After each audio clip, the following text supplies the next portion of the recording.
Chapter 1. Am I back again? By heavens. Enchantress. Spare my kidneys. With a resounding thud, warmth radiated from my forehead, spreading throughout my body, gradually reddening and swelling into a small lump.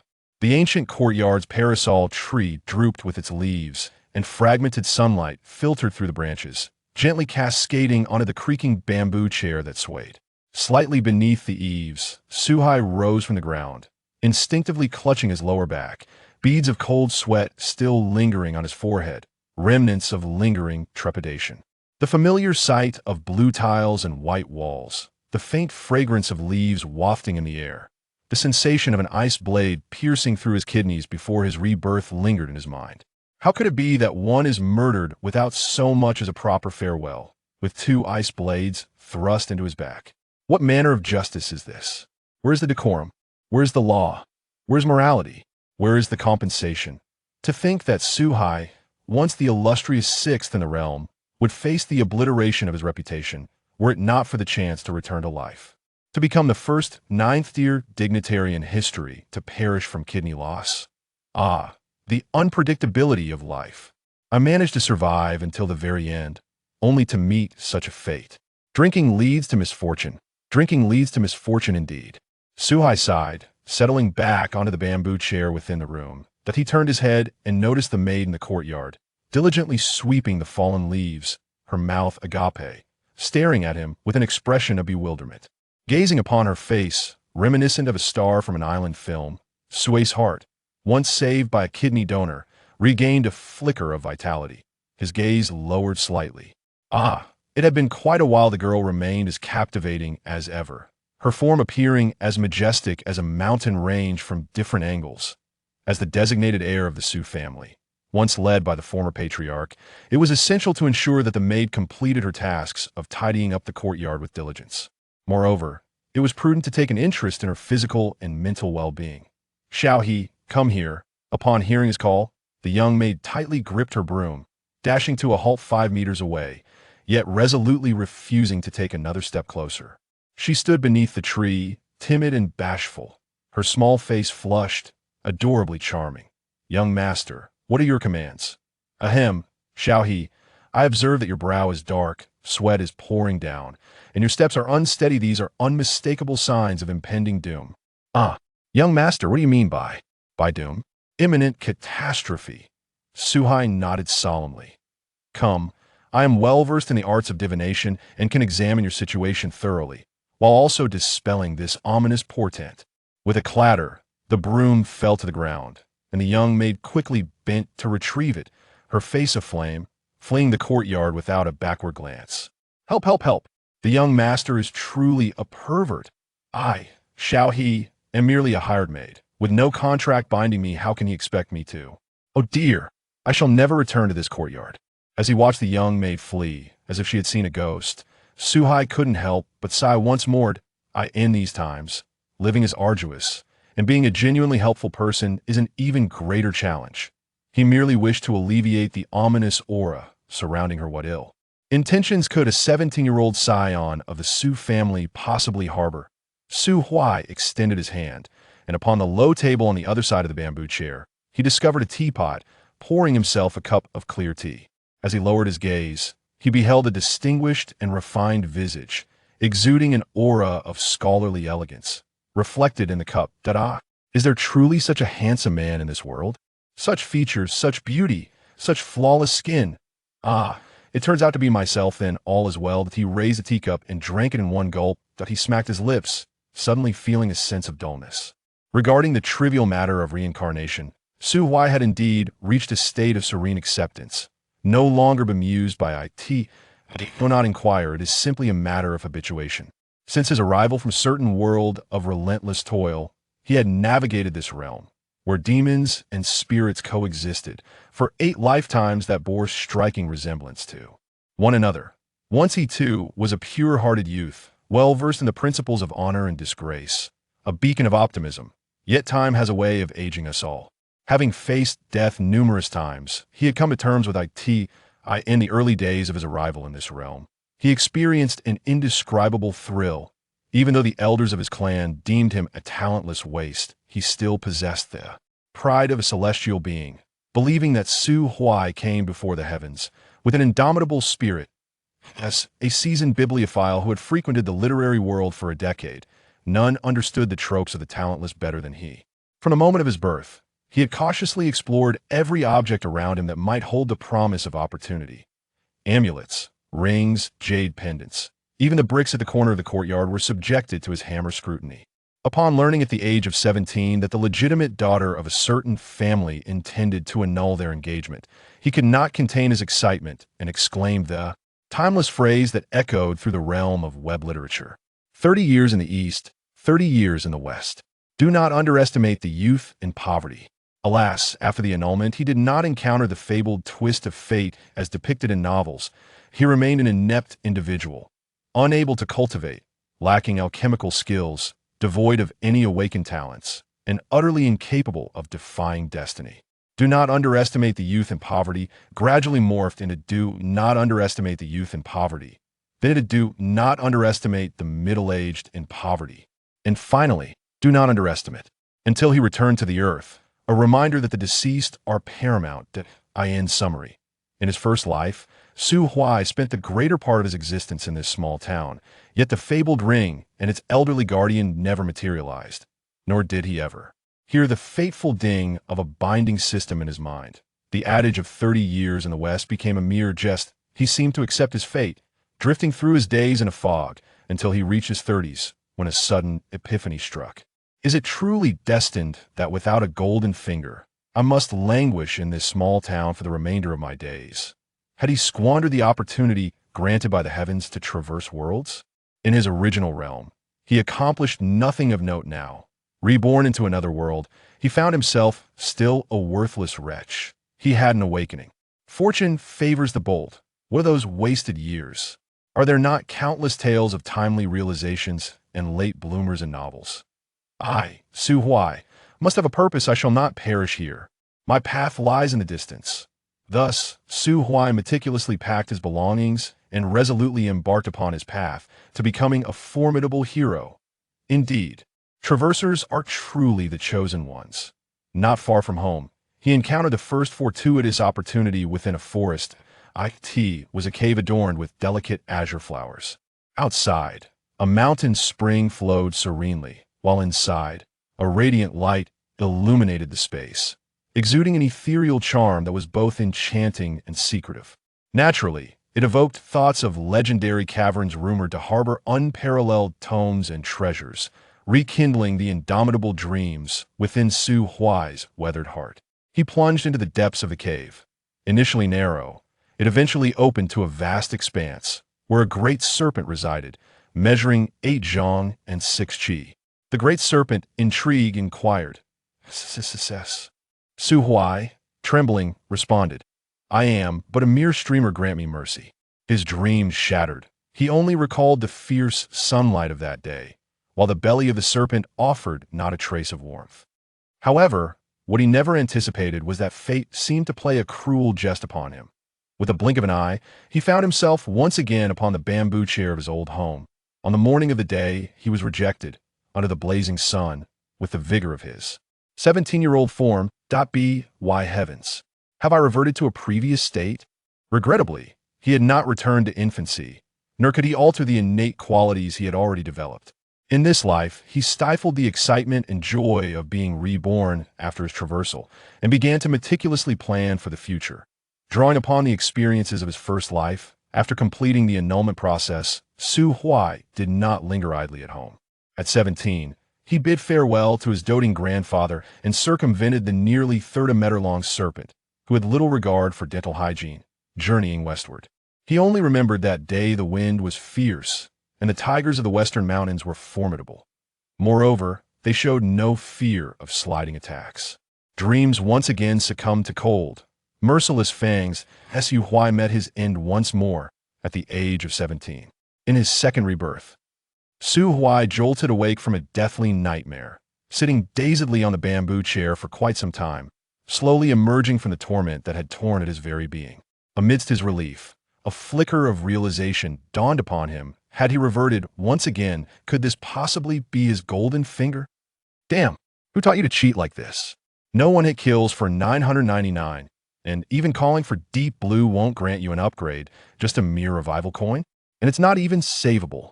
Life simulators should at least come with 3 innate talents. Yet here, he was with nothing. After much contemplation, Su Huai reluctantly accepted this extraordinary golden finger with tears in his eyes. Soon after, the familiar phrase of 30 years in the East. Oh, this time he refrained from uttering that fateful line. After all, he had spoken it in the previous 2 lives. Only to see it remain unfulfilled, he suspected this phrase was cursed, more toxic than declarations like upon my triumphant return, I shall surely take you as my wife. Moreover, he felt embarrassed to utter it again. After all, not to mention 30 years, Su Huai had already lived 3 lifetimes, and the blossoms of the 10-mile peach orchard were about to bloom, yet he still awaited his river to the west, that I in the 3rd lifetime. Having learned from the painful lessons of the past 2, he refrained from recklessly venturing into the mountains alone. Instead, he sought out a group of like-minded companions to embark together toward the realms of poetry and distant horizons. The vast sea allows fish to leap freely, and the high sky grants birds the liberty to soar. A solitary boatman, clad in a straw raincoat and hat, quietly fishes amidst the snowy, cold river. This mountain is mine to conquer. This tree is mine to nurture. It seems something strange has snuck in. It turns out to be bandits. Alas, the innocent youth encountered ruthless mountain thieves who, with unwavering eyes, took lives without a second thought. They robbed him of all his money, leaving him alive but bereft. In his youth, Su Huai once again perished with dreams in his heart during the rainy season of his 17th year. Upon his rebirth, after several cycles, he had grown remarkably calm. Indeed, the moment he regained consciousness after escaping the shadow of death, he began contemplating the path ahead. Having absorbed the bitter lessons from his previous lives, he resolved to latch onto a sufficiently robust benefactor. With determination, he invested heavily to infiltrate a grand merchant caravan, ultimately succeeding in escaping the confines of the secluded mountain town. However, the world outside was intricate and perilous. Like a fledgling bird learning to fly, he hopped out of the comfort of its nest, only to foolishly plunge headfirst into the treacherous thicket. Life is a continual process of starting anew. In the subsequent rebirths, he faced numerous calamities and disasters. He was deceived by a heartless merchant guild into laboring in mines, captured by sinister cultivators while gathering herbs for alchemy, and even met his end from the residual chaos of a fierce battle between powerful beings. Merely taking a stroll could result in being snatched by a passing beast. Throughout several lifetimes, his cultivation varied, yet he remained bound by his inherent limitations, never attaining even the 3rd tier. Until the 8th life, where the experiences of the previous 7 became his most invaluable treasure. After decades of mining in the mountains, his heart had grown as cold as the pickaxe he wielded. At last, armed with an exceedingly pragmatic outlook on life, Su Huai seized an opportunity, breaking free from his inept physique and steadily advancing, ultimately transcending to the 9th tier venerable realm, ascending to great heights. However, as his strength increased, so did the entanglements of interests. One fateful night, under the cover of darkness, intoxicated by celestial brew, he fell victim to an assassination by a mysterious force. After several exchanges in combat where he initially gained the upper hand, he inadvertently found himself led into a lush bamboo grove. The assailant's agility was remarkable in mere moments.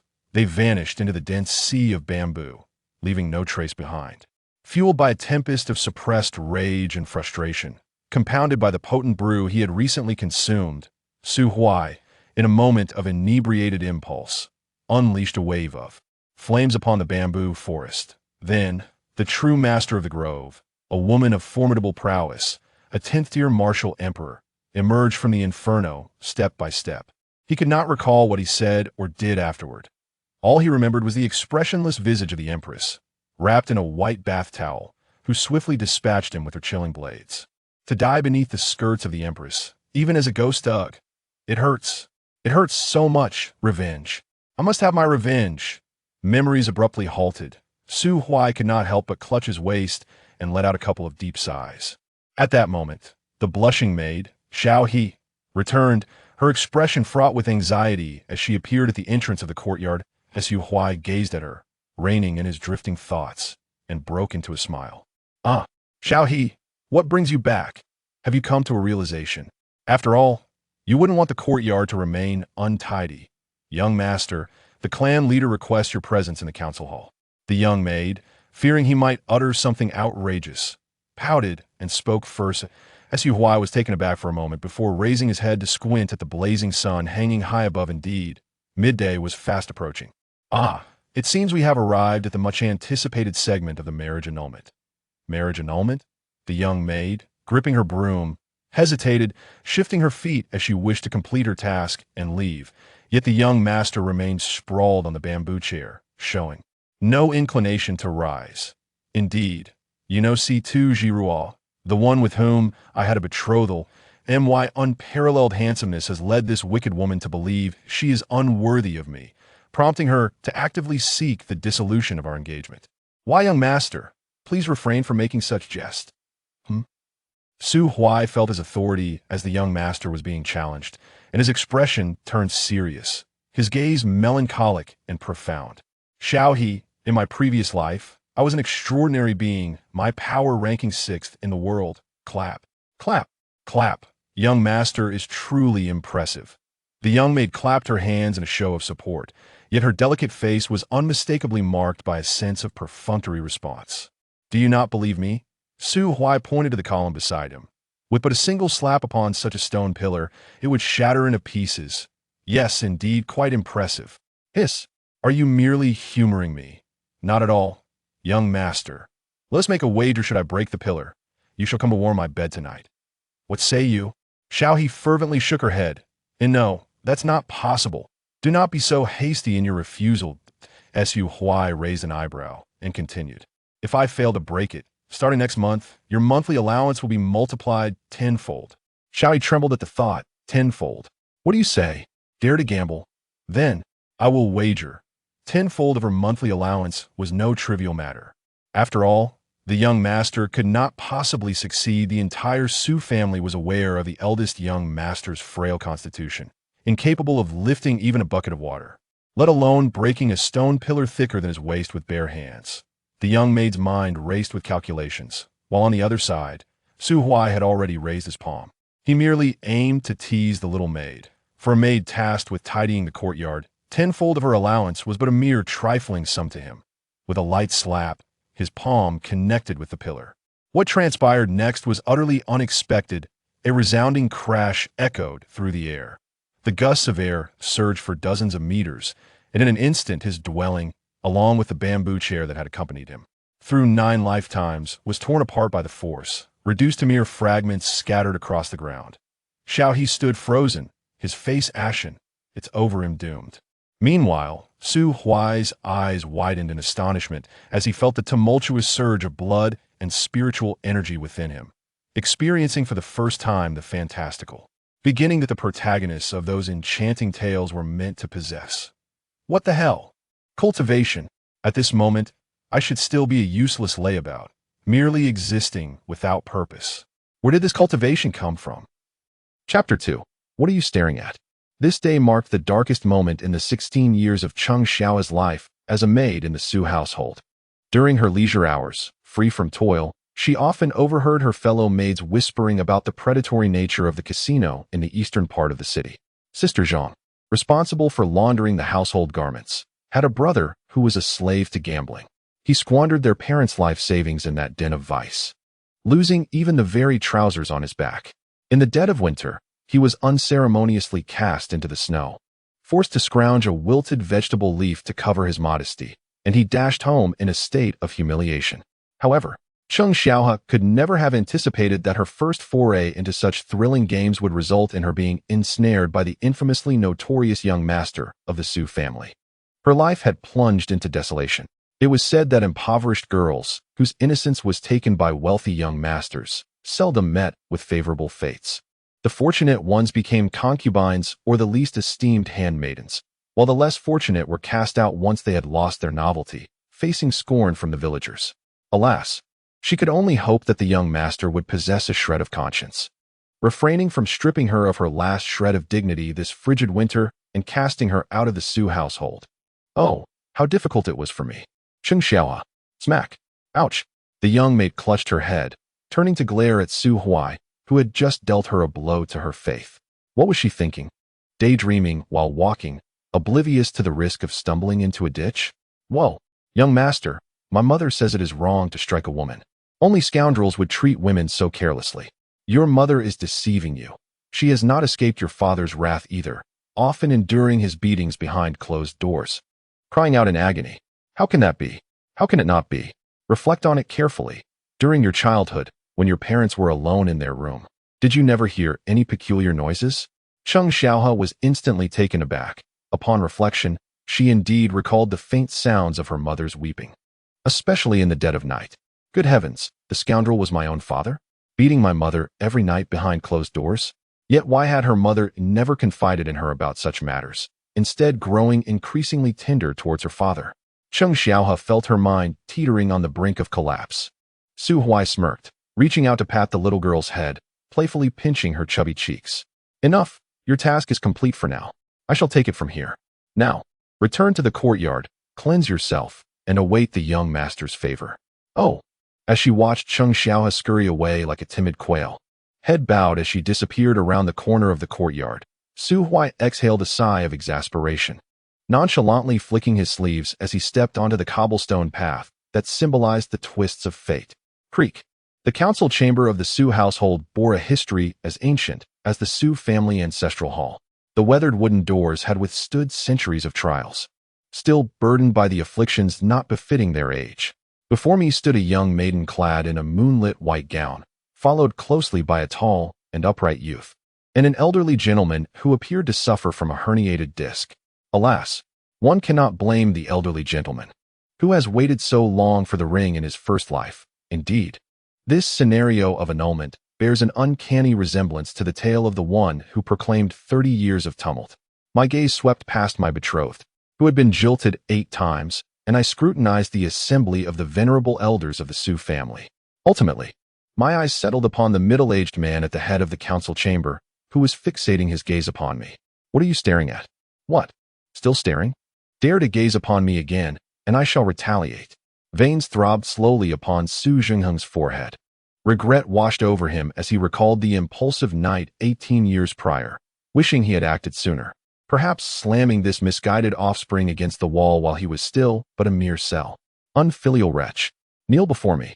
By heavens, if you command me to kneel, would that not strip me of my dignity?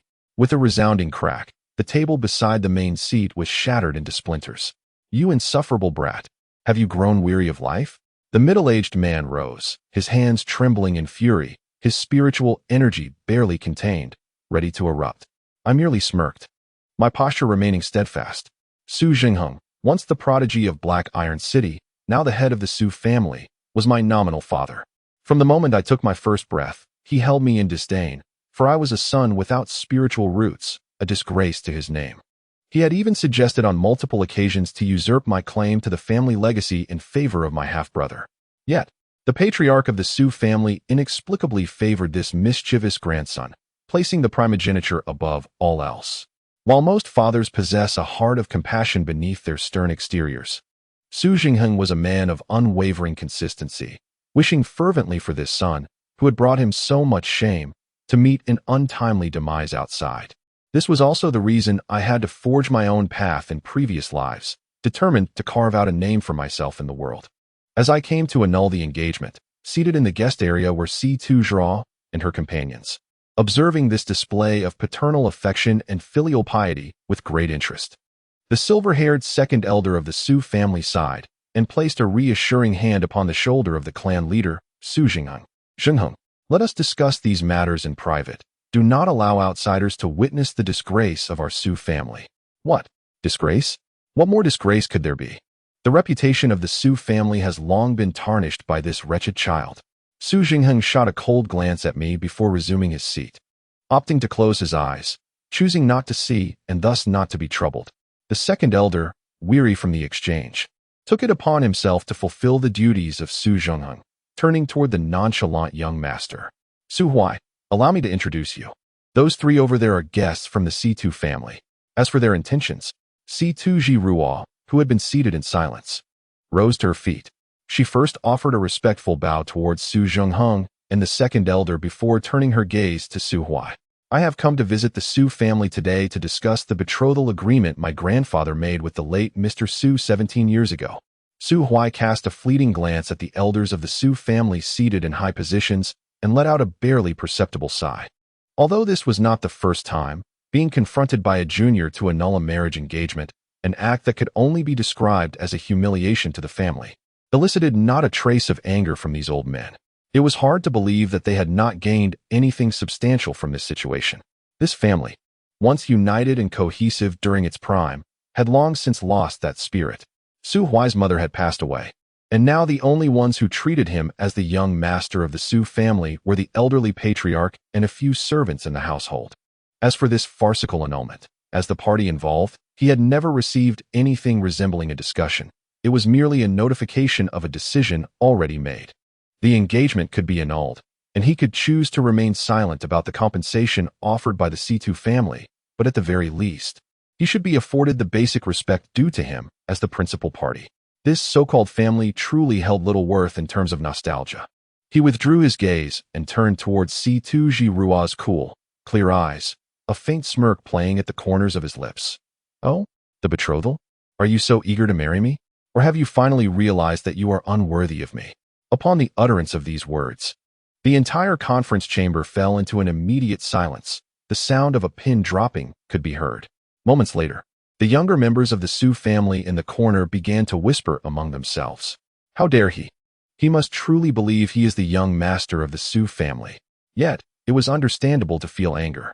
After all, to have a fiancé who had waited over a decade suddenly demand an annulment just a year before the wedding, and to be the last to know about it, was indeed deeply insulting. It makes sense. I used to look down on him, but in this instance, he has acted quite gallantly. Gallant he may be, but alas, no matter how much he struggles, he cannot possibly compete with the elder's authority. Such is the folly of youth. Compared to the elders, who had experienced the world and placed personal interests above all, these young members of the Su family, untouched by hardship, remained remarkably naive and innocent. Yet, their murmurs bore little influence on the proceedings. C2 Jirua raised her hand to stop an elder from the C2 family who was about to chastise Su Huai, and from across the hall, she addressed him directly. Young Master Su, prior to my arrival, I sent an invitation, and the C2 family has demonstrated sufficient sincerity, having obtained the consent of the Su patriarch and all the elders. Jirua believed that her visit had adhered to all necessary formalities, having shown ample sincerity. Indeed, Su Huai turned his head, his gaze sweeping over the elders seated in their high positions, his eyes gradually returning to a state of indifference. Does it matter to me whether you obtained their consent, or are you implying that you have called off their engagement? Situ Zhua slightly furrowed her brow and replied, Young Master Su, I have recently had the fortunate opportunity to pass the entrance examination of Tianhan Palace, and I will soon embark on my journey to cultivate at the Immortal Sect. You should comprehend the implications of this statement. It is rather straightforward. I am not intentionally severing our ties. Rather, I am destined for a path that leads me away from you, to a realm where we are no longer of the same world. Let us part amicably. Su Huai raised an eyebrow, feeling a tinge of surprise. His embarrassment over the annulment in previous lifetimes lingered, and he had hastily departed without patience to hear Situ Zhua divulge this information. Upon reflection, her actions were indeed understandable.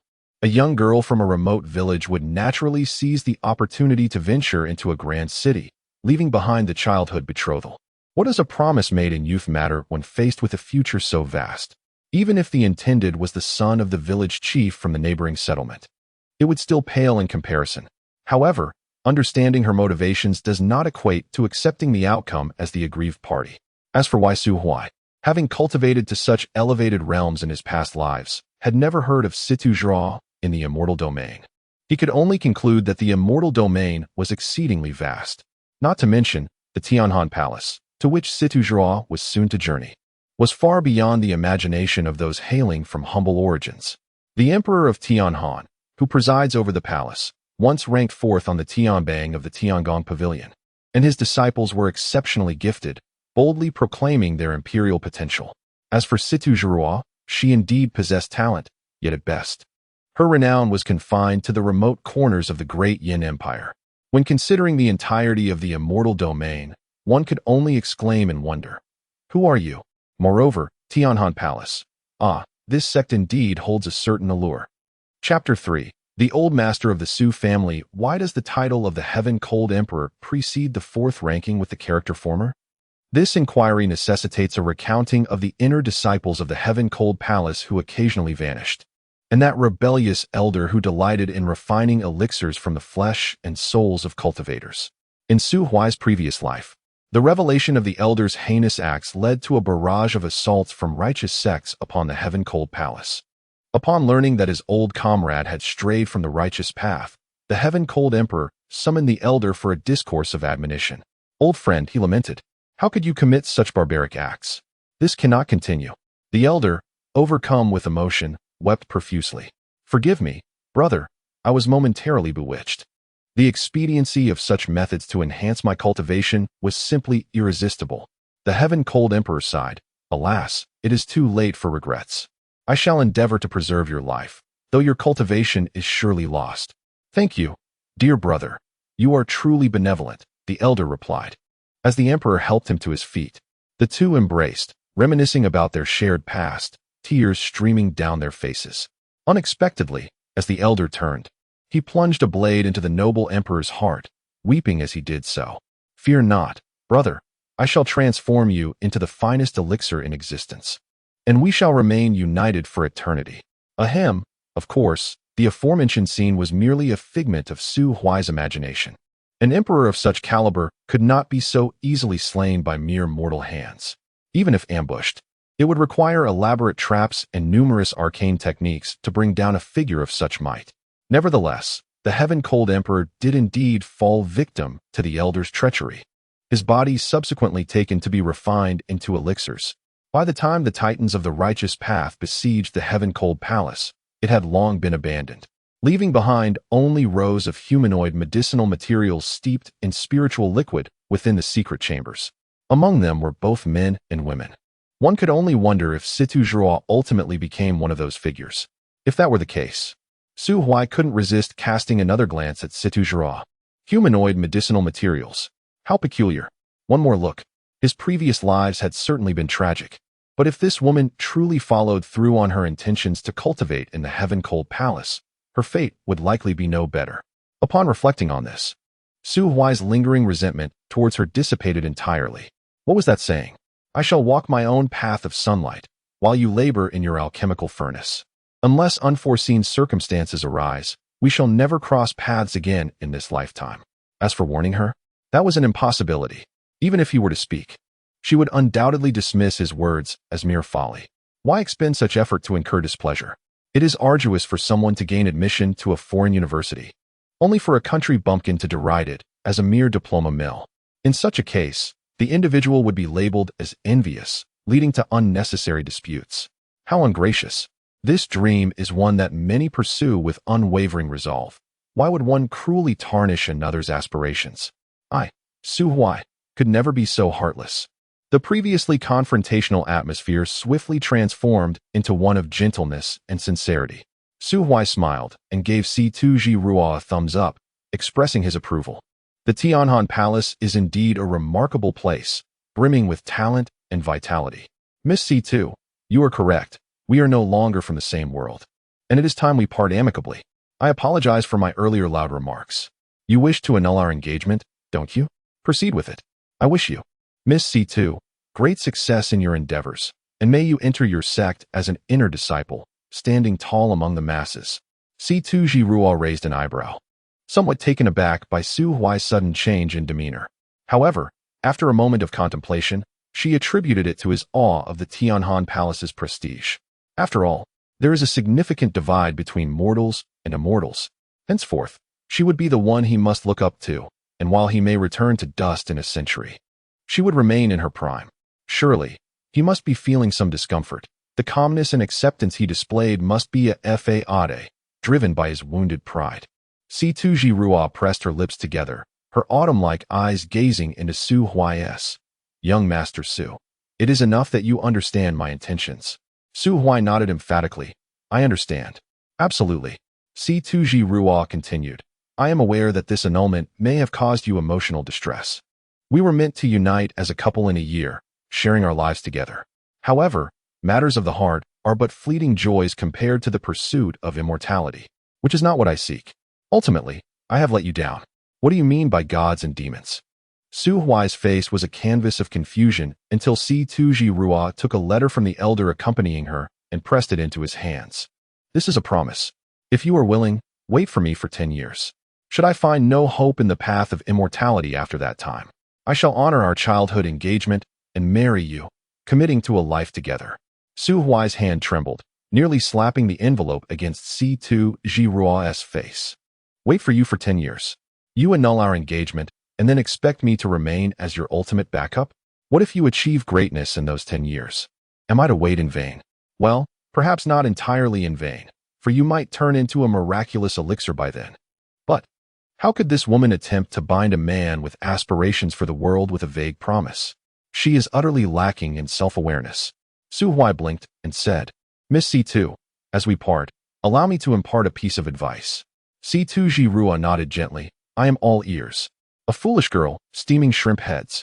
With that parting remark, Su Huai paid no further attention to the bewildered expression on C2 Rua's face or the displeasure of the elders from the Su family. He hummed a tune from his hometown, leaving the sorrowful place without a backward glance. As a man who has lived for centuries in a previous life, the childish act of breaking off the engagement did not stir significant emotions within Su Huai. The amicable dissolution with Situ Zhai signified his complete farewell to the youthful indignation and obsessions that had accompanied him upon his arrival in this world, marking his entry into a life that truly belonged to him. In his 9th reincarnation, Su Huai stood by the tranquil lakeside, taking a moment to reflect upon the place where he had grown up.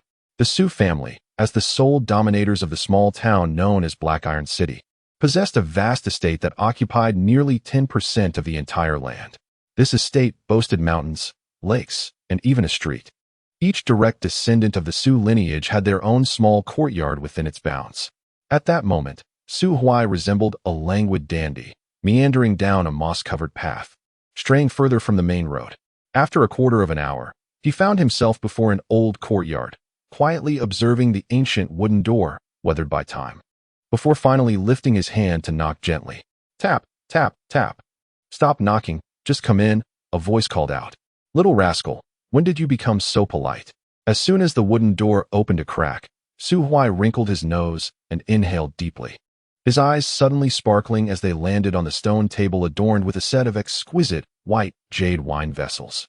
Oh, old man, are you drinking? The elder referred to as old man was Su Chang'e, the former pillar of the Su family and the current steadfast anchor of their clan. Decades ago, after the passing of his wife, Su Chang'e departed the small town to wander the world alone. It was not until Su Huai was 11 years old that he returned to the Su family, bearing the weight of numerous injuries.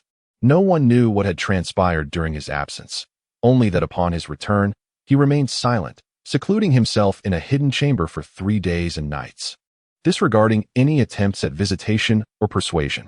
It was not until Su Huai, in a moment of childish mischief, instructed his foolish younger brother to steal their father's treasured old wine, and was subsequently chased by Su Jingheng, that he inadvertently stumbled into the secluded mountains behind Su Chang'e's retreat. The scene was nothing short of spectacular. He fled, he was pursued, and he was trapped. Even though Su Jingheng despised the boy, he could never truly harm him over a barrel of wine. Yet the piercing cries for help echoed through the stone walls, ultimately disturbing the reclusive Su Chang'e. With a resounding command, he berated, "You insolent wretch, get out!" Su Jingheng, taken aback, retreated with a few harsh words, leaving the mountains behind. However, Su Huai, undeterred by the rebuke, brazenly remained and even sneaked into the chamber where the elder was sequestered. I cannot leave. My father does not like me, and if I go out, he will surely beat me to death. I offer you wine, so do not frown.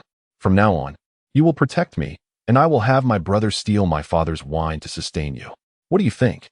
Before Su Chang'e could respond, the young Su Huai had already concocted a reason to stay.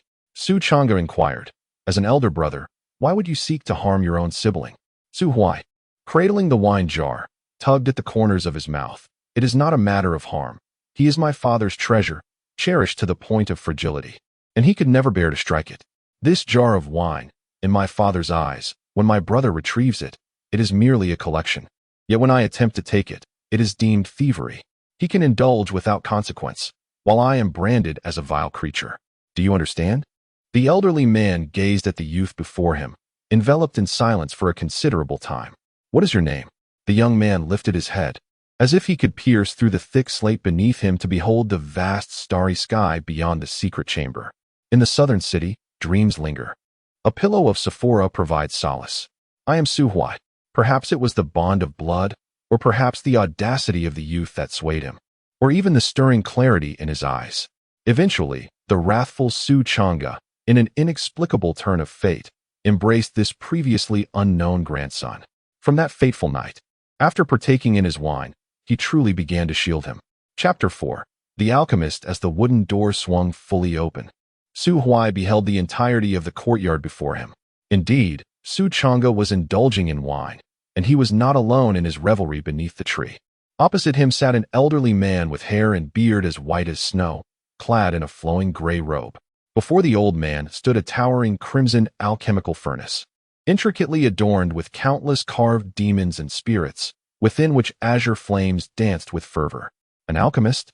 Su Huai tread lightly, approaching Su Chang'e's side with utmost silence, his gaze fixated upon the furnace. Noticing the intensity of the boy's stare, Su Chang'e's lips curled into a playful smile. He raised his hand to caress the brown ring upon his thumb, and in an instant, a white jade cup manifested in his grasp. Little rascal, care to join me for a drink?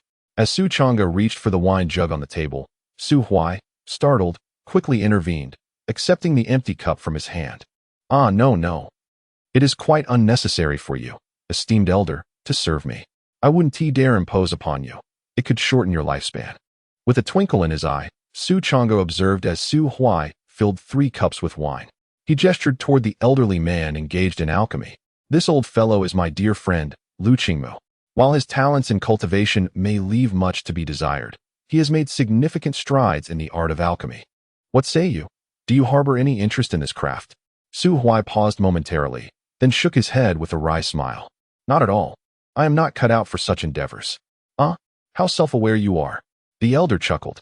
But if you maintain such sentiments, our conversation may falter. Su Chang'e erupted into hearty laughter.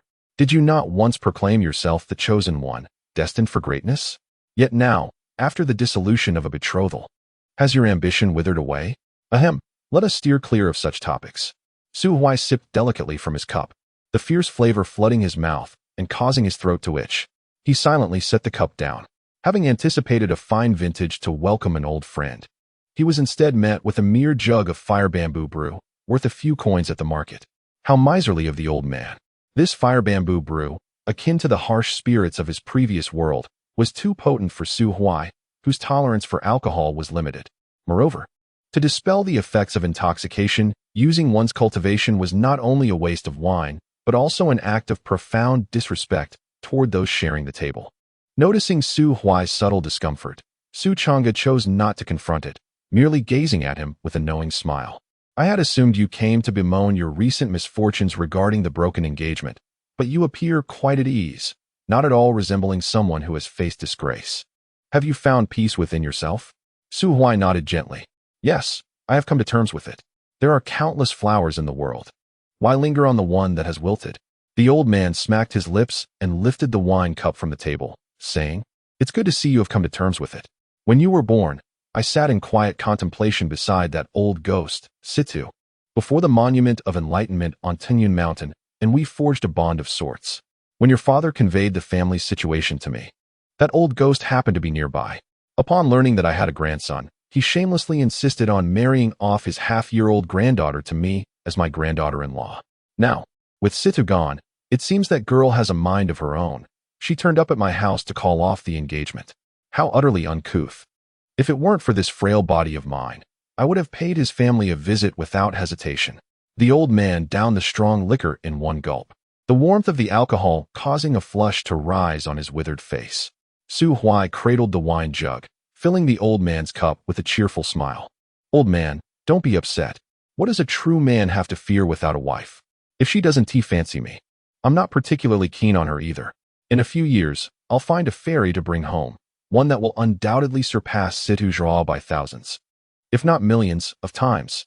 Oh, Su Chang'e raised an eyebrow. With that tone, it seems someone has captured your heart? Indeed, there is a girl I deeply yearn for. Which family does she belong to? The Yin Yuxian Zone. Oh, you are acquainted with a girl from the Yin Yuxian Zone? I have heard it said that the fairies there are all breathtakingly beautiful. I thought, surely the most stunning among them must be my future bride. Su Huai gazed at the alchemical furnace, flames roaring within, as if he could envision a girl encased within the blue flames, wrapped up securely. The heat within the alchemy chamber was intense, yet he paid no heed to the risk of heat stroke.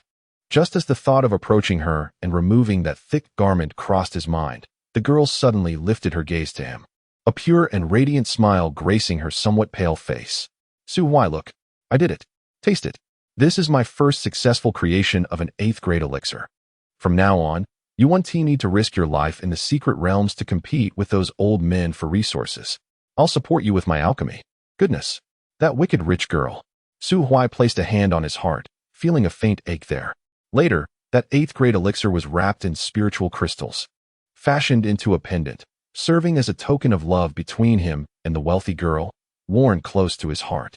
Alas, the pendant remained an external possession, failing to accompany him in his rebirth alongside his cultivation. After hundreds of years together, he and the wealthy girl had intertwined their lives, sharing daily intimacies. Unable to be apart, until an unexpected turn of events occurred. He was betrayed and stabbed in the ribs, leading to his rebirth, leaving him uncertain whether that young girl had collapsed upon hearing of his demise. Su Huai? Su Huai? Su Chang'e's voice pulled Su Huai back to the present. He lowered his gaze, concealing the tenderness in his eyes, and smiled at Su Chang'e. Old man, what is it? Why are you staring blankly at that broken stove? Su Chang'e asked, casting a sidelong glance at him, her lips curling in disdain. I'm asking you, what are your plans next? Snapped back to reality. Su Huai lifted the wine jug again, filling the cup that Su Chang'e had just emptied. I wish to venture outside. In truth, my visit to see you, grandfather, carries a sense of farewell. The old man paused slightly. Farewell? Yes, remaining cooped up at home is hardly a remedy. My father is such a nuisance that departing would serve his desires and grant me some peace. Moreover, I've heard that Yin Yuxian Zone will soon recruit new disciples in the imperial capital of Dian. I wish to hitch a ride there and take a look.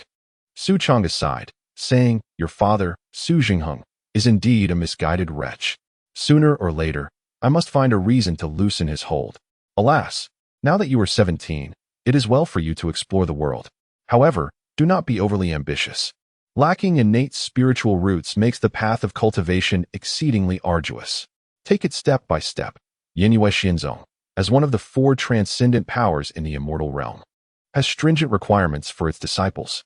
It is not easily accessible. Prepare yourself mentally. Should it not come to pass, do not let it disturb your peace of mind. Su Huai vowed to remember his grandfather's counsel. Enough, Su Chang'e waved his hand. You already know what I wish to convey. Return now, and allow this old man some solitude. Grandfather, are you really sending me away? Su Chang'e looked at him with disdain. You can't even drink. Why are you still here? What? Do you expect this old man to fund your journey? Ha ha. Su Chang'e glared at him, incredulous that he would admit it. What nonsense. Get lost. Fine. If you want to give it, then no need to curse, Su Huai mumbled as he shrank back, stepping on the fallen leaves in the courtyard as he made his way to the door. Just as he crossed the threshold, he heard Su Chang'e call his name again. Turning back, he saw a deep blue ring tracing a graceful parabola through the air, landing perfectly in his hands. Spend it wisely, and don't perish out there.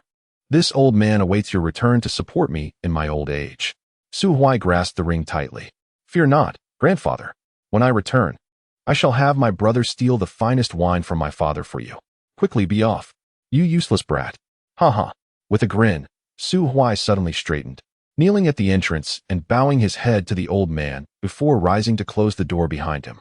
The wind swept through the secluded alley, lifting a few dry, yellow leaves that fell into the lake, creating ripples that spread outward.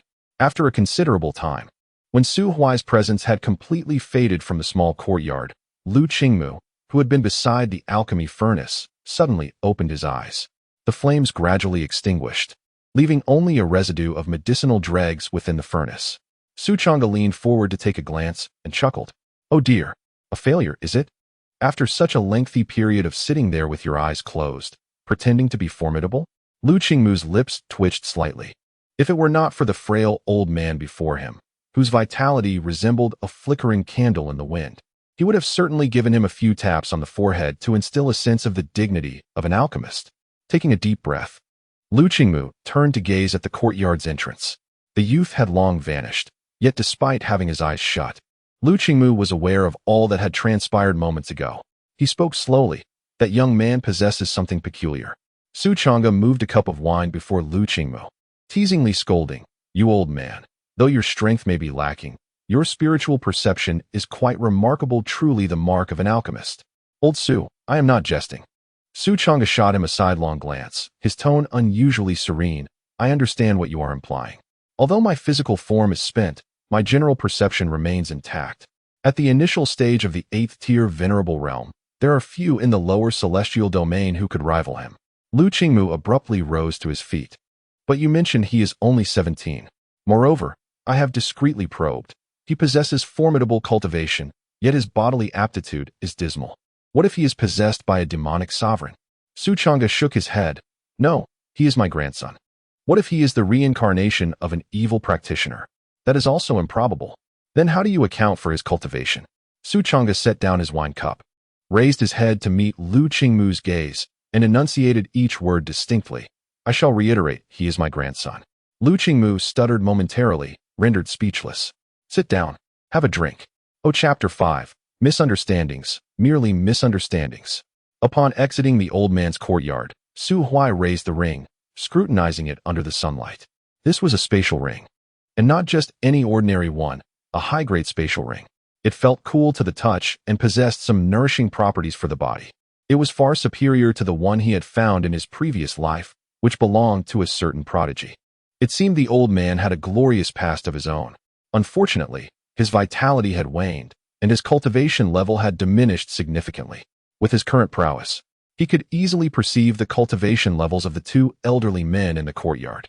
The alchemist was merely at the 7th tier, while old Master Su's condition was even more enigmatic. His body resembled a funnel, with his spiritual energy barely reaching the 2nd-tier standard. Residual, peculiar energy lingered in his collapsed sea of qi, which likely explained why he had returned to the Su family in despair 6 years ago. However, the old man had always been tight-lipped about his past, and even when Su Huai occasionally inquired, he would merely gaze vacantly at a distant spot, offering no explanation. Once, when Su Jingheng insisted on probing into the old man's history, he received a harsh beating instead, along with 4 words that conveyed nothing: no enmity, no resentment, no regrets, and no further comment. When Su Jingheng expressed disbelief, the old man delivered another kick, asserting that the enemies were long dead. And his claim of no enmity was no jest, urging his rebellious son to abandon his unwarranted concerns. At the time, 11-year-old Su Huai had squatted beneath the eaves, savoring the sight of his father enduring the old man's wrathful beating. Returning to the present, Su Huai slid the ring onto the index finger most readily accessible, channeling a wisp of his soul imprint to officially affirm his ownership of the ring. As his spiritual consciousness penetrated the ring, he was taken aback. The ring's capacity was roughly several thousand cubic units, with half of its interior filled with towering piles of spirit stones. In one corner stood 2 rows of bookshelves, though only a scant dozen yellowed ancient tomes adorned them. Upon inspection, aside from a foundational cultivation technique and 2 low-tier martial skills, the remainder comprised records of continent fauna and a few obscure secrets.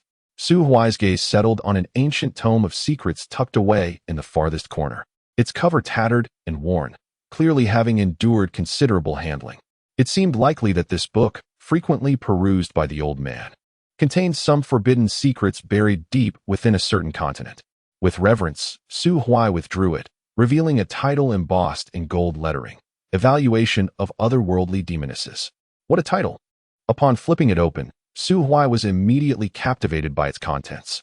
After 10 minutes of engrossed reading, he tilted his head skyward, attempting to redirect the blood trickling from his nose back into his nostrils.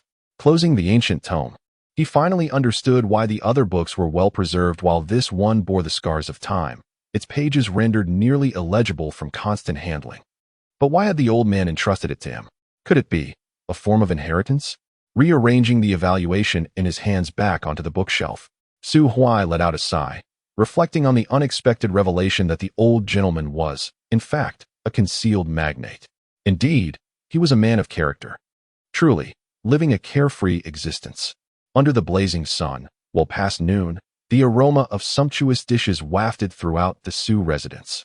Meandering aimlessly, Su Huai eventually returned to his own courtyard, only to find a flamboyant figure clad in a striking white robe at the entrance. If he was not mistaken, this was that quiet attendant trailing behind Situ Zhira.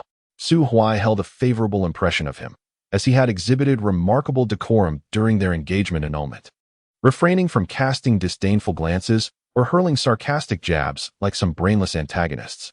"You have returned at last," the young man in white proclaimed. Leaning against the doorframe of the courtyard, a sword cradled in his arms, his piercing gaze reminiscent of a solitary swordsman, exuding an air of aloofness. "Have you been waiting for me?" Su Huai raised a hand in greeting. "Indeed, I have been anticipating your arrival." Su Huai's demeanor shifted slightly. "What business do you have with me? I am Yin Shu, the third prince of the Da Yin Empire. That much is evident.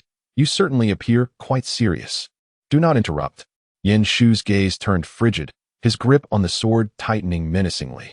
"I would prefer not to engage in lengthy discourse with you, but my master instructed me before descending the mountain that I must sever all ties of junior sister Zhira in the mortal realm." Su Huai was taken aback. "Wait, have you harmed her parents? Speak not such nonsense." Yin Shu's hand trembled, the 3-foot sword in his grasp glinting ominously, as if poised to draw blood at any moment.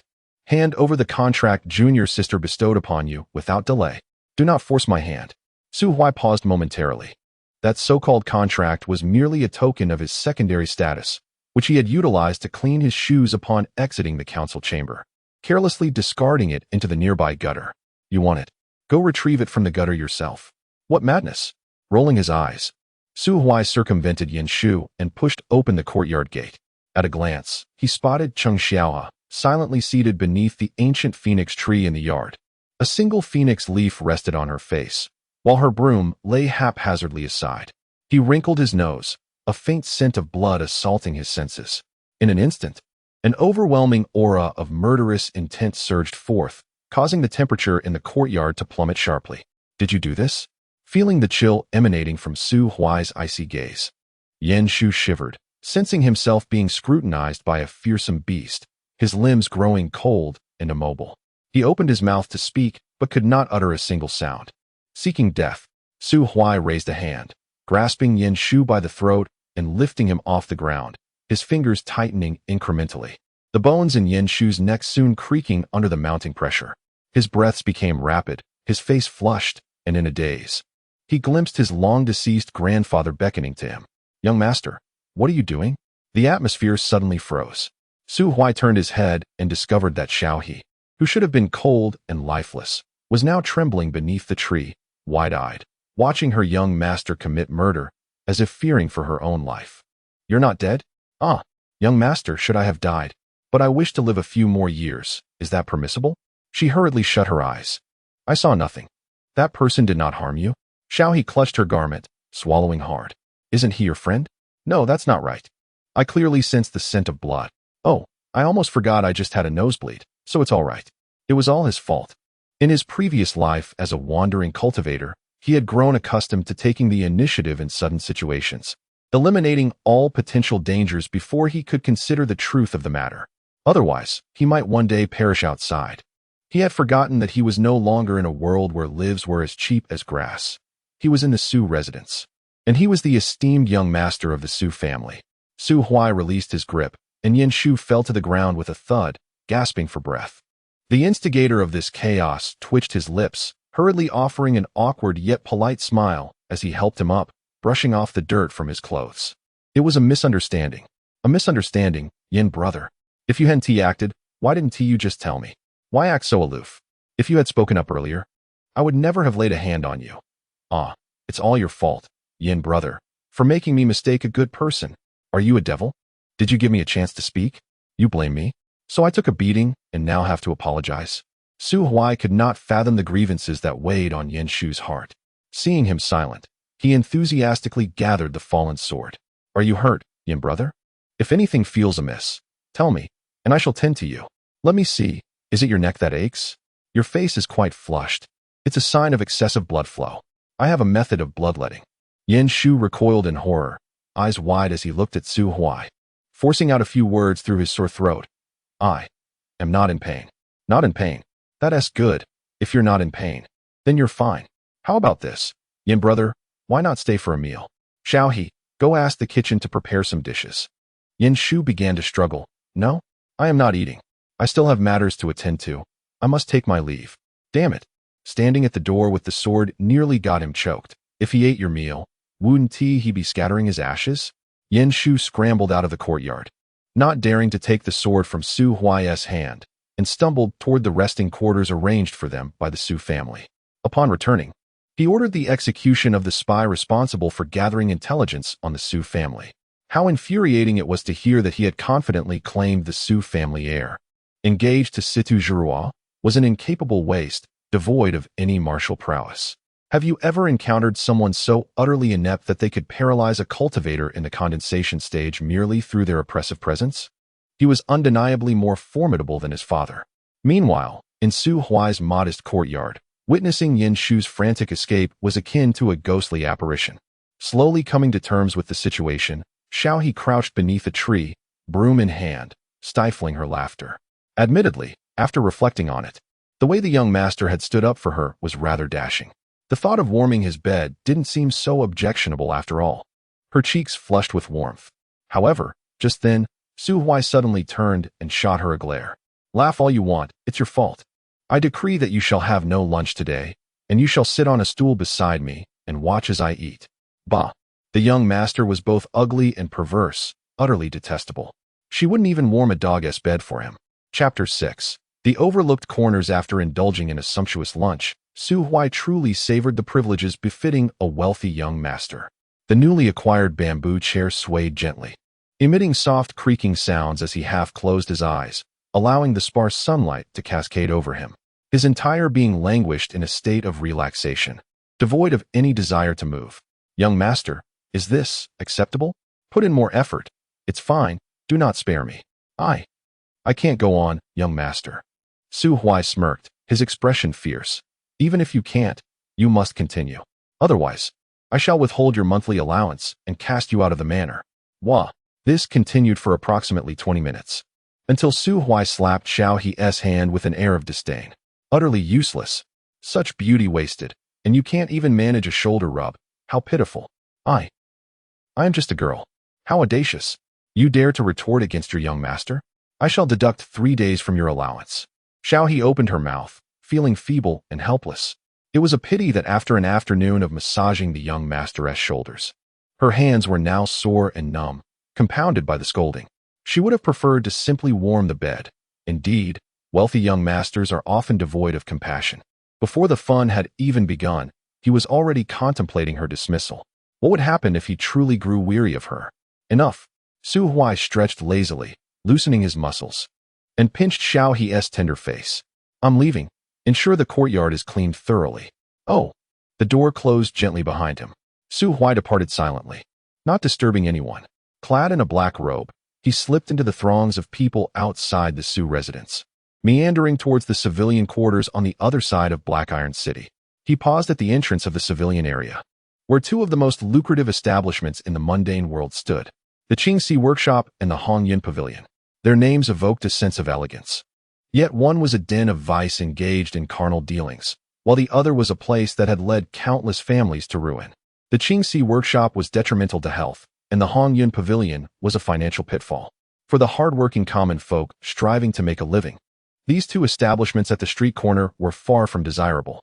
Retracting his gaze, Su Huai tucked his hands into his pockets and squatted by a fruit stall, purchasing a large bag of assorted fruits.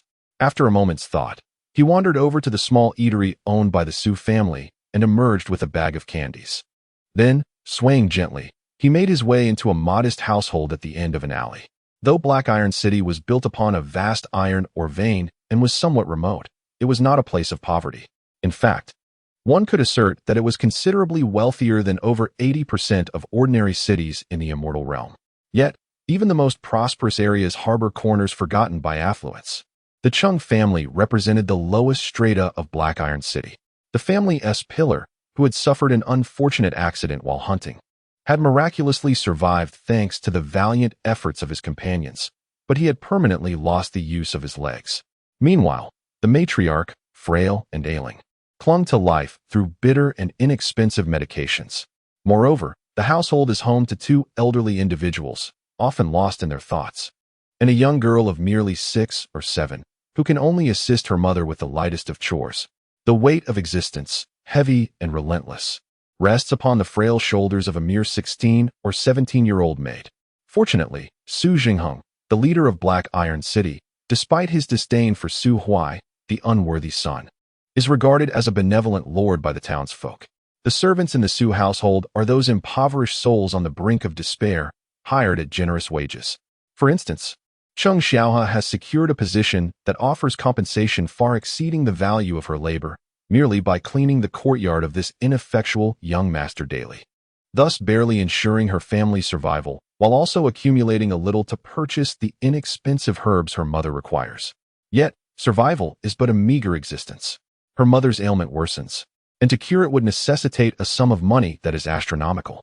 Chung Xiaohe even contemplated selling herself into a brothel upon witnessing her mother cough up blood, hoping to save her life. However, despite her inability to see her toes, her visage cannot be deemed extraordinary. She possesses no talent for song, dance, poetry, or the arts. The price offered by the brothel for her was even less than what the Su family would pay her in 2 months. Thus, her profound love for money is understandable. Hence, when Su Huai wagered 10 times her monthly salary, she was irresistibly drawn in, ultimately losing herself to the depraved scion of the Su family. Knock, knock, knock. Who is it? The little girl with braids peered through a hole in the door and beheld Su Huai, grinning and carrying 2 large bags. Who are you? Alms to the poor. I hail from the east, the great Tang. Wow. Father. Mother. Come quickly. There's a bald monk. Hey, little brat, open the door. I am a friend of your sister. Nonsense. Bad people always say that. You're dressed in black and carrying a sack. You clearly aren't a good person. All right. This little brat has potential. Even Sidu Zhuo couldn't leave me speechless, yet you've managed to do so twice in 1 minute. Humph. Open the door. I truly am your sister's friend. Ultimately, after Su Huai accurately named Chung Xiaohe and even provided her height, the mischievous child finally let him into the house. A visitor has arrived. Cheng's mother, after rummaging through the house for quite some time, awkwardly offered Su Huai the fruit he had brought. 2 elderly figures, their faces etched with wrinkles, sat in the parlor, occasionally clasping each other's hands to count the lines of age. Cheng's father, a dark-skinned man, unable to move due to the loss of both legs, leaned against the bed, offering Su Huai a kind yet bittersweet smile. To this honest man, Su Huai likely appeared to be a wealthy young master enamored with his daughter. Yet, given their circumstances, he feared they might be a burden to her, and she would most likely be looked down upon. As he scrutinized Su Huai was equally observing him. He particularly noted the rugged scars that marred the man's forehead. The placement of those scars was subtle. They were either the result of a fall from a height or self-inflicted through collision. It is difficult to fathom the depths of despair that this middle-aged man must have felt when his head struck the cold wall. The backbone of his family had suddenly fractured, turning into a burden. He mustered the courage to contemplate ending his own life to alleviate his family's plight. Yet upon hearing the cries of his young daughter and the pleas of his wife, that courage quietly dissipated. Humanity is a complex tapestry. Death is not the terrifying aspect, but rather the haunting memories of what one is reluctant to forsake before departing. Big brother, are you really my sister's friend? But I haven't heard her mention you. The little girl inquired. Just eat your candy. I don't wish to converse with you. With a swift motion, Su Huai placed a piece of candy into the little girl's mouth, playfully tugging at her braid, while he lifted his gaze to Cheng's father, offering a smile that radiated warmth like the sun. Uncle Chung, I am. In the evening, as dusk approached, Su Huai emerged from the narrow alley. Waving farewell to the Chung family, he left behind a sum of money that was neither excessive nor insufficient. While it would not make them wealthy overnight, it was ample to resolve the challenges they currently faced, though he had insisted it was a loan rather than a gift, and had even requested a promissory note from Cheng's father. The latter understood well that this was merely a gesture of charity and compassion. Yet, he lacked the courage to refuse, unable even to utter words of denial. In such moments, to stubbornly proclaim one's refusal of unsolicited aid does not signify self-respect or integrity. It is, in truth, a form of selfishness. He would rather see his daughter sold, allow his wife to succumb to illness, and condemn his youngest daughter to a life shrouded in shadows, all to serve his own useless existence, than to swallow his pride and accept help from others. What else could this be called but selfishness? Ultimately, the little girl from the Chung family finally conceded to Su Huai's charm under the combined pressure of playful braiding and sugary bribes. Cheng's father and mother watched him depart until his figure vanished entirely into the throng. As night descended, in the small courtyard of the Su family, Cheng Xiaohe had cleaned herself thoroughly and bundled up tightly, squatting beneath the eaves like a nervous kitten about to be petted. She had been anxious for nearly 2 hours. From sunset until now, with the moon rising high, she was on the verge of dozing off, questioning why that peculiar young master had not yet returned. Was the bed still warm? How vexing. It was his choice to stay away. I'm leaving, I'm going home, Xiao had declared, rising to dash towards the door. However, as she stepped outside, her expression fell. What if I leave? Will the young master be angry? What if he strikes me? I've heard that wealthy young masters enjoy wielding whips, and it hurts terribly. Even if he does not strike me, what if, in a fit of rage, he expels me from the Su residence? Alas, I, Cheng Xiaohe, find myself in a predicament. Cheng Xiaohe sorrowfully embraced herself, crouching beside the grand entrance while fixating her gaze on the cobblestone path leading to the Su residence, utterly motionless. After approximately a quarter of an hour, an ant responsible for garbage collection passed by, observing Cheng Xiaohe for quite some time. Xiaohe, are you pretending to be a stone lion? No, Aunt Lu. I am waiting for the young master to return. Oh, has the young maiden's heart fluttered? Cheng Xiaohe, blushing, lowered her head. In a sense, regardless of whether her heart had indeed fluttered, it seemed she could not escape this evening. To her astonishment, Aunt Lu's next words widened her eyes. Don't wait any longer, Xiaohe. I just passed by old Master Su's place and overheard that young Master Su has embarked on a journey far from home. He likely won't return for a considerable time. No, please don't say that. Hurry home. The gates of the Su residence will close soon. I understand. Thank you, Aunt Lu. Cheng Xiaohe was uncertain how she made her way home. The security in Black Iron City was relatively sound. Those who dared to commit crimes had been apprehended by the Su family's law enforcement team, with the bodies still hanging from the city walls. Thus, she wandered in a daze, exchanging greetings with a few familiar neighbors, but nothing untoward occurred along the way. Upon arriving home, she merely squatted at the entrance, too timid to step inside. Su Huai's departure filled the young Cheng Xiaohe with confusion and sorrow. She suspected that her earlier massage had displeased Su Huai, leading him to decide against her. Perhaps tomorrow, the steward of the Su residence would bar her at the entrance and inform her, Cheng Xiaohe, you need not return. But without a job, what was she to do next? The wealthy young master was heartless, sob. Sister, why are you secretly squatting here and crying? A little girl with braided hair peeked out from the doorway, gently patting her sister's shoulder. Stop crying. I'll treat you to some candy. Suddenly, a sweet morsel was thrust into Cheng Xiaohe's mouth. She wiped her tears and gazed at the mischievous Cheng Xiaomiao. Where did you get this candy? It was given to me by my future husband. Cheng Xiaohe was momentarily speechless. You're only 7, and your parents have already betrothed you. No, it wasn't my parents who arranged it. Then who? It's young Master Su. He visited our house today. And father said young Master Su came for you. But I think otherwise, because he likes to tug on my braid. Zhang Lanlan says that if a boy pulls a girl's braid, he secretly likes her. So young Master Su must like me. Cheng Xiao's mind went blank. At this moment, one thought consumed her. The perverse young master came to her home. She lifted her foot and dashed inside, only to turn back halfway and, with a thud, struck Cheng Xiaomiao on the head. Finding it insufficient, she struck again. She casually extracted all the candies from her hands and pockets, slipping them into her own, before turning back to dash into the house. Suddenly, a resounding cry echoed from the entrance. Inside, Cheng Xiaohe and her mother, after recounting the events of the day, could not help but embrace one another in a flood of tears. Cheng's father, hearing the muffled sobs from within and the piercing wails of Cheng Xiaomiao outside, gazed through the window into the dark, shadowy alley and felt a flicker of hope ignite within his heart. As the tears flowed, Cheng Xiaohe eventually cried herself to sleep, utterly exhausted. Even the most optimistic souls can become overwhelmingly weary when they finally unburden themselves from the weight they have long carried. Next time, when the young master returns, she will surely warm his bed. In the middle of the night, Cheng Xiaohe dreamt vaguely of a vision. The eldest young master rode a white horse from the Su residence to her doorstep, lifted her into the carriage, and took her back to the Su household. He promised her that she would warm his bed for a lifetime. Yet, the very next day, having grown bored, he callously cast her out into the frigid winter, even taking her undergarments. With no choice left, she resorted to picking up a piece of wilted vegetable leaf. With a loud thud, Cheng Xiaohe tumbled from her bed, sitting up and cradling her aching head as she began to weep profusely, cursing Su Huai as a pervert. At that moment, Su Huai, labeled as a pervert, suddenly sneezed. The sound startled a colossal, striped demon tiger nearby, towering 3 meters high.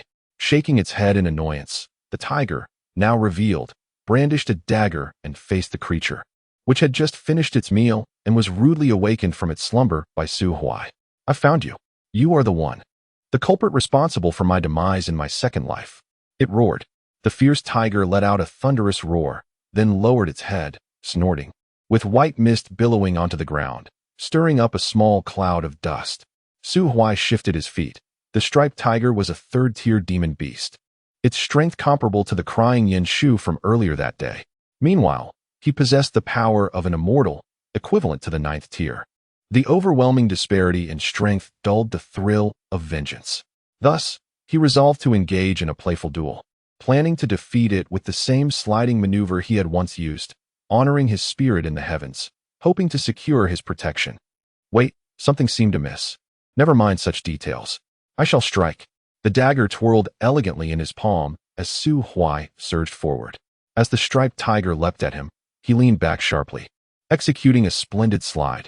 But to his astonishment, the beast defied expectation. It abruptly halted its airborne charge, then plummeted to the ground, its massive jaws agape. Oh no! Su Huai's slide went straight into its mouth. With a crunch, the tiger's sharp teeth clamped down on his waist. At that moment, only 3 thoughts occupied Su Huai's mind. Firstly, the weight of Newton's coffin board seems inadequate to contain this formidable creature. Does this shape-shifting tiger possess no inertia whatsoever? Secondly, the teachings from a certain platform on how to execute a sliding attack to slay tigers are utterly reprehensible.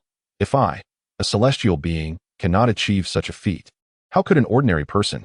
Thirdly, I must express my apologies, but it was you who first abandoned the principles of martial ethics. Boom.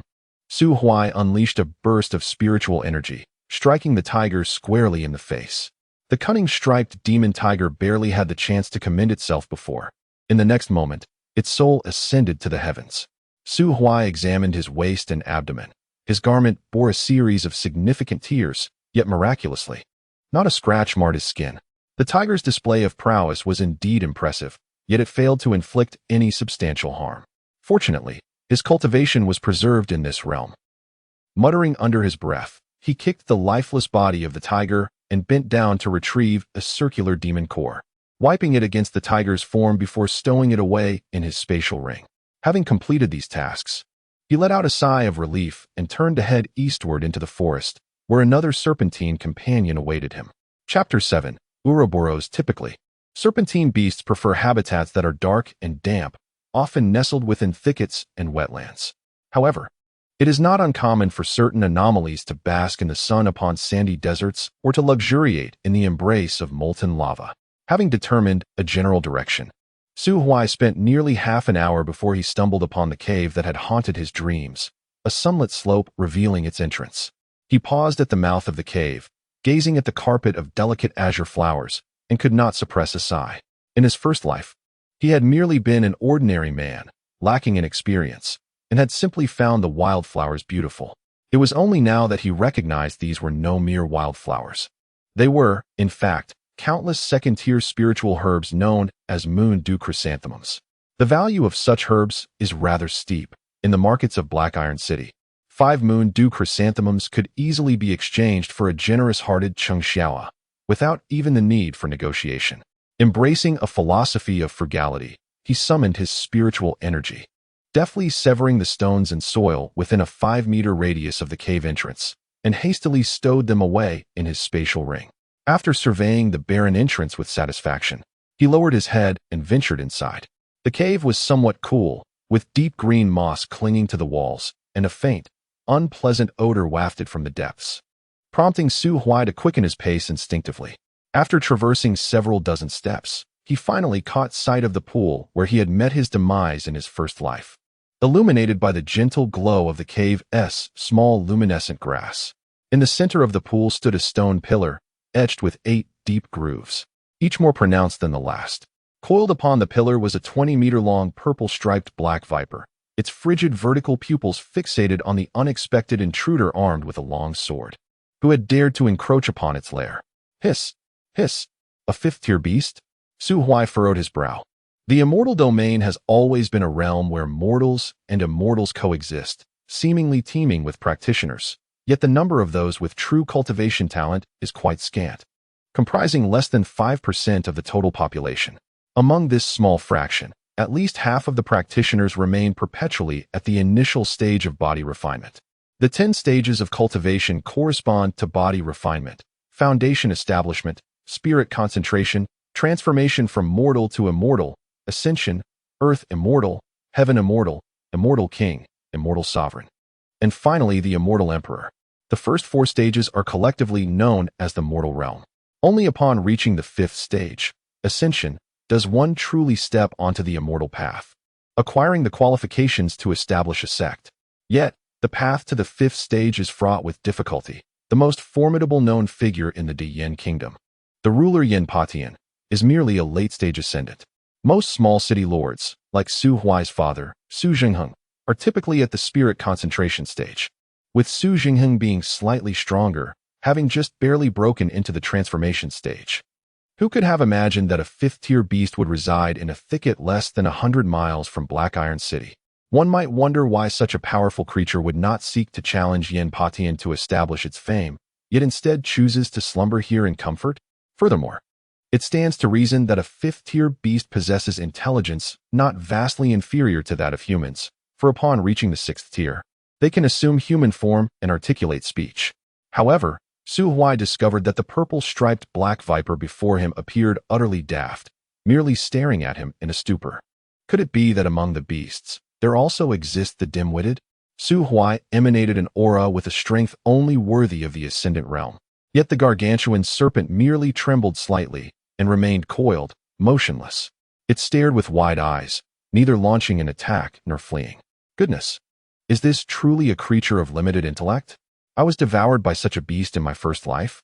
Gazing at this foolish serpent, Su Huai suddenly recalled the idiom, guarding a tree stump waiting for a rabbit. This snake was akin to the farmer who stood by a stump, hoping a rabbit would come and meet its demise. And he, Su Huai, was that foolish rabbit in his first life. What an absurdity! With a twitch of his lips, Su Huai advanced step by step, gripping his blade. Since he had arrived, he must seek vengeance for the past. Yet, to his astonishment, as he drew closer to the water's edge, the purple-striped black viper suddenly sprang into action. Its cold scales shimmered with an eerie dark light, its massive body wavering in the water as it opened its mouth wide, biting its own tail and swallowing it, gradually forming a closed loop. A serpent biting its tail? Su Huai paused, a flicker of realization washing over him, only to vanish in an instant. Before he could ponder further, the foolish serpent submerged into the pool, and simultaneously, the clear water surged upward, sketching a colossal transparent serpent head in the air. The serpent head glanced at Su Huai and opened its gaping maw, swallowing him whole. As darkness enveloped him, Su Huai's heart raced with terror. Possessing the strength of an immortal sovereign, he had just experienced an illusion akin to a mantis attempting to stop a chariot, a mere ant gazing at the heavens in the face of that transparent serpent head. Please, take a step forward. When light returned, Su Huai found himself no longer in that lowly cave. He now stood before a massive metal door, upon which coiled a grand silver serpent sculpture, its gem-crafted eyes radiating a blood-red glow. Please, take a step forward.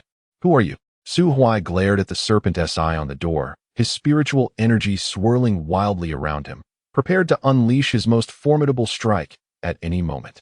After a tense standoff, the silver serpent seemed to lose its patience. I command you to take a step forward. In a flash, Su Huai felt all his power drain away, reverting him to the ordinary self of his first life. An invisible hand encased him, forcefully pulling him forward a step, and with a resounding clap, it slammed his hand onto the stone pedestal before the metal door.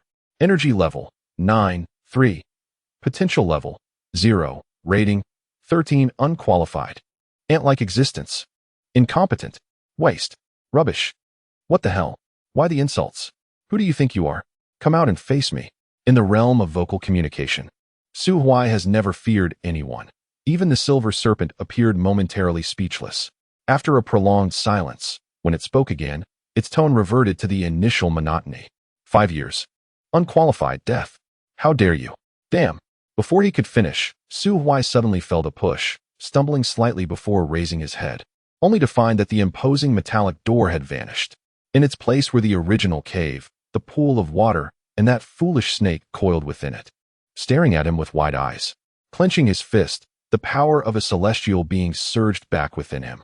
Yet, on his right middle finger, there was a silver Ouroboros ring, seemingly drained of its strength, as the previously vibrant crimson eyes were now dull and lifeless. Su Huai furrowed his brow, cautiously channeling a hint of spiritual energy, and a message instantly materialized in his mind. Energy level, 9. 3. Potential level, 0. Rating, 13. Potential enhancement. Enlightenment steel of Tingyun Mountain. What does this signify? Qualified. Key.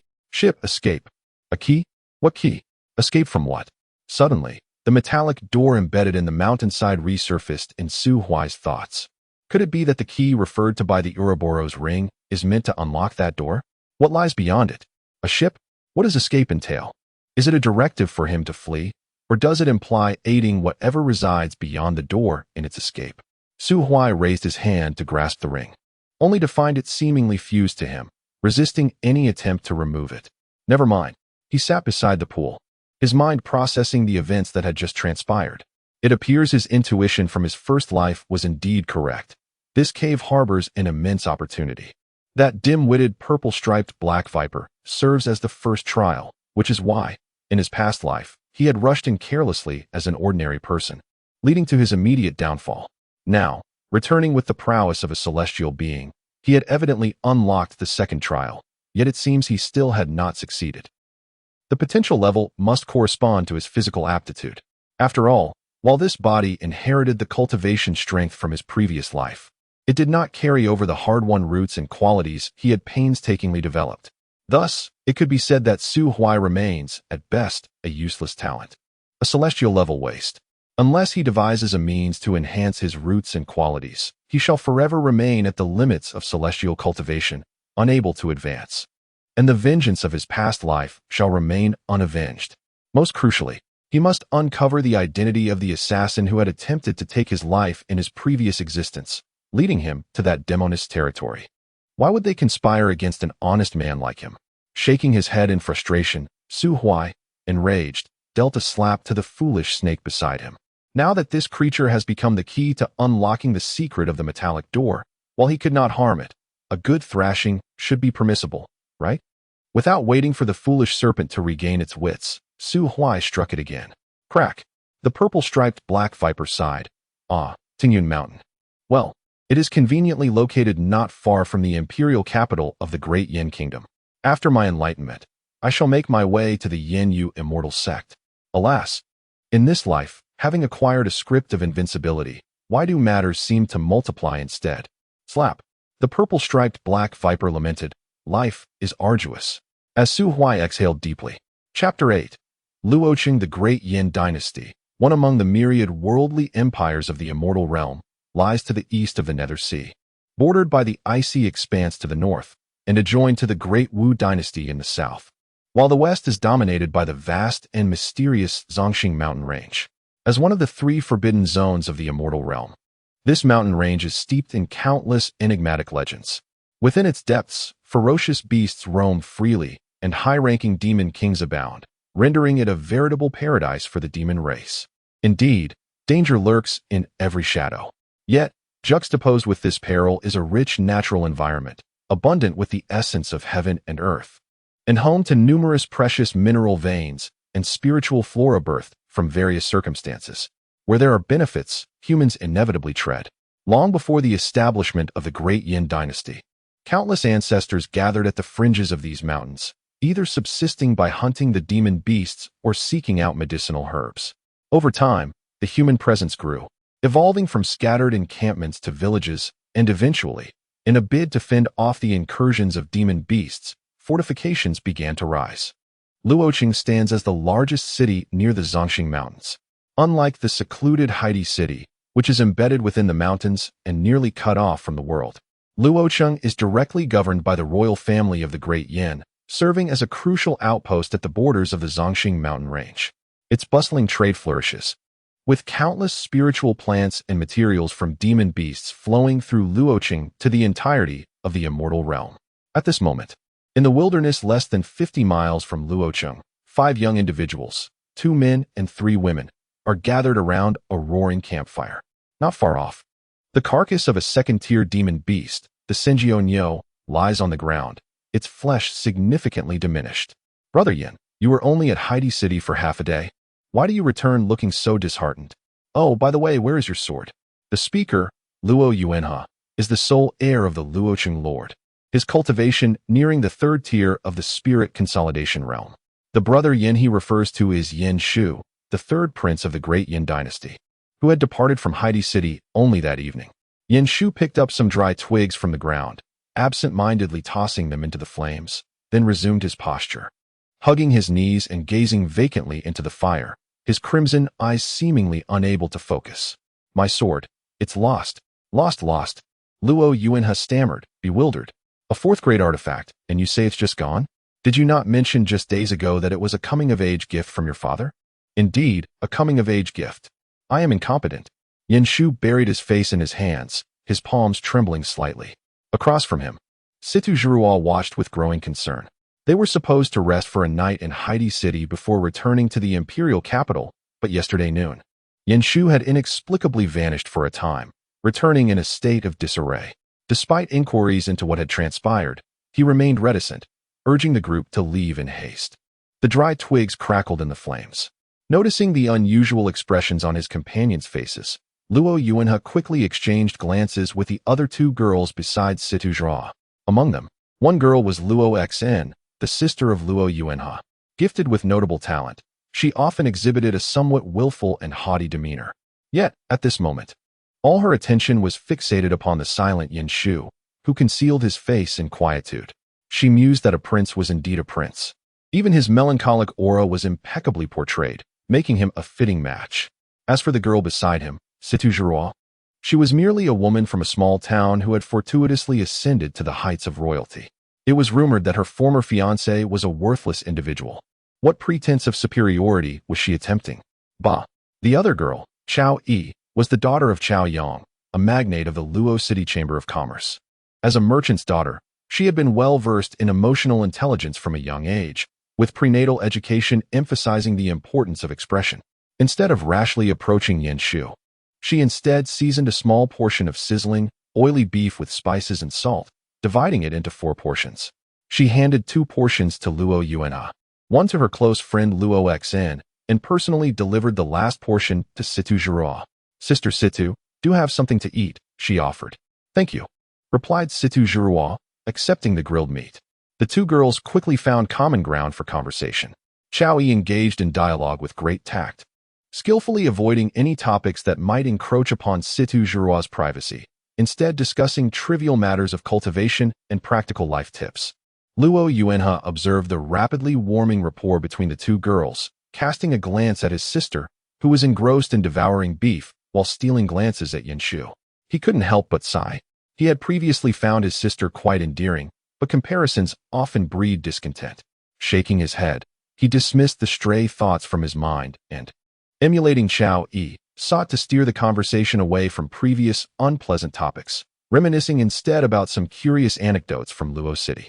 Coincidentally, there was a recent event that piqued his interest. He tore off a piece of beef and offered it to Yin Shu, speaking up, "Yin brother, as a distinguished disciple of the Tianhan Palace, might there be methods for taming beasts within your sect?" Yin Shu's voice remained somewhat muted. There are indeed methods. However, they tend to be rather redundant, requiring practice from the juvenile stage of the beasts. The techniques for controlling adult beasts are exclusive to the island of 10,000 beasts, and they are their closely guarded secrets. Brother Yin, you are too modest. It is commendable enough to be able to tame juvenile beasts, as most possess a fierce nature. Luo Yuanhe lowered his voice, leaning closer to Yen Shu's ear. Brother Yin, come to my tent at the 5th watch. I have an opportunity to present to you. What sort of opportunity? I have some valuable items in my tent.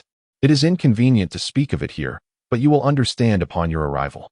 A sudden tension emanated from somewhere behind Yen Shu, prompting him to cast a discreet glance at Luo Yuanhe and subtly shift to the side. What is there that cannot be said? There are no outsiders here. You may speak plainly. Do you consider Miss Zhao an outsider? Or do you fear that Sister Zhuruo might seize the opportunity you mentioned?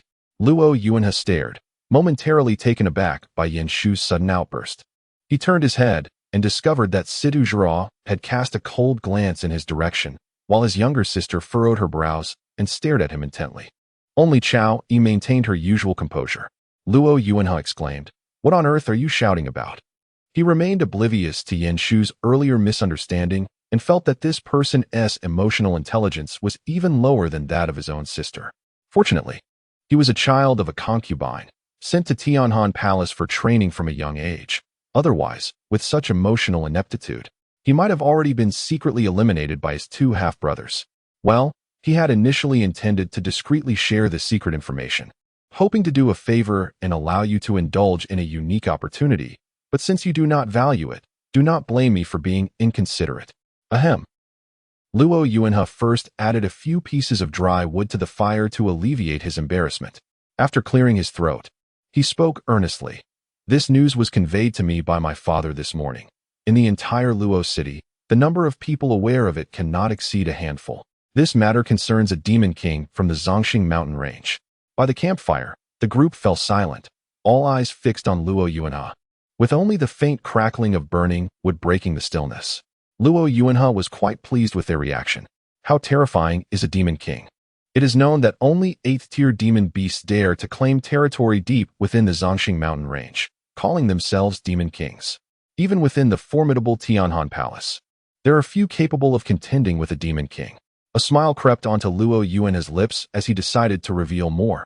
Over half a month ago, unusual disturbances suddenly arose from the depths of the Zongxing mountain range. The nearest human sanctuary, Tingyun Mountain, concerned that these disturbances might provoke a surge of beasts, specially dispatched a skilled Earth Immortal adept at concealment to infiltrate the mountains for reconnaissance. Just last night, my father hosted that formidable individual and learned that the disturbances in the Zongxing mountain range actually stemmed from a territorial conflict between the Crimson-Eyed Crow Demon King and the Howling Moon Wolf King. The 2 factions have erupted into a brutal war. Amidst the fiercest chaos of this war, a strong warrior from the Luyun Bi clan stealthily infiltrated the lair of the Crimson-Eyed Demon King, eliminating nearly all of the Demon King's wives and offspring, with only the youngest of the crow cubs escaping due to its playful wandering at the time of the incident.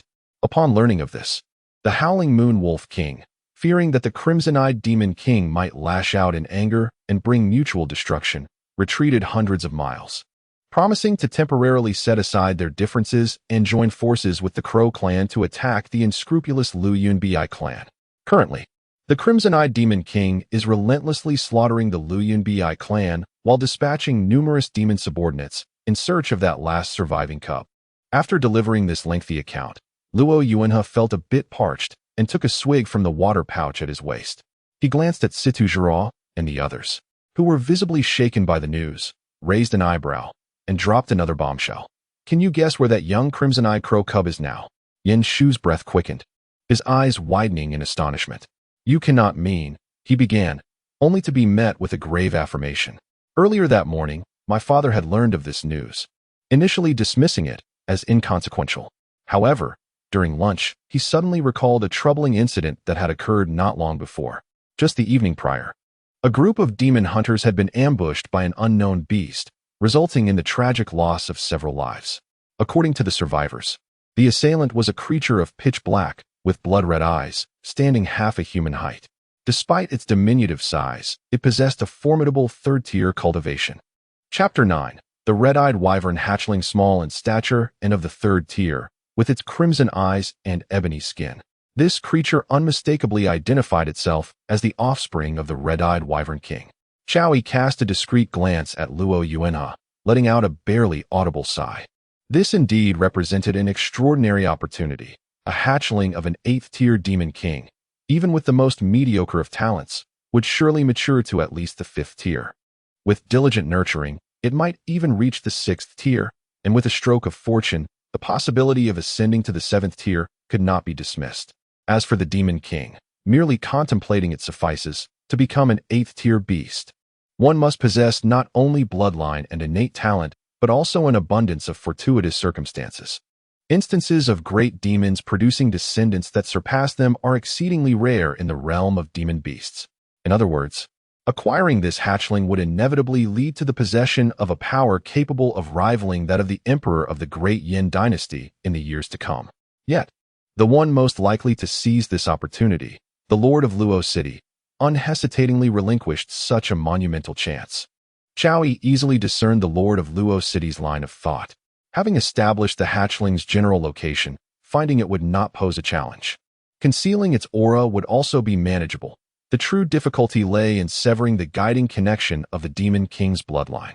Sooner or later, the red-eyed Demon King would sense its progeny through an innate connection, leading to an unavoidable calamity for all of Luo City. As for fleeing with the hatchling, that would be an even greater gamble. No one could guarantee that the red-eyed Demon King would abandon the pursuit due to distance. Nor could it be assured that other powerful entities would not recognize the hatchling's potential and seek to seize it. Innocent men may be guiltless, yet possessing a treasure can be a curse. The Lord of Luo City, unwilling to sacrifice his current status and tranquility for an uncertain future, was a rare figure of clarity in the entire celestial realm. Thus, he relayed this news to Yen Shu through his son, transforming this hot potato into a substantial favor with virtually no cost. It is worth noting that Yen Shu was not merely the third prince of the great Yin dynasty. He was also a direct disciple of an elder from the heavenly cold palace. Upon acquiring the red-eyed wyvern hatchling, he could promptly embark on his journey to return it to the heavenly cold palace.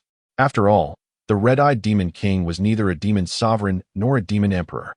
However formidable, it would not dare to wreak havoc in a domain safeguarded by a celestial sovereign, ultimately having to swallow its pride and seek another mate to sire another brood. Luo Yuanhe paid no heed to the gazes of others. He merely regarded Yen Shu's slightly reddened eyes and smiled. "Brother Yen, what say you? Does this opportunity catch your discerning eye?" Yen Shu looked at Luo Yuanhe. As a royal scion, he may have been somewhat naive, but his intellect was by no means lacking. The thoughts that occurred to Chow Yi were equally apparent to him. For the moment, he could only clasp his fists in greeting to Luo Yuanhe. "The favor of the Luo family shall certainly be etched in my heart. Pray tell, where might the hatchling currently reside? I would appreciate Brother Luo's guidance." "Haha, Brother Yen, please follow me." As Luo Yuanhe rose and strode purposefully in a particular direction, Chow Yi's eyes flickered with insight, further solidifying her inner suspicions. It seems that Lord Luo has not only located the cub, but has also captured it or confined it somewhere, awaiting Yen Shu to subdue it. No wonder Luo Yuanhe arranged for several of them to leave the city for a camping trip in the dead of night. This is evidently a meticulously crafted scheme. Prior to this, the Chow family might have been able to contend with the Luo family due to their immense wealth, but from this point onward, with the support of the royal family of the Great Yin Kingdom, the Luo family's position has become unassailable. Luo Yuanhe's invitation for her to participate in this gathering likely serves not only as a gesture of goodwill, but also as a demonstration of power. The group extinguished their campfire and, alongside Luo Yuanhe, ventured into the shadowy forest. They were not far from Luo City, situated at the periphery of the buried Star Mountain Range, where even second-tier beasts were exceedingly rare. Yen Shu, possessing the strength of a third-tier condensed spirit realm, along with the covert protection of a condensed spirit elder from the Sidhu family, made the likelihood of any mishap nearly non-existent. After a brief dash through the woods, they arrived at the entrance of a concealed valley. Just as Luo Yuanhe intended to turn back and exchange a few words with Yen Shu, an unexpected fragrant aroma wafted into his nostrils. The formation that Lord Luo had previously set up at the valley's mouth had been deliberately tampered with. His expression shifted dramatically, prompting him to rush into the valley. A flicker of fire suddenly illuminated the narrow gorge, and Luo Yunhe discerned a dark figure near the flames, with a small beast laid open upon the pyre. Thunderstruck, it was over. Luo Yunhe trembled uncontrollably, instantaneously losing all strength and collapsing onto the ground. Yin Shu, witnessing this scene, seemed to grasp the gravity of the situation, letting out an enraged roar as he charged toward the fire. Stop! Release my beast! Heavens! Bang! The others, including Chao Yi, only saw Yin Shu surge toward the figure by the fire like a force of nature, followed by a startled cry and a sharp sound. Clad in a white robe, Yin Shu spun in midair before crashing to the ground. What the devil is this? You startled me. The shadowy figure seized a torch and illuminated the prone white robe, breaking into laughter. Oh, it's you? Brother Yin, it's only been a day. And you've adopted quite a unique style. 15 minutes later, Chao Yi sat in bewilderment alongside the others around the fire in the valley, next to the equally perplexed Luo Yunhe and the trembling Yin Shu, whose face was swollen like a pig's head. Brother Yin, what a coincidence to meet you here. Let us eat some meat. I intended to invite you to lunch to make amends earlier, but you seem to have urgent business and dashed off. However, it's not too late now. You can savor my cooking. This little beast tastes delightful. Yin Shu, filled with indignation yet unable to voice it, could only tremble as he accepted a pig's trotter handed to him by Su Huai, taking a hearty bite. His fortuitous encounters, his crimson-eyed demon, his future magical companion, his fifth-tier partner. How delightful. The chasm between heaven and hell cannot be greater. Tears, as large as beans, cascaded down his cheeks. The young and impetuous third prince of the great Yin kingdom was convinced that he had, perhaps, already encountered his lifelong adversary. Luo Yunhe swallowed hard. Though vexed that his father's meticulously devised plan had been usurped by another, he could discern certain clues from Yin Shu's demeanor. Moreover, the scene of Yin Shu, in the spirit concentration realm, being sent flying by a mere slap, was still fresh in his memory. This figure cloaked in black evidently possessed strength at least in the mid to late third tier. What could a mere late-stage second-tier cultivator like him possibly do? The situation was overwhelmingly formidable. Thus, Luo Yunhe could only rest his hands on his knees, sitting upright like an obedient child. Brother Yin, may I inquire who this is? Before Yin Shu could respond, the observant Situ Zhua, who had been fixated on Su Huai since witnessing his prowess, answered his question. He is the young master of the Su family from Black Iron City, Su Huai. Su Huai? Unclear about the situation, Luo Xian suddenly stood up with wide eyes, pointing at Su Huai, who was savoring a pig's knuckle. Is he the useless one whom you annulled your engagement with, Su Huai? Chapter 10. Is this not a black pig? The words broken engagement and waste were difficult for Chao Yi to associate with Su Huai, who had just sent a certain prince of the third realm flying with a slap. Luo Yunhe covered his face, gaining a new understanding of his sister's brainless tendencies. Trembling, he admonished her loudly. Luo Xian, put your hand down. Oh! Luo Xian shrank her head, reluctantly retracting her finger. However, as an ardent admirer of the white-clad youth Yin Shu, she could not bring herself to like the boy who had just struck her beloved. What? You say Luo Yunhe wasn't hit? He was merely a foolish older brother. The beloved she referred to was certainly not that imbecile who only sought to please others while scolding his own sister, but the graceful and handsome third Prince Yin Shu. Luo Yunhe smiled apologetically at Su Huai. I apologize, Brother Su. My father is busy with government affairs and has been neglectful in disciplining my sister. She has grown accustomed to being willful at home. Su Huai grimaced. No worries, your sister is correct. I am indeed a waste, recently rejected from a marriage. Look, the main character is sitting right beside you. Luo Yunhe fell silent. How could this person possess such low emotional intelligence? How was he to respond to such a statement? Should he directly say that Situ Zhua was blind to his worth? The 3-year term had expired. Perhaps it was for the best that he was no longer associated with the Situ family. Situ Zhua, however, did not feel offended. At this moment, 2 thoughts occupied her mind. First, how did Su Huai, the well-known waste of Black Iron City, suddenly possess strength comparable to her senior brother Yin Shu? Second, why was Su Huai here? Was it possible that he had been unable to let go of her, following her footsteps from his hometown to Luo City? The more she pondered, the more plausible the idea became. What a profound devotion! What heartfelt sincerity! Thus, she spoke up directly. Su Huai, you have worked hard. Su Huai paused, Three question marks slowly materializing above his head. Well, it wasn't exactly hard. Su Huai shook her head, her eyes soft as water. It's all right, Su Huai. You need not feel embarrassed. Now that you have embarked on the path of cultivation, why not join me in entering the heavenly cold palace? My master appreciates talent, and upon witnessing your abilities, he will surely accept you. Su Huai blinked. Talent? What talent do I possess? Moreover, who has the right to take me as a disciple? The only strong individuals in the heavenly cold palace whom I can respect are merely two. Is your master the heavenly cold immortal emperor, or the grand elder of the heavenly cold palace? The former has been in seclusion for a century and no longer accepts disciples, while the latter is deeply enamored with alchemy, and I have no interest in becoming a mere medicinal ingredient.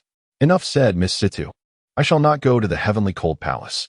Su Huai, you truly need not feel embarrassed. Hiss. I am not embarrassed.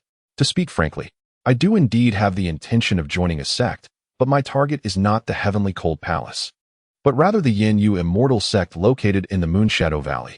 Sister Zhuruo was momentarily taken aback. What brings you to the Yin Yuxian sect? To pursue romantic interests? Su Huai raised an eyebrow. The Yin Yuxian sect is renowned for having the most female cultivators in the entire immortal realm. I've heard that the women there possess unparalleled beauty, akin to enchanting fish and graceful swans. Thus, I thought perhaps I could charm a fairy to bring home as a wife.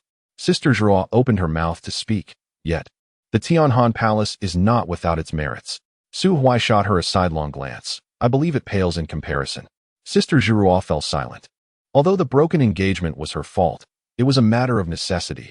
At that time, you were utterly incompetent, and we truly belong to different worlds. Fairies cannot engage in romantic ties with mortals. Yet now that you have cultivated, I extend an invitation to you, and you refuse, opting instead to flirt with other fairies. Why can men change their hearts so swiftly? Ugh, scoundrel. Among those present, Sister Zhuruo was in low spirits. Yin Shu dared not speak. Luo Yuanhe found himself at a loss for words, and Luo Xian was sulking, unwilling to engage with Su Huai. Only Chao Yi observed the expressions of the group. Having overheard the conversation between Su Huai and Sister Zhuruo, her heart clear as day. Mr. Su, I am Chao Yi. Oh, hello, Miss Chao. Su Huai turned to face Chao Yi. She was adorned in a simple, pale green long dress, her jewelry minimal compared to the gaudy adornments of Luo Xian. Yet the pendant hanging from her neck alone was enough to outshine all of Luo Xian's ostentatious metals and gems, for it was a third-tier demon core, strikingly rare with both ice and fire attributes. Initially, when he saw Chao Yi accompanying the group yet remaining silent, he assumed she was a reserved and aloof woman. He never anticipated she would suddenly engage him in conversation. Chao Yi noticed Su Huai's gaze inadvertently drifting to her alabaster neck and collarbone, but felt no embarrassment. After all, her third book was titled Analyzing Psychology Through Gaze. As a psychology expert, she was certain that Su Huai's gaze held no excessive desire, primarily focused on the pendant around her neck, perhaps instinctively glancing at other aspects. Mr. Su, you mentioned an intention to join the Yin Yuxian sect to attend the grand event in the imperial capital next month? Indeed, that is the only legitimate path. Are there any illegitimate means? Of course, one could simply seize the elder responsible for recruiting disciples at the Yin Yuxian sect, give him a beating, and then threaten him with hanging on the city wall if he refuses to accept me. You jest, Mr. Su. Indeed. I find it quite amusing as well. Chao Yi observed that although Su Huai was smiling, the mirth in his eyes was faint. Through her analysis, she arrived at a disconcerting conclusion. That remark was clearly not a jest. Internally alarmed, Chao Yi maintained her composure. However, there remains considerable time before the grand event commences. What plans does Mr. Su have before the imperial capital gathering? Su Huai set down the bone in his hand and wiped his mouth. He cast a fleeting glance at Situ Zhuruo, wary that she might think he was trailing her, and thus spoke candidly. I still need to make a trip to Tingyun Mountain. To visit the Enlightenment Stele? Indeed. Chao Yi blinked. It appears that our itineraries align quite closely, Mr. Su. Perhaps we could journey together? You, too, are heading to Tingyun Mountain? I am visiting a family elder, and, while there, I shall also assess my own aptitude in preparation for the forthcoming grand event. So, it seems Miss Chao is indeed a rival of mine. Chao Yi chuckled lightly. Mr. Su, you jest. You have yet to respond to my earlier invitation. That may not be appropriate. There is nothing inappropriate about it. Our Chow family happens to possess several enterprises along the way, which could spare you from various trifles. Then I shall be in your debt. It is an honor for me to accompany you, Mr. Su. Please, just call me Su Huai. If you don't mind, you may even call me Xiao. Never mind, let us stick with names. Very well, Chow E. Meanwhile, Luo Yuanhe observed Chow E's textbook-like performance from the side. Within mere minutes, she had befriended Su Huai, and the Chow family had established a connection with yet another promising individual. He glanced again at his younger sister, who was attempting to wipe the irritated face of Yan Shu with a handkerchief, feeling an urge to vomit blood.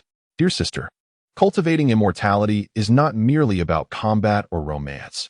It is about navigating human relationships. You may have caught Yan Shu's attention, but it seems futile, as he clearly does not hold you in high regard. Alas, with an unreliable sister, I must take matters into my own hands. Su Huai. Luo Yuanhe's thoughts were abruptly interrupted as he turned to see the seething Situ Zhihua. Internally, he berated her. How rude can you be? Are you not aware that interrupting others while they speak is quite impolite? No wonder Su Huai has no interest in you. Situ Zhihua, however, disregarded him and stared intently at Su Huai. Her emotions were in turmoil. Although she was the one who called off their engagement and had not seen her fiancé until yesterday, hardly even friends, she found it absurd to profess affection for him. Yet, witnessing Su Huai engaging in jovial conversation with Chow, he ignited a fiery discomfort within her. This feeling is, in fact, quite normal. It is akin to a couple. You are the one who strays and initiates a breakup. Yet when you see your ex with someone new, it stirs unease in your heart. To put it another way, when someone pursues you, and you clearly do not reciprocate their feelings, discovering that, right after your rejection, they have turned to your best friend can be quite disheartening. Frustration coursed through her veins. To put it bluntly, it was simply disgraceful. Su Huai regarded Situ Zhihua, inquiring, is there something you need? Furthermore, why the excessive shouting? Are you out of your mind? Situ Zhihua clenched her silver teeth in indignation. Do you have any idea who this beast you are roasting on your grill is? Su Huai was momentarily taken aback, instinctively retorting, isn't it just a black pig? What of it? Does its father happen to be Li Gang? Chapter 11, Pain. Pain that pierces the heart. Who is Li Gang? Ah, Li Gang is a very fortunate father. Oh, Situ Zhihua instinctively nodded, but soon realized her mistake. Her eyes widening in shock once more. No, what does Li Gang have to do with this? I am asking if you know the identity of this demon beast cub. Of course, I do. It's a little black pig, crisp and crunchy. Situ Zhihua was nearly driven to exasperation. She stood up, pointing at the roasted pig above the fire, already half consumed. This is a red-eyed demon boar. It is the progeny of an 8th-tier demon king, and furthermore, the last of its lineage. Do you realize the trouble you've caused? Is that so? Now you're scared, aren't you? No wonder it tastes so delicious. You. What do you mean, you? If you want to eat, then sit down and eat. If you don't dare, just dig around in the dirt over there. Don't disturb my meal with your fussing. Su Huai curled his lip. From the moment he laid eyes on this little black pig, he sensed the faint aura of a demon king emanating from it. But so what? Even if that demon king were to come knocking, what of it? The only way it could avenge this little black pig would be to suffocate Su Huai with its own flesh. Besides, the demon beast clan is notoriously indifferent to matters of affection, especially beings like the boar, which is also known as Tien, translating to pig. Would a male boar seek vengeance for its piglets? Don't be absurd. A demon king class boar can have dozens of offspring, and given the longevity of demon kings, there is no such thing as an old boar that has just begun to bear children, unless one of the offspring possesses talent sufficient to become its right-hand companion. It wouldn't shed a tear even if all its progeny perished. Naturally, if an ordinary person were to enter its lair and kill its offspring, they would indeed face relentless pursuit. But that is not merely because you killed its offspring, it's because you slapped its face, trampling upon its dignity as a demon king.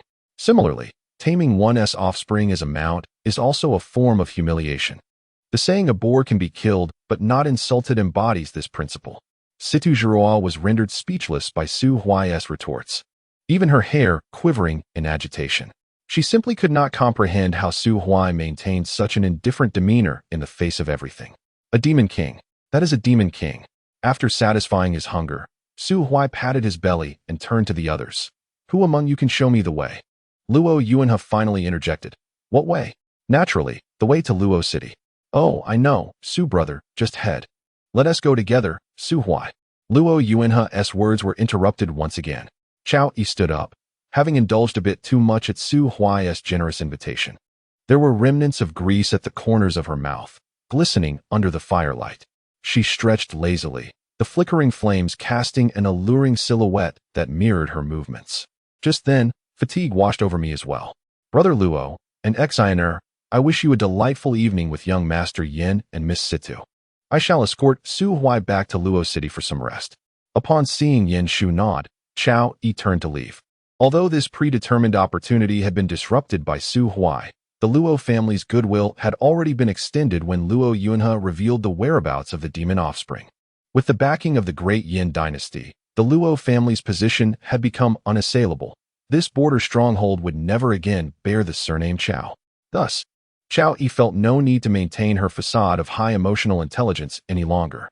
Even a clay figurine could still harbor some indignation. It was one thing for Luo Yuanha to summon me as a mere aide, especially since I had thought we were merely fostering camaraderie. But who could have foreseen his duplicitous nature? Leveraging this opportunity to ingratiate himself with the royal family, while flaunting his connection in my presence as a member of the Chao family? Was this a display of power meant to intimidate me? Did he believe I would be awed?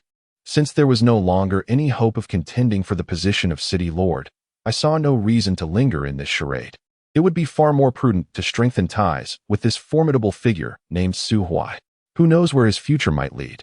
Chao Yi had perused countless tomes throughout her life, including tales of mortals aspiring to become cultivators. After all, a mysterious youth like Su Huai, who emerged from a humble mountain town, previously deemed worthless, had suddenly risen to prominence, all while possessing the auspicious buff of a broken engagement. He was undoubtedly a figure of imperial potential. As Chao Yi led the man named Su Huai towards Luo City, Luo Yuanha could only seethe beside the fire, trembling with cold and ire.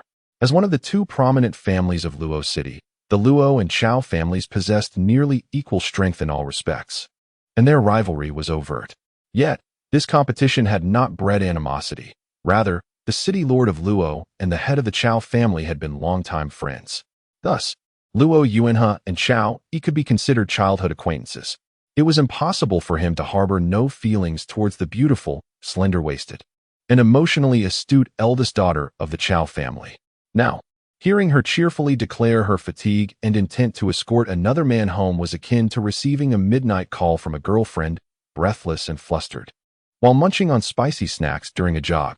Such a revelation was devastating.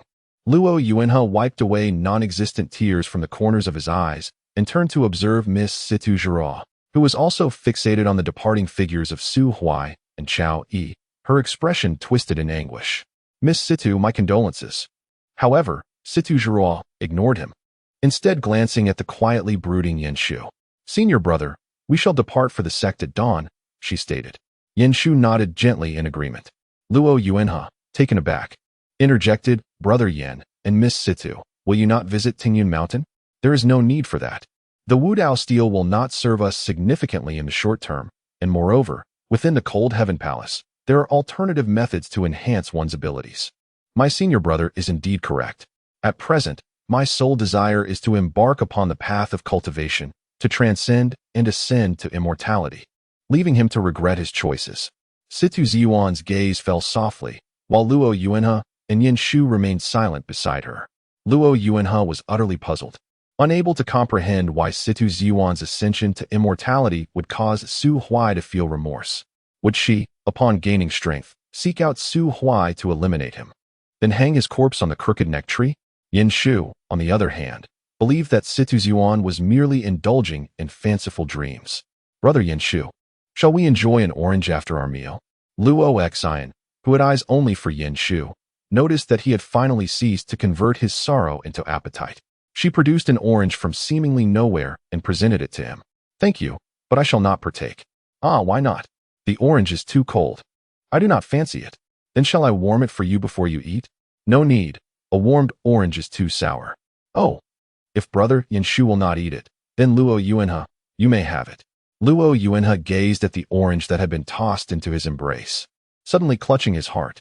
Ouch, it hurts even more. My dear sister, Do you not know that a sycophant meets a bitter end? Chapter 12. He suddenly collapsed while walking. The moonlight was obscured by thick clouds, and Xiao Yi held a piece of fluorite, which barely illuminated the path ahead. The campsite was not far from the gates of Luo City, yet there remained a distance of over 10 miles. In truth, igniting a light source in the dense forest during the late hours was rather unwise. While a bonfire could indeed ward off some wild beasts, a mere torch would only attract greater peril, especially such a mobile source of light. Nighttime predators might interpret scattered lights as provocations from prey, utilizing the underbrush for ambush. However, Xiao Yi harbored no such concerns at the moment, for Su Huai's effortless slap to Yen Shu had demonstrated his formidable strength in this peripheral region. Yet, as they continued, Su Huai suddenly halted. Xiao Yi tilted her head to regard him. What is it? Look up. Something obstructs the path. Xiao Yi raised the fluorite in her hand and beheld an elderly man in a white robe standing quietly on a branch of a large tree, conspicuously visible in the pitch-black forest. The old man had his hands tucked within his voluminous sleeves, squinting slightly, his features obscured, save for a notably large mole at the corner of his eye that appeared rather comical. You young ones from the Su family have gone too far. Su Huai sighed. Who are you? I am Qin Shan, an elder from the Heavenly Cold Palace. From the Heavenly Cold Palace? The old man nodded his head affirmatively. Indeed, this journey of the Su family marks the first descent of the Heavenly Cold Palace's direct disciple, Yen Shu, from the sword-washing peak in over a decade. The dangers of the celestial realm are numerous. The peak master, concerned for the safety of this reckless youth, has specially dispatched me to provide covert protection. Goodness, you even have a bodyguard while out and about. Though I am referred to as a bodyguard, it appears I am not particularly competent. Su Huai, undeterred, grinned and engaged in a playful exchange with the elder perched above. Not competent? What do you mean? First, prior to reaching Black Iron City, due to various reasons, cultivators above the 4th tier are prohibited from entering. So Black Iron City has such rules. Yet my deceased father was clearly only at the 4th tier. What right does he have to establish such regulations? Su Huai paused. Could it be that the Su family has some hidden powerhouse secretly overseeing matters? Otherwise, do you believe Black Iron City could possibly maintain its position on a mineral vein secret realm, especially in an area rife with 3rd and 4th tier demonic beasts near the central region of the Buried Star Mountains? All thanks to Su Jingheng, who barely scraped by at the 4th tier. Su Huai tilted his head. So what are you trying to convey? The old man was unable to enter Black Iron City. Yet he knows that after leaving the city, Yen Shu appeared despondent, his Dao heart damaged. Initially vexed due to the lack of clarity on the matter, it was only until just now that I witnessed you bullying him. Stop. I did not bully him. That slap, even from dozens of meters away. I could hear it clearly. That was an accident.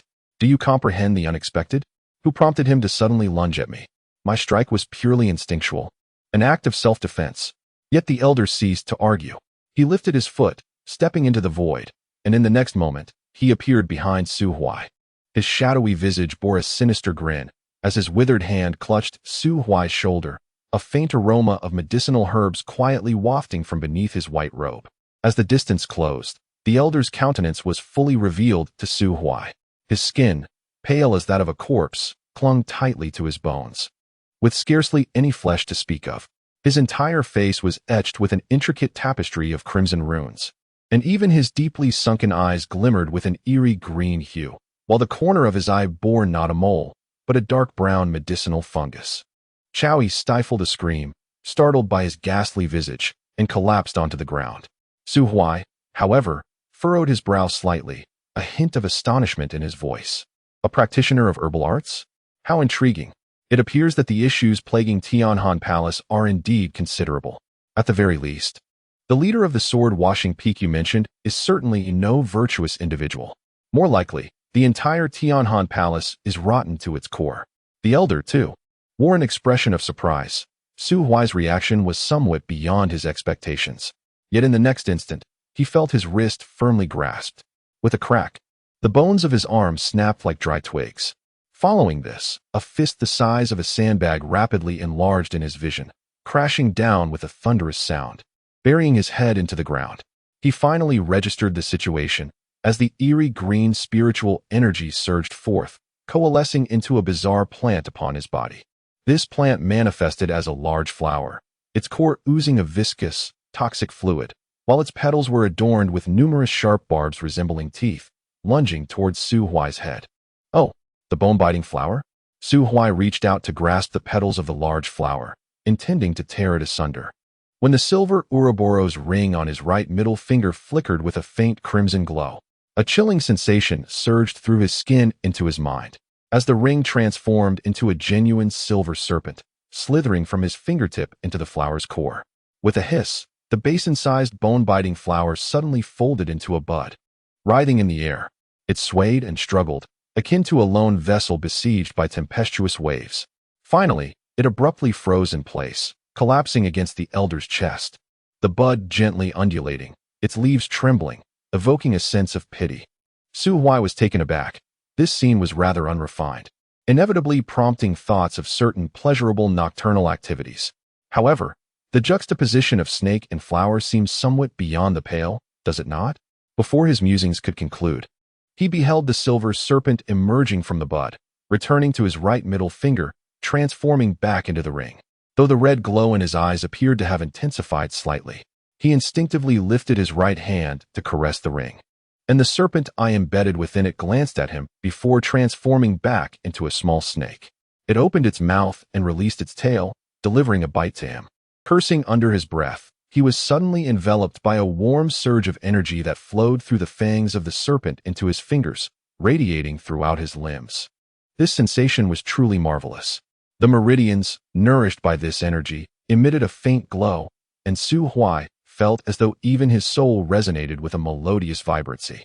Power rating, 9, 3. Potential rating, 2. Comprehensive rating, 13. I am weary and wish to rest for a while. Awaken me when we reach the enlightenment steel. Also, refrain from touching me indiscriminately. The aloof little snake reverted back into the ring, the crimson serpent eye dimming as if it were merely an ordinary trinket crafted by an enthusiastic amateur. His potential had risen by 2 points, moving from 0 to 2. With his eyes closed, Su Huai sensed a formless spiritual root emerging in his previously barren dantian. Though minuscule, it was a beginning. The spiritual root signifies a person's innate talent for cultivation, an essential aspect for any practitioner. Possessing a spiritual root without cultivation is met with disdain, while having cultivation without a spiritual root marks one as an anomaly.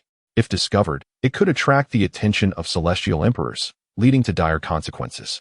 Su Huai never anticipated that his talents would elevate so effortlessly in this lifetime. In his previous incarnation, he only succeeded in condensing his spiritual root at the age of 20, and it was merely the lowest grade of the first tier, akin to a pitiful score of 1 in the serpent's evaluation.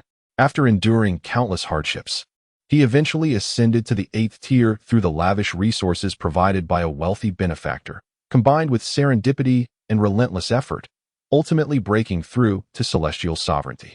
Indeed, possessing a high-grade spiritual root does not guarantee one will reach the pinnacle, but those who do achieve greatness invariably possess high-grade spiritual roots. The notion that hard work is rewarded is, in essence, a fallacy. The ugly duckling transforms into a swan not because of perseverance, but because it was always a swan in disguise. Similarly, a cultivator's realm cannot exceed the tier of their spiritual root by more than 1 level. However, the truth remains that the grade of a spiritual root can indeed be enhanced. Yet, no faction would engage in such an unprofitable endeavor. The resources required to elevate a worthless spiritual root could theoretically cultivate at least 5 equally powerful individuals if allocated to a naturally gifted genius.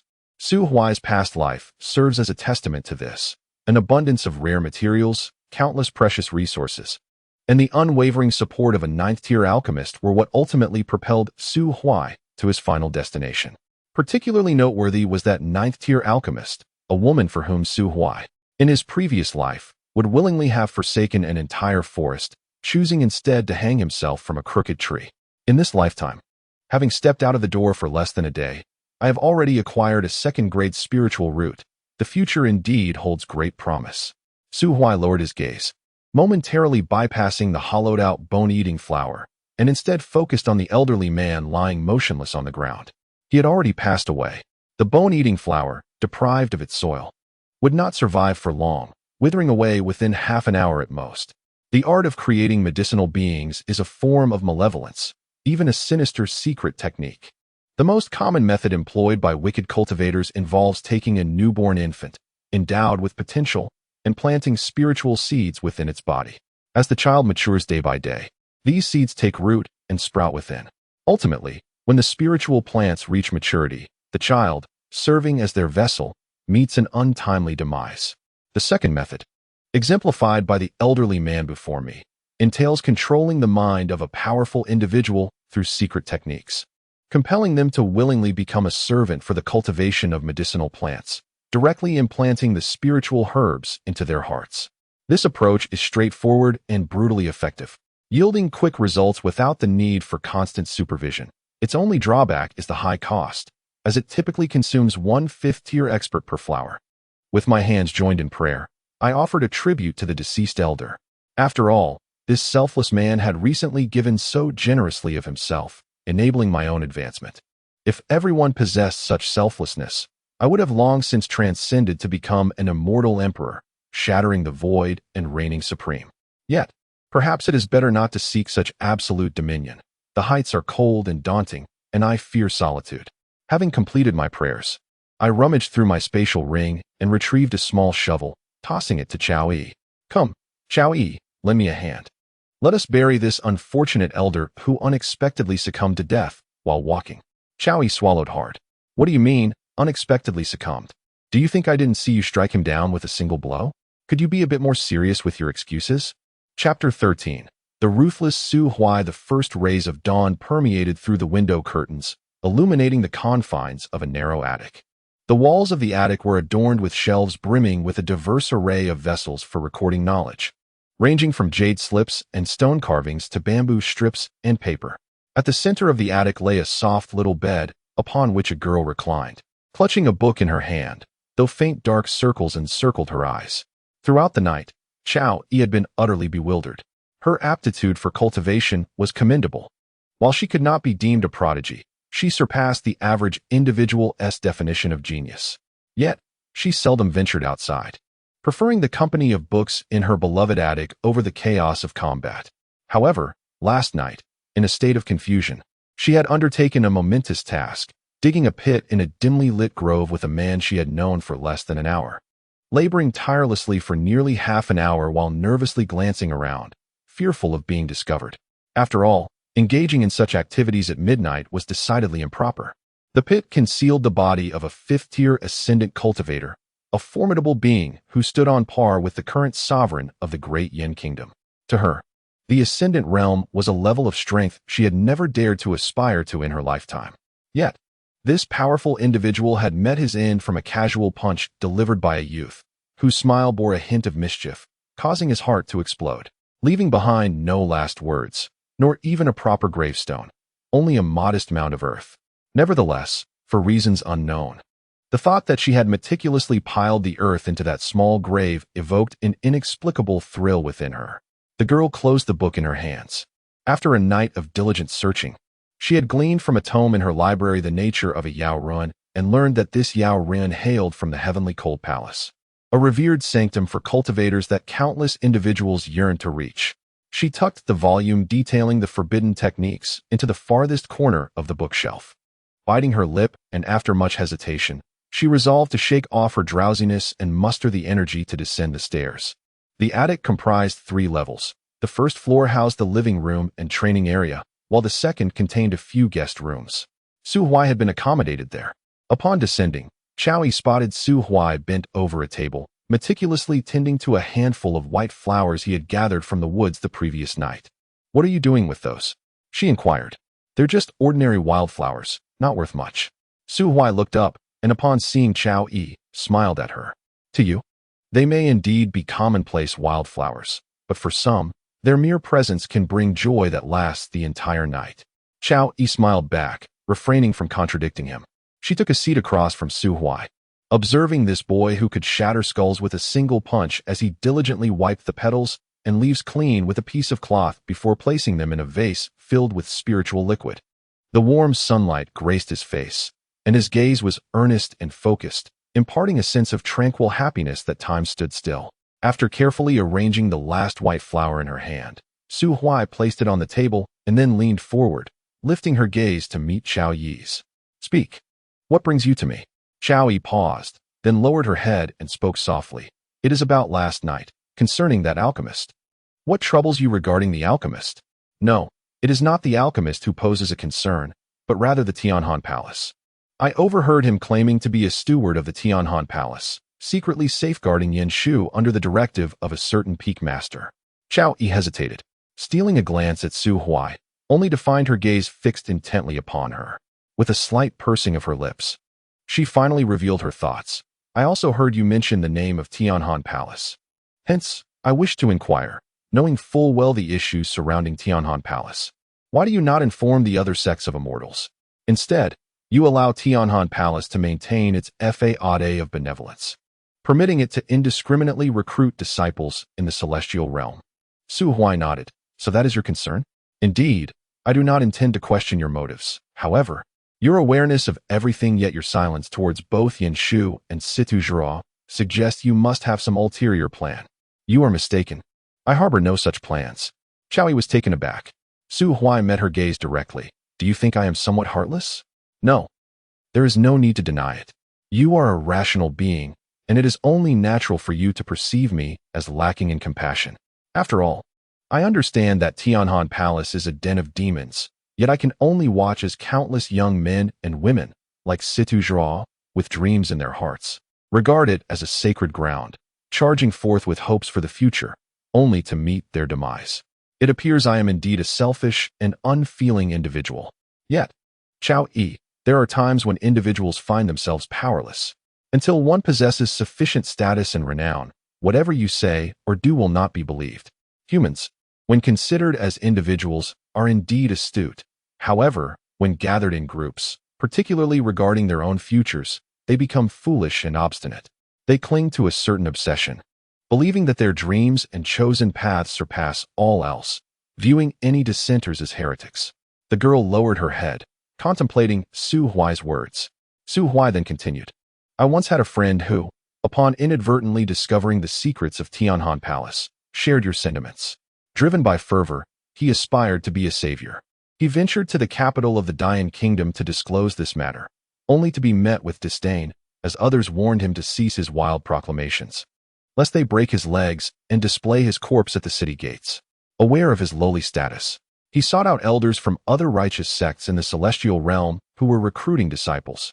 That elder was indeed a genuinely good person. He did not hastily believe him. Yet he reported the matter truthfully to his sect. The righteous faction, intolerant of any impurities, immediately organized a covert investigation into Tianhan Palace. At this juncture, my friend had exerted all possible efforts to the utmost of his capabilities. Yet, the outcome was far from satisfactory. Su Huai turned his gaze towards the street outside the attic. With the rising sun, vendors eagerly flooded the streets, claiming spots where foot traffic was abundant. The cacophony of their calls filled the air, brimming with the vibrancy of life. However, Su Huai's voice remained calm and even, devoid of any tumult. How could the Tianhan Palace have deceived the entire celestial realm for so many years without revealing a single flaw, making it easy for anyone to uncover the truth? The spies dispatched by the righteous faction uncovered nothing, leading to the matter being left unresolved. They did not place any undue burden on my friend. Rather, they merely struck his name from the list of new disciples undergoing assessment within the sect. Subsequently, my friend found himself placed on a blacklist shared by all sects, leaving him despondent. Shortly thereafter, a band of ferocious mountain bandits, led by cultivators, emerged in the celestial realm. They ravaged numerous villages in a specific region, which were utterly defenseless against such plunder, leaving no survivors in their wake. The brutality of their methods was staggering. Every inhabitant, regardless of age or gender, had their ears and tongues severed and their eyes gouged out. Even in death, they were reduced to voiceless, unseen, and unheard remnants of existence. Among the villages that suffered this massacre was precisely the one where my friend had initially uncovered the secrets of the Tianhan Palace. Chapter 14. My father is the president of the Chao Family Chamber of Commerce. When a ray of light pierces the abyss, the filth and depravity within are laid bare, rendering that light culpable. The friend mentioned by Su Huai is none other than his own self from the sixth life. Although he had perished many times in this world, he still harbored a relatively pure sense of justice. It was this very sense of justice that ultimately led to the demise of countless innocent souls in various villages and towns. Disheartened, he was eventually dragged out by the subordinates of the Grand Elder of the Tianhan Palace, captured and taken to a secret chamber filled with elixirs, where he screamed and wailed under the searing flames, his bones and blood melting away, ultimately transforming into a pill. In his seventh rebirth, he sat in a daze on a bamboo chair in the Su residence for an entire day and night, enduring the sweltering summer heat, refusing to eat or drink, allowing the food brought by Cheng Xiaohe to grow cold and then gradually spoil. In the eighth life, despite his earnest efforts in cultivation, the thought of seeking vengeance against the Tianhan Palace after breaking through to the immortal emperor realm lingered in his mind. Xiao Yi sat on the sofa, her expression somber. She was not the type to lack discernment. Although she possessed a deep understanding of emotional intelligence and retained a core of genuine kindness, she had long since transcended the realm of mindless altruism. Take, for instance, the elderly man encountered last night. Though he had suffered terribly as a medicinal being, she had no intention of pleading for his life, and instead had personally dug a pit to bury him. Thus, although the tale recounted by Su Huai sounded tragic, through her own deductions, it was highly likely to be true. She sighed. I had previously considered joining the Tianhan Palace. After all, Yan Shu had mentioned he could assist me in getting through the back door with Luo Yuanhe, exempting me from the assessments. Do you still wish to go? Xiao Yi raised her head to look at Su Huai, her face a picture of shock. Do I appear to be someone who fancies individuals with mushrooms growing on their faces? Su Huai grinned, who knows? Moreover, medicinal beings might not just grow mushrooms. They could have grass sprouting from their heads or flowers blooming on their faces. Perhaps it is best to forget about it. Shall we go out for a stroll? When I am in a foul mood, I tend to want to spend money, a lot of it, acquiring numerous items. I am quite poor. No worries. Today's expenses are on me. I shall charge everything to my father's account. Su Huai's body stiffened, and he rose to his feet. Let us go right now. Luo City undoubtedly lives up to its name as a bustling metropolis. While its prosperity may not rival that of the imperial capital, it is unrivaled in the market for cultivation materials throughout the entire Great Yin Dynasty. Xiao Yi was unlike most women. She held little interest in cosmetics or fine garments, nor was she enamored with the so-called auction houses and upscale chambers of commerce. Not far from the loft, the two of them slipped into a market redolent with the scent of blood. The market was modest in size, but densely packed. Most vendors here relied on hunting in the Star Burial Mountains and foraging for medicinal herbs to make a living, with tattered cloth squares serving as their makeshift stalls. Su Huai stood at the side of the street, cradling a box of steaming, sauced chicken wings. These wings originated from a creature known as the winged chicken, a first-tier monster residing at the very bottom of the ecological hierarchy. Gentle in nature and lacking in intellect, this beast is easily captured. Despite being a monster, its combat prowess pales in comparison to that of the village bully geese found in rural areas. After all, while a goose can bite, the winged chicken merely flaps its wings and squawks at its captor. Its singular trait is an absurdly strong vitality, with a bloodline skill known as limb regeneration. Su Huai witnessed firsthand as the cooks skillfully severed the wings from the squawking winged chicken, plucking and cleaning them right in front of the creature, before tossing them into the pot for cooking. The winged chicken let out a few sorrowful cries, then, with a puff, activated its innate limb regeneration, taking no more than 2 minutes to restore itself, making it an inexhaustible source of meat. A true perpetual chicken. This ingredient could hardly be described as merely fresh. Su Huai critically condemned such a brutal act from a humanitarian perspective, and then, with tears in her eyes, devoured 3 large bowls. Meanwhile, Xiao Yi, now dressed in casual attire, crouched before a middle-aged man clad in a raincoat, lifting a half-meter-long, crimson fish. Sir, how much for this? Oh, this young lady has a discerning eye. This fire spirit fish is a pure wild king of fish. Not only is its flesh delectable, but it is also likely to contain a monster core within. I won't ask too much. How about 20 taels of gold? Of course, if you would prefer to pay with spirit stones, that would be even better. You can take it for just 5 low-grade spirit stones. The price is absolutely fair, with no deceit involved. Xiao Yi set down the fish. Isn't that a bit steep? While the fire spirit fish does possess the bloodline of a monster, it is, after all, not a true monster. A genuine first-tier monster core costs only 7 low-grade spirit stones, and you dare ask for 5 stones for an ordinary fish? The middle-aged man widened his eyes. Ordinary fish? This is a nearly 2-foot-long fish king. Come now, uncle. How often do you encounter a fish king that has transformed into a monster? Just a moment ago, you were brother, and now you re-uncle? If you keep spouting nonsense, I might just start calling you old man. Realizing he had encountered an expert, the middle-aged man could only sheepishly retract his head. Then how much do you suggest? 1 tael of silver. The middle-aged man gasped in disbelief. 1 tael? And in silver? Why don't you just rob me instead? I am Chow Yi, daughter of the president of the Chow Family Trading Association. If you refuse to sell to me, I will inform my father that you attempted to swindle me and have him bring people to overturn your stall. This is hardcore robbery. What does it mean to be the most notorious bandit in the cultivation world? Even Somali pirates would bow to her in respect. Su Huai stared in astonishment at Chow Yi, her scalp tingling from the display of audacity. The middle-aged man's scalp tingled more than that of Su Huai, for he was indeed the one who had been robbed. Seeing Chow Yi's unreasonable demeanor, he could only lift his gaze towards Su Huai, who was evidently his companion. A twitch at the corner of Su Huai's mouth betrayed his amusement as he calmly turned away and took a bite of chicken wing, ignoring the pleading look in the man's eyes. Do not look at me. I am but a pauper.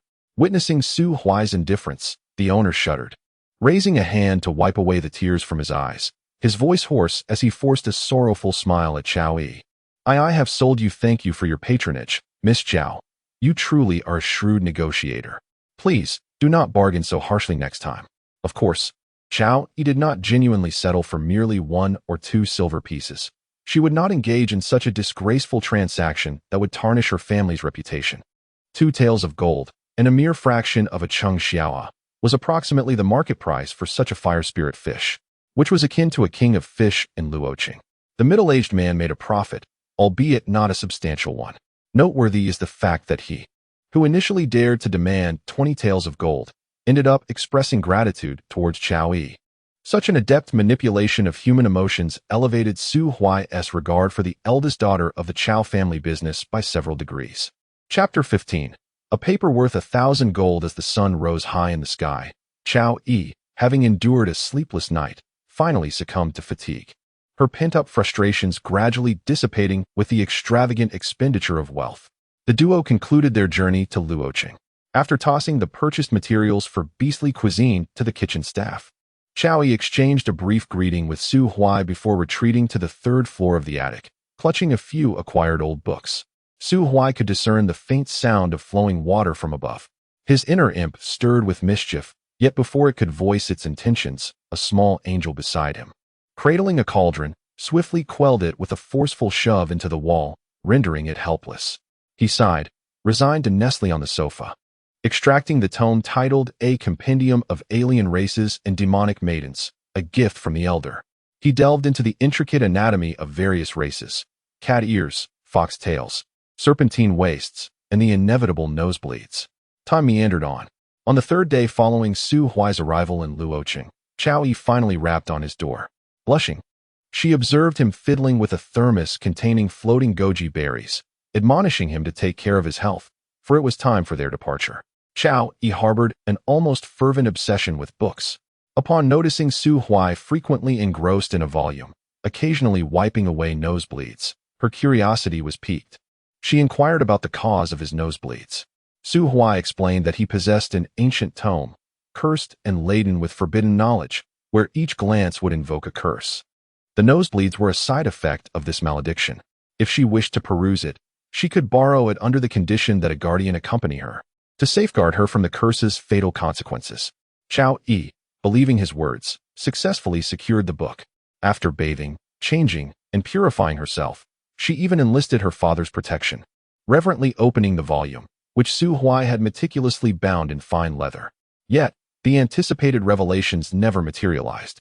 Upon reading the first page, she sensed something amiss but, undeterred, continued to leaf through dozens of pages. The curse took effect. However, paternal love knows no bounds. Her father bore the brunt of the curse. his nearly 50-year-old frame tilting back as crimson cascaded from his nostrils. Subsequently, the book was confiscated by her father. Despite her insistence that it was merely borrowed from a friend, it remained in custody for an entire night before being returned to Su Huai. Chao Yi was oblivious to the events of that night, only aware that her father had, that very afternoon, paid a handsome sum in Luoqing for a cadre of skilled painters adept at imitation. The journey from Luoqing to Tingyan Mountain was far from short. A pedestrian would likely require over half a year to traverse it. Thus, they opted to travel via a flying beast. The Chao family possessed their own trained flying creature, a magnificent avian with 4 immense wings, boasting a wingspan of 30 meters, upon which a modest dwelling was constructed from lightweight timber. This second-tier beast was known as the 4-winged skyhawk. The head of the Chao family, Chao Yang, was a venerable man, teetering at the pinnacle of the concentration realm, merely a step away from transcending to the 4th tier. Unlike Su Huai's father, Su Jingheng, Chao Yang was a responsible and devoted parent, treating both his eldest daughter and youngest son with equal affection and care. Despite the myriad responsibilities of the Chamber of Commerce, he still found time to personally accompany his daughter to Tingyan Mountain and subsequently to the imperial capital for her assessment. He wished to be the first to offer his blessings and share in her joy, should she succeed. Conversely, if she were to falter, he aimed to provide heartfelt consolation and bring her back home. Su Huai envied such paternal affection. After all, he had been an orphan in his previous life, and upon his arrival in the realm of immortals, Su Jingheng had favored his younger brother, who possessed exceptional talent and was sent to the Sword Tomb for cultivation at an early age, rarely bestowing much attention upon him, the eldest son. However, the envy he felt was not as profound as it appeared. Just moments ago, Chao Yang had sent Chao Yi into her room, while he himself took out a fine tea set and brewed a pot of exquisite Longjing tea, engaging in a discussion with Su Huai about a cursed ancient tome. Chao Yang confided in Su Huai that in his youth, he had foolishly raised a second-tier white spirit fox in secret, without the knowledge of Chao Yi's mother, nurturing it for many years with the dream that one day it might take on human form. Whether or not to repay any debts of gratitude mattered little. What was significant was his compassion and love for stray animals. Eventually, he learned that spirit beasts required a minimum of 6th-tier status to transform, which left him heartbroken for quite some time, causing him to gift the white fox to Chao Yi's mother. Ultimately, the fox matriarch became his greatest regret from his youth. Until yesterday, Su Huai's book had fulfilled all his fantasies regarding the fox matriarch. Consequently, he planned to inquire in the imperial capital about any elixirs that might assist spirit beasts in their transformation, even if it meant risking his fortune, albeit in a manner that wouldn't cause him severe distress. He could still attempt to secretly acquire one. Su Huai blinked at him fervently. Unfortunately, this middle-aged man lacked the emotional intelligence of his daughter. Not only did he fail to comprehend Su Huai's hints, but he also kindly asked if the wind was too strong, causing him to squint. Su Huai could only offer a helpless smile before gently suggesting, "Uncle Chao, please turn around." Upon turning, Chao Yang's eyes fell upon his daughter, standing at the door with a knowing smile. He was taken aback and promptly began to chastise Su Huai, rebuking him for his youthful indiscretions and for fixating on matters of spirit foxes and catgirls, declaring him unworthy of being a son. Su Huai's smile gradually faded. He, the master of deflection, found himself on the receiving end of blame for the first time in his life. Were the man before him not Chao Yi's father, but rather Yen Shu or that fellow Luo Yuanha, he would have certainly given him a couple of resounding slaps to jolt him back to reality. That detestable Yen Shu, he would remember this grudge. Fortunately, Chao Yi was no fool. She stood there, absorbing every nostalgic recollection her father shared about youth, diligently recording it with a pen. Su Huai was unaware of the concept of a word worth 1,000 gold. Yet he had witnessed the phenomenon of a paper worth 1,000 gold, as Chao Yi sold a mere few lines of text on a sheet of paper for an exorbitant price of 1,000 taels of gold. If this sum of money were taken to Black Iron City, it could procure no less than 50 Qingxiaoa. Su Huai could devise a means to transform them into a legion of maids, stepping beyond the borders of the great Yin kingdom to dominate the immortal realm. However, it is futile to consider such ambitions, as Qingxiaoa cannot even perform a simple shoulder massage, rendering the notion of conquering the immortal realm utterly ridiculous. It is far more prudent for her to continue wielding her cherished broom to sweep the floors. The four-winged eagle, though merely a second-tier beast, is swift enough to be employed as a mount, easily covering 2,000 miles a day, even if it cannot rival certain aerial overlords. 2 days passed in a blink. Su Huai and his companions traveled at low altitudes, where aerial tyrants were scarce. Furthermore, the meticulously charted routes, honed over generations, ensured their safety. Thus, it was not until the eagle folded its wings and landed at the foot of Cloud Rising Mountain that any mishaps occurred, save for the unfortunate loss of 1,000 taels of gold by Chao Yang. Cloud Rising Mountain. Upon dismounting from the eagle, Su Huai gazed up at this celestial mountain he had visited countless times in his past life. A fleeting glimmer of nostalgia crossing his eyes. For the majority of those with mediocre talents, empty pockets, yet unwilling to settle for a life of complacency at the bottom, Cloud Rising Mountain represents the preeminent sanctuary of the immortal realm. This is not to say that the mountain possesses overwhelming strength. Rather, it is quite the opposite. While it could be considered a modest sect, its most formidable member is but a mere immortal king. The mountain earns its title as the foremost sacred site due to the Tao Enlightenment tablet situated at its peak. This tablet has the ability to enhance one's aptitude, albeit with limited effectiveness that varies from person to person. Nevertheless, it remains a valuable resource, hoarded by the major powers of other immortal realms, rarely seen by those outside the sect, let alone by those not even part of the inner circle. In contrast, Cloud Rising Mountain has made the Tao Enlightenment tablet entirely accessible, regardless of age, gender, or origin, even for non-humans. Any creature that breathes may sit beneath the tablet in contemplation.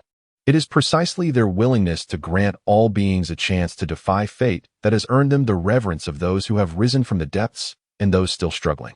Su Huai, in his previous lives, had also visited this sacred site, yet his results were less than satisfactory.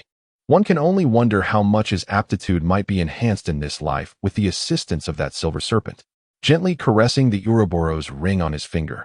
The two crimson serpent eyes glimmered incessantly, as if poised to transform back into the serpent and inflict a sharp bite upon him at any moment. Chapter 16. Mount Tingyun, Qualification Assessment, Low-Grade Second-Class Spiritual Root, Attribute. None. At the foot of Mount Tingyun, Su Huai retracted his hand, observing the stone platform designated for talent testing illuminate with 2 white lines. A second-class spiritual root is rather inferior, barring any unforeseen circumstances. An individual possessing such a root would likely spend their entire life unable to surpass the foundational stage, thus never becoming a cultivator of the nascent soul stage. Furthermore, being of the most abysmal kind, an attribute-less root, means that the spiritual energy cultivated from it is merely the most ordinary kind, lacking the destructive prowess of fire or thunder attributes, and devoid of the solidity offered by earth or water attributes. One could say it is utterly unremarkable. Much like the majority of individuals gathered at Mount Tingyun, they are all unexceptional, yet unwilling to accept mediocrity. Your turn. Su Huai glanced back at the astonished Chao Yi, shrugging his shoulders in resignation. What is the matter? Disappointed? Not at all, merely a bit curious. Disappointment was out of the question. The man before her was extraordinary, so formidable that even the prodigy Yin Shu, who had reached the 3rd tier of cultivation by the age of 18, could not withstand a mere slap from him. Chao Yi had often pondered whether her nearly 50-year-old father could endure such a blow as well. Such a formidable individual was inherently powerful. What did it matter if his talent was lacking?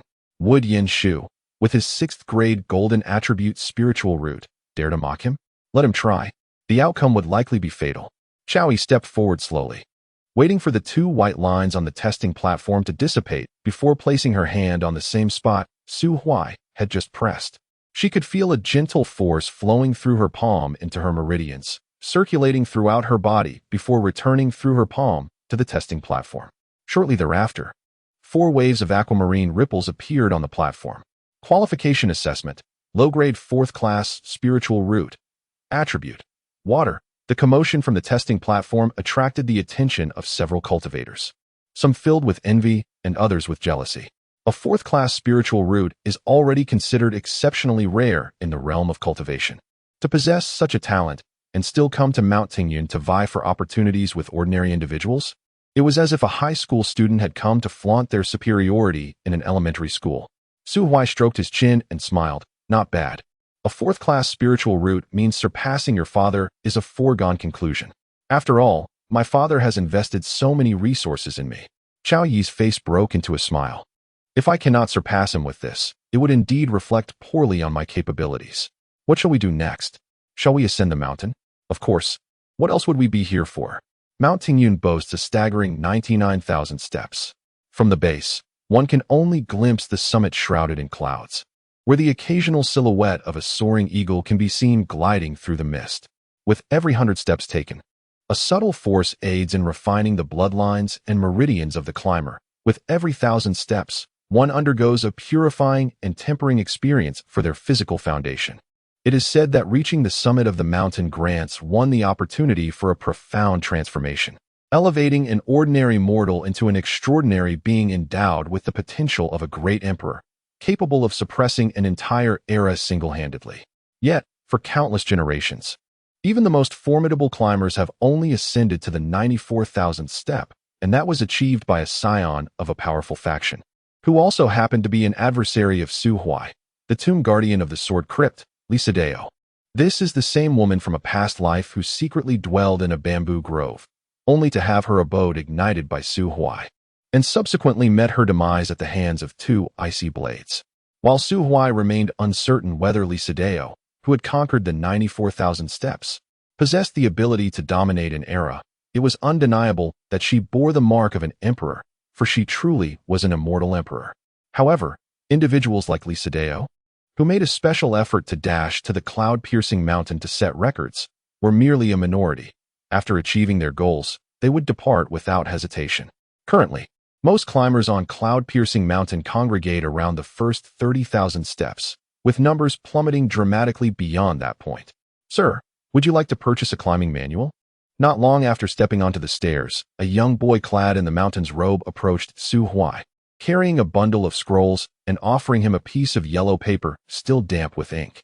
With this manual, ascending the mountain would become remarkably easier, as it would guide you to where supplies could be obtained, where one might pause for enlightenment, and where rest was appropriate.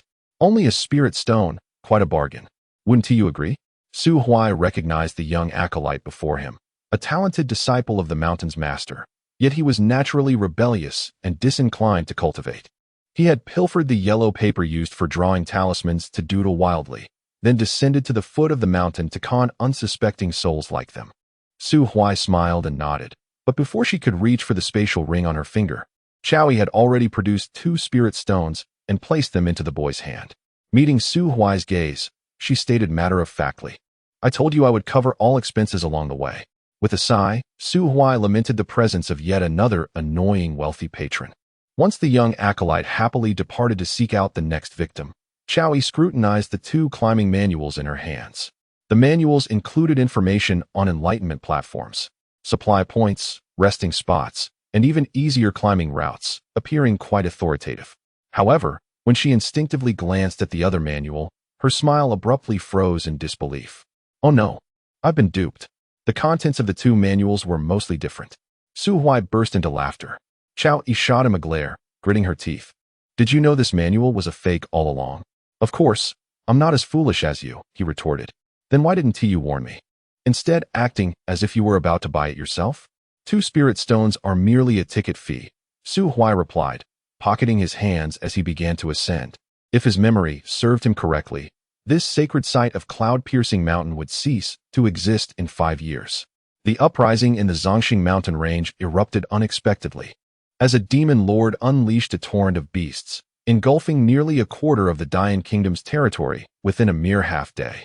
The master of Tingyun Mountain descended with nearly all his disciples to vanquish the demons and escort the common folk to safety. This beast tide lasted less than 3 days, and it was only through the intervention of a prominent figure from the human race, who personally dispatched for demon kings, that this calamity instigated by the demon clan was finally quelled. However, none of the disciples who had descended to slay the demons returned to the mountain, including the master of Tingyun Mountain himself.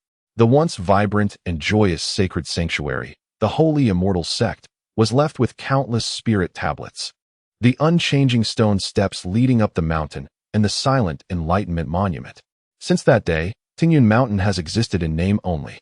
The master's most cherished disciple no longer wandered about with a haphazardly drawn climbing manual to deceive others, but instead took up a broom, day after day, year after year, sweeping the stone steps of the ascent. Chapter 17. The Steel of Enlightenment. Upon reaching the 25,000th step, Su Huai, endowed with merely a second-grade spiritual root, still moved with remarkable ease. In contrast, Chao Yi, possessing a fourth-grade spiritual root, leaned against the stone steps, panting heavily and drenched in sweat. Each step felt as if she were bearing the immense weight of a torrential flood. "Can you endure?" Su Huai offered her a pristine cotton towel, a purchase made during his visit to Luo City, where he had bought an entire bundle. Having lived 9 lifetimes, he had long since abandoned the simplistic pleasures of intense solitary cultivation, opting instead to savor life while steadily enhancing his cultivation. Such trifles that elevate the quality of life filled his spatial ring. "I can't go on." Xiaoi plopped down on the stone steps, her hair in disarray. Burying her pale, delicate face in the towel, her voice muffled. "I definitely can't continue despite my fourth-grade spiritual root. My cultivation level is insufficient, merely in the late stage of body refining. I cannot withstand the mounting pressure any longer. You should proceed without me. I will cultivate here for a while." "Very well." After watching Chao Yi find a spot to sit cross-legged, Su Huai quickened his ascent, entirely disregarding the pressure imposed by the steps, moving with the agility of the wind. 30,000 steps, 40,000 steps, 45,000 steps, 50,000 steps. By the time he reached the 60,000th step, the number of individuals in sight had dwindled significantly, with only a solitary, muscular man occupying the vast, open platform. This imposing figure stood over 2 meters tall, with arms thicker than thighs and a face adorned with a bushy beard, resembling a blend of a brawny elder and a fierce warrior. As Su Huai scrutinized him, the man returned the gaze. "Ah, it has been ages since I encountered such a remarkably gifted young man.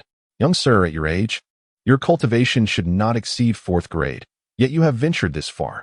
Your spiritual root must be of considerable quality. Am I to understand that our human race has produced yet another extraordinary talent with a 9th grade spiritual root? Which sect do you belong to?" With his hands tucked into his pockets, Su Huai met the man's gaze with his dark eyes. Perceiving a vast expanse of bloodshed and carnage within the seemingly simple and muddled depths. Such a person could either be a battle-hardened veteran or a ruthless marauder, either way. One who had placed their very lives in peril, dismissing death with contempt. "Before inquiring of others, should you not first introduce yourself?" The man paused, then erupted into hearty laughter, clasping his fists in greeting. "I am Liu Kanglin, the commanding officer of the fallen demon pit in the great wasteland city. Typically, men avert their eyes in my presence.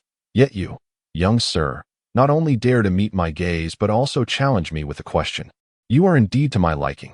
Should you ever find yourself in need of experience, feel free to seek me out in Great Wasteland City, and I shall lead you into battle against demons." The fallen demon pit, one of the 3 great forbidden zones in the immortal realm, alongside the Burial Star Mountain Range and the Weeping Ghost Abyss.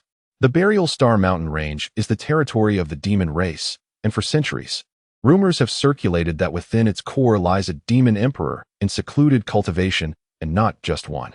However, the demon emperor of the Burial Star Mountain Range is merely a legend, with no one having truly witnessed its existence.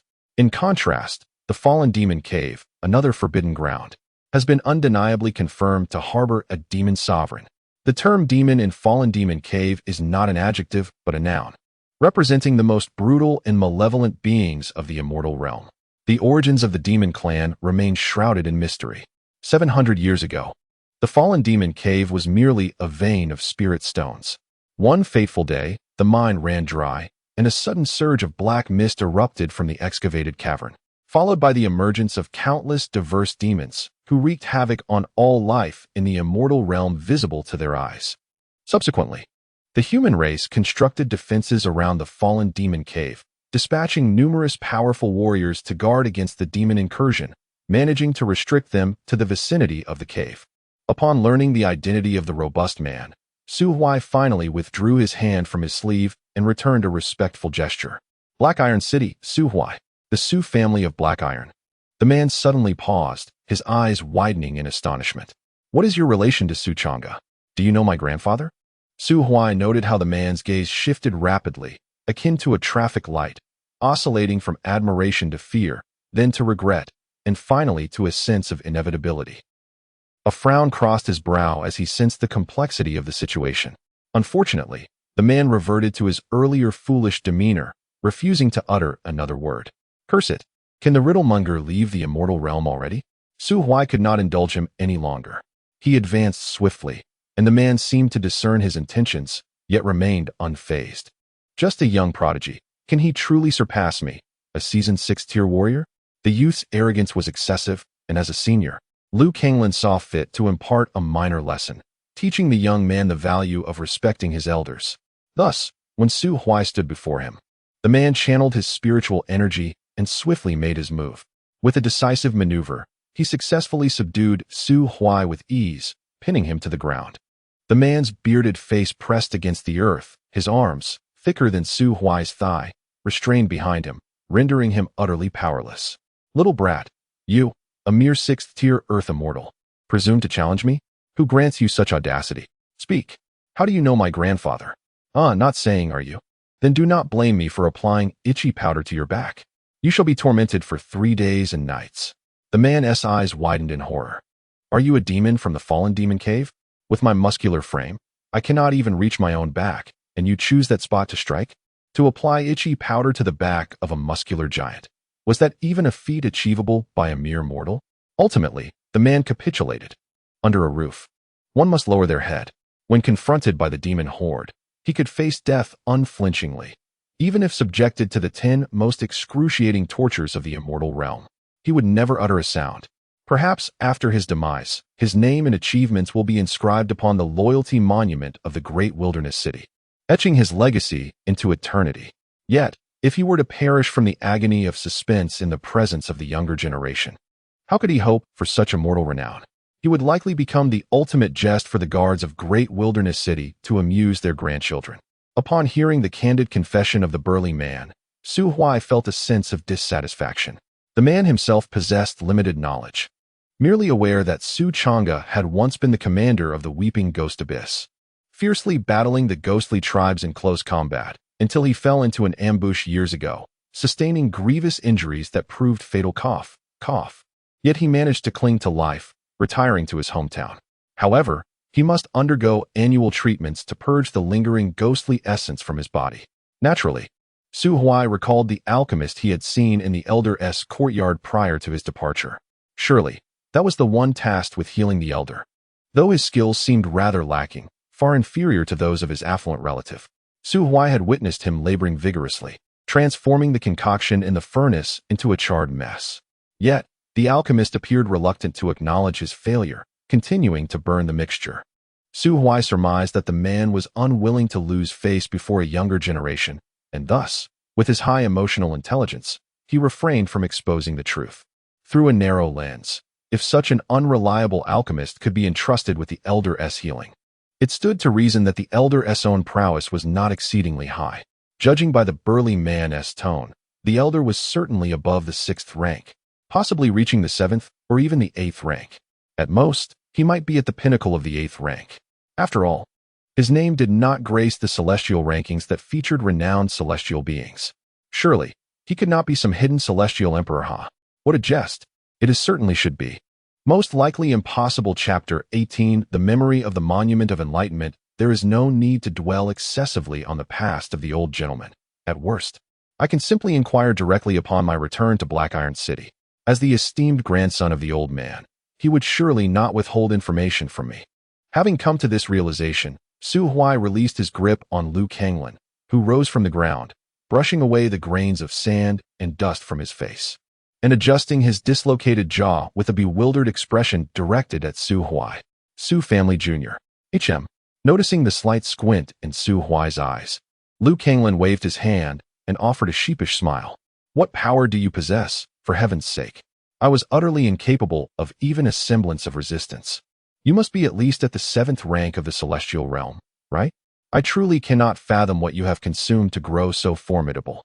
Su Huai merely curled his lips in response, choosing not to address Liu Kanglan's inquiries, and instead raised his hand to touch the smooth stone wall. The 60,000th step, one more step upward, and the pressure would increase tenfold in an instant.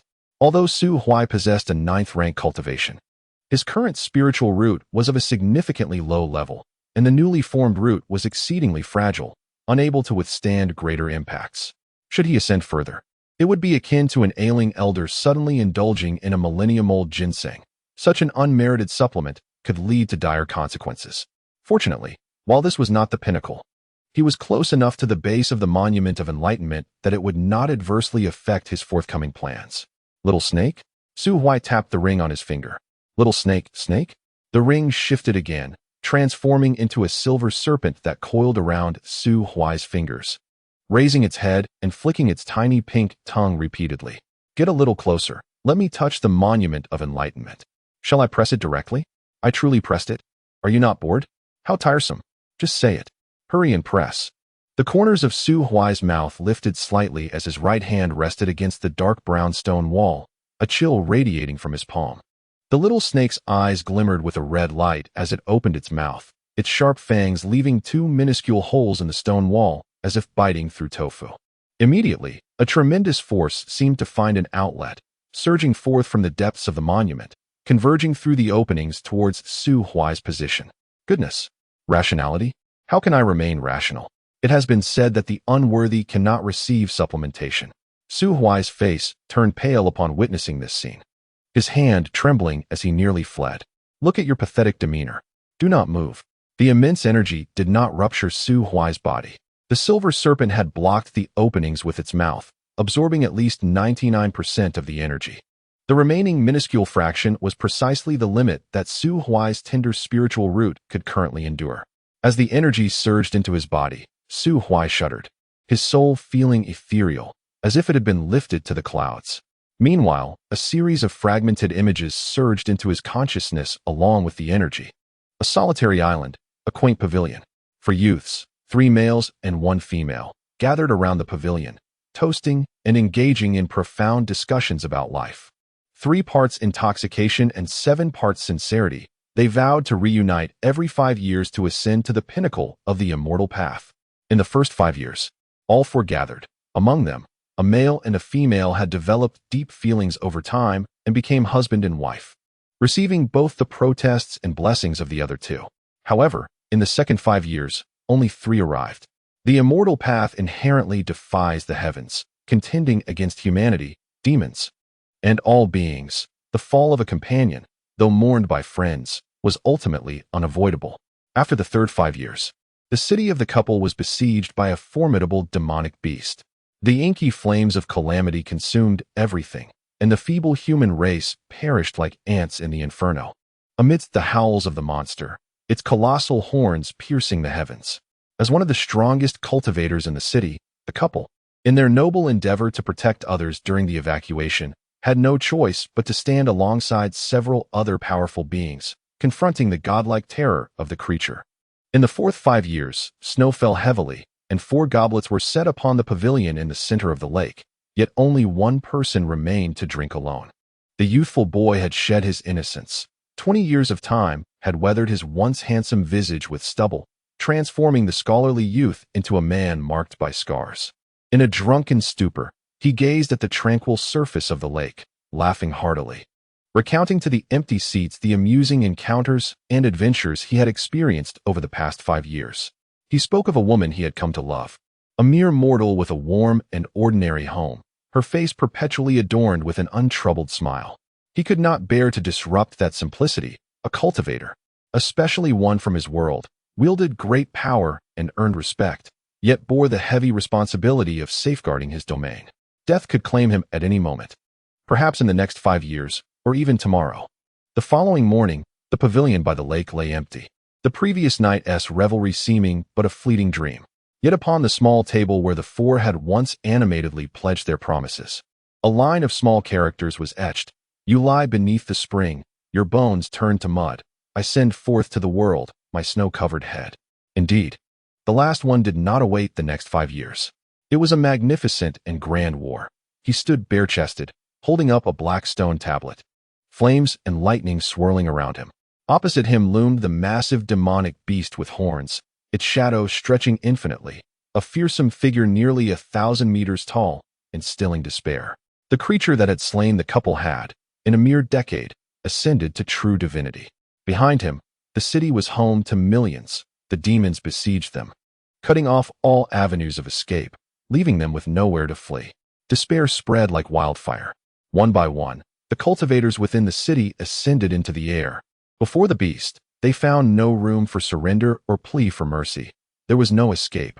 Only death awaited them. In that realm, it is deemed a disgrace for practitioners to perish behind mortals, yet dying in the protection of the common folk is a mark of honor. The man, bearing the weight of a stone tablet, exuded an aura of fervor. Bolts of lightning erupted from his form, leaving behind punctures and charred marks upon the horned demon. However, an assault powerful enough to shatter mountains and split seas was diminished through layers of its carapace, merely causing the creature to falter momentarily, eliciting at most a single roar. The battle raged on for an interminable duration. One by one, practitioners, forsaking their lives, poured forth the entirety of their inner strength with bloodshot eyes. And when their vigor waned, they propelled their bodies into the densest throng of the demon, erupting like a brilliant firework. This fearless defiance indeed bought some time. Within the city, the populace, undeterred by the specter of death, grasped iron tools and weapons from their homes, attempting to seize the moment. Those gripped by fear of death resorted to pain-free poisons or sought refuge in what they believed to be secluded corners, dark basements, praying fervently to escape the impending doom. At last, the stamina of the practitioners began to wane. The man holding the stone tablet gasped for breath, suddenly turning his gaze towards a flower shop within the city. He did not see the girl whom he secretly cherished. However, it mattered not. With the last vestige of strength summoned forth, the luminous blade he conjured was not aimed at the demon's eyes, but rather at his own brow. There, a violet thunder crystal radiated a resplendent glow, enveloping his form as he surged forth into the embrace of the horned demon. With a thunderous roar, the fireworks blazed brilliantly, life extinguished. The stone tablet in the man's grasp shattered, retreating into the depths of the sea, plummeting into the firmament. Chapter 19. Only by mastering the art of ascendancy can one climb trees. Su Huai, standing silently beside the stone wall, opened his eyes to behold the dark brown mountain face before him, where the echoes of a fierce battle lingered in his gaze. A vast expanse of corpses and rivers of blood. The monument of enlightenment on Tingyun Mountain resembled the stone tablet held by that man in his memories. Though it was merely a fragment of the shattered stone tablet, it harbored a trace of the man's power in life, continuously nurturing the meridians and bloodlines of future generations. Yet, was the world he remembered truly the celestial realm of eons past, or was it an alternate reality? If it were indeed the ancient celestial realm, why were there no remnants of those demonic creatures in contemporary records? The world of his memories seemed teeming with formidable demons, while the human race appeared frail, managing only to establish isolated cities, clinging to life behind sturdy stone walls and the protection of practitioners. As for the celestial realm, aside from the unknown depths of the ocean, the majority of its expanse belonged to humanity. The demonic race was confined within the abyss of fallen demons. The ghostly race subdued in the weeping ghost abyss, and the beastly race, their sole sanctuary, lay deep within the Morning Star mountain range. In most other regions, the beasts were at a disadvantage, hunted by humans for their cultivation materials. This is not the place. What you just witnessed is not here. You are aware? Su Huai blocked the gaze of Liu Kanglin behind him, conversing through his consciousness with the silver serpent coiling around his fingers. I too tend to believe that it is another world, and it seems the people there suffer greatly. Yet, I sense that the cultivators in that realm are exceptionally powerful. The one holding the stone tablet appears far stronger than I, perhaps even among the elite of the celestial emperors. Certainly much stronger than Lisadeo. Could he be at the pinnacle of the celestial emperor level? Just consider it that way. What do you mean by just consider it that way? Please clarify your words. You know, those who speak in half-truths deserve to have their mouths torn apart. Knowing too much is detrimental to you. You only need to remember. The master of the Monument of Enlightenment is not exceptionally powerful. If you can calm your mind to cultivate, enhancing your innate potential, you will soon surpass him. Then provide a standard. How many points are deemed acceptable? At least, both must reach 10 points. Possess authority, obtain the key. Everything you wish to know lies within the vessel. Su Huai curled his lip. He wished to deal with this serpent as he did with that hulking man earlier, pressing it to the ground until it divulged all its secrets. But alas, he could not overpower this serpent. Recalling the sensation of being drained of power in the cave, Su Huai felt a pang of trepidation. This delicate serpent, thinner than his finger, might very well be on par with the horned demon from his recent memories. Damn it, he did not even know whether this serpent was male or female. If it were male, he would capture it and bottle it for wine once he grew stronger. If female, well, what inappropriate thoughts are you entertaining again? I am not. I have not. Do not speak nonsense. The little snake, with its crimson eyes, shot him a glare before opening its tiny mouth, its sharp fangs sinking deeply into the flesh of his middle finger, causing him to grimace in pain. However, having already discerned the little snake's intentions, Su Huai did not resist. As he attentively absorbed the sensation, he felt a pure energy flowing from the snake's fangs into his limbs and bones. In contrast to the violent tidal waterfall within the Enlightenment tablet, this energy was akin to a silent stream, continuously nourishing Su Huai's spiritual foundation in the gentlest of manners. This method not only ensured that no shock would be inflicted upon his spiritual root, but also maximized its potential. Su Huai silently chastised himself. How could he even think of using such a benevolent snake to brew wine? Truly a disgrace, Su Huai. You are hereby sentenced to a month without food. Unlike the previous instance where he absorbed the essence of a medicinal person to condense a second-grade colorless spiritual root, this time, Su Huai's spiritual root ascended from the inferior second grade directly to the superior fourth grade, bypassing the threshold from third to fourth. This was a protracted process. As the saying goes, it is easy to seize a kingdom but difficult to maintain it. As long as there is sufficient energy, conjuring a mediocre spiritual root is not particularly challenging. The true challenge lies in nurturing it carefully and further enhancing its foundation to achieve greater heights. Su Huai stood before the mountain wall with his eyes tightly shut. Protected by formations within Tingyun Mountain, climbers were prohibited from using spiritual power to attack one another, so he need not fear any interruptions from Liu Kanglin. It was only when his spiritual root approached saturation and could no longer accommodate any more energy that the little snake ceased its infusion, absorbing the remaining energy into itself. Su Huai then opened his eyes, a satisfied smile gracing his lips. At present, even setting aside his cultivation level, he could confidently refer to himself as a little genius. It is noteworthy that even his father, Su Zhengheng, a man with lofty aspirations who looked down upon his eldest son, Su Huai, did not dare to claim a spiritual root of higher than middle fourth grade. Should Su Zhengheng dare to call him a waste upon his return home, Su Huai would be able to stand tall and reveal his superior fourth grade spiritual root with a smirk on his face. The 3-year deadline has arrived. The young master of the Su family has returned triumphantly. Su Zhengheng, how dare you label me as a waste? What sort of being are you, then? The Su family, blind to my worth, need not concern me. At that moment, the elders of the Su family would undoubtedly gasp in shock, exclaiming in horror at his transformation. Ahem, upon further reflection, perhaps it is best to refrain from such thoughts. After all, he is not a son-in-law, and he fears that before he has the chance to smirk, the old master would tear him apart with his words.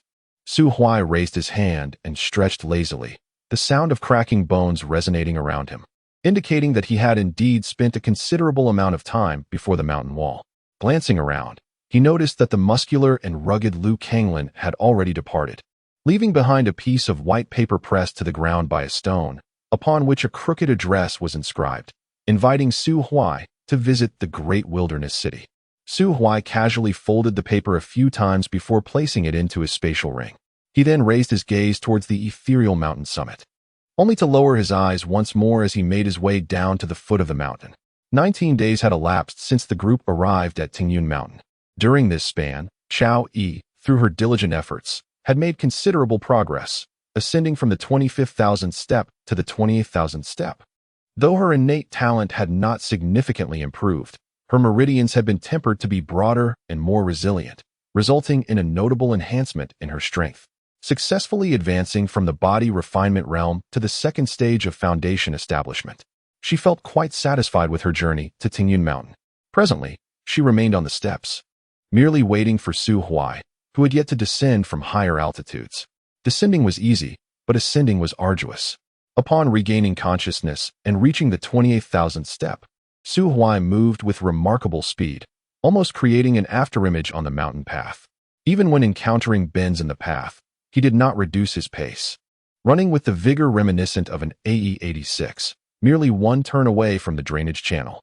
However, as he paused near Chao Yi, a sudden realization struck him, prompting him to swiftly dismiss the notion of driving an AE-86 from his mind. Damn it, what sensible person enjoys driving that clunky vehicle? I certainly wouldn't. If I were to drive, it would be a Mercedes. After all, an AE-86 can only scale mountains, but a Mercedes can climb trees. Su Huai, I'm here. Chao Yi waved her hand and trotted towards him. You've finally come down. If you were any later, we might have missed the grand event at the imperial capital. She had long since spotted the man rushing down the mountain like a gust of wind. After more than half a month apart, his aura had grown increasingly steady, refined, and captivating, with his cultivation becoming even more unfathomable. Chapter 20. The imperial capital. The imperial capital of the Great Yin Kingdom is said to host a grand assembly. However, it is merely a preliminary selection for new disciples by various celestial sections.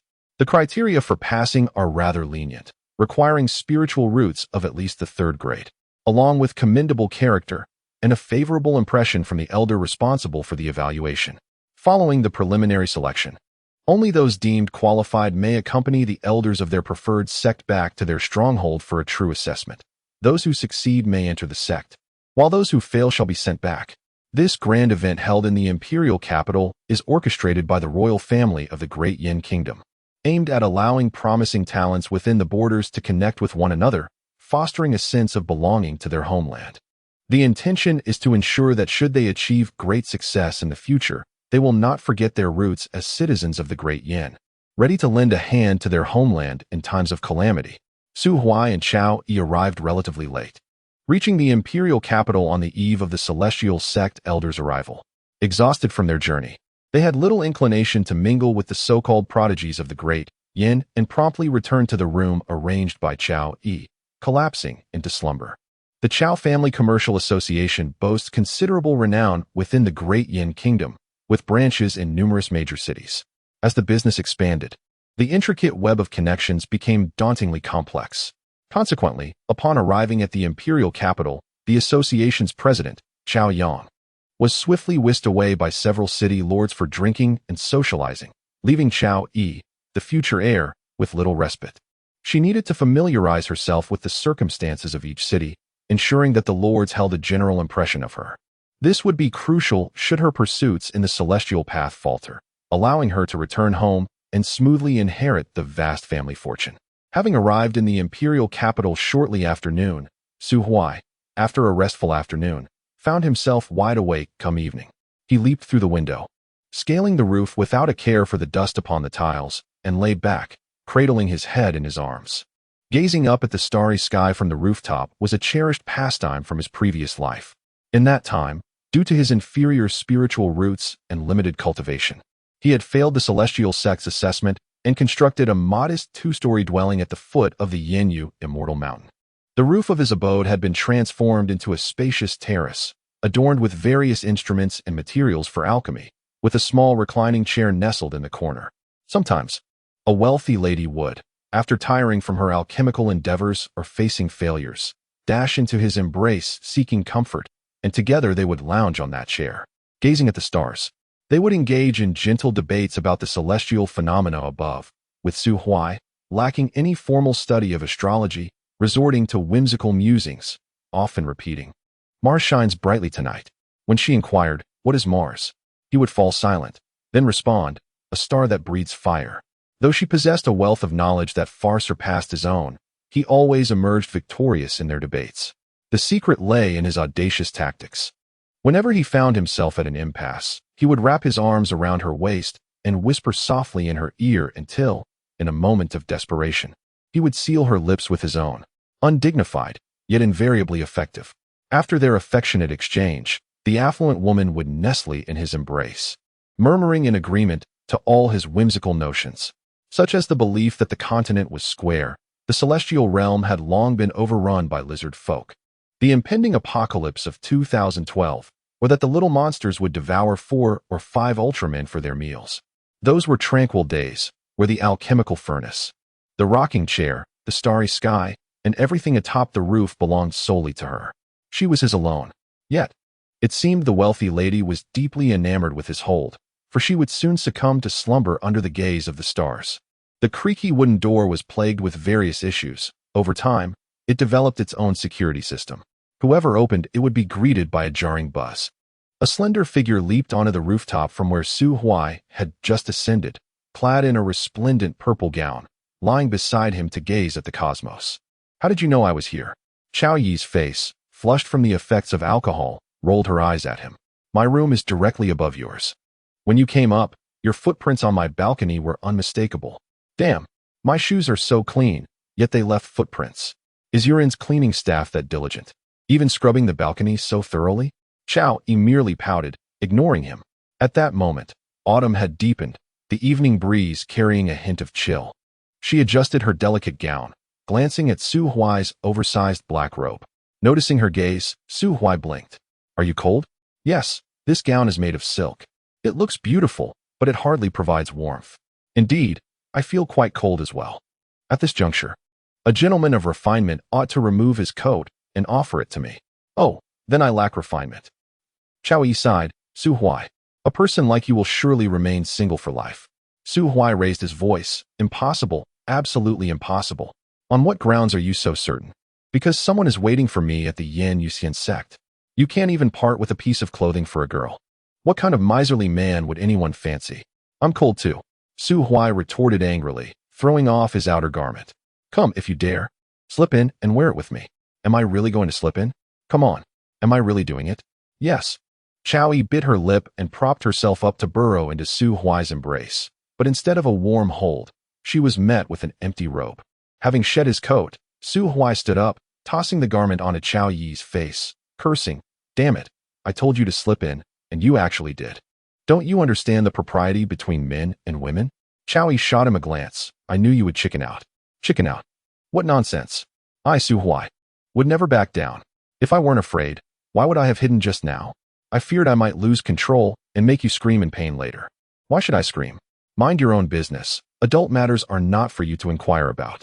How infuriating. Su Huai, I am clearly several months older than you. Chao Yi suddenly paused, as if she had grasped the meaning behind Su Huai's earlier words, a rosy hue blossoming on her face, hidden by the night. Humph. All you can do is talk big. In reality, you are frail and incapable, aren't you? How dare you? Chao Yi, are you questioning me? Indeed. I am questioning you. If you wish for me to refrain from doing so, then prove me wrong. Su Huai gritted his teeth. Do you believe I can have your father cradling a plump grandson in 9 months? All talk and no action. What a farce. If you have the courage, come to my room. It's just downstairs. Are you daring enough? Come, let my sheets bloom with plum blossoms. Next time. For sure. Su Huai, covered in dust and shame, retreated. He had always been a master of words, concealing a restless heart beneath his handsome exterior. Throughout his life, not a single attractive maid in the Su household escaped his verbal teasing. Thus the rumors of the young master of the Su family being inept and a scoundrel spread like wildfire in Black Iron City. Consequently, the illustrious young master of the Su family, the most handsome man in Black Iron City, had only one maid in the courtyard, apart from the struggling Cheng Xiaoa. Yet, heaven bears witness, at least in this life, he remains a novice. The only female with whom he has had any physical interaction is Cheng Xiaoa, along with her troublesome little brother, Cheng Xiaomiao. Moreover, the most daring act they had ever committed was merely pinching each other's cheeks. Like many men, Su Huai possessed a roguish heart, but lacked the courage to act on it. Had he possessed even half the audacity of a true scoundrel, Cheng Xiaoha would have long succumbed to his coercion, only to be cast out of the Su household in the depths of winter. Who would have thought that not only has he failed to cultivate the mindset of a scoundrel, but he also cannot outmatch others in verbal sparring? Damn it. How can I continue to play the rogue in the future? How can I be resolute in my decisions? I must humbly learn from the capitalists. Su Huai's departure left the rooftop, once again forlorn. Chao Yi, clutching that garment, shook her head as she sat atop the roof. The reason for her audacity tonight was primarily due to her prolonged role as the obedient girl in Luo City. As the eldest daughter of the Chao family, She must tread carefully in her every action and word, having been schooled in emotional intelligence from a young age, making everyone's affection for her somewhat tragic. Thus, upon encountering a formidable and enigmatic figure like Su Huai, whose demeanor resembled that of a street rogue, her true self inadvertently emerged. Furthermore, she had indeed consumed a fair amount of alcohol today. Su Huai could surely detect the scent of liquor on her. Therefore, no matter what she said or did, it could all be attributed to drunken indiscretion, allowing her to evade responsibility upon waking the next day. Yet, burying her face in that black robe, Chowie could not help but sigh. She once believed that her body could become her greatest bargaining chip, only to realize that before she could even set out to conquer, she had already lost it, carelessly giving it away without anyone wanting it. Chapter 21. The Celestial Sect. The forces within the celestial domain can be broadly categorized into 4 types. The first type is the transcendent power, which is defined as a sect that is protected by at least one celestial emperor or 2 or more celestial sovereigns. Such powers are rare, with only 4 existing in the entire celestial domain: the Yin Yu Celestial Sect, the Tianhan Palace, the Sword Tomb, and the most formidable, the Zun Tian Divine Dynasty. Beneath the transcendent powers lies the first-rate sects, which are characterized by having 1 celestial sovereign or 3 or more celestial kings.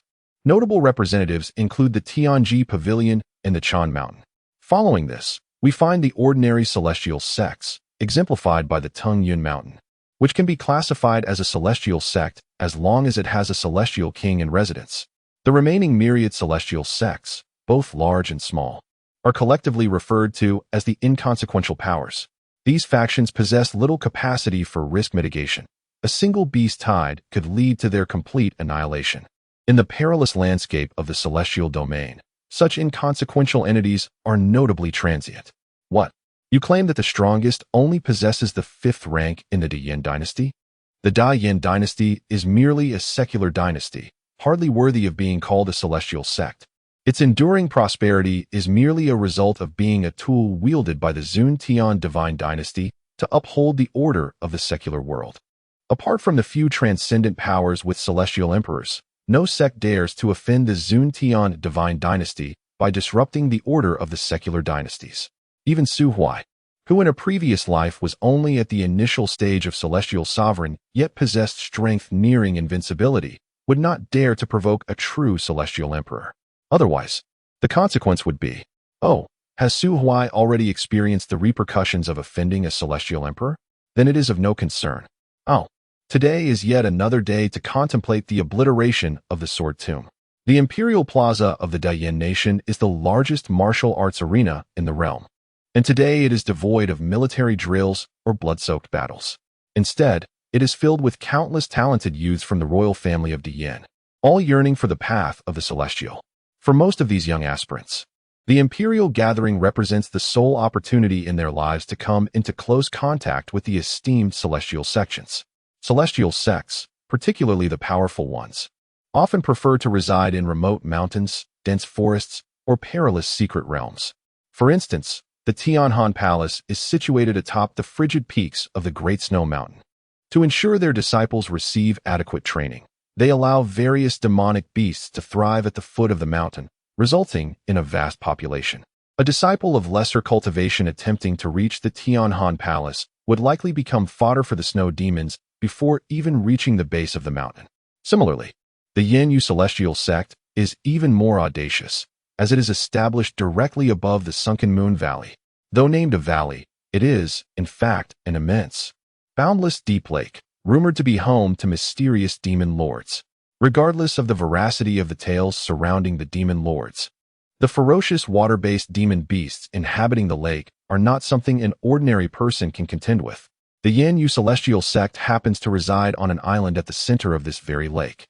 Without powerful guardians, one would be foolish to attempt to access the island. Such an endeavor would likely lead to demise.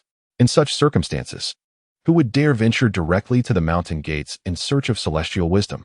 Naturally, the higher echelons of the various celestial sects are acutely aware of this predicament. Hence, after deliberation, they decided to periodically dispatch elders from their sects to various realms of the immortal domain to recruit disciples, to prevent competition over promising candidates. Even the recruitment process is conducted transparently. On an auspicious day, the secular dynasties issue notifications, and the elders of the celestial sects sit in rows, allowing the gathered prodigies to choose which sect's line they wish to join. The elders then conduct a selection process, and those who remain are granted the opportunity to cultivate within the celestial sect, ultimately undergoing final assessments on their respective celestial mountains. Hey, Su Huai, are you nervous? Nervous? Not in the least. Indeed, your strength is formidable, and your talents are. Wait, that is not right. Chowie lowered her voice. Su Huai, your talents seem not to meet the recruitment standards of the Yin Yu celestial sect. They require new disciples to possess at least a third-grade spiritual root. Yet you appear to only have a second grade. What is there to fear? Chowie swallowed hard and said, You can't possibly be thinking of dragging that elder into a back alley for a beating, right? Su Huai widened his eyes at Chowie. How could you be so crude? I am a bright and cheerful young man. How have I become a villain in your eyes?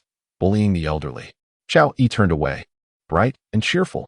Yet just over half a month ago, you buried a septuagenarian outside Luo City. Su Huai scoffed, huh? You dug the pit, you filled it in. How have I become the one who buried him?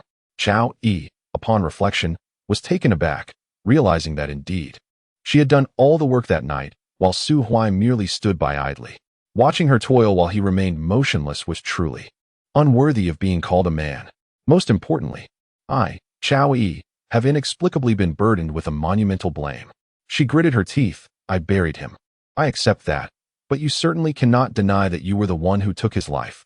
Nonsense. That old man had mushrooms growing on his face. It was evident he died from staying up too late. What does that have to do with me? Speak. Are you perhaps a relative of that old man, attempting to frame me and extort money? Su Huai, you are utterly shameless. Thank you for the compliment. As the two were huddled at the back of the line, quietly bickering, Su Huai suddenly felt a tap on his shoulder. Reflexively, he executed a back throw, only to find Luo Yuanhe lying on the ground, bewildered, with his right arm dislocated. His eyes, devoid of luster, gazed into the empty sky, seemingly contemplating the profound mysteries of life. Yet in truth, he hovered between life and death, perceiving only fleeting illusions. His recently deceased grandfather smiled down at him from above, beckoning. Hey, Luo Yuanhe, what are you doing here? Chowie blinked, producing a twig from seemingly nowhere, and poked at Luo Yuanhe's rigid face. Luo Yuanhe's lips twitched, and a glimmer of light returned to his eyes as the sensation of pain surged into his consciousness. He instinctively covered his dislocated arm, finally grasping the feeling that Yanshu must have experienced when he received that slap. The discomfort was utterly beyond imagination. He turned his head, casting a gaze filled with resentment towards Su Huai. I merely intended to greet you, and you retaliated with a throw? Is that truly appropriate? Fortunately, you weren't wielding a knife. Su Huai, aware of the lingering sensitivity from his past struggles, could only offer a sheepish smile while bending down to assist him. My apologies, Brother Luo, I did not anticipate it would be you. Once Luo Yuanhe regained his composure, Chowie resumed her dignified and gentle demeanor, as if the girl who had just poked someone's face with a twig was a different person altogether. Brother Luo, shouldn't you be with the third prince and the others? Where have they gone? They have returned to the Tianhan Palace, Luo Yuanhe replied, grasping his dislocated arm and twisting it back into place with a crack before moving it a few times to ensure its functionality. He continued, Brother Yan is a disciple of Tianhan Palace, a direct apprentice of a certain peak master. Miss Situ is also predetermined to join. Thus, she does not need to undergo such tedious assessments. Therefore, they set out for Tianhan Palace half a month ago. Then you ought to join the Tianhan Palace contingent. Why have you come to the Yin Yuxian sex line? Luo Yuanhe sighed. To be honest, there has always been a disparity in our identities. He is a prince, while I am a subject. If I were to go to Tianhan Palace, he would be a direct disciple, and I would merely be an outer disciple.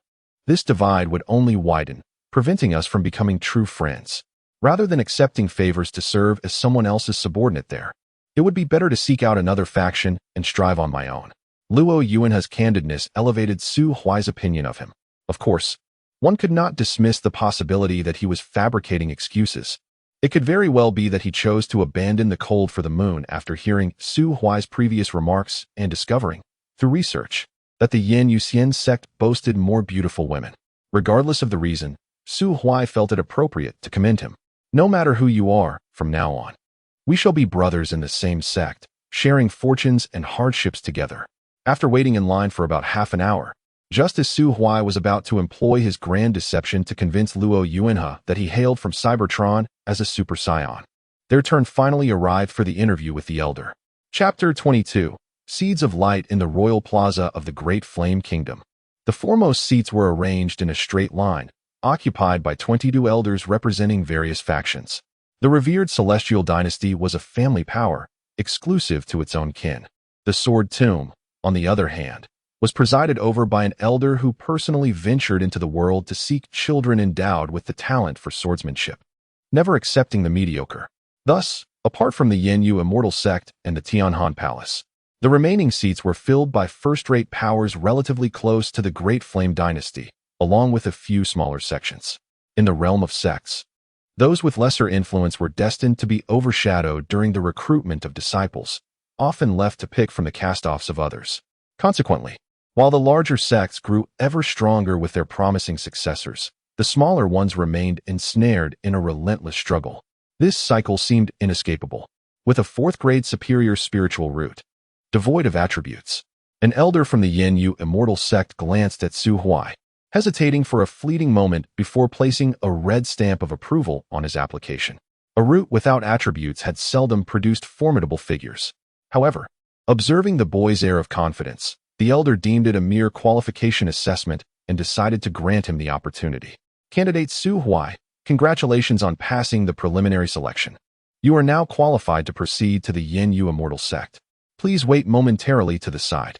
Thank you, Elder. Su Huai retreated to the side, hands tucked into his pockets. Before him, Chaoyi had already passed the assessment with her fourth-grade water attribute spiritual root. The only remaining contender was Luo Yuanhe, who had defected from the Tianhan Palace and stood at the end of the line. Luo Yuanhe, with a fourth-grade superior spiritual root, wind attribute. Well done. Congratulations on passing the preliminary selection. The elder, nearing 60, set aside the last application on his desk, took a sip of water, and addressed the 11 remaining disciples of the Yenyu Immortal Sect. Clearing his throat, he spoke clearly. Esteemed candidates, I am Elder Hao, an outer elder of the Yenyu Immortal Sect. First and foremost, I extend my heartfelt congratulations to all of you for passing the pre-selection. In this preliminary selection, over 5,000 eligible youths from within the borders of the Great Flame Kingdom submitted their applications, yet only you 11 remain. I am aware that each of you is a distinguished talent in your homeland, and you carry a sense of pride within. Indeed, emerging from a pool of over 5,000 peers already attests to your exceptional abilities. However, as a senior and someone who has walked this path, I feel compelled to remind you, the immortal domain is vast. The Great Flame Dynasty is merely a small nation, a mere speck in the grand tapestry of the immortal domain, where such mundane kingdoms abound in abundance. Historically, the number of talented youths who, like you, have passed the preliminary selection and proceeded to participate in the assessments of the immortal sects has exceeded 100,000. Yet, among these 10,000 talents, those who can truly enter the path of cultivation will not surpass 500. The 11 youths, mostly, kept their lips pressed and heads bowed. Even Chaoyi, usually confident, bore a rare expression of gravity upon her face. To possess a third-grade spiritual root is sufficient to qualify for the assessment. However, according to the historical evaluation data of the Yenyu Immortal Sect, even a fourth-grade spiritual root barely meets the average standard required for the formal assessment. Her cultivation level is modest, and the probability of passing the formal examination is quite slim. She is not alone in harboring such concerns. Elder Hao allowed the 11 youths a moment of contemplation before raising his voice once more. He remarked, opportunities are invariably accompanied by risks. In past years, many who participated in our sect's assessments ultimately faced disheartening failures.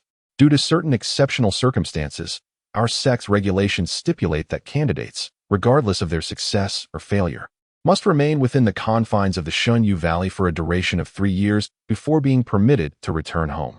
I have already elucidated the pros and cons of the assessment to you all. With your talents, should you choose to forego the Yenyu assessment, it is likely that other sects with more lenient requirements will welcome you with open arms. However, if you opt to participate in our sect's evaluation, once you embark on this journey, there will be no turning back. The 11 youths stood immobile, fully aware of the Yin-Yu immortal sect's regulations and having mentally prepared themselves long ago. The risks are indeed considerable, yet life is fleeting. Why not take a chance? Elder Hao waited a moment longer, observing that no one withdrew, and then chuckled softly. Since no one has chosen to step back, you may disperse and bid farewell to your families and friends. Assemble here tomorrow at the third watch of the rabbit hour. Tardiness will not be tolerated. The youths dispersed, knowing that regardless of their eventual success in the assessment, they would be unable to return home to see their parents for a considerable time. Chao Yang felt a surge of joy that his daughter had passed the preliminary selection, yet he could not mask the reluctance on his face. After all, his cherished daughter had never left Luo City since childhood, and this first journey would mean a minimum of 3 years before they could reunite. Chao Yi also felt a pang of sadness. On this final day, she resolved to spend meaningful time with her rather eccentric father. Consequently, without any friends or family to send her off, Su Huai could only meander through the imperial capital of the Dian Kingdom with Luo Yuanhe. Luo Yuanhe suggested visiting a brothel for some relaxation, for such forms of entertainment were non-existent within the Yin-Yu immortal sect. Once one enters the immortal realm, the charm of singers becomes that of mere passers-by. This proposal was swiftly dismissed by Su Huai. Perhaps for Luo Yuanhe, the Yin-Yu immortal sect marks the beginning of his ascetic journey. However, for Su Huai, the Yin-Yu immortal sect is truly a paradise, a sacred ground for his transformation from boyhood to manhood. At the same time, Su Huai is not the type to impose his will upon others. Thus, he proposed a game of rock, paper, scissors with Luo Yuanhe. The victor would dictate the course of their actions. Luo, what will you choose? Luo Yuanhe was momentarily taken aback, his eyes widening. Can I refrain from disclosing my choice? You may, but I will choose scissors. All right, prepare yourselves. 1, 2, 3, rock, paper, scissors. Su Huai was indeed a man of his word. Having declared scissors, he presented them. Yet, he glanced down at Luo Yuanhe's hand before raising his gaze to meet his eyes. Luo Yuanhe trembled, his clenched fists gradually relaxing, transforming from stone to cloth. Good brother, I have triumphed. Come, follow me. He gazed up at the sky, letting out a long sigh. Su Huai, truly, I could weep. He could have simply ruled with an iron fist, yet he insists on engaging in a democratic game of chance. What a gentle soul he is. Within the span of a single day, the two men delved into the Imperial City's merchant guild, under Su Huai's guidance, acquiring several years' worth of spices, their spatial rings brimming with an array of everyday essentials. Luo Yuanhe began to suspect that Su Huai was not embarking on a path of cultivation. Rather, he seemed intent on indulging in the pleasures of life at the Yin-Yu immortal sect. What perplexed him most was that Su Huai ultimately led him across much of the imperial capital solely to procure a few bags of luminescent flower seeds. The luminescent flower was no miraculous herb. It was merely an ordinary ornamental bloom, considered inferior even among decorative flora, due to its tenacious vitality. Thriving in sunlight and lacking the fragility of other blossoms, it had long been regarded as a mere weed by the affluent and noble classes. Luo Yuanhe was curious about Su Huai's peculiar obsession with such trivial seeds, yet he dared not inquire. After a day of running about, Su Huai returned unscathed, while Luo Yuanhe found himself hunched over in discomfort. In the face of Chao Yi's astonished expression, he skipped the lavish farewell banquet that Chao Yang had extravagantly arranged, retreating to his chamber to collapse into slumber. The night passed in silence. Chapter 23. The Journey at the Hour of the Rooster. Precisely at 1/4 the third watch, it is 5:45 in the morning on Earth. At this hour, dawn is just breaking. The crowing rooster, brimming with vitality, stands atop the fence, calling out to the sun, while the chickens, weary from the demands of life, remain ensconced in their bedding. Naturally, on such an expedition, tardiness is not an option. Elder Hao, after counting the participants, led everyone aboard a small flying vessel measuring approximately 10 meters in length. The vessel lacked sails and, akin to an aircraft, boasted expansive wings extending from either side, seemingly inspired by the flight of birds. It appears to be one equipped with an external engine. A robust fifth-tier flying dragon, adorned with thick reins, snorted at the front of the vessel. Luo Yuanhe, having spent the night in repose, felt relieved of the aches that had plagued him the previous day. Leaning against the deck of the flying craft, he marveled at the dragon with a sense of wonder. Such might is indeed formidable. A fifth-tier powerhouse in the kingdom of Great Flame would be akin to a monarch, yet within the confines of the Yin Yu immortal sect. It is merely employed as a beast of burden. Xiao Yi gradually lowered her hand that had waved farewell to her father and turned her head to cast him an exasperated glance. His Majesty, the Flame Emperor, would undoubtedly be pleased to hear your sentiments, perhaps even challenging your father to a duel on the spot. Ahem, I shall remain silent. Upon Elder Hao's command, the dragon let out a roar and soared into the sky, the rushing currents stirring up clouds of dust from the ground. The reins tightened as the vessel ascended slowly under the dragon's pull. The buildings below quickly diminished in size, revealing the breathtaking landscapes and the grand imperial city in their entirety. Xiao Yi's expression shifted to one of melancholy. Compared to a boy who transforms into a wild stallion upon leaving home, a girl's attachment to her family tends to be more profound. Luo Yuanhe opened his mouth, uncertain how to provide comfort. He gently nudged the nearby Su Huai, but was met with an almost imperceptible display of petulance. Su Huai rummaged through the spatial ring and retrieved several soft tissues, slapping one onto Xiao Yi's head with a resounding clap. If you wish to cry, then cry. Cry loudly. Xiao Yi turned back, bewildered, shooting him a glare laced with irritation. I am merely feeling a bit sentimental. Who told you I was crying? Su Huai blinked and pointed a finger at Luo Yuanhe. Luo Yuanhe felt a wave of numbness wash over him. Not long after, a fellow traveler approached the deck, inviting them to join him in the cabin for drinks. Aside from Su Huai and the two others, the young man and Elder Hao were already enjoying various types of spirits within the cabin, each distinct in aroma, indicating their fine quality.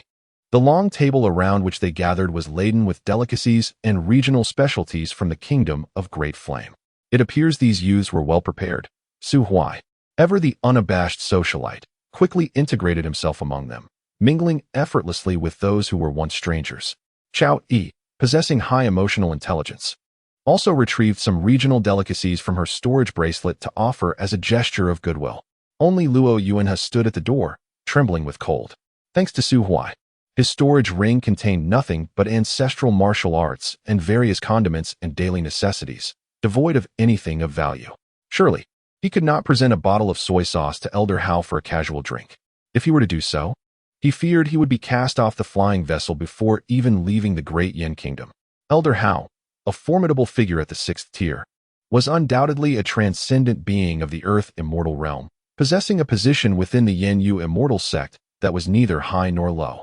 He was gentle in demeanor, lacking any airs of superiority. At this moment, slightly inebriated, he could hardly resist the persistent inquiries of the youths, recounting some introductory matters at the head of the long table. The Yin Yu immortal sect, as one of the 4 transcendent powers of the immortal domain, boasted its own profound heritage.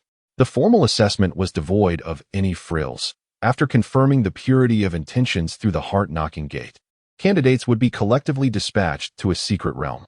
They would engage in fierce battles with the demons within, earning points, and at the end of the time limit, the 500 individuals with the highest scores would be deemed initiated. His words came in fits and starts, seeming to be the ramblings of a drunken man. Yet Su Huai was certain that the elder was not truly inebriated. The murky depths of his old eyes sparkled with wisdom. These insights were deliberately divulged. After all, competition within the Yin Yu immortal sect was not limited to disciples. Even the elders subtly vied for higher positions. For Elder Hao, having more of the 11 youths he personally escorted back from the Great Yin Kingdom past the assessment would be advantageous. Elder Hao, a youth across from Su Huai, raised his cup once more, inquiring, what level of cultivation is considered accomplished in the Yin Yu immortal sect? What level of cultivation is deemed accomplished? Elder Hao chuckled. There are no definitive standards. He shook his head thoughtfully. The path of cultivation is a long and arduous journey, filled with countless lifeless bones. Cultivation is not solely about the body. It also encompasses the heart. The great emperor of Yin Yu once established sect rules. Disciples may descend the mountain and leave the valley only when their cultivation matches the quality of their spiritual roots. However, this does not imply that they have truly achieved mastery. Those who descend and wreak havoc shall have their sect membership revoked and be marked as targets for extermination. Conversely, those who descend to aid the weak and vanquish demons, even if they possess only the 3rd or 4th tier, are recognized by the sect as having attained accomplishment. Yet, those who remain idle in bustling cities, even if they rise to prominence, are regarded by the emperor as mere ordinary disciples of the sect, lacking true merit. The group of youths fell into contemplative silence. Su Huai, seated nearby, gazed dreamily at the soft white clouds outside the window. He harbored no ill feelings towards the great emperor of Yanyu, only a profound respect born from the depths of his heart, not for any trivial reason, but for the unfathomable abyss of the weeping ghosts, located beside the Chunyu Valley. As the foremost of the three forbidden zones, the weeping ghosts had repeatedly manifested the aura of the ghost emperor, yet, in terms of notoriety, it paled in comparison to the Star Burial Mountains and the abyss of fallen demons. This was due to the fact that no ghostly entity had ever breached the defenses of the Yanyu immortal sect and emerged alive from the weeping ghosts. In the realm of celestial beings, the immortal emperor Yanyu stands as the singular figure who shared a bond with Su Huai in a past life. During Su Huai's tenure as an immortal king, the emperor had intervened on numerous occasions to vanquish the fleeing ghost king on his behalf. However, while the emperor's crusade against the specters was driven by altruism for the sake of the populace, Su Huai's motives were self-serving. He sought to exchange the emperor's resources to augment his own strength. He found it difficult to comprehend the emperor's selflessness, yet he held profound respect for such a towering figure. As the flying vessel glided smoothly through the skies, the young passengers quickly became acquainted, engaging in light-hearted banter during their leisure hours, though much of their conversation devolved into boastful tales. Su Huai, of course, indulged in his share of bravado. Notably, when the discussion turned to the possibility of maximizing the quality of one's spiritual route to achieve the rank of a ninth-rank immortal sovereign, Su Huai scoffed, proclaiming loudly, "You mere mortals, what impossibility lies in the realm of immortal sovereigns? The pinnacle of your dreams is but my starting point. I, Su Huai, possess the potential of an emperor." Laughter erupted among the crowd, with some jesting. Here comes Su Huai with his grandiose claims again. He speaks of being a ninth-rank alchemist, supported by a wealthy benefactor, racing towards immortal sovereign status. Su Huai glared in disbelief, retorting, "How dare you tarnish my reputation with such baseless accusations? Cultivation, the matters of a companion, can they truly be equated to mere patronage?" What followed was a flurry of cryptic phrases about the ebb and flow of 30 years, mutual guardianship, slaying demons, and growing old together on snowy nights, which only incited further merriment. The atmosphere aboard the vessel was suffused with joy. They laughed at Su Huai's boastfulness, while he found delight in the realization that, in this lifetime, he finally possessed the capability to repay the affluent benefactor for all she had sacrificed for him in the past. As these carefree days drifted by, the flying vessel traversed countless valleys and straits, ultimately arriving at a vast lake that resembled an ocean. The Valley of the Sinking Moon had been reached. Chapter 24. The one I long for. Day and night the sky is clear, the water is serene, and the gulls and herons rest languidly. The Silent Moon Valley indeed resembles a fairyland. The small island at the heart of the lake, though referred to as an island, occupies an area not much smaller than that of a grand city. At its center stands a towering stone mountain, adorned with palaces and towers in abundance. Surrounding the mountain is a bustling little town, nestled by the lakeside. Given the multitude of mystical beasts inhabiting the lake, it is no surprise that the town is devoid of any ordinary households. Its residents are primarily those talented individuals from small nations who have previously failed their assessments. Those who do not pass must remain in the Silent Moon Valley for 3 years, and some, as time passes, find themselves forming attachments and are reluctant to depart. Naturally, there are those like Su Huai in his past life, whose charm was undeniable, and who captivated a disciple from the Yanyu immortal sect, choosing instead to settle in the town. Upon arriving in the town, you may rest for a few days. Elder House stood at the bow of the flying boat, gazing at the structures of the immortal sect before looking down at the cultivators below who had failed in their pursuits and were now toiling for survival. He let out a gentle sigh. The candidates from other regions had yet to arrive, and the assessment was likely still 4 or 5 days away. Thus, you are free to arrange your time as you wish. When the formal assessment begins, I will notify you through your identity tokens, at which point you may ascend the mountain at your leisure. Yes, Elder. As the flying boat descended at the harbor of Silent Moon Valley and let Su Huai and the others disembark, Elder Hao returned to the sect to report. The 11 youths each received a jade token, measuring 2 inches, with a long string of numbers inscribed on its reverse side. This was the identity token that Elder Hao had distributed to them aboard the flying boat. Once Elder Hao departed, the youths gathered to exchange well wishes and made plans to meet again before parting ways with familiar acquaintances in small groups. Naturally, Su Huai Chaoyi and Luo Yuanhe remained together. For countless years, Silent Moon Valley has been a repository of lost talents from generations past, with their numbers steadily increasing. Over time, this has given rise to a complete industrial chain at the foot of the mountain, boasting not only taverns and shops, but also numerous in specifically catering to newly arrived candidates for their temporary stay. While it is referred to as a small town, it has grown so interconnected, lacking only city walls, that it rivals densely populated cities in size. After all, each cohort of candidates exceeds 100,000. And although most will depart after 3 years, those who remain have accumulated into a considerable number. Having selected a place to stay, night gradually fell. After finishing dinner with the 2 companions, Su Huai set off alone. He meandered down the long street of the town, eventually arriving at a bustling corner, where he stealthily climbed onto the roof of a shop.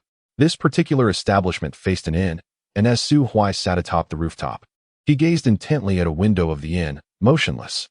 The candlelight cast a delicate silhouette against the paper, and even after a lifetime apart, even if it was merely an outline, Su Huai recognized her at once.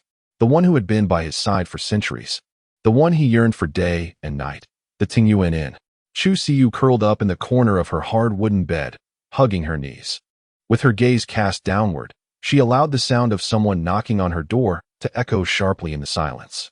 Siyu, could you please open the door? Heed your uncle's advice and come meet the Crown Prince. He means you no harm. The Crown Prince possesses both charm and noble lineage, with unparalleled talent. Being by his side would not be a hardship for you. Moreover, as the firstborn son, if you earn his favor, you may one day become the royal consort of our great wilderness dynasty. Despite the lengthy entreaty, there was no response from within the room. She neither acknowledged nor opened the door. The middle-aged man knocking grew increasingly irritated. Chu Siyu, don't be ungrateful. Your parents entrusted you to us, and I have raised you for 10 years. 10 years. Do not think that mastering a low-grade elixir can elevate you beyond us. You dream of joining the Yin Yu immortal sect to escape us. But let me tell you, that is not an option. Be sensible and open the door now. Otherwise, when I get in, what will you do once you enter? His words were abruptly interrupted as a shadow appeared beside him. It was a young man clad in a black robe, his face adorned with a gentle smile, yet his eyes betrayed a chilling coldness. The moment their gazes met, the middle-aged man shuddered involuntarily, an inexplicable chill creeping into his heart. Why do you keep knocking on others' doors? Su Huai asked, hands tucked into his pockets, his smile unwavering. The middle-aged man stammered, wanting to retort that it was none of his business, but the words transformed before they escaped his lips. The one inside is my niece. She's just being difficult with us. Is that so? Indeed, I am not deceiving you. Her name is Chu Siyu? Yes. Su Huai nodded with a smile. What a lovely name. I am Su Huai. Remember it well. Why should I remember? Because I am to be your future uncle-in-law. Come now, let me treat you to a drink at the finest tavern in town, shall we? But I have matters to attend to. Are you unwilling to grant me this favor? Feeling the boy's gaze grow colder, the middle-aged man shrank back, hesitating to utter any further refusals. Let us go? All right, fine. The noise outside gradually subsided, and it appeared that the man had indeed been led away by the young man. As their footsteps faded into the distance, silence returned to the room. The girl, still nestled in the corner, eventually revealed her pale face from beneath her oversized hood. She was frail, her eyes devoid of spirit, with faint traces of tears on her cheeks, and her lips had been bitten until they bled. Her name was Chu Siyu. Once she confirmed that the person outside had left, she slowly pulled the bedding from the corner of her bed, remaining quiet and composed, and fell into a deep slumber, enveloped in the blanket. In a fleeting moment, Chu Siyu found herself enveloped in a dream. She was but a child of 6 years, a time when her mother had not suddenly vanished, and her father had not succumbed to despair, drowning his sorrows in alcohol, ultimately meeting a tragic fate in the river, devoured by the beasts lurking within its depths. Had her parents remained, she would not have become an orphan. The aunt, whom she had never met, would not have coveted the inheritance left by her parents, masquerading her greed under the guise of nurturing and caring for her, usurping all that rightfully belonged to her. Yet, this idyllic dream faded swiftly. Her parents disappeared, replaced by the insincere smile of her aunt, whose hypocrisy was palpable. Adorned with thick layers of makeup, she clasped Chu Siyu's hand, proclaiming to all that the child's parents had met with misfortune, and that as her aunt, she would dutifully take on the responsibility of raising her. The world lauded her for her sense of duty and labeled her a good person. Thus, from that day forth, her aunt and uncle took residence in her home, yet they provided no genuine care. It was the old servant, who had witnessed her birth, who truly nurtured her. All expenses incurred were drawn from the wealth left by her parents. But what could a mere 6-year-old girl do?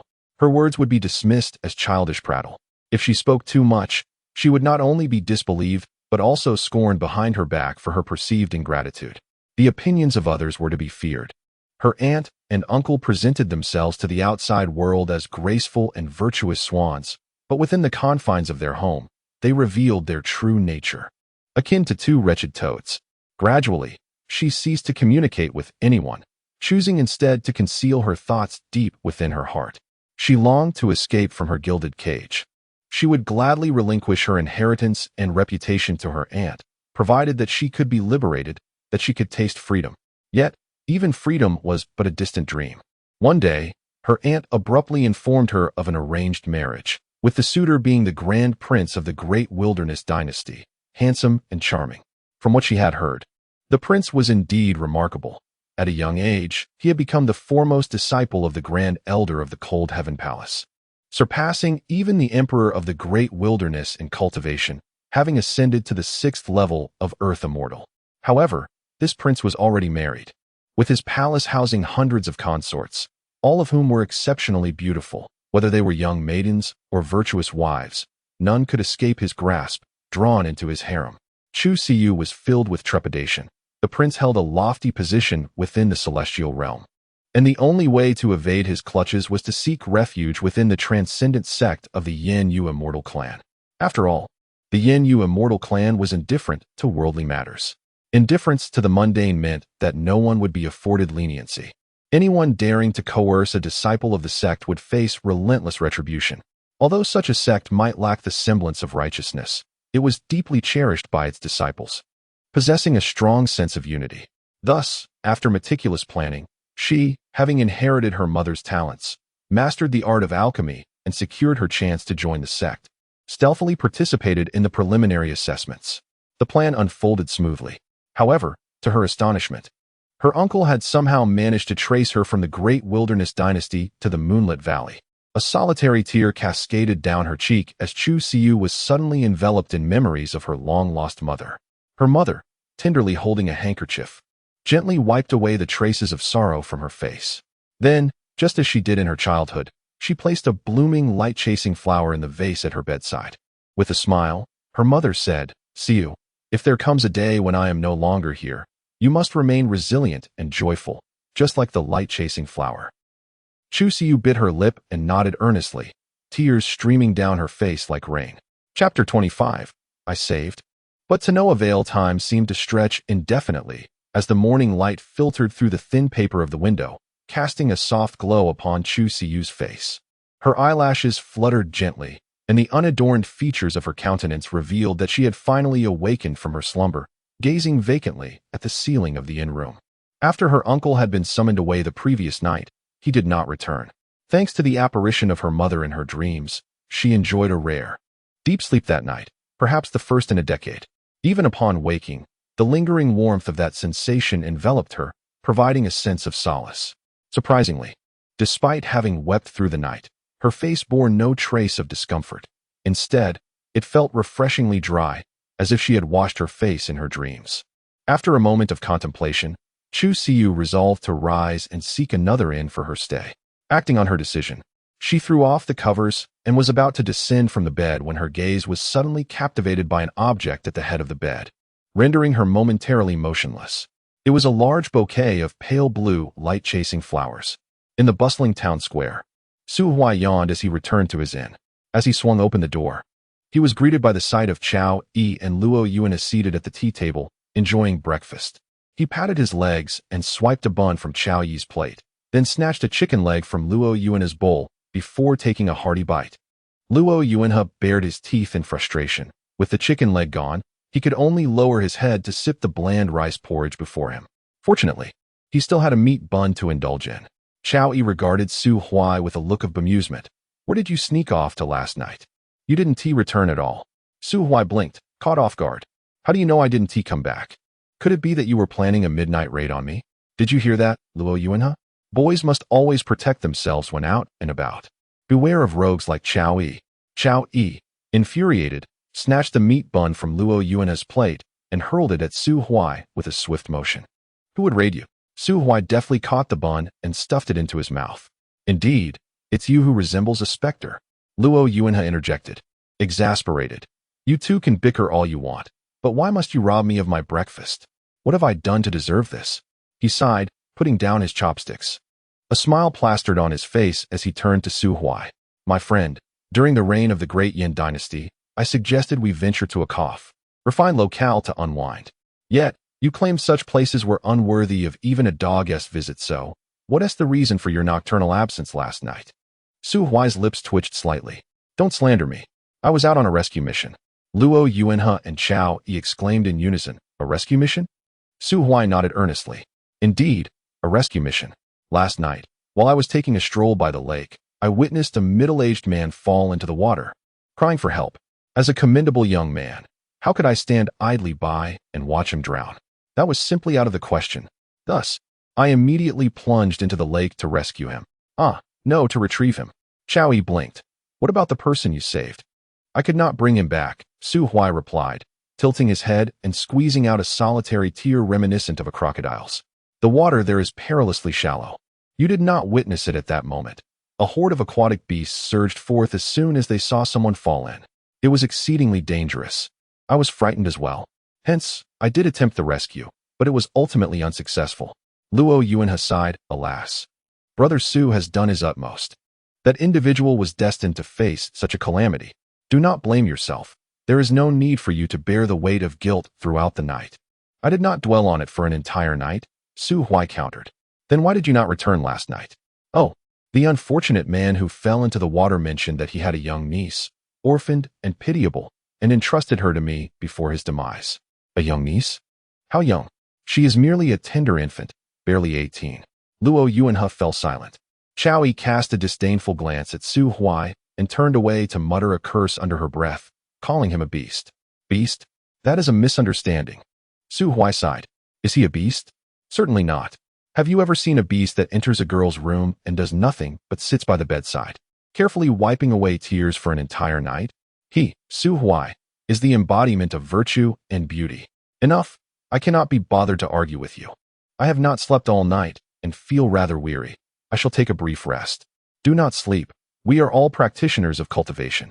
One night without sleep will not bring about death. Rise and pursue immortality. Cultivate my foot. Good night. With a decisive motion, Su Huai slammed the door to his room. Indeed, those with advanced cultivation can forego sleep, yet aside from those in seclusion, hardly anyone truly abstains from rest, for sleep and sustenance are among the joys of being human. In ancient times, there was an emperor among the immortals who proclaimed, those who abstain from grains, shun meat, renounce rest, and eschew emotional attachments may attain enlightenment and become immortal. This emperor's words once led a significant trend in history. Regrettably, later cultivators discovered that the more they practiced, the less they resembled humans. They lost interest in everything, refrained from eating and drinking, abandoned spouses and children, ceased visiting parents, had no friends, and did not sleep, spending their days locked away in secluded chambers to cultivate. What was the outcome? Their cultivation indeed ascended, but gradually, they lost their sense of existence, becoming mere vessels for the sake of cultivation, indistinguishable from the stones beneath their feet.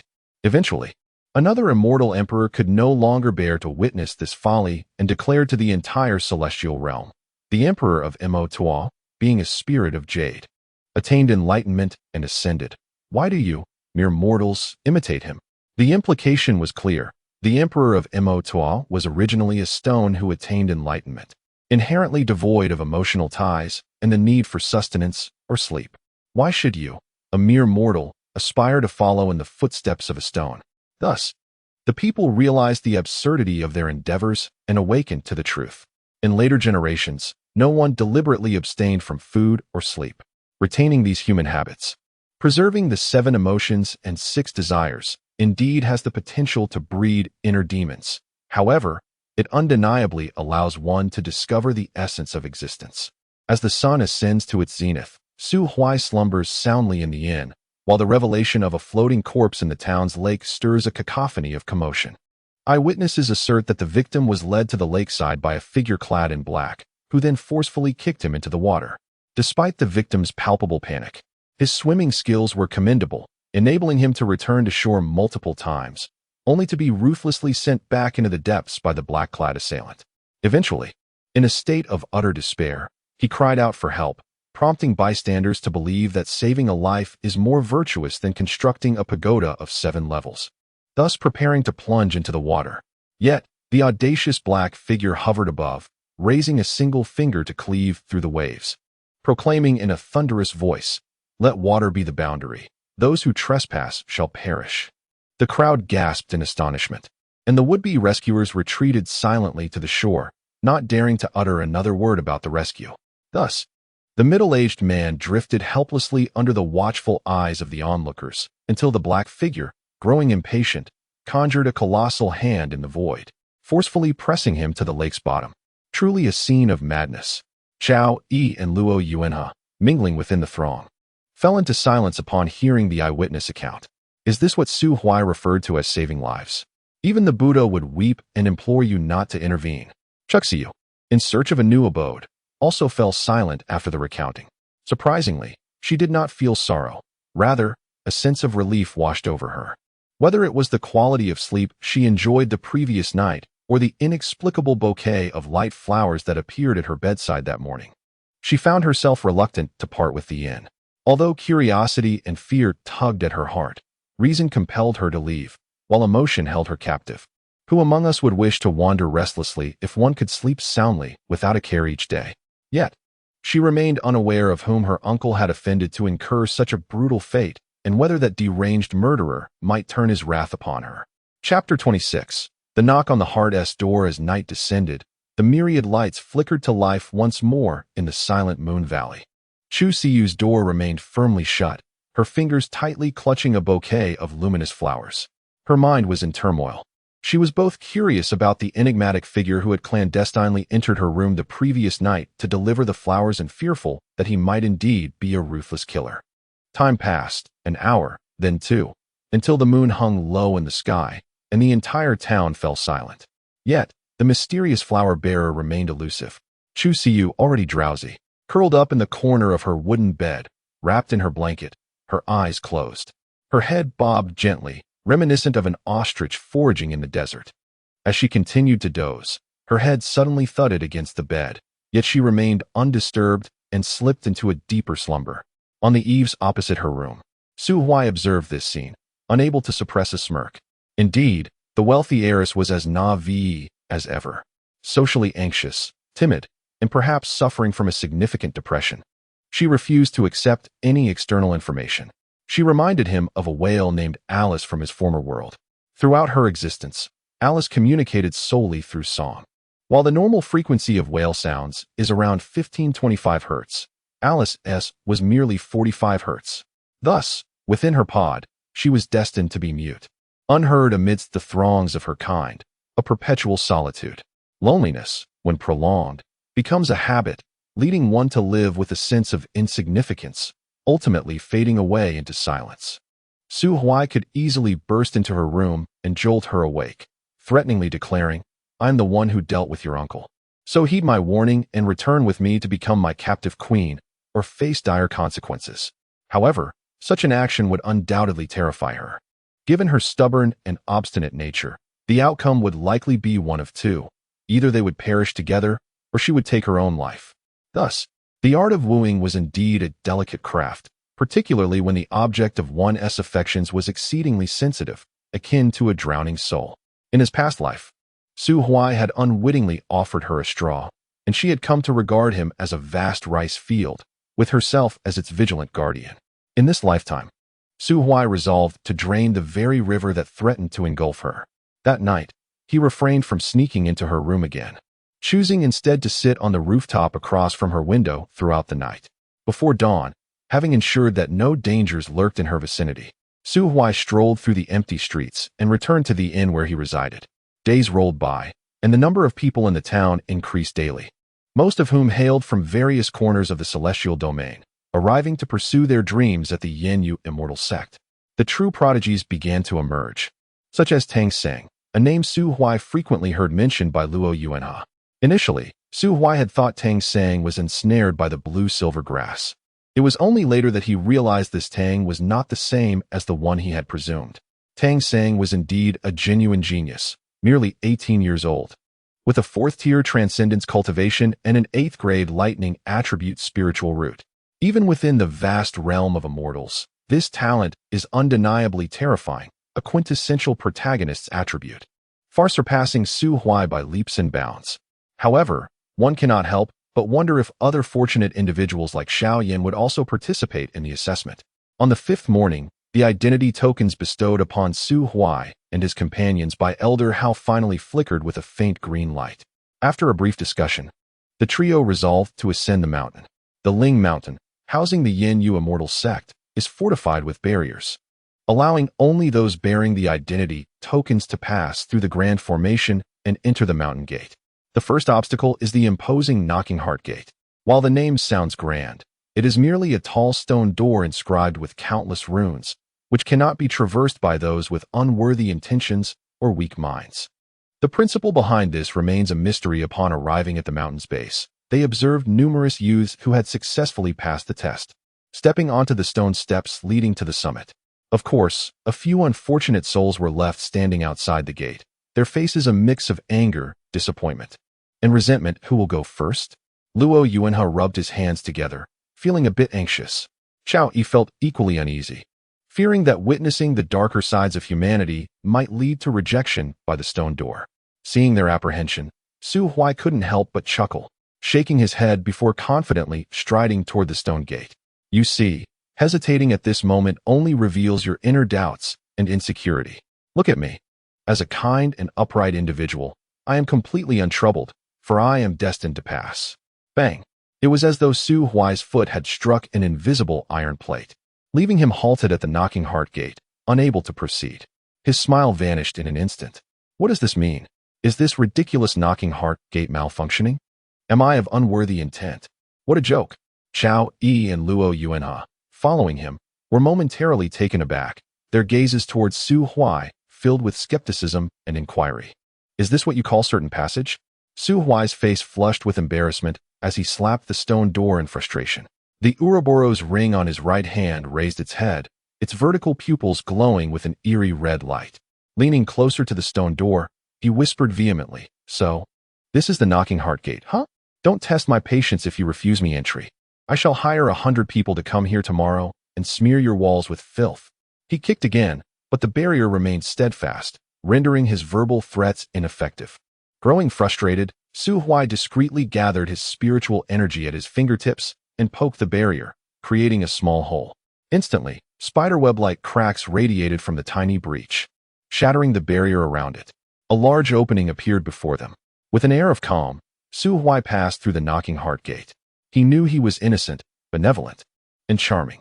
After all, his favorite pastime was helping elderly ladies cross the street. How could he possibly harbor unworthy intentions? Xiao Yi, witnessing this spectacle, covered her face, unwilling to speak. Luo Yuanhe was left dumbfounded, truly surprised by the sheer simplicity and brute force of this method to open the Knocking Heart Gate.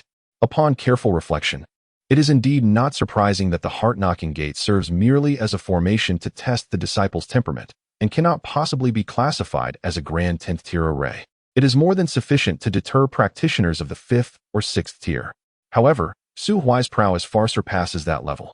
One can only speculate that the venerable ancestor who established this formation could never have anticipated that a celestial sovereign, bored and restless, would come to participate in the entrance examination of the Yin-Yu sect. Fortunately, the formation is not a one-time use. Once the barrier shattered, it swiftly transformed into motes of light, coalescing to mend itself anew. Other candidates, drawn by the commotion surrounding Su Huai, particularly those similarly barred from the heart-knocking gate, stood transfixed, their gazes akin to that of schoolyard ruffians eyeing their leader. A flicker of unease crossed Su Huai's eye, and, for reasons unknown, he found himself nodding solemnly at them. This gesture proved monumental. The defeated candidates erupted with renewed zeal, charging once more at the heart-knocking gate. They hurled themselves against it, kicked with fervor, and some even brandished hefty hammers, brandishing them with the vigor of a tempest as if to unleash a chaotic barrage of strikes. Su Huai felt a wave of dread wash over him. The ruckus would undoubtedly attract the attention of the elders on the mountain, and he, the transgressor, would be summarily expelled. While those elders might not match his strength, the Emperor of Yin could effortlessly lift him and impose a punishment upon him. Thus, disregarding all notions of camaraderie, Su Huai exchanged a brief greeting with Zhao Yi, who had just passed through the heart-knocking gate, and Luo Yuanhe, who lingered outside, before hastily making his way up the mountain. The wind howled fiercely, and he knew that as long as he ran swiftly enough, those who witnessed his misconduct would remain oblivious to his identity, making escape possible. Chapter 27. Reluctance to rise amidst the clamor in the plaza of the Yin Yu immortal sect. Chu Siyu was enveloped in a voluminous robe, her hood obscuring her delicate face. Social anxiety is a psychological affliction that can significantly impact one's physical well-being. At this moment, the bustling square, alive with the cacophony of unfamiliar voices, caused beads of sweat to gather on her forehead, rendering her breathless. Thus, she tightened her robe and lowered her gaze, striving to find a less crowded area. Meanwhile, Su Huai dashed through the throngs until he had distanced himself from the Knockhart Gate, finally able to breathe a sigh of relief. As long as he was not apprehended on the spot, the elders would undoubtedly refuse to believe that anyone could breach the formidable array of the sect. Who could possibly create a gaping hole in the barrier with just a fingertip? Such a claim was absurd. This formation was established by an intersect elder at the 8th tier of the Immortal King realm. Even a fellow 8th tier expert would require time to dismantle it. If someone truly possessed the ability to breach the array with a mere touch, what level of cultivation must they have? The number of immortal sovereigns and emperors across the entire immortal domain could be counted on one's fingers. Would such a person need to join their sect for cultivation? As for the notion that a member of the ghostly clan from the Weeping Ghost Abyss sought to infiltrate the sect to cause mischief, that was even less plausible. The plaza was safeguarded by a grand formation personally laid down by the Emperor of Yenyu. Any non-tribe members, or those harboring hostility towards the sect, would meet certain death upon approach. While it remained uncertain whether there was animosity towards the sect itself, it was undeniable that there was hostility directed at a particular disciple of the sect. Upon arriving at the plaza, Su Huai noticed Chang Wei berating a certain wealthy lady. The tirade lacked any profanity, yet was laced with references to familial upbringing, each word like a sharp dagger piercing the lady's heart. She could only pale and repeatedly apologize to the young man. What the hell? Such a fool managed to pass through the Knockhart Gate, while I had to resort to cheating just to gain entry. That wretched gate must surely be malfunctioning. As a future member of the sect, it is imperative to have it thoroughly repaired.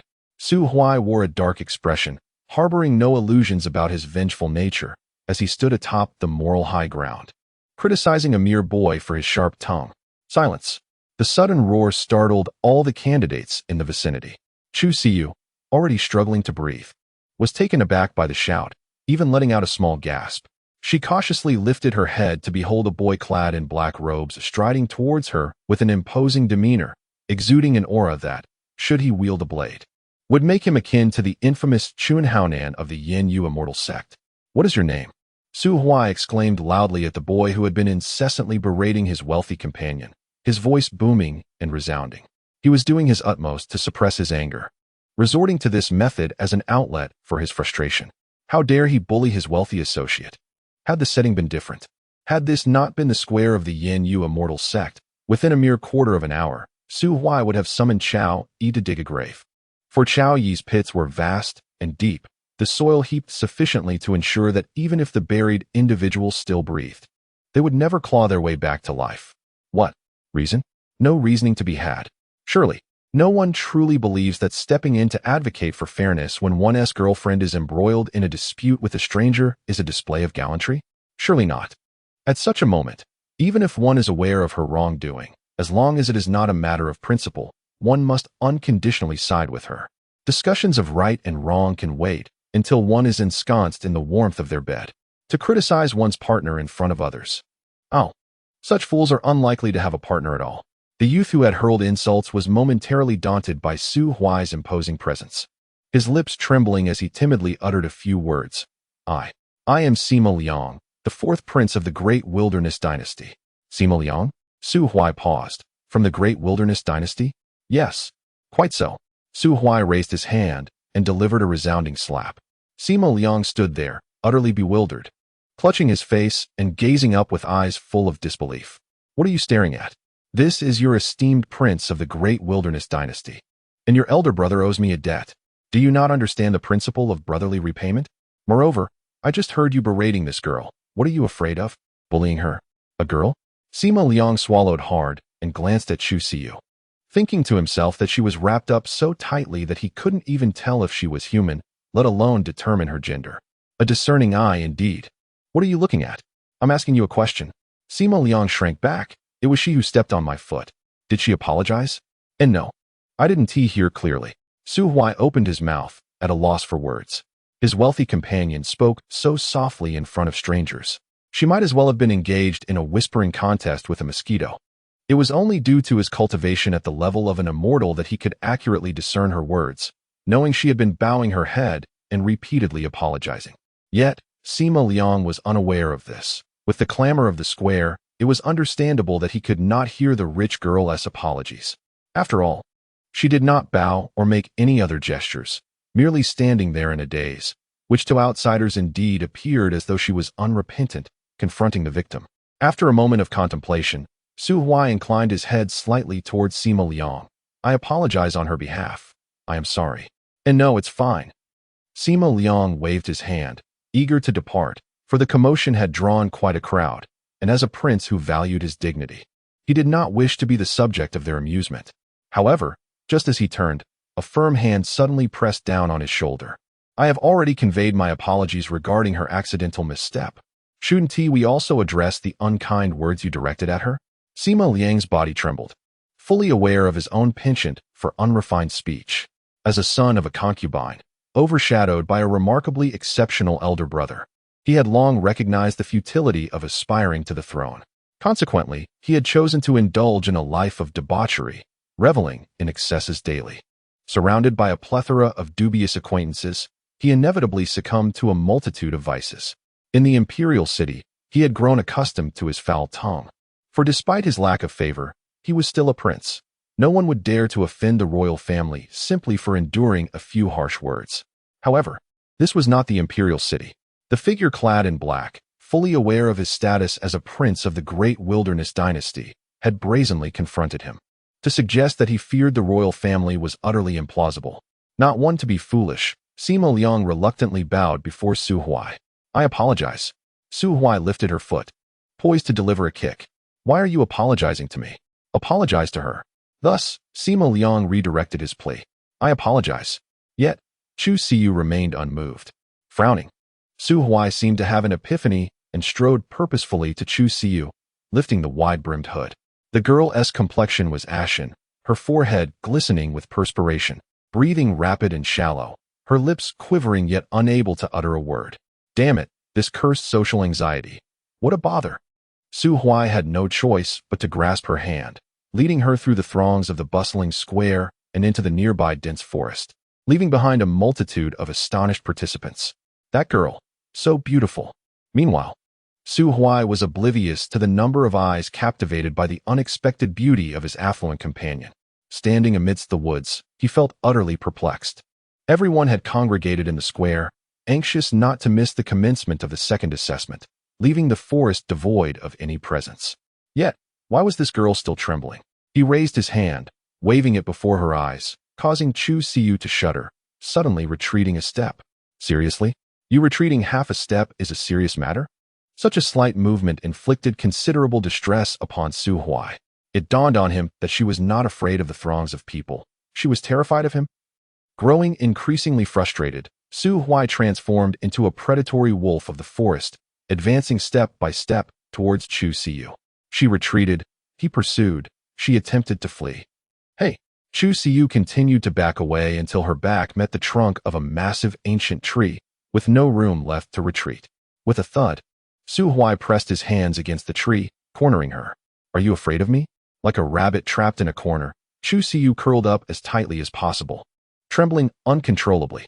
Observing her, Su Huai's lips curled into a slight smirk.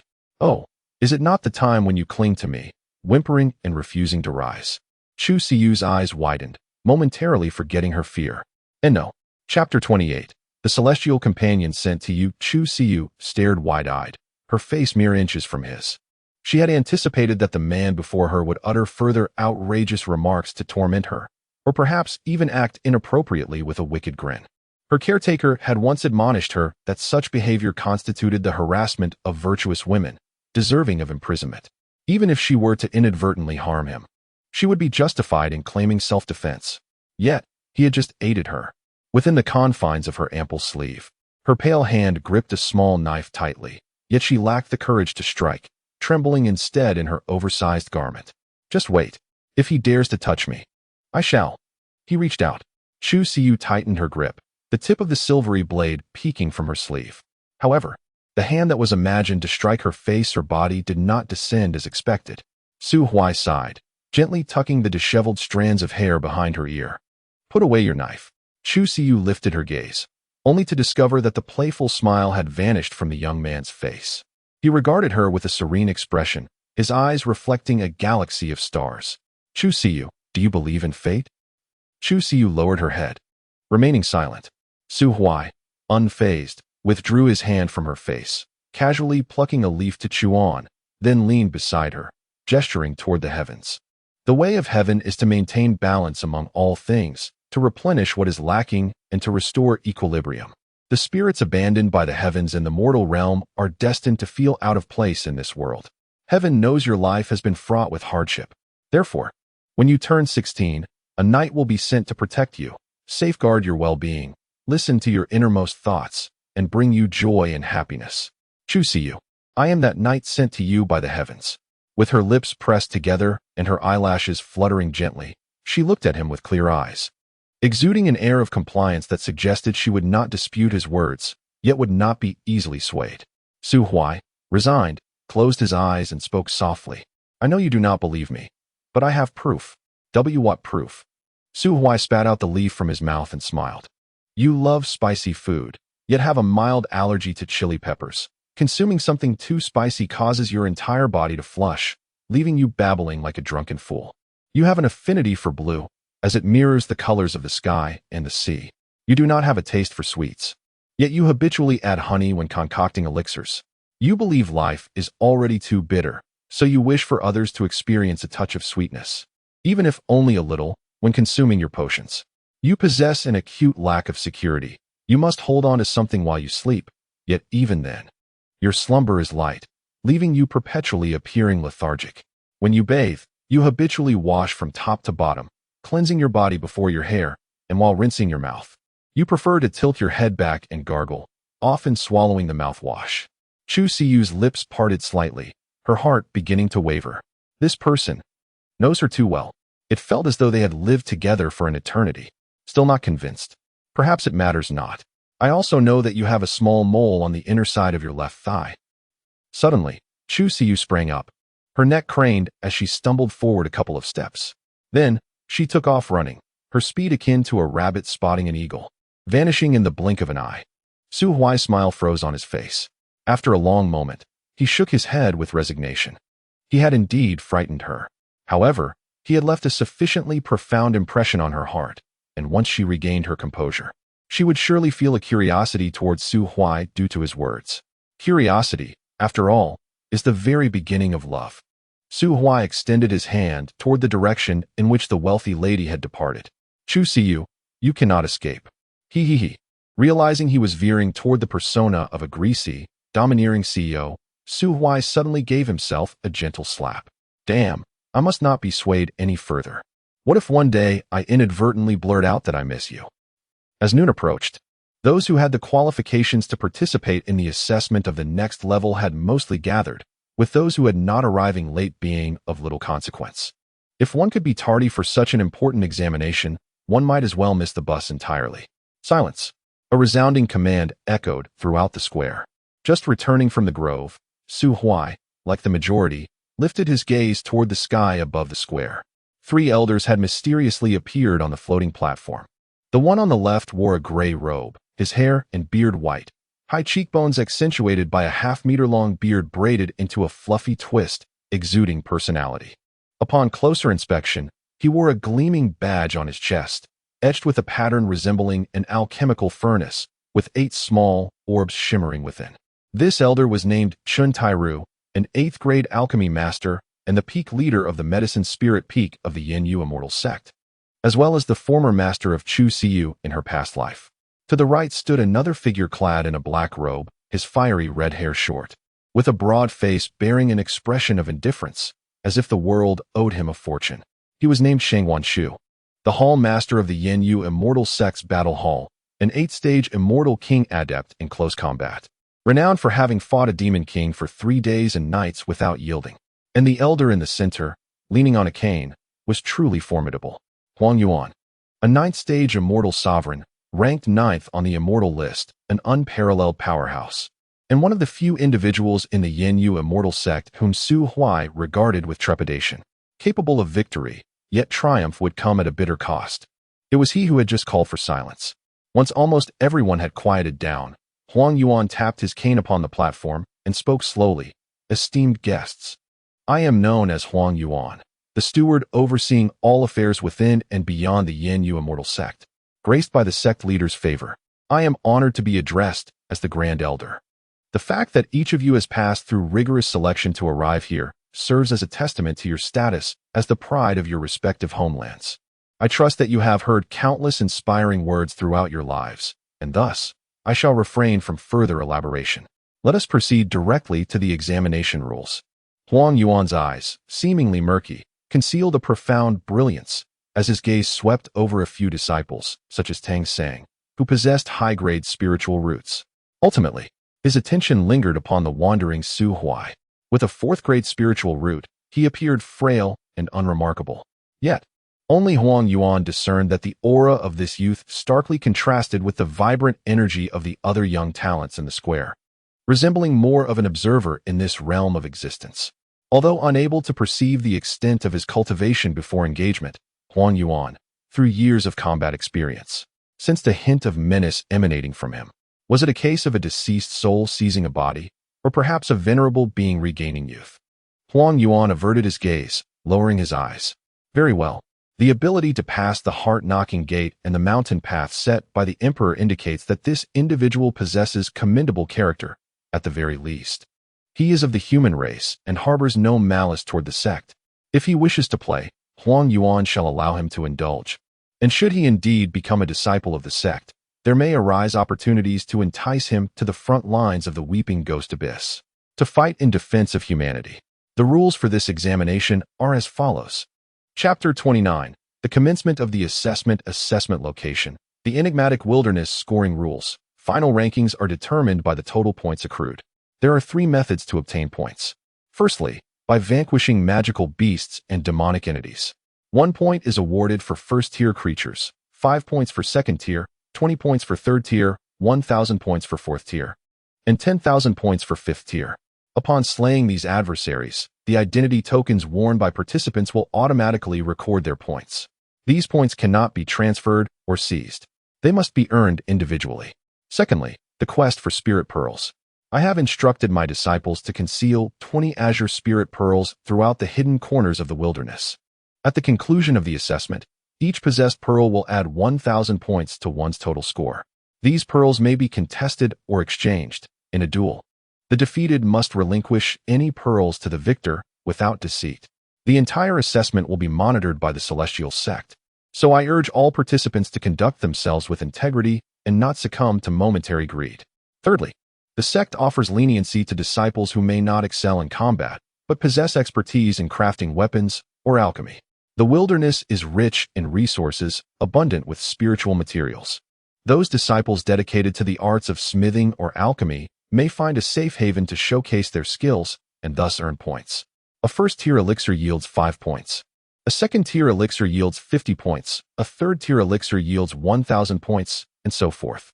For those proficient in weapon crafting, producing 7 first-tier spiritual weapons, 3 second-tier weapons, or 1 third-tier weapon will suffice for passing the assessment. Of course, to deter cheating, the wilderness is imbued with special restrictions capable of discerning whether the elixirs or weapons were forged within the realm or sourced externally. The assessment spans 7 days. Those ranking in the top 500 by the end will gain entry into the Celestial Sect's outer circle for cultivation. The essence of Huang Yuan's words is clear: survival in the wild, competing through the extermination of magical beasts and demonic entities, with a reasonable distribution of points. Most participants possess the capability to hunt first and second-tier creatures. Thus, accumulating points through this method favors those with greater strength, although the advantage is not overwhelming. The rewards for 4th and 5th-tier creatures seem exceptionally generous. However, it is crucial to recognize that among the assessors, only a select few possess 4th-tier cultivation, and even they are unlikely to triumph over 4th-tier beasts. The primary reasons lie in disparities of combat experience, physical prowess, and martial skills. Not everyone is a prodigy like Su Huai, who, at a mere teenage age, boasts 4th-tier cultivation, while also aiming to master various martial arts and possess vast battle experience. That is but a fantasy. Therefore, assessors will most likely seek to engage 3rd-tier magical beasts if they are less diligent. 4th-tier assessors might even find themselves outpaced by 2nd-tier competitors with a relentless work ethic. You have slain 5 3rd-tier beasts? How impressive! Yet I, having endured a sleepless night, have dispatched 50 2nd-tier creatures. If hunting magical beasts is the realm of the industrious, then the pursuit of spirit pearls is the exclusive domain of the fortunate.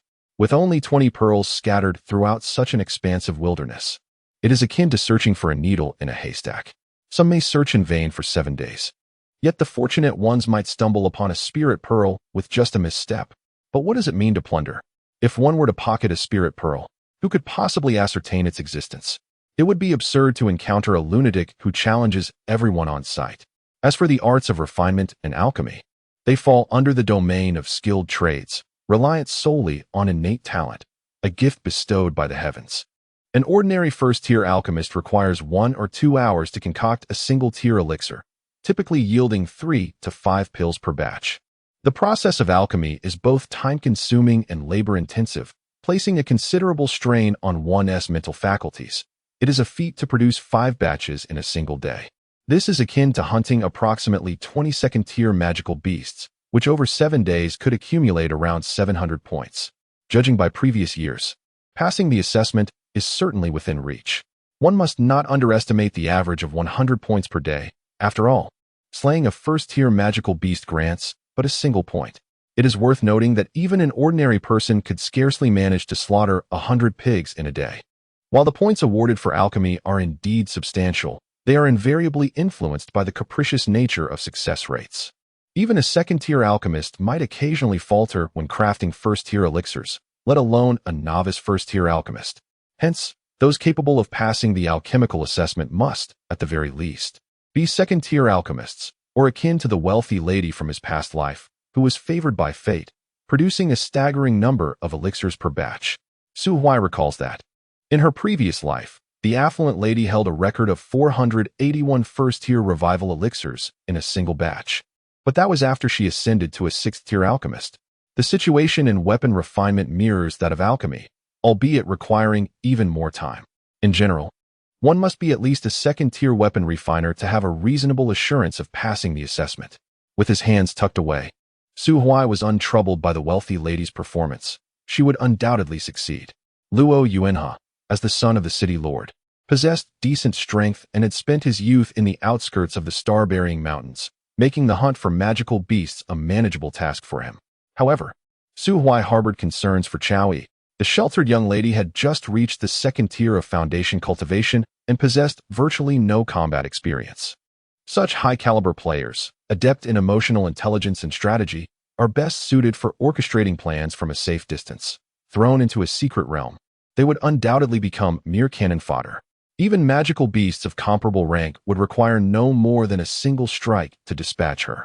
Regrettably, the assessment rules forbade the transfer of points, and the entire process was closely monitored, precluding any possibility for Su Huai to intervene and assist Chao Yi in a subversive manner. Moreover, the assessment location was randomly teleported, offering no opportunity for participants to exploit loopholes or cling to the coattails of others. His desire to assist her was futile. He could only wish her well. The square buzzed with low murmurs, the cacophony of voices becoming quite irksome. Everyone was aware of the approximate passing line and had a clear understanding of the assessment's content. Among the vast crowd of over 100,000, at least 50,000 believed themselves capable of passing. Before the might of a true emperor, who wouldn't dare to proclaim their own potential? Amidst this clamor, participants began to vanish in clusters.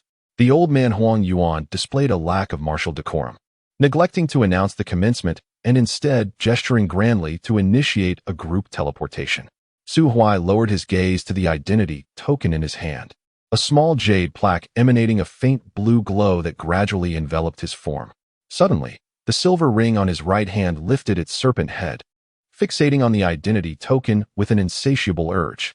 Su Huai was taken aback, hurriedly pressing down on its head. Little ancestor, this is not to be consumed. Not at least for now. The little serpent seemed quite displeased with Su Huai's action, snapping its jaws and biting down hard on his finger. Yet it no longer gazed longingly at the token.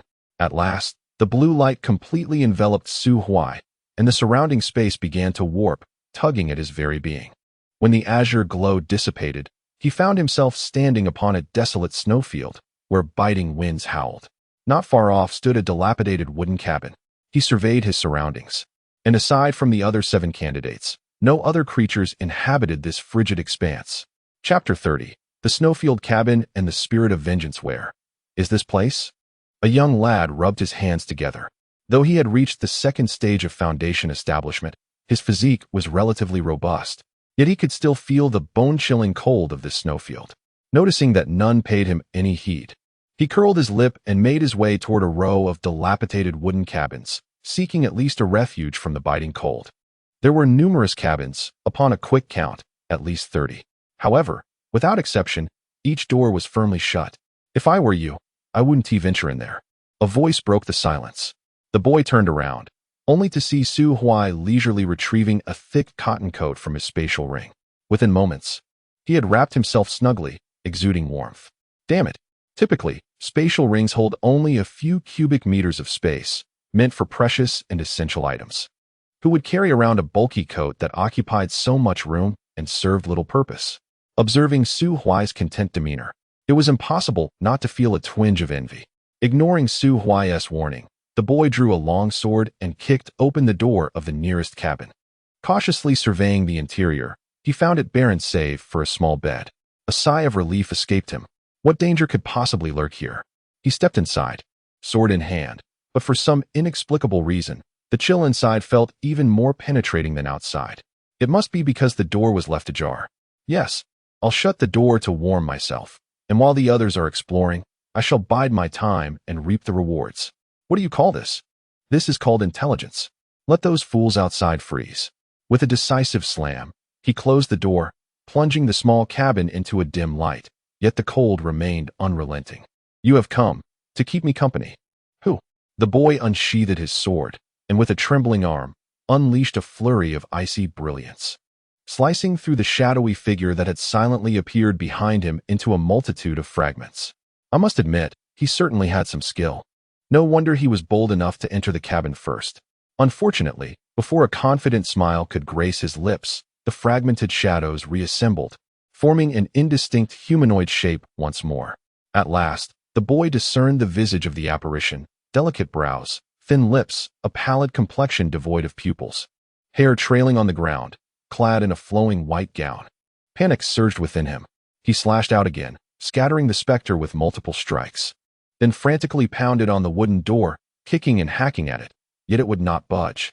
Suddenly, a pair of icy hands reached out from behind and covered his face. Die, demon, taste my sword.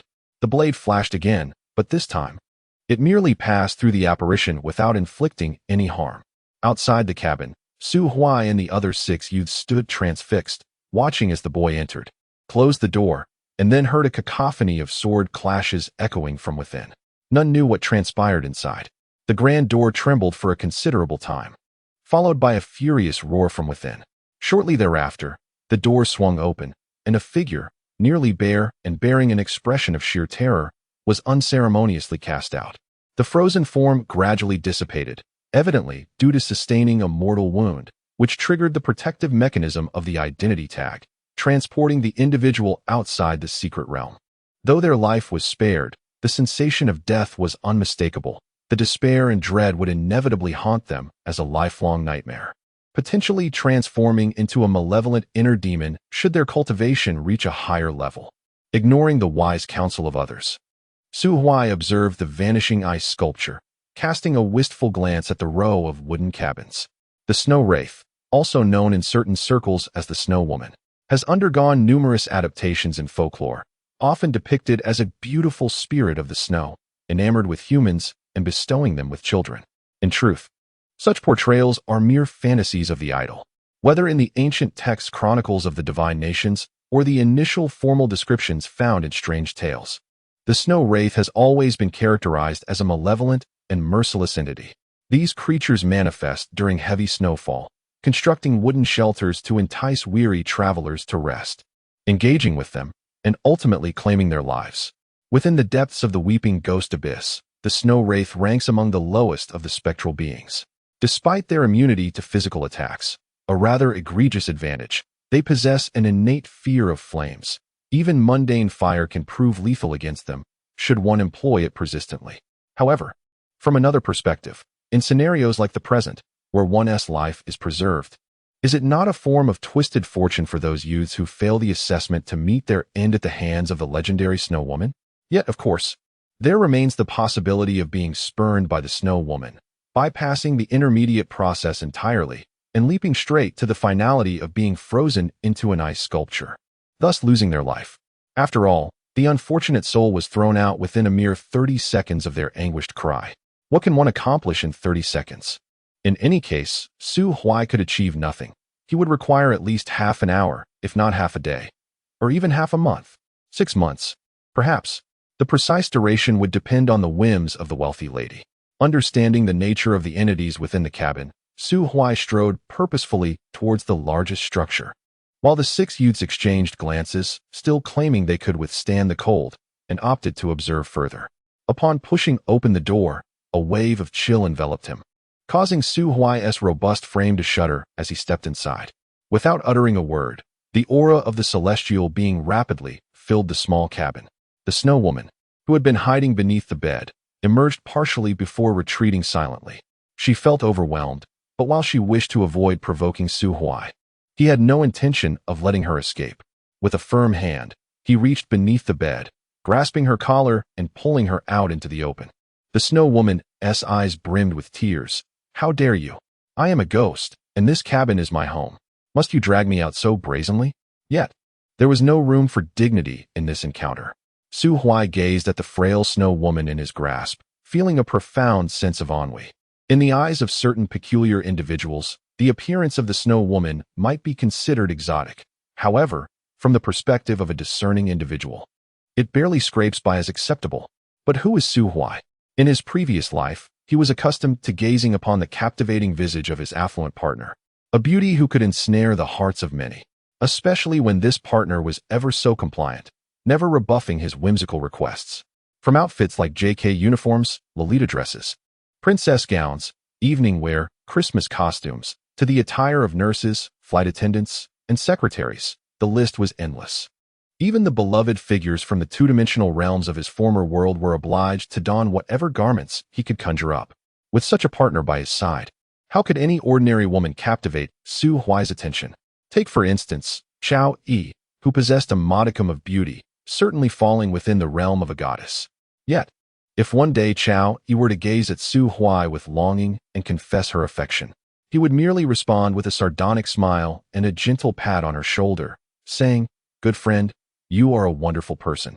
Thus, in Su Huai's eyes, this snow woman was utterly unremarkable, and upon longer inspection, he even found her somewhat unattractive. He regarded her with evident disdain. "I shall grant you 2 minutes to summon your companions hiding in other rooms. Otherwise, I shall reduce your entire clan to ashes. Do not question my resolve. When it comes to killing, you are the expert, but when it comes to arson, I am the master. Chapter 31. Su Urga's humdrum life in the Elder Hall of the Yin Yu Immortal Sect. The atmosphere deviates remarkably from the grandeur one might expect of a gathering space. Instead, it is merely a modest chamber adorned with moonstones, scarcely large enough to accommodate a dozen chairs. Perhaps referring to it as a small dark room would be more fitting. At present, this small dark room is filled with the elders of the sect, all transfixed by the large screen at the front.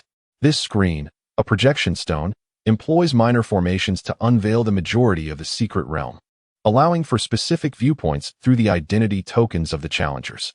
With tens of thousands of challengers, it is impossible to capture every moment. Many images flit by in an instant. Only those who exhibit exceptional prowess are likely to garner the elder's attention. At this moment, the image freezes on Chu Siyu, the object of Su Huai's thoughts. Her fortune is extraordinary, bordering on the explosive. The location of her random teleportation is not only devoid of the harsh conditions faced by Su Huai, but also free from the terrifying demons and monsters, constituting a truly fortuitous beginning. Even more astonishingly, as she familiarizes herself with the environment and excavates a medicinal herb, she astonishingly uncovers a lustrous azure orb. Had it been Su Huai, he would likely have sighed deeply, waving his hand with an air of nonchalance, lamenting, "This assessment is utterly tedious." It concludes before it even begins. Life is indeed as lonely as snow. Chu Siyu, however, possesses more modesty. Upon discovering the spirit orb, she merely pauses momentarily, stows it in her satchel, and resumes her diligent foraging of herbs. The root of the purple vine? This is precisely the kind of material required for crafting second-tier elixirs. Chun Tairu, the head of the medicine spirit peak, gently strokes his beard, his eyes betraying an unrestrained admiration. Beside him lies Chu Siyu's dossier, detailing her age, life history, family background, and meticulously documenting the tribulations she currently faces, including her entanglements with the crown prince of the Great Wilderness Dynasty. As Chun Tairu observes Chu Siyu harvesting herbs, she eventually discovers a natural cave. After ensuring her safety, she retrieves her alchemical furnace. It is a rather subpar piece, likely a novice's practice creation, hardly qualifying as a spirit tool and offering no enhancement for alchemy. With a spark, the furnace ignites. The ethereal flames dance, and Chu Siyu's petite face reflects an earnest concentration, her dark eyes shimmering with a celestial glow. Her movements are fluid, as one herb after another is cast into the furnace, purging impurities under the intense heat to transform into pure medicinal liquid. With scarcely a pause, once all the herbs are refined, Chu Siyu amalgamates them with her spiritual energy, compressing and condensing the mixture. Unlike the typical cautious and gentle methods of most alchemists, her approach resembles that of a blacksmith, the flames hammering relentlessly upon the nascent alchemical core. 80. Each strike sends a shiver down the spine. This method, though simplistic and brutal, proves remarkably effective. This appears to be a rather novel method of alchemy. An elder chuckled at Chu Siyu's actions. It was not surprising, as the expressions of the other elders were equally peculiar. Although most of them were not adept in alchemy, they were familiar with the basic procedures: refining, condensing, tempering, and shaping. 5 steps in total, and Chu Siyu only meticulously executed the refining stage before abruptly amalgamating the subsequent steps, wielding fire like a hammer in a chaotic flurry. It resembled solving a mathematical problem, where others painstakingly scrutinized each step, only for an eccentric to emerge, scribbling the solution and presenting the answer outright. Logically, a major problem would yield a perfect score of 10, but such an oddity would be lucky to garner 3 points, with no credit for the steps taken. Yet, alchemy is not merely about problem solving. It is the end result that matters, irrespective of the process. As a master alchemist, Chun Tairu could discern from the scene alone whether the concoction had taken form. Upon witnessing Chu Siyu extinguish the flames and extract 3 plump and polished pills using her spiritual energy, the elder who had previously teased her fell silent, as did all the elders in the dim room. Chun Tairu inhaled deeply, gesturing towards Chu Siyu in the image. "This girl shall be accepted into the medicine spirit peak." He declared her an inner disciple, and should she wish to formally take him as her master, he would immediately elevate her to a personal disciple. This warrants congratulations to Elder Chen for acquiring a prized pupil. The elders' faces were etched with envy. A 16-year-old second-grade alchemist, effortlessly crafting second-grade pills at a pace that outstripped her peers by more than double. To say she possessed the ability to concoct third-grade pills was no exaggeration. A 16-year-old third-grade alchemist. The medicine spirit peak had struck gold. No one cared for the grievances between Chu Siyu and the prince of the great wilderness dynasty, even if that prince was the foremost disciple of the grand elder of the Cold Heaven Palace. What of it? The Emperor of Yinyu, who frequently battled in the Weeping Ghost Abyss, claimed he could handle the Cold Heaven Immortal Emperor with one hand. Moreover, that Grand Prince was merely a minor personal disciple. If he had the prowess, let him come to the Yinyu Immortal Sect to abduct someone. Chen Tairu declared that anyone who dared to bully his disciple would face dire consequences. The scene could not remain fixed on one individual. After the disciple responsible for documenting the meeting noted down Chu Siyu's name, Elder Huang Yuan waved his hand, swiftly transitioning through the myriad of images. Tens of thousands of lives, each with their own stories. There was a true powerhouse, whose innate abilities were not particularly impressive, yet he relentlessly hunted demons with fervor, amassing nearly 100 points in less than 2 hours of assessment. However, most elders were skeptical of him. Such intense combat is exceedingly draining on both body and spirit. Such reckless abandon could easily lead to exhaustion, and the potential for succumbing to inner demons due to excessive bloodshed loomed ominously. Indeed, where there exist fervent seekers, there are also those who resort to cunning tactics. They find the arduous task of hunting demons for points too laborious, thus they scavenge in every nook and cranny, aspiring to become one of the 20 possessors of the spirit orbs. However, the vastness of this secret realm rivals that of an entire nation, rendering the pursuit of 20 fist-sized spirit orbs akin to searching for a needle in a haystack. The spirit orbs serve not only as a delightful surprise in this assessment, but also as a measure of the candidate's character. Are they diligent and steadfast, or easily swayed, choosing shortcuts that stray from their true essence? As the scenes flicker continuously, several pauses have resulted in the addition of more names on the paper documenting the meeting. Chu Siyu, Tang Sang, Zhuo Ligei Ma, Bai Zhanya, Li Feng, Luo Yuanhe. Among them, Luo Yuanhe stands as a quintessential model, a reference point for this assessment. His talent is moderate, and his cultivation is not particularly formidable, yet his combat experience is commendable, and his resolve is unwavering. He understands the balance between effort and rest, conducting reconnaissance before hunting demons, and possesses the acumen to set traps. A quintessential exemplary student. Now, let us gaze upon the individual depicted in the current scene. Goodness, if this boy is not dealt with, he will become a significant threat. Several elders are rendered speechless by the sight of the youth on the screen, their sense of justice igniting their ire, while a few elders, with keen insight, display unabashed anger. The young man in the image is Su Huai. He has built a bonfire beside the snow, somehow procured a reclining chair, and amassed a collection of pots and pans. 2 snow maidens tremble beside the roaring fire, attempting to prepare food, their bodies dripping with melting snow from the intense heat, yet they dare not voice their grievances. When they can no longer endure, they retreat into the snowy expanse to regain their composure before returning to the warmth to continue cooking. In addition to the cooking, there are a dozen snow maidens dancing for him. In the midst of the heavy snowfall, these youthful snow maidens don short skirts, twirling gracefully and striking various alluring poses. The most formidable among them is even massaging him. For heaven's sake, this is utterly scandalous. The elders cast glances filled with indignation and envy, wishing they could seize Su Huai and deliver a sound thrashing. I summoned you for an assessment, yet you seem to be on holiday? Several hours into the evaluation, you have not earned a single point, and here you are frolicking with a group of snow spirits. What? Do you believe you are exempt from duty henceforth? This is truly infuriating. Chapter 32. The Snow Maiden Legion Shui Air, Shui San. Remember to add more chili. Shueda, put in some more effort. How can you be so inept, just like Cheng Xiaoa, incapable of even giving a proper shoulder massage? And you too, Shui Si and Shui Wu, unable to even perform the dance of the Pure Land. How dare you claim to be qualified snow maidens? Arch your back. Yes, lower it a bit more. For heaven's sake, Shui Shi, stop lifting that tattered skirt of yours. If you keep that up, you'll never pass the review. 6 young men huddled in a small wooden cabin, observing the grand figure commanding over 20 snow maidens, reveling in the indulgent atmosphere. Gazing at their own plight amidst the frigid expanse, they realized that not only were their chances of earning points slim, but even survival was a challenge. The wooden cabin, a meager shelter against the biting wind and snow, was a mere act of pity from the grand figure towards them, particularly after enduring a day of hunger.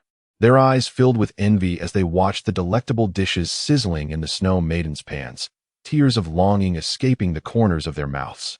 The disparity between individuals can sometimes be greater than that between man and beast. What shall we do? One boy slumped on the small bed, voicing a profound existential question. At this rate, we won't earn a single point.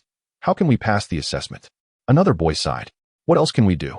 Let's take a moment to gather our thoughts, and then find a way to escape this snowy wasteland. Escape the snowfield?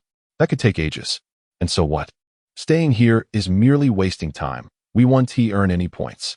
Surely we can't resort to killing those snow maidens? Those snow maidens are currently the subordinates of the grand figure. Do you dare to harm them, fearing retribution? That is a valid point. A boy sitting by the window withdrew his gaze, wiping away the tears from his face. The snow maiden giving the shoulder massage is of the 4th tier. She wouldn't even need a second strike to eliminate us. Let us pack up and leave soon. If we choose a direction and walk, we are bound to encounter other creatures we can hunt. The boys encouraged one another, reinforcing their resolve. Yet soon, their attention surreptitiously returned to the group of dancing snow maidens. Those movements. Indeed, the grand figure knows how to enjoy himself. With such talents, why bother cultivating in the Tao of birds? He could just open a brothel and rake in wealth. Of course, if such a brothel were to be opened, a righteous youth like myself would undoubtedly be the first to sign up. After a hearty meal, Su Huai dozed off in his chair, only rousing as evening approached. Nearly 4 hours had passed since the assessment commenced, and he finally felt ready to act. Shweta, come here. The 4th tier snow maiden, who had been frolicking in the snow while building a snowman, scampered over to Su Huai. Master, what is your command? Would you like a shoulder massage? A massage? Nonsense. How does one grasp? Enough with the antics. I inquire, aside from your kind, are there other monstrous factions nearby? The snow maiden tilted her head and gestured towards the south. There lies a fortress of snow demons, home to over 40 of their kind. They are our bitter foes. My sister was captured and devoured by their leader. Your sister? What is her strength? 5th tier. Su Huai cast a surprised glance at the snow maiden. To be devoured at the 5th tier? What sort of creature is that snow demon? I know not. The beings that inhabit this secret realm are all ancient captives taken by your humankind. There exists a plethora of creatures. We, the snow wraiths, hail from the ghostly abyss, while that group of snow demons belongs to the fallen demon abyss. We have only clashed a few times over territory. Beyond that, I possess no further knowledge. Very well. Su Huai smacked his lips. So it is them. Let us wreak havoc. What? What do you mean? Summon the others. Oh, the snow maiden let out a shrill cry, and those frolicking in the snowfield emerged from various corners, lining up before Su Huai and the snow maiden.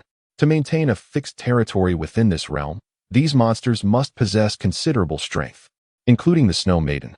There were a total of 22 snow maidens, consisting of 1/4 tier, 2 3rd tiers, and the remainder all 2nd tier. This constituted the entire combat strength of this small community.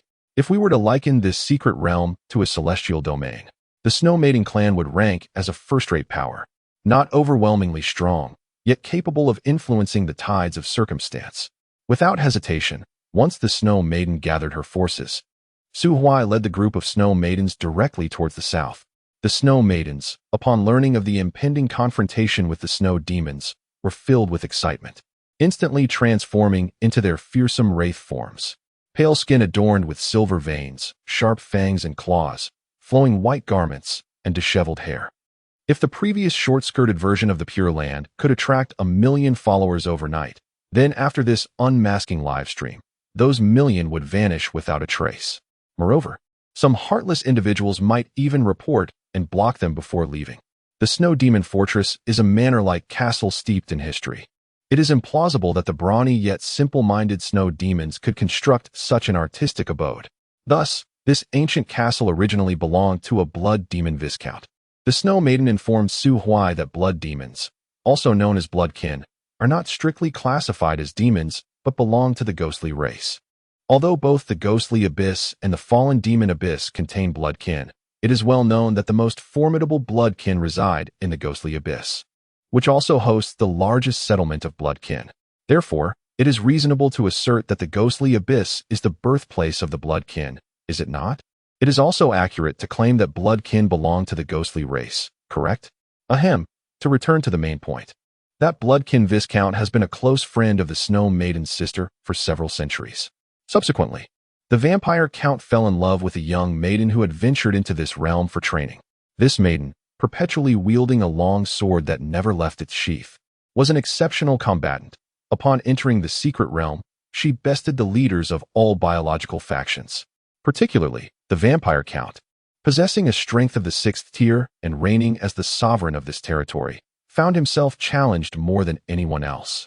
Over time, the battles between the maiden and the count transformed from her initial disadvantage to a balanced contest, eventually culminating in an almost overwhelming dominance by the maiden. Gradually realizing that these encounters could no longer offer her any growth, the maiden ceased her visits. However, the vampires are creatures of hypocrisy and sentimentality. They can endure the death of their beloved, with even male vampires luring human women through their appearance, forging emotional bonds, only to ultimately slay them at the peak of their beauty, preserving their remains. They can withstand the agony of losing their love, yet cannot tolerate being neglected by the women they cherish. Thus, after the maiden departed, the count became consumed by anxiety, and upon learning that she had not yet left the secret realm, he lingered at its exit, waiting in vain. At last, the maiden's training concluded, and she was poised to return. Confronted by the count's inquiries and confessions, she drew her sword. That battle was unremarkable. The maiden departed with grace, leaving behind a corpse pierced by her sword's aura. Shweta reflected somewhat sadly. After the count's demise, my sister led us into that ancient castle, becoming its second master, until the Snow Demon clan was captured in the fallen demon abyss and cast into this secret realm. She gazed upon the towering castle, her eyes brimming with fury. The Snow Demon possessed a 6th tier strength, and we were powerless to resist. We could only escape under my sister's protection, constructing a wooden hut in the snowy expanse, barely surviving. Master, should you grant me vengeance, I would gladly serve you as your contracted spirit. Su Huai cast a glance at it. No, you are far too weak. Not only weak, but also quite ugly. Keeping you is less desirable than adopting a cat. 3 sentences, and she was brought to tears. Shweta was momentarily taken aback.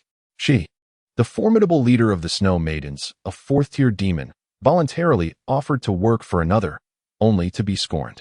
On what grounds do you dismiss me?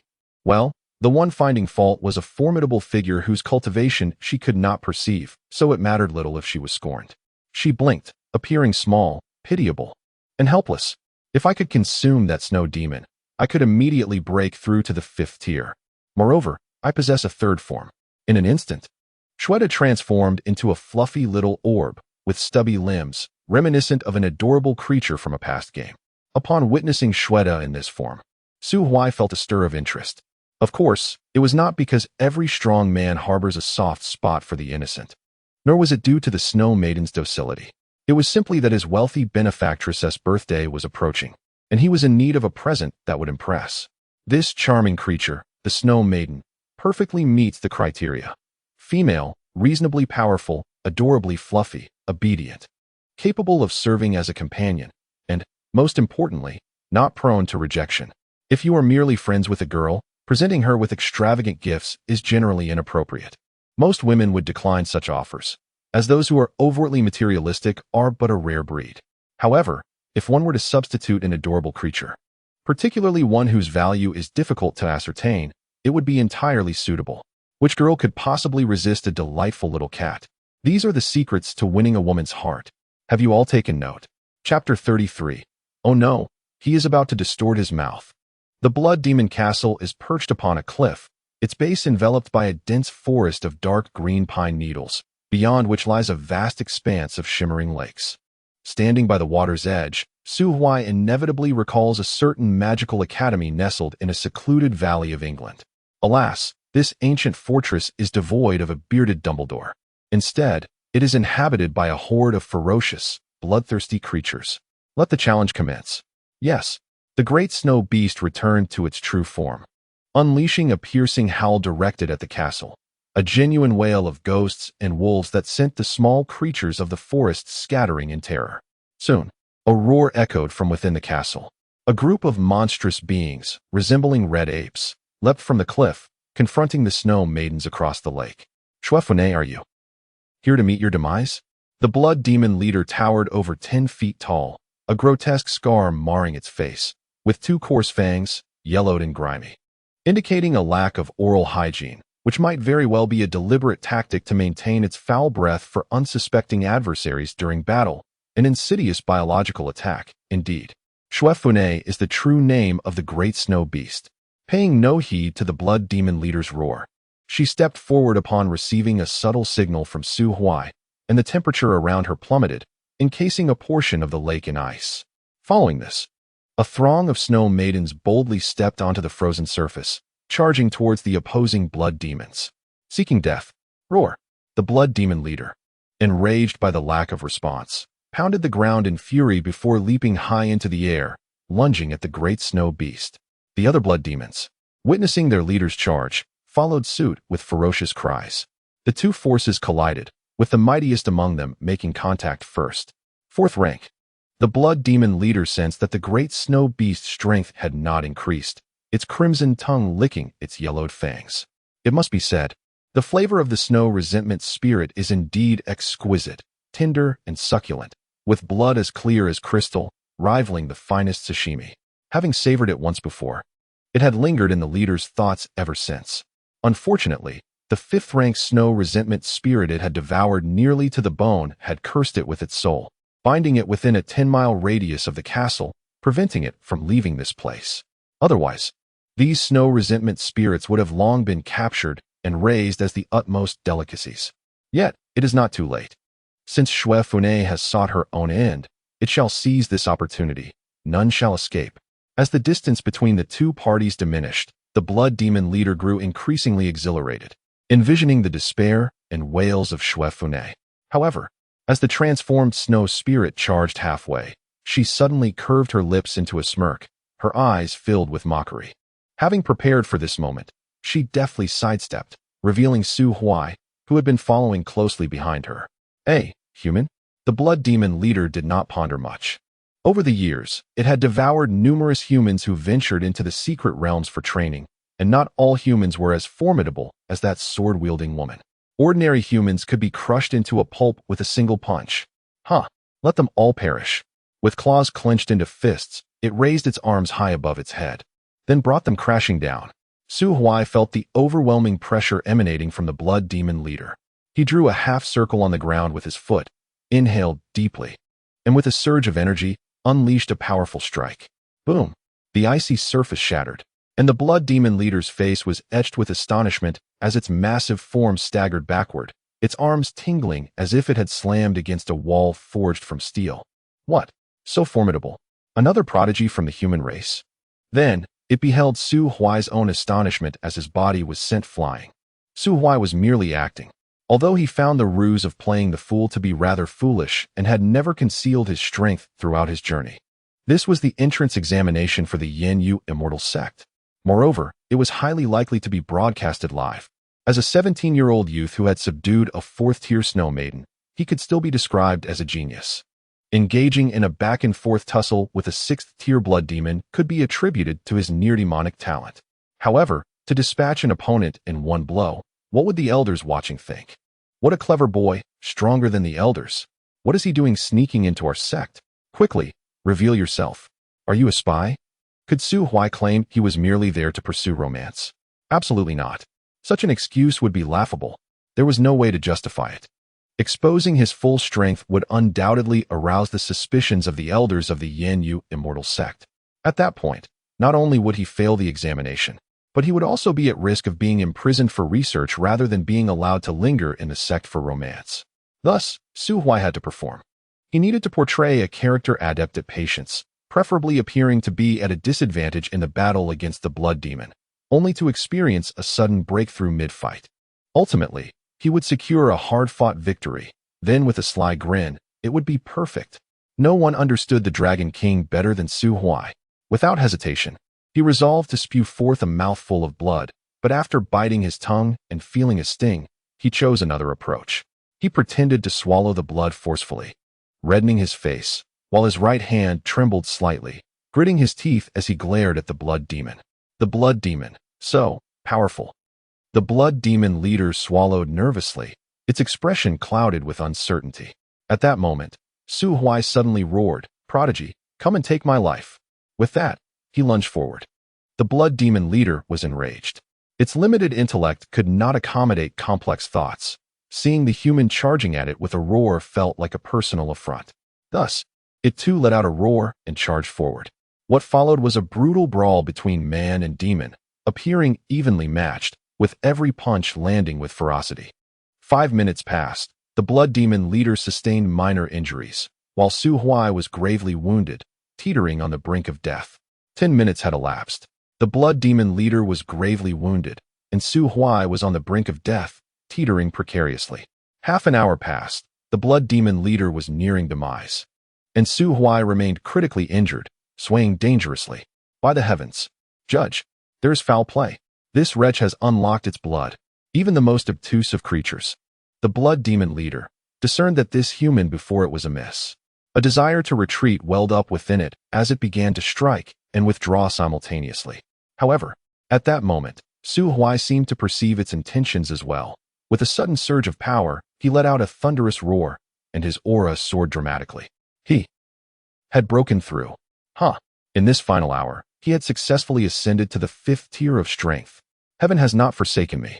Blood demon, today marks your end. Exhausted, the blood demon turned to flee, abandoning its minions, dashing into the dense forest at the base of the cliff.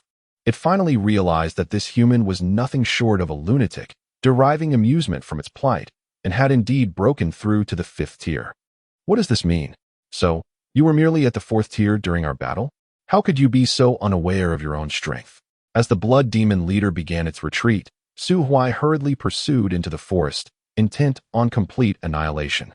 On the icy surface, the blood demon's minions had initially held their ground against the snow maidens led by Shweta, relying on their numbers and magical resistance. However, with their leader's flight, their morale shattered, and they began to falter, falling one by one to Shweta and her companions. By the time the sun set, Su Huai emerged from the forest, bearing the lifeless body of the blood demon leader, while the snow spirits were already tending to the battlefield. This battle had resulted in the total annihilation of the blood demon clan. As for the snow maidens, aside from their leader, Su Huai, who was severely injured and on the verge of death, Shueshiba, Shuejio, and Shueershi had also fallen to the blood demon's dying counterattack. Yet, aside from Shweta, who was nearing the 5th tier and retained a semblance of her mind, the other snow spirits operated solely on instinct, displaying no sorrow for their fallen comrades. Instead, they reveled in their victory, joyously floating in clusters above the frozen lake, resembling a host of white specters. Their laughter echoing chillingly. Su Huai tossed the blood demon leader's corpse to the ground and, embodying the spirit of performance to the very end, lifted his gaze to the sky, flashing a mischievous, crooked smile. Chapter 34. The Contest for the Spirit Pearl Bang. Inside the dim chamber, an elder slammed his hand upon the table, gritting his teeth as he exclaimed, "That's Su Huai. His talent is undeniable. Yet that smile of his is utterly beyond description." Indeed, another elder interjected, "I feel an overwhelming urge to tear that grin from his face." Now, elderly, let us not be overly harsh on the young ones," a voice cautioned. "Shall we discuss the matter of Su Huai in earnest? Indeed, it is time to deliberate." Another elder remarked, "I sense this youth is not of admirable character." The elders engaged in a spirited debate, each analyzing Su Huai's records and his recent performance in the assessment. What he believed to be flawless acting was, in fact, riddled with errors in the eyes of these seasoned men. They discerned the feigned breakthroughs and the pretense of his 5th-tier cultivation with ease. After much discussion, they reached a consensus. Su Huai was a frivolous individual, inclined towards indulgence, and adept at concealing his true abilities. As for his actual strength, the elders unanimously concluded it to be at the 6th tier, no higher. After all, his mere 4th-grade spiritual root was a limiting factor, Without enhancement of that root, his cultivation would forever be capped at 6 tiers, with no hope for further ascension in this lifetime. Quite reasonable. Once the elders concluded their discussions, the Grand Elder, Huang Yuan, who had been silently observing Su Huai's performance with an impassive expression, finally rubbed his forehead and spoke, regardless of how much he conceals. His presence is not detrimental to our sect or to humanity. The elders were momentarily taken aback. Why was the Grand Elder so assured? Huang Yuan gestured towards the information displayed beside Su Huai's image. He hails from the Su family of Black Iron City, the grandson of Su Chang'e. Suddenly, the head of the battle hall, Shengguan Shu, straightened in his seat, running a hand through his fiery red hair as he laughed heartily. If he truly is Su Chang'e's grandson, then this young man is a prize for my battle hall. Yet, his recent encounter with the blood demon had been fraught with mistakes. He failed to capitalize on several openings, resulting in a grueling struggle. Just the right opportunity for me to hone my skills, he declared. Huang Yuan smirked. You? Hone your skills with him? If you two were to duel, I fear it would take less than a minute for him to have you begging on your knees for mercy. However, he refrained from voicing these thoughts aloud. Su Huai's lineage and background dispelled the last remnants of Huang Yuan's hesitation. While the exact nature of Su Huai's abilities remained a mystery, and his motives for infiltrating the Yanyu immortal sect were unclear, the fact that he was Su Chang'e's grandson rendered him inherently trustworthy. Even if Su Huai were indeed a nefarious character, the Yanyu immortal sect could never bring harm to him. Rather, they would be compelled to guide and correct him with gentle measures. For the Yanyu immortal sect and the entire lower celestial realm owed an immeasurable debt to Su Chang'e, one far too vast to ever repay. There is no need for further discussion on him, Huang Yuan concluded decisively. Shengguan Shu, do not interfere with his choices. Let him pursue whatever he desires. Shengguan Shu furrowed his brow slightly. But, there is no but, this is my decision. Huang Yuan took a sip of tea. This is also the Emperor's intention. Then, very well. The Emperor's actions must surely have their purpose, and we shall comply. Shengguan Shu sighed. In his view, such a promising talent ought to be nurtured with abundant resources, elevated to the pinnacle of his potential, and then cast directly onto the battlefield to be tempered. Ultimately, Su Huai's name was inscribed in a small ledger, a secret list established by the elders following their observations and assessments. Those listed, upon passing the evaluations, could seamlessly ascend to become inner disciples of the Innu sect. It is crucial to understand that the distinction between outer and inner disciples is but a single character apart. Yet the disparities in resources and privileges are as vast as the heavens and the earth. Within the secret realm, Su Huai remained unaware of the recent debate surrounding him in the small dark room. After a fierce battle, he reclined on a lounge chair, being carried into the blood demon fortress by 2 snow maidens. The score on his identity token had transformed from 0 an hour prior to a staggering 100,000. The points accrued from the blood demons slain by the snow spirits were not attributed to him, though he paid little mind to it. 100,000 points were sufficient to secure the top position in this assessment, and according to customary practices of previous years, the top scorer would receive substantial rewards. Following this, Su Huai recuperated within the fortress for 2 days, officially renaming the Blood Demon Fortress to Hogwarts Fortress. Do not inquire further. It is simply a matter of sentiment. Within the fortress, he collected various treasures, all of value, which he stored within his ring of holding. Of course, the previous owner of the fortress, a bloodline viscount, had long since devoured the former girlfriends who had been preserved by him.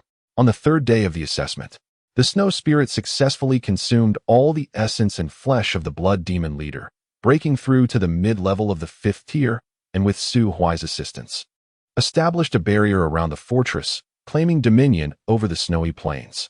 On the 4th day, while the majority of the snow spirits remained at Hogwarts, Su Huai departed the fortress with a few of the strongest, traversing the frozen land towards the expansive wilderness. The temperature in the central plains of the secret realm was notably high, for snow maidens carried a lounge chair upon which Su Huai lay quietly, while the 5th-tier snow spirit generated a cool breeze nearby, functioning as an energy-efficient smart air conditioner. This scene resembled both an ancient mountain demon leading a patrol and a frivolous young noble strutting through the streets. Su Huai inquired of the snow spirit regarding the nature of this secret realm. The snow spirit informed him that the realm was divided into 5 major regions, each occupied by a 6th-tier demon. The Lord of the Frozen Plains was originally the bloodline Viscount, who, upon his demise, was succeeded by the Blood Demon. The most fertile region within the secret realm lay to the south. The terrain is remarkably diverse, characterized by expansive valleys, a temperate climate, abundant sunlight, and a rich spiritual essence, creating an ideal environment for the growth of spiritual herbs. Moreover, the lord of this land is a peak 6th-tier serpent dragon, who remains in a perpetual slumber. Su Huai surmises that those candidates endowed with the talents for alchemy or artifact forging have likely been concentrated in the southern part of this secret realm. Thus, he resolves to embark on a quest to find a wealthy benefactor. The secret realm is too harsh and perilous. Without his protection, the wealthy woman would undoubtedly tremble in fear. In truth, Chu Siyu is not trembling at all. Blessed with extraordinary fortune, she has already accumulated enough points to pass the assessment, and, during an outing to gather herbs, she befriended her first companion.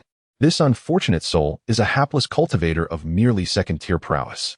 Lacking in strength, he attempted to set traps to hunt magical beasts but underestimated their resilience, resulting in a venomous snake bite that sent him staggering into the valley. Subsequently, he fainted and was fortuitously rescued by the wealthy woman just before elimination, brought back to her temporary dwelling in a small cave. Indeed, this unfortunate soul is Chao Yi. She represents the epitome of the most unfortunate candidates in the secret realm, standing in stark contrast to Su Huai. With regard to a girl whose combat capabilities are inferior to her own and who possesses minimal survival skills, Chu Siyu naturally lowers her guard. She could even boast that, were she to engage with someone like Chao Yi, she could easily defeat her with one hand tied behind her back. Upon awakening, Chao Yi expresses profound gratitude towards Chu Siyu, nearly to the extent of vowing to repay her kindness in the next life. Upon learning that Chu Siyu is an alchemist, she instinctively assumes the role of her protector. However, the sole function of this guardian may merely be to charge at adversaries and meet an untimely demise in the process. Thanks to Chao Yi's exceptional social attributes and the high emotional intelligence gained through sacrificing her strength, she quickly becomes friends with Chu Siyu, at least managing to elicit responses when conversing. When their gazes meet, the apprehension and discomfort in Chu Siyu's eyes dissipate. For someone who suffers from severe social anxiety to the extent that speaking to strangers causes breathlessness, this is nothing short of a miracle.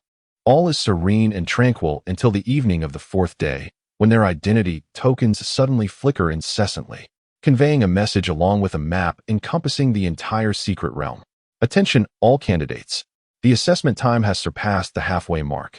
We now announce the locations of 20 spirit pearls or their respective owners. Candidates interested in the spirit pearls may engage in friendly competition. Friendship first, points second. The map has been distributed. Please click to view. As the announcement concludes, a dazzling blue light emanates from the small pouch worn by Chu Siyu. Chao Yi is momentarily stunned, her immediate reaction being one of impending doom. This is not due to any covetous thoughts about Chu Siyu's spirit pearls. With her upbringing, Chao Yi would never engage in such treachery. In fact, she has long accepted a mindset of complete indifference towards this assessment, contemplating instead a return to inherit the merchant association and become a true wealthy woman. Her concern lies in the exposure of their location, as two frail women. How can they possibly safeguard this precious spiritual orb? Chapter 35, The Chosen Daughter Template. Siyu, we must flee. This valley is not particularly secluded, and the cave where they are hiding is not extensive. If they were to be cornered at the exit, escape would be nearly impossible. Chu Siyu pressed her lips together. She had always been soft-natured and often yielded in many matters. For instance, when it came to the inheritance left by her parents, she was willing to let her aunt take it, choosing to walk away instead. She understood that this was not ideal, yet despite her efforts, she could not transform into the bold and spirited person she aspired to be. After all, she suffered from social anxiety and was afraid of everything. Thus, had she been alone and realized that the spiritual orb was a hot potato, she might have chosen to simply discard it, believing that losing money was better than facing disaster.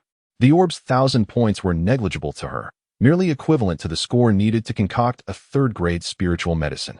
However, now there was Chao Yi with her. Siyu knew that the girl she had rescued lacked the capability to pass the assessment, and she intended to gift the spiritual orb to her. Yet, she was not adept at social interactions and was uncertain about how to present a gift. fearing that Chao Yi might perceive her kindness as mere charity. Consequently, she had been searching for a suitable opportunity.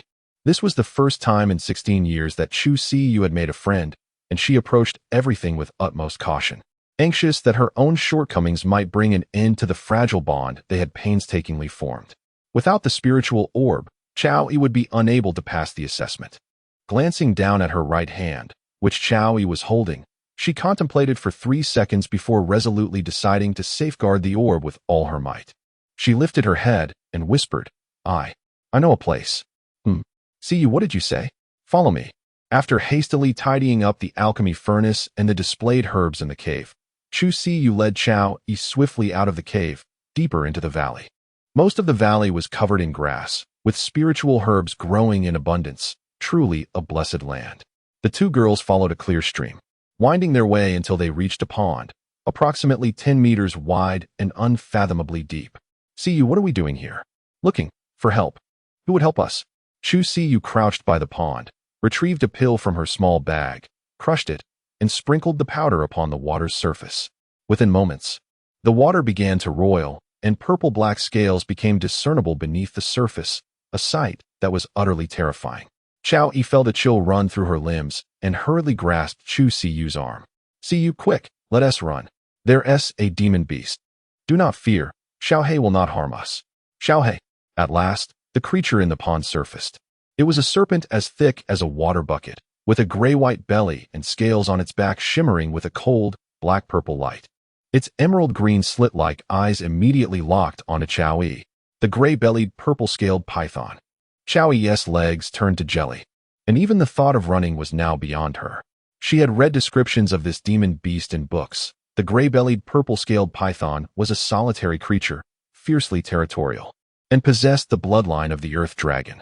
The dragon, revered as the supreme entity of the demon clan, is indeed one of the dominant forces among the legendary pure-blood dragon lineage, achieving at least the formidable 7th level of cultivation upon reaching maturity. All creatures associated with the word dragon possess extraordinary capabilities.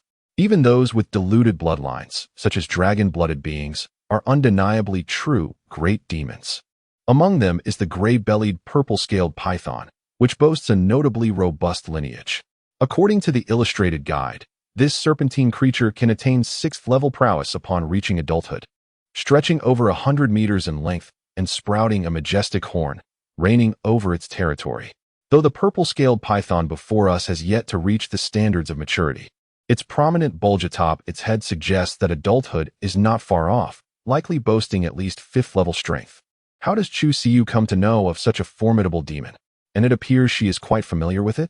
Sensing the curiosity in her gaze, Chu Siyu gently stroked the python's head while offering it a few second-tier elixirs, softly explaining, "A couple of days ago, I came here to gather herbs.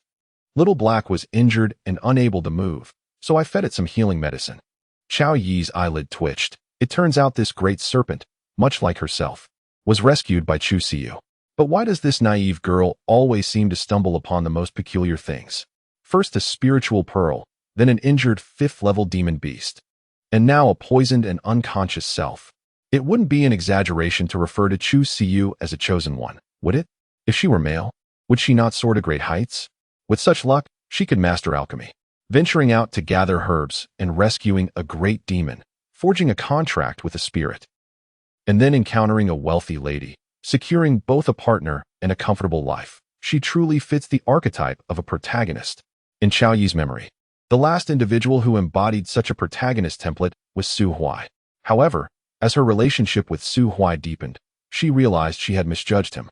That fellow was not a protagonist at all. He was merely playing the role of a fated antagonist. On their first day of acquaintance, he had already taken her, the obedient girl, out late at night to dig graves. Once they became familiar, he particularly enjoyed taking advantage of her, never paying for their meals. At times, while walking together, he would even pluck a few blades of grass from the roadside to chew on. Truly a master at reaping where he did not sow, utterly cunning. Coughing, Chao Yi mused, why should she dwell on Su Huai when she could be in the company of an earthly angel like Chu Siyu? Friendships are hard to come by, Chao Yi sighed. Yet, if Chu Siyu could command the aid of the gray-bellied, purple-scaled python, then perhaps they were temporarily safe. After all, This was a 5th-level great demon, a formidable protector against those examiners who would seek to snatch Chu Siyu's spiritual pearl. With her mind at ease, Xiaoyi found herself gazing at Chu Siyu in awe. To be candid, this girl was exceptionally beautiful, surpassing any other she had ever encountered. What captivated her most were those bright, clear eyes, coupled with an air of innocence that spoke of unworldly charm. Chu Siyu suffers from social anxiety, where even the slightest thing can evoke her fear, leaving her as flustered as a frightened rabbit. Ironically, this very disposition tends to elicit a protective instinct in young men. However, such girls are notoriously difficult to pursue, as they instinctively shun all forms of social interaction. The only exception might be if a rogue were to forcefully invade her world, becoming an integral part of her secluded existence. Ah, how wonderful! Xiaoyi let out a soft sigh, yet the gray-bellied purple-scaled python suddenly raised its head, gazing toward the dense forest not far away. A figure emerged within the woods. Yuan Zhanfei, 18 years old, a 4th-tier cultivator, one of the extraordinary geniuses possessing a 7th-grade fire spiritual root. He is also one of the only 2 candidates in this assessment with 4th-tier cultivation. His sole rival is the one endowed with a lightning attribute spiritual root, Tang Sang. Yuan Zhanfei is the only son in his family, cherished since childhood, and after his formidable talent was revealed, he has become the subject of admiration, often referred to by countless parents as the exemplary child. Yet, Yuan Zhanfei has never succumbed to arrogance. It is not due to any extraordinary maturity of character, but rather because he has an elder sister who is 100 times more prodigious than he. Yuan Zhanfei's father is the sovereign of a mundane dynasty, a status that transcends mere kingdoms. His father, Yuan Shu, is a genuine 7th-tier celestial being. His mother, equally impressive, is one of the princesses of the supreme heavenly dynasty. Although she is a concubine and does not enjoy much favor, she is still a princess of the supreme heavenly dynasty. Thus, after the birth of their offspring, a pact was made. The boy would inherit his father's surname, hence he is called Yuan Zhanfei. The girl would take her mother's surname. Thus his sister is named Li Sideo. Yes, that very Li Sideo, who carved her name at the peak of Tingyun Mountain. Began her cultivation at the tender age of 11, reached the 6th tier by 18, attained the 7th tier by 20, and was subsequently adopted by the formidable Sword Tomb as a sword disciple, dominating an entire era as an unparalleled genius. Chapter 36. Mutual assistance. Yuan Zhanfei's innate talent was indeed exceptional, yet from a young age, he was constantly compared to his sister by his family. However, the most disheartening aspect of human existence is comparison. At the age of 18, he achieved a breakthrough to the 4th tier, making him one of the elite in the entire immortal domain. Even the revered Yan Yu immortal sect, with its 10,000 disciples, could only boast a few who could rival him. Yet that one individual suffocated him with a sense of inadequacy. Before the assessment began in the Silent Moon Valley, he had engaged in a spar with Tang Sang. The latter's agility was akin to a flash of lightning, effectively countering Yuan Zhanfei's brute force approach. Yuan Zhanfei was incensed. Living under his sister's shadow at home was one thing. But must he also be overshadowed by a fellow wielding the blue-silver technique at the Yan Yu immortal sect, destined to be an eternal second? Anger surged within him. When would he finally rise? Unwilling to accept this fate, he resolved to hunt down demons fiercely, pursuing and slaying them relentlessly, driven by the desire to claim the top position. Initially, everything progressed smoothly, but suddenly, a message emanated from his identity token, announcing the appearance of 20 spiritual orbs. Yuan Zhanfei had no intention of heeding this news, but upon reflection, he realized that each orb was worth 1,000 points, while slaying a 3rd-tier demon only awarded a mere 20 points. How infuriating! He would need to kill 50 3rd-tier demons just to match the points earned by someone who stumbled upon a single spiritual orb. Furthermore, 3rd-tier demon beasts were not easily found. No, if this continued, Tang Sang would undoubtedly surpass him, and he would once again find himself relegated to the position of 2nd place, condemned to a lifetime of being second, a profound humiliation. Thus, Yuan Zhanfei promptly retrieved his identity token. Fortune smiled upon him. Less than 10 miles away, a glimmering light beckoned. Without hesitation, he dashed toward the source of the light, intent on seizing the glory of being the one to find the spiritual orb. As he approached, he noticed that the light began to move deeper into the valley. Oh, attempting to flee? Do you think you can escape? Yuan Zhanfei pursued relentlessly and soon arrived at a secluded pond in the heart of the dense forest, where he spotted two young women. His arrival alerted them, and the girl clad in a light green gown drew a long sword, rising to confront him with a fierce glare. The other girl, enveloped in a grayish-white robe, immediately pulled up her hood to obscure her face, preventing him from discerning her features. However, it mattered little in the realm of cultivation. There is no room for chivalry. All are cultivators. Why should he relinquish his opportunity for advancement simply because she was a woman, no matter how beautiful she might be? The first principle of cultivation is to have no thoughts of women. Thus, he unsheathed his blade with unwavering resolve. Yuan Zhanfei was aware that the identity token possessed life-saving properties, ensuring that participants would be teleported away if they sustained fatal injuries, thus avoiding true death. Therefore, his strike was aimed squarely at the necks of the two women, seeking nothing less than a swift end. Clang! The blade quivered, striking what appeared to be steel, sending forth a cascade of sparks. Upon closer inspection, it was revealed to be the tail of a purple serpent. How intriguing! No wonder she concealed her face. She was, in fact, a serpent demon. Behind the hooded girl, a massive serpent with shimmering purple scales materialized. Its slitted eyes fixed on him, radiating a chilling intent to kill. The gray-bellied, purple-scaled python. In that fleeting moment of recognition, Yuan Zhanfei felt as if he had plunged into an icy abyss. In the next instant, he gathered his strength and swung his blade fiercely, fleeing madly into the dense forest. To hell with the spirit pearl. He could forego this 1,000 points. It wasn't that he feared the serpent. Rather, he was moved by the plight of the two girls. Yuan Zhanfei, ever the gentleman, could never bring himself to commit such an egregious act as to steal from a girl. Thus, he implored, "Sisters, could you perhaps rein in your serpent, so it ceases to pursue me? I have grand ambitions awaiting me ahead, and I have no desire to be eliminated." Yuan Zhanfei felt he had never run so swiftly in his life. Had he possessed this speed during his duel with Tang Sang, he would not have feared Tang's thunderous movement technique. Indeed, profound opportunities arise amidst life and death. With a sudden crack, perhaps the purple-scaled python realized it could not catch the elusive human, or perhaps it was reluctant to stray too far in order to protect Chu Siyu. It lifted its tail and struck Yuan Zhanfei's back with a force reminiscent of a baseball bat, sending him hurtling out of the valley. Before it lowered its head and leisurely retreated to the water's edge, Yuan Zhanfei fell from the air, crashing against a tree with a resounding thud. Feeling as though several ribs had fractured and his back was ablaze with pain, undoubtedly bruised and battered, he gasped sharply, wiped the blood from the corner of his mouth, and then obediently sat beneath the tree, retrieving bottles and jars from his storage ring to tend to his wounds. He could not fathom why those two girls warranted the protection of the gray-bellied, purple-scaled python. Could it be that one of them had a spirit contract? Yet, how could that be?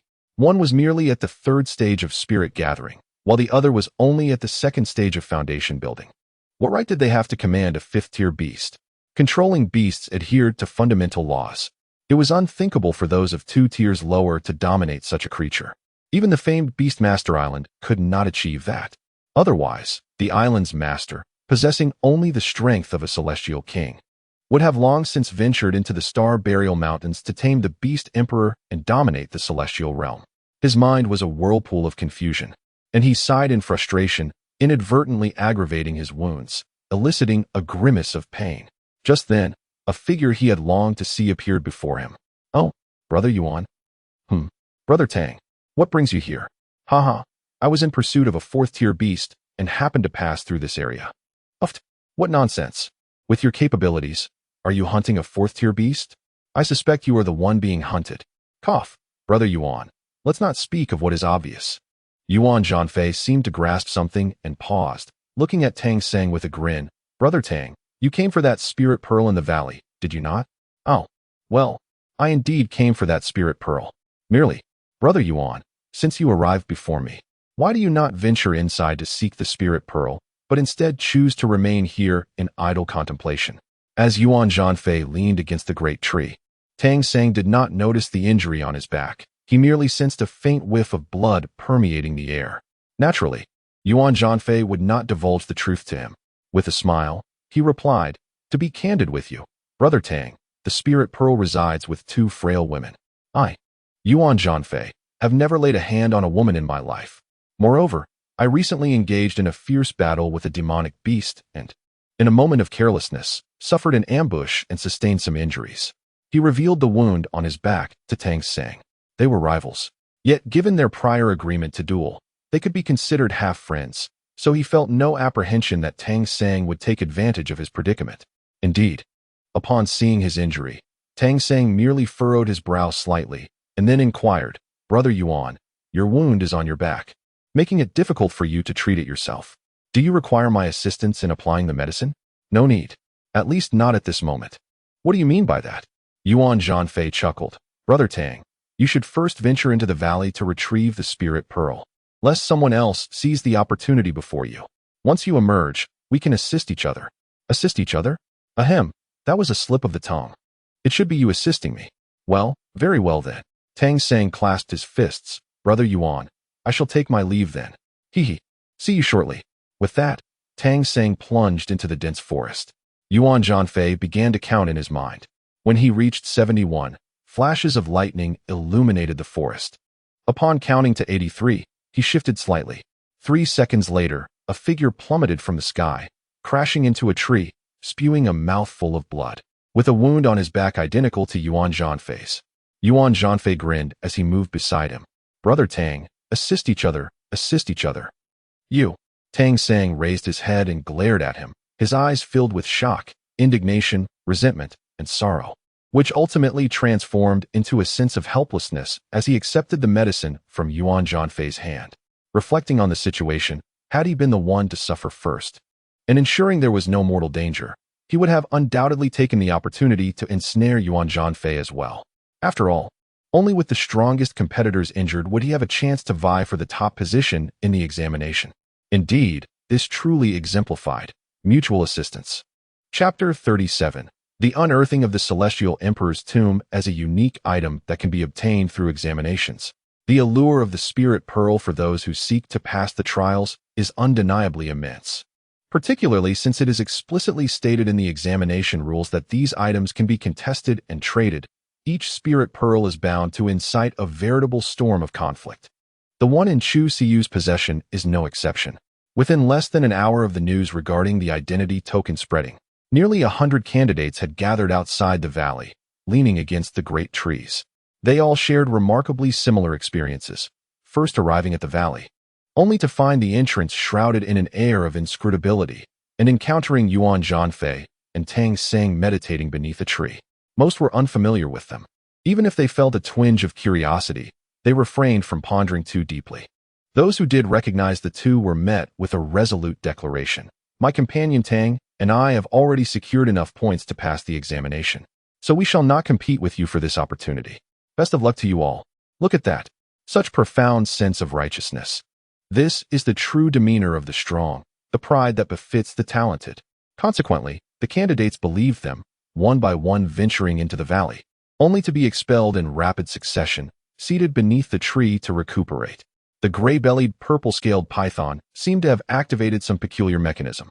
Initially, it would ruthlessly eliminate a few oblivious humans. However, as time progressed, it began to deliberately let them escape, only to strike them down at predetermined spots. Those who were cast aside could not help but direct resentful glares at Yuan Zhanfei and Tang Sang. These two, fully aware of the pitfalls, yet they chose not to warn others. Such a farce of strong demeanor. Yet, they could only seethe in silence, unable to retaliate, clenching their teeth and silently enduring.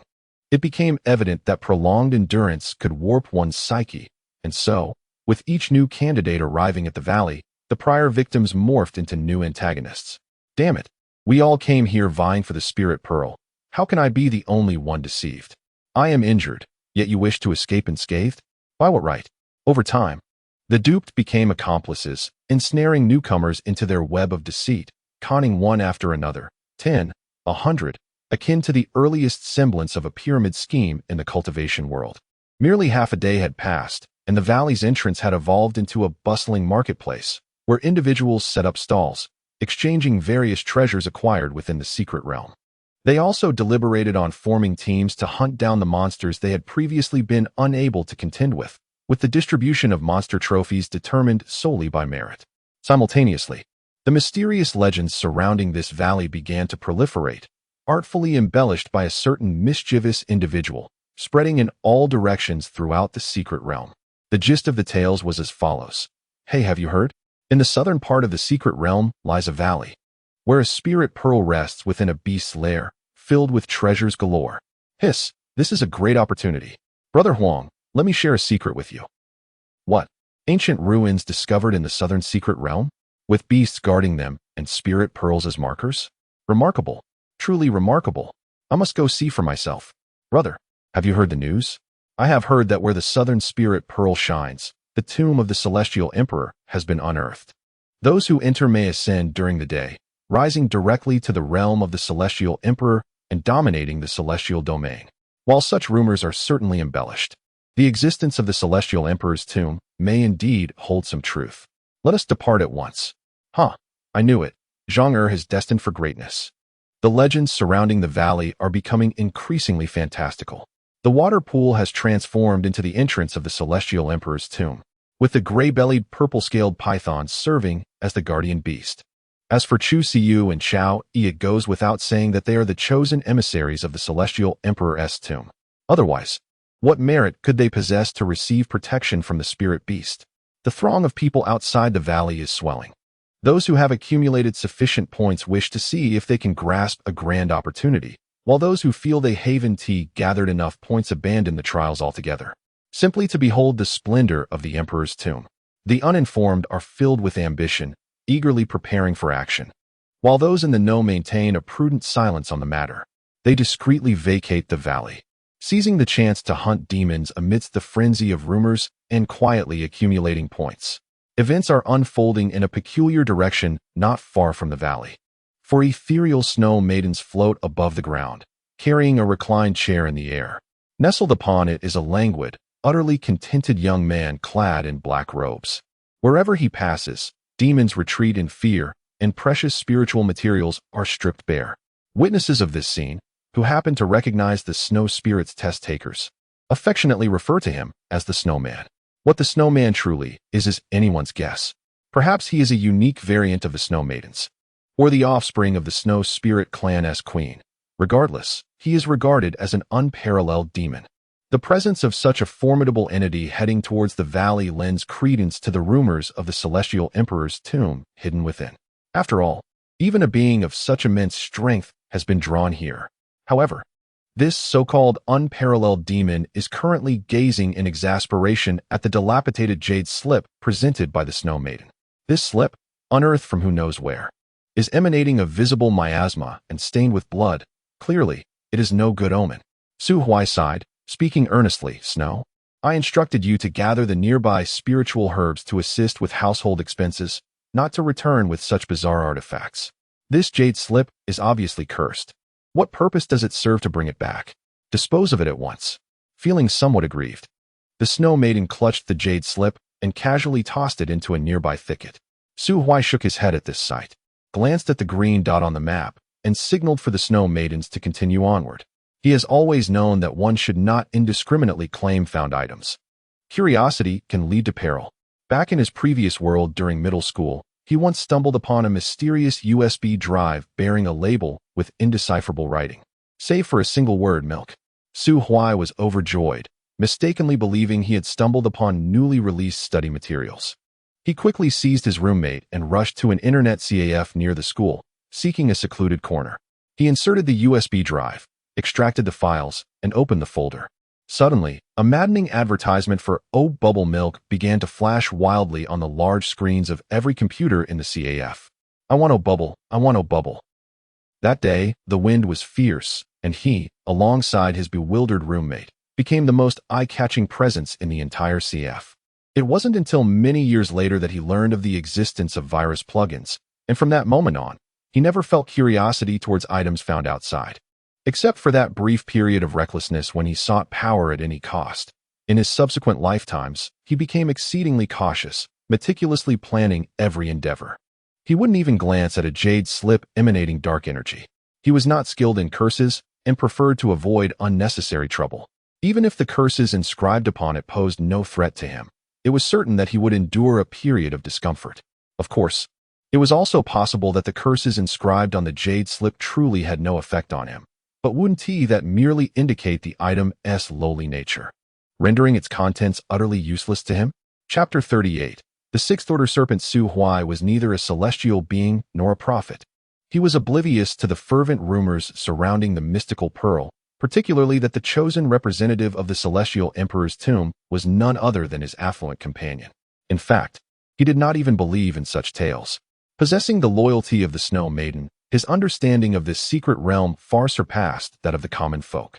The entire realm was populated by demons, all captured from various battlefields, with the strongest being merely a sixth-order earth demon. How could a celestial emperor's tomb possibly exist here?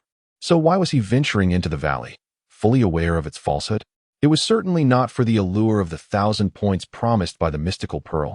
Rather, the valley was teeming with individuals, making it an ideal location for him to gather information. Among those who shared his skepticism were the high-ranking beasts dwelling throughout the secret realm, such as the Dominion Lord of the southern region, the Thorned Blood Serpent. The Thorned Blood Serpent had been in a prolonged slumber, amassing strength to break through to the seventh-order celestial demon and assume human form, ultimately seeking a way to escape its confinement within the secret realm. However, its seclusion did not render it unaware of the happenings outside. Many beasts in the southern domain served as its eyes and ears, periodically relaying news from the realm, ensuring it remained in touch with the world beyond.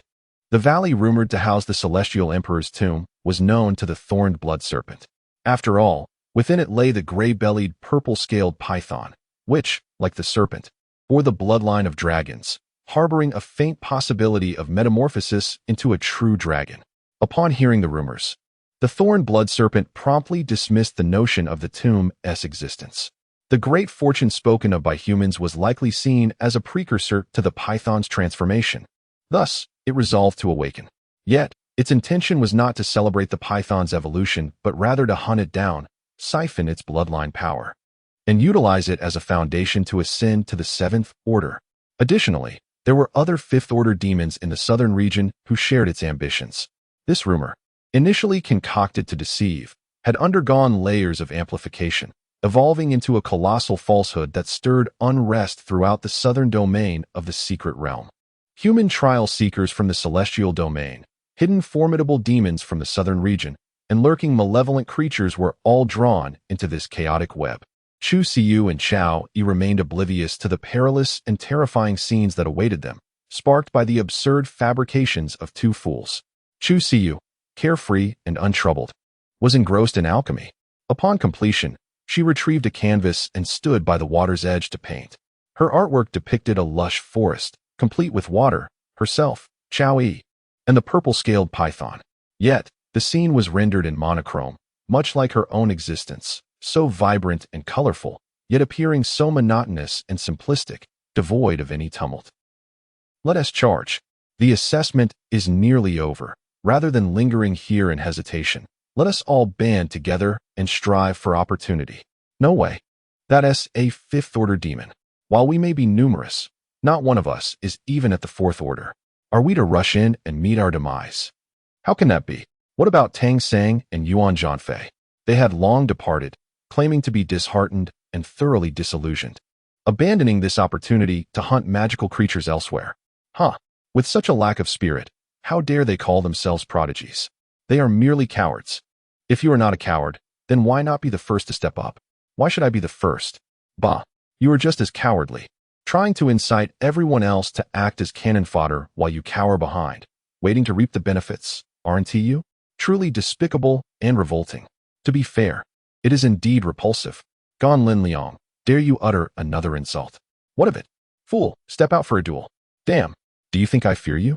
The makeshift camp descended into chaos. At this age, the youth are impulsive and arrogant, and with everyone possessing similar levels of cultivation, naturally, none would yield to the other.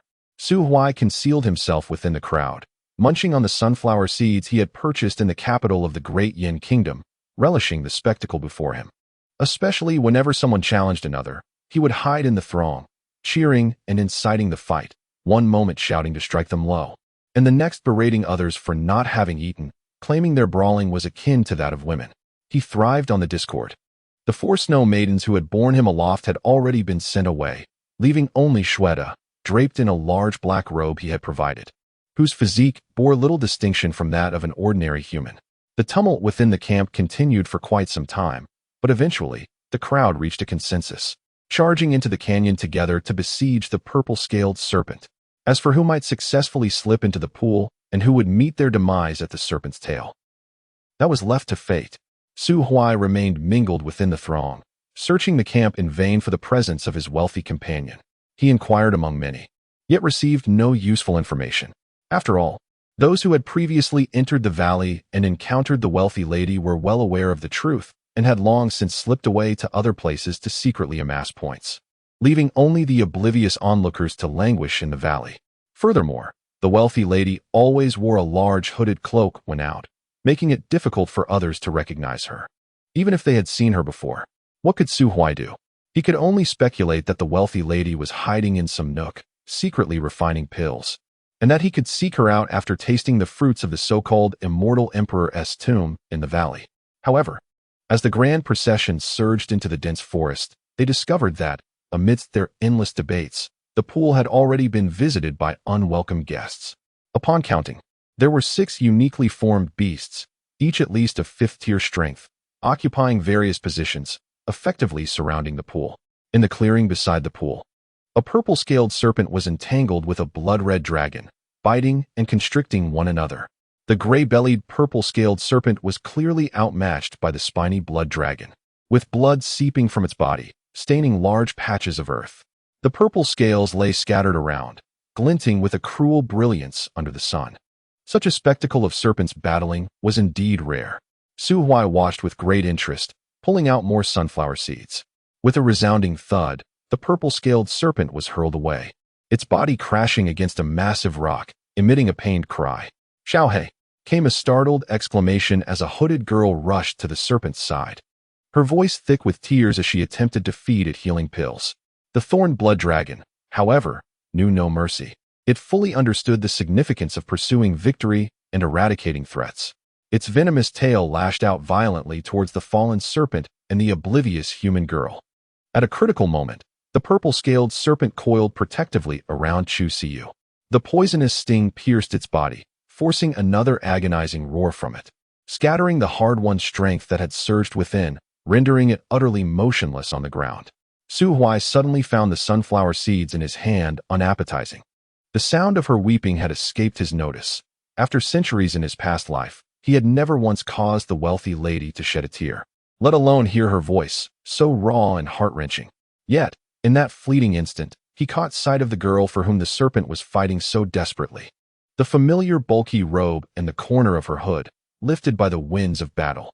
Su Huai's expression instantly turned icy, the sudden chill making even the snow maiden beside him shiver and tug at her garments. The thorn blood dragon emitted a cruel, piercing hiss, its serpentine tail swirling through the air, leaving behind a shimmering afterimage as it lashed out at the purple serpent and that bothersome human girl. A mere 5th tier, an underage little serpent.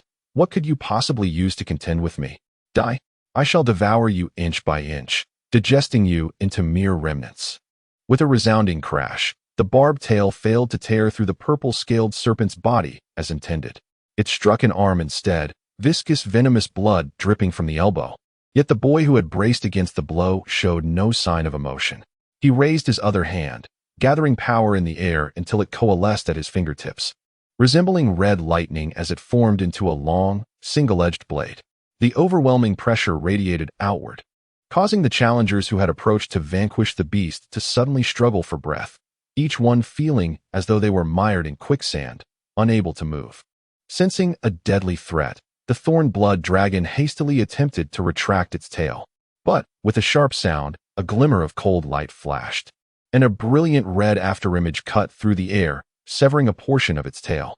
Enraged, Su Huai slowly rose into the air, countless tiny ripples appearing behind him, as thousands of blood-red arrows became visible, locking onto the frantically fleeing thorned blood dragon in an instant.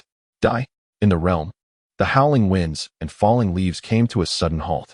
The serpent's body, as if pressed down by an unseen force, lay still, its panicked cries the only sound breaking the silence.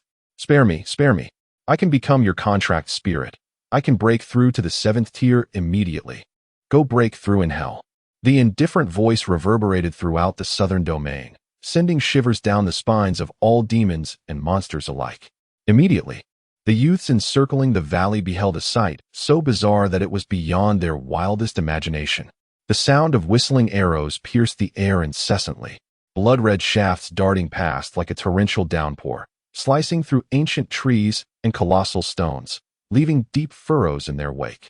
Without a moment's pause, each arrow relentlessly penetrated the flesh of the thorned blood serpent, pinning it to the ground.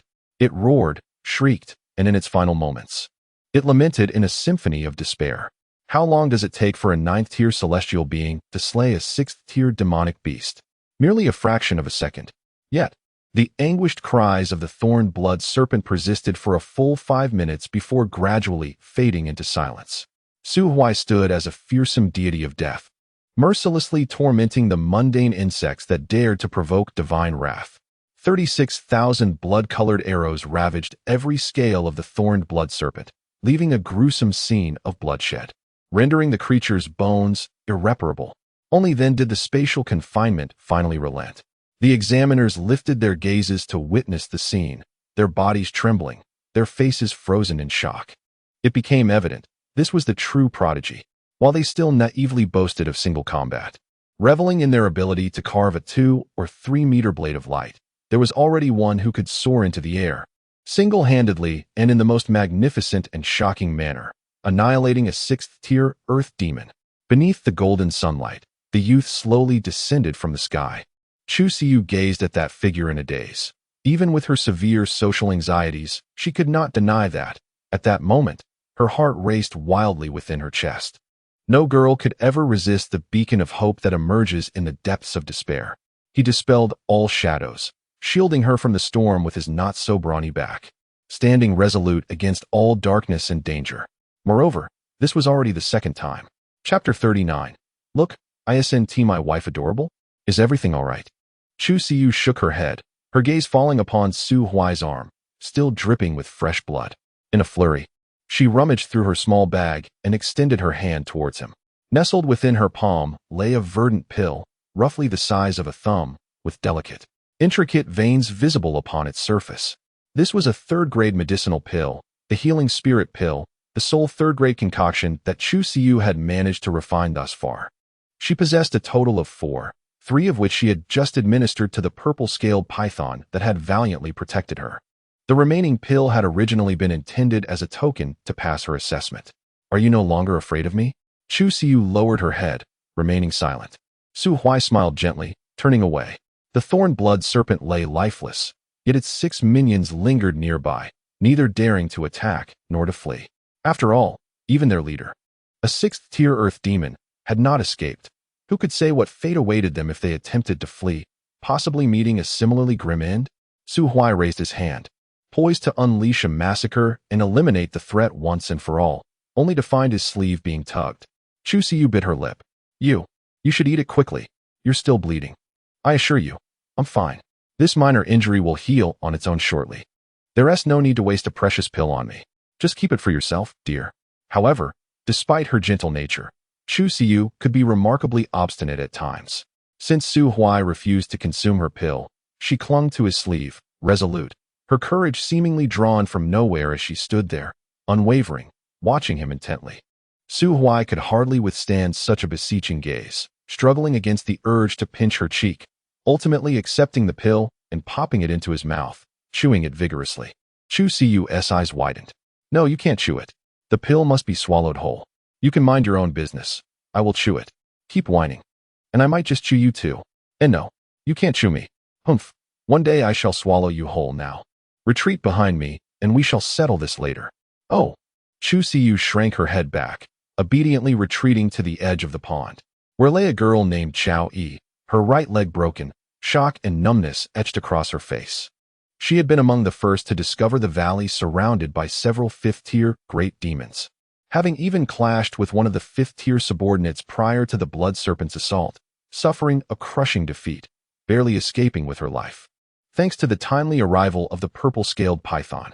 However, she had sustained injuries, forced to remain motionless at the pond's edge, watching the fierce battle unfold between the purple-scaled python and the blood serpent. Unlike Chu Siyu, Chao Yi was acutely aware of her circumstances.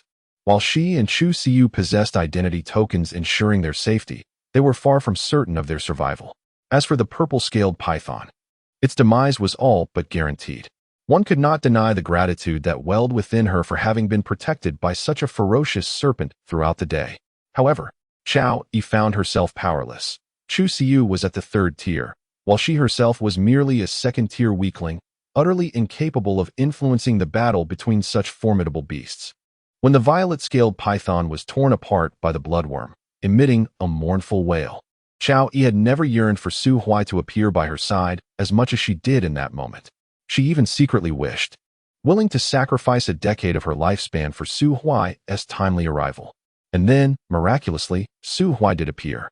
With an entrance that was nothing short of astonishing, he decisively vanquished the grotesque and malevolent bloodworm.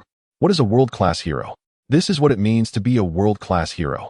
Chao Yi was profoundly moved, thinking that he must have sensed her dear friend's injury, which spurred his furious response. Should she reward him for his valor? She began to brainstorm, envisioning everything from serving tea to massaging his shoulders and legs. If all else failed, perhaps a night of passion. Cough. Let us discard that last thought and stick to the leg massage. Then, she witnessed Su Huai rushing to Chu Siyu's side, offering her warmth and concern, completely oblivious to her own friend, who was suffering from a severed leg. It was evident that he was merely infatuated with Chu Siyu's beauty and had come forth to rescue her. And she thought of rewarding him? What nonsense! All her emotions had been in vain. Chao Yi wept, now wishing to inquire of the heavens whether the 10 years of life she had just pledged could be reconsidered. Ultimately, Su Huai refrained from eliminating the 6 fifth-tier beasts. Once he regained his composure, his bloodlust had diminished. On one hand, he did not wish for his wealthy companion to witness too much carnage, lest she perceive him as a bloodthirsty fiend. On the other hand, this secret realm was designed for the training of the younger generation of humanity. The monsters within had been captured by the great ancestors of the human race for the purpose of sparring. Even the renowned female prodigy mentioned by Shweta, who had trained in the realm years prior, had only fought those monstrous overlords without taking their lives. Oh, except for that bloodline viscount, who had brought his demise upon himself. In his brief time within the realm, Su Huai had already dispatched 2 of the 5 dominant overlords. If he were to eliminate the remaining key forces of the southern domain now, the secret realm would be rendered nearly defunct. With all the beasts exterminated and no means of refreshing them like in a game, the next batch of disciples would find little to test themselves against. However, while death may be evaded, living penalties are inescapable. Su Huai agreed to spare the trembling beasts, but as compensation for their assault on his wealthy companion. What? You didn't lay a hand on her? I'm not concerned. My wealthy companion was still frightened. Just look at her pale face. She nearly cried from terror. How dare you say I frightened her? I could never instill fear in her. If you keep whining, I'll just kill you. You scoundrels, it is your fault, and you must pay for it. Now, obediently bring forth the precious elixirs you have hoarded over the years to buy your lives. If I am not satisfied, I may just end you at any moment. The 5th-tier beasts nodded frantically, hastily scurrying back to their territories to rummage through their collections. The demonic beasts were dismissed, and Su Huai cast a cold glance at the group of assessors. The youths were perceptive enough to understand. It was evident they were being ushered away. How infuriating. The valley does not belong to you. Why act so tyrannically? Just because you wish for us to leave, must we comply? I refuse. I shall not depart. I will run. Hundreds of assessors surged out of the gorge, and no one mentioned the tomb of the celestial emperor again. What does it matter if there is a great opportunity? With 6th-tier demonic beasts already defeated, how could they, mere minnows, contend for it? It is far better to focus on hunting demons and accumulating points. The excitement arrived swiftly and departed just as quickly. Once the assessors exited the valley, the serene and peaceful ambience by the pond returned. Su Huai approached the purple-scaled python, examining it and concluding that its injuries were indeed severe. However, with the potent elixirs provided by the wealthy benefactor, recovery was merely a matter of time. It was only then that he noticed the inconspicuous Chao Yi by the pond, and his eyes widened in surprise. What the Chao Yi? What are you doing here? Let us sever our ties, Su Huai. I've been lying here for ages. Yet you chose to attend to that snake without even sparing me a glance, right? Ahem, my apologies.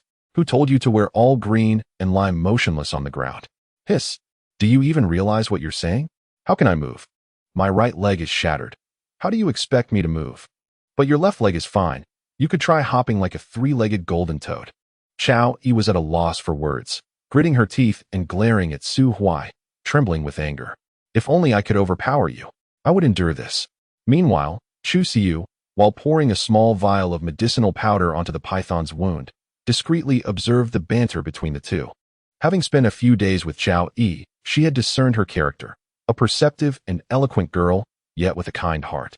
Witnessing Su Huai's brutality, Chao Yi was still able to confront him with fervor, suggesting they were indeed close friends. If she could be such a good friend with Chao Yi, perhaps Su Huai was not the psychopathic killer she had imagined?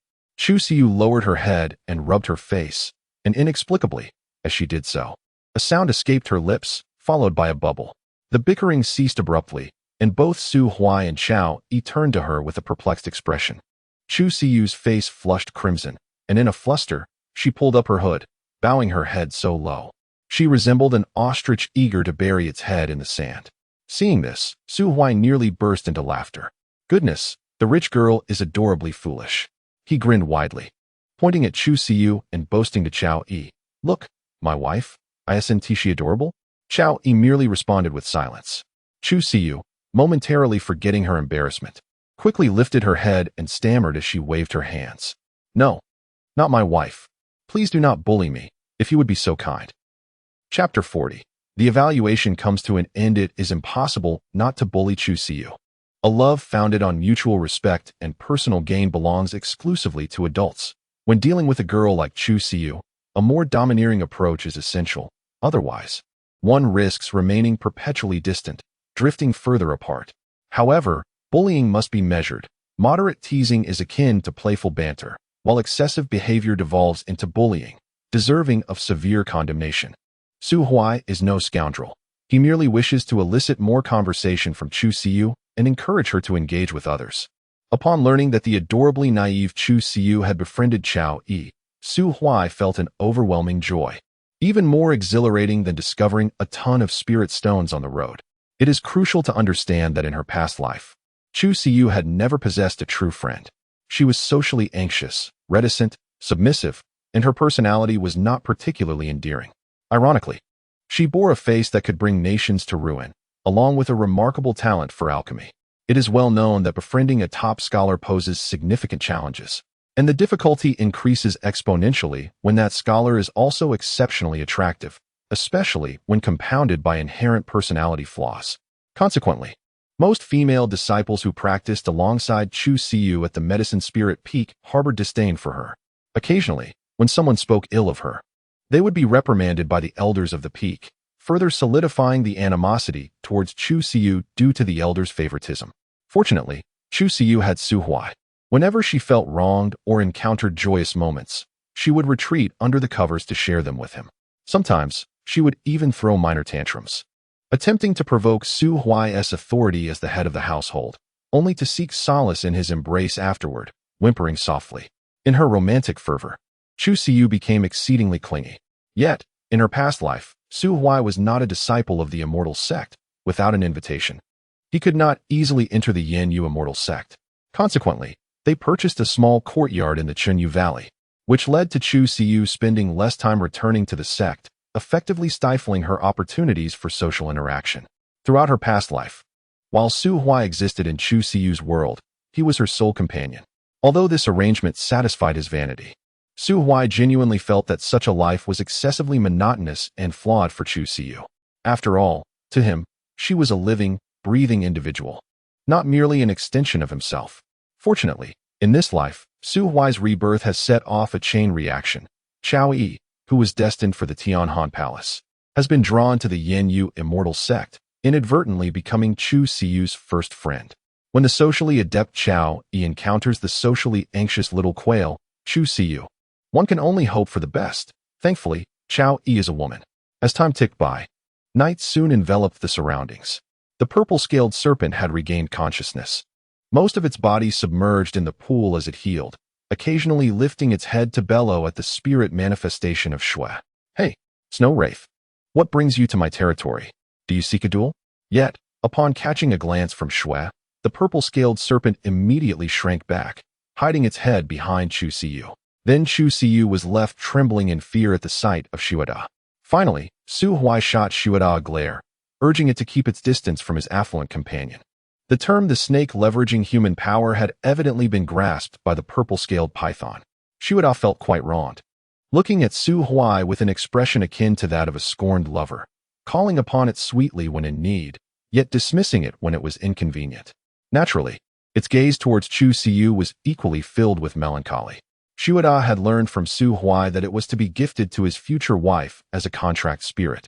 It did not mind this fate, and even felt a flicker of joy. Now, seeing the timid girl, it was clear she was indeed the future wife Su Huai had spoken of, and thus, its future master. But why would its master be beguiled by a green tea snake spirit?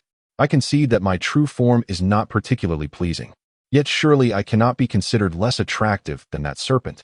Were it not for Master Su Huai's insistence that the time was not yet right, I would have transformed into my third form and left you bleeding, believe it or not. Infuriated, Shuada abruptly lifted its head, colliding with a tree in a loud thud, venting its frustrations. Meanwhile, Su Huai was laboriously grilling meat.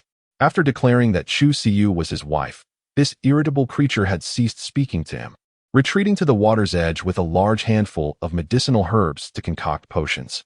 Before Su Huai's arrival, it was always Chao Yi who eagerly took on the task of grilling meat, but now this once adept cook lay back, hands behind his head, gazing contentedly at the stars.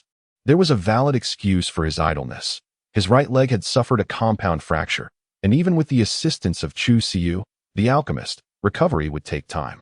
It would be unreasonable to expect a disabled individual to prepare meals, despite Su Huai's frequent comments that cooking did not require the use of one's feet, since his hands were unharmed. Ultimately, he took on the chores himself, for when he rolled up his sleeves to seek an excuse for laziness, he discovered that the wounds inflicted by the blood serpent's tail had completely healed. It was all the affluent lady's fault. Why concoct such excellent elixirs? Sooner or later, she would rue the day. Sensing the malicious gaze behind her, Chu Siyu's hand trembled, nearly ruining a batch of herbs. Before long, a rustling sound echoed through the woods, prompting both Shuada and the purple-scaled python to lift their heads, eyeing the trembling bushes with vigilance. Out from the underbrush emerged a large gray bear, one of the subordinates of the thorn blood serpent and the last of the fifth-tier demons sent to deliver a ransom. The demons preceding it had shown great sincerity, presenting mostly fourth-tier or higher spiritual plants, and even a cat demon had offered itself to be packaged and sent to Su Huai. Naturally, Su Huai had firmly declined. He was not that kind of person. However, had the cat demon's fur not been orange, he would have had no qualms about taking it in, as he simply wished to adopt a cat. An orange one would not do. Orange was for pigs, not cats. In the days that followed, the trio enjoyed an unusually tranquil existence, undisturbed by either humans or beasts. After the passage of 7 days, the assessment is finally drawing to a close. Chapter 41, Coach. I wish to learn alchemy. The examination has concluded. Please, participants, retrieve your identity tokens and prepare for transportation. The voice of Elder Huang Yuan reverberated through the skies of the secret realm. After 7 days, among the over 100,000 participants, excluding those who had been disqualified early, the number remaining in the secret realm was fewer than 20,000. In the mountains, dense forests, and even the marshy rivers, flashes of emerald light began to shimmer as the identity tokens radiated with a blinding brilliance, enveloping each participant one by one. The herbs and monster cores acquired during the trials could be taken out, yet live beasts could not. Thus, Shuada and the purple-scaled python had to wait by the pond. They could only apply privately for re-entry into the secret realm once Su Huai or Chu Siyu became formal disciples of the Yin Yu Immortal sect, with the elders witnessing the contract. This was a necessary procedure to prevent any trial participant from being seduced by demons or coerced by monsters. Yin Yu Immortal Sect Grand Plaza. When the participants were transported back, the once empty plaza was now filled with a throng of individuals. Friends who had been separated in the secret realm gathered once more, incessantly recounting their experiences. Among the most fantastical tales were those regarding the rumored tomb of the immortal emperor. Although the youths were impulsive, they were not as foolish as they might have seemed. Their previous confusion stemmed from a lack of information. Now that they had exited the realm, they were no longer competitors, and those who knew the truth could barely contain their laughter while explaining. Upon learning the reality, many of the youths who had rushed to the valley felt their cheeks flush with anger. They dared not offend Tang Sang and Yuan Zhanfei, especially since they were not the ones who had spread the rumors. After a furious investigation, they discovered that the true instigator had already been eliminated due to an accident and had fled to the Chunyu Valley under the cover of night. How outrageous! We will find him and make him pay. Silence. A stern-faced elder reappeared on the high platform, this time not accompanied solely by Shangguan Shu and Qin Tairu. 21 authoritative elders lined up, all 8th-tier immortal kings, a testament to the immense strength and profound heritage of the Yin Yu immortal sect. Huang Yuan cleared his throat and declared in a loud voice, "The examination has concluded successfully. The results are now available. You may check your scores and rankings on your identity tokens. If your token remains green, you have passed the examination. Please stand still. If your token has turned red, it signifies your elimination, and you will be expelled from the sect in 15 minutes, proceeding to the Chunyu Valley for secluded cultivation." Before the elder could finish speaking, numerous youths had already produced their identity tokens. Some were ecstatic, others despondent. A few even wept openly, their hearts shattered.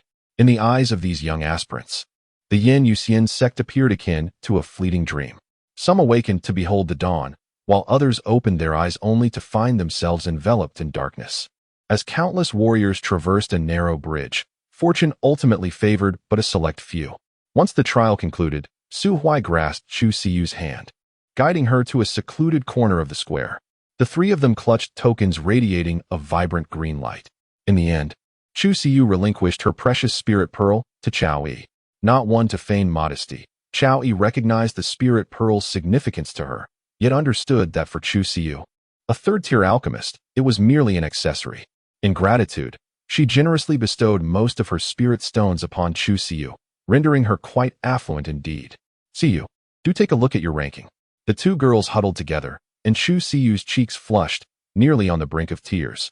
Not due to Chao Yi's proximity, nor her disappointing rank, but rather because Su Huai, that rascal, continued to hold her hand without a care, almost counting the lines on her palm.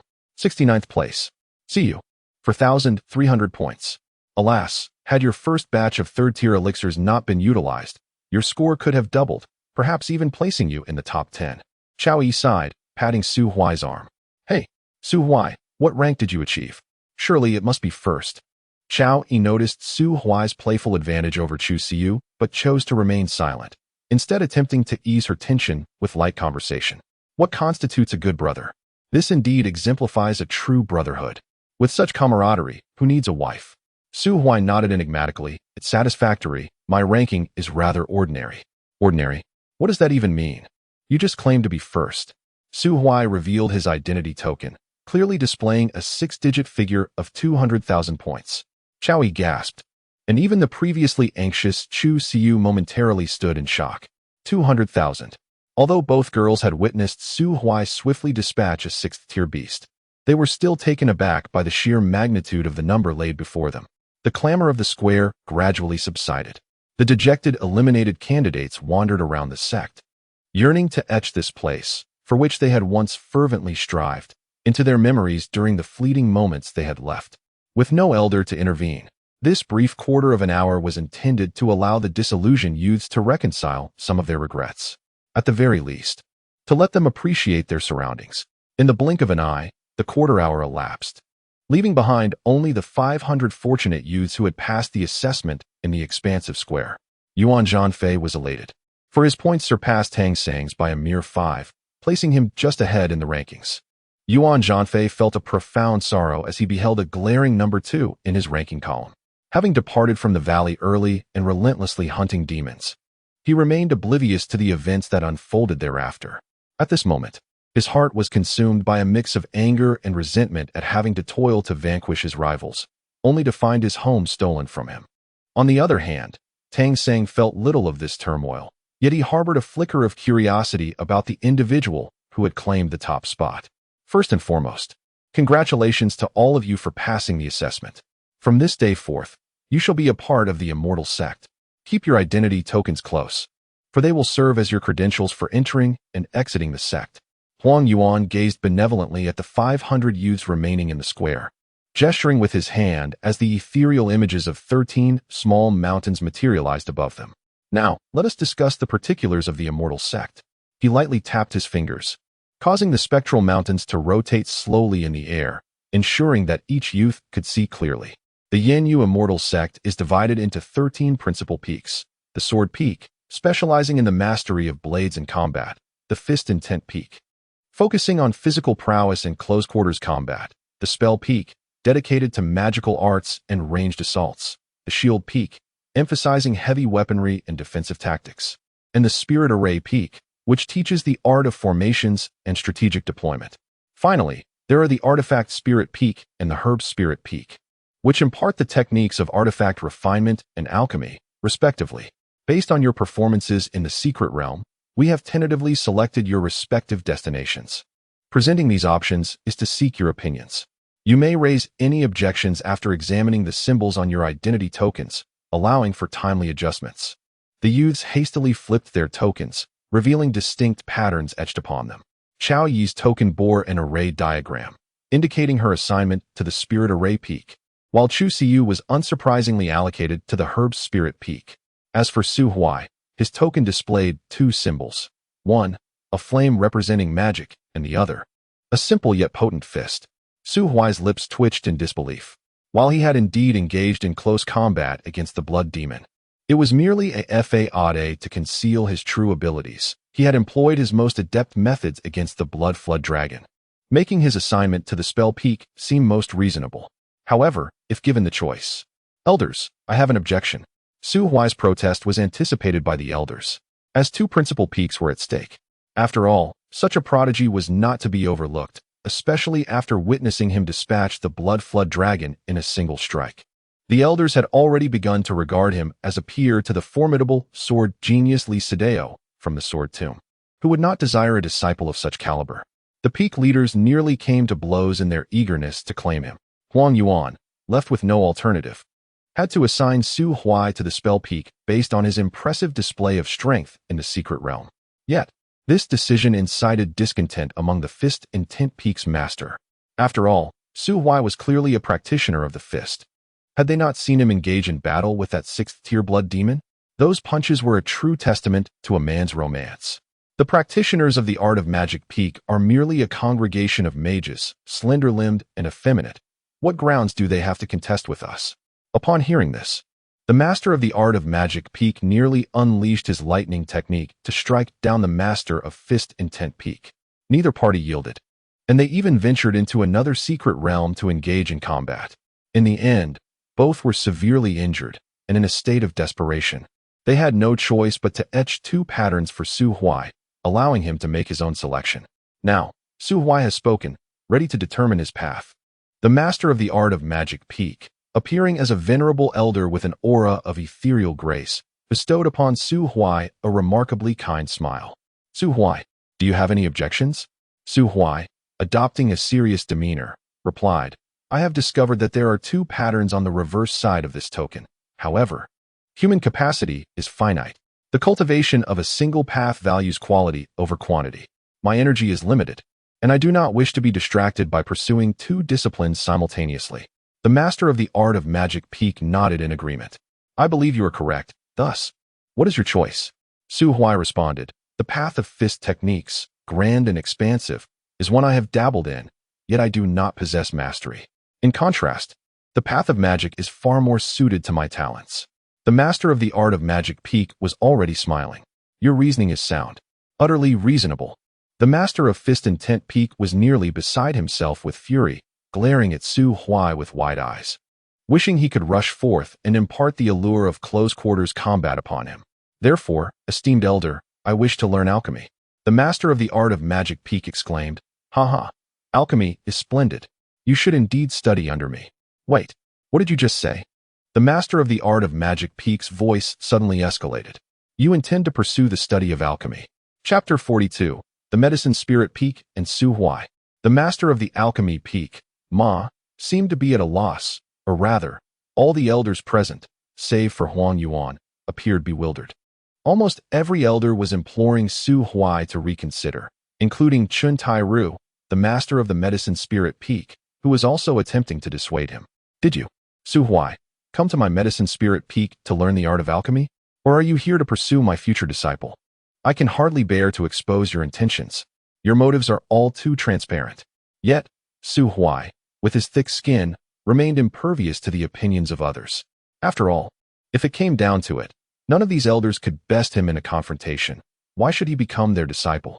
The only one who could truly command his respect and elicit a call of master from him was undoubtedly the old man, Chun Tai Ru.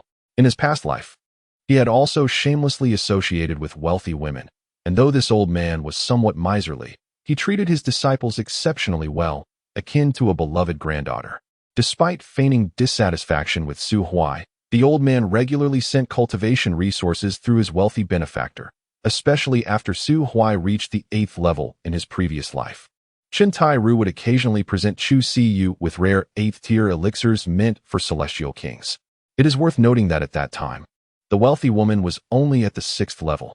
For a 6th-level cultivator to utilize 8th-tier elixirs posed a significant risk of bodily explosion. Thus, it was clear for whom those elixirs were truly intended. Chun Tai Ru's sharp tongue belied a tender heart, a fact he no longer sought to conceal. In their efforts to persuade Su Huai, the elders nearly wore their tongues out. Yet, no matter how they pleaded, Su Huai remained resolute. Elders, I wish to master alchemy. I refuse to listen. I am determined to learn alchemy. I believe I am a once-in-a-million alchemical prodigy. Trust me, elders. I am sworn to become a 9th-tier alchemist. Huang Yuan observed this farcical scene, feeling a headache coming on. He was aware of Su Huai's true capabilities. This individual could instill a sense of crisis within him, suggesting that his cultivation level was at least 9th tier. Such strength could hardly be found within the ranks of the Yen Yu immortal sect. And if Su Huai wished to play, then let him. Thus, Huang Yuan waved his hand decisively. Ultimately, Su Huai was led away by Chun Tai Ru. Before departing, it seems Su Huai suddenly recalled something. After glancing around, he approached Zhao Yi and whispered something that left her momentarily stunned, prompting her to start searching the surroundings. Fortunately, she found Luo Yuan He, who appeared rather speechless, squeezed at the very end of the line. Meanwhile, witnessing the elders scramble for Su Huai, Yuan Zhanfei finally comprehended who had taken his first place. Narrowing his eyes, he struck a cool pose towards Su Huai, but upon noticing the girl beside him, he shuddered involuntarily, a twinge of pain shooting through his back. The induction of new disciples had come to a close. Given that alchemy is an elite profession, individuals possessing such talent are exceedingly rare. Alongside Su Huai, only 7 disciples, 4 males and 3 females, had been assigned to the medicine spirit peak. Although Yaoling Peak is named for its summit, it is, in truth, an expansive mountain shrouded in mist. Here, countless spirit-gathering formations are constructed, and fields brimming with low-grade spiritual herbs are visible in every direction. The residences of the alchemists are nestled halfway up the mountain, where a long series of pavilions and towers have been erected, ensuring each disciple is allotted a private courtyard. Su Huai unhesitatingly chose the courtyard adjacent to that of a wealthy lady, flashing her a wolfish grin that sent shivers down her spine. Witnessing this spectacle, Chun Tai drew a deep breath, suppressing the impulse to hurl that scoundrel off the mountain, and discreetly threatened, "My dwelling is not far from here. Should anyone neglect their rest at night and venture into another's courtyard to engage in unscrupulous activities, I shall personally ensure they leave with all 3 of their legs broken." Su Huai nodded earnestly in agreement. Elder Gao Yi, Su Huai, detest those who engage in thievery. If such shamelessness were to occur, I would join you in breaking their legs and casting them from the mountain. Chun Tai. Very well, now you may take the time to familiarize yourselves with your surroundings. Should you encounter any issues, feel free to consult the senior disciples you meet along the way. They will be glad to assist you. Oh, and a word of caution. The sect distributes a limited amount of cultivation resources each month. If you seek more, you must exchange points at the sect's repository. This includes your accommodations and the use of training facilities, all of which require points. As for acquiring these points, you may visit the battle hall to undertake alchemical tasks. It is quite simple for an alchemist to earn points. After midday, you are to come to the alchemical chamber to assess your alchemist rank, allowing me to confirm your progress." The crowd bowed in unison. "Yes, Elder." Once Chun Tai departed, the new disciples acquainted themselves with one another before dispersing. The three male disciples contemplated approaching Chu Siu, especially since she had removed her hood, revealing her stunning visage. However, upon noticing the smiling Su Huai beside her, their intentions to flirt dissipated immediately. It was evident to all that this man, contested by both the fist intent peak and the technique peak, harbored feelings for Chu Siu. Flirting in his presence? With their frail frames, a single punch from Su Huai would likely render them incapable of alchemy, compelling them to head straight to the kitchen for a meal. With a cheerful gaze, Su Huai watched as the others moved away and then seized the opportunity to pull the reticent Chu Siu, who was attempting to return to her room. "Do not confine yourself to your quarters. It is beneficial to spend time outdoors. You know it will help with your social anxiety, right?" Chu Siu lowered her head, contemplating for a moment before offering a barely perceptible acknowledgement. She allowed Su Huai to lead her without resistance. In her heart, she reassured herself that even if she struggled with all her might, she could not escape. Thus, rounding it up, it equated to her having already made the effort. In truth, Chu Siu did not dislike this sensation. Before encountering Su Huai, she was plagued by fears, feeling suffocated in crowds, as though danger lurked in every corner. After becoming acquainted with Su Huai, all she needed to fear was him. Everything else seemed far less daunting. Chu Siu discreetly glanced at the profile of Su Huai, the sunlight illuminating the fine hairs on his face, his eyes sparkling brightly. Yet, for reasons unknown, he appeared to be genuinely cheerful. Su Huai remained oblivious to Chu Siu's thoughts. He tugged her to a secluded medicinal herb field, then pointed at the tender sprouts with a serious demeanor, spouting nonsensical claims. "Behold, this miraculous herb is called fujian, a precious 9th-grade medicinal material, also known as gongqiao. The aged variety is referred to as lao gong." He beckoned. "Come, repeat after me, lao gong." Chu Siu blinked. "But these are the seedlings of the 2nd-grade spirit herb, Chu Shanju. You are mistaken." "No, I am not mistaken. If I say you are mistaken, then you are," Su Huai retorted, his annoyance evident. "If you dare to argue, I shall spank you. No, then quickly recite, lao gong." Chu Siu pressed her lips together in silence. She was unaware of what lao gong meant, yet she clearly understood the term husband, realizing that Su Huai was taking advantage of her. Chapter 43, Elder Chun, exploded. After much ado, Su Huai failed to gain any advantage over Chu Siu, leaving him to sigh as he guided the timid young lady around Yaoling Peak for a considerable time. At one moment, he contemplated how to capture the elder Chun Tairu's spirit crane for a meal, and at another, he muttered about taking Chu Siu to the mountaintop to pilfer the elder's high-grade spiritual herbs, which thoroughly frightened her. Consequently, she tugged at his sleeve, deliberately slowing their pace, strolling leisurely along the mountainside, silently conveying that such behavior was inappropriate. Su Huai was utterly delighted. He merely wished to tease the adorable Chu Siu and had no intention of being truly wicked by bullying the elder Chun Tairu. Thus, he eagerly hoped she would take her time so they could enjoy more moments together in solitude. As they wandered, the young lady grew less anxious than during their initial encounter. Having listened to Su Huai's chatter for most of the morning, she occasionally offered quiet rebuttals. Unbeknownst to them, midday had passed. After sharing a meal on the mountainside, they entered the alchemy room mentioned by Chun Tairu. The chamber was spacious, filled with many past disciples of alchemy diligently working in their individual rooms. At that moment, Chun Tairu was in the main hall, lecturing a group of students who were attentively taking notes, though it was uncertain how much they truly comprehended. Goodness, they were already competing upon entering. Chu Siu was even more industrious than them, while most of her peers were merely striving to memorize Chun Tairu's alchemical techniques. She had nearly digested the information and was attempting to simulate their feasibility in her mind. Her eyes sparkled brightly, and she would occasionally nod gently, causing Su Huai to feel a pang of envy. He was not adept at alchemy. In fact, his talent for it was significantly inferior to his cultivation prowess. Thus, what Chun Tairu was teaching sounded like an entirely foreign language to him. Each word was clear, yet he could not grasp the meaning of the sentences. After listening for about 15 minutes, just as he was on the verge of dozing off while standing, the elder finally waved his hand. dismissing the alchemists and turning his gaze towards the group of bewildered novices. It seemed everyone had arrived, thus. He instructed them to follow him into a room approximately 30 square meters in size. Inside, 7 tables were already arranged, each adorned with a sheet of white paper, a brush, and an inkstone on the left side. On the right, several herbs and a bronze alchemical furnace were placed. They each found a seat. Once Su Huai and the others were settled, Chen Tairu clapped his hands together. Today's assessment is quite simple. Except for a few select disciples, everyone possesses a foundational knowledge of alchemy. At this point, Chen Tairu cast a pointed glance at Su Huai, as if he were about to recite his identification number. However, Su Huai, thick-skinned as ever, displayed no sense of being a poor student and merely grinned at Chen Tairu, which infuriated the elder to no end, compelling him to clear his throat and divert his gaze. Nonetheless, competition existed everywhere. In the realm of Yaoling Peak, distinctions exist between the inner and outer sects, much like other principal peaks. Today's modest assessment will determine the allocation of resources within the peak and the subtle hierarchy among you. Therefore, I implore you to approach this matter with utmost seriousness.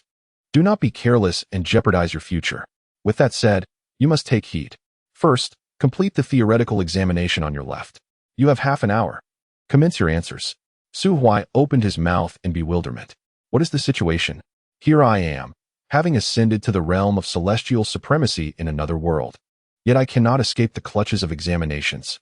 He picked up the paper on the desk and glanced at the neatly inscribed characters above, analyzed the primary components and effects of Yang Stone, briefly outlined the preparation steps and precautions for the second-grade basic pill.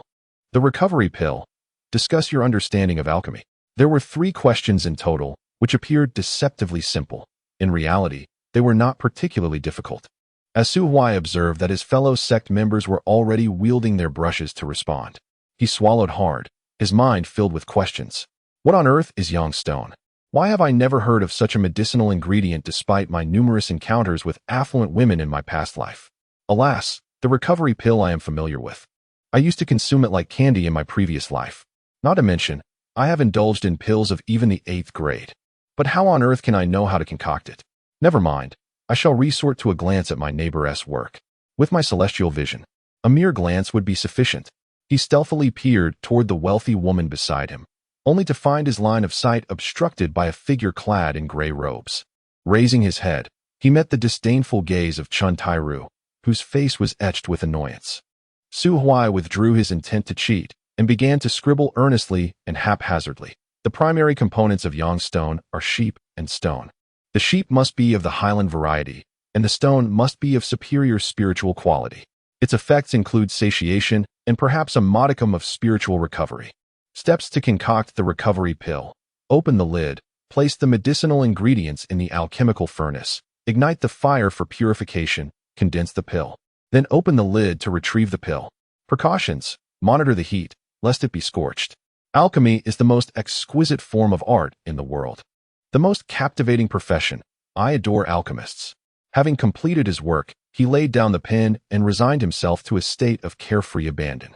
Chen Tairu observed Su Huai hastily finishing the exam and could not help but twitch his eye, nearly bursting with laughter from frustration. Were it not for the elder's specific instructions to look after Su Huai, he would have been tempted to toss this fool, who was solely intent on courting women, down the mountainside. With a cold snort, he chose to ignore Su Huai and turned his gaze toward Chu Siyu. In stark contrast to Su Huai's sparse words, her paper was filled with a dense array of elegant characters.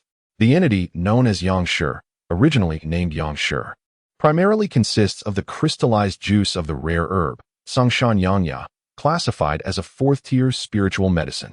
Its efficacy is categorized into several distinct types. The formulation methods for the 2nd-tier medicinal pill, the returning spirit pill, can be divided into 3 main approaches. Each inquiry was elaborately composed, spanning several hundred words, creating a visually pleasing presentation, truly the epitome of exemplary responses. Approximately 15 minutes later, all disciples completed their examinations, and Chen Tairu had also reviewed the answers, gaining a preliminary understanding of this new cohort of disciples. Next commenced the practical alchemical trial. Chen Tairu seemed to have a rivalry with Su Huai. After pacing around the room a few times, He positioned himself directly behind Su Huai and announced the commencement of the second small test, the crafting of the second-tier medicinal pill, the Tranquil Heart Pill. That moment had inevitably arrived. Observing his fellow disciples orderly depositing the herbs into the cauldron, Su Huai could only let out a silent sigh and mimic their actions. Learning from the affluent was not a feasible option. He recognized that her inherent talent and her unique skill of chaotic refinement could not be replicated. Moreover, Su Huai understood that his theoretical knowledge would likely yield a low score. Thus, he was determined to perform exceptionally well in this practical endeavor, avoiding any blunders. He was resolute. After all, in his previous life, he was a ninth-tier alchemist. How could he possibly fail to concoct a second-tier pill? Believe in yourself. You can do it. Su Huai urged himself as he introduced the herbs, channeled his spiritual energy, and summoned the alchemical fire, gently refining the herbs. He felt a newfound connection, especially after successfully purifying the first herb, which bolstered his confidence and made his movements increasingly fluid while intensifying the flames. Chen-Tai-Ru appeared to notice his unusual progress. After all, while other disciples were still purifying their second herbs, Su Huai had already advanced to the fifth.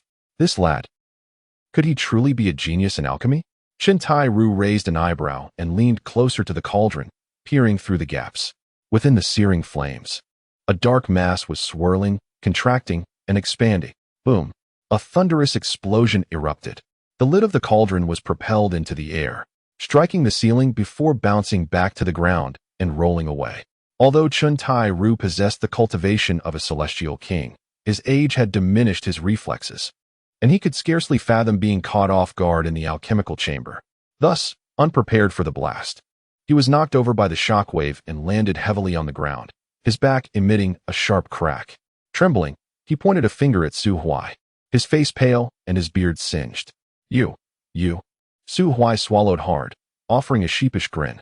It was an accident, cough, elder, an unforeseen incident. You rascal, get out of my sight. Chapter 44. The arrival of visitors at the cold palace. Su Huai was cast out. He stood at the entrance of the alchemy chamber, trembling with anger and cold. After composing himself, he made his way to the foot of the medicine spirit peak. Of course, he had not been expelled from the peak. It was Chen-Tai himself who personally escorted him out of the chamber. Standing at the door, he addressed Su Huai. Ah, Su Huai, what merit have I to encounter such an extraordinary talent in alchemy like yourself in my twilight years? If I were to tell others I have a disciple like you, my reputation as an 8th-grade alchemist would surely be tarnished. I am truly lacking in ability and learning, and cannot teach you. Let us not make things difficult for each other. I shall grant you a badge of a 1st-grade alchemist, allowing you to retain your identity as a disciple of the medicine spirit peak. You may study independently, if that is agreeable. What else could Su Huai do but acquiesce? Alas, exceptional individuals often find themselves in solitude, frequently misunderstood. He sighed heavily and meandered through the vast medicinal fields, wandering for a considerable time within the confines of the Yin Yu immortal sect until he arrived at the central battle hall. The battle hall, also known as the task hall, is where disciples of the sect receive assignments and earn points. Approaching an unoccupied counter, he tapped on the deep red wooden surface. Hello? The middle-aged man seated behind the counter, stern and unsmiling, glanced up at Su Huai. What do you need? I am a new disciple who just joined this morning. I would like to inquire about how I can re-enter the secret realm that I accessed during the assessment. The secret realm used for the assessment. Let me see. The man raised his hand and traced a few lines on the stone slab before him, projecting numerous entries to the secret realm before Su Huai. He magnified one of them. Found it. Trial realm number 04, a Class C secret realm. To re-enter, you must pay 100,000 points. Su Huai's eyes widened in disbelief. What? 100,000 points? Why don't you go rob someone instead? The man shot him a glance. What do you mean by rob?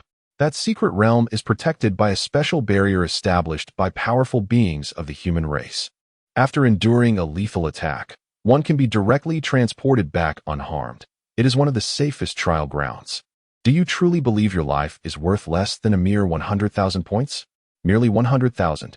Su Huai was tempted to slap his identification token against the man's face and grab him by the collar to declare, I would only earn 100,000 points for slaying a 6th-grade demon.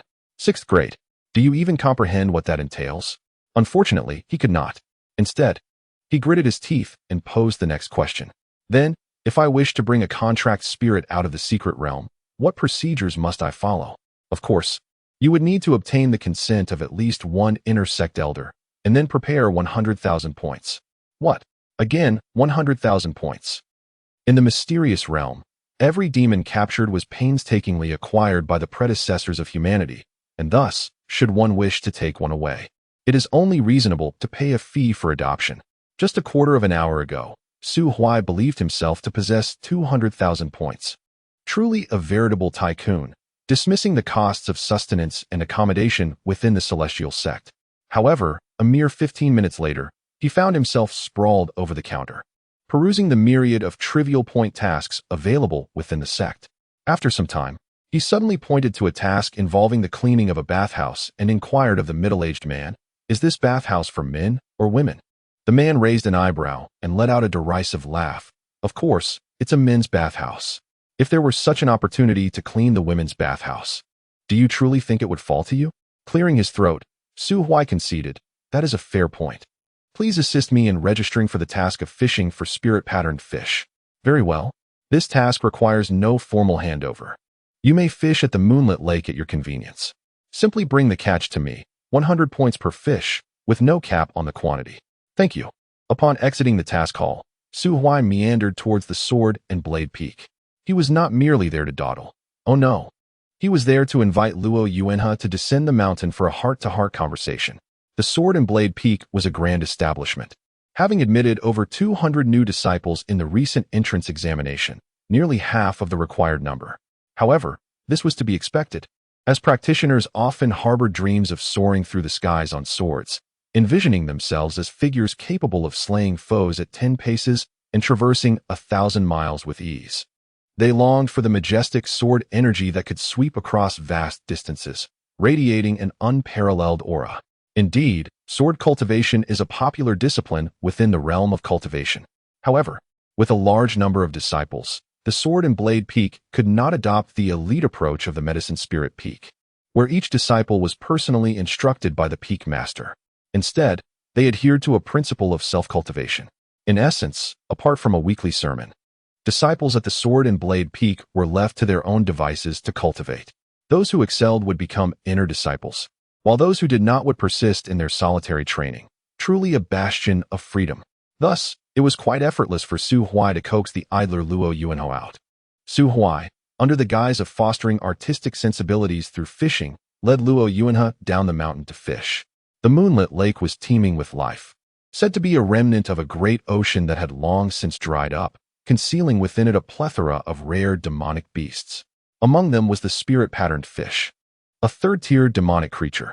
Su Huai's fishing skills were exceptional. Within a mere half hour at the lakeside, he had already caught over 10 spirit-patterned fish, each half a meter long. This success could likely be attributed to the bait he employed, a fifth-tier spiritual herb. This herb was a peculiar little fruit, encased in a thick shell, allowing only its fragrant essence to escape while the flesh within remained inaccessible. The spirit-patterned fish, lacking in intelligence, would bite onto the fruit and refuse to release it, only to be pulled from the water by Su Huai, who managed to catch the fish without damaging the bait. He truly reigned supreme in the realm of effortless gains. Luo Yuanhe also had a modest catch, merely 3 fish, and, oblivious to the value of the spiritual patterned fish, he carelessly gifted them to Su Huai. The fishing float quivered once more. However, Su Huai chose to disregard it this time, for he was intently eavesdropping on the conversation of 2 nearby anglers who were packing up to return home. Angler 1, "Alas, yet again, our haul is meager." Angler 2, "Be content, a week ago, someone drowned in this very lake." Angler 1, "Oh, I know that incident. The poor soul was choked by the water, and the body was bloated. I was present when it happened, and the murderer was truly terrifying." Angler 2, "Indeed, it was frightening, but regardless, that killer will surely face consequences." Angler 1, "What kind of trouble?" Angler 2, "The one who drowned was the holy son of the heavenly cold palace, sent to capture his runaway bride. I've heard that now that he is dead, the holy son is furious and has dispatched people to investigate." Chapter 45. The Azure Feather. As the angler packed up his belongings and gradually departed, you pondered your next course of action, Su Huai. Similarly, Luo Yuanhe. having overheard the conversation, found his enthusiasm for fishing dissipated. Gripping his parched fishing rod, his brow furrowed in concentration, he resembled a thief caught in the act. Discovering his face on a wanted poster while attempting to purchase cigarettes on the street, Su Huai lifted the foolish fish that had taken the bait, gazing at the rippling circles on the water's surface. What does the investigation of the Tianhan Palace have to do with me? Hiss. Aren't you afraid? Afraid of what? Luo Yuanhe, you are sorely lacking in life experience, Su Huai sighed. In the world of martial arts, one must endure the inevitable trials. Hence, that night, I used a disguise, one that did not bear my true visage. Furthermore, let us not forget where we are. The people of Tianhan Palace think they can bully a mere disciple of the Yenyue sect on their territory. How audacious of them! Luo Yuanhe nodded, somewhat understanding, then inquired, whose face did you use? Naturally, it was that of my dearest friend. Yinshu. With his hands trembling, Luo Yuanhe opened his mouth, uncertain if it was too late to sever ties with Su Huai. The Silent Moon Lake has long been the subject of a touching legend. It is said that in the distant and ancient past, a monk traversing the lakeside encountered a winged azure bird in the early stages of transformation into human form. The monk, intending to vanquish the creature, was unexpectedly met with the bird-turned woman kneeling before him, declaring her innocence as she had never harmed a soul, nor harbored any ill intentions. She pleaded for her life, offering to serve him as a humble maid, ever by his side. It remains uncertain whether the monk was moved by compassion, but ultimately, he did not strike with his demon-slaying staff. The notion of servitude was but a jest. For at that time, the enmity between humans and demons was so profound that encounters typically ended in death. The very idea of a symbiotic contract was unheard of. To consort with demons was deemed heretical and worthy of extermination. Moreover, as a practitioner of Buddhism, pure of heart and detached from worldly desires, how could he possibly walk alongside a female demon? The monk dared not defy the moral code of the world, and thus addressed the azure bird. I wish to rest here for a few days. If you refrain from malevolence and conduct yourself well during this time, I shall spare you. Throughout their time together, the azure bird remained dutiful and demure, resembling a clumsy maiden devoted to her household tasks. After several days, the monk, having lowered his guard, intended to share one final meal of vegetarian fare with the azure bird before departing at dawn for the next mountain. However, that night, the azure bird revealed her true nature, lacing the porridge with a poison that suppressed celestial power, incapacitating the unsuspecting monk.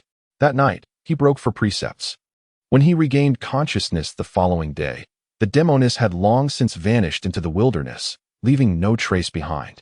The monk's eyes wept blood, his righteous heart shattered, and his cultivation plummeted, falling from grace in a single night. Ultimately, he sat at the lakeshore for 7 days, his body decaying, while his spirit transformed into a great serpent, sinking to the lake's depths, never to see the light of day again. The veracity of the tale has long since become untraceable. As Su Huai contemplated retracting his fishing rod and returning to the mountains, intending to dine at an inn at the foot of the hills, he merely revealed a disdainful smile upon hearing the storyteller conclude his tale. He was certain that this exceedingly bizarre rumor was deliberately propagated by the Xianyue immortal sect. How trivial a scenic spot could be. Yet with a mere fabrication of a bedtime story, it could instantly transform into a sensational hotspot for the masses. Such tactics were well within Su Huai's experience.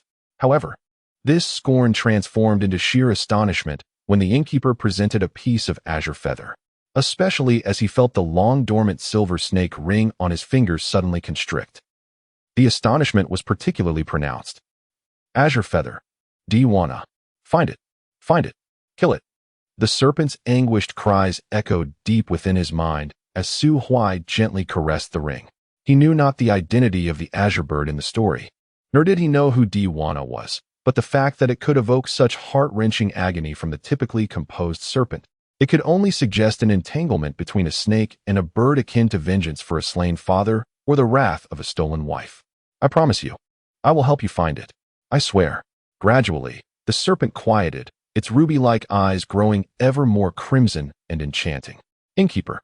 Su Huai fixed his gaze upon the innkeeper, who was displaying the azure feather alongside the storyteller, and offered a gentle smile. Is this feather for sale? Not for sale. The innkeeper shook his head. If the esteemed guest wishes to look, you may do so. However, This azure feather has been passed down through my family for generations. I cannot betray my ancestors for mere paltry gain. I will offer 10,000 spirit stones." The innkeeper shuddered, instantly making a decision that contradicted his ancestral values. 10,000 spirit stones. This was enough to purchase his entire establishment. "If you find that insufficient, I can add more." "No, no, no, that is sufficient. Esteemed guest, you." Suddenly, just as the transaction was on the verge of completion, a warrior clad in heavy ice blue armor appeared at the entrance. The thick helmet obscured his entire face, revealing only a pair of gray eyes. The warrior dragged a blood-stained tiger head saber, and before he even entered, the potent stench of blood wafted through the air, causing some diners to furrow their brows in displeasure. A sixth-tier Earth Immortal Realm expert. The diners quickly discerned the man's strength, muttering a few curses under their breath before averting their gazes. None were foolish enough to offend an Earth Immortal over trivial matters.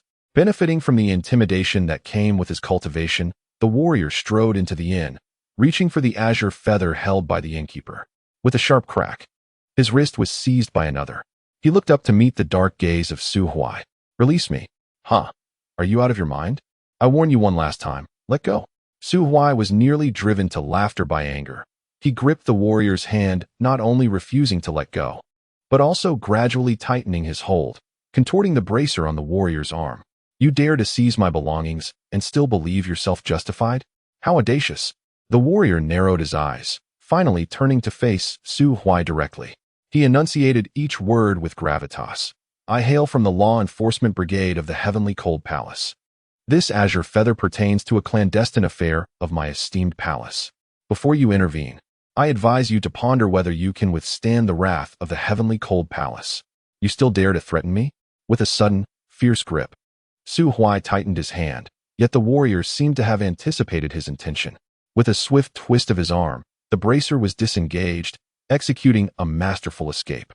In that fleeting moment of liberation, the warrior's tiger-headed knife sparked against the ground as it slashed across Su Huai's torso. Simultaneously, his body propelled backward, evading any potential counterattack. Boom! A crimson shockwave surged forth, reducing the tavern counter to rubble. However, amidst the swirling dust, Su Huai's form was nowhere to be seen. "Have I perhaps shown you too much deference?" A whisper suddenly echoed in his ear, and cold sweat broke out on the warrior's back. He swung his blade backward, but his tiger-headed knife was seized by another hand, rendering it immobile. Chapter 46. The Serpent and the Bird. With a resounding crash, a fist struck the samurai's heavy visor, along with his cumbersome helmet, creating a gaping dent in the tavern's floor. "I am from the Heavenly Cold Palace. I am your father, you fool." The pinnacle of arrogance lies in shattering one's opponent before they even have the chance to utter a threat or mock you. Bang! Another punch landed, leaving cracks across the visor, as Su Huai's knuckles were scraped and blood oozed from his wounds. Yet, undeterred by the pain, a more frenzied smile spread across his face as he unleashed punch after punch, driving the samurai's helmet deeper into the tiles. The din of the tavern faded into silence, leaving only the echo of flesh meeting metal reverberating through the air. A quarter of an hour later, the samurai lay lifeless. The tavern was shrouded in an eerie quiet. Su Huai wiped the blood from his fists and kicked the misshapen helmet away with disdain. The Heavenly Cold Palace's enforcement team. Huh? Do they truly consider themselves significant? Boss. A quivering voice stammered from the tavern keeper, who supported himself against a pillar, extending a handful of azure feathers. "Rest assured, esteemed guest, your spirit stones will remain intact," he assured, his voice trembling. Su Huai retrieved a portion of spirit stones from his storage ring and arranged them into a small mound in the tavern's main hall, an exchange of payment for delivery. The cool touch of the azure feathers sent a shiver through him, and in an instant, the energy within the feathers was violently shredded and devoured by a small serpent, dimming their brilliance. Simultaneously, more detailed information surged into Su Huai's mind. Daiwona, azure feather, demon clan, exile, traitor, secret realm beneath the lake. A secret realm beneath the lake? Su Huai stroked his chin thoughtfully. Frankly, it was peculiar for the Heavenly Cold Palace to send someone to investigate the cause of Chu Siyu's uncle's death in the Moonshadow Valley. The son of the Heavenly Cold Palace, Sima Zhu, the Grand Prince of the Great Wilderness Dynasty. did not seem the type to risk offending the Yanyu immortal sect over an unfamiliar woman, especially with Chu Siyu having already passed the examination to become an official disciple of the sect. Sending someone to look for Chu Siyu, while barred from entering the Yanyu immortal sect's gates, was destined to be a fruitless endeavor, a mere formality. Moreover, the dispatched individual was an elite from the Heavenly Cold Palace, a member of the renowned enforcement hall within the entire immortal domain. However, reflecting on the samurai's earlier words, it seemed Sima Zhu's intent in investigating Chu Siyu's uncle's death was merely a facade. His true objective likely lay in the azure feather that Su Huai possessed, or perhaps, more broadly, he coveted the secret realm beneath the Moonshadow Lake. The enforcement team of the Heavenly Cold Palace held sway wherever they went. Yet, regrettably for them, this time they encountered Su Huai, who harbored no favorable impressions of the Heavenly Cold Palace. Grasping one of the samurai's feet, he dragged him out of the tavern and along the path to the lakeside. Abruptly, he wrenched off the misshapen helmet and pulled a mushroom from the back of the samurai's head. With a resounding splash, the corpse was cast into the lake. Once again, mushrooms were present, truly a display of poor taste. Luo Yuanhe trailed closely behind Su Huai, observing as the warrior's lifeless form created ripples upon the water's surface before it gradually sank to the lake's depths. An unsettling thought crossed his mind. There was something ominous about Su Huai. How could he be so unreserved in the presence of death? Additionally, why did that man have mushrooms adorning his forehead? It was genuinely frightening. After disposing of the warrior's remains, Su Huai did not linger at the foot of the mountain, but instead returned directly to the Xian sect alongside Luo Yuanhe. As the saying goes, know thyself and know thy enemy, and you shall be victorious in every battle. The Yan Yuxian sect had stood in the Shunyu Valley for millennia, and perhaps some of the folk tales circulating in the community could be substantiated within the archives of the sect. Upon returning to the Yaoling Peak, Su Huai glanced over at the neighboring courtyard, noting that Chu Siyu had yet to return. This was truly a test of patience. Reluctantly, Su Huai began to meander slowly around the mountain gate before making his way to the entrance of the archive. The elder tasked with guarding the archives was huddled in a corner, his features obscured. Upon noticing Su Huai's entrance, he merely opened his eyes to scrutinize him briefly before quietly instructing, outer disciples may access the first and second floors. Inner disciples may ascend to the third and fourth floors. Only true disciples are permitted to the top floor. Thank you for the reminder, Elder, Su Huai replied, producing his identity token. For reasons unbeknownst to him, Chen Tairu, despite his disdain for this seemingly unreliable new disciple, had ultimately granted him the status of an inner disciple. In truth, most accounts of extraordinary events were concentrated on the expansive first floor. Su Huai swiftly located the records concerning the legend of the bluebird by the shores of the Shunyu Lake. However, unlike the popular tale, the account omitted any mention of monks, instead replacing them with countless ordinary folk and itinerant workers. The bluebird resembled a more potent version of the snow woman, transforming into various forms to ensnare lost, mundane humans wandering through the woods. Monks were not the only victims. Preceding them were Taoists, commoners, and even immortals. All were drained of their essence, their cultivation dissipating within mere days, leaving behind nothing but desiccated bones. Thousands of years ago, the last individual chosen by the bluebird was the great emperor of Yanyu. Ultimately, the emperor deciphered the bluebird's scheme, slaying her corporeal form and imprisoning her soul in the lake's hidden depths for eternity. As Su Huai leafed through the ancient texts, he finally uncovered a rudimentary map depicting the location of the secret realm beneath the lake. Adjacent to it was a route map and 4 enigmatic illustrations. The first illustration depicted an endless expanse of molten lava, dark iron chains, and shackles, with a snake, a bird, and a girl in a red dress adorned with bells confined within a sealed cage. In the second illustration, the girl had somehow pilfered a key, opening a gap in the cage and stealthily unbinding the chains that ensnared her. However, the bird suddenly emitted a piercing cry, rousing the guards who watched over the prison. In the third illustration, the maiden finds herself once more imprisoned within a cage. The serpent appears incensed by the betrayal of the bird, fiercely entwining with it, resulting in the shattering of a sharp fang. The bird, too, suffers, having one of its wings torn away by the serpent, rendering it incapable of flight.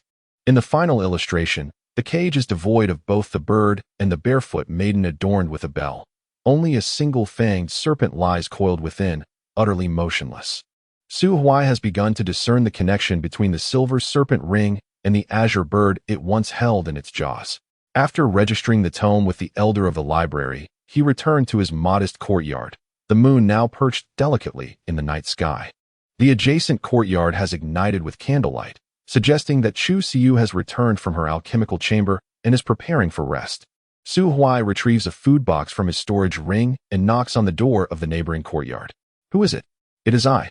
"Open the door swiftly."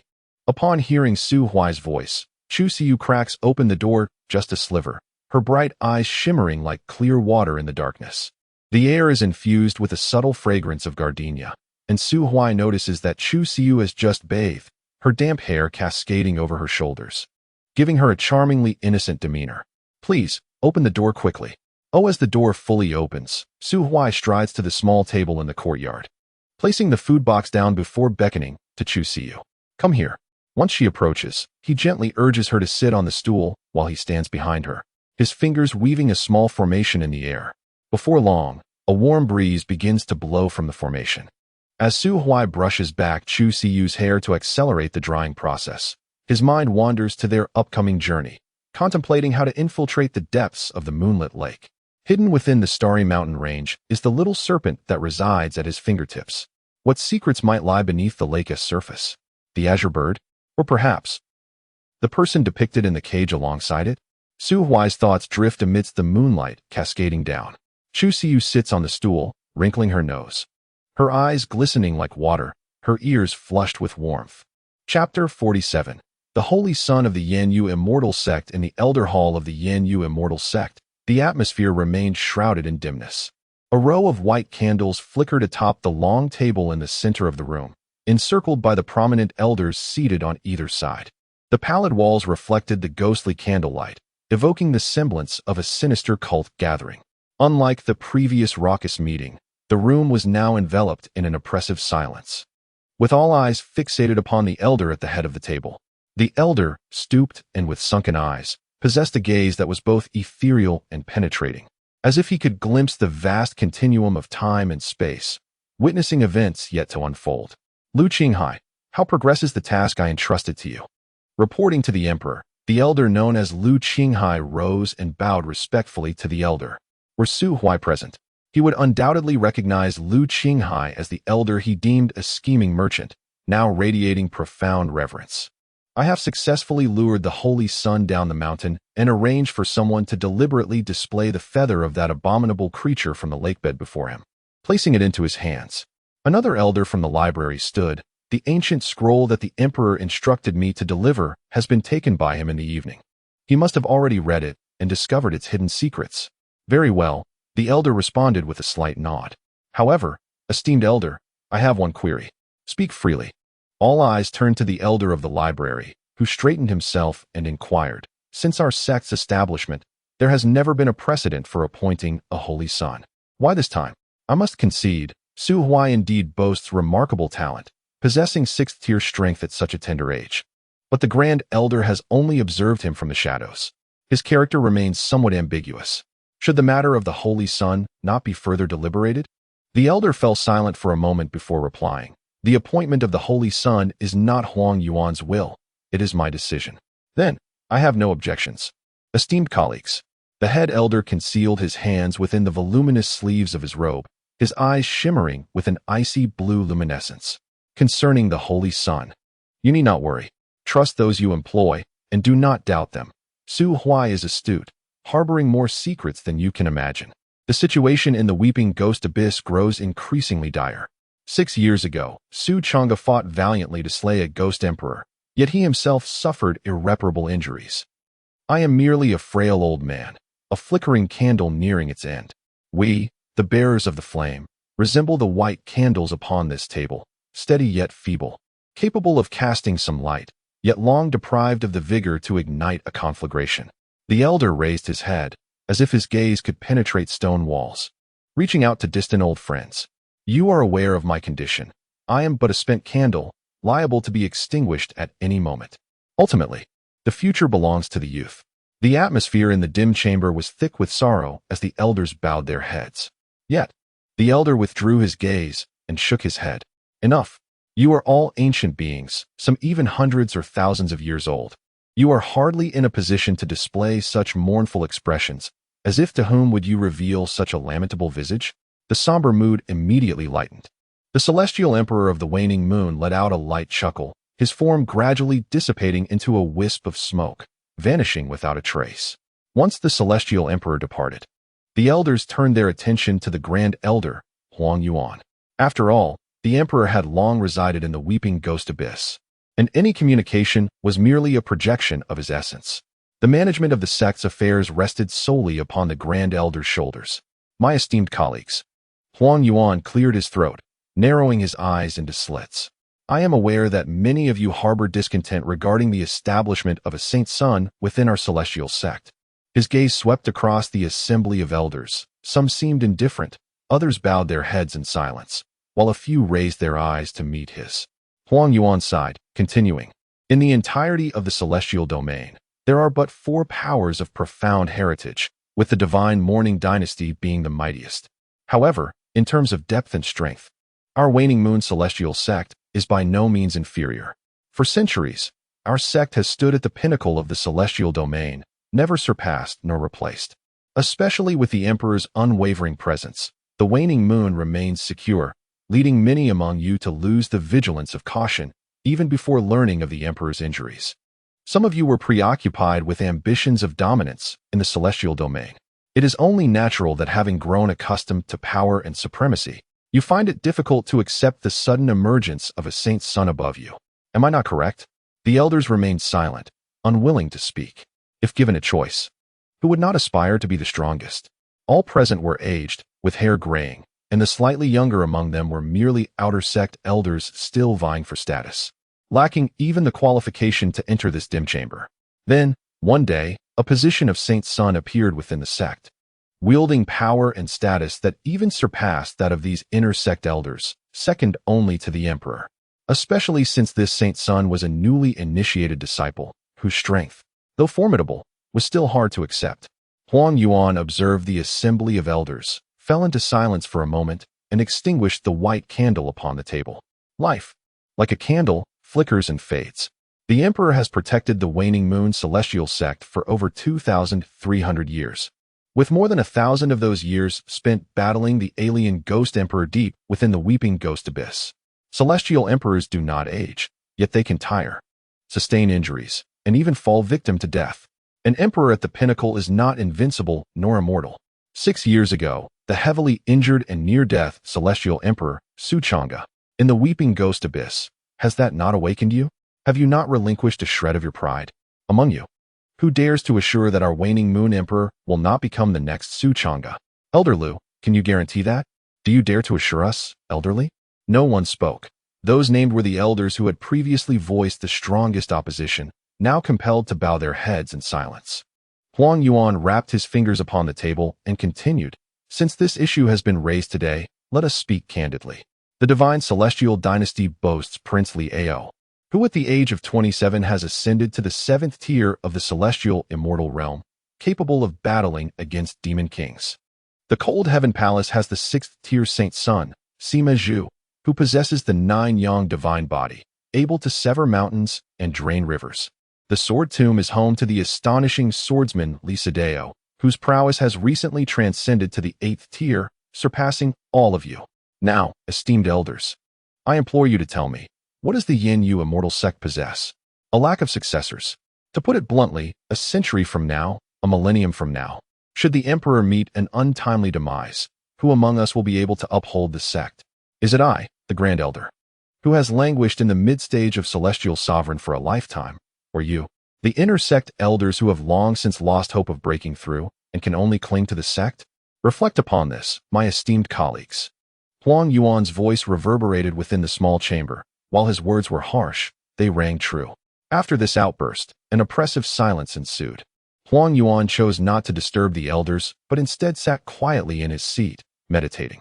Half an hour later, it was Elder Fong, the guardian of the library, who first shattered the unsettling quietude. Grand Elder, there is another matter. Speak. The cold heaven palace dispatched spies to the Chinyu Valley, who were slain by our saint son, Su Huai, at the foot of the mountain. The Cold Heaven Palace has just sent us communication inquiring about the circumstances surrounding the spy's demise. Huang Yuan's hand trembled ever so slightly. Do you comprehend the reason for the ensuing conflict? The spies from Cold Heaven Palace sought to seize the Saint Sun's possessions. Then, let them be killed. Simply fabricate an excuse to respond to them. Understood. Chapter 48.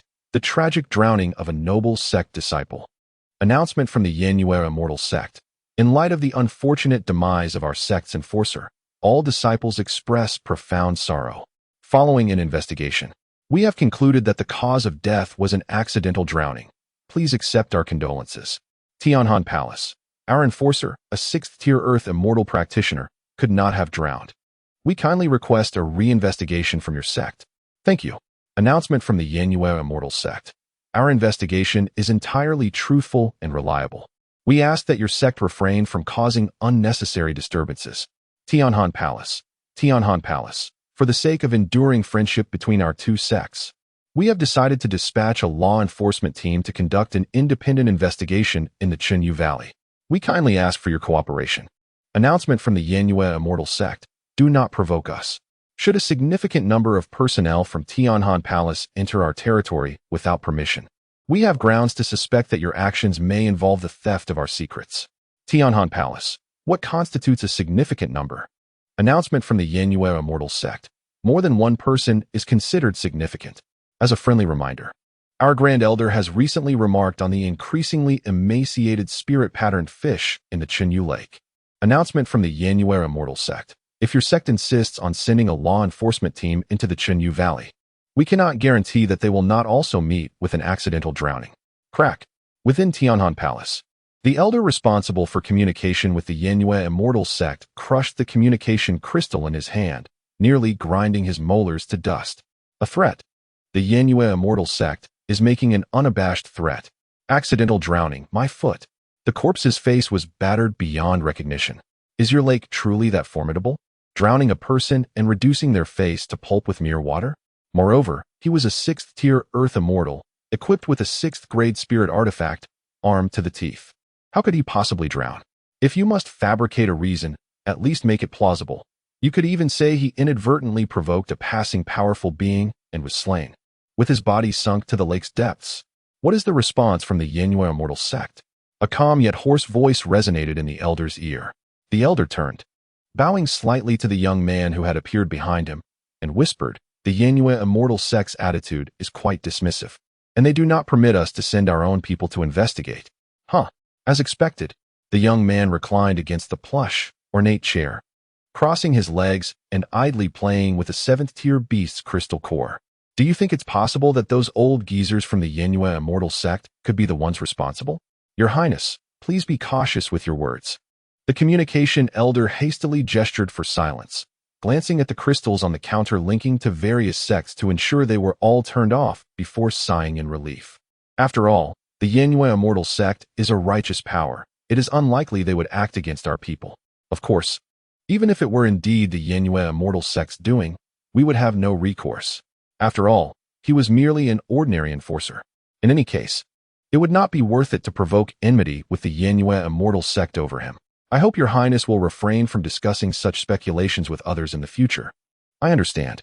The young man's lips curled into a subtle smile as he rose to pat the shoulder of the elder in charge of communications, then withdrew his hand and slowly made his way towards the inner sanctum of the Elder Hall of the Cold Sky Palace. The Yin Yuxian sect.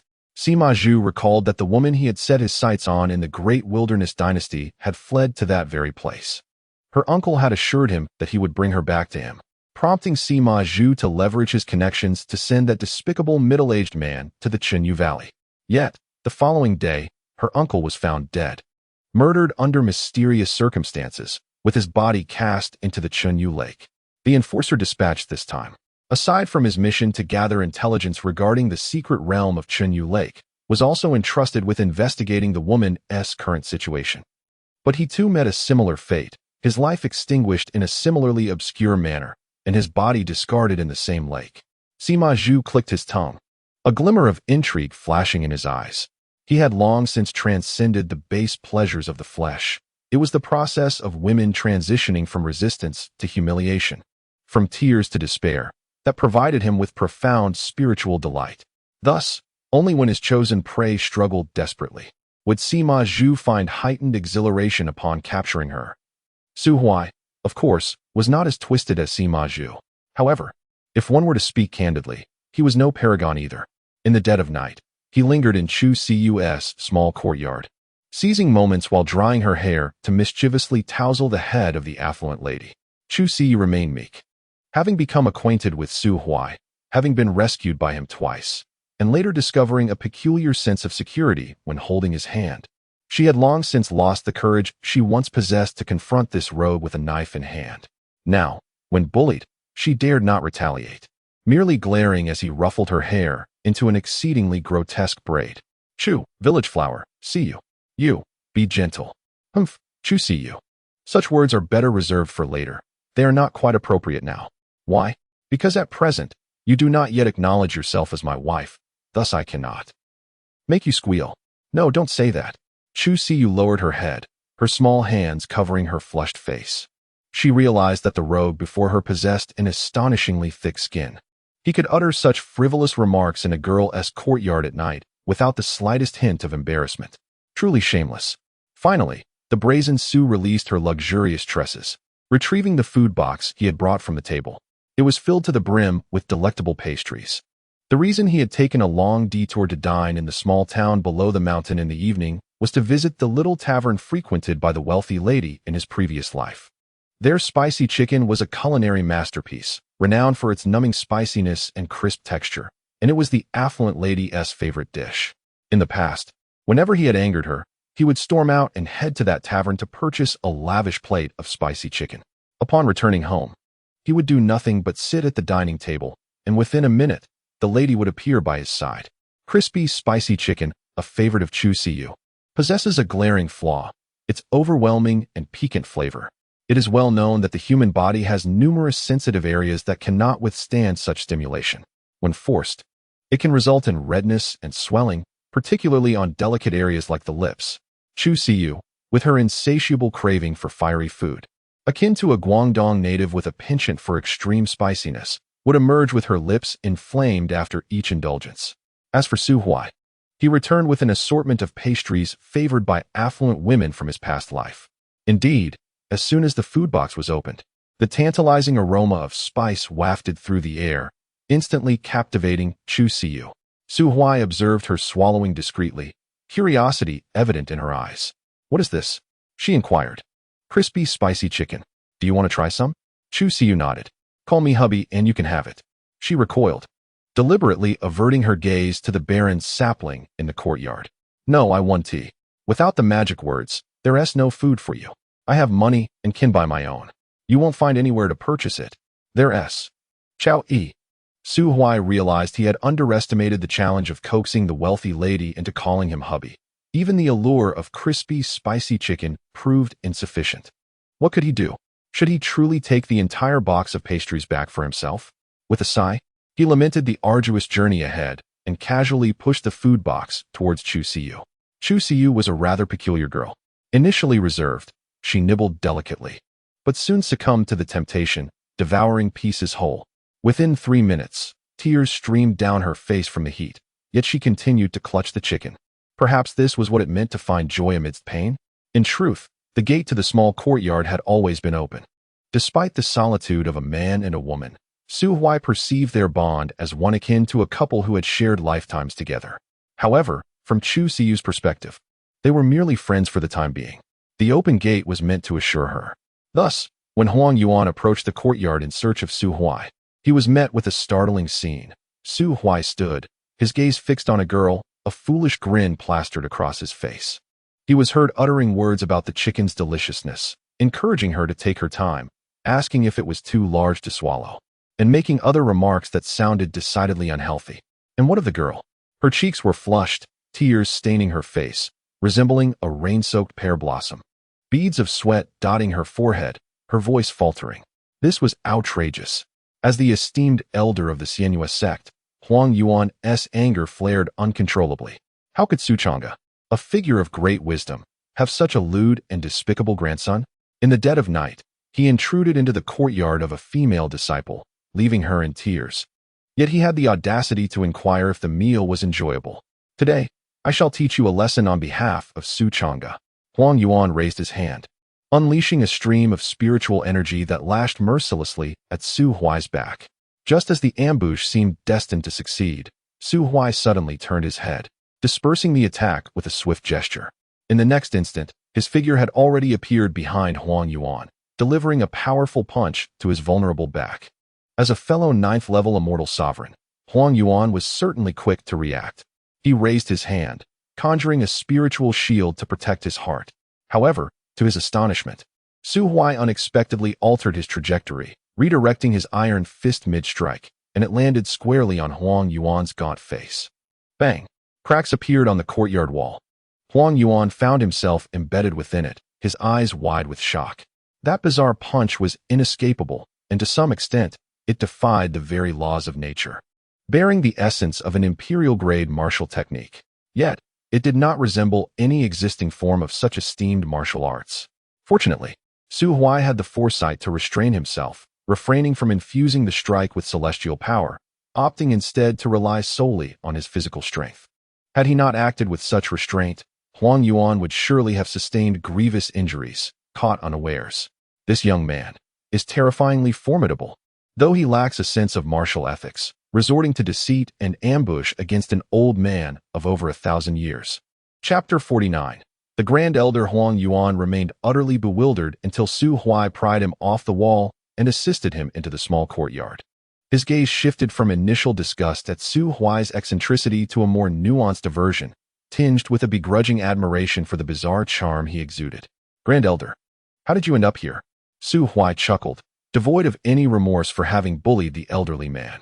After all, he reasoned, he was not the instigator. His punch could merely be classified as self-defense, barely exceeding the threshold of excessive force. The only reason he now supported the old man was the fear that he might collapse onto the ground, refusing to rise without a few million spirit stones. In his past life, Su Huai had fallen victim to a similar ploy by an elderly man. At that time, he was merely a fledgling cultivator, struggling to survive until he encountered a wealthy patron. By chance, he encountered an old man boasting of being the 900th generation heir to a formidable martial art, claiming invincibility against anyone below the 3rd stage of the spirit-gathering realm. He promised a reward of 1,000 spirit stones to anyone who could break his stance. Su Huai, being destitute, was tempted and impulsively leaped onto the stage, striking the elderly man. The authenticity of the martial art was irrelevant. The old man immediately spewed forth 3 bowls of blood, clinging to Su Huai's leg and weeping about being assaulted for no reason. Ultimately, he not only lost his meager few spirit stones, but was also coerced into becoming a son-in-law to the old man's hefty daughter, prompting a hasty escape over the city walls under cover of night. It was a near-catastrophic loss. Oh, the pain! The anguish was profound. Such treachery was unfathomably deep. Nevertheless, not everyone possesses the shamelessness of that old man. Huang Yuan, a figure of great respect and dignity, was certainly not one to resort to deceit. Once seated beside a stone table, he noticed that Chu Siyu was genuinely engrossed in her meal of spicy chicken, her flushed face merely a result of the dish's heat. The embarrassment was palpable, an immense awkwardness in the air, all because of Su Huai's reckless words that led to misunderstandings while a young girl simply enjoyed her meal. Huang Yuan shot Su Huai a glare, reaching into the folds of his robe. Su Huai, surrender your identity token. What the? Su Huai's eyes widened in shock. Surely, you jest. I endured countless tribulations to pass the assessment, and now you seek to expel me for an accidental strike? Huang Yuan's expression darkened, a visible bruise under his left eye revealing the aftermath of the encounter. A 9th-grade immortal sovereign, he was on a quest to discover his path and seek a breakthrough to the immortal emperor realm. Huang Yuan's philosophy was one of simplicity, a return to nature. He believed in eating when hungry, sleeping when tired, and traveling by foot, preferring face-to-face communication over distant transmissions. He often disguised himself as a mortal, descending the mountain to experience life more fully. Unless absolutely necessary, he refrained from resorting to violence, maintaining a peaceful demeanor. It was only when pushed to the brink that one would realize the strength he possessed. In the realm of martial arts, there exists an endearing epithet for such individuals, the cleaning monk. This method, of course, has its advantages and disadvantages. The merit lies in the fact that after decades of cultivation, his skills have become increasingly refined, allowing him to faintly grasp the threshold of the late stage of celestial mastery. As for the drawbacks, well, it necessitates a certain adaptation to the mundane existence of mortals. For instance, the bruises on his face, which could easily be healed with celestial energy, are instead treated with ointment, as he chooses to let them mend naturally. How frustrating! It evokes the essence of the crooked-mouthed dragon king, pretending to be a harmless pig. An elderly man and a young lad exchanged silent glances. Huang Yuan contemplated how to discreetly produce the Holy Sun token without arousing suspicion or disdain from Su Huai, ultimately transforming Su Huai into a figure representative of the Yin Yuxian sect. Meanwhile, Su Huai, emboldened by a surge of audacity, pondered whether he should strike the old man in a fit of frustration before being cast down the mountain, ideally rendering his other eye equally bruised. Then, seizing the moment before the Yin Yuxian emperor could intervene, he would declare with disdain, 30 years by the river. No, it should be that the Yin Yuxian sect is blind and unworthy of my presence. Both harbored ulterior motives, while the innocent and naive Chu Siyu sat quietly, her head lowered, too timid to speak.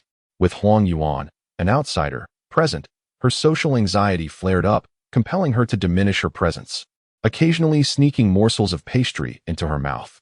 Her cheeks puffed up, resembling a hamster furtively feeding in a corner. As she nibbled, she could not resist tossing a piece of spicy chicken into her mouth.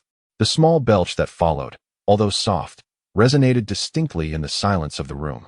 Sensing Su Huai glance in her direction, a rosy hue flooded Chu Siyu's ears, causing her to bow her head even lower, wishing for a crevice to hide within.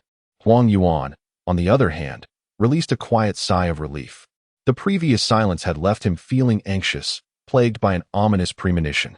However, with Chu Siyu's modest belch, that sense of unease dissipated instantly. Simultaneously, clarity began to dawn upon him. While Su Huai may lack a sense of belonging to the sect, the young girl he admired certainly did. It was said that she had been accepted as Chun Tairu's closed-door disciple earlier that afternoon, becoming a cherished protege of the medicine spirit peak. It dawned on him that he had been viewing Su Huai as an equal among celestial beings, yet upon reflection, none of his actions could be associated with the stature of a celestial master. It seemed he had always regarded himself as an ordinary disciple, with his motives for joining the sect being blatantly obvious, to pursue a romantic interest, which was hardly shameful. Now, with the girl he fancied becoming a direct disciple of the Yin Yuxian sect, how could he still remain a mere outer disciple? How unseemly that would sound. If the two were to be together, would his standing not plummet? Would he not be overshadowed by her? Thus, after deliberation, the organization, feeling sympathetic towards him, decided to grant him the identity of a holy son. How reasonable. With this thought, Huang Yuan finally withdrew his hand from his sleeve, clutching a small silver token. Upon noticing Huang Yuan's movements, Su Huai instantly regained his focus and fixed his gaze upon him. To his astonishment, Huang Yuan was gripping an object that shimmered ominously, unmistakably a concealed weapon. How audacious! This old fellow disregards the code of martial ethics. I must strike first. Su Huai swiftly launched a punch, leaving a dark purple mark upon Huang Yuan's other eye. Huang Yuan tilted his head back, trembling all over.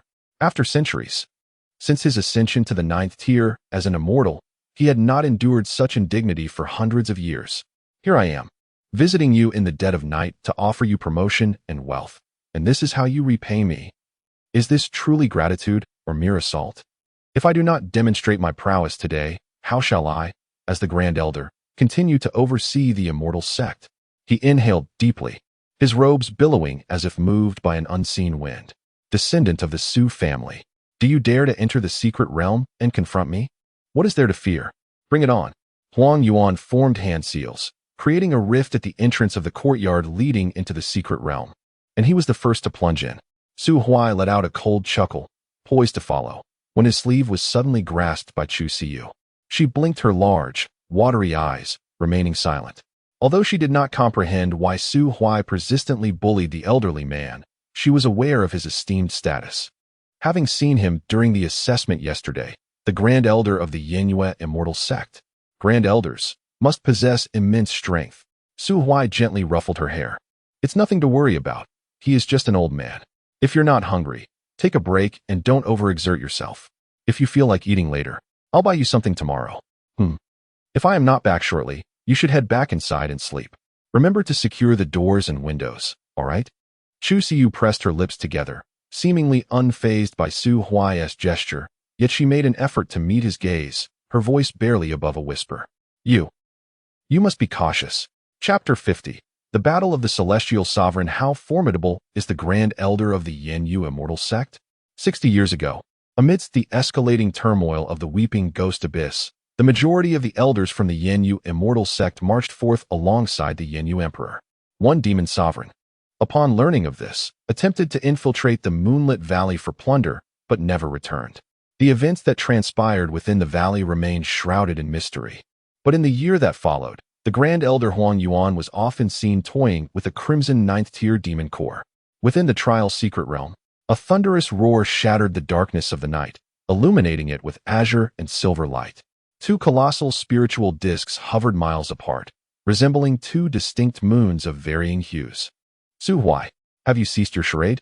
I have already been expelled. What pretense remains?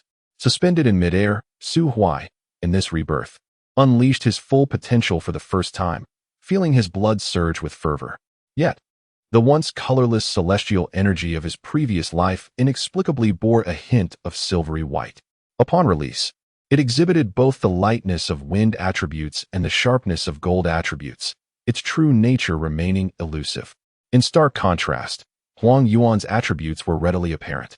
With a simple gesture, he unleashed a flurry of wind blades, as if acutely aware of the principle that overwhelming firepower surpasses accuracy, directly enveloping Su Huai's position. As Su Huai advanced, Huang Yuan retreated, clearly embodying a cannon-like combatant. Yet this elder was also a wind attribute practitioner, his speed astonishing, rendering close combat nearly impossible. Pursue? It was an impossibility. Although Su Huai excelled in hand-to-hand combat, catching up would guarantee victory, yet the pursuit would be arduous, leaving him feeling like a fool caught in a kite-flying contest. It was merely a duel, not a fight to the death. Enjoyment was paramount. Thus, at the moment Huang Yuan established his formation, Su Huai readied himself for a clash. With his arms extended, thousands of silver vortices materialized behind him, their silvery light intertwined with blood-red patterns, unleashing a barrage of blood-red arrows that collided with the wind blades, both forces annihilating each other. This technique had previously been employed when he vanquished a sixth-tier serpentine beast, yet this time, the range was broader, the arrows thicker, and the potency incomparable. A continuous eruption of celestial power illuminated the space between them, the residual force sweeping across mountains and forests, transforming the surrounding 100 miles into a desolate wasteland. Countless low-tier demons perished in the aftermath, while those of greater strength fled in panic. Huang Yuan, what do you think of my treasury of kings? Impressive. Is this yet another of your self-created martial techniques? Not so. It is merely something I pilfered from others. Oh, such a remarkable technique. Who was its originator? A certain wealthy individual named Jin Shanshan. As the exchange of energies concluded, Su Huai cracked his neck, the sound of bones echoing. He lifted his right hand, compressing celestial power to form a magnificent silver bow. Receive another arrow. Silver light converged, the bowstring thrumming with energy. Huang Yuan's form flickered suddenly, as the silver arrow grazed past his ear, striking a distant mountain. With a thunderous roar, the mountain emitted a resounding boom, as a silver arrow, no thicker than a thumb, created a gaping void nearly 100 meters in diameter, its momentum unabated, eventually embedding itself within the barrier at the edge of the secret realm. The entire secret realm trembled in response. Ah, young lad, are you truly serious? Huang Yuan's white beard quivered as he raised his hands, summoning the stones and vegetation from the ground to soar into the air, coalescing into a series of sharp, elongated spikes that swiftly hurtled towards Su Huai. 13 projectiles shot forth simultaneously, piercing the air with a deafening roar. Su Huai chuckled lightly, clasping his hands together, then pulling outward to reveal an enormous silver formation that materialized before him, effectively blocking the onslaught of stone spikes. The formation, remarkably resilient, could not withstand the relentless barrage for long. Huang Yuan's wrist flicked, stirring a tempestuous wind. Neither party yielded, each unabashedly unleashing their celestial powers, deploying a myriad of techniques. As the saying goes, when deities clash, mortals suffer. Within the secret realm, there were no mere mortals, only quivering demons. In the western part of this realm resided a sixth-tier overlord, a four-winged demon wolf, hidden behind a colossal rock, contemplating escape. However, a blood-red arrow struck, piercing through its wing. A jolt of excruciating pain surged through its mind, and the wolf was unceremoniously pinned to the ground by the arrow. Daring not to howl, it struggled desperately, gritting its teeth as it tore at the wing it once took pride in. Yet, before it could catch its breath, it beheld the silver-glimmering youth lifting a mountain peak, intent on hurling it at the azure-haired elder. The elder laughed heartily, unleashing a massive blade of wind that sliced through the hundreds of meters of rock as if it were mere jelly, sending debris cascading and raising clouds of dust. How terrifying! Since being captured by the human race from the battlefield of the fallen demon abyss, the four-winged demon wolf had not witnessed such a fierce battle in decades. What would it feel like to be struck by a mountain? The wolf neither knew nor wished to find out. The cleaved mountain, as if equipped with a tracking mechanism, hurtled toward the pinned creature. No, I cannot perish. I am still young. I have just broken through, and I have yet to take form. It howled and roared, tearing at its injured wing as it frantically fled beneath the shadow of the mountain. It sought to escape. It aimed to ascend to the seventh tier of demonhood. It yearned to break free and achieve great renown. It desired. Thud. The mountain stone buried all. Perhaps 5 centuries hence, a man named Tang Sanzang might pass by the mountain's base, rescuing the demon wolf crushed beneath the great rock, taking it along to the west in search of the true scriptures. Or perhaps a pangolin might inadvertently create a hole, liberating the sealed demon wolf, which would then accompany an old man gathering firewood to plant a gourd seed. Alas, this is not journey to the west, nor are there gourd children. The demon wolf roared its last, reduced to a ghastly heap of flesh. The remaining demons, witnessing this horror, were stricken with terror, abandoning their long-accumulated wealth in their desperate flight to the few untouched areas. Herbivores, carnivores, demon sheep, and wolf demons, ghostly rats, and cat demons, all banded together in a frantic escape. Natural enemies? Don't be absurd. In the face of calamity, natural enemies are but mere children. Let us survive first, and we can discuss natural enemies later. Indeed, it was a disaster of nature. Su Huai and Huang Yuan had battled throughout the night, their celestial powers dwindling due to the relentless exertion of their formidable skills. To suppress the level of the demonic forces, the spiritual energy within the secret realm was lamentably scarce. Deprived of replenishment and recklessly expending their strength, their abilities waned as the night wore on. As dawn approached, they resorted to wielding their conjured weapons for close combat. Unexpectedly, Huang Yuan displayed exceptional swordsmanship. Had Su Huai not known that his opponent had risen to become a key figure within the celestial sect, he would have seriously suspected that Huang Yuan was an undercover agent sent by the Sword Tomb to infiltrate the Yan Yu celestial sect. At the same time, Su Huai recognized his miscalculation. The assumption that close quarters would guarantee victory was profoundly misguided. Although Huang Yuan's physique was indeed frail, Su Huai was even weaker. Regardless of Huang Yuan's shortcomings, he was still a celestial sovereign, whereas Su Huai, despite his rebirth, remained in the body of a 17-year-old youth. Though youthful, vigorous, and enduring, he was regrettably less resilient than before. Despite possessing formidable cultivation, he could not withstand even the slightest impact without faltering, relying solely on his extensive hand-to-hand combat experience to barely hold his ground. Let us call it a draw, shall we? Haha, old Huang. Are you saying you can't go on? Who can't? I could continue fighting for 3 days and nights. All right, you win. I concede, let us stop. As Su Huai sheathed his long knife, Huang Yuan exhaled in relief. They collapsed onto the ground, disregarding their dignity, lying side by side and gasping for breath. The surrounding area, spanning hundreds of miles, was strewn with shattered stones, a desolate ruin. Refreshing, Su Huai exclaimed, gazing up at the overcast sky.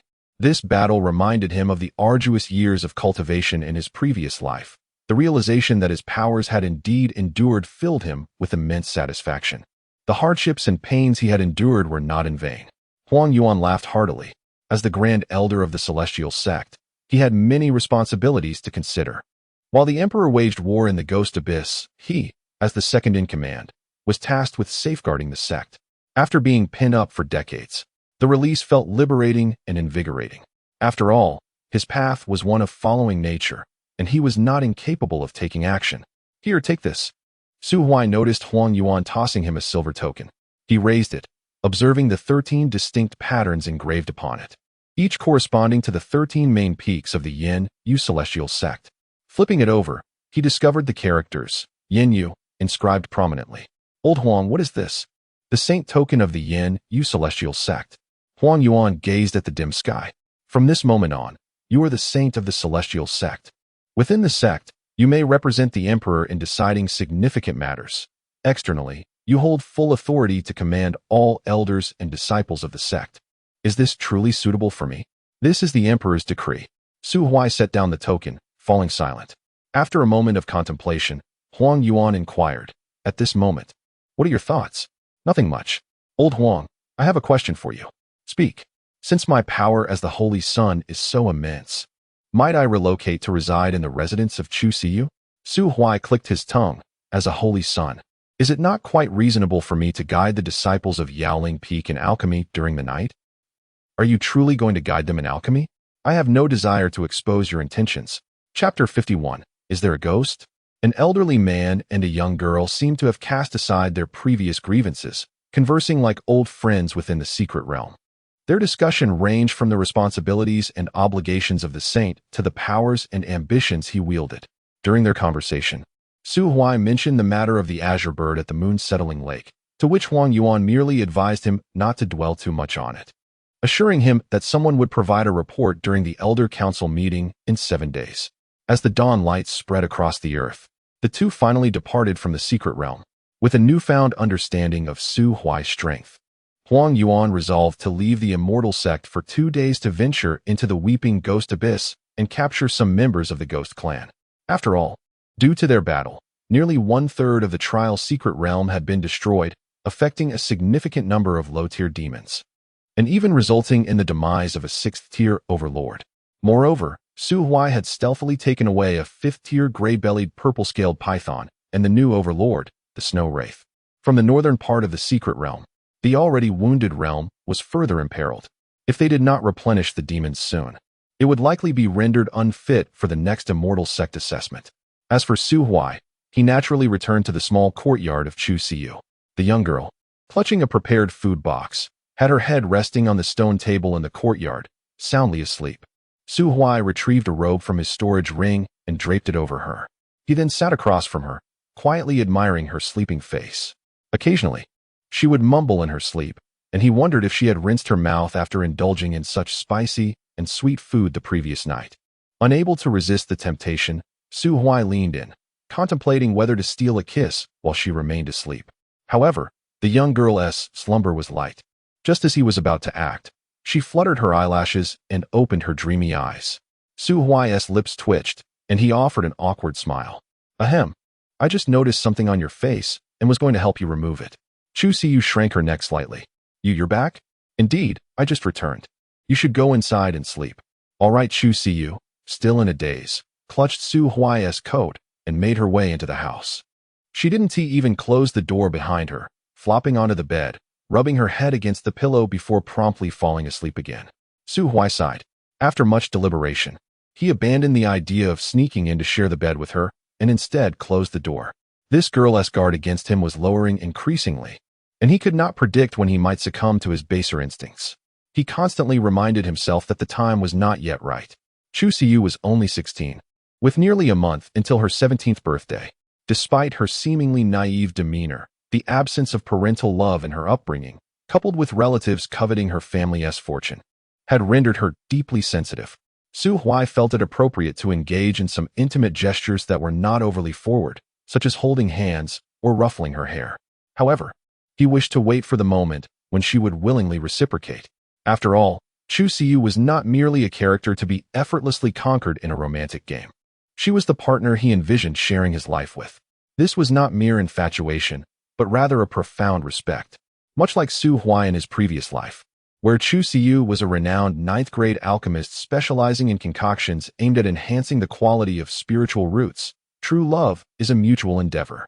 After securing the doors and windows, Su Huai retrieved a substantial pouch filled with seeds, akin to sesame in size, from his storage ring and evenly scattered them across every corner of the courtyard. Subsequently, he carelessly stuffed a shrunken purple-scaled python into a water vat nestled against the wall. With a light clap of his hands, he vaulted over the courtyard wall and retreated to his room to wash up and retire for the night.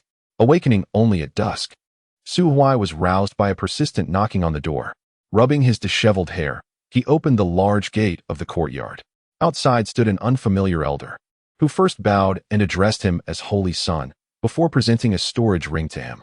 What is this? Returning to the Holy Son. This is a set of cultivation resources entrusted to me by the Grand Elder before his departure.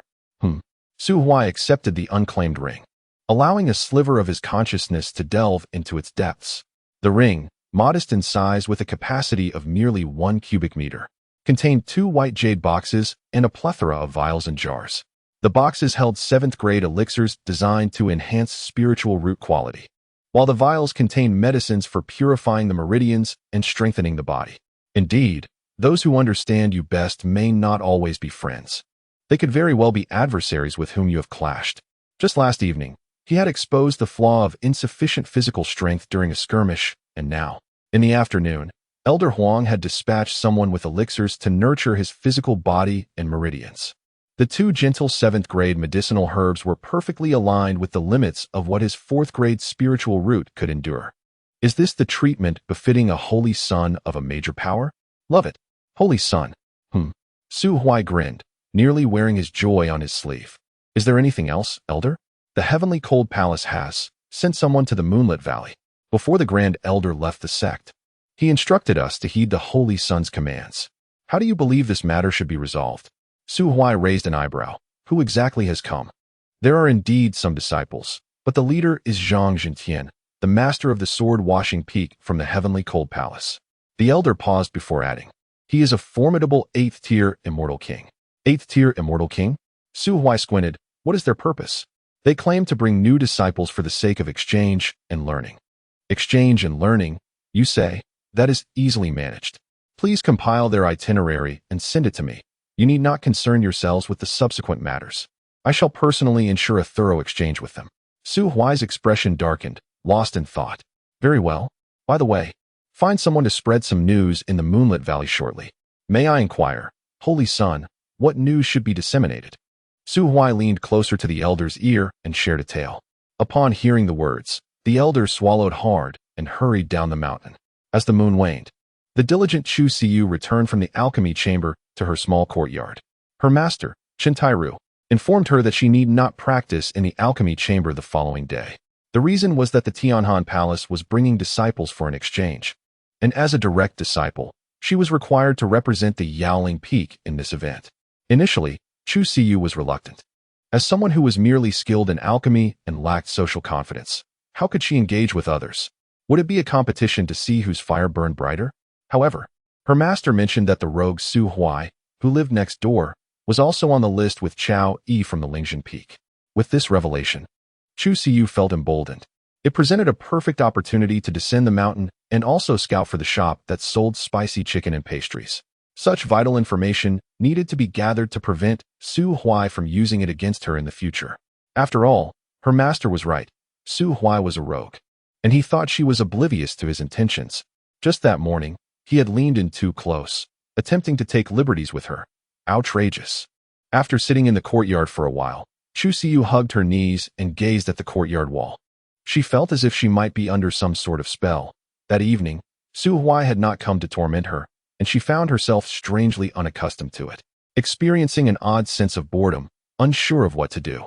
After hesitating for a moment, she cautiously moved a stone bench to the wall, standing on it only to realize it was not high enough, so she added another bench beneath her. Finally, she was able to reach the top. Meanwhile, Su Huai was busy painting a grotesque face on a wooden mask, with a blood-red base, menacing scars, an eerie grin, and hollow eyes. This was the most crucial step in the plan ahead. The more bizarre the mask, the better. After applying the final stroke, Su Huai placed the mask over his face, lowered his voice, and emitted a chilling, sinister laugh. What a performance! The voice. The Oscars owed him a small, golden statuette. As he laughed, his gaze suddenly locked onto a pair of terrified eyes. Chu Siyu was peeking over the wall, her head half exposed, intending to sneak a glance at what Su Huai was doing, only to discover a frightful creature in his courtyard. Naturally timid, she was so startled that she forgot to breathe, instinctively recoiling and stepping into empty space, landing with a loud thud on her back. Is there a ghost? Oh no.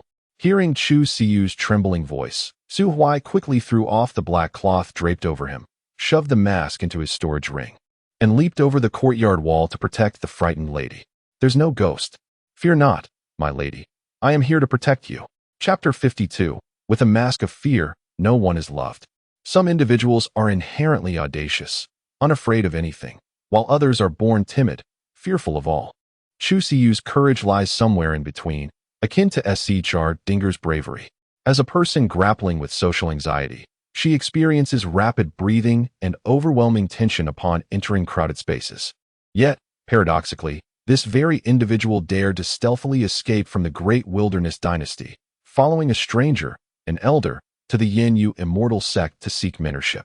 Moreover, she had the audacity to rush into a secret realm to rescue a formidable fifth-tier serpent, the gray-bellied purple-scaled python, which appeared terrifying to outsiders. Upon suddenly encountering such a monstrous, crimson-faced creature, Chu Siyu was indeed momentarily paralyzed with fright. However, after tumbling from a stone bench, she recalled that she was within the sanctum of the Yin-Yu immortal sect, one of the safest havens in the entire immortal domain. How could such a horrific specter possibly manifest here? Yet, when she beheld Su Huai leaping over from the adjacent space, the courage she had so painstakingly mustered vanished without a trace, and the strength surging within her quietly dissipated. Fear not, there are no ghosts. It is merely an illusion. She scarcely had time to feel embarrassed about Su Huai's unsolicited embrace, her small hands clutching tightly to his garment. I saw it. Truly, there is nothing. You are deceiving me. Su Huai was momentarily taken aback. Inhaling deeply before retrieving from his storage ring a mask he had crafted, depicting a ghostly visage. Look, that specter was actually me in disguise.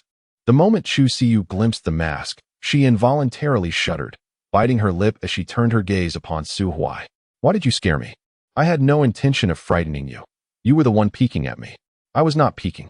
Then what were you doing clinging to the wall of the courtyard? Chu Siyu faltered, at a loss for words. Su Huai carried her into the room, gently placing her upon her small bed, and affectionately ruffled her hair. You were quite frightened just now, weren't you? Are you feeling any better? Chu Siyu desperately wished to declare, I am not afraid at all. I am a remarkably brave little girl. Yet, the words eluded her. For just moments ago, her not-so-bright mind had stumbled upon an unsettling realization. Su Huai, this rogue, seemed to have unwittingly transformed into an extraordinary presence in her life, especially in times of peril. When Su Huai is present, Chu Siyu's social attributes soar to 99, her courage plummeting to -99. She becomes an ostrich, unafraid of people yet terrified of danger. In his absence, her social attributes drop to -99, while her courage peaks at 100. She transforms into a quail, undaunted by hardship but fearful of others. This individual is utterly peculiar. He must have employed some elusive enchantment upon her. Chu Siyu, have you malfunctioned? Reclining upon her small bed, her delicate hands slowly crept toward the quilt, and with a swift motion, she pulled it over herself entirely. Oh, deity of the blankets, please protect me. Su Huai stood at the bedside, observing his wealthy companion engaging in this self-deceptive display, a smirk tugging at the corners of his mouth. He initially hesitated to reveal the matter of the grimace to Chu Siyu, especially considering her impending participation in the exchange with Tianhan Palace. The wealthy lady was rather naive, and should she inadvertently let something slip, it could jeopardize the entire scheme. Although this plan was merely a means to indulge his own mischievous inclinations, its failure would bear little consequence. Nonetheless, it was undeniably a source of joy for him. Ultimately, he decided against it. Recalling his vow from a past life, when he took the wealthy lady as his bride, promising never to deceive her, Su Huai gestured towards the area behind Chu Siyu. But his hand never truly descended. He turned his attention to the opulent lady's chamber. It was simple and tidy, adorned with a few paintings and some dyes near the window. Painting had become her primary pastime amidst her alchemical pursuits, though her artistic style was peculiar, and her technique, in the eyes of Su Huai, who had been influenced by modern art, was woefully inadequate. Approaching the canvas, he examined her latest work. It depicted a pond outlined in black, a large serpent, and 3 diminutive figures. The overall composition was exceedingly monotonous, with only 2 of the figures dappled in sparse color. One small figure, seated by the pond, was a vibrant green, unmistakably representing Chao Yi, the woman fond of wearing green attire. The figure with outstretched arms, shielding the serpent, and another small figure, must be him.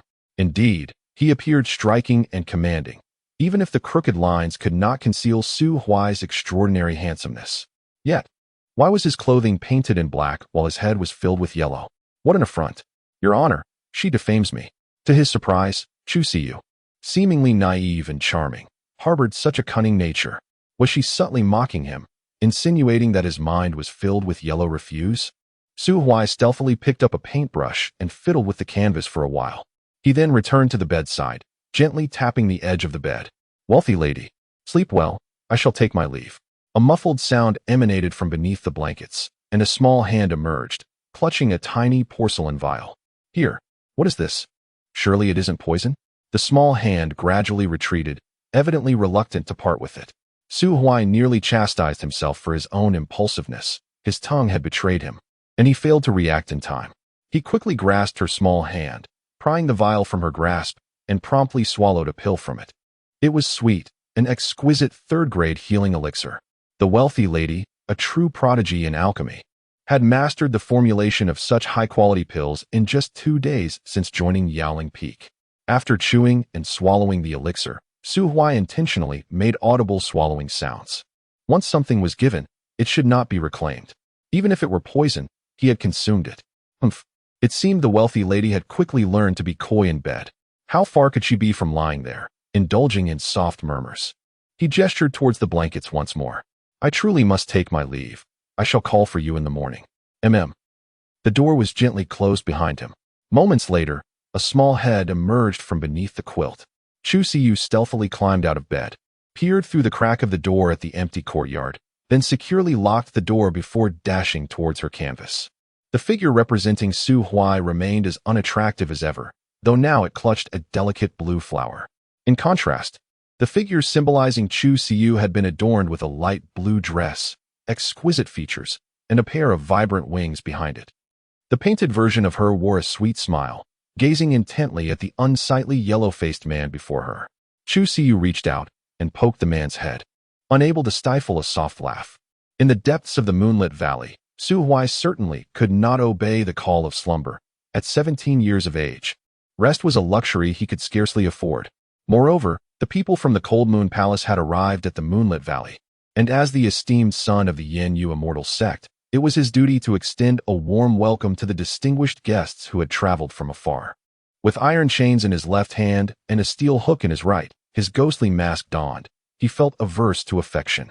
Finding an unoccupied corner, Su Huai leaped into the depths of the moonlit lake, submerging himself beneath the surface, patiently awaiting the arrival of his prey. Chapter 53. Shadows of Blood Harbor. Have you heard the news? What news? The ghost of Lake Chinua. You don't know? Spill it quickly. 3 years ago at our South Alley dock, do you recall the fisherman who was murdered and sank to the lake's depths? Of course, I remember. Ghostly Foot 7, right? He was the finest fisherman in Chinua Valley, with countless aquatic beasts meeting their end beneath his iron hook. What a pity. He was betrayed. Indeed. I remember the one responsible was a renegade from the Tianhan Palace, who was subsequently captured by the enforcers dispatched by our Yenue immortal sect and executed publicly. Heh. What else with the chuckle? Am I mistaken? Whether you're right or wrong is beyond my concern. But I know that the vengeful spirit of Ghostly Foot 7 has returned to seek retribution. He specifically hunts those from Tianhan Palace. Silence. In an inn at the foot of the mountain, a certain elder from Tianhan Palace could no longer tolerate the gossip swirling around him. He slammed his hand down on the table in front of him, interrupting the villagers' conversation. The scolded villagers shot him a few disdainful glances, noticing his Tianhan Palace attire. and began to mock him. "Ah, I thought it was someone important. Turns out it's just a lackey from Tianhan Palace. What's there to be proud of? This isn't your Tianhan Mountain. This is Chunyue Valley, the domain of Yinyue Immortal Sect." Exactly. The elder from Tianhan Palace trembled with rage. A mere gluttonous old man who only knew how to eat, sleep, and consume pills. How could he contend with these seasoned denizens of Chunyue Valley? Yet, even when insulted, he dared not retaliate. An elder of Tianhan Palace could ignite a conflagration between the two great sects merely by committing violence in Yinyue's territory. Thus, the elder could only silently recite the mantra of patience. After all, their intentions were far from innocent. On the surface, they came for the sake of communication and learning. But in truth, they were investigating the recent disappearance of an enforcer. Logically speaking, the death of an ordinary enforcer would not warrant much concern. Tianhan Palace is not Yinyue Immortal Sect, and they do not regard the lives of their disciples with such gravity. However, the crucial point was that this enforcer held another identity. He was a secret alchemical subject cultivated by the Grand Elder. The revelation of his identity as an alchemical subject was not particularly alarming. They could easily deflect blame by claiming ignorance regarding why he was an alchemical subject. They might even retaliate by asserting that someone deliberately killed a member of Tianhan Palace and used the corpse for alchemical purposes, ultimately discarding it to slander Tianhan Palace. After all, if Tianhan Palace were genuinely cultivating alchemical subjects, how could they let one roam freely and present himself to Yinyue Immortal Sect, risking exposure? Tianhan Palace is not foolish. It is evident that someone is attempting to frame them, aiming to incite discord among these powerful factions and disrupt their unity. Wouldn't you agree? If you don't believe it, come investigate Tianhan Palace. But alas, the truth will remain elusive. Even within Tianhan Palace, only a select few loyal to the Grand Elders are privy to the existence of alchemical subjects, while others view their sect as noble and righteous. Passionately devoted to its glory and willing to sacrifice their lives, they have deceived themselves to such an extent that it is implausible they could fool anyone else. Moreover, the medicinal cultivation base has been buried deep beneath the protective array of the Cold Heaven Palace, accessible only to the esteemed elder. For anyone else to discover this base, they would have to annihilate the Cold Heaven Palace and obliterate the protective array entirely. The wandering medicinal beings are, in fact, a ruse orchestrated by the elder of the Cold Heaven Palace, designed to mislead. He would relish the idea of someone discovering one or two of these beings, prompting an investigation into the Cold Heaven Palace. If the inquiry yields no results, the blame could conveniently be shifted onto the demons. In the future, should there be a sudden surge in the disappearance of individuals, it could easily be attributed to the demons, given that the Cold Heaven Palace has already established itself as virtuous. Thus, the exposure of the medicinal beings' identities is not a significant concern. In fact, from the moment one of these beings was discovered, the Cold Heaven Palace had already concluded that their cover was blown. What truly alarmed them was the silence of the Yin Yuxian sect, notorious for its intolerance of any deceit. The elder of the Cold Heaven Palace even contemplated accusing the Yin Yuxian sect of slander and demanding compensation for emotional distress. However, after an extended wait, the Yin Yuxian sect sent a condolence notice to the Cold Heaven Palace instead, expressing their sympathies. The cat, having uncovered the mouse's secrets, not only refrained from capturing it, but also extended a comforting hand. This situation is indeed quite unsettling. Therefore, the Cold Heaven Palace must ascertain the reasons behind this. If an investigation proves futile, perhaps a dialogue would suffice. Consequently, they dispatched a peak master, accompanied by 4 exemplary disciples and an elder, to visit the Yin Yuxian sect. However, upon their arrival at the lakeside, before even entering the moonlit valley, they were met with rumors of the Cold Heaven Palace disciples being hunted. The tales were so pervasive that some elders could recite them verbatim. After chastising the gossip, they were met with retorts, leaving the Cold Heaven Palace contingent visibly perturbed. The saying, 3 men can create a tiger, rings true, as rumors proliferate. Even the most outlandish can begin to seem credible. One female disciple of the Cold Heaven Palace, her heart wavering, timidly inquired of the elder who, 3 years ago, did a disciple from our sect really kill someone here? Absolutely not. Elder who exclaimed, shaking his beard. In all my decades with the Cold Heaven Palace, we have never expelled a disciple. Where would such a rogue even come from? Indeed, the The cold heaven palace only admits disciples and never expels them. For the disobedient ones mysteriously vanish, presumably taken for alchemical training. Chastised by Elder Hu, the female disciple lowered her head, no longer daring to ask further. At that moment, the leader of their group, Zhang Jintian, the peak master of the cold heaven palace, intervened. Elder Hu, remain calm and do not let your temper flare. Such trivial rumors can be dispelled. He lifted the teacup, taking a sip of the bitter brew, squinting as he gazed out into the boundless night. One must understand, however, that rumors have their origins. It is evident that someone seeks to bait us with tales, drawing us to the lakeside.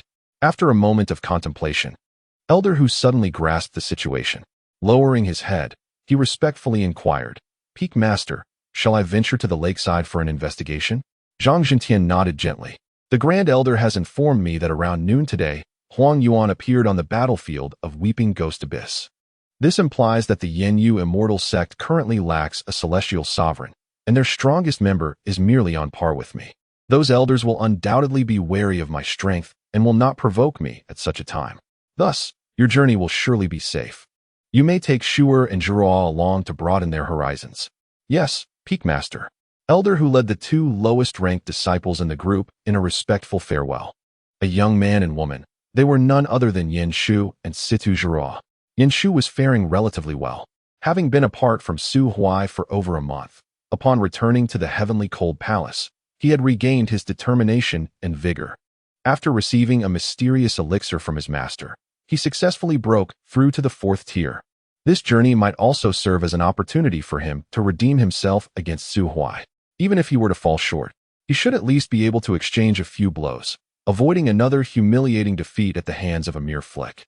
Yet Situ Zhuo's emotions were complex. Upon arriving at the heavenly cold palace, she realized that her once prized talent was nothing remarkable. Previously, she thought that being an 18-year-old with 3rd-tier strength and being recognized as a personal disciple by Zhang Master was quite impressive, but after entering the sect, she discovered that Yin Shu was the least favored among the personal disciples.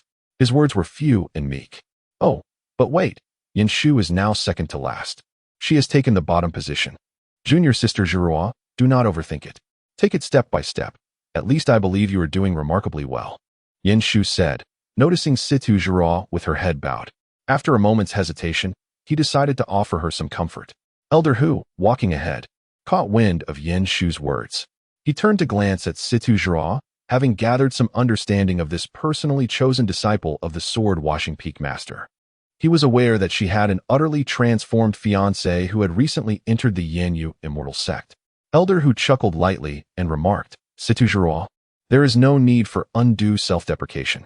The fact that Master Zhang has chosen you as a personal disciple speaks to your merits. What of your former fiancé's sudden awakening? He is but a lad from the wilderness, and upon entering a grand sect, he will surely realize the vastness of the heavens and blend into the crowd.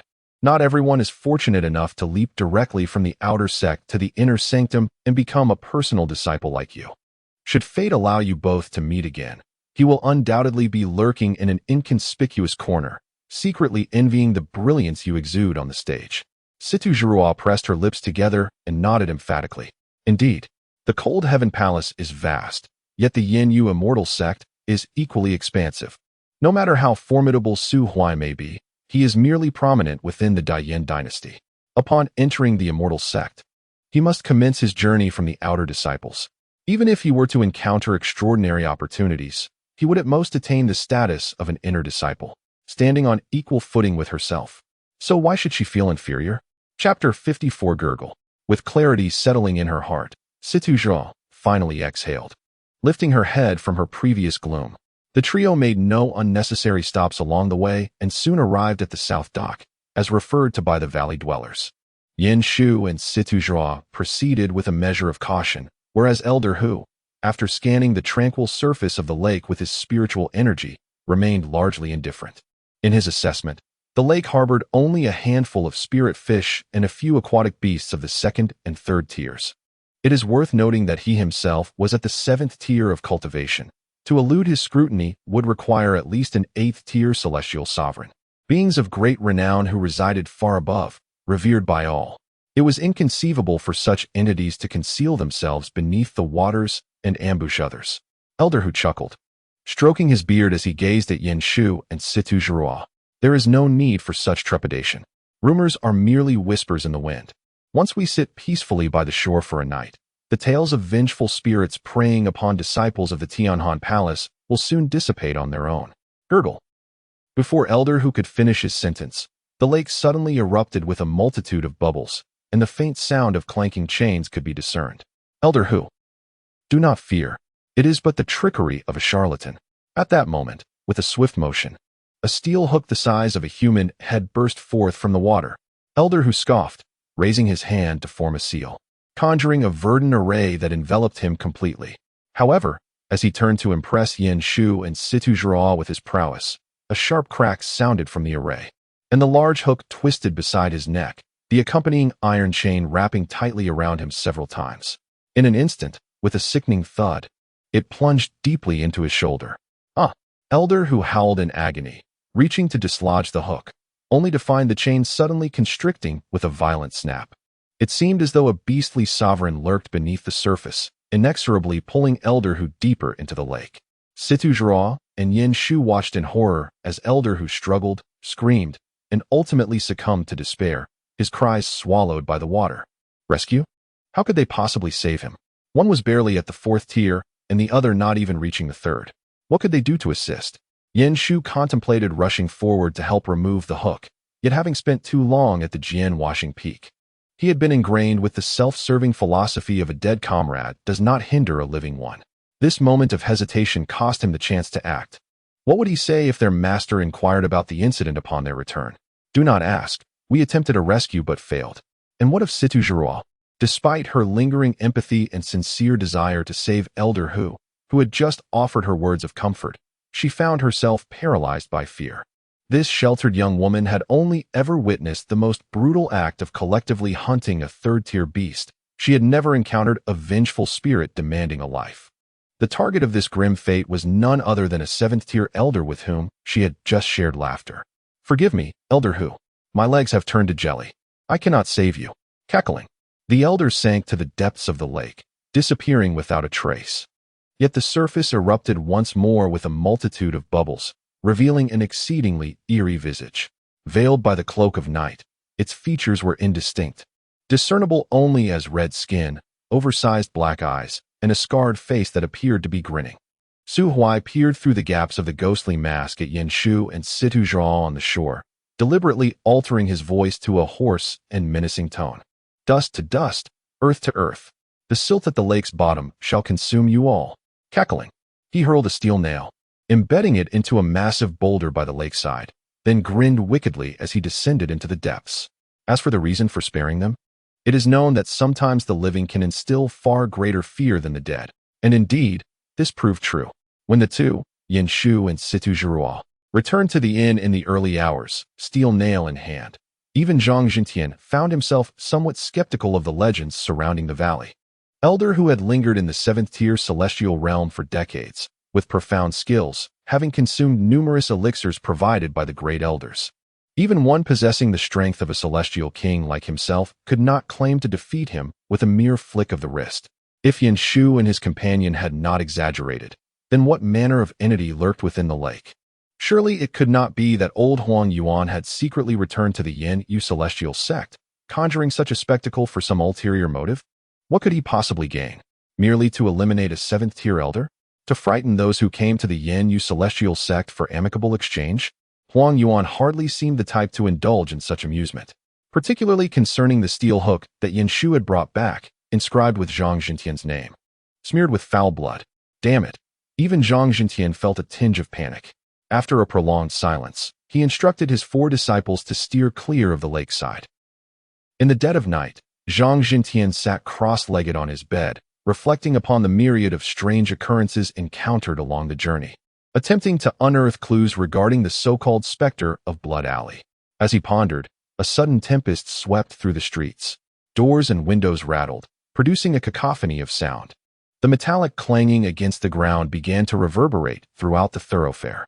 Zhang Jintian's eyes snapped open just as, with a resounding crash, his window was thrust open by the wind. A ghastly, blood-red visage loomed outside. The spectral face emitted a chilling, low laugh. remaining silent as it locked eyes with Zhang Jintian. By heaven, there truly exists something foul.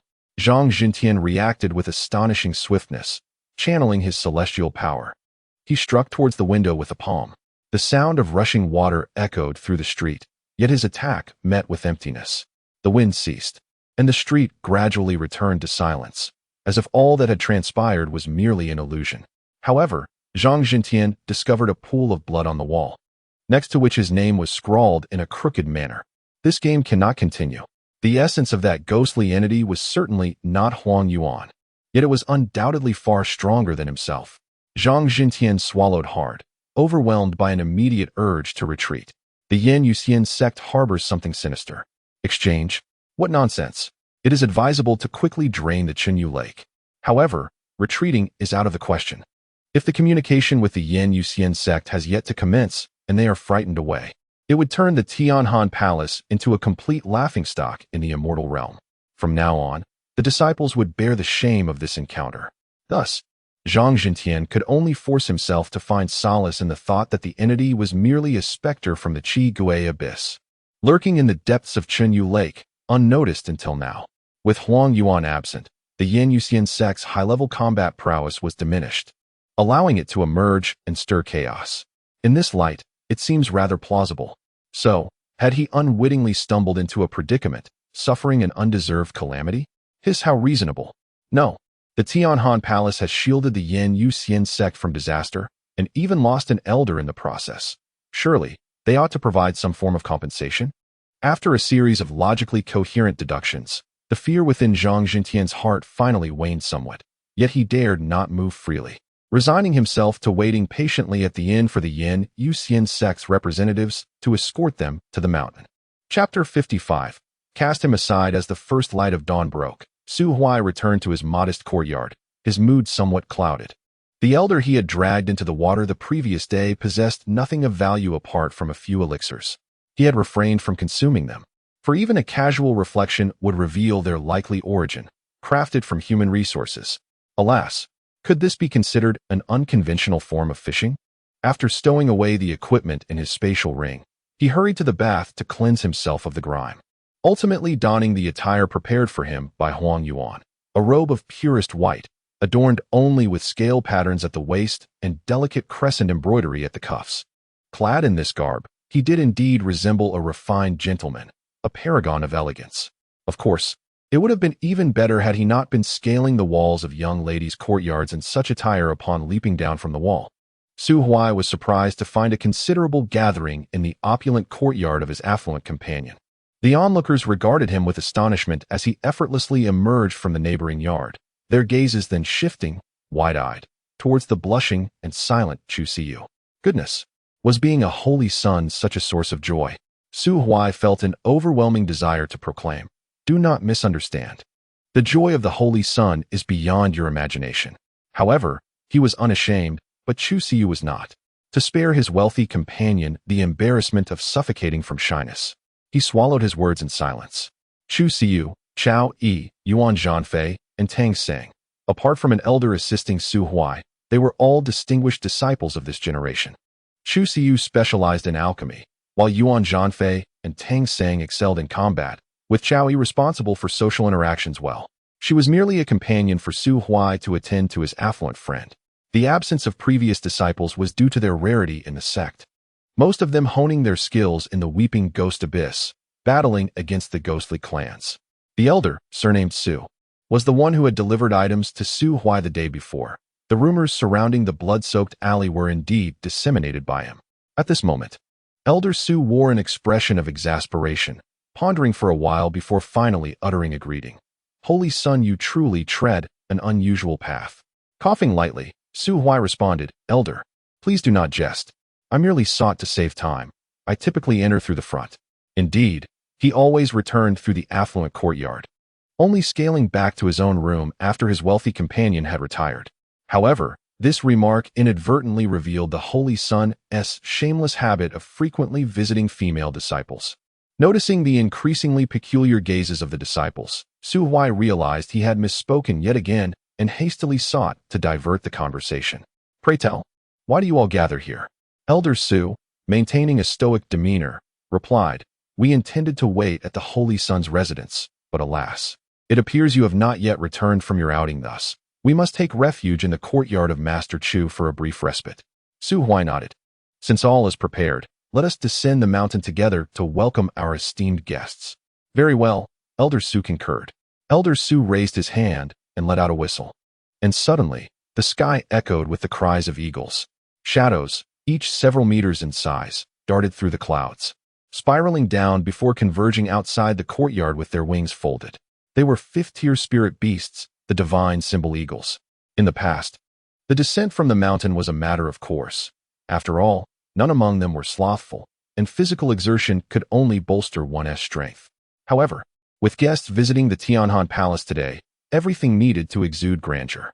As for why there were only fifth-tier eagles, it was because sixth-tier beasts could attempt to transform into humanoid forms, and such formidable creatures, even if willing to submit, would only do so to a singular individual. There was no way they would serve as public transportation. One eagle per person. Elder Su was instructing several disciples on how to effectively navigate these divine symbol eagles when Su Huai, with hands tucked in his pockets, scampered over to the leader of the eagles and discreetly offered it a pill. The eagle tilted its head and swallowed the pill whole. Su Huai patted its head and fed it 2 more. Suddenly, he turned and shouted towards Elder Su, "Elder Su, Old Su, come quick and take a look. This eagle seems to have a stomachache." "What?" Elder Su hurriedly dashed out from among the disciples, leaning in to assess the eagle's condition. Su Huai gave the eagle a knowing glance. As a fifth-tier beast with awakened intelligence, it immediately understood and dramatically collapsed onto the ground with a thud. It then flailed its claws and screeched at Elder Su, conveying a sense of urgency. "Oh no, my abdomen, my hip joint, everything hurts. I'm definitely unfit for duty today. I can't fly. It's up to whomever. I'm grounded." Elder Su was taken aback. These divine symbol eagles were cherished by the Grand Elder, accustomed to a diet of spirit meat and celestial grains, and drinking only the purest mountain spring dew. How could one suddenly have a stomachache? Sighing, he was just about to whistle for another eagle when Su Huai tapped him on the shoulder. "Old Su, let us not complicate matters. I'll just squeeze in with someone else." Elder Su instinctively glanced towards Chu Siyu, who was feeding the eagle with a bottle of third-tier spirit pills, her expression serene and blissful. The eagle bent down, eagerly presenting its head to her for a caress, as if it were about to be whisked away. Meanwhile, the other eagles looked on with envy and frustration, lowly chirping at the favored eagle, wishing they could knock it aside and take its place. Su Huai naturally noticed this scene and quietly inquired, "Old Su, are these eagles female?" "Yes. Among the divine symbol eagles, only the leader is male. The rest are all female." "That's good. What does the Holy Sun intend to do?" "Nothing much. I was going to suggest that if that eagle were male, it would be perfect for entertaining the esteemed guests of Tianhan Palace. Since it's female, then that's that." Elder Su opened his mouth, at a loss for words. The leader of the divine talisman eagle, who initially intended to join his concubine in indulgence, shivered and obediently lay on the ground, feigning death. As dawn broke, several disciples finally mastered the art of riding the divine talisman eagle, with 5 majestic eagles lined up, soaring across the sky. Su Huai declined Elder Su's invitation to share a ride on one eagle, citing concerns over his fellow disciple Chu Siyu's limited strength. Unable to fully control a 5th-tier beast with her 3rd-tier cultivation, and thus positioned himself behind her to provide close guidance. The 2nd-tier practitioner, Chao Yi, grumbled in frustration. Tang Sang and Yuan Zhanfei adopted a serene demeanor, observing with a focused gaze, embodying the essence of innocence, as if to imply they were oblivious to the unfolding events. During the assessment, if the two had harbored ambitions to rival Su Huai, those aspirations vanished upon learning of his fierce battle with a 6th-tier blood dragon and his subsequent triumph over it. They realized they could not compete. It was simply beyond their capabilities. In unison, they categorized Su Huai among the prodigious ranks of Lisadeo, launching into a fervent contest for the 2nd position within this generation of the Yen Yu immortal sect. Elder Su led the way, blissfully unaware of the turmoil behind him. Meanwhile, Chu Siyu's breath became erratic, as the shameless man clinging to her waist vocally proclaimed his fear of heights, while simultaneously groping her abdomen. "Chu Siyu, muster your strength. You can do it." Now is the moment to cast this rogue from the skies. Chapter 56. Is your ex-fiancé sharing the same name? Of course. It is impossible to truly let go. This rogue possesses a remarkable understanding of moderation and the art of gradual progression. Initially, he refrained from any contact. But as familiarity blossomed, he seamlessly took her hand, and once she adjusted to this intimacy, he would come forth to dry her hair and bring her treats. Did Su Huai harbor no reservations? Indeed, she did, albeit minimal. Each of Su Huai's affectionate gestures was perfectly timed, subtly surpassing her psychological threshold just enough to be palatable. For instance, during a crowded moment when she felt overwhelmed, he naturally grasped her hand and led her to a quieter place. Or when her hair was damp and she lacked the ability to manipulate her spiritual energy to create warmth, he appeared to dry her hair. And presently, as he expressed his fear of heights in such a heart-wrenching manner, how could she continue to blame him for his boldness? It may seem abrupt, yet it is not entirely so. Under the silent encroachment of Su's charm, Su Huai found herself more shy than repulsed. She was helpless. This man comprehended her so well, every facet of her life, her interests, and her character. He consistently managed to ensnare her in delightful details, making her feel as if they had shared a life together for an eternity. It was a gentle warmth, a serene happiness. However, to suggest he adhered strictly to propriety would be a falsehood. They say that affection grows over time, and Su Huai found merit in this notion. Yet how long had she known Su Huai? Even if one were to count from the day he secretly gifted her flowers before the assessment, it amounted to merely 10 days. 10 days. In such a brief span, he dared to embrace her waist. If this continued for a month, or even half a year, would they not be discussing children? How terrifying. No, Su Huai, you are still young. Maintain your composure. At the very least, you ought to resist a little longer. Gritting her teeth, she attempted to pry Su Huai's arms from around her, wishing for him to cease his embrace. Yet, before her fingers could reach him, he clasped her hand, enveloping her small fingers within his palm. A tremor coursed through Su Huai's heart. Very well. If I am to be held, then so be it. It is not as if this is the first time, certainly preferable to him groping my waist. As for Su Huai, he was oblivious to the tumult within the wealthy lady's mind. His own heart was gripped with fear. So profound was his anxiety that his smile nearly reached the back of his head. Consequently, he buried his face in her hair, attempting to mask his inner joy. Ahem, fear. Not far away, Chowie observed this display and was rendered speechless. How ironic.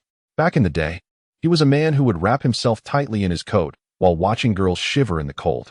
Now, alongside Su Huai, he had transformed into a romantic virtuoso, each move more impressive and alluring than the last. In just a few days, this socially anxious girl had taken the initiative to hold his hand? I understand now. Perhaps I am simply unworthy.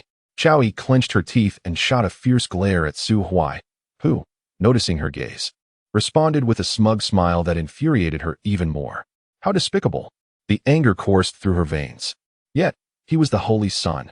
She suspected it was his special favor that had elevated her to the inner sect this morning. Could it be that this insufferable wretch had done her a kindness? It was truly maddening. Even more incensed than Chow E was Zhang Zhentian. Early that morning, the corpse of Elder who was retrieved from the South Wharf, his body pale and devoid of any valuable possessions. This marked the second disciple of the Tianhan Palace to perish in the depths of the moonlit lake. And he was a venerable elder with a cultivation level of the 7th tier. His demise solidified the rumors surrounding the ghostly figure known as Ghost Foot 7, with the tale evolving to implicate a Tianhan Palace elder as the culprit. Now, the narrative suggested that 3 years prior, a Tianhan Palace elder had coveted Ghost Foot 7's wife, leveraging his superior cultivation to murder him and dispose of his body at the lake's bottom. It was said that his vengeful spirit was now exacting retribution. Such a tale was utterly preposterous. Did they think the Yan Yuxian sect was merely a passive observer? If they truly dared to commit murder, I would have long since eradicated such foolish beings, dragging them back to refine into low-tier elixirs for the dogs. How could they expect to treat us like fools in this moonlit valley? The denizens of this valley are utterly lacking in decorum. They all deserve to perish. Damn it. Had I known, I would not have come. When have I, Zhang Zhentian, the dignified immortal king, ever endured such indignities? If this were not the moonlit valley, if only, Yan Yuxian sect, I shall never return. Did the valley's inhabitants truly believe this farce? Of course, they were not naive. However, this awareness did not prevent them from snickering and pointing fingers at the Tianhan Palace disciples. After all, the relationship between the two major sects had never been amicable, steeped in an unspoken grudge. Even if the rumors were false, they were all top-tier entertainers, and the contents of the lake posed no harm to the innocent. They relished in the spectacle of the Tianhan Palace's misfortunes. In any case, the disciples of Tianhan Palace found themselves isolated. Zhang Jintian had prepared to ascend to Yin Yuxian Mountain at dawn, yet after waiting for over half an hour at the appointed location with a few disciples, the people from Yin Yuxian sect remained conspicuously absent.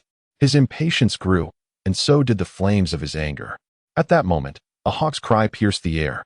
Just a minute prior, Su Huai, trembling in fear of heights while clinging to Chu Siyu, suddenly erupted into laughter and leaped from the back of the divine talisman hawk. I have long admired the illustrious reputation of Zhang Fengzhu, the master of the Jinshi Peak of Tianhan Palace. I, the holy son of Yinyu, Su Huai, have come to seek a lesson. Before he even touched the ground, the force of his punch was already upon them. Silver spiritual energy coalesced in midair as Su Huai unleashed a devastating strike towards Zhang Jintian. Boom! Dust and debris erupted, the earth splitting beneath the force. Zhang Jintian shook his numbed arm, his blood surging within him as he gazed in astonishment at the young man clad in white robes, full of vitality and vigor. 8th tier. He swallowed hard. At such a tender age, possessing such remarkable abilities. Where could the Yin Yuxian sect have found such an extraordinary prodigy, rivaling Li Sidao? Su Huai also offered a polite smile to Zhang Jintian. A show of force is customary among all factions when receiving visitors, particularly given the already tenuous relationship between the Yin Yuxian sect and the Tianhan Palace. Zhang Jintian had anticipated a display of dominance, yet he was taken aback by the sheer magnitude of this one. Meanwhile, within the Tianhan Palace camp, Yin Shu and Situ Zhuo exhibited an even more pronounced reaction. The two were rendered speechless, particularly after hearing Su Huai's cultivation level directly from their master. 8th level.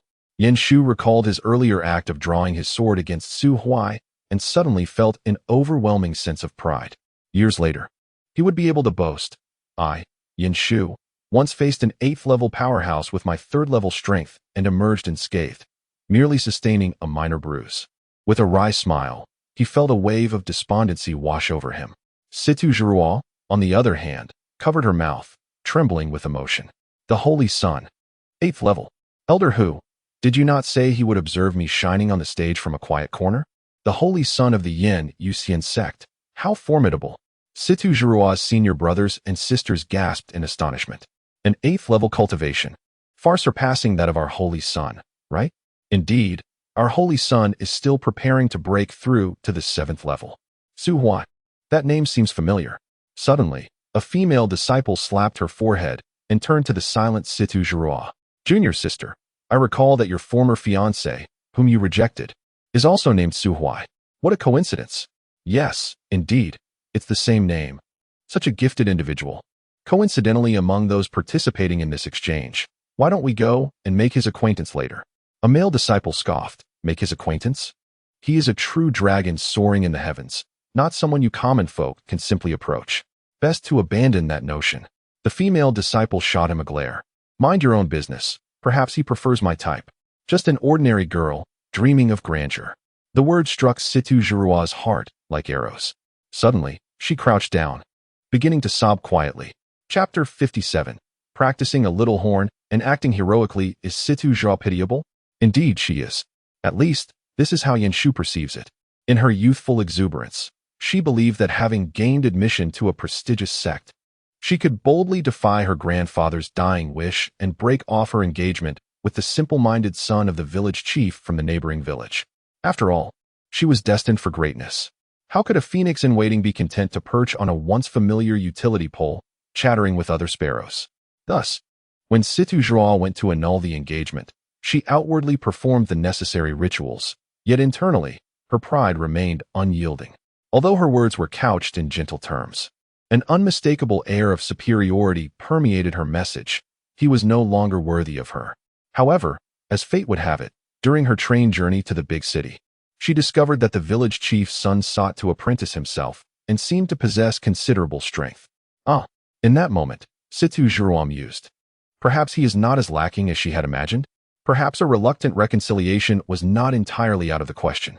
Together, they might transform, becoming a celebrated couple, a tale worthy of admiration. Most importantly, she would not be betraying her grandfather's wishes, achieving two goals in one stroke. Yet, little did she know, as she subtly hinted at the possibility of rekindling their relationship, the village chief's son had already set his sights elsewhere, aspiring to marry a wealthy woman from the city. To be honest, she was infuriated, her anger boiling over as she resolved to demonstrate that not all sparrows could evolve into phoenixes. Today, you disregard me. Tomorrow, you shall find me beyond your reach. Her reasoning was not flawed. Upon arriving in the metropolis, she realized she had indeed joined a top-tier sect. Yet she was merely at the bottom of the hierarchy. The sparrow that had flown to the branches had not transformed into a phoenix, but had merely donned a different guise, becoming a mere jungle fowl. Meanwhile, the man she had once cast aside had soared to new heights, receiving direct accolades, and now stood on equal footing with his master, revered by his peers as an idol. How painfully true the adage rings. 30 years in the East, 30 years in the West. The anguish was profound. She was but an 18-year-old girl. Why must she endure such tribulations in life? The more Situ Zhuruo contemplated her plight, the more aggrieved she felt, ultimately succumbing to tears as she hugged her knees. Zhang Jintian, taken aback by the strength of Su Huai, was suddenly startled by the sound of his little disciple weeping, a few lines of distress appearing on his forehead. I'm not dead yet.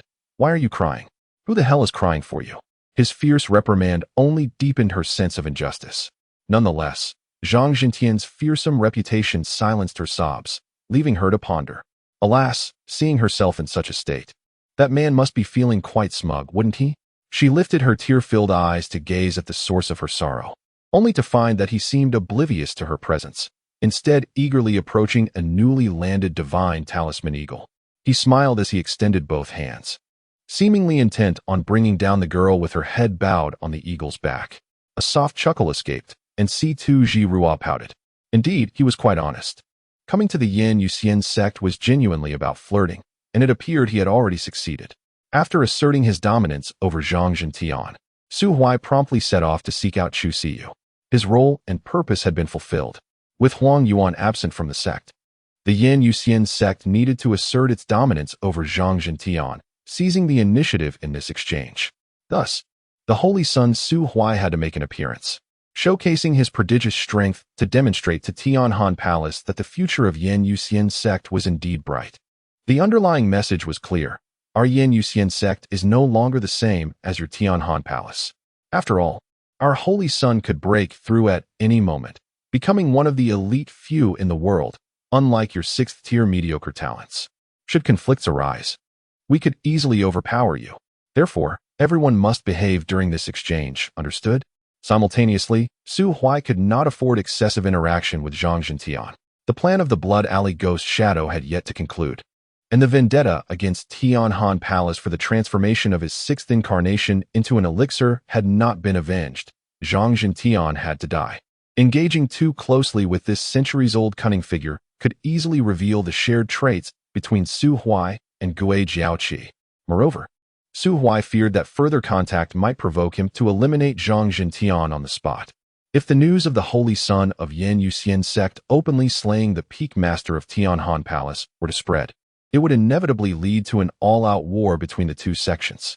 In truth, Tianhan Palace had correctly surmised one thing. Within the Yin Yuxian sect, several high-ranking officials were indeed aware of their nefarious dealings involving the use of talents for alchemical purposes.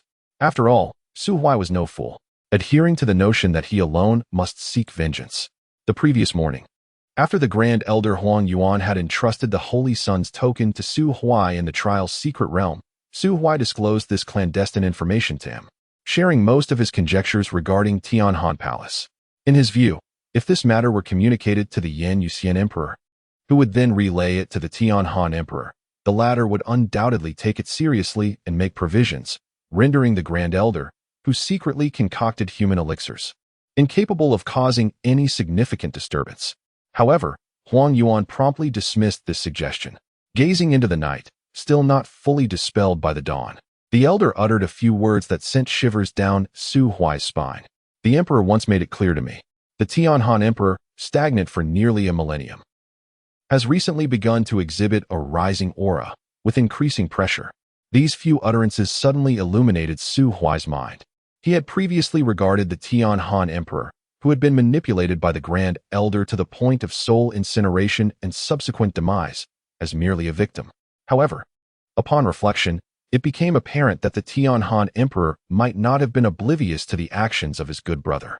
It is entirely possible that he is the true initiator of the elixir plan. However, the executor of the plan harbors greater ambitions, employing certain methods unbeknownst to him, gradually setting a trap that transforms the initiator into yet another elixir. The realm of immortals is truly terrifying. That morning, Huang Yuan hurriedly made his way to Weeping Ghost Abyss, ostensibly to capture the demonic spirits to fill the void in the secret realm, but in reality, he sought to confer with the immortal Emperor Yin Yu regarding this matter. Before departing, Huang Yuan recalled the precedent of the enforcer from the Cold Heaven Palace being entombed at the bottom of the sunken corpse lake, and specifically instructed Su Huai about the visitation from the Cold Heaven Palace. The individuals from Cold Heaven Palace may perish, but they must not die at the hands of our Yin Yu sect, nor in the Sunken Moon Valley. Thus, upon learning that Zhang Zhentian was leading the team, he had already devised a plan. Zhang Zhentian could not return alive to Cold Heaven Palace.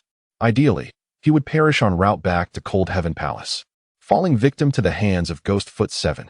In doing so, he could also nurture the guise of Ghost Foot 7 for future exploits. For the noble pursuit of righteousness and the accumulation of a formidable reputation. Beware, wealthy lady.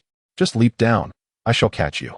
Su Huai paid little heed to the individuals from Cold Heaven Palace, instead continuing to play his role as the seemingly inept Holy Son, who, despite possessing cultivation, preferred to indulge in teasing the female disciples of the sect. Chu Siu winked at him, but disregarded his outstretched embrace, instead patting the neck of the divine symbol eagle and descending along its spread wings. Su Huai raised a hand to stroke his chin, contemplating that this eagle should not linger too long. Sensing his gaze, the divine symbol eagle suddenly shuddered, instinctively retracting its wings. Chu Siu, who had not yet descended from the wings, stumbled and ultimately fell into Su Huai's arms. The Holy Son of Su instantly transformed his expression, beaming with delight, and secretly gave a thumbs up to the divine symbol eagle. You have keen insight and great potential. Upon your return, I shall recommend you to your leader to be crowned as the divine symbol eagle queen. Chapter 58. Bearing the blame. Since the two sects were ostensibly engaging in amicable exchanges, it was only proper that they did not resort to swordplay from the outset. Conventionally, upon meeting, the 4 disciples brought by each sect would introduce themselves, get acquainted, and then engage in discussions about their cultivation experiences. However, the 2 disciples from the Tianhan Palace soon realized that this gathering felt somewhat amiss. The younger disciple, Yin Shu, appeared relatively composed, but the usually gentle and courteous junior sister was displaying an utterly dazed demeanor. A glance at the 4 disciples from the Yenyue Immortal sect revealed a similar sense of estrangement. The female disciple, named Chu Siu, kept her head lowered, not sparing a glance for their guests, only occasionally whispering to the girl beside her. That girl, Chao Yi, would respond politely to their inquiries, but her answers were predominantly insipid affirmations, lacking in substance. Such indifference. It was infuriating. Just before their departure, the master had emphasized the importance of forging good relations with the disciples of the Yenyue Immortal sect to facilitate information gathering. Yet, it seemed that establishing any rapport was utterly futile, as they were completely disregarded. It was understandable for the girls to maintain a certain aloofness towards strangers, but surely the 2 young men could not continue to ignore them? After all, they were esteemed disciples of the Tianhan Palace, having embarked on their cultivation journey several years prior, with their own expertise reaching the 5th level. Surely, as senior brothers and sisters, they could engage the newcomers in conversation and share their insights on cultivation. Would they truly refuse to listen? Thus, the senior disciple of the Wash Sword Peak, Chun He, donned what he believed to be a warm and inviting smile and swiftly approached the 2 male disciples of the Yenyue Immortal sect. Greetings, I am Chun He, the esteemed disciple of the Wash Sword Peak. May I inquire about your names? I am Tang Sang, one replied. And I am Yuan Zhanfei, said the other. Oh, so it is junior brother Tang and junior brother Yuan. May I ask which peak masters you serve under in the Yinyue Immortal sect? Silence followed his question, rendering Chun He's smile somewhat stiff. He exchanged a glance with his second junior sister, but unfortunately, she was too engrossed in surreptitiously admiring the Yinyue Holy Sun to pay him any heed. Chun He felt a pang of frustration. Smile? I am an esteemed disciple of the Tianhan Palace, the senior of the Wash Sword Peak. I must not lose my temper. As his gaze inadvertently drifted towards the sword behind Yuan Zhanfei, he found a new topic. Are you a sword practitioner, junior brother Yuan? Indeed. Haha. I too am a practitioner of the sword. If you have any questions regarding the sword path, we could certainly converse openly and exchange insights. Yuan Zhanfei glanced at Chun He. There's no need. Thank you for your kindness, but should I have any uncertainties about the sword path, I will consult my sister. Chun He chuckled.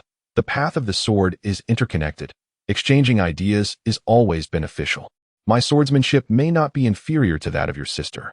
Yuan Zhanfei halted, regarding Chun He with earnestness. After 3 seconds of silence, he slowly replied, My elder sister is Li Sadeo of the Sword Tomb. Apologies for the disturbance.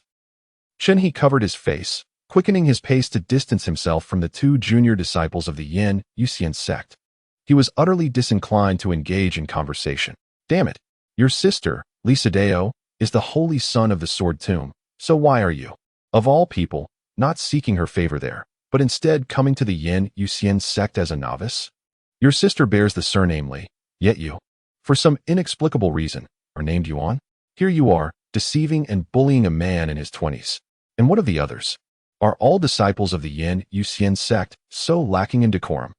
As a senior brother, older than you, I took the initiative to engage in conversation to foster a relationship, yet all of you dismissed me with indifference. Is this how you demonstrate politeness and communication? What a farce that is. Turning his gaze to the front of the group, Zhang Jintian walked ahead alongside Elder Su, who, as Su Huai's assistant, bore the important duty of conversing with Zhang Jintian to maintain the amicable relations between the 2 sections. Due to certain special circumstances, access to the Yin Yuxian sect required traversing the stone steps uphill. They could not simply ride flying beasts as they did on their descent. Thus, the group obediently ascended the mountain. Yet, with each step, Su Huai felt increasingly uneasy. Upon reaching the end of the stone steps, Elder Su was still smiling as he introduced the basic infrastructure of the Yin Yuxian sect to Zhang Jintian.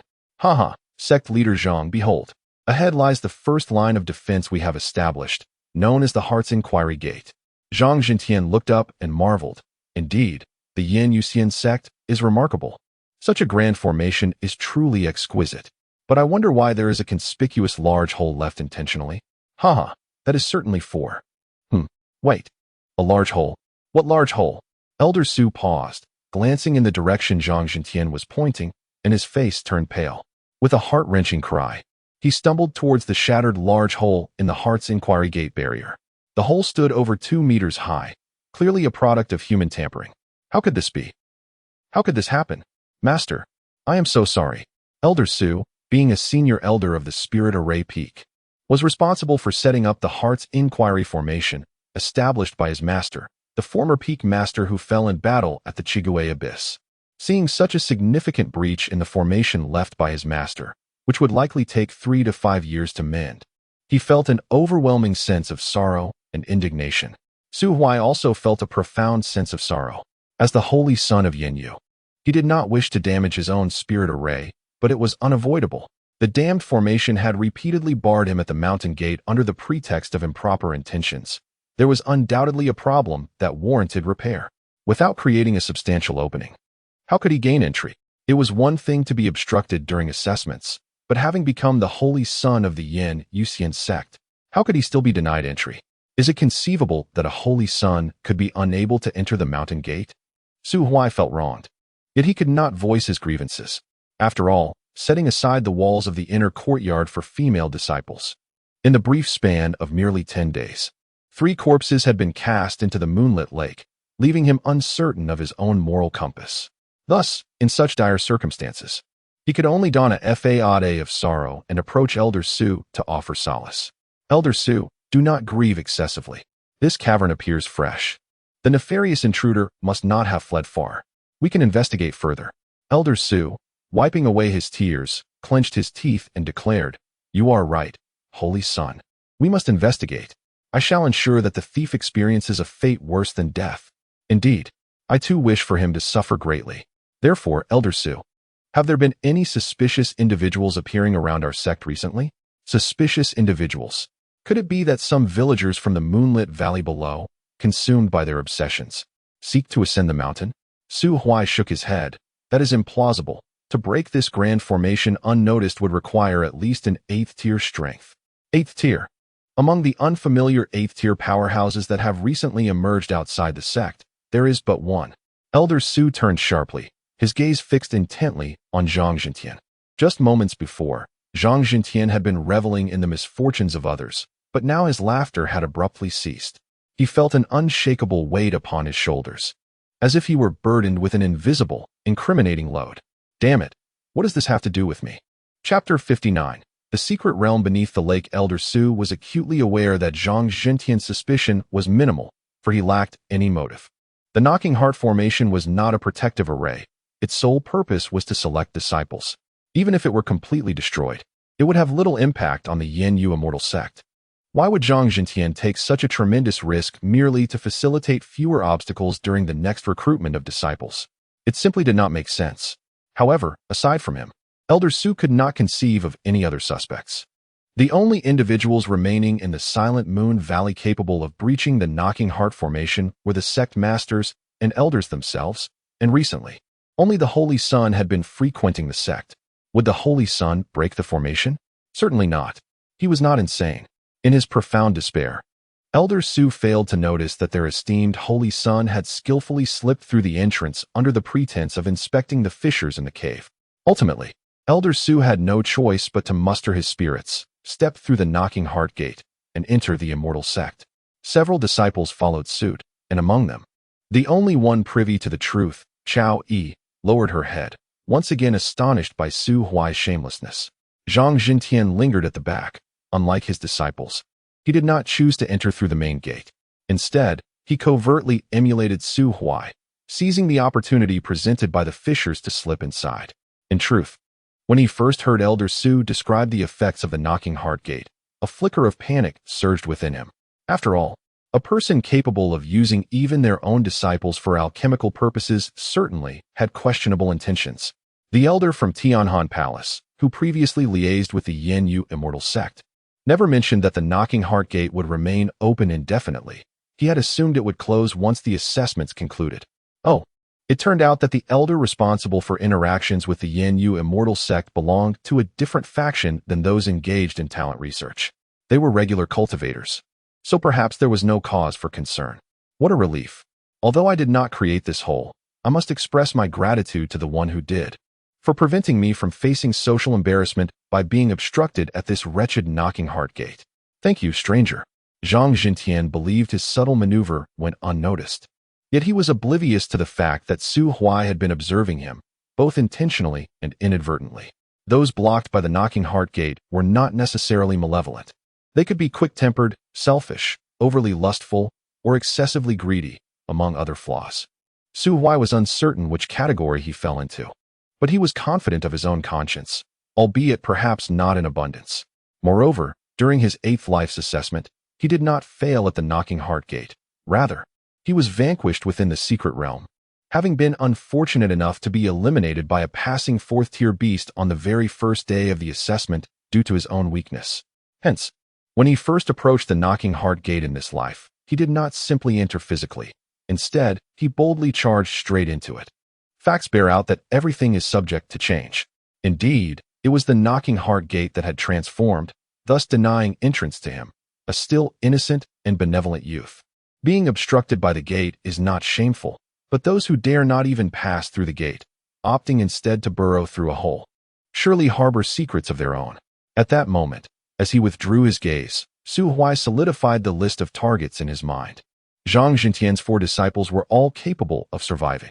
The others paid little heed to Zhang Jintian's arrival, particularly Elder Su, a loquacious tech enthusiast who had spent his entire life cultivating in the Xian sect, lacking in any ulterior motives.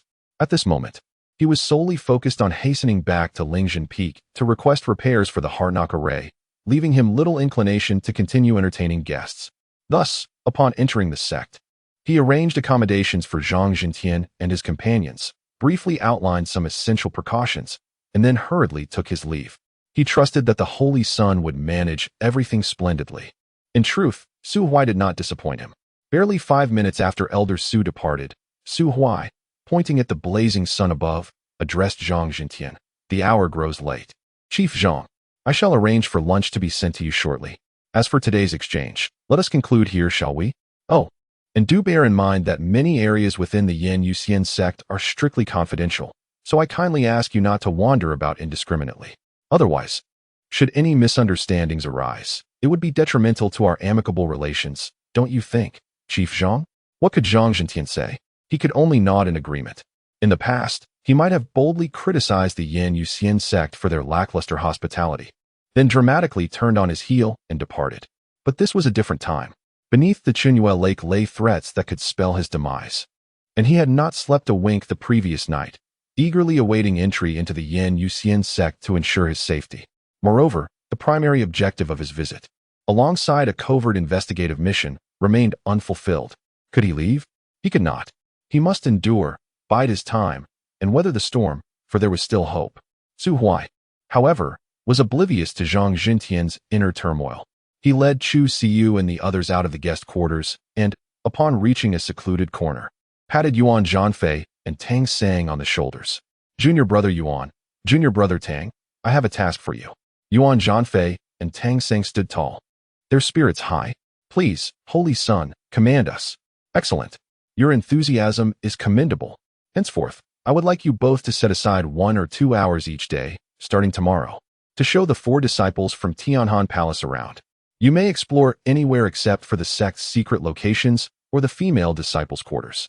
Enjoy yourselves, whether it be feasting, reveling, or venturing into trial realms to slay demons. All expenses will be covered by the sect. After all, this is a friendly exchange between 2 sections. We cannot be overly perfunctory. Yuan Zhanfei and Tang Sang nodded in understanding. Then we shall take our leave to rest for today? Indeed, Holy Sun, we will take our leave now. Should you find yourselves perplexed in your cultivation in the future, feel free to visit my quarters before sunset. If I am available, I shall assist in clarifying your doubts. Tang Sang and Yuan Zhanfei felt a stir of excitement. They were well aware of Su Huai's prowess. At least at the 8th tier, the guidance from such a formidable figure would undoubtedly differ vastly from that of Chun He, whom they deemed a mere mediocre talent. Even Yuan Zhanfei, who could vociferously call out to his sister Li Sideo, held great importance to the promise made to Su Huai. As the two departed together, they began to discuss where to take the guests from the Tianhan Palace the following day. Tang Sang suggested visiting the boxing and tent peak to observe the martial arts practice, and then to invite a few disciples from there to descend the mountain for some merriment. The senior sister of boxing in Tent Peak was Tang Sang's fiancée Yi, making this an opportune moment to benefit from the sect while indulging in leisure. Yuan Zhanfei scoffed disdainfully, coldly asserting that a man should not be distracted by women, and spoke of a legendary sword technique he had discovered, called the Evil Repelling Sword Manual, which he deemed suitable for Tang Sang and offered to sell for 5,000 spirit stones. As their conversation progressed, they began to bicker, and before they had even traversed halfway home, they diverted to the arena for a duel. Su Huai observed their tumultuous camaraderie from behind, finding their dynamic reminiscent of a pair of playful rivals. A profound symbol, laden with philosophical significance, inexplicably materialized in his mind, prompting him to shake his head in disapproval. Such thoughts were unwarranted. Tang Sang was a perfectly normal man with a fiancée. But what of Yuan Zhanfei, Li Sideo's brother? Did Li Sideo have such a sibling in his past life? Never mind, it was of no concern to him. He turned his gaze toward his wealthy companion, a subtle warmth flickering in his eyes. Seizing the opportunity, he suggested they also descend the mountain for a few days of enjoyment. Is it reimbursable? Chao Yi licked her lips. I heard there's an auction at the Chunyu Valley in a couple of days. Su Huai retorted. If you're not afraid of the elder responsible for managing the sect's spirit stones coming after you, then by all means, go ahead and buy. I certainly won't be funding it. How stingy.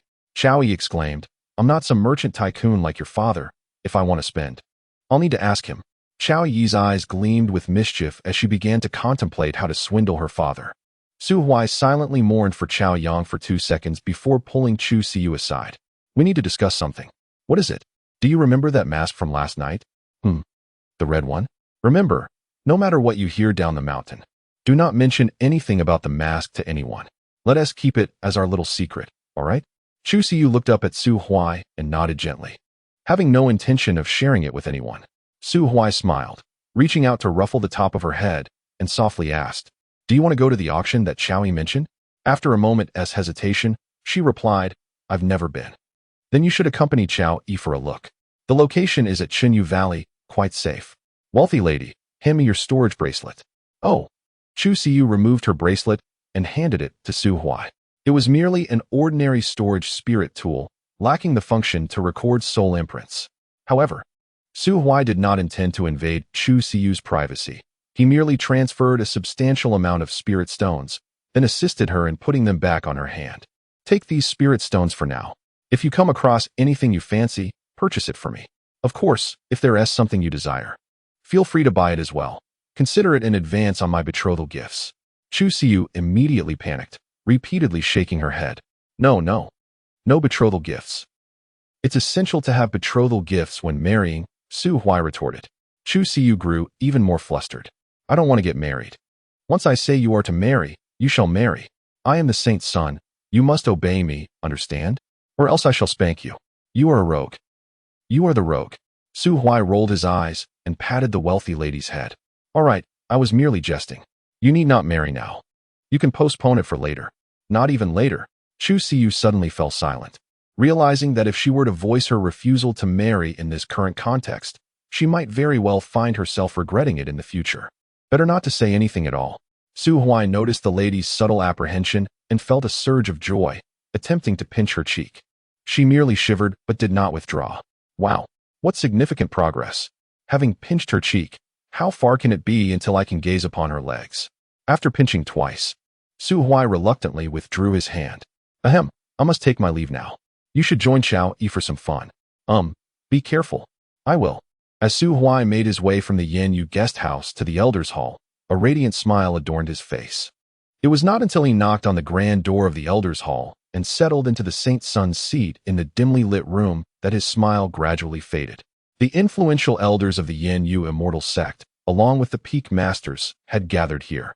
To his astonishment, the Grand Elder Huang Yuan, who had been reported to be weeping at the ghost abyss earlier that morning, was seated at the head of the table. "Everyone has arrived." He rapped on the empty table. "This elders' meeting has 2 primary matters to discuss. The first matter, the secret realm at the bottom of the Chinyu Lake is about to be unveiled. The Sword Tomb and the Zun Tian Divine Dynasty have already responded, pledging to send 4th combatants of the Immortal King level. As for Tianhan Palace, it is likely that Zhang Jintian will be the one participating in the exploration of the secret realm. Does anyone have anything to say?" Chapter 60. The meeting in the dim chamber. It has been over 70 years since the last opening of the secret realm beneath the lake. On that occasion, the Divine Morning Empire suffered total annihilation, and both our sect and the Cold Heaven Palace endured severe losses, with one of our celestial kings perishing in the Sword Tomb. Yet, aside from a few inconsequential spiritual herbs, the major sects emerged with nothing to show for their efforts. The master of Fist and Tent Peak, Guhan's Han, scratched the back of his head and continued, "Elder, do we really need to explore that realm again?" "Indeed," Huang Yuan replied, hands tucked inside his sleeves, his voice resolute. "The last exploration covered only a third of the realm. We have yet to uncover its mysteries." However, the usually reticent master of Medicine Spirit Peak, Chen Tai, gently shook his head and remarked, "I concur with Master Gu's viewpoint. In our last expedition, we dispatched 34 disciples, all elite representatives from their respective peaks, each possessing a cultivation level above the 5th tier, with a 7th tier elder leading the charge and a peak master providing personal escort. Yet, only 7 returned alive. The master of the escorting sword peak went missing within the realm, and no news has emerged since the closure of the secret realm. His fate remains uncertain. Many of the fortunate survivors bear severe injuries. Elder, training should not equate to senseless sacrifice. I believe we must deliberate further on the matter of the lake's secret realm." Chen Tai's words were measured, yet silence enveloped the assembly of elders and peak masters. The disciples who perished a century ago were, for many of these elders. Beloved protégés they had nurtured, exceptional talents gathered from the far reaches of the celestial domain. They were young, vibrant, and their paths of cultivation shone brightly. With diligent practice, breaking through to the 6th or 7th tier seemed assured. What they lacked was merely the trials of life and death, alongside the accumulation of celestial power. The previous secret realm beneath the lake was not inherently lethal. It was merely a high-risk training ground. Before dispatching disciples for training, the Yin Yu celestial sect had ensured the elders thoroughly investigated the conditions surrounding the realm, deeming it suitable for the disciples' development. However, during that expedition, it remains unclear which faction triggered the awakening of something deep within the realm, causing it to erupt into chaos. The entrances were sealed, the demons fell into a frenzy. The earth trembled and cracked, and a series of calamities ensued. Most of those young prodigies fell into eternal slumber due to the sudden upheaval of the secret realm. Furthermore, it was not only the Yin Yu celestial sect that suffered. The other 3 top-tier powers that sent their disciples for training also faced heavy losses. Chintai was correct. The path of cultivation involves contending with the heavens, the earth, and all things, but it does not mean one should venture forth in tattered garments, armed with a mere level 20 status, to take on a max-level boss alone. That is not a trial of life and death. It is merely a rush towards reincarnation. It was from that point onward that the mighty beings of various factions began to capture demons intentionally, striving to maintain the secret realm as a relatively safe haven for training. Huang Yuan sighed deeply, eyes closed, lost in contemplation. I shall undertake the journey. Finally spoke Su Huai, who had been quietly listening to the meeting for a while. Before others could react, Chintai Ru was the first to voice his opposition. Absolutely not, he exclaimed, shaking his beard with fervor. As the holy son of our sect, how can you risk your life? Elder Chin, please maintain your composure. Su Huai leaned back in his chair, meeting the gazes of the various peak masters and elders before crossing his fingers and smiling. My strength is well known to the Grand Elder. Entering this secret realm poses no life-threatening danger. Chintai Ru persisted in his dissent. I stand by my words. As our sect's holy son, should any misfortune befall you in the secret realm. Su Huai turned to Huang Yuan and inquired, Grand Elder, may I ask which celestial king has been sent by the sword tomb? Most likely the current sword master, Huang Yuan replied. Su Huai raised an eyebrow and looked at Chintai Ru. Am I not as capable as Li Xidao? Why should I refrain from taking this risk? It's not the same. Those from the sword tomb are reckless madmen. As long as they wield a sword, there is no risk they are unwilling to take. Enough, Elder Chun. All 4 major sects are inclined to send representatives into the secret realm. As the host, can our Yin Yu Xian sect truly send no one? Such news would invite ridicule from the world. Chintai Ru bowed his head in contemplation, ultimately falling silent. At this moment, Guhan Shan, the peak master who had first opposed the idea, spoke again. In that case, I shall accompany the Holy Son. I appreciate Elder Gu's goodwill, but please allow me to decline. Oh, does the Holy Son believe that I, Gu, would hinder your progress? Elder Gu understood this implicitly and felt it unnecessary to voice his thoughts. Guhan Shan. Huang Yuan, with hands tucked, interrupted this discourse. Very well. The matter of the secret realm is settled. Now, I must address the second issue, which pertains to the Tianhan Palace. The flickering candlelight in the small dark room continued until Huang Yuan extinguished it at dusk. Regarding the Tianhan Palace incident, the elders were either shocked or enraged, deliberating for an entire afternoon. Chintai Ru, who was devoted to alchemy and regarded it as a belief, transformed into a vehement critic upon hearing about the Tianhan Palace's incident, vociferously cursing the Grand Elder of the Tianhan Palace for a full half-hour. A stream of phrases like a mother like that, and giving birth to a closed-minded child emerged in abundance. He repeatedly condemned the Grand Elder's lineage, deriding him as an orphan born without a proper birth. After bidding farewell to all the elders and extinguishing the candlelight, Huang Yuan finally exhaled in relief. Turning to the still-seated Su Huai. How do you feel? Su Huai shook his head. It's somewhat troublesome. Indeed, it is troublesome. All matters, large and small, within the sect are piling up in this small meeting hall. With the Emperor guarding the weeping ghost abyss, these burdens rest solely upon my shoulders. In the future, these burdens shall also be entrusted to you. Su Huai's body trembled. I refuse. You are the holy son of our sect. Old Huang. Who do you think will be the first to ascend to the immortal emperor? Huang Yuan's lips twitched. Naturally, it shall be you. But do you believe that when I become the immortal emperor and you remain the immortal sovereign, who will attend to the mundane affairs of the Yin Yu immortal sect? Su Huai patted Huang Yuan's shoulder. Moreover, after breaking through to the immortal emperor, I may spend some time in the weeping ghost abyss, replacing the great emperor of Yin Yu, at least allowing him a respite. At that time, you can delegate these matters to him. After all, this is the Yin Yu immortal sect, not the Su Huai immortal sect. Huang Yuan appeared speechless. However, he soon revealed a hint of a relieved smile, retrieving a black crystal from his sleeve and tossing it to Su Huai. What is this? A gift from the great emperor for you. Chapter 61. The gift of the emperor. He grasped the object, its weight formidable and its touch frigid. In his secluded courtyard, Su Huai examined the peculiar stone he had never encountered before.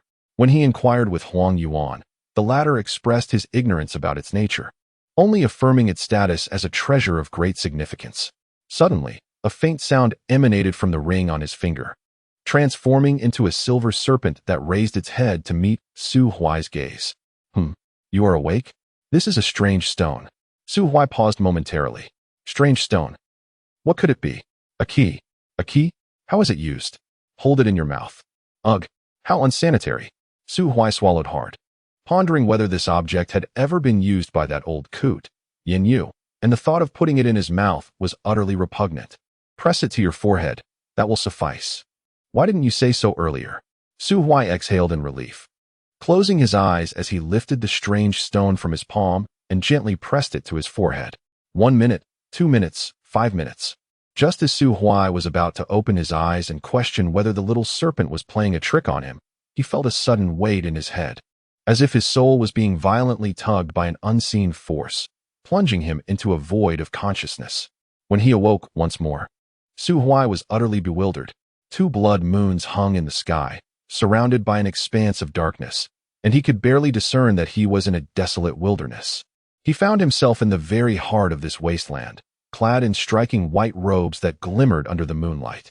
Instinctively, Su Huai wished to don a dark outfit, but upon touching his hand, he realized that the storage ring, which should have adorned his index finger, was completely non-functional. What was going on? Suddenly, a fierce wind swept through the wilderness, and a multitude of bizarre butterflies appeared in the night sky. Su Huai squinted, his skin crawling with unease. Those were not butterflies. They were a swarm of living skin sheaths. Bone spirits? Damn, this place is the abyss of weeping ghosts. How outrageous. The Emperor Yin Yu is utterly immoral, tossing a mere fledgling saint like me into the abyss of weeping ghosts to fend off monsters. Even capitalists would bow in submission.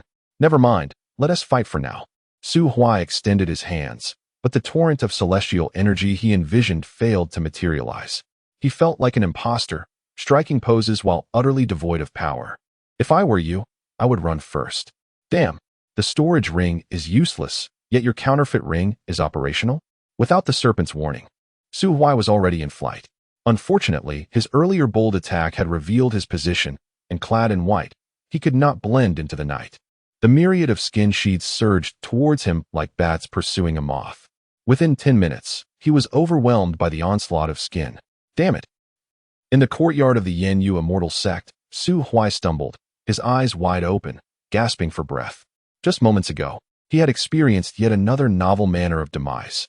He was engulfed by a sinister entity known as the bone-embracing spirit, countless sharp tendrils penetrating his body, instantly transforming him into a withered human skin. The eerie stone in his hand emanated a chilling darkness. Su Huai crouched on the ground, taking a moment to recover before gritting his teeth and pressing down on the snickering little serpent coiled around his wrist. What on earth is happening? It's a key. What kind of key? That place just now, was it the Weeping Ghost Abyss? It certainly didn't seem like it to me. It is a ghost domain. What does that even mean? You may interpret it as the depths of the Weeping Ghost Abyss. The purpose of the eerie stone is, indeed, a key. It allows you to explore the ghost domain with a pure body. Pure body, my foot. I don't want to be so pure. I want strength. Strength that can annihilate those bone-embracing spirits.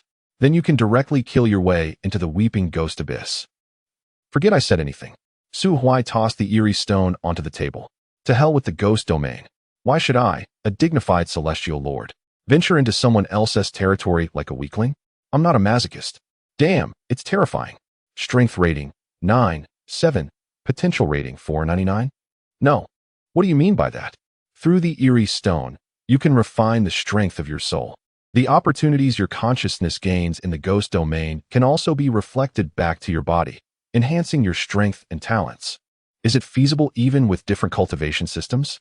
There is no difference in cultivation systems. At levels 1 to 10, you can master authority.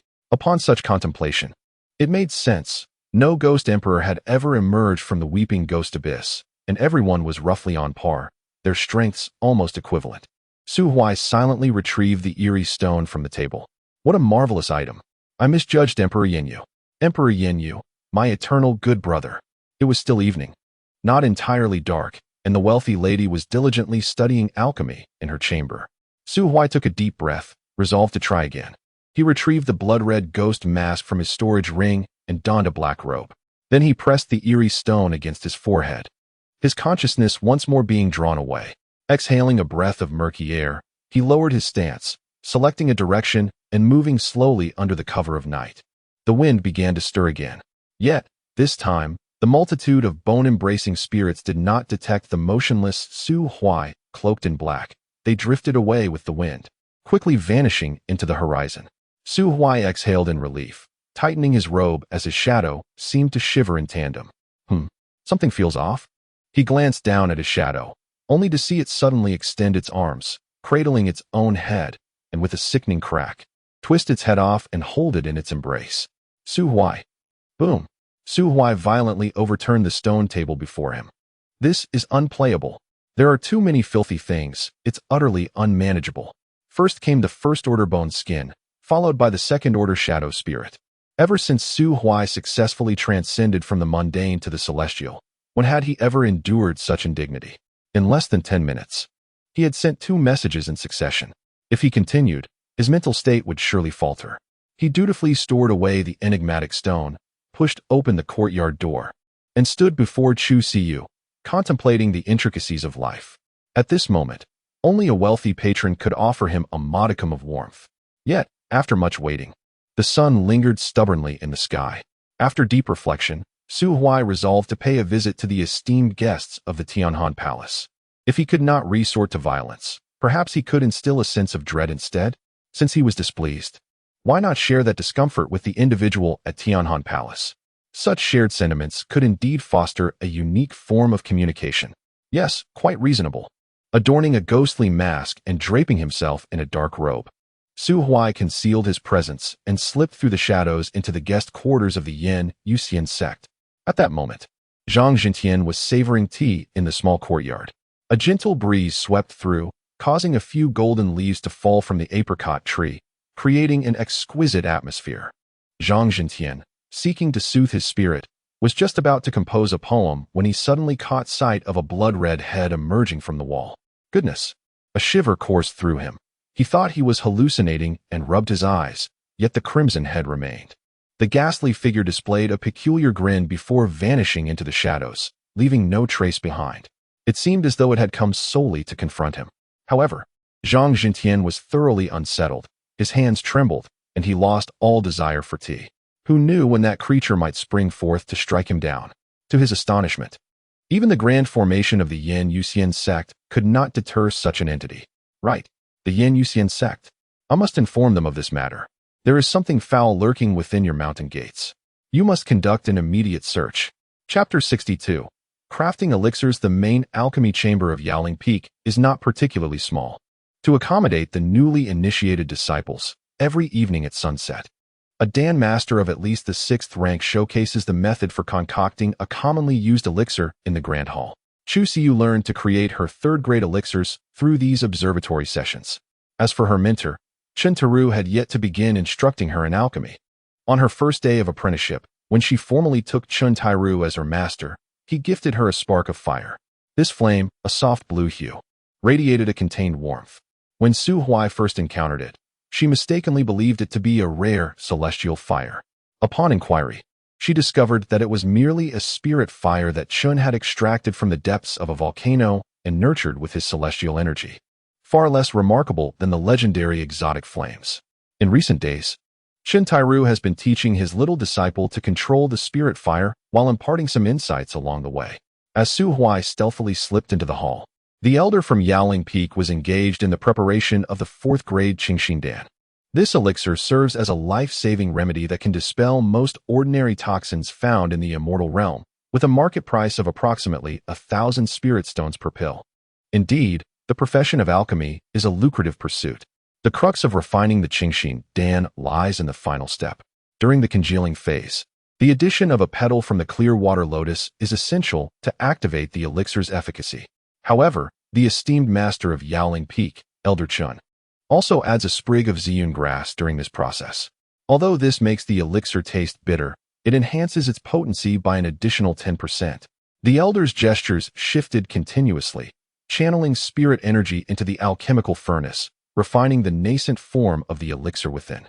Chu Siyu, not yet capable of concocting 4th grade elixirs, nonetheless did not let this hinder her. She nestled in a secluded corner at the forefront, meticulously jotting down every word spoken by the elder. When it came to noting the inclusion of ziyun grass, she drew a small circle beside it. Every alchemist has their peculiarities. For instance, the foremost alchemist in the realm, Li Zhongyuan, the national master of the Zuntian Divine Dynasty, has a penchant for adding bitter herbs that do not affect the elixir's efficacy. He claims that this practice serves to remind the younger generation that consuming elixirs is not without consequences, thereby fostering a sense of prudence in their dealings. Whether this has any real effect is uncertain, yet it is said that every disciple of the Zuntian Divine Dynasty adores him. During the annual celebrations, disciples would bring cloths, gritting their teeth as they polished the statue of the national master in front of the palace until it gleamed. Over time, the statue's hair was worn away. Curiously, the national master himself seemed to fall victim to a mysterious curse, soon losing all his hair and becoming a kindly, bald figure. In stark contrast, Chu Siyu relishes crafting elixirs in a variety of fruit flavors, akin to indulging in sweet confections. With a small mark next to the ziyun grass, she indicates her intention to devise methods to eliminate the bitter aftertaste of the elixir. She is truly, exceptionally gentle. It brings me to tears. Su Huai stealthily squeezed through the crowd, taking his place behind Chu Siyu, prompting several disciples to cast curious glances. Among them, some senior disciples who had yet to encounter Su Huai shot him glances tinged with indignation. This was not born out of jealousy, but rather a result of having spent a few days together. The word had spread about Chu Siyu's timid nature. This little junior sister was mild-mannered, never flaunting her privileged status as a direct disciple. Instead, she arrived earlier than most disciples each day and remained until dusk. With her exceptional talent and diligent nature, who could possibly resist such an endearing junior sister? In just a few short days, Chu Siyu had become the beloved mascot of Yaoling Peak, particularly after it was revealed that she felt uncomfortable in close proximity to strangers.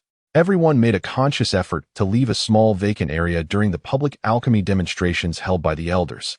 Initially, this space was positioned in the center, but it was soon noticed by junior sister Chu, who expressed her gratitude and promptly shifted her position to the corner. And now, there was a strange male disciple intentionally lingering too close to junior sister Chu, peeking at her notes. How dare he let his gaze wander? Why were his eyes gleaming with such audacity? Was he truly inspecting her notes? To add insult to injury, he even dared to smile. Such shamelessness. What ill intentions could Su Huai possibly harbor?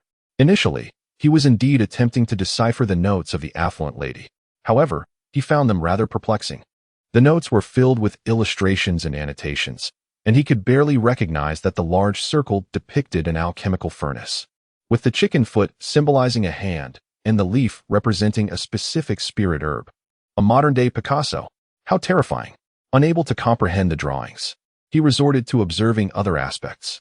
Standing at 1.86 meters, while she was merely 1.67 meters, he towered over her, and inevitably, his gaze fell upon a glimpse of allure concealed beneath her collar. First, there was the delicate collarbone. Further inwards, a petite curve, astonishingly fair, resembling exquisite jade. Su Huai felt a warmth rising to his cheeks. At that moment, the elder on stage, having completed his alchemical process, could no longer contain his vexation. As an outer sect elder, though aware of the presence of a holy son within the sect, He did not meet the qualifications to participate in the meetings held in the small black room. Thus, he had never seen the Holy Sun's true visage. However, upon finishing his alchemical work, he immediately spotted this lecherous male disciple peering at the youngest direct disciple of Yowling Peak. How outrageous! How could such a despicable person have passed the entrance examination of my Yin sect? The elder's anger flared, and he pointed directly at the bewildered Su Huai. What are you looking at? I'm referring to you. With your wandering gaze and lack of serious observation, I presume that this mere fourth-grade elixir poses no challenge for you, does it?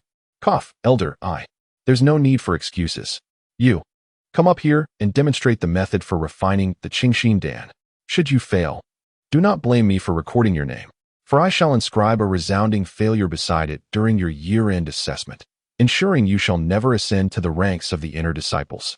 Su Huai felt a sense of numbness. The disciples of Yowling Peak surrounded him, their eyes gleaming with a malicious delight. It was only then that Chu Siu seemed to finally notice the presence beside her. A hint of irritation stirred within her. Typically, she would feel discomfort at the proximity of others, yet this instinct appeared to falter entirely in the face of Su Huai. Whether it was due to habituation or some other reason remained unclear.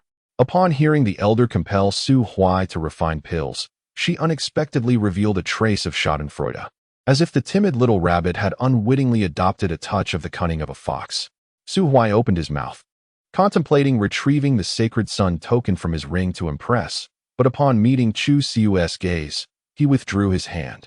Striding confidently up the steps, he positioned himself beside the elder. Elder, do you truly wish for me to refine pills? What? Do you lack the courage? Why would I lack courage? It is merely that the quality of this pill furnace. The elder replied, tapping the furnace on the table. This furnace, known as Zixia, is a 6th-grade spiritual artifact, specially crafted by the elder of the Artifact Spirit Peak. Rest assured, it shall not hinder your efforts. 6th grade, you say? Well, that puts my mind at ease, Su Huai remarked, brushing his lips to conceal a smile. Elder, the Clear Heart pill is far too simple. Might I instead showcase a unique concoction of my own design? Your own creation? The elder's demeanor shifted instantly, his previous disdain replaced by newfound respect. Most alchemists merely regurgitate the wisdom of those who came before, adhering to established formulas. However, should anyone succeed in creating a new pill, even if it were merely of first-grade quality, they would be worthy of reverence. Please. The elder gestured respectfully, stepping aside. Su Huai grinned widely, producing a substantial array of ingredients from his storage ring. These materials had been procured during the trials in the secret realm, items bartered for survival from 5th-grade monsters, with even the least among them boasting 4th-grade quality. At this moment, not only did the elder regard him with newfound esteem, but even the disciples in the audience who were unfamiliar with Su Huai began to perceive him as a hidden master. After all, to possess such an abundance of high-grade materials implied he was at least a 5th-grade alchemist, if not 6th or 7th grade. Let us commence the refining. Chapter 63. Dare to harm my sect's holy sun. Flames roared fiercely. Su Huai took a deep breath and forcefully struck the stone platform. Several medicinal herbs were propelled skyward, carried into the alchemical furnace by the gust of his palm. The flames danced, and all the observing disciples were momentarily stunned, except for an elder who stood nearby, watching in disbelief as the herbs were singed to a crisp in an instant. Elder, this. Su Huai cast a fleeting glance at him. Elder, do not fret, this is all part of my plan. After a brief moment, he resumed his technique, tossing batch after batch of herbs into the furnace. He deftly altered his hand gestures with poise, exhibiting an air of mastery. The disciples were awestruck by this remarkable figure. They had been taught by their master that alchemy demanded patience, requiring meticulous effort, for even the slightest misstep could lead to chaotic medicinal properties. The consequences could range from ruined elixirs to explosive furnaces. Yet this master performed his actions with fluidity. What appeared chaotic was, in fact, methodical. In mere moments, the tantalizing aroma of medicine wafted through the air. His purification technique was astonishingly swifter than that of the Peak Master. The elder from the medicine spirit Peak trembled, filled with anguish as he witnessed the herbs melting and drying within the furnace, their potent essence dissipating like kindling. Could there be any fragrance left? Was this truly alchemy? It felt more like a travesty against the herbs. The elder opened his mouth to speak, but Su Huai's thunderous shout silenced him. Then, to everyone's astonishment, Su Huai retrieved a bottle of pristine mountain spring water from his storage ring, lifted the lid of the furnace, and poured it in entirely. Elder, disciples. So it turns out that alchemy requires water as well? The disciples, finally recovering from their initial shock, began to question whether Su Huai was merely toying with the process. At this juncture, the elder resolved not to intervene any longer, for with the addition of water, the herbs were rendered utterly useless, with no hope of redemption. Very well, let him be. He could serve as a cautionary tale. Su Huai, however, remained oblivious to the elder's thoughts. He narrowed his eyes, observing that the herbal paste in the furnace was at risk of burning again, and couldn't help but retrieve another bottle of spring water, pouring it in once more.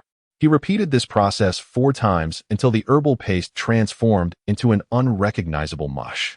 He cautiously extended his celestial energy into the furnace, conjuring a pair of ethereal hands. Then, he grasped the mush and began to knead it. The elder from Medicine Spirit Peak broke into a cold sweat, realizing that the round shape of elixirs was formed by the alchemist's hands. What nonsense! He could no longer contain himself. Stop! The elixir is finished. Su Huai interrupted him once more, forcefully striking the furnace. And a pill the size of a fist, perfectly round, flew out, gently hovering above Su Huai's palm. He had truly succeeded in refining it. Yet, why was this elixir so large? How could one possibly swallow it? Perhaps it could be chewed. But wasn't it said that elixirs should not be chewed? Indeed, your words hold merit. The disciples, distanced and lacking sufficient cultivation, failed to perceive Su Huai's cunning maneuvers, mistaking his actions for mere folly. Believing he had genuinely concocted an unprecedented elixir, they could not help but murmur amongst themselves. The elder's lips twitched as he prepared to unveil the truth, only to be interrupted by a gentle pat on his shoulder from behind. Chun Tai Ru, having appeared in the hall unbeknownst to anyone, witnessed Su Huai's series of audacious antics, his expression a complex tapestry of emotions. The Holy Sun hailed from the Medicine Spirit Peak, a point of pride for the peak. As its leader, he felt a sense of shared mentorship over Su Huai, a fact that would surely bring him esteem. Yet, the Holy Sun lacked the ability to refine pills. Was it wrong to be incapable of alchemy? With such extraordinary talent, capable of overwhelming an 8th-rank celestial king at such a tender age, could one truly claim he was inadequate? He was the chosen successor of the celestial sect by imperial decree, the very face of the Yin-Yu celestial sect. How could he possibly be at fault? Thus, the failure in alchemy was not the Holy Sun's, but rather a reflection of his mentor's incompetence in teaching him the craft. Su Huai had long been aware of Chun Tai Ru's descent. Observing the elder gazing at him with tear-filled eyes, his hand, concealed within a voluminous robe, trembled uncontrollably, akin to a victim of Parkinson's disease. Su Huai sighed. Elder Chun, is your hand all right? No harm done. Old man merely burnt himself during the alchemical process. Sighing again, Su Huai remarked, why must you be so careless? Fortunately, I have just produced this ultimate nourishing pill. Please take it and replenish your strength. Chun Tai Ru stifled the urge to strike Su Huai with a palm, forcing a smile that was more sorrowful than joyful. Thank you for your kindness, Holy Sun, but I wish to live a few more years. Who would dare consume such a colossal pill, a fusion of over a dozen high-grade herbs? Consuming it now would likely lead him to encounter his long-departed mentor that very night. How could he explain to his mentor that he perished from a pill concocted by his own disciple? Surely, his mentor, who treated alchemy with utmost reverence, would rise from the grave to expel him from the sect without hesitation, realizing he had perhaps pushed the old man too far. Su Huai awkwardly rubbed his nose and tucked the pill into his storage ring. Chun Tai Ru took a deep breath. Holy Sun, Elder Su is searching for you throughout the sect. He mentions an issue with distinguished guests from the Tianhan Palace and requires your input as the events coordinator. Then I shall take my leave, Su Huai replied. I must not keep the esteemed guests waiting. With deliberate steps, he descended the stairs, grasping Chu Siyu's hand, and hastily exited the alchemical chamber. Once Su Huai had distanced himself, Chun Tai Ru exhaled heavily, casting his gaze upon the bewildered disciples below, and proclaimed, the individual you just witnessed is indeed our Holy Son of the Yin-Yu celestial sect. He is a rare genius in the art of alchemy, and his methods are uniquely suited to him alone. You should not attempt to emulate them. The disciples collectively released a sigh of relief. The Holy Son. So it is indeed the esteemed Holy Son. No wonder he is so unconventional. However, it seems he has taken away my junior sister. Yet what of it? She did not refuse him. Perhaps they are mutual admirers destined to be companions on the path. Ugh, how infuriating. I oppose this union. Alas, they are a match of talent and beauty, and who am I, a mere monster, to object? Woe is me, my first love has ended before it even began. Ignoring the whispers of the disciples, Chuntaru gently patted the elder's shoulder. Shaolin, do you harbor doubts? The elder promptly bowed his head. I dare not. Chuntaru shook his head lightly, lowering his voice. I know your character is upright and you dislike deceit, but he is, after all, our sect's holy son. Some respect must be afforded to him. But there are no buts. Even the Grand Elder must give him face. Those who do not are now settled at the bottom of the moonlit lake. Ugh, Elder Lin, the alchemist, recalled the recent deaths of the disciples from the Tianhan Palace in the moonlit lake and could not help but gasp. He had heard that just last night another had perished, a formal elder of 7th tier cultivation. Thank you for the reminder, Sect Master, he stammered. However, there is no need for such fear. The Holy Son would not harm his own. Yet to offend him would surely lead to some mischievous pranks at your expense. Moreover, Chuntaru shook his head. The fact that the furnace did not explode this time is already considered a success. Although, one cannot ascertain whether the concoction produced is truly a tonic or a poison.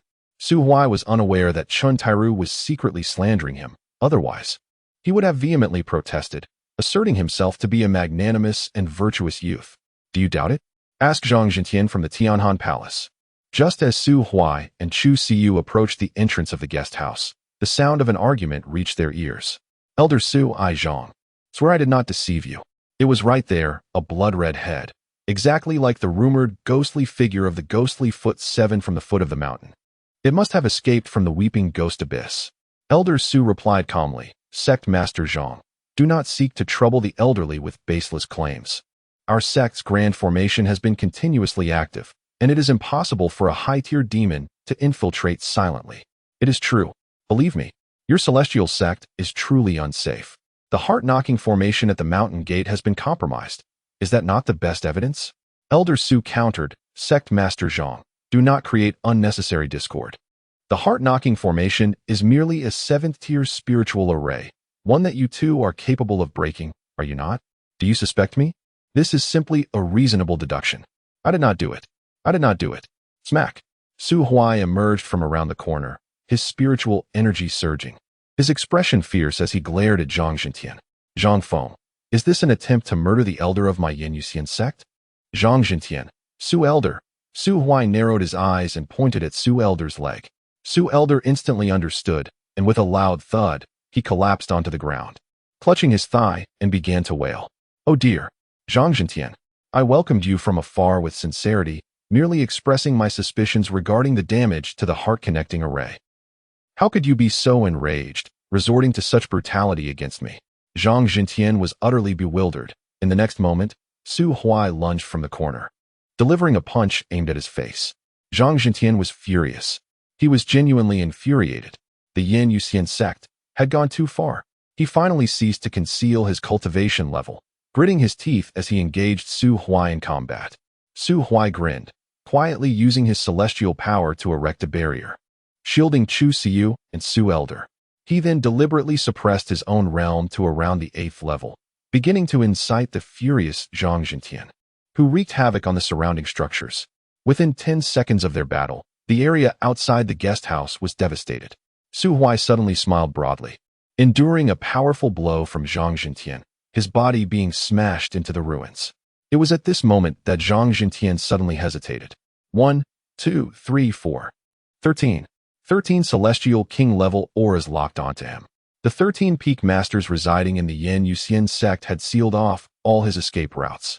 Behind the sect, a 9th-level celestial Lord's aura sword, Huang Yuan, descended from the sky, his hair and beard flowing wildly, countless azure glimmers flickering behind him. Zhang Jintian, to dare to harm my sect's holy son within the Yin Yu territory, do you seek death? Zhang Jintian took a deep breath, landing on the ground, hands clasped over his head, slowly crouching down. In the heart of their sect, There was no escape. The protective mountain formation was no joke, capable of withstanding even celestial lords, let alone a mere celestial king.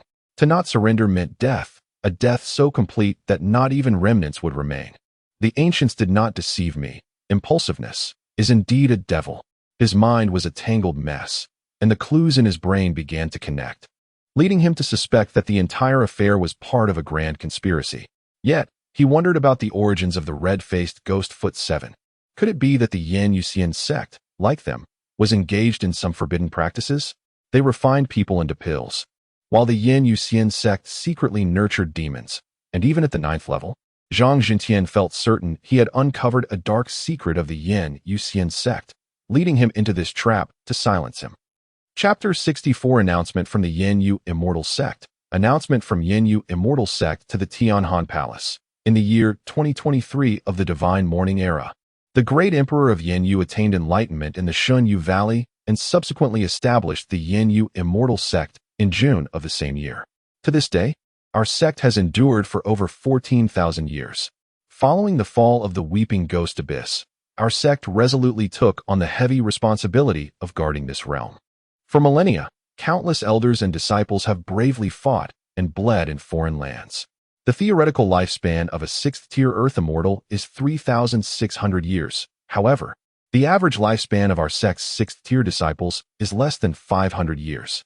As external foes invade, someone must rise to wield weapons in defense. The brutality of foreign races inevitably leads to sacrifice. Our sect, comprising tens of thousands, has never uttered a word of complaint. Yet, at the third watch of the day yesterday, Zhang Jintian, the master of the Shijian Peak of Tianhan Palace, unprovoked, assaulted our elder due to personal reasons. Our holy son, Su Huai, attempted to counsel him kindly, but was unexpectedly met with Zhang Jintian's violent outburst, who struck with the might of an 8th-tier immortal king against our holy son. Young and naive, holy son Su Huai could not foresee such malevolence from Zhang Jintian and, caught off guard, was sent flying 100 meters, gravely wounded. The holy son is the cornerstone of our sect's future, a beacon of hope in the hearts of all our elders.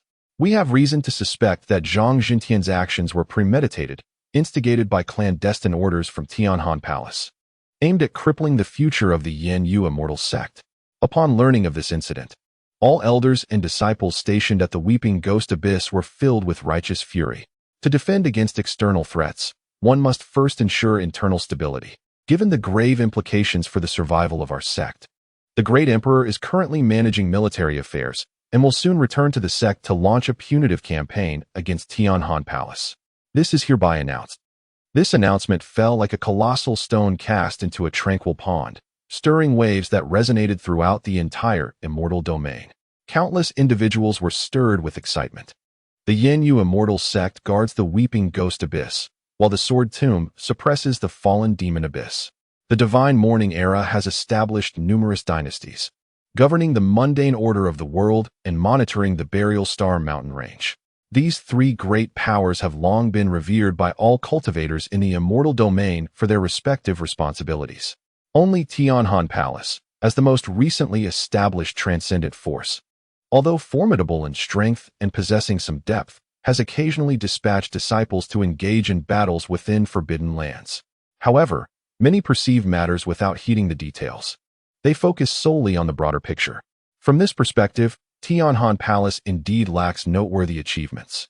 Therefore, the sudden aggression from the Yin Yu Immortal Sect was seen as justified, and they were immediately positioned as the victims. Particularly, certain factions allied with the Immortal Sect soon issued their own announcements. Announcement from the Sword Tomb. The great Emperor Huai Feng has declared that the murder of another sect's holy son is an act that severs legacies and extinguishes lineages, an affront that cannot be tolerated. The Emperor, mindful of the implications, would undoubtedly unleash his wrath should our sect's sword son fall victim to such treachery, systematically eliminating the perpetrators within their mountain gate. The great Emperor Huai Feng expressed his willingness to separate a portion of his divine essence to temporarily safeguard the Weeping Ghost Abyss on behalf of the great Emperor Yin Yu, enabling the latter to exert his full strength in pursuit of justice. Imperial Edict of the Divine Celestial Dynasty. Firstly, I implore a certain sword-wielding ally to refrain from stoking the flames of conflict and to prioritize the greater good. Should the Yanyu immortal sect engage in battle with the Tianhan Palace, it is destined to result in mutual destruction. Concerning the grievous injury sustained by the holy son of Yanyu, our esteemed national master is prepared to generously offer a 9th-grade healing elixir to aid in his recovery. Furthermore, our divine emperor is willing to mediate and seek a resolution. I trust that the Tianhan Palace will also be amenable to providing appropriate compensation. I beseech you all, cherish the well-being of the populace. Within the Tianhan Palace, a middle-aged man of somewhat portly stature, weighing approximately 200 pounds, stood with a dazed expression, beads of sweat cascading down his forehead, his robes thoroughly soaked and clinging to his back. He served as the chief clerk responsible for communications within the palace, primarily liaising with the other 3 transcendent factions, a task that typically did not demand much of his time. However, he could not have anticipated that just this afternoon, after a pleasant dinner, the Yanyu immortal sect would issue an announcement, lamenting their grievances over alleged bullying by the Tianhan Palace. To his astonishment, they declared war. Before he could fully comprehend the situation, the denizens of the Sword Tomb swiftly emerged, proclaiming their willingness to assist the Yanyu immortal sect in guarding the Weeping Ghost Abyss, assuring them that they could confidently attack the Tianhan Palace. The subsequent proclamation from the Imperial Celestial Dynasty was equally disconcerting. While they professed a commitment to the larger picture and presented themselves as mediators, they subtly cemented the role of the Yanyu immortal sect as victims. Without conducting a thorough investigation, they hastily condemned the Tianhan Palace and demanded compensation. Is this not a blatant targeting of our faction? Just because the Tianhan Palace is relatively young and bears less responsibility, does that justify such collusion against us? Seeking reparations through a mere announcement?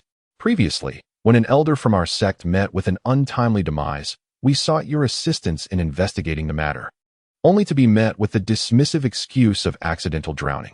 Now, we are inexplicably accused of the murder of your holy son, threatened with war. This is nothing short of workplace manipulation, utterly distasteful. The chief clerk trembled with frustration, feeling a chill run through him. As a member of the Tianhan Palace, he yearned to issue a bold statement, asserting that they were not to be trifled with, that they were not a soft target for anyone to exploit. However, he lacked the courage and authority to do so. "Elder, what shall we do?" he murmured, his head bowed.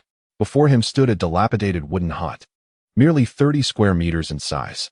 Within, one could occasionally hear violent coughing, raising concerns that the occupant might suddenly cough up a lung and meet their demise. Perhaps we should issue an apology in an announcement and inquire what the Yanyu immortal sect desires. Cough, cough. Should we not first contact Master Zhang to assess the situation? No need. A soft sound of drinking water emerged from within, as a beautiful maid opened the door to the wooden hut, revealing the elderly figure inside. He had a head of neatly arranged gray-white hair, casually draped in a sky-blue robe. His visage bore the marks of age, with deep-set eyes that appeared lifeless. The old man sat in a wooden wheelchair, lifting his gaze towards the clerk standing with bowed head outside. The Yanyu immortal sect, having dared to issue a proclamation, clearly showed their indifference to our investigation. Zhang Jintian must have indeed taken action against that Yanyu saint's son, leaving behind evidence. He is undoubtedly now under control, and even if you were to send a message to him, no response would be forthcoming. Follow my instructions. We ought to fulfill whatever the Yanyu immortal sect desires. As for the compensatory items, let Sima Zhu take them over. The Grand Elder's intent is to have the saint's son retrieve Zhang Feng? No, Zhang Jintian need not return. The opening of the secret realm beneath the lake is an opportunity we cannot afford to miss. Should Zhang Jintian come back, with Sima Zhu's cultivation, he would not get far. I shall write a decree instructing him to remain by Sima Zhu's side and act according to his commands. Now, I am unwell, so unless there is anything else, you may take your leave. Yes, Grand Elder, I take my leave. The short, stout clerk bowed and retreated from the secluded valley. Within the valley lay a small pond, where the Grand Elder of the Tianhan Palace sat in his chamber, lost in thought as he gazed at the tranquil water-s surface. His hand rested upon his chest and abdomen. The skin concealed beneath the gray robe was an ominous shade of black, marred by a gruesome scar nearly 30 centimeters long across his upper abdomen, a sight most unsettling. His aged hand trembled slightly as he felt the powerful heartbeat emanating from that non-human heart within him, rendered speechless in contemplation. Chapter 65. The Exorbitant Compensation. Announcement from the Tianhan Palace to the Yanyue Immortal Sect. We express our profound regret regarding the injuries sustained by your esteemed sect's holy son. Our Grand Elder holds the utmost respect for the immense contributions made by the Yanyue Immortal Sect to the entire immortal realm, and any offense was unintentional. Upon investigation, it has come to light that our sword-washing Peaks Master, Zhang Jintian, was recently commanded by the Grand Elder to venture deep into the Zhongxing mountain range to eliminate a formidable 8th-tier demon fox known for its beguiling abilities. The sudden aggression displayed may have been provoked by the demon fox's final counterattack, leaving behind a hidden malady that momentarily swayed his mind.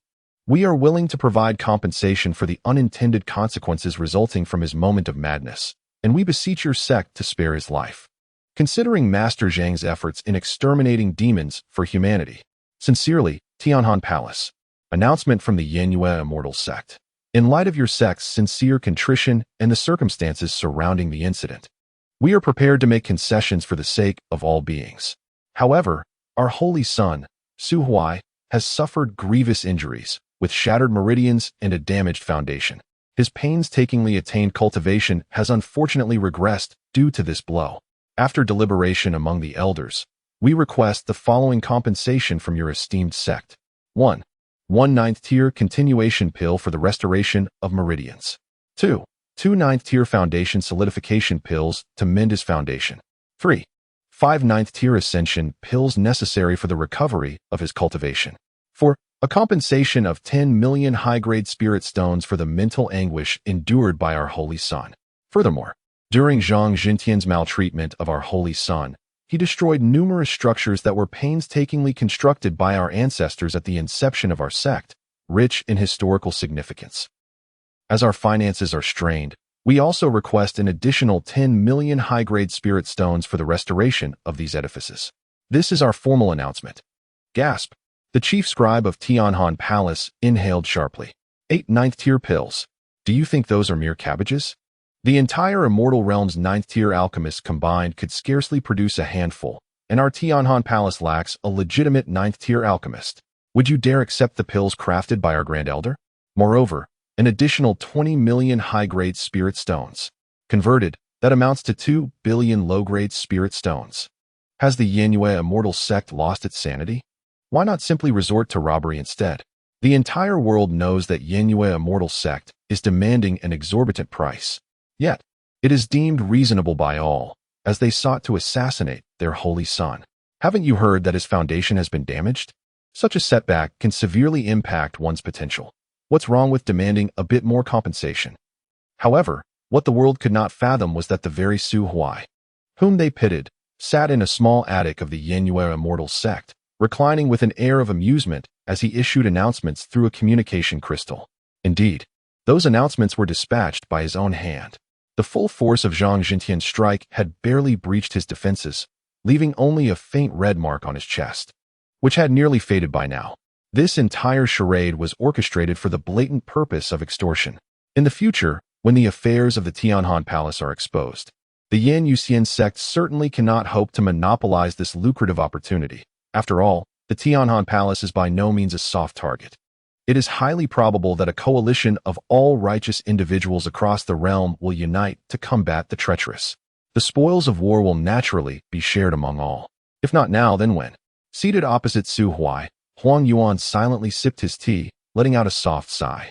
Darkness indeed, even he, the esteemed elder of the Yan Yuxian sect, found Su Huai to be rather dubious. It appears that the sect's affairs cannot be entrusted to him. Otherwise, it wouldn't be long before the Yan Yuxian sect transformed into the Yan Yu demon sect. Yet, indulging in such antics occasionally does not harm anyone. While the sect is formidable, the financial demands are equally substantial. The stock of spiritual stones is alarmingly low. 10 million high-grade spiritual stones is undeniably a significant sum for transcendent forces. Moreover, Su Huai had just mentioned that out of the 5 ascension pills compensated by the Tianhan Palace, he only required 2, leaving 3, 2 for the emperor and 1 for himself, the elder. 9 great elixirs. Huang Yuan had scarcely tasted many of those. After all, their sect's medicine spirit peak was merely helmed by Elder Chun, who was only an 8th grade practitioner. What a disgrace. As Huang Yuan reminisced about the taste of the 9 great elixir he had consumed decades ago, he turned to find Su Huai suddenly clutching his chest, pallid and lying on the small bed. What is happening? Seconds later, Huang Yuan noticed a small head peeking timidly from the entrance of the attic. Ah, he understood. Chu Siyu was hiding outside. Her innocent mind could not fathom the complexities of the earlier incident. She had been led by Su Huai, who had suddenly released her hand and charged towards the elder from the Tianhan Palace who had come to exchange knowledge with the Yan Yuxian sect. Before she could comprehend the situation, a surge of celestial power enveloped her, and then she witnessed Su Huai being struck down from the skies by that elder, raising a cloud of dust. At that moment, she stood frozen, mouth agape, her mind blank. Tears inexplicably welled in her eyes, and she instinctively moved towards where Su Huai had fallen, only to collide with the protective barrier. It was not until several elders extricated Su Huai from the rubble, expressionless and carrying him away on a stretcher, that her master, Chen Tairu, found her. After his futile attempts to breach the protective barrier, he grimly reassured her that Su Huai was unharmed. Thus, as soon as the barrier dissipated, she inquired of her master and located this small building designated for Su Huai's recovery. Upon learning that he was not gravely injured, her worry lessened. Yet out of respect for the elder's presence, she dared only to sneak a glance from the doorway. Cough cough. Su Huai emitted a cough reminiscent of the Tianhan Palace elder. Then, in a hoarse voice, he addressed Huang Yuan. Elder, I am no longer in grave danger. You are burdened with many affairs. There is no need for you to waste time watching over your disciple. Huang Yuan looked down at the fine celestial tea he had just brewed, his lips twitching slightly. The esteemed Elder Huang, always present when matters arise, yet absent in tranquility. I understand. The affection has dwindled, and I have become a burden in your eyes. Do you wish to expel me? That is utterly impossible. Chu Siyu is merely 16. Who can tell what improprieties a solitary man might propose in the presence of a young lady? Su Huai, you are the holy scion of our sect, gravely injured as you are. In the realm of the Yan Yu immortal sect, nothing holds greater significance than your well-being. I deem it best to remain by your side. Su Huai, given your profound concern for your disciple, might I suggest you bestow upon me the 9th grade ascension pill? How dare that little brat threaten me? Huang Yuan's eye twitched as he erupted in fury, slamming his hand upon the table. Forgive my intrusion. I shall take my leave. Huang Yuan silently gathered his robes, too indignant to bid farewell to Su Huai, though he offered a gentle smile to Chu Siyu as he exited. Chu Siyu bowed her head in respect. Once Huang Yuan had departed, she slipped into the room, her gaze settling upon Su Huai's pallid countenance, stirring a pang of sympathy within her. Are you all right? I am far from fine. Su Huai's voice was but a whisper, his face etched with frailty. Wealthy lady, they all claim I am not gravely injured, yet I am in excruciating pain. Chu Siyu parted her lips, suddenly biting her lip, as she began to frantically withdraw medicinal pills from her storage bracelet. 1st grade, 2nd grade, 3rd grade. In no time, the bedside was cluttered with myriad bottles and jars. Yet, in her hand, she clutched a piece of fruit candy. Here, take this candy. It will ease your discomfort. Chapter 66. 2 old scoundrels. Seeing the wealthy lady on the verge of tears, Su Huai refrained from teasing her further. He accepted the candy from her palm, unwrapped it, and popped it into his mouth. It was a common orange-flavored candy. Chu Siyu stood by the bed, discreetly observing him. Where did you get this candy, rich lady? Chu Siyu lowered her head. Chowie gave it to me. Oh, don't just stand there like a fool. Take a seat. Su Huai patted his small bed. Chu Siyu bit her lip, contemplating the little bed for a few seconds. Ultimately, she chose not to sit directly upon it. Instead, she hurried to the tea table where Huang Yuan had just been sipping tea, moving a small stool to place in front of the bed. As long as she didn't sit on that bed, it didn't count as sharing a bed. Thus, Chu Siyu remained a modest young lady. Su Huai's eyes twitched slightly as he quietly watched his wealthy lady engage in self-deception. Once she settled on the small stool, he bit down hard on the hard candy, producing a crisp crack. Weren't you just with Chow E at the foot of the mountain for a stroll at noon? Why did you end up in the alchemy room again? I had lunch with Chow E at Chinyu Valley. What did you eat? We had crispy, spicy chicken, boiled prawns, snow fungus and lotus seed soup, 8 treasure blood duck, braised spirit-patterned fish, sour and spicy shredded potatoes, cabbage, and spicy rabbit heads. Goodness, such a lavish feast. Chowie said you would reimburse it. Nonsense, it's the sect that reimburses it. Not me. Dear lady, remember, communal property must be distinctly separated from personal assets. It's best if the sect's belongings are considered mine, while my possessions remain solely mine, understood? That doesn't sound right. I am the Holy Son, what I say goes. Observing Chu Cu's expression, torn between wanting to argue and not daring to, Su Huai found himself unable to resist teasing her further. Rich lady. Why do you eat rabbits when they are so adorable? Chu Cu fell silent. Rabbits have parents, families, and friends. If you eat the rabbit, how heartbroken its family must be. Chu Cu opened her mouth, responding softly. The rabbits used for spicy rabbit heads were caught by Chow E at the farm at the foot of the mountain. There are many rabbits there, and they even steal food. Besides, their entire family was captured, so no one will be sad. Suddenly, Su Huai fell silent. How could it be that no one mourned for the family of the rabbits? That ruthless woman, Chow E, managed to speak of a massacre with such refreshing nonchalance. No wonder when they first met, she could bury a person without batting an eye. As Su Huai contemplated how to criticize Chow E, the door to the room was pushed open once more. He glanced at the newcomers, Chow E and Luo Yuanhe, and his eyes twitched. What brings you here? Chow E placed the fruit she was holding on the tea table, momentarily taken aback. The head of the medicine spirit peak, Chen Feng, sent us here. He said you were severely injured, lying in bed unable to move, and asked us to come check on you. Hiss. Damn that old man Shun. After much effort in diverting the Grand Elder, you dare to play this trick on me, summoning 2 even larger nuisances. Do you truly not trust my integrity? Am I the sort to take advantage of my own illness to impose unreasonable demands on your young disciple, and then devour everything in this wretched room? Su Huai's face turned ashen. Chow E inched closer, casting a few glances at him. I knew you were not in any significant trouble.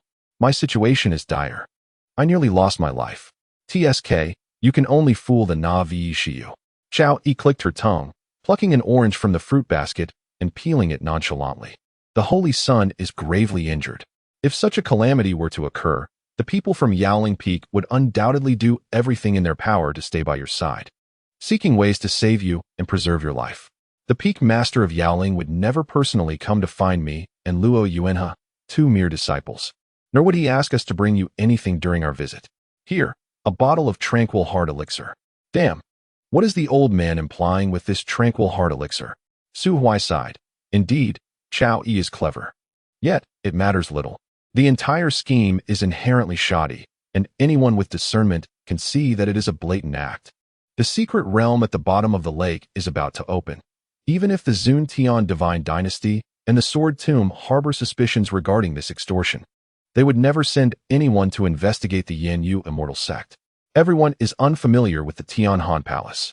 The Tianhan Immortal Emperor has been in seclusion for years, and there have been few encounters with the other Immortal Emperors. Su Huai even harbors doubts that the Sword Tomb and the Zun Tian Divine Dynasty are cooperating so seamlessly because the Yanyu Emperor has preemptively conferred with them. As for the extorted Tianhan Palace, they have at least come to one conclusion. The Yanyu Immortal Sect has most likely discovered their alchemical human plan. This extortion marks the first confrontation between the 2 great sections. Will you comply with the demands of the Yanyu Immortal Sect? If you acquiesce, we shall proceed to the next round of confrontation. If you refuse, what if the Yanyu Immortal Sect truly decides to overturn the table, risking mutual destruction? They possess justifiable cause. Should the Yanyu Emperor take action personally, even if he cannot annihilate the Tianhan Palace, he would certainly compel the Tianhan Immortal Emperor, who has been in seclusion for over a century, to emerge early.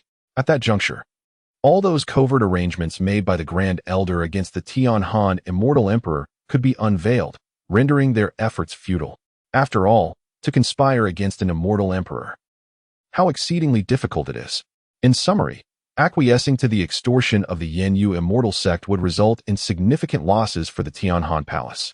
Yet the plan could still proceed. The Grand Elder may be defeated, but not vanquished. Conversely, refusal would lead to war between the 2 sects. The Tianhan Immortal Emperor's emergence, And though the Tianhan Palace may not face annihilation, the Grand Elder would undoubtedly suffer a devastating defeat.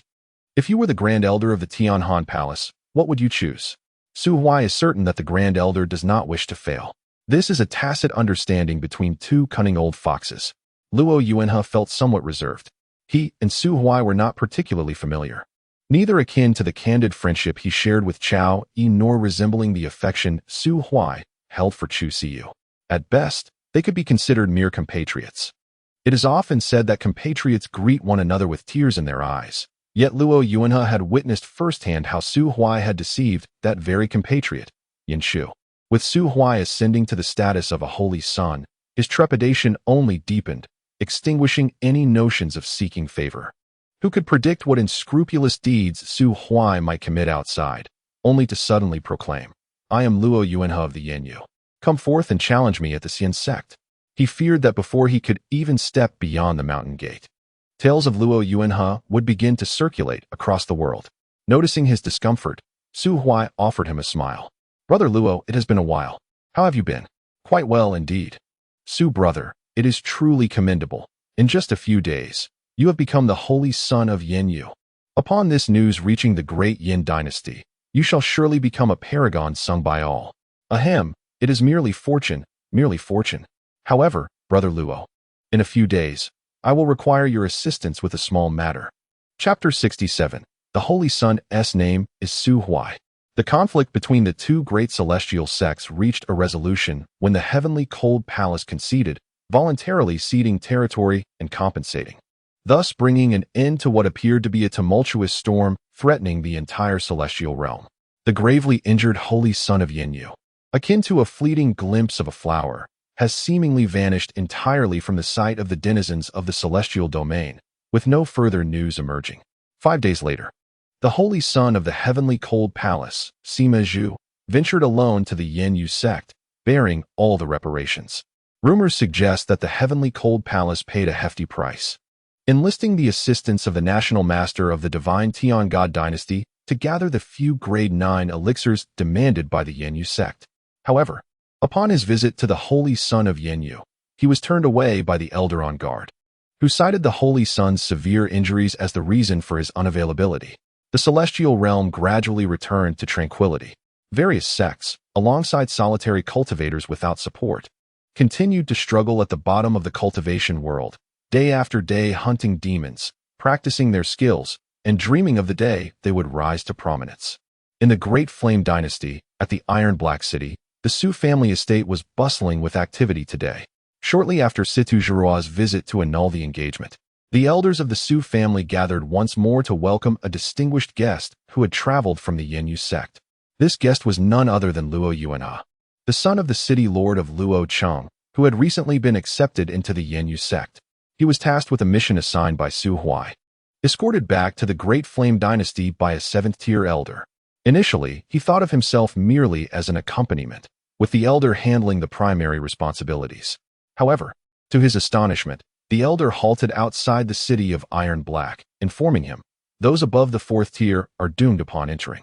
This was the ironclad law of Iron Black City, necessitating his journey as a newly minted 3rd-tier disciple. Now, having arrived alone at the Su estate, surrounded by the watchful gaze of the elders, he felt a twinge of anxiety.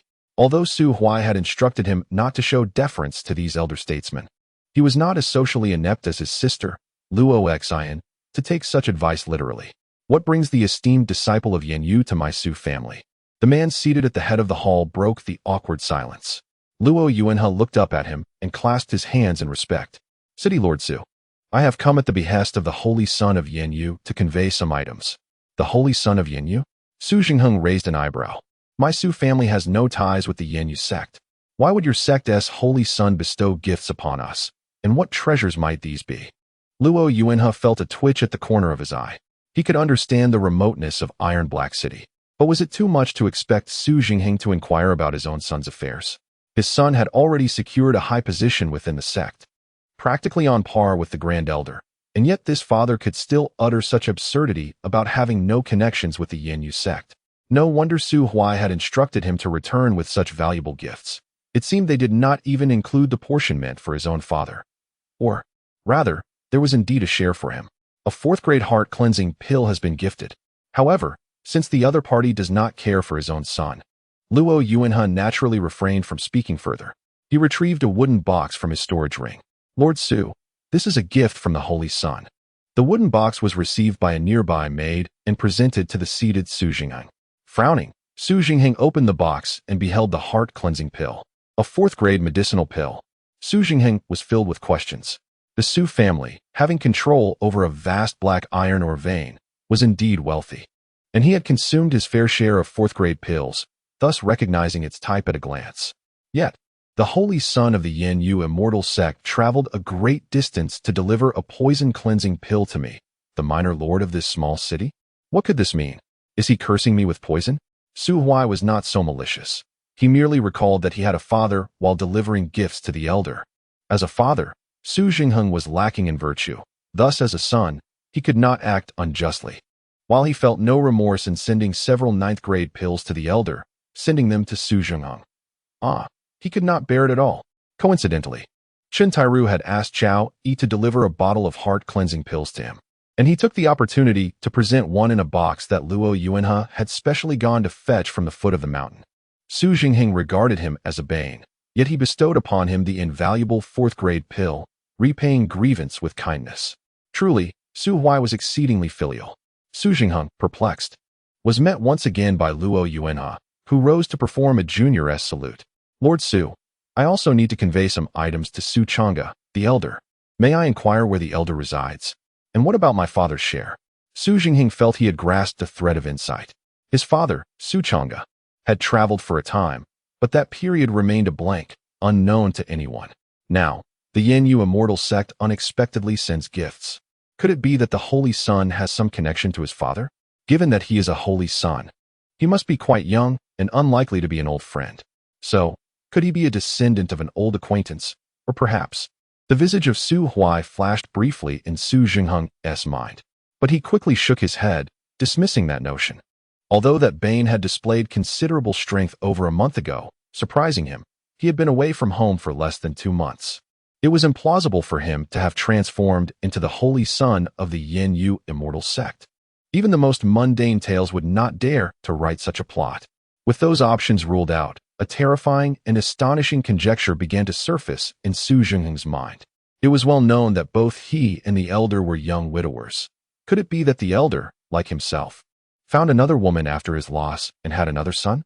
Considering the timeline, it was entirely plausible. Su Jingheng swallowed hard. No wonder the elder had recently sought strange reasons to chastise him. Yesterday, in an unprecedented turn of events, I sought his company for a drink. However, midway through our revelry, the old man suddenly pointed at the ominous clouds above, lamenting the oppressive sun that was causing him great distress. He then proceeded to deliver a beating. How unjust! Upon reflection, it is evident that the old man's illegitimate son has made a name for himself, rendering him increasingly disdainful of his legitimate heir, thus providing endless excuses to chastise him. How well I understand this. I had once treated that wretched Su Huai in a similar manner, and now it seems the wheel of fate has turned back upon me. Lord Su? Luo Yuanhe, noticing that Su Jingheng remained unresponsive, lost in a daze, could not help but remind him once more. It was only then that Su Jingheng snapped back to reality, summoning a maid to guide him to Su Chang'e's modest abode.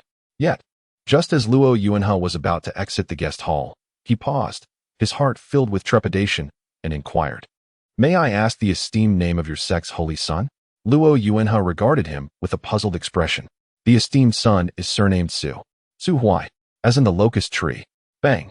Su Jingheng collapsed back into his chair, his expression one of utter shock. This revelation was even more astonishing than the notion of the old man having an illegitimate child.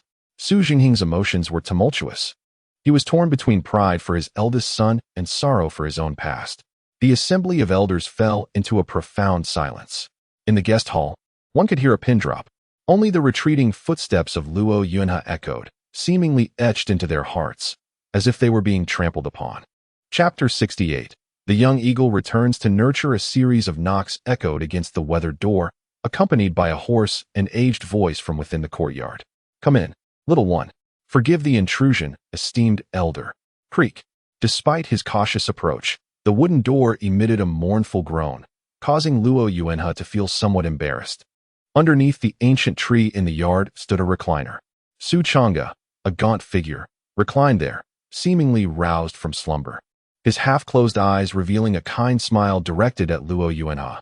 "Ah, let the old relic creak, it matters not." Junior Luo Yuanhe of the Yin Yuxian sect pays his respects to Elder Su. "There's no need for such formalities."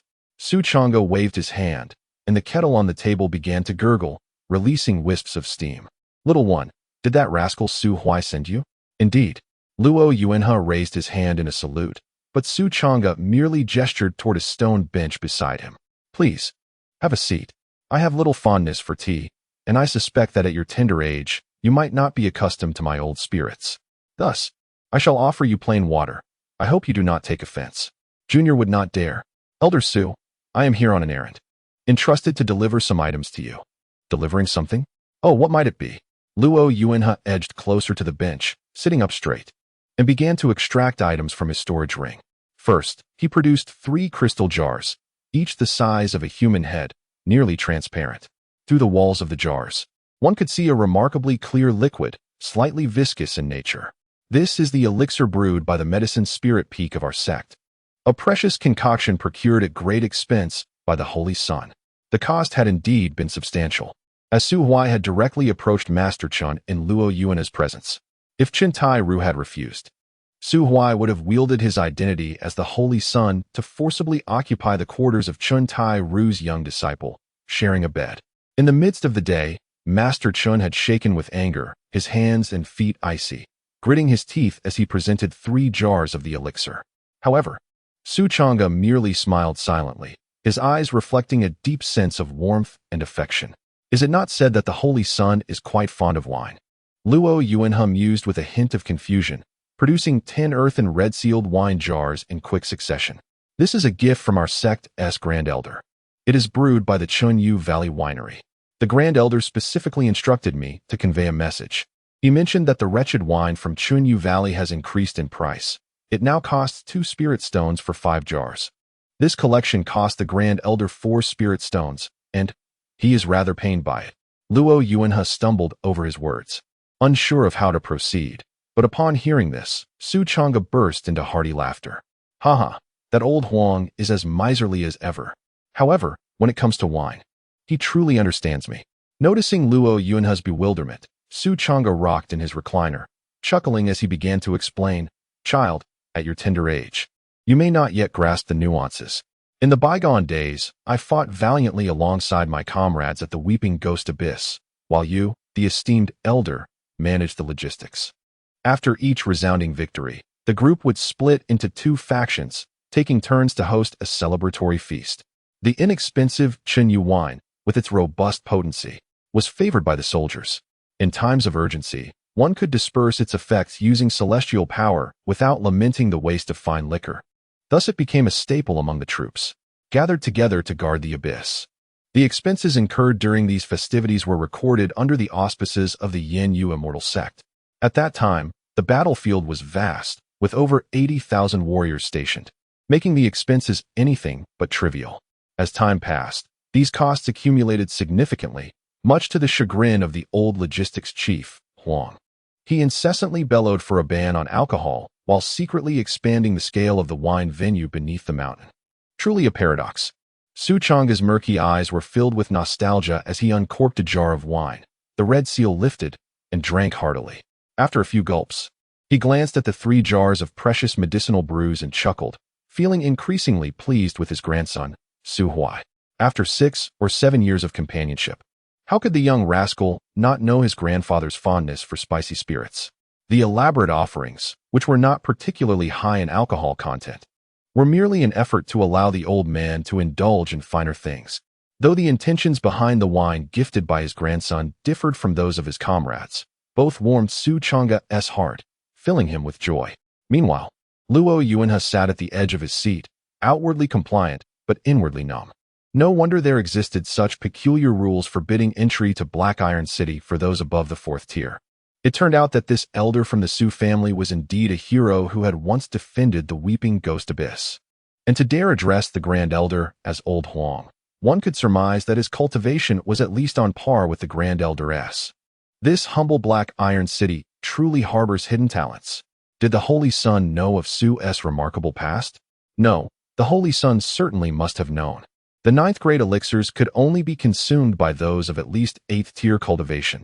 Otherwise, one would face the dire consequence of being overwhelmed by their immense potency. Yet, the Holy Sun had sent back 3 elixirs, 1 resurgence pill to mend meridians, and 2 foundation-stabilizing pills to reinforce 1's roots. Such generous gifts implied that the Holy Sun, whether from prior ignorance or not, was at least aware of Su's formidable cultivation when he dispatched these elixirs. It was even highly probable that these 9th-grade elixirs, typically reserved for those suffering severe injuries, were specifically procured by the Holy Sun for the sake of the venerable elder. Acquired. Otherwise, he could have easily instructed the alchemy peak to concoct lesser-grade elixirs for delivery. Luo Yuanhe felt overwhelmed. Why did it seem that every move these high-ranking individuals made was meticulously planned, leaving a mere ordinary person like him utterly bewildered? Must they be so relentless? Frustrated, he obediently retrieved 3 small porcelain vials, placing them gingerly on the table, cautious not to jostle them. Do not be deceived by the seemingly ordinary appearance of these bottles. The treasures within them far surpass the value of the wooden box given to Su Zhengheng by 1,000-fold, nay, 10,000-fold. Su Chang'e raised an eyebrow, casting his gaze upon the 3 jade vials. What is this? Returning to the predecessor, the vial on the left contains a revitalization pill, while the remaining 2 are source solidification pills. These are the very items the Holy Sun specifically instructed me to retrieve with haste. A tremor coursed through Su Chang'e's hand as he grasped the wine jar. He tilted his head back, tears streaming down his aged face. Unlike Su Zhengheng, who remained aloof, Su Chang'e had tirelessly employed his network to ascertain the whereabouts of Su Huai ever since he left home. After all, 9 is the ultimate number. When he learned of the list of pills Su Huai had requested from the Tianhan Palace, a sense of foreboding began to stir within him. Now, the aging, withered eagle may no longer be able to chart the course through the heavens, yet the fledgling bird has commenced its act of gratitude. P.S. So please refrain from criticizing why the elder did not rescue Su Huai in the previous 8 lifetimes. This matter serves as a foreshadowing. The moment Su Huai discovered the cave of the little snake, the groundwork was already laid. I preemptively explain this to avoid excessive spoilers, but not explaining may lead to further rebuke. I am truly at my wit's end. If you continue to scold me, I might just hang myself with a purple clay pot. Chapter 69. The Prince of the Divine Dynasty, Li Ao. In the late autumn, the sky was a clear blue, and the clouds were painted with hues that stretched for miles. A few sparse, withered leaves tumbled from the treetops into the serene depths of the moon lake, creating ripples that danced across the surface. The valley dwellers, who once relied on hunting and fishing for their livelihood, had been dispersed, leaving the expansive lakeshore occupied only by 2 rows of uniformly attired disciples from the Yenyu sect, alongside a handful of distinguished guests from the Tianhan Palace, who stood isolated to one side. At the forefront of the gathering, a young man clad in a black robe stifled a yawn and patted the shoulder of an elderly companion beside him. Are they not yet here? We agreed to meet this morning. It should be soon. He sighed. It's early, and I long to sleep, Holy Sun, given our current standing. We ought not to indulge excessively in slothful sleep, the elder replied, his tone tinged with concern. Are you suggesting how I should conduct myself, old Su? The youth inquired with a hint of jest. Not at all, Elder Su murmured, lowering his head in a display of contrition. Hosting the guests from the allied sect was indeed the responsibility of the Holy Sun, and he, as an elder, was merely there to assist. Yet, ever since the incident involving Zhang Zhentian's outburst at the Yenyu Immortal sect, Su Huai had taken refuge within his quarters, claiming to be too gravely injured to step outside. This morning, he had slept until midday, and the Holy Sun of Tianhan Palace had visited 5 times, only to be turned away each time, leaving no room for dignity. Strangely enough, the Holy Sun of Tianhan remained remarkably unperturbed by such treatment. At last, after much anticipation, Su Huai appeared, still wearing a cheerful demeanor. With his hands tucked into his sleeves, Su Huai closed his eyes to rest. It was not that he was genuinely fatigued. Rather, he felt mentally drained. During the days of recuperation, aside from teasing the affluent lady who brought him meals at set times, He had been engrossed in exploring the ghostly domain with the enigmatic stone. It was akin to playing a horror game, albeit one that was rather tormenting.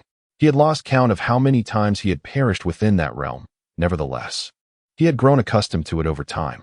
Moreover, he discovered that this mental fortitude appeared to enhance his potential. In just a few days, his 4th grade spiritual root had ascended to the 5th grade, thickening noticeably and acquiring a hint of silver luminescence. His cultivation also seemed to be subtly shifting. However, while the enigmatic stone was beneficial, its overuse inevitably led to certain side effects. The prolonged mental strain left Su Huai feeling somewhat weary. Noticing the gaze of the holy son of Tianhan, Sima Zhu, Su Huai turned around and flashed a radiant smile at him and Zhang Zhentian, who was still bowing his head nearby. As Sima Zhu saw that the young man had finally acknowledged him, he was about to speak when Su Huai suddenly turned away, whispering quietly with the elder beside him. "Old Su, is Zhang Zhentian truly being released?" Elder Su glanced at Zhang Zhentian and replied softly, "We have no choice but to release him. The Tianhan Palace has paid the ransom in full and sent their holy son to negotiate, demonstrating proper etiquette and sincere apologies. It would be improper to detain Zhang Zhentian any longer." Su Huai smacked his lips, pondering aloud, "Indeed. But why is Zhang Zhentian so compliant? I would have expected him to harbor great resentment towards us." Elder Su swallowed hard and, lowering his voice, replied, "The holy son is unaware. After Zhang Zhentian injured the holy son that day, he was swiftly apprehended by the Grand Elder and had his cultivation sealed. Subsequently, he was taken away by the ancient master of Fist in Tent Peak, serving as a punching bag for several days and nights. Even I heard his lamentations echoing from Spirit Array Peak. The ancient master is ruthless, specifically fetching a plethora of healing elixirs from Medicine Spirit Peak, administering treatment only to resume the beating, a relentless cycle. Zhang Zhentian is on the verge of losing his will. How could he not be compliant now?" Su Huai inhaled sharply. "The ancient master is indeed a paragon for our generation. What of the young disciples from Tianhan Palace? They are currently under soft confinement in our guest quarters. Let them remain there. Without my consent, no one is permitted to release them back to Tianhan Palace." "Understood. Holy Son." As their conversation unfolded, the clouds in the sky began to roil. Against the backdrop of the rising sun, 6 magnificent steeds appeared, their coats as white as snow, adorned with fiery orange patterns. These horses, with wings sprouting from their backs and hooves ablaze, emitted a sound that faintly intermingled with dragon roars. Yet, such ethereal beasts were restrained by reins, collectively pulling a chariot crafted from celestial gold. What majesty! Observing the enigmatic glimmer in the holy sun's eyes, Elder Su hastily introduced, "The emperor rides with 6, the lords with 5, the ministers with 4, the officials with 3, the scholars with 2, and the commoners with 1. According to the orthodox travel protocol of the divine celestial dynasty, the occupant of that chariot is either the divine emperor himself or the crown prince who has begun to assume control over the imperial authority. Holy Son, we must not dare to seize that chariot." Su Huai grimaced, casting a sharp glance at Elder Su. "Do not implicate me, Elder Su. I assure you, I am not one to resort to thievery." Elder Su silently surveyed the individuals from Tianhan Palace. Clenching his teeth in frustration, Su Huai felt utterly powerless. As the chariot descended from the clouds, it appeared poised to plunge into the lake. However, the 6 blazing steeds gracefully folded their wings, drawing closer together. With a gentle tap of their fiery hooves upon the water's surface, they continued their gallop as if traversing solid ground, leaving behind ripples that barely disturbed the water more than falling leaves. Su Huai felt a pang of envy. What was this?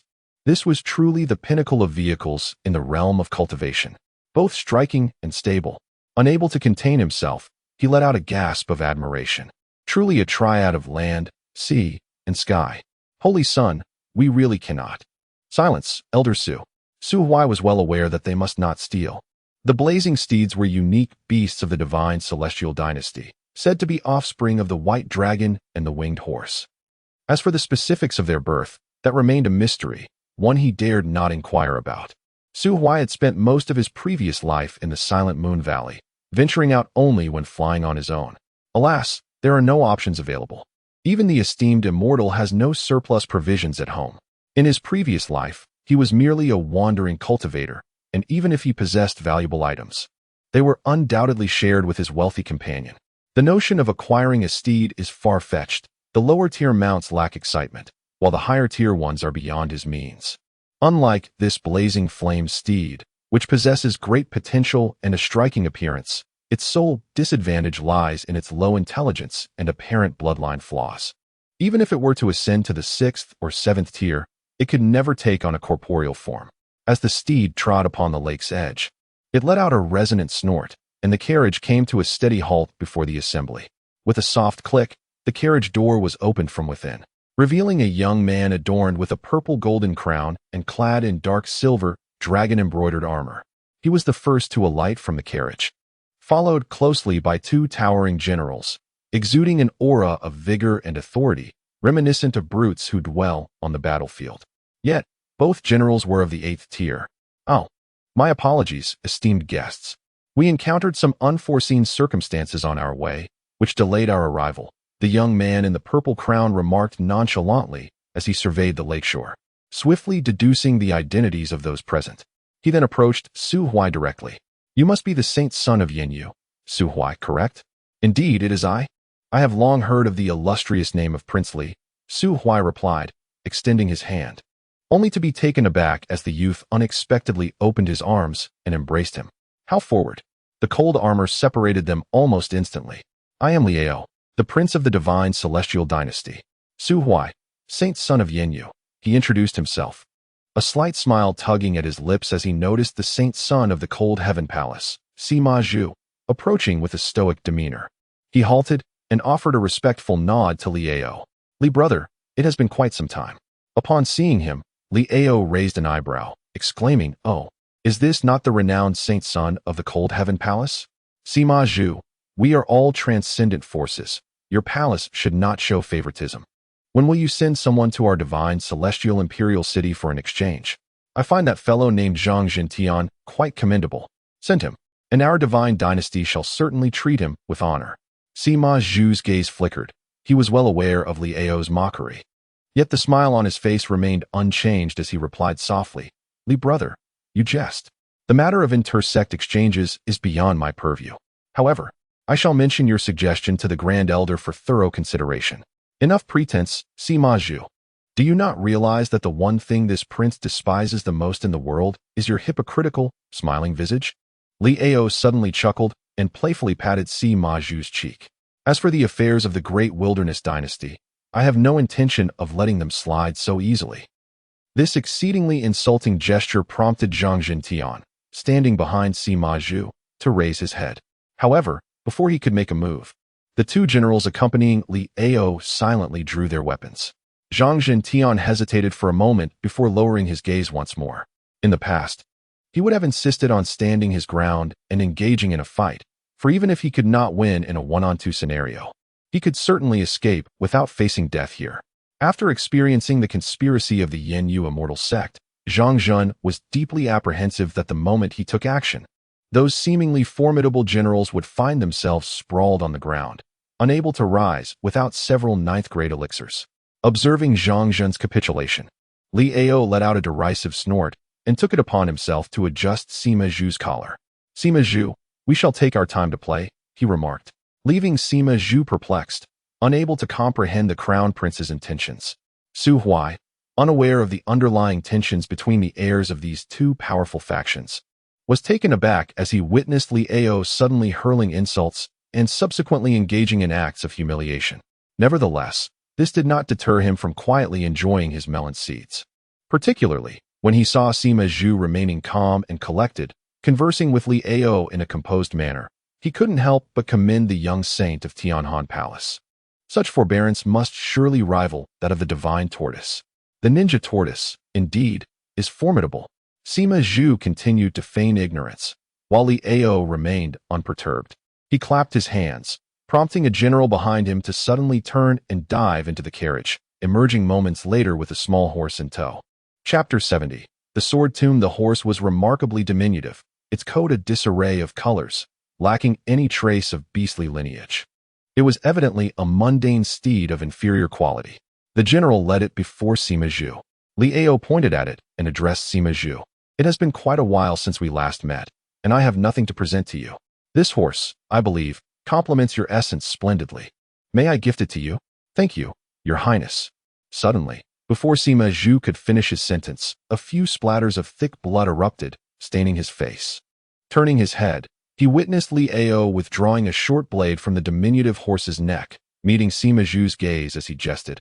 Look, your horse has perished. By the heavens! Having witnessed Li Ao's audacious act in its entirety, Su Huai was utterly astounded. This prince was even more ruthless than he. The saint of the Yanyu. How utterly distasteful. In the esteemed Zun Tian divine dynasty, which governs the world, how could such an uncouth heir exist? What was most striking was that Sima Zhu had yet to express any anger. His smile merely faded as he silently raised his sleeve to wipe the blood from his face. It seemed he had mastered the art of forbearance. Huh, Sima Zhu, the deceased horse, you continue to act, yet cease your charade? Sima Zhu cast a glance at Li Ao, his expression impassive, before turning on his heel to depart without uttering a word. Observing Sima Zhu's abrupt exit, Li Ao instead burst into laughter, turning to embrace Su Huai's shoulders, distancing himself as if Sima Zhu were something vile. However, Su Huai quietly lifted his hand, removing Li Ao's arm from his shoulder. The smile on Li Ao's face faltered as he looked up, meeting Su Huai's eyes, filled with disdain, akin to gazing upon an arrogant and mindless antagonist. Brother Su, do not regard me with such scorn. Your Highness Li, why treat the saint of Tianhan in such a manner? You must realize that the Tianhan Palace is our ally. Do you not fear inciting discord between our sects, leading to chaos and devastation? I, Su Huai, formally condemn you.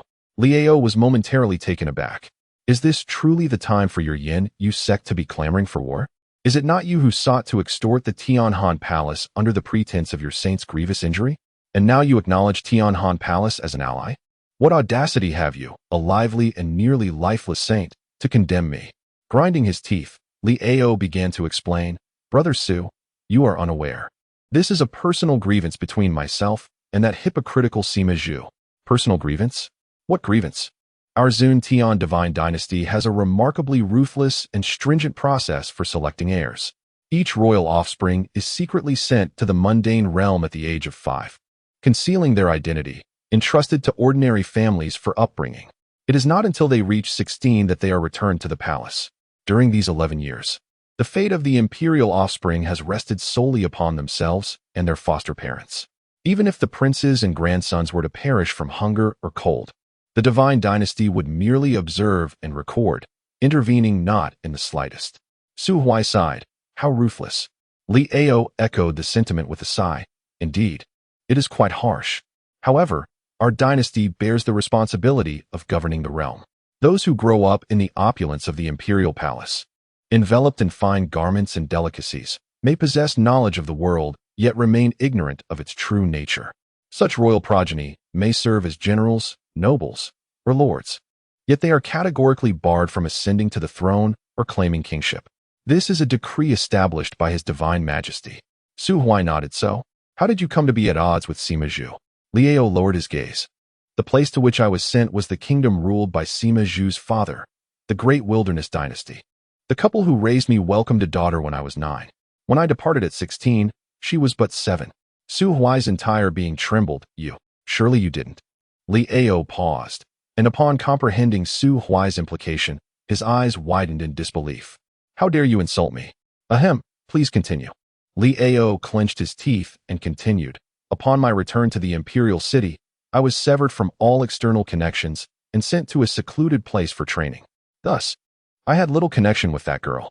I had even long forgotten her visage. Su Huai interjected.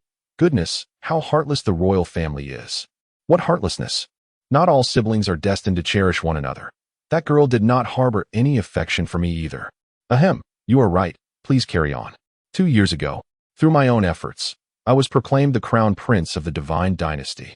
According to the law, the family who raised me was to be brought to the imperial city for support by the dynasty. However, when the imperial representatives covertly arrived at the Great Wilderness Dynasty, they returned with only a haggard middle-aged man. The girl I once knew had been abducted at the age of 15, her fate unknown, and my foster mother, overwhelmed with grief, soon succumbed to illness. I later discreetly dispatched individuals to investigate, but found no leads. I sought the divination of the Tianji Pavilion. Yet the elder remained silent, merely handing me a white candle. It was only later, for certain reasons, that I learned the year the girl vanished. The holy son of Tianhan, Sima Zhu, had returned to the great wilderness dynasty, passing through that small town. Li Ao squinted, glancing at Sima Zhu.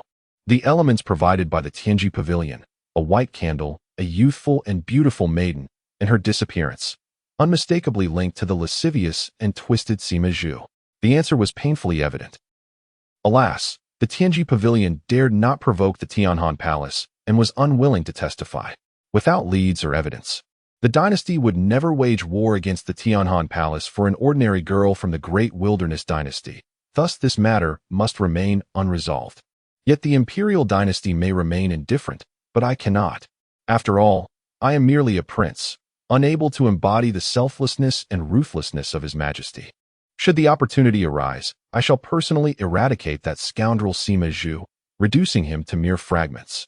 Su Huai sighed, placing a hand on Li Ao's shoulder in a gesture of comfort.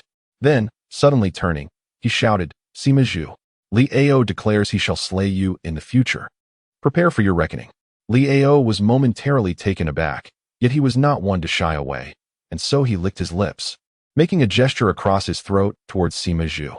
Sima Zhu narrowed his eyes, casting a cold glare in return.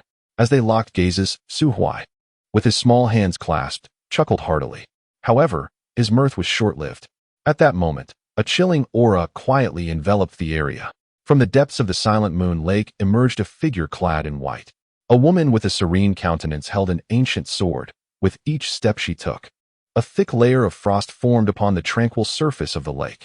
Though she was not conventionally beautiful, the ethereal atmosphere she radiated invoked a sense of reverence, leaving no room for irreverence in the hearts of onlookers. Everyone marveled at her presence. Only Su Huai felt a faint pain in his sides, as if forewarned by an unseen force. The sword tomb, Li Si spoke.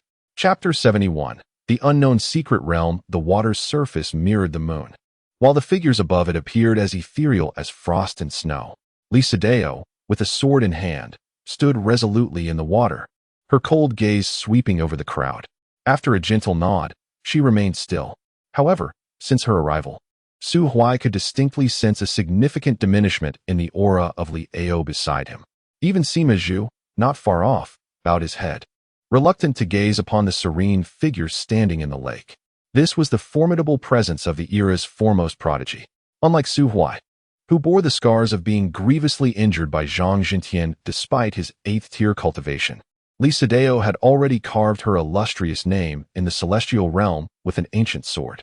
When she first ascended to the 8th tier, she engaged in a fierce battle at the summit of Huainan Mountain against an elder of the Sword Tomb who had lingered in the 8th tier midstage for an extended period.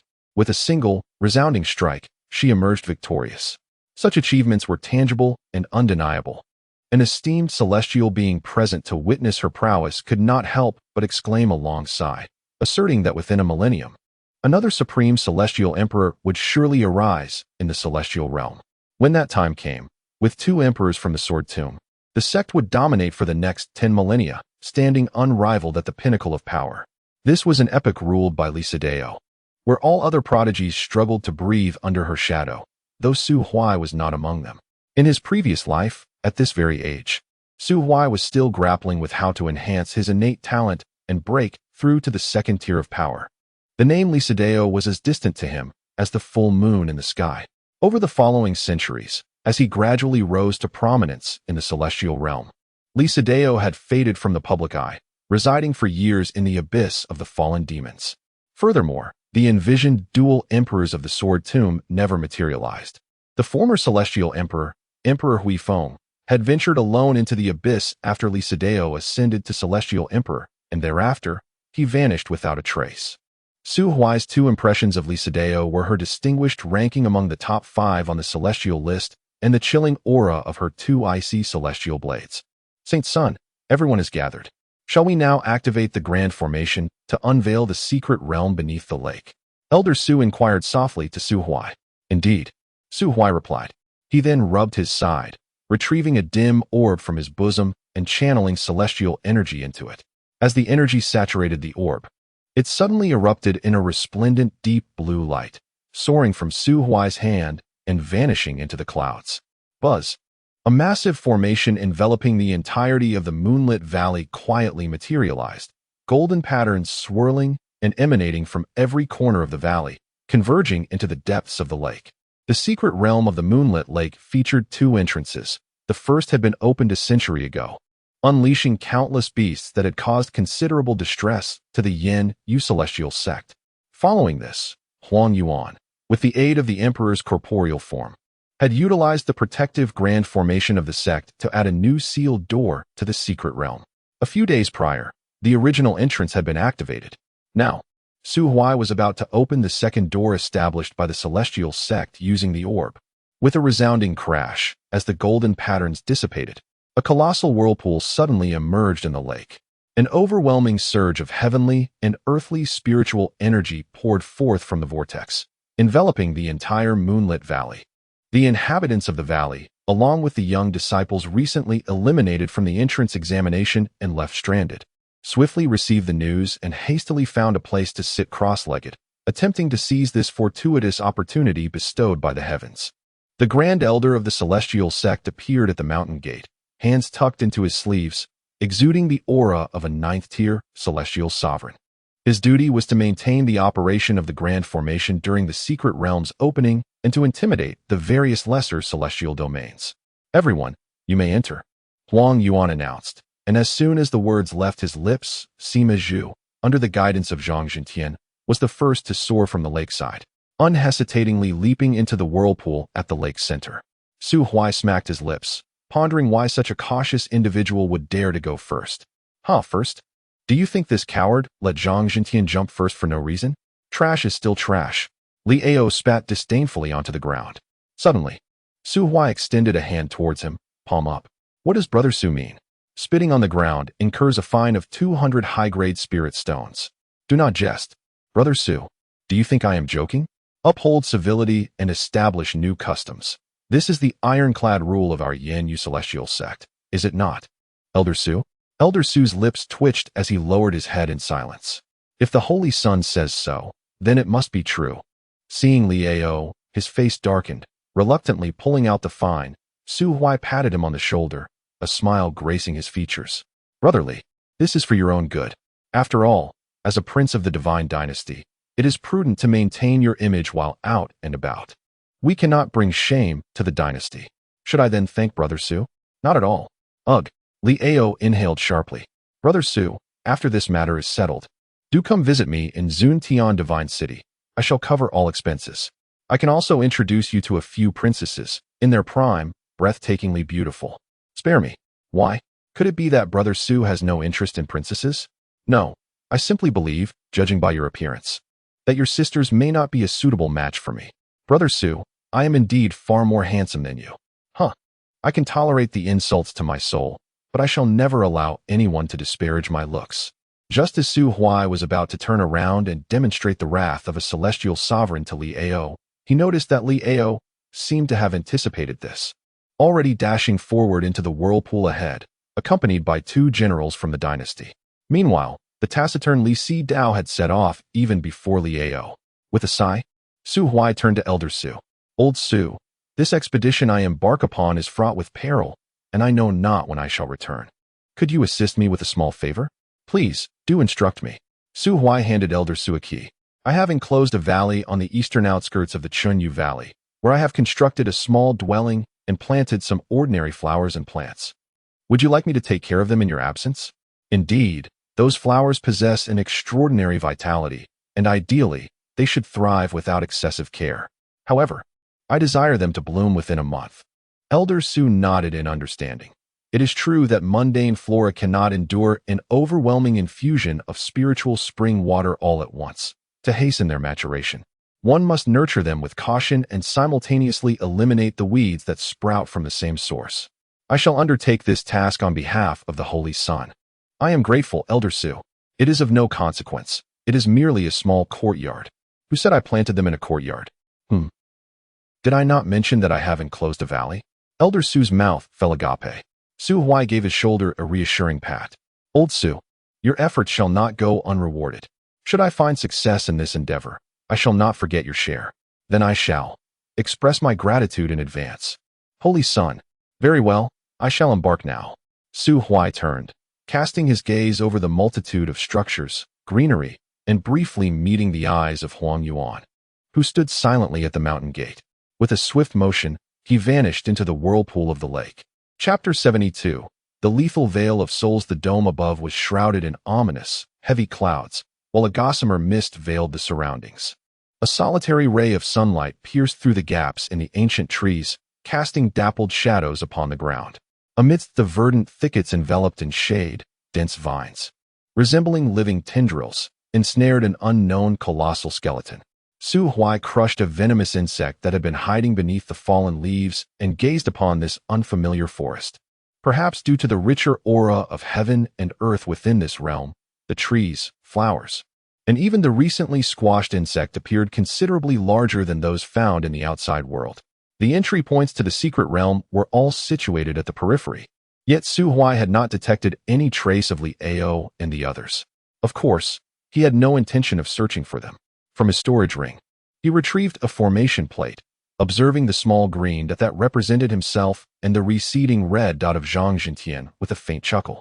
The assault by the master of Fist and Tent Peak was not merely an act of venting frustration. Rather, it served to leave an imperceptible mark within Zhang Jintian's body.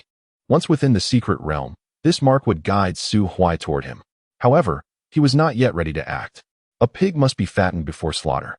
Moreover, killing the pig was a trivial matter. His primary objective in this journey was to delve deeper into the secret realm and endeavor to bring back valuable clues about it for the Yin Yu immortal sect. And could he receive some guidance on the path ahead? A chilling sensation coursed through his fingertips as the serpent depicted on his Ouroboros ring slithered up his arm, coiling around his shoulder. First, ascertain the core's location. Do not use celestial power or spiritual perception. Why? Su Huai's brow furrowed slightly as he was about to unleash his spiritual perception.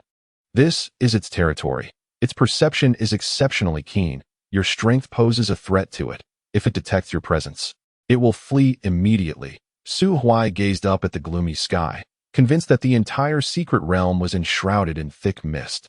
Without employing perception, how was he to determine the direction of the realm's core? Would suppressing his cultivation for exploration suffice? He quickly dismissed this notion. If the serpent claimed that its perception was formidable and advised against using spiritual probing, it indicated that the entity possessed the ability to see through the essence of souls. Damn, had he known, he would have brought Gu Hanshan along. Wait, that is not right.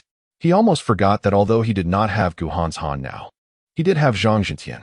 Su Huai promptly retrieved the formation plate once more and proceeded in the direction of the red dot.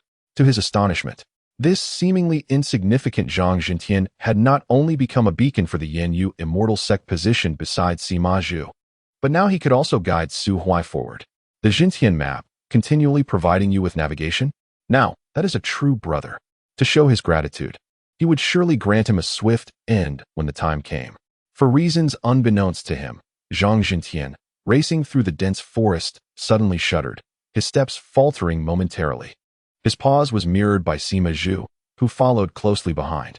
Master Zhang, what troubles you? He inquired. Nothing, merely an unsettling feeling has washed over me, Zhang Jintian replied. Upon hearing his words, Sima Zhu immediately summoned his celestial energy, cautiously scanning their surroundings. However, after a considerable wait, no apparent danger emerged, prompting him to furrow his brow. Master Zhang, you were present during that exploration a century ago. How far are we from the location the Grand Elder mentioned? Quite far. Zhang Jintian gestured towards the northwest. Last time, our group took 3 days to reach the center of the secret realm, as directed by the Grand Elder. Moreover, we cannot fly here. Countless monstrous birds lurk within the mist. A century ago, their leader possessed peak 8th tier strength. Given the abundant spiritual energy in this realm, no one can ascertain whether the monstrous bird's leader has achieved further breakthroughs. Once we delve deeper into the secret realm, we must tread with utmost caution, for its contents are exceedingly peculiar. Sima Zhu inhaled deeply. Although the lake's secret realm lay within the territory of the Yin Yu immortal sect, no sect possessed greater knowledge of this realm than their own Tianhan Palace. This was due to the profound ties between the realm's treasures and their long-absent Grand Elder. Furthermore, during the exploration a century prior, Tianhan Palace had extracted certain artifacts from the core of the realm, inciting a violent upheaval that ensnared the younger disciples at the periphery. Zhang Jintian, standing still, probed with his spiritual power for a moment before continuing. The core area is fortified with 3 layers of barriers. Only those who emerge alive from the temple are entitled to present their requests to it. Son of the Saints, although we remain far from our destination, we are already perilously close to the first barrier it has established. Then let us hasten our departure. For some reason, your words have instilled an unsettling feeling within me, replied Sima Zhu. The two resumed their journey. After a short while, they encountered an enormous, ink-black barrier before them. This imposing wall stretched for miles, effectively severing the inner layers of the secret realm from the outer. Zhang Jintian halted, swallowing hard. We have arrived, Son of the Saints. This is the first barrier. Sima Zhu stood beside Zhang Jintian, squinting as he scrutinized the dark wall. Is this the soul-blocking wall spoken of by the Grand Elder? Indeed. A century ago, when I was merely a 7th-tier elder, 2 celestial kings were dispatched from our sect, one of whom perished here. We later discovered that the experiences individuals faced within the soul-blocking wall varied greatly and were utterly unpredictable. Yet, it seems to relate to inner demons. Son of the Saints, exercise caution. Sima Zhu smiled. Be more concerned for your own well-being. Let us enter together. As the 2 individuals raised their hands, their imprints appeared upon the obsidian wall, causing it to ripple with dark waves. Countless pitch-black arms emerged from the barrier, tugging at their bodies and engulfing them entirely. In the shadowy stone chamber, cold iron bars loomed ominously. Zhang Jintian suddenly shivered. He recognized this place, the dungeon of the Yin Yu Immortal Sect, specifically the training ground for martial arts at the Fist Intent Peak. Raising his hand, he confirmed that his cultivation had indeed been sealed. Remarkably, this was an experience he had recently endured. A quiet sigh of relief escaped Zhang Jintian. Although he would once again face humiliation and physical suffering, having withstood it once, he was confident he could endure it a second time. Suddenly, the sound of iron chains scraping against the ground echoed through the chamber. Zhang Jintian lifted his gaze to behold a red-faced specter nearby, its left hand entwined in chains while the right brandished a hook.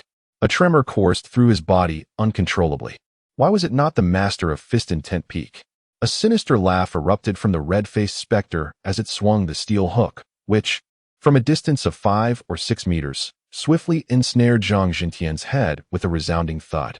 In an instant, he found himself airborne, then grasped firmly by the specter, accompanied by the clinking of chains as they moved towards the next cell. Why spare me? Zhang Jintian pondered in confusion. At the entrance of the next cell, the specter cackled malevolently, producing a pink pill from seemingly nowhere and forcefully inserting it into Zhang Jintian's mouth. He struggled desperately to expel the pill, but the specter pried his mouth open, shoving a fruit of exquisite sourness into him. With a gulp, he instinctively swallowed, and in that moment, the pink pill found its way into his stomach. His blood surged, igniting a wicked fire within. The specter then erupted with laughter, unceremoniously casting him into the second cell. Dazed, Zhang Jintian shook his head, his consciousness swirling. To his astonishment, he recognized a figure bound within the cell, a familiar silhouette of the Holy Son of the Tianhan Palace. Sima Zhu. However, why did the Holy Son appear increasingly refined? Zhang Jintian instinctively moved towards Sima Zhu. Sima Zhu's mouth was stuffed with a large wad of cloth. Upon entering the soul concealment barrier, he realized that the arrangement of this cell bore a striking resemblance to the dark chambers he had constructed in the Great Wilderness Dynasty. Within those chambers, he had unknowingly destroyed countless ordinary maidens, tall and short, youthful and mature. Those who disobeyed him met their demise, while the obedient ones were kept in his private mansion. He had assumed the soul concealment barrier would merely allow him to experience the humiliation of being subjugated by women. Until, quite unexpectedly, Zhang Jintian, a robust figure, was unceremoniously thrust into the cell. Chapter 73 The Eighth Generation. The Soul Shield and the Inner Demons. The secret realm at the bottom of the lake first emerged a century ago. However, from their conversation, it seems that the esteemed elder of the Tianhan Palace had some prior connection to this mysterious domain. Su Huai stood beside the Soul Shield, deep in contemplation. He had been trailing behind and had caught up with Zhang Zhentian and his companion half a day earlier. Although the two sensed a hint of danger, they were unable to detect his concealed presence, allowing him to glean some information regarding the secret realm. With narrowed eyes, Su Huai scrutinized the soul shield for a while, cautiously probing it with a trace of celestial energy. After taking a deep breath, he plunged into it headfirst. He had yet to encounter the notion of inner demons. Seeking vengeance and repaying debts, he acted according to his own whims. In his view, the dichotomy of good and evil was not absolute. Rather, it was a blend of both, a gray area. Over 9 lifetimes, accumulating nearly 7 centuries in total, he felt largely at peace with his conscience. Even though he had faced death multiple times, it had not left a significant shadow in his heart. After all, one becomes accustomed to death after experiencing it numerous times. So, what would his inner demon manifest as? A scene of pure white materialized, dreamlike in its quality. Upon opening his eyes, Su Huai found himself standing outside the gates of the Yanyu immortal sect, surrounded by young men and women who appeared dejected. The gates divided the bustling life and reality of the outside world from the aspirations and dreams within. Is this the scene of my failure in the last life assessment? The inner demon, is it truly this? He lifted his hand, confirming that he possessed only the strength of a late-stage first tier, as weak as a fledgling bird flapping its wings. He remained unperturbed, making no deliberate attempts to alter anything, following the same path he had traversed in his previous life. In Su Huai's perspective, if his abilities were insufficient to instigate significant change, then the path he had previously taken was indeed the best one. Initially, he believed this illusory mirror might manifest his desires concerning the wealthy matron, perhaps making her vanish entirely from his world. After much contemplation, such an outcome could indeed breach his defenses. Yet, that was not the case. After struggling in the valley for over half a year, he unexpectedly encountered the wealthy matron, who had descended the mountain to paint and ease her mind after a failed alchemical endeavor. She stood by a riverbank, and upon noticing a stranger in this secluded valley, she immediately became anxious.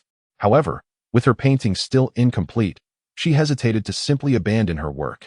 Fortunately, a shallow river, over 10 meters wide, lay between them, its clear waters providing her with a tangible sense of security. Su Huai halted on the opposite bank. Once the young woman had relaxed slightly, he suddenly called out to her, "Are you painting?"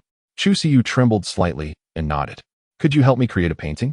Seeing that Chu Siyu remained silent, Su Huai laughed and called out, "My home is quite far from here. I was eliminated by the immortal sect over 6 months ago and have nowhere to go. I can only take risks hunting low-level beasts to sustain myself, though I am uncertain how much longer I can endure this. Could you perhaps create a drawing for me, to prove that I truly existed in this world?" Chu Siyu lifted her gaze to the radiant smile of the youth and, inexplicably compelled, nodded in agreement. Subsequently, she began to outline a human figure on the canvas, which was imbued with an impressionistic style. The two remained silent until darkness fell. Chu Siyu quietly departed from the riverbank without so much as a farewell, leaving behind a chaotic black and white canvas that barely conveyed the contours of this valley. After her departure, Su Huai crossed the shallow river and, upon observing the painting, could not help but burst into laughter. Indeed, those who cherish the art of painting do not necessarily admire Da Vinci or Van Gogh, yet they have all undoubtedly been disciples of Picasso. This was a recreation of Su Huai's first encounter with a wealthy lady in his past life, word for word. That day marked Su Huai's 18th birthday, the moment he officially became a wandering cultivator. Although his mind held remnants of opportunities from previous lives, as of that day, he remained unremarkable, still leading a life of mediocrity. Apart from the formidable heart forged through 7 lifetimes of death and the resilience gained from witnessing the malice of human nature, he had nothing to show for it, save for an increasingly carefree disposition. On the 4th day since his initial encounter with the wealthy lady, Chu Siyu once again failed in her attempt to ascend to a 4th-tier alchemist. Carrying her easel, she wandered back to the valley that bore an uncanny resemblance to her former home. At the riverbank stood a wooden fork, its top bound with a hemp rope, where she had left her painting board. The colors were vibrant. The mountains were mountains, the water was water, and the sky and fields stretched endlessly. Yet, the little figure remained awkwardly depicted, merely a silhouette devoid of any true likeness. Chu Siyu clenched her teeth, feeling an unusual surge of anger. You paint so beautifully, yet you ask me to draw for you? Is this some deliberate mockery of my skill? At that moment, the boy was rolling up his pant legs, fishing by the riverbank. Spotting the girl who painted, he brushed the river water from his hair and smiled at her, holding up his bare fork. Thank you for the painting you made for me last time. By the way, I've successfully concocted my hot pot base, so I'll treat you to hot pot later. No, that's not necessary. Come on. My home is not far. It's right over there. Chu Siyu followed the direction of the boy's finger. In the valley stood several large wooden beams, forming a rough framework of a cabin. However, from her vantage point, it merely resembled a drafty shelter that barely shielded against the rain. In the center of the shack sat a large pot, surrounded by heaps of seasonings, vegetables, and beast meat. Was he planning to live here? Chu Siyu silently clenched her hands. The valley, the wooden cabin, save for the absence of the sprawling, luminous flowers. It bore an uncanny resemblance to her former home, a haunting echo of her past. Since the day her mother mysteriously vanished when she was merely 6, and her father brought her back to the ancestral home of the Chu family, the memories of that valley, that warm abode, have forever remained suspended in the realm of reminiscence. Chu Siyu gazed at the grass shed and nodded gently. Thank you. The wooden cottage was indeed rudimentary, with a simple earthen stove at its center, upon which a large pot was placed to commence the fire. Su Huai, wielding a kitchen knife, skillfully gutted the fish that Chu Siyu had caught, scraping off the scales and bones, slicing it into translucent pieces. Feeling somewhat embarrassed to sit idly by, Chu Siyu grabbed a small wooden stool and busied herself at the stove, adding kindling to the fire. The crimson broth in the pot began to bubble. Once Su Huai had prepared the fish slices, he rushed over, dumping a generous portion of meat into the pot, and within moments, he fished out a couple of slices, blowing on them before eagerly devouring them. Chu Siyu opened her mouth, rendered speechless. Stop tending the fire and come eat. This, how? Just toss whatever you want into the pot, and when it's cooked, fish it out to enjoy. It's quite simple. Noticing Chu Siyu still hesitating, Su Huai took a small bowl, boiled a few slices of fish, and added some meat, presenting it before her. Here, give it a try. It's quite delicious. The aromatic fish, imbued with a robust, spicy flavor, captivated Chu Siyu. She accepted the bowl, lowered her head to sample a slice, and immediately grew fond of this distinctive taste. The allure of the culinary delight temporarily triumphed over her initial trepidation, and before long, she instinctively began to add ingredients to the pot, predominantly meat, entirely disregarding the vegetables. At times, she would watch in disbelief as Su Huai scooped away the meat slices she had placed, her eyes wide with incredulity. Quietly, she would add even more meat to the pot. Su Huai couldn't help but chuckle, covering his mouth with his hand to stifle his amusement. In her past life, the fall of the wealthy lady had begun in this very manner, a feast of hot pot and a series of paintings. Two travelers adrift in a foreign land gradually forged a friendship, which deepened and transformed. On a moonlit night, the two became one, evolving into ordinary partners. Everything in this illusion mirrored her past life. Over centuries, the wealthy lady gradually ascended from a third-grade alchemist to a ninth-grade one. Su Huai, drawing upon the opportunities recorded from prior lives, laid a foundation and, with her assistance, broke through to become a celestial sovereign. Utilizing the modified skills gleaned from various animated tales, he evolved into a true hexagonal warrior, with methods enigmatic and unfathomable, earning the title of the foremost beneath the celestial emperor from the heavenly mechanism pavilion. All of this remained unchanged until that fateful night when Su Huai was invited out by a friend. On his return journey, he encountered an assassin, marking the commencement of the transformation of the illusion. Chapter 74. Eternal Solitude. The assassin was a master of stealth and assassination, a celestial being shrouded in darkness, cloaked in swirling black mist, rendering any soul probing futile. Under the moonlit sky, a pitch-black blade emerged from the shadows, propelled by sinister, celestial energy, aimed directly at Su Huai's throat. Clang! The blade was intercepted by a silver ring. The assassin, thwarted in his attempt, swiftly retreated. Yet, a grin spread across Su Huai's face as he suddenly spread his arms wide, his voice resonating with fury. The lock of the demon statue. Behind him, a colossal, fearsome visage materialized, towering hundreds of meters high. It opened its maw filled with sharp teeth, unleashing 19 chains that shot forth. precisely sealing off the escape route the assassin intended to take. Crack! The chains ensnared the assassin, rendering his body rigid.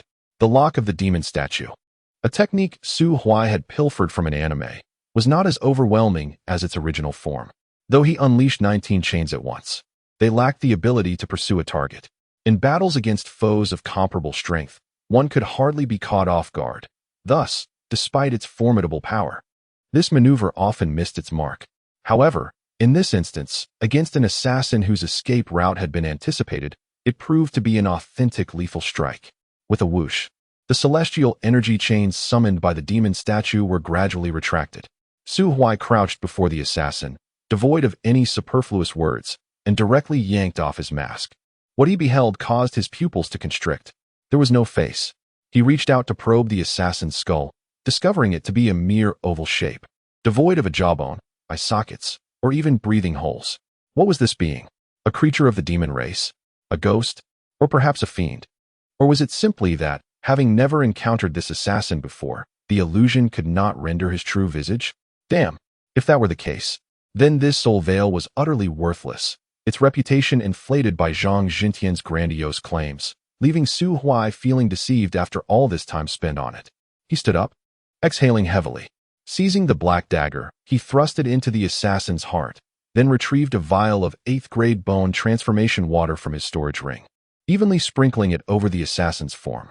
Following that, he ignited a celestial flame, incinerating the remnants of the assassin's malevolent life. Yet, the illusion still did not dissipate. Su Huai, hands tucked into his pockets, gazed up at the moon. Thus far, he had detected no intention from this illusion to test him. Rather, it felt as though it sought to rectify the regrets of his past life. In this life, he had not partaken of the treasured celestial wine kept by an old friend. The assassin's scheme had been preemptively unraveled, and he had not been lured into that bamboo grove, nor could he be rendered powerless again. What then was this inner demon? Unbeknownst to him, the trial of the soul veil was only just beginning. Upon returning to the valley he had once claimed in the Silent Moon Valley, the scene before him left him momentarily stunned. His home was gone. The original site of the wooden cabin was overgrown with lush green grass, devoid of any trace of past structures. The grand elder of the Yin Yu immortal sect, Huang Yuan, appeared in the distance, demanding to know the identity of the intruder and the reason for his trespass into Yin Yu territory. He inquired about Chu Siyu, but Huang Yuan frowned, stating that the Yin Yu immortal sect had never had a disciple by that name. In an instant, Su Huai realized that the true test of the soul concealment barrier had begun. First, it allowed him to comfortably experience a life that was relatively pleasant, only to abruptly halt it at a certain juncture. Such a tactic was indeed impressive. Exiting the Chunyu Valley under Huang Yuan's watchful gaze, Su Huai let out a heavy sigh. You were right not to venture into the bamboo forest. Do not perish. A small serpent at his fingertips delivered a message into Su Huai's mind. He nodded subtly and ascended into the air, heading towards the great Yin dynasty with his hands tucked into his sleeves. In a mere half-day, he traversed the outskirts of the Zhongxing mountain range and arrived at his homeland. He inquired about news of the Su family in Black Iron City, only to learn that the eldest son, Su Huai, had tragically passed away at the age of 17, and the ancestral head, Su Chang'e, had succumbed to old injuries and faded into obscurity centuries ago. A twitch appeared at the corner of Su Huai's mouth. It seemed that in this illusory world, he had no one who truly cared for him, and he himself had perished at the age of 17. Perhaps he should light an incense stick for himself later? Su Huai chuckled and began his journey across the realms. His cultivation seemed to have stagnated, year after year, day after day, showing no signs of growth. From the Weeping Ghost Abyss to the Fallen Demon Cave and the Zhongxing mountain range, each forbidden place bore his footprints, yet he existed like a specter. No matter how many people he met or deeds he accomplished, he would be entirely forgotten by the next day. This was the highest form of solitude, forgotten by the world, amidst the throngs of humanity, utterly alone. Thus, a century passed, and then a millennium, with Su Huai increasingly sitting in solitude. However, whenever the soul concealment barrier anticipated that he might succumb to inner demons and doubt his own existence, Su Huai would invariably devise some clever maneuver. At the conclusion of the first millennium, he attended the Alchemist Grand Assembly in the Immortal Domain, performing the crafting of 9th-grade elixirs on stage, only to have the furnace explode. In his hasty escape, he conveniently took the ninth-grade alchemy furnace of a neighboring master, then found a secluded spot to diligently practice alchemy for over a century, finally achieving modest success and becoming a proud first-grade alchemist. Some skills are innate. One either possesses them or does not. Su Huai felt he must be cursed by the heavens, while other immortal lords, no matter how lacking in talent, could at least concoct a few third- or fourth-grade elixirs after years of practice. He, despite adhering to the proper procedures and possessing sufficient spiritual power with a ninth-grade furnace, inexplicably faced explosions. At the conclusion of the second millennium, he penned a letter to Huang Yuan, the Grand Elder of Yinyu, under the private name of Li Sideo, proposing a battle atop the immortal domain 3 days hence, with the loser leaving behind their kidney. Huang Laotu, filled with skepticism, believed that within the entire realm of immortals, no one would dare to mock fate while risking the wrath of Li Sideo. Therefore, he dispatched individuals to verify the claims while simultaneously announcing his retreat. Unless a significant matter arose, he would remain in seclusion for a century. As the third millennium drew to a close, Su Huai penned another letter to the divine emperor of the Zun divine dynasty. The essence of his message was rather straightforward. Greetings, I am Qian Sihai, the Grand Elder of the Tianhan Palace. In truth, I feigned death during the palace's destruction thousands of years ago. I have now successfully reclaimed my body and am on the verge of breaking through to the immortal emperor level through the divine pills I crafted in my past life. You are hereby given a mere 2 days to gather 100 billion top-grade spirit stones and deliver them to the Zizhu Forest, located west of Jianyuan City. Should you fail to comply, I shall not hesitate to unleash my army upon your divine dynasty once I attain my breakthrough. To enhance the credibility of his letter, Su Huai even consumed a 9th-grade pill that temporarily elevated his cultivation, deliberately leaving behind the aura of a late-stage immortal sovereign. The content of the letter might have been dubious, yet the aura was undeniably authentic. The divine emperor resolved to personally investigate the Zizhu Forest, if only to capture the author of the letter. Upon stepping into the Zizhu Forest, however, he inadvertently triggered a trap that Su Huai had meticulously crafted over several centuries, resulting in a raging inferno. The divine emperor, well aware of the painful lessons from the Tianhan immortal emperor's downfall thousands of years prior, immediately took defensive measures to guard against any other formidable arrays that might be lurking nearby. While no such deadly formations existed, the fierce flames spread deep into the Zizhu Forest, and soon enough, a figure clad in white emerged, her face as cold as frost. And she was the unparalleled Sword Emperor, unyielding to any explanations. On that day, Su Huai, who was leisurely snacking on seeds while observing the spectacle from afar, finally grasped a fragment of the hierarchy among the immortal emperors. Indeed, Li Sideo was of greater standing than the divine emperor of Zuntian. Alas, despite being an immortal emperor, he could evade confrontation, and the divine emperor somehow managed to save his own skin. With each millennium that followed, a significant event would invariably arise, one capable of shaking the very foundations of the immortal realm. Yet, perplexingly, no one could recall who had instigated such occurrences. Thus, Su Huai found himself at odds with the soul-concealing barrier. Some might say he was driven mad by solitude, yet curiously, he found joy in chaos. Others might argue he was not mad, as he spent his days in the valley, tending to flowers and daydreaming. He remained in a perpetual state of ambiguity, akin to Schr Dinger's madness. 10,000 years passed.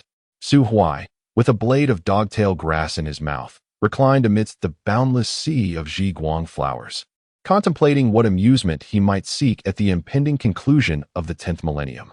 However, just as a thought crossed his mind, everything around him began to disintegrate and dissolve.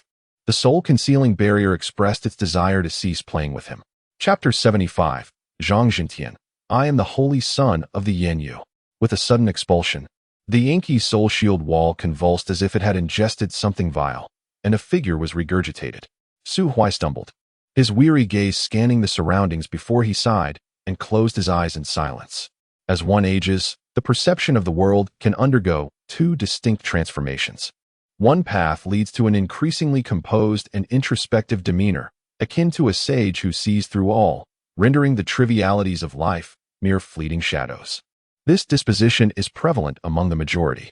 For 3 or 4 centuries, this might suffice, But as the years accumulate and experiences multiply, one may find life increasingly devoid of meaning. Hence, the adage that immortality is not a blessing, but a curse.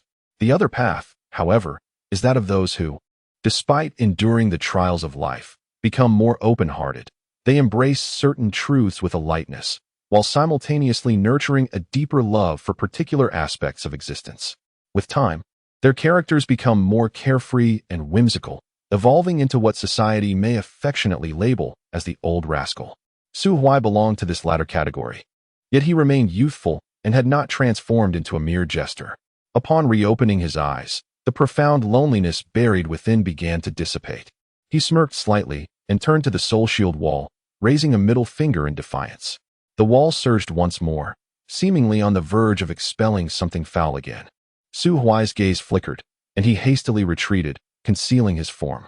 Suddenly, with a thud, Zhang Jintian and Sima Zhu were simultaneously expelled, landing side by side in perfect alignment. Sima Zhu glanced down at his unblemished attire, finally letting out a sigh of relief as he turned to glare fiercely at Zhang Jintian. Though he understood it was merely an illusion, the sensations of tearing and pain felt excruciatingly authentic. He felt like a solitary boat tossed upon the stormy seas orchestrated by Zhang Jintian for 3 days and nights. With a profound sense of helplessness and utter humiliation relentlessly gnawing at his fragile heart.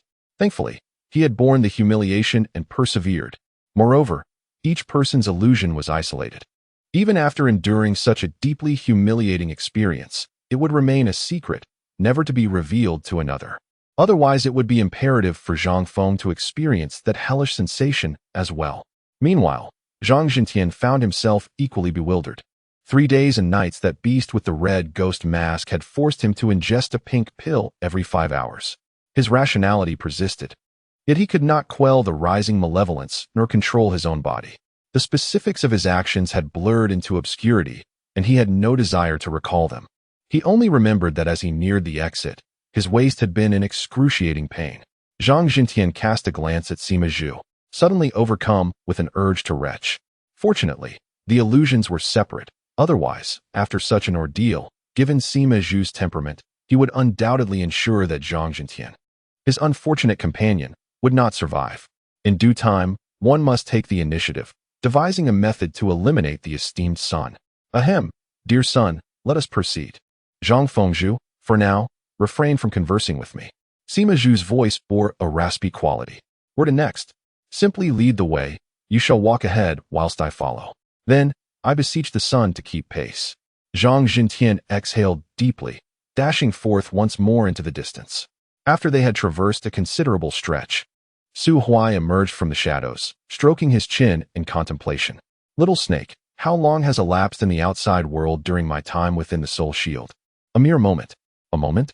Indeed, the soul shield is a pure manifestation of illusion, conjured through the thoughts of those who engage with it, creating a unique mirage.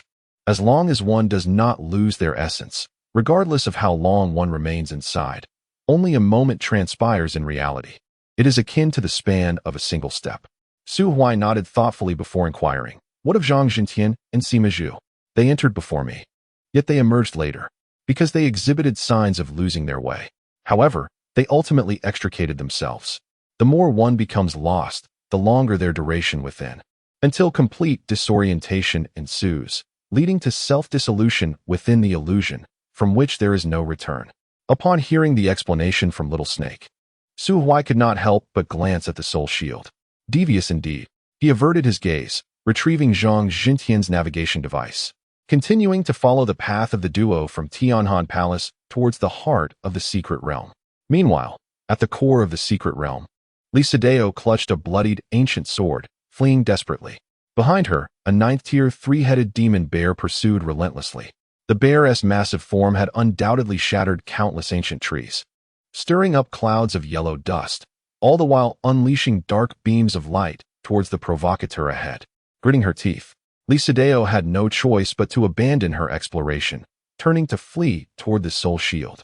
In fact, her time within the soul shield began slightly before Su Huai's. Having practiced swordsmanship since childhood, her life experiences were stark and clear. Any disruptor to her cultivation was swiftly dispatched by her sword, rendering the notion of inner demons moot. Everything had proceeded smoothly until she encountered a horde of demon bears guarding a cliff. This was the second checkpoint leading to the core. The conditions for passage were straightforward. Relinquish an item designated by the bears to traverse the valley. Aside from her white dress and a few emergency elixirs, all she possessed was her sword. As a devoted swordswoman, could she bear to part with her blade? Naturally not. When conventional means of passage proved futile, she resolved to force her way through. Without hesitation, Lisadeo unsheathed her long sword, slaying the 7th-tier demon bear that demanded her weapon. Subsequently, she found herself relentlessly pursued by the ruler of the valley, the very father of the demon bear she had slain. Although attempts at counterattacks have not been absent, the perceived proximity between the immortal king and the immortal sovereign is, in reality, akin to an insurmountable chasm. Lisadeo may be capable of defeating opponents of equal rank, but to engage those of a higher tier is far from a simple endeavor. The 3-headed demon bear possesses a tough hide and formidable strength, and if one were to assess it by human cultivation standards, it would belong to the physical cultivation lineage. Lisadeo's sword technique barely penetrated its defenses, akin to a mere scraping. Yet, the demon's empowered strike could easily extinguish her life. How could one possibly contend with such odds? To retreat unscathed would indeed be a remarkable feat before long. The commotion surrounding Lisadeo caught the attention of Sima Zhu and Zhang Jintian.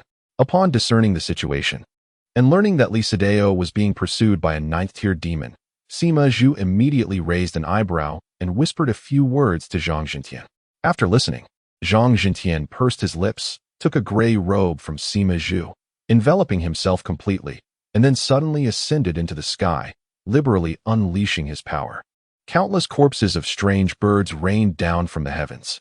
Soon after, an enraged cry emerged from the misty clouds, and a colossal shadow, obscuring the sky, pierced through the cloud cover, hurtling toward Zhang Jintian like a sharpened blade. Just as Zhang Jintian descended to the ground, he seized one of the strange bird corpses and, utilizing the cover of ancient trees, sprinted towards Lisadeo's direction. The two enormous beasts were on a collision course, and Zhang Jintian had already caught sight of Lisadeo's figure. He raised his hand, using the bird's carcass as a projectile, aiming directly at her heart.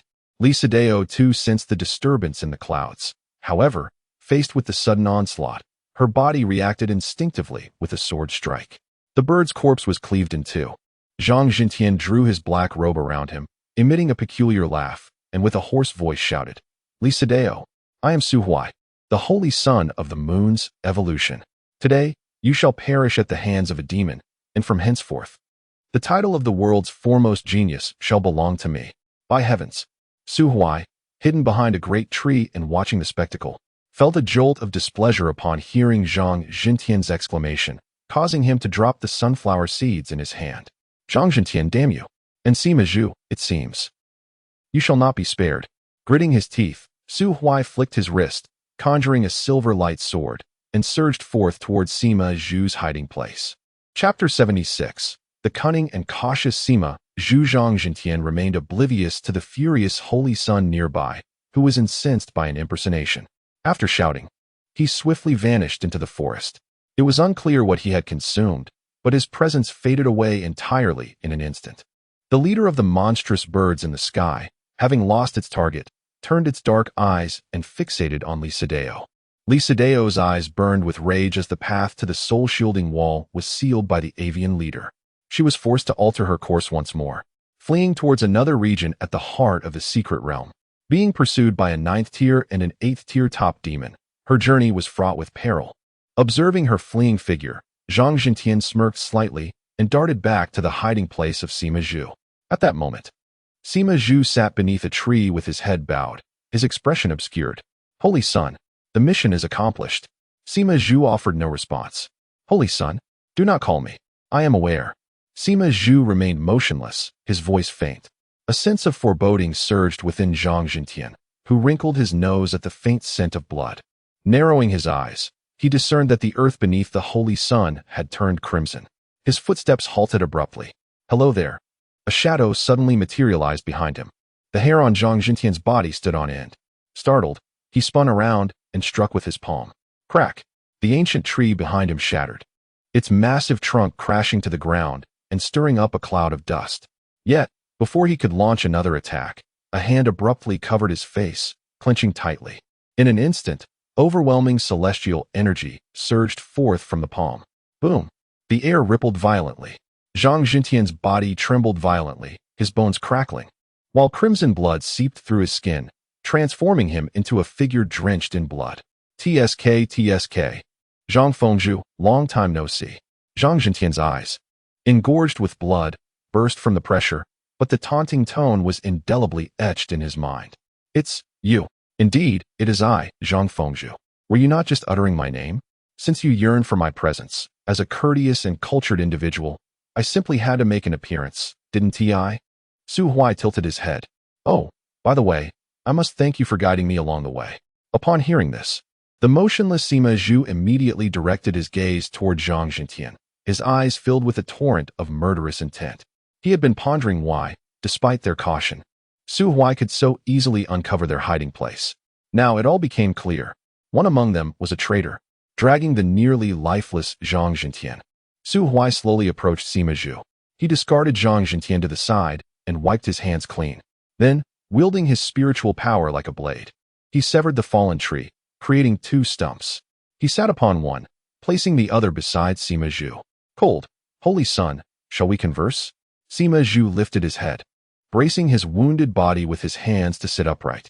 Yet soon, the stump became stained with the blood oozing from his wounds. Ha ha, brother Sima. You truly possess an impressive vitality.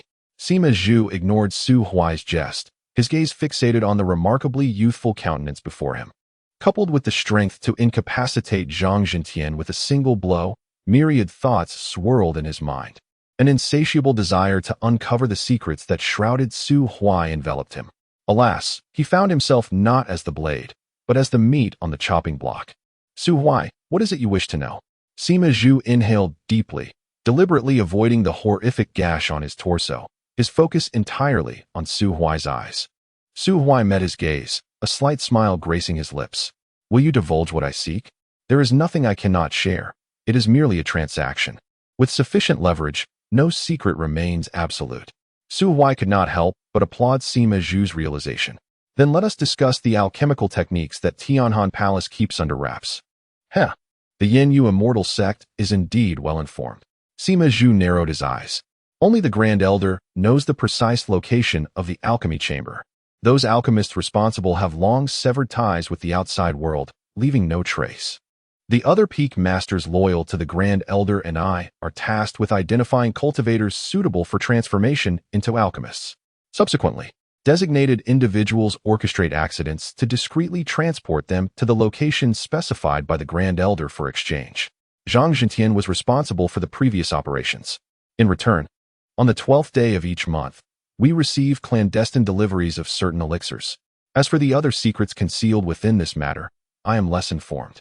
Su Huai propped his chin on his hand. So, which other peak masters in Tianhan Palace, like you, are aligned with the Grand Elder? All of them. All. Indeed. Few can resist the allure of those elixirs, especially considering that most of the 8th-tier peak masters within the palace were nurtured from 7th tier by the Grand Elder. You do not deceive me. I could swear an oath to the heavenly Tao. Su Huai nodded, then inquired, Now, tell me what you know about this secret realm? Yet Sima Zhu fell silent. This is something you cannot disclose. Su Huai pressed. I can share, but... Leverage, he reiterated. As I have mentioned, to exchange secrets requires adequate leverage. Sima Zhu's eyes darkened. As a gesture of goodwill, I have already revealed much. Yet you have yet to declare what you are willing to offer in return. Su Huai raised an eyebrow. Do you wish for me to spare your life? Indeed, that is out of the question. Su Huai smiled and shook his head. For certain reasons, you have prematurely found yourself on my kill list. Even if you are merely a projection of myself. Sima Zhu let his hands fall, yet he observed no trace of surprise on Su Huai's face. This enigmatic son of the divine moon always wore that infuriating smile. Indeed, even if you are but a mere avatar. In an instant, the silver blade swept across Sima Zhu's neck, severing his head, which now lay expressionless, facing the lifeless body of Zhang Jintian. Su Huai rose, hands tucked within his sleeves, humming an unfamiliar tune as he ventured deeper into the secret realm. With the cessation of his menacing aura, The pungent scent of blood quickly attracted lurking demons from the inner circle, who feasted upon the remains of the two once high-ranking figures of the Tianhan Palace. Zhang Jintian had met his absolute demise, yet Sima Zhu remained alive and well. When Su Huai discovered his hiding place and delivered a fatal strike to his chest, he realized that Sima Zhu's soul was not whole. Sima Zhu practiced a peculiar technique of doppelgangers, one that differed from ordinary external avatars. His projections possessed distinct consciousness and engaged in separate training. It resembled a method of splitting oneself to cultivate double the power, ultimately merging into one, rendering oneself invincible in the world. No wonder, as the son of the Tianhan Palace with the legendary 9-yang divine body, his cultivation level was below the 7th tier. It turned out to be a mere projection. One wonders where the true body is hiding now. Upon reflection, this approach indeed aligns with his ninja turtle persona. It is truly rather impressive. Chapter 77. Save my life. Having dealt with Sima Zhu and his companion, Su Huai, who had gained a general understanding of the central location of the core area, leisurely made his way to the valley guarded by the second trial's demonic bear. Seeker of the divine, relinquish your arms. The words spoken by the 7th-tier demonic bear not far away elicited a sigh from Su Huai. He had grasped the essence of the so-called 3 trials. The first planted seeds of inner demons, the second diminished strength, and he surmised the third would likely yield a similar effect. The core deity evidently wished for someone to seek it out, while simultaneously fearing those who might be too formidable. However, little bear, your parents are absent, and you are merely a 7th-tier demonic creature. What gives you the audacity to demand my arms? Have you always been so courageous? With a flick of his wrist, Su Huai transformed his silver sword into a longbow. He drew back the bowstring, channeling celestial energy at his fingertips to form a silver arrow. Whoosh! A brilliant arc sliced through the air. With a thunderous explosion, the colossal head of the 10-meter-tall demonic bear burst apart, scattering flesh and blood across the ground. The remaining giant bears atop the cliff began to roar, and the few remaining 7th-tier bears, accompanied by a swarm of 5- and 6-tier cubs, charged towards Su Huai. Oh, they possess a modicum of intelligence, yet are so reckless? With a snap of his fingers, the king's treasury reappeared. Countless arrows shimmered in the air, and against the nearly pure defensive and powerful nature of the demonic bears, the deluge of spells descended like a cataclysm. The scene resembled a medieval battlefield suddenly besieged by thousands of Gatling guns, a grotesquely bloody slaughter with an overwhelming one-sided massacre. In mere moments, the roars within the valley ceased entirely, leaving only a carpet of bear carcasses in profound silence. Su Huai gathered his hands and, following the cliff's fissure, ventured into the lair of the demonic bear clan. The demonic bears did not belong to the realm of monsters, akin to the demon clan of the abyssal cave. Even upon breaking through to the 7th or 8th tier, few could take on a humanoid form. Thus, their caverns were immensely vast. As Su Huai delved deeper, he stumbled upon a massive stone slab adorned with numerous crystalline ores, scattered detritus, and the skeletal remains of other creatures. There were no spiritual herbs to be found, suggesting that the bear clan lacked food reserves, consuming anything valuable on the spot. Bending down, Su Huai picked up a purple crystal and assessed its hardness with celestial power, determining it to be of 8th-tier material. There were indeed over 100 such crystals. Ah, an unexpected boon. It seems that plundering truly is the swiftest route to wealth. After collecting all the crystals, Su Huai's gaze fell upon the pile of miscellaneous items. Most were of little value, yet a storage ring and 2 swords stood out remarkably. The 2 swords gleamed with an icy radiance, and Su Huai recognized them at a glance as 8th-grade treasures. However, it was evident that their previous wielder had endured a fierce and lopsided battle, as visible cracks marred the 8th-grade artifacts. Turning to the storage ring, its exterior was a pale gray. Within the confines of the space lay only a handful of obscure elixirs and some garments, likely the remnants of a life once lived, while the rest had presumably been consumed in the chaos of battle. Su Huai suddenly exhaled softly. Within the ring, he discovered the elder robes of the Yin Yu immortal sect, adorned with the embroidery of 8 crescent moons at the cuffs. This recalled the elder meeting where Chun Tairu had mentioned the former master of the Sword Peak, who had vanished a century ago during an expedition into the secret realm. The identity of the ring's owner was thus unmistakable.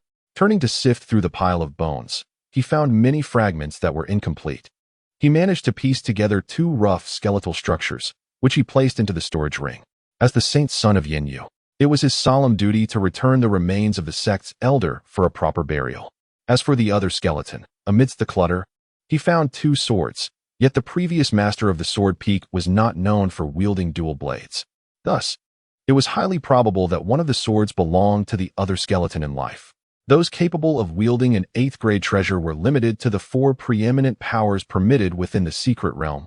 Consequently, the strength and status of that skeleton must have been formidable. To carry out the simple act of retrieving a skeleton in exchange for an invaluable favor was indeed a profitable endeavor. After thoroughly collecting all the valuable items, Su Huai departed the cavern with a sense of satisfaction, leaping towards the cliffside. The cliff was positioned high, yet due to being the territory of the Demon Bear clan, it was devoid of monstrous birds, and the mist that once shrouded the core area had dissipated considerably. Standing atop the summit, he gazed southwestward. The ancient trees loomed omnipresent, and the forest stretched endlessly before him. No wonder Zhang Zhentian claimed it would take 3 days to traverse. Having determined his direction, he leapt from the cliff and plunged into the dense thicket. The heart of the secret realm was indeed fraught with peril.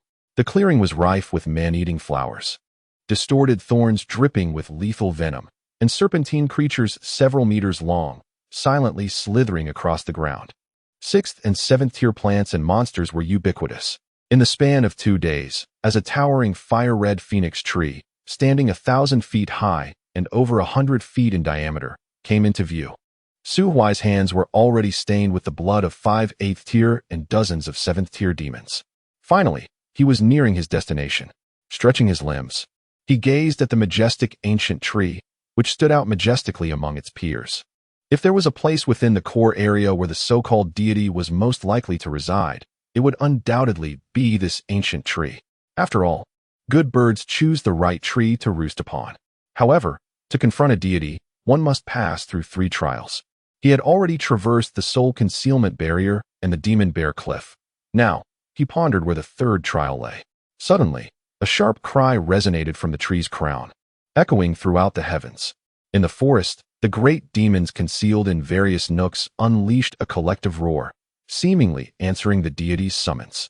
In mere moments, including the presence of the 3-headed demon bear, Su Huai had already sensed the aura of 3 9th-tier demons lurking within the forest. A chill coursed through his limbs. Could it be that he had been exposed? Do not move, conceal your aura. This is not directed at you. Someone has taken its possession. This is an order for a manhunt. Goodness, have they taken the initiative? Is the secret realm about to erupt once more? Su Huai nestled within the crown of an ancient tree, his brow furrowed in distress. Having personally sent the people of the Cold Heaven Palace out of the game, was it now Li Sideo who had provoked their wrath and found himself being pursued by the 3-headed demon bears and the monstrous birds, uncertain of his fate? Or could it be that Li Ao, that seemingly foolish fellow, was in fact a cunning mastermind, orchestrating events from the shadows? As Su Huai's mind raced with wild speculations, a furtive figure suddenly emerged from within the ancient tree. The newcomer, clad in a blood-stained white dress, bore a broken ancient sword in her left hand, while her right hung limply at her side, likely suffering from a severe fracture. What the hell? Li Sideo? Li Sideo's icy gaze locked onto Su Huai as she abruptly produced a sky-blue crystal from her bosom. Save my life, and this shall be yours. Damn, what do I owe you? With a swift motion, Su Huai fled from the tree's crown. Li Sideo stood momentarily stunned, looking down at her palm, only to be dismayed. This wretched saint of the moon had not only failed to secure his assistance, but had also absconded with the precious blue crystal she had risked her life to obtain. Chapter 78. The Crystal of Power. Li Sideo squinted, hesitating for a moment before pursuing Su Huai, clutching the broken sword. She was gravely injured, and even a casual encounter with a 7th-tier demon could cost her life. Prior to their expedition to the secret realm, Emperor Huaifeng had advised her that in the face of life-threatening danger, she could seek assistance from the Yan Yuxian sect or the Zuntian Divine Dynasty. Li Sideo was proud, but not foolish. Anyone who wished to survive would not court death. Now, her only hope of survival lay in Su Huai, who might, out of respect for the Sword Tomb, come to her aid. Initially, she understood that if he were unwilling to help, she could not compel him. Yet, the crystal was something she had risked her life to obtain. She could not allow it to be snatched away without a fight. Su Huai, running ahead, quickly noticed her movements, and a frown creased his forehead. He thought, if we had no enmity, perhaps aiding you wouldn't be out of the question. But alas, the vengeance of my past life. Although I admit to having wronged you by marking your residence, you, in your previous incarnation, refused to listen to any explanations, relying on your status as an immortal emperor to dispatch me without a second thought. I consider myself fortunate not to have avenged myself in this life. If I were to save you now, how could I possibly face myself for sacrificing my own well-being? Navigating through the forest, Su Huai turned sharply to avoid detection, wary of the 3 ninth-tier demons closing in on him. After running for a while and finding it impossible to shake them off, he decided to take refuge in a concealed cave. Lisadeo followed closely behind him into the cave. However, as soon as she entered, a brick imbued with celestial energy whizzed through the air, striking her on the back of the head with a resounding crack. Lisadeo felt darkness engulf her momentarily. Her body swayed, but she did not succumb to unconsciousness. Instead, she turned her head, bewildered, to gaze at Su Huai. Why did you ambush me? This is the consequence of your refusal to heed explanations, Su Huai stated with conviction. Lisadeo was even more perplexed. What explanations did you offer? She fixed her gaze upon Su Huai, articulating each word with precision. The sword tomb bears my soul token, crafted by Emperor Huaifeng himself. Should you take my life, you would inevitably incur karmic retribution, and the soul token would respond accordingly. The Yin Yuxian sect has already offended the Tianhan Palace. As a scion of the Yin you would not wish to provoke another formidable adversary of equal standing, would you? Su Huai sighed, casting the brick aside and brushing the dust from his hands. Very well, you may remain here in the cave. I have matters to attend to and cannot linger here to act as a guardian for a stranger. He produced a vial of breath-concealing elixirs, retrieved from Zhang Jintian's storage ring, and tossed it to Lisadeo. Consider this a trade for that crystal. Once I depart, I shall seal the cave entrance. Your fate henceforth shall rest in the hands of destiny. How does that sound? Lisadeo pondered for a moment, unable to fathom why the Yin Yuxian sect maintained a close relationship with the Sword Tomb. While the saint son of Yin Yu seemed to harbor an aversion towards her, the sword child of the Sword Tomb. However, under such circumstances, the superior calming elixirs could indeed prove to be quite beneficial. With no alternatives, she could only nod in agreement. Very well. As for today's matter, we shall conclude it here for now. But do bear in mind that we are adversaries. Do you see that stone on the ground? Let us not cross paths again. Otherwise, each encounter will end in conflict. What grievances do we share? Su Huai remained silent for 3 seconds. The resentment originated from me, while the animosity rests with you. We are both no paragons of virtue, though I am perhaps a shade worse than you. Before Lisadeo could respond, Su Huai exited the cave, striking the rock with a palm to seal the entrance. He sighed deeply, revealing his palm, where a blue crystal lay quietly, no larger than a pigeon's egg, yet harboring formidable energy within. A silver serpent slithered up to his palm, opening its mouth to consume the crystal. What do you think? It is sufficient. You may proceed to seek it out directly. Wait, what exactly is this stone? Why did your reaction to it just now seem so intense? The serpent paused for a moment. It is a crystallization of power. You are already aware of part of my enmity with it.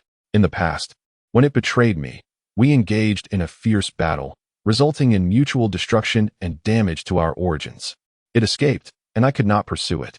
Thus I sought refuge in another secluded place. The fragments of our shattered origins were subsequently reconstituted by the rules of the celestial realm, forming this crystallization of power. Consuming this crystallization can elevate an individual directly to the initial stage of the celestial emperor. Wow! Su Huai exclaimed, astonished. You actually swallowed such a treasure in one go, leaving nothing for me? For you, it is not a boon. Ascending directly to celestial emperor, how can that be? Indeed, it can lead to an ascension to celestial emperor, but it would also bind one for life to the initial stage of the celestial emperor. Furthermore, when it awakens, you would become its puppet. Decades ago, my own crystallization was consumed, resulting in the emergence of a celestial emperor within a mere decade. Who? Su Chang'e. Su Huai was momentarily taken aback. The old man. Correct. If we trace back several decades from your first life to today, Su Chang'e entered the cave where I was resting. He was the first of the celestial beings to discover me. However, at that time, His vitality had already solidified, and his soul's power had waned. After my assessment, I determined he could not withstand the operation of my authority. Thus, I struck a deal with him. I guided him to find my crystallization of power, enabling him to become the celestial emperor of this era. In exchange for his breakthrough to the status of an immortal emperor, he vowed to protect the one I designate for eternity. Regrettably, Su Chang'e ventured out for 13 years, only to return with his cultivation completely shattered and his foundation in ruins, barely clinging to life through the aid of some potions. Upon returning to that cave, he recounted the entire sequence of events to me and presented a severed head of a ghostly emperor. Although I was incensed by his unilateral decision that thwarted my plans, I could not bring myself to chastise the elderly man, who had already resolved to embrace death. Thus, I had no choice but to let him go. 6 years passed, during which Su Chang'e discreetly guided the first incarnation of you to my refuge. At that time, your soul possessed a peculiar quality, faintly resonating with a sense of rejection from the celestial realm's laws. Thus, I discerned immediately that you, like me, were not a being native to the celestial domain. Su Huai pressed his lips together, remaining silent. Your attributes align with my requirements, yet your soul's strength falls slightly short. Although it is sufficient to withstand my power, it is destined to squander a cycle in the process. Wait, a cycle? Indeed. The black-bellied serpent within the cave is a manifestation of my divided authority, the key to initiating the cycle. A cycle signifies rebirth. You may interpret it as such. Goodness, is that your dominion? Does that imply that if I were to perish now, I could return anew? It is best not to entertain such thoughts. My original essence is already compromised. In this lifetime, to preserve your cultivation and evade the celestial realm's rectifications, I have expended the majority of my remaining strength. Su Huai retracted his aura, scaling a large tree to conceal his form among the leaves, while he sorted through his tumultuous thoughts. If the serpent's words hold truth, then it is undoubtedly Su Huai's genuine boon. Furthermore, Su Chang'e, as the serpent's first envoy, must have always been aware of his potential for rebirth. The more he pondered, the more plausible it seemed, prompting him to inquire. Serpent, may I understand it this way? The old man is essentially your subordinate, and unlike others. He possesses my memories of rebirth, correct? Incorrect, the serpent denied. You underestimate the realm of immortals. The status within the realm is indeed not lowly. My powers can only influence individuals who remain unnoticed by the world's rules, and can only affect one individual at a time. In simpler terms, someone like Lisadeo, who possesses the fortune of the immortal realm, would quickly attract the attention of the realm if I were to reside within her, leading to my inevitable eradication by the rules. This also dictates that Su Chang'e cannot allow anyone to assist you until you have fully integrated into the rules of the immortal realm. Otherwise, if your soul accumulates too much fortune before gaining the realm's acknowledgement, even affecting the realm's balance, you could easily be deemed an heretical thief of fortune, facing annihilation by the rules. Just as in the illusion you experienced, in our past 7 lives, we were regarded as outsiders by the rules of the immortal realm. Our cycles must leave minimal traces. In other words, Su Chang'e is aware of my existence and knows of your ability to reincarnate. Yet he remains oblivious to the number of your rebirths and possesses no memories of your previous life. Thus, he implored me to place an unaffected dead object within my concealed cave. Each time you perish, he would leave a mark in the cave before the next cycle commenced.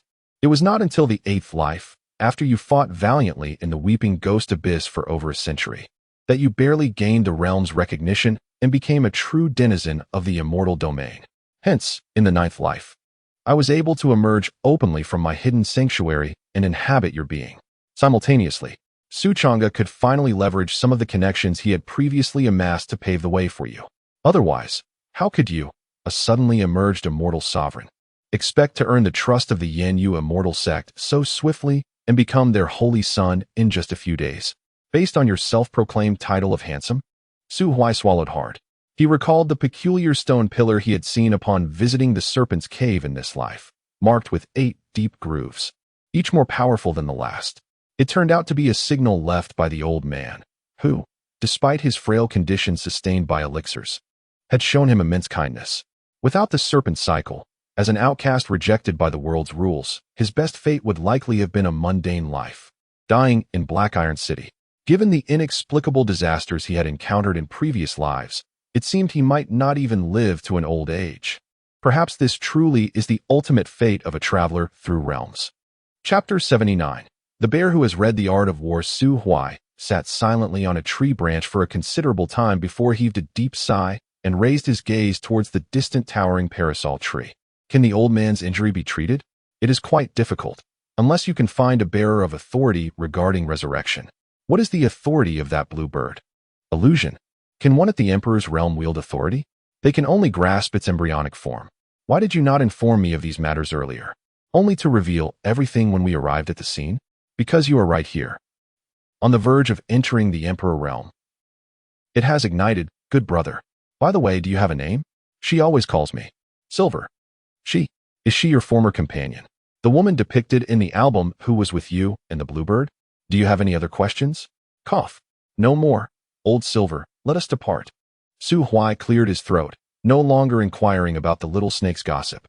Instead, he leapt down from the tree, determinedly heading in the direction of the ancient tree, stealthily advancing as he went.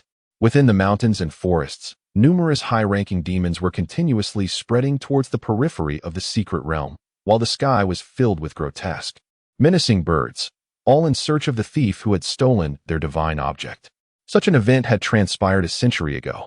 During that time, they had slain many outsiders who entered the secret realm. Yet the thief masquerading as a seeker of the divine managed to carry away a divine heart shed from a deity. This time, they swore to annihilate all outsiders. They absolutely could not afford to fail again. However, this group of demons could never have anticipated that over the course of a century, in order to cope with the demons' relentless search and pursuit, and to steal more treasures from the secret realm, the Grand Elder of the Tianhan Palace had developed a special concealment elixir. Now, due to certain delightful circumstances, this elixir had fallen into the hands of the God Slayer. Su Huai. Winding through the east and west, Su Huai evaded wave after wave of searching beasts, drawing ever closer to the location of the parasol tree. When he was less than 2 miles from the parasol tree, Su Huai halted his advance. With his current cultivation, he could clearly see the full visage of the parasol tree from this position. The trunk, measuring several hundred meters in diameter, was marked by a 5-meter-wide opening. The three-headed demon bear, having failed to chase down Li Sadeo and lost the favor of the gods, was ordered to guard the ancient parasol tree by the opening. With a fierce glare, it scanned its surroundings, oblivious to the fact that a certain and scrupulous human had pilfered its home, sweeping away all its possessions, while its entire clan had been slaughtered, leaving it as the sole survivor. Old Silver, what do we do? Should we charge in directly? Do not act impulsively. The crystal of power has been stolen. It will undoubtedly unleash its authority at any cost to protect itself. The area within the archway is likely an illusion. I will take charge of dealing with its true form. But you must hold off those several 9th-tier demons and the remaining 8th-tier demons. You must devise a method to divide them. Su Huai felt a prickling sensation at the back of his neck. Though he claimed to be invincible below the Imperial realm, that was under the condition of one-on-one combat. Being besieged by such a multitude of demons, especially with 3 of them being of his own tier, it was impossible not to feel apprehensive. If he truly possessed such capabilities, there would be no need for everyone to guard this forbidden area. They could simply let Emperor Yin confront the Ghost Emperor of the Weeping Ghost Abyss and then let Su Huai through. In a day, they could wipe out the Weeping Ghost Abyss entirely. Division. Damn it. Had I known, I wouldn't have eliminated those 2 from the heavenly cold palace so soon. They could have drawn some of the firepower away. Su Huai lamented as he patted his head in frustration. However, just as he was racking his brain for a solution, an unexpected turn of events unfolded before him. An 8th-tier general from the Divine Morning Dynasty suddenly emerged from nowhere, shouting furiously as he slashed at the 3-headed demon bear's face. What the hell? Where did this guy come from? Su Huai was momentarily taken aback, but he quickly grasped the situation. Just like the Yin Yu immortal sect, the 4 great transcendent powers were not foolish. They had all sensed something amiss during the exploration a century ago. This time, everyone had tacitly chosen not to dispatch young disciples, but rather elite forces, aiming for the secrets or great opportunities within the core of the secret realm. With that in mind, it was entirely reasonable that someone from the Divine Morning Dynasty had stealthily arrived here. But were their generals truly so formidable? Did they dare to confront 9th-tier demons with mere 8th-tier prowess? Of course, the general of the Divine Morning Dynasty was not that powerful. However, the very fact that he dared to leap into action indicated that he possessed some competence, at least enough to not expect a complete retreat. After making one fierce slash, the general dashed wildly into the forest. This was indeed a tactic to lure the tiger away from its mountain. The demon bear suddenly rose, letting out a roar, seemingly summoning its companions, yet it did not pursue the general. Instead, it grew increasingly cautious. This was a bear that had studied military strategy. While it may not understand the concept of not pursuing a desperate enemy, it certainly grasped the tactic of drawing the tiger away from its mountain.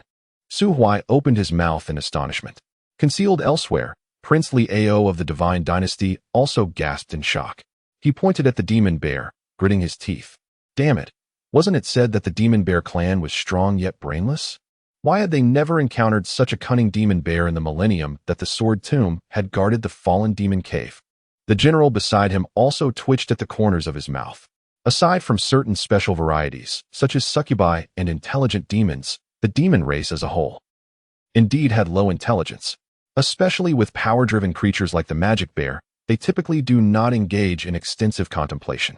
Otherwise, the madmen at the sword tomb would not have been able to steadfastly guard their lair, retaining every inch of their territory for millennia. Liao scratched his scalp in frustration, exclaiming, "This is maddening. What do we do now? The treasure is right before us, yet we are utterly unable to enter." The general suddenly inhaled deeply. "There is no turning back, Your Highness. We have already startled the serpents. We cannot afford to delay any longer. If we do, all those demons will converge upon us, and our chances of success will dwindle to nothing. I will find a way to hold that beast off for a moment. You must seize the opportunity to slip inside." Liao gritted his teeth and retrieved several talismans from his robes, handing half of them to the general. "Take these. In a dire situation, tear one, and it can transport you across vast distances. At least it will offer you a glimmer of hope." The general hesitated. "Your Highness, but these are the life-preserving items bestowed upon you by the Divine Emperor. If you use them, it is well and good if you succeed in seizing the opportunity. But should you fail, it would surely prompt ministers to report that you lacked foresight, relying on the Emperor's gifts to escape while abroad. Your stature in the divine realm would undoubtedly suffer, and there is even the possibility that, my foot. These life-saving items are meant to be utilized. The title of prince holds little allure for me, a bunch of antiquated fools squabbling over it. Is the life of a general in the Divine Dynasty worth less than a few tattered talismans? That position holds scant attraction for me, should I be deposed. I could find solace as a humble king at the borders of the star-burying mountains. Your Highness, I shall follow your command, as it is my duty to protect you. I cannot accept this divine talisman. How dare you? I am still a prince. Li Qi, do you dare defy me? I would not presume to. Then what are you lingering for? Quickly assist me in creating a chance. Your command is my duty." The general suddenly knelt before Liao, rising swiftly to draw a long spear, launching into an assault against the three-headed magic bear. Liao followed closely behind. A desperate strike from an 8th-tier king realm was not to be dismissed, even by the bear, whose hide was notoriously tough. It let out a deafening roar, swiping with a massive paw. In that moment, Liao managed to reach the entrance of the wooden cave, a smile finally gracing his face. However, the two ultimately underestimated the bear's intelligence. Just as he was about to open the door, the general let out a fierce shout. "Your Highness, be cautious." The shadow of the bear's paw loomed ominously, and Liao was instantly drenched in sweat, ready to tear the talisman in his grip. "Do not fear." "Huh, who's there?" Boom. Su Huai, stealthily trailing Liao, unleashed a punch towards the bear's paw. The collision of fist and paw released a shockwave that stripped the grass within a 1,000-meter radius, causing the massive bear to stagger back several steps. While Su Huai felt his body shudder, blood surging within him. "Su, brother Su, forget about that. Hurry and flee." He delivered a powerful strike to the grand door, as the serpent coiled around his fingers unleashed a beam of silvery light, shattering the protective enchantment upon the entrance. The door was now marred with numerous cracks, giving way to a gaping hole measuring 2 meters square. Su Huai raised his foot and forcefully propelled Liao into the threshold, before swiftly following him inside. Chapter 80. The Ancient Wutong Tree as foretold by the Little Serpent. The crystal of power was stolen, leading to the ancient tree that housed the azure bird now being enveloped in layers of protection. After breaking through the great door's restrictions, Su Huai and Liao found themselves plunged into a realm of mirrored reflections. Surrounding them were countless images of themselves, devoid of pathways or portals to the next destination. What is happening? Liao, merely 2 steps away from Su Huai, surveyed their surroundings and swallowed hard. Thank you for saving my life, Su brother. It was but a trifling act, hardly worthy of mention, Su Huai replied, conjuring a blade of light, while the little serpent's pupils shimmered with a faint red glow, attempting to decipher the mirrored realm. Su brother, even a drop of kindness deserves a fountain of gratitude. I, Liao, am one to repay any debt of kindness. There is truly no need. Su Huai sighed. Rescuing you was merely a matter of convenience. I cannot bring myself to ask for your carriage. Liao's lips twitched as he responded. That carriage is the Emperor's, a royal carriage of the heir apparent. Its ownership does not belong to me. What? Even if I decline your carriage, you must bestow upon me a steed of blazing flames, lest my return lead to a troubled heart and restless nights? Alas, since you insist on offering it, I shall not refuse further. Su Huai clapped Liao on the shoulder, his face radiating sincerity. Good brother for life. Liao. The steed of blazing flames was unique to the divine dynasty, with no precedent of it being gifted to another. Yet, what could Liao do? Su Huai had just saved his life. How could he, the illustrious prince of the divine dynasty, deny even a 5th-tier mount to his savior? By the heavens, this person is exceedingly genuine, Su Huai grinned. He did not necessarily require a mount. Although the steed of blazing flames appeared quite magnificent, it was no match for his own ability to traverse the skies. His primary intention was for collection. Hadn't he, the little serpent, mentioned that he was on the verge of breaking through to the immortal emperor? How could he not possess a single steed? What? You say Shweta? While Shweta is indeed beautiful, riding it is hardly feasible, but alas, can one truly ride it in earnest? Other unparalleled warriors ride dragons and tread upon tigers. At the very least, like Huang Yuan, they can command a few eagles. Yet here I am, with only a female ghost, expecting Shweta to carry me across the world? How scandalous. It is truly scandalous. Moreover, Shweta was a birthday gift prepared for Chu Siyu. Some tasks were not befitting a mere pet. If Shweta were to fulfill those duties, what would become of Chu Siyu? Unable to suppress a smile, Su Huai was interrupted by the little serpent's prompt. To the left, the 3rd mirror. That is the weakest point. Shatter it. Su Huai nodded subtly, and, under Liao's puzzled gaze, raised his left hand, palm directed towards the designated mirror. Boom! A radiant burst of silver light erupted, and with a crisp crack, a fissure appeared on the surface of the mirror, prepared for battle at any moment. The crack began to spread, swiftly engulfing other mirrors, the sound of sharp cracks ringing incessantly. Eventually, it reached a critical point, and the entire mirror world shattered with a resounding crash. The true visage within the parasol tree finally revealed itself to the two. Twisted vines adorned the inner walls, scattered with twinkling bioluminescence, resembling a grand hall where deities might dwell, magnificent and noble. In the 4 corners of the hall stood ancient stone pedestals. The pedestals to the west and north lay barren, their contents long removed, leaving only empty bases. On the pedestal to the east rested a verdant longbow, radiating light, undoubtedly a 10th-tier imperial artifact. Meanwhile, the pedestal to the south held a scroll. Su Huai and Liao's gazes ignited with fervor. Liao glanced back at Su Huai, retracting his foot that had instinctively stepped forward. He understood well. Treasures are claimed by the strong. Despite their recent camaraderie, such a fragile bond pales in significance when confronted with overwhelming fortune. Those who take it lightly are fools. Indeed, he had already concocted a plan in his mind to swiftly seize the treasure and escape using a teleportation talisman. However, he quickly quelled his avarice. After all, considering the combat prowess Su Huai had just displayed, should he attempt to forcibly claim a share, he would likely find himself reduced to ashes before even reaching the treasure. Brother Su. Su Huai cast him a sidelong glance, a faint smile playing on his lips, before striding towards the eastern pedestal. He did not rush to seize the object atop it. Instead, he lowered his gaze to scrutinize the enigmatic patterns etched on the base. After a brief moment of contemplation, the patterns seemed to come alive, distorting and transforming into a script that Su Huai could comprehend. The azure bird carries branches, soaring over vast seas, nurturing its essence. It seeks to transform into a phoenix.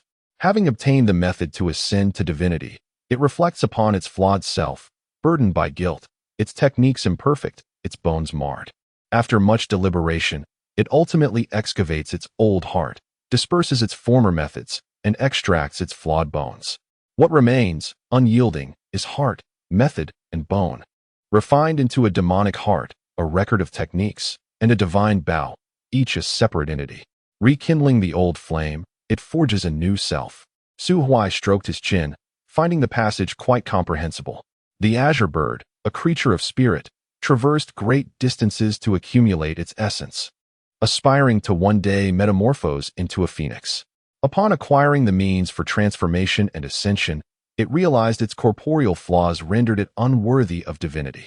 Burdened by guilt, with its methods flawed and bones damaged, after prolonged contemplation, it excavated its heart, dispersed its techniques, and extracted its bones. The guilt-ridden heart was forged into a demonic core. The discarded techniques inscribed upon a scroll, and the damaged bones crafted into a divine bow. Ultimately, it relinquished its obsessions and was reborn through fire. Nevertheless, Su Huai could not fathom the azure bird's reasoning. How could excavating one's heart alleviate guilt? Recording flawed cultivation methods as treasures might be acceptable, but fashioning a bow from one's own bones is utterly bizarre. A serpent coiled around a finger emitted a cold chuckle. Self-deception. Nonetheless, despite the jesting, it did not deter Su Huai from claiming the bow, as it was not constructed from his own bones, and thus he felt no discomfort in its usage. An imperial artifact. Having lived for so long, he had never even touched such a remarkable item, let alone wielded it. As for the scroll, upon perusing its contents, Su Huai quickly lost interest. It was indeed a defective item, lacking complete records. The cultivation methods were documented only up to the 9th tier, after which the text deviated significantly, indicating that the flaws likely emerged post-9th tier. Furthermore, this was a technique belonging to the Qingyao.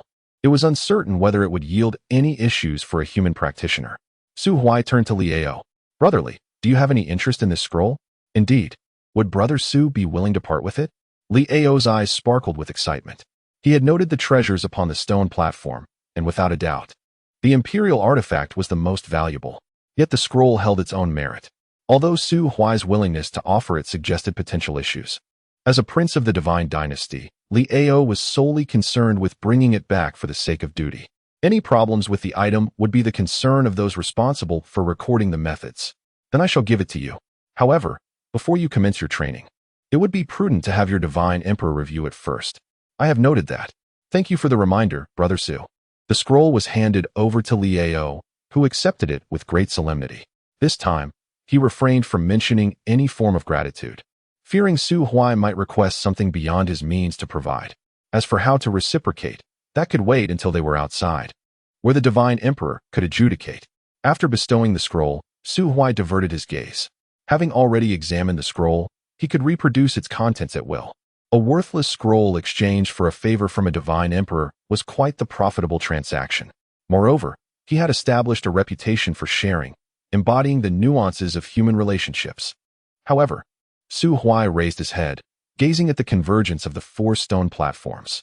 Azure luminescence traced intricate patterns upon the ground, converging at the center, maintaining a translucent energy shield. At the heart of the shield lay a solitary egg. Chapter 81. The Azure Bird. The egg, which was a delicate shade of blue, measured no more than 5 or 6 centimeters. It was only slightly larger than a common chicken egg and easily overlooked unless one paid close attention. This egg had not been present initially. It materialized suddenly after Su Huai took the scroll, causing the luminous patterns on the stone platform to illuminate entirely. At the moment of its appearance, the little serpent fixated its gaze upon the protective barrier, an overwhelming aura of murderous intent pervading the air. Nearby, Liao shivered unexpectedly, mistakenly believing that the source of this murderous energy stemmed from Su Huai. Confusion clouded his expression. Just moments ago, this individual had been beaming with laughter, and now he felt an imminent threat of violence. This scroll, it must have been given to him by Su Huai, right? Surely. He hadn't angered Su Huai. Could it be that I failed to express my gratitude? It's said that accompanying a sovereign is akin to walking with a tiger. How could this person change moods faster than an emperor? Should I return the scroll to him now? Li, you must leave this place. Huh. Oh, all right. I shall depart at once. Li Ao, perplexed, hurried towards the exit beneath the parasol tree. Suddenly, a faint cracking sound echoed. Li Ao, in the midst of his sprint, abruptly halted, tilting his head in bewilderment. Confusion etched across his face. A similar perplexity mirrored in Su Huai's eyes, but soon, a chilling sensation coursed through his fingers, yanking him back to reality. Shaking his head, he felt a flicker of relief. He glanced towards the center of the stone platform. The egg had quietly shattered at some point, revealing a bird the size of a sparrow, its sharp gaze fixated intently on Su Huai's fingers. Silver? Hee, it has been quite a while, hasn't it? Unlike the little serpent, which was indeterminate in gender, the azure bird immediately presented itself with the voice of an elderly lady. The serpent raised its head. Divona, I have come to take your life. I have come to marry you. A touching phrase indeed, especially considering the journey the serpent and the azure bird had shared, suggesting a childhood bond akin to that of childhood sweethearts, a perfect setup for a romantic tale. Yet, with the inclusion of the word life, the narrative abruptly shifted, becoming infused with themes of vengeance and fervent battle. The azure bird's thought process was not as peculiar as Su Huai's. Upon hearing the serpent's icy declaration, it not only remained unperturbed but also tilted its head, scrutinizing Su Huai with curiosity. Silver, is this human, your new master? Hee, dear boy, I can accompany you as well. There are many things that Silver cannot or will not do for you, but I can. With a swift transformation, the azure bird morphed into a little girl with azure hair styled in twin ponytails. She stood approximately 1.50 meters, barefoot and suspended in midair, adorned in a flowing sky-blue feathered garment that cascaded to her waist, her fair thighs causing Su Huai's eyes to ache. It was unclear whether she wore anything beneath the feathered attire. As he studied her face, he noted her skin, radiant as snow, her eyes lively, a blue mark gracing her forehead, with intricate patterns reminiscent of azure scales traced at the corners of her eyes. The gaze lingered on Su Huai, particularly pausing at a certain point, where a tongue was slyly extended to moisten lips. My goodness, who could possibly withstand such allure? Su Huai, under the weight of a critical gaze, stole a few more glances, contemplating that if he ever decided to abandon the realm of cultivation, he could anonymously pen a tome titled Critique of Exotic Races and Demonesses, destined for immortality. The emerald-haired lowly smiled gently at Su Huai, revealing her adorable little fangs. She truly possessed an uncanny understanding of men. Su Huai swallowed hard, steeling his resolve, and then, with a ruthless twist of his head, he raised his hand to unleash a small serpent. It is decided. Go forth, little silver serpent. Crimson light erupted from the serpent's eyes, and in a mere instant, the diminutive creature let out a fierce roar, its form expanding 1,000-fold, then 10,000-fold. The lowly, transformed from the azure bird, was taken aback by Su Huai's decisive and merciless actions, hurriedly spreading her wings to evade the oncoming silver serpent. Her own form began to swell infinitely. Ultimately, the serpent and the bird both grew to a staggering height of 1,000 meters, engaging in a fierce battle around the ancient phoenix tree.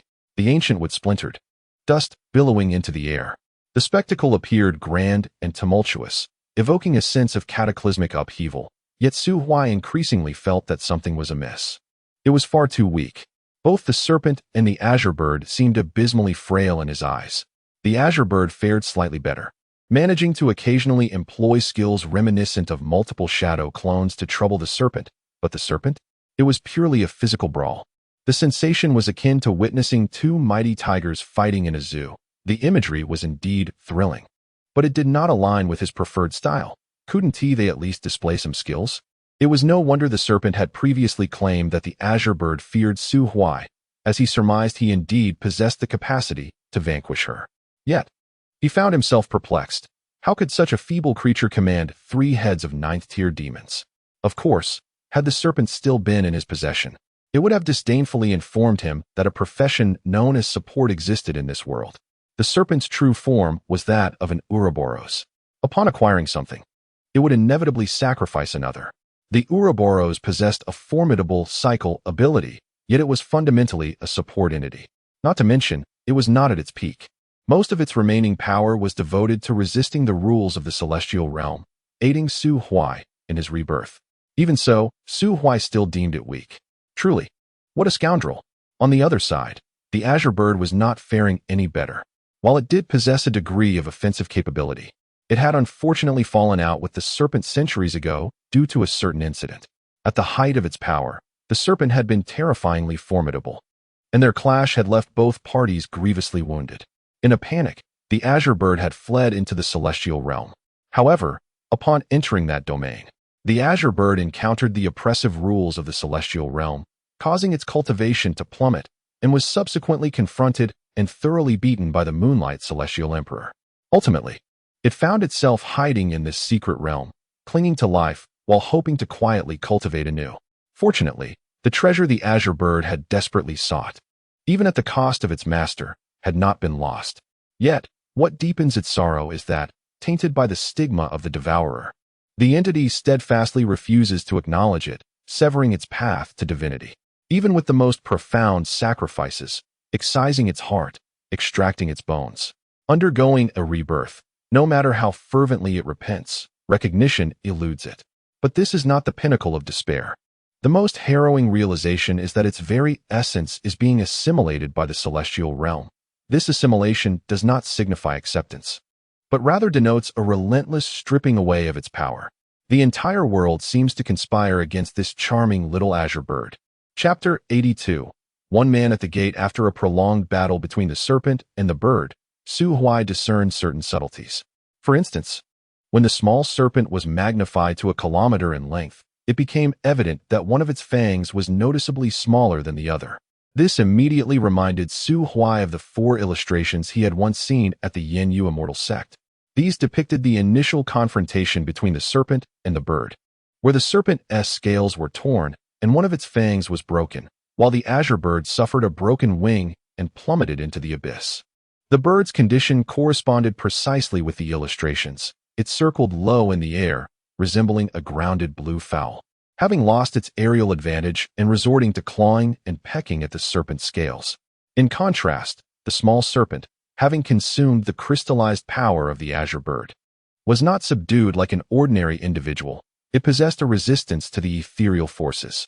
Thus, the two were initially evenly matched, but as the battle progressed, the Azure Bird noticed that the serpent was sustaining more and more injuries, while simultaneously growing fiercer in combat. Madness. The reckless fear the dauntless, and the dauntless fear the desperate. Faced with the serpent's determination to fight to the bitter end, the Azure Bird could no longer withstand the pressure. A crisp cry reverberated through the heavens and earth. In the mountains and forests, myriad creatures surged forth. Those demons, who had been kneeling in submission, dared not to disturb the battle between the serpent and the bird, now received the summons and rushed forth from all corners of the secret realm. Su Huai finally grasped the extraordinary nature of the Azure Bird. Though injured, it might not possess the strength to contend with ninth-tier demons. But having governed the secret realm for at least several centuries, its ethereal power had permeated every nook and cranny of the domain. The demons within the secret realm had lived for hundreds of years in this illusory world, subconsciously instilled with memories and notions of deities, and held unwavering faith in the Azure Bird's divine status. In the hearts of those demons, it was the sole sovereign. If one were to categorize the roles of the serpent and the bird, the serpent's role would be that of a celestial support, while the Azure Bird was inherently a beast master and an expert in hypnosis. Now, as the battle raged on, the Azure Bird began to summon its minions, while the small serpent had only Su Huai as its ally. It was rather sudden. Su Huai sighed. Despite the overwhelming odds against them, the small serpent had saved his life across 8 lifetimes. Even if victory seemed elusive, he felt compelled to step forward. He could only hope that the small serpent would prove formidable and bring about a swift resolution. Meanwhile, he needed to devise a way to eliminate the lesser threats. Calming the tumult within him, Su Huai suddenly became still, his countenance as serene as a still pond, tinged with an unsettling pallor akin to that of a corpse. This was one of the few forbidden spells he had mastered, akin to the golem's lock he had previously employed within the soul veil. A technique of tremendous consumption and terrifying power. Karsus, harbinger of death, heed my summons. A wisp of black radiance emanated from his pupils. lifting him into the air as the celestial power surrounding him was instantaneously drawn back within, brewing a certain forbidden secret art. A blurred phantom materialized behind him. A dark sorcerer shrouded in black mist, its features obscured from view. Unlike ordinary sorcerers, this one is clad not in robes, but in gleaming metal armor. As Su Huai slowly closes his eyes, the dark sorcerer raises his staff with his left hand, while the eerie green tome in his right hand flutters without wind. Suddenly, the sky is shrouded in darkness. The fearless low-level demons continue to charge forward, roaring incessantly, yet those with awakened intelligence suddenly feel a twinge of trepidation, their movements noticeably slowing. The 3 ninth-tier demons exhibit this change most overtly. The blood-spiked dragon, the 8-armed demon, and the 3-headed bear demon halt. Their expressions grave as they gaze up at Su Huai suspended in the air, alongside the strange phantom behind him. They sense a potent aura of death emanating from the apparition. Requiem. Su Huai whispers softly, his eyes still closed. At that moment, the dark sorcerer's eyes emit 2 eerie green glimmers. A hoarse, yet soothing melody begins to resonate. Pain, ecstasy, tranquility. Each past experience possesses its own unique beauty. Listen to the revelry in death. A raspy whisper emerges from the black mist. Instantly, darkness envelopes the entire sky, and countless bizarre beams of light shoot up from the charging demons, giving rise to an atmosphere thick with the scent of death. As the melody concludes, tens of thousands of demons come to a standstill, the beams of light erupting in a cacophony, and the core area is engulfed in a fog of blood. Strewn with corpses, all 7th-tier demons and below are annihilated. The 8th-tier demons are left dazed and gravely injured. Only the 3 9th-tier demons experience a surge of vitality and a tremor in their souls. Though affected, their impact is minimal, accompanied by an unavoidable flicker of fear deep within. Even the distant azure bird, engaged in battle, regards Su Huai with eyes filled with awe and trepidation. The sky regains its brightness as the deathly sorcerer's apparition dissipates. Su Huai stumbles, his complexion pale, an overwhelming emptiness flooding his being. He hurriedly consumes a pill. The 9th-tier Ascension pill, a luxury once reserved for 9th-tier cultivators facing significant breakthroughs, is now extravagantly employed by Su Huai to replenish his expended celestial energy. Upon swallowing the pill, his complexion becomes considerably more vibrant, though his expression remains rather grim. Damn it, how bitter. Is that old coot from the Zuntian Divine Dynasty insane? Even the 9th-tier pills taste this wretched. Doesn't he realize that I'm already at the 9th tier? Do I still need to reminisce about hardship? Su Huai longs for the revitalization pills concocted by the wealthy matron of his previous life, which tasted as sweet as candy. Each time he ventured out, Chu Siyu would prepare a small vial for him. Without comparison, there is no pain. Su Huai harbors no doubt that if these 2 9th-grade alchemists opened their shops on the same street, the pills crafted by the national master of the Zuntian Divine Dynasty would likely be limited to self-consumption. As the effects of the pill begin to unfold, Su Huai hears another cry resonating from afar. The azure bird is truly reaching its limit. It finally realized that the little serpent had consumed the crystallized essence of its power, resulting in a certain resistance to its illusory strength. If the battle continued, it would be unable to achieve even a mutual destruction. The 3-headed, 9th-tier demon, upon receiving the divine command, suppressed its inner terror and boldly charged towards Su Huai.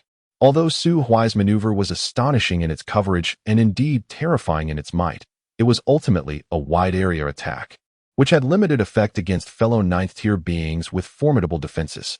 Their earlier hesitation stemmed from a desire to allow their 2 companions to engage first. After all, no one could ascertain whether that diminutive human possessed a similar single-target lethal strike. As the saying goes, if one must perish, let it not be the monk. Thus, in a moment of crisis, it was prudent to wait for comrades to take the lead rather than rashly becoming the vanguard. However, with the leader's orders now given, they could only rely on fortune. Su Huai took a deep breath. As for skills of equal rank executed in an instant, he certainly did not possess any. What was he thinking?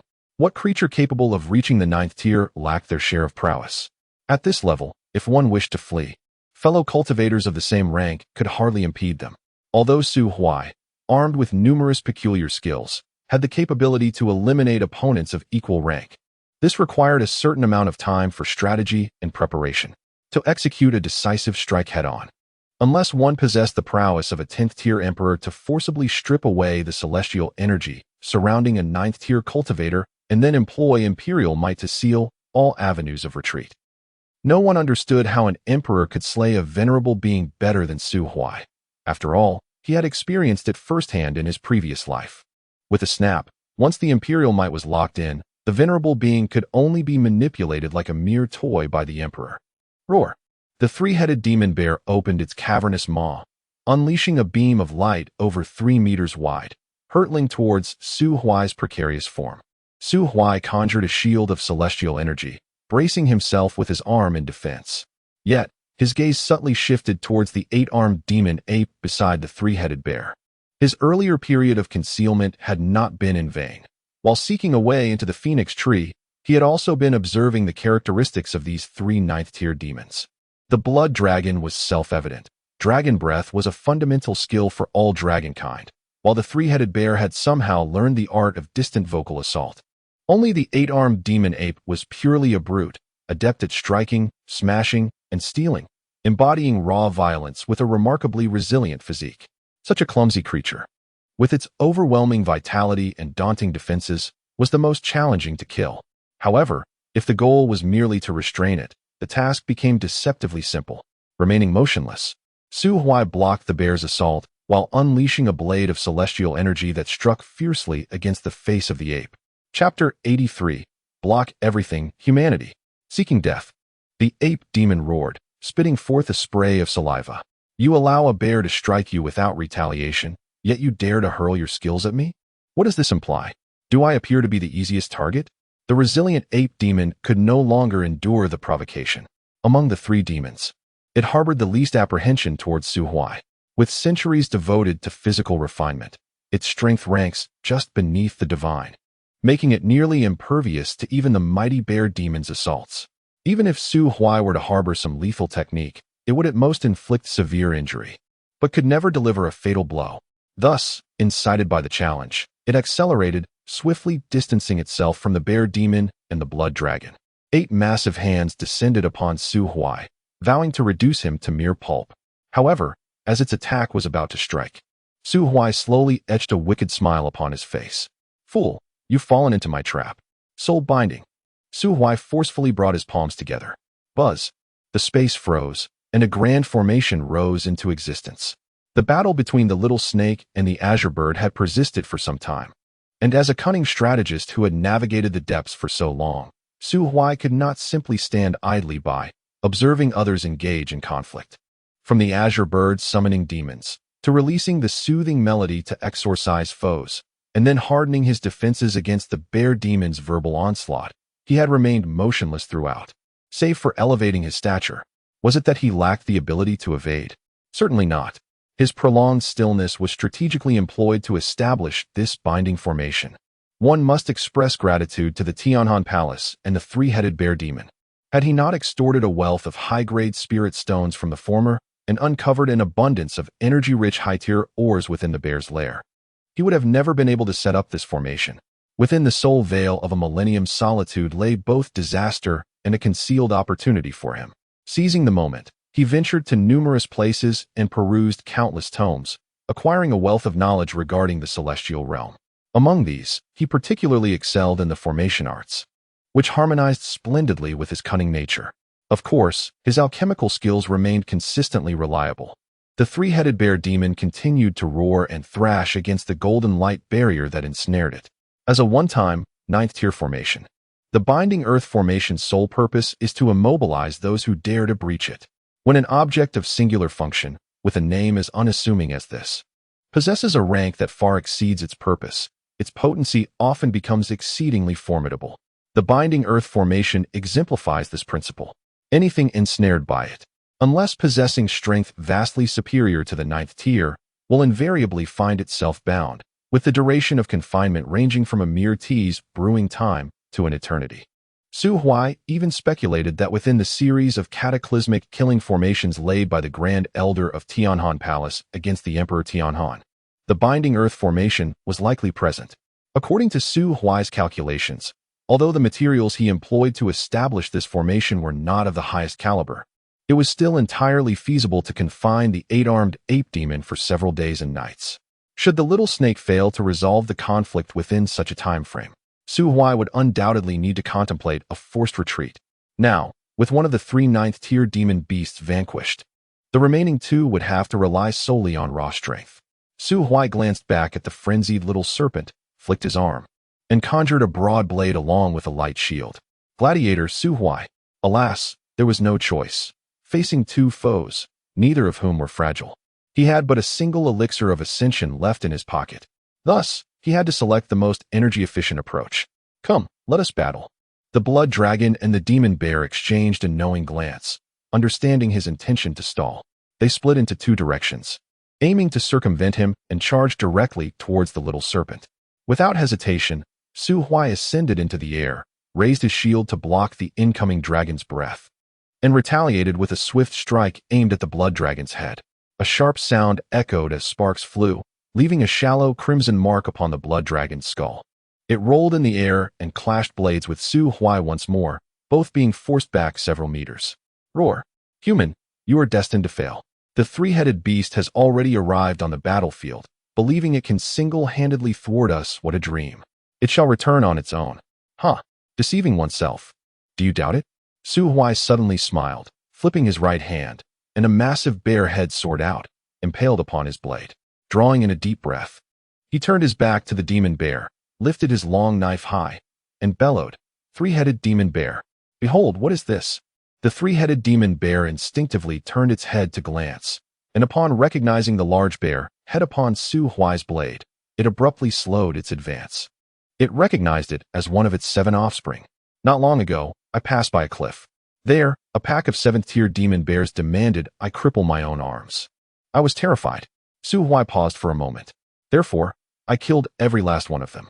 His voice resonated across the skies, crystal clear.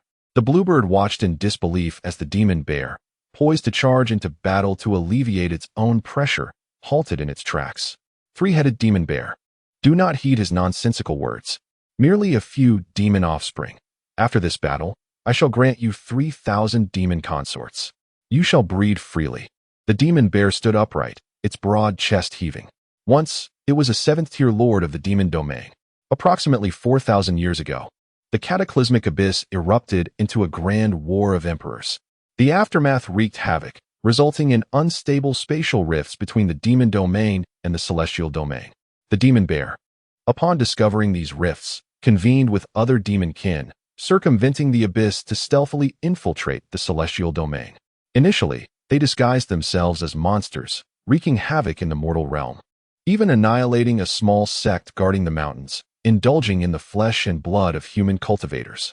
The human race, frail and abundant, replenished swiftly. It was an endless source, impossible to exhaust. No wonder. The demon emperor seeks to invade the celestial domain. Those days marked the happiest times for the 3-headed demon bear. Alas, such joy was fleeting. News of great demons wreaking havoc at the borders soon reached the divine Immortal Dynasty, as guardians of the mortal realm and overseers of the demon race. The dynasty quickly reached a consensus and dispatched 4 8th-tier elders to eliminate them. Undoubtedly, the unruly demons were slaughtered mercilessly, leaving most of them to perish on the spot. Seizing the opportunity amidst the chaos, the demon bear, accompanied by its kin, stealthily fled, racing along the path it had once traversed. Yet, that very gap had long since been sealed. The human cultivators would swiftly cleanse the battlefield of the remaining demons and subsequently hunt down those that had escaped. The demon bear could only grit its teeth and continue its flight. Eventually, through a twist of fate, it stumbled into another crevice, leading it to this mysterious realm. Over the course of 4 millennia, the demon bear ascended from the 7th to the 8th tier, relying on the immense energies within the secret realm to endure countless trials and tribulations, ultimately breaking through to the 9th tier. It remained steadfastly accompanied by its loyal kin, gradually nurturing a small clan. The tranquil passage of 4,000 years had erased much of its memories of the demon domain. It was akin to a captive prisoner, confined within this diminutive realm that could be traversed in merely 2 or 3 days, day after day yearning for freedom.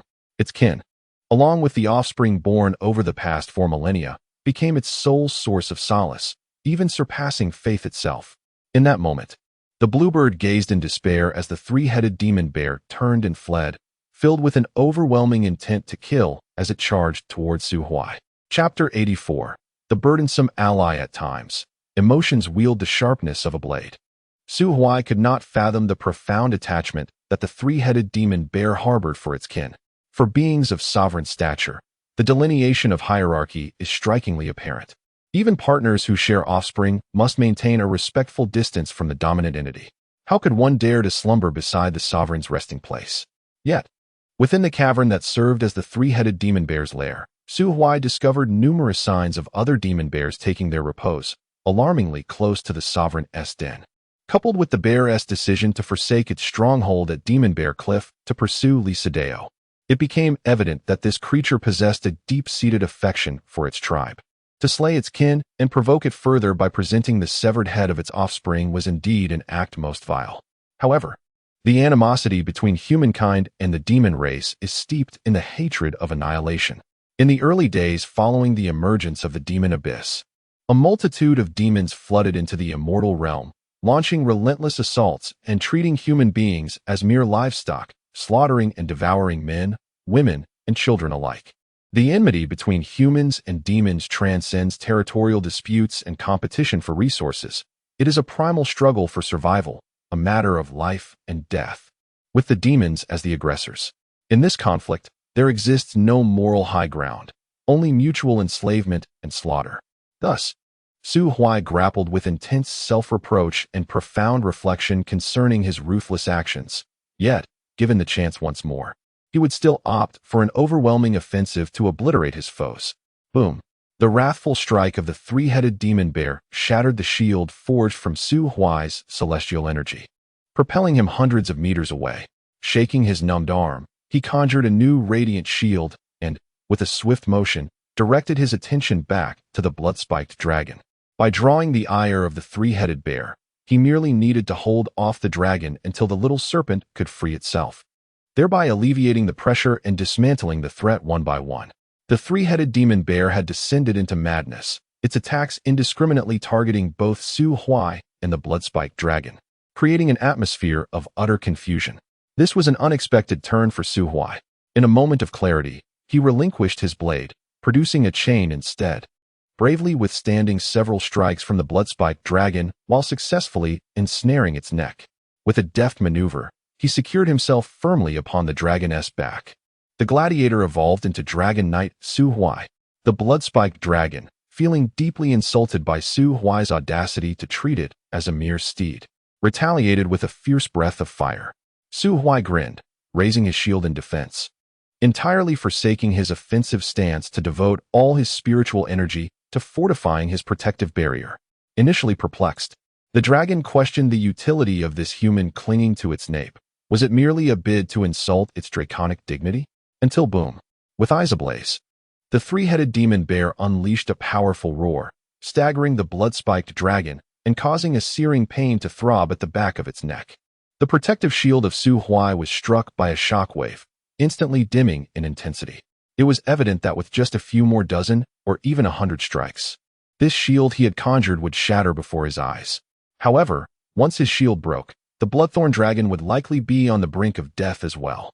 Thus, when the three-headed demon bear unleashed its second barrage, the bloodthorn dragon swiftly flapped its wings and twisted away. "Bloodthorn," it exclaimed, "why are you roaring so loudly? You can't distinguish between friend and foe. How am I supposed to evade your attacks?" The bloodthorn dragon didn't relent against the three-headed demon bear, responding with a thunderous roar that splattered the bear with droplets of saliva. "Three-headed, calm down. Forget about this human for now and assist our divine master." "Divine master is gone. Dead. All dead. There are no divine beings left." The three-headed bear's crimson eyes blazed as it howled at the sky. Sometimes, it takes an eternity to cultivate fervent faith, yet only a fleeting moment to shatter it. It had served the divine for centuries, and if the divine truly had protected it, how could its kin have been exterminated? After the slaughter of its kin, the divine never acknowledged its suffering or hatred, only speaking of compensation. 3,000 demonesses. How could they compare to the companions that had stood by its side since the dawn of its sentience, sharing in the tribulations of their otherworldly prison? For millennia of confinement and hope, all vanished. All gone. The anguish and fury within the bear's eyes intensified as its limbs hit the ground. Shaking its fur, the three-headed demon bear charged at the bloodthorn dragon. You've lost your mind. The bloodthorn dragon spread its wings and ascended into the air. However, just as it gained altitude, the bear leapt high, grasping its wings with both arms and yanking it back to the ground. Moreover, it opened its massive maw, sinking its teeth into the bloodthorn dragon's neck. Su Huai found himself enveloped by the bear's colossal jaws, witnessing the manifestation of a destructive energy beam brewing within its throat, which violently crashed against the shield he had constructed. Crack! Small fissures appeared on the shield, and Su Huai's lips twitched as he hurriedly summoned his celestial power to mend it. Yet, the bloodthorn dragon did not fare as well. Compared to the myriad of techniques wielded by human cultivators, the power of the demon race was predominantly manifested in their physical form. But even the mightiest body could not withstand the onslaught of the bear. The energy beam, several meters in diameter, inflicted less than a quarter of its fury upon Su Huai's shield, with the remainder striking the dragon's scales, not to mention the bear's brute force. The damage from its bite far exceeded that of the energy beam. With a furious roar, the bloodthorn dragon, seeing that the bear would not relent, twisted its head and unleashed a torrent of dragon fire towards the bear's head. The flames singed the bear's fur. The bear, using one of its forelimbs, struck down hard upon the bloodthorn dragon's head, which was in the midst of expelling fire. A resounding thud echoed, and Su Huai felt the reverberation of bone through the dragon's neck. He inhaled sharply, estimating the level of the bloodthorn dragon's concussion in his mind. The bloodthorn dragon was rendered dazed by a single blow, a stream of pink liquid trickling down from the corner of its mouth, possibly mingled with the essence of dragon blood. Unable to suppress the fury boiling within, it launched a fierce counterattack against the demon bear. 3 heads. I shall slay you. It roared. The two colossal beasts soon became entangled in a fierce struggle. The demon bear relentlessly clamped its jaws around the blood-thorn dragon's neck while mercilessly striking its head with its massive paws, tearing at its wings. The blood-thorn dragon, akin to a lizard caught in the grip of a playful pup, had lost its advantage in the skies and could only retaliate by whipping its tail against the demon bear's head and rending its flesh with its claws. The dragon breath was rendered unusable. The proximity was too close, and the preliminary movements too grand. Opening its mouth would only result in a powerful blow. Blood sprayed forth, gradually staining the ground crimson. The battle raged from day into night. The defensive barrier erected by Su Huai was on the verge of collapse. To sustain its operation, he had even swallowed his last immortal ascension pill. In these hours, Su Huai had lost count of how many fiery assaults the demon bear had unleashed, leaving large patches of the blood-thorn dragon's scales and flesh charred, tasting distinctly burnt. Moments later, a portion of blackened bone was already visible on the dragon's neck. Were it a common low-tier beast, it would have perished countless times over by now. Yet, Su Huai surmised that if this continued, its demise would not be far off. Its wings were torn, its head battered by countless mighty slaps from the demon bear, and one of its horns had broken. Su Huai felt immense relief for having previously outwitted the heavenly cold palace, for he possessed 2 ninth-rank immortal ascension pills. Otherwise, he would undoubtedly be the one to perish now. As for the attacking side, the 3-headed demon bear was not faring much better. Its body was marred by numerous bleeding wounds. Its 3 heads bore the scars of the blood-thorn dragon's tail, particularly the rightmost head, which had been struck thousands of times, surely with a fractured skull. The severity of the battle was palpable. The 8-armed demon ape, bound and growing increasingly anxious, pounded relentlessly against the barrier formed by the earth-binding array. It felt utterly deceived. What had seemed a certain victory had turned into a nightmare with 2 bumbling allies. What? You say it's its own fault? It was ensnared solely due to the cunning of humanity. Oh, despicable humans! If you dare, release me for a fair duel. A mournful cry suddenly echoed from the ancient Wudong tree. Chapter 85, Just. Kill it through the gap in the bear's mouth. Su Huai glimpsed the azure bird emitting its final mournful cry, as its newly sprouted wing was once again torn apart by the small serpent. The battlefield on that side was even more brutal than here. Celestial blue feathers and silver serpent scales lay scattered across the ground. The azure bird, adorned with resplendent plumage, had lost much of its grandeur. Its long tail feathers had been completely plucked, and upon closer inspection, it resembled a scruffy chicken more than anything else. The small serpent had also shed many of its scales, revealing large patches of toxic blood beneath its silvery skin. Nevertheless, it ultimately triumphed in this confrontation. The azure bird was ensnared tightly, issuing a lament befitting a defeated foe. That cry was imbued with deep resentment, unwillingness, and frustration. Even before being swallowed whole by the serpent, it cast a disdainful glance at the blood-thorn dragon, who was desperately trying to save its master but was mercilessly subdued by its comrades, gravely wounded and on the brink of death. The azure bird longed to slay those three inept allies. A 3-on-1 ambush resulting in a counterattack? Could they not play properly? The azure bird's defeat signaled the onset of a counteroffensive. The small serpent, battered yet undeterred, plunged into the fray between the demon bear and the blood-thorn dragon, allowing Su Huai to finally exhale with relief. He summoned the remnants of his celestial energy, seizing the opportunity while the silver serpent entangled the demon bear to disperse his protective barrier and extricate himself from the bear's maw. The scene swiftly transformed into a 2-on-2 engagement. Among the 4 participants, 3 were severely injured, and although Su Huai was at full strength, his celestial energy was nearly depleted. After all, he was not an emperor, unable to embody the cosmos and wield infinite celestial power. Su Huai realized he had somewhat underestimated the prowess of both the small serpent and the azure bird. The demon bear's powerful roar struck the defenseless serpent, yet left only a faint layer of black ash. Pure physical force, in the form of bites and slams, could inflict only minor damage. Was the magical resistance this high? Without further contemplation, he seized the moment while the demon bear was distracted by the small serpent and swiftly dispatched the already gravely wounded bloodthorn dragon. He then joined forces with the small serpent to eliminate the demon bear. As the secret realm became awash with countless stars, the frenzied demon bear let out its final roar. Its remaining head was pierced by a silver arrow, and its massive body collapsed with a resounding thud. Finally, it was over. Su Huai dissipated the celestial energy that had coalesced into a longbow, collapsing onto the ground. He still dared not utilize the imperial weapon he had acquired in the presence of the azure bird, which had been crafted from its very own bones.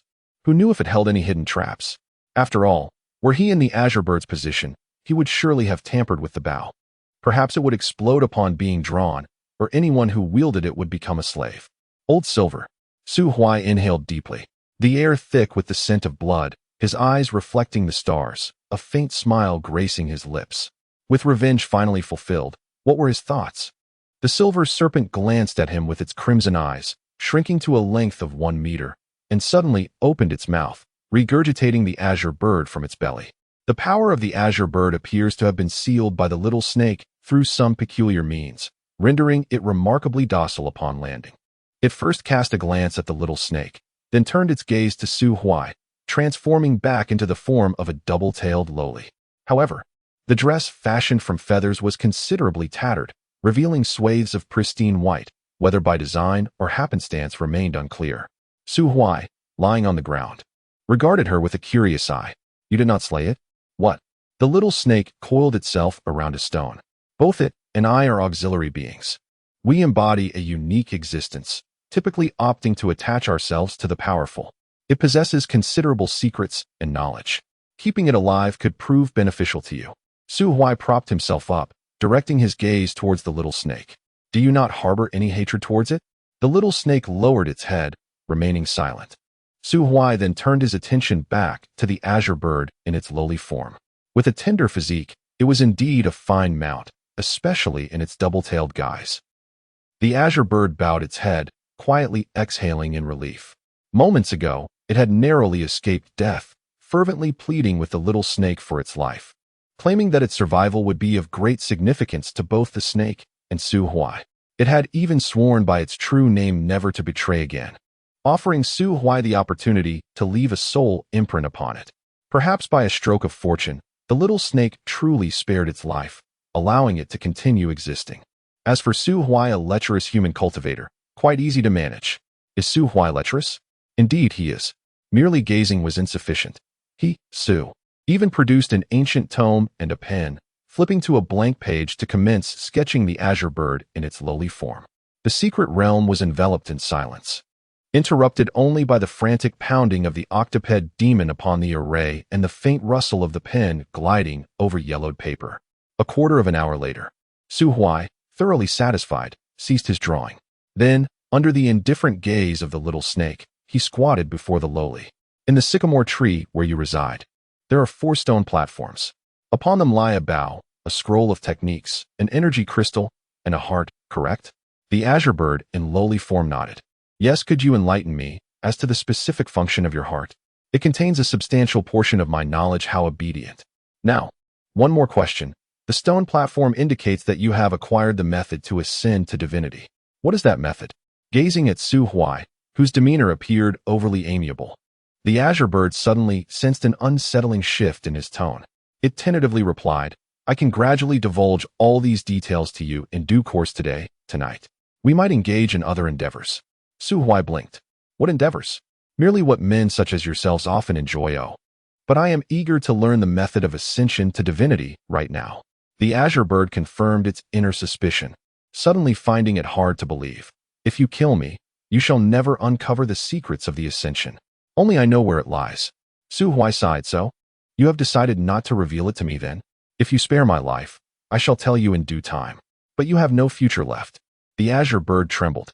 Please, do not kill me. I can serve you. I can call you my master. I can take on different forms, whatever you desire. Regardless of the form you take, I shall not find favor in any of them. Su Huai rose and turned away. Just end it, Silver.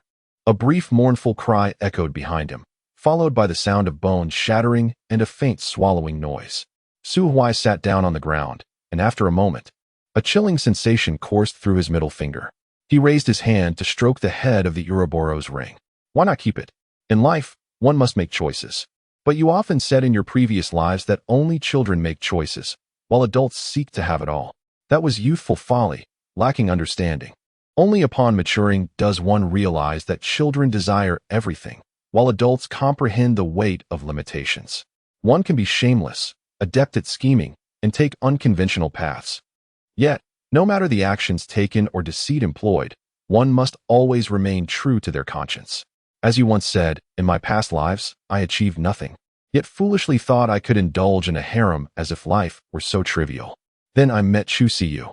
Su Huai reclined against a broken log, gazing at the night sky.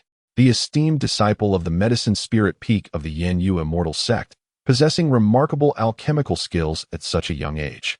Such a paragon of talent, yet I, a destitute wanderer, managed to win her heart. Su Huai fell silent for a moment. To speak a sentimental truth, she gave me everything she could offer. How could I bear to let her down? Su Huai smiled, lifting his hand to gaze through the moonlight at the clearly patterned Ouroboros ring on his middle finger. Love is like this, as is friendship. We have depended on each other for 9 lifetimes. How could I possibly prioritize my own desires and force you to suppress your inner hatred to keep that bird? If I were to do so, the silver serpent would surely no longer coil around my middle finger, would it?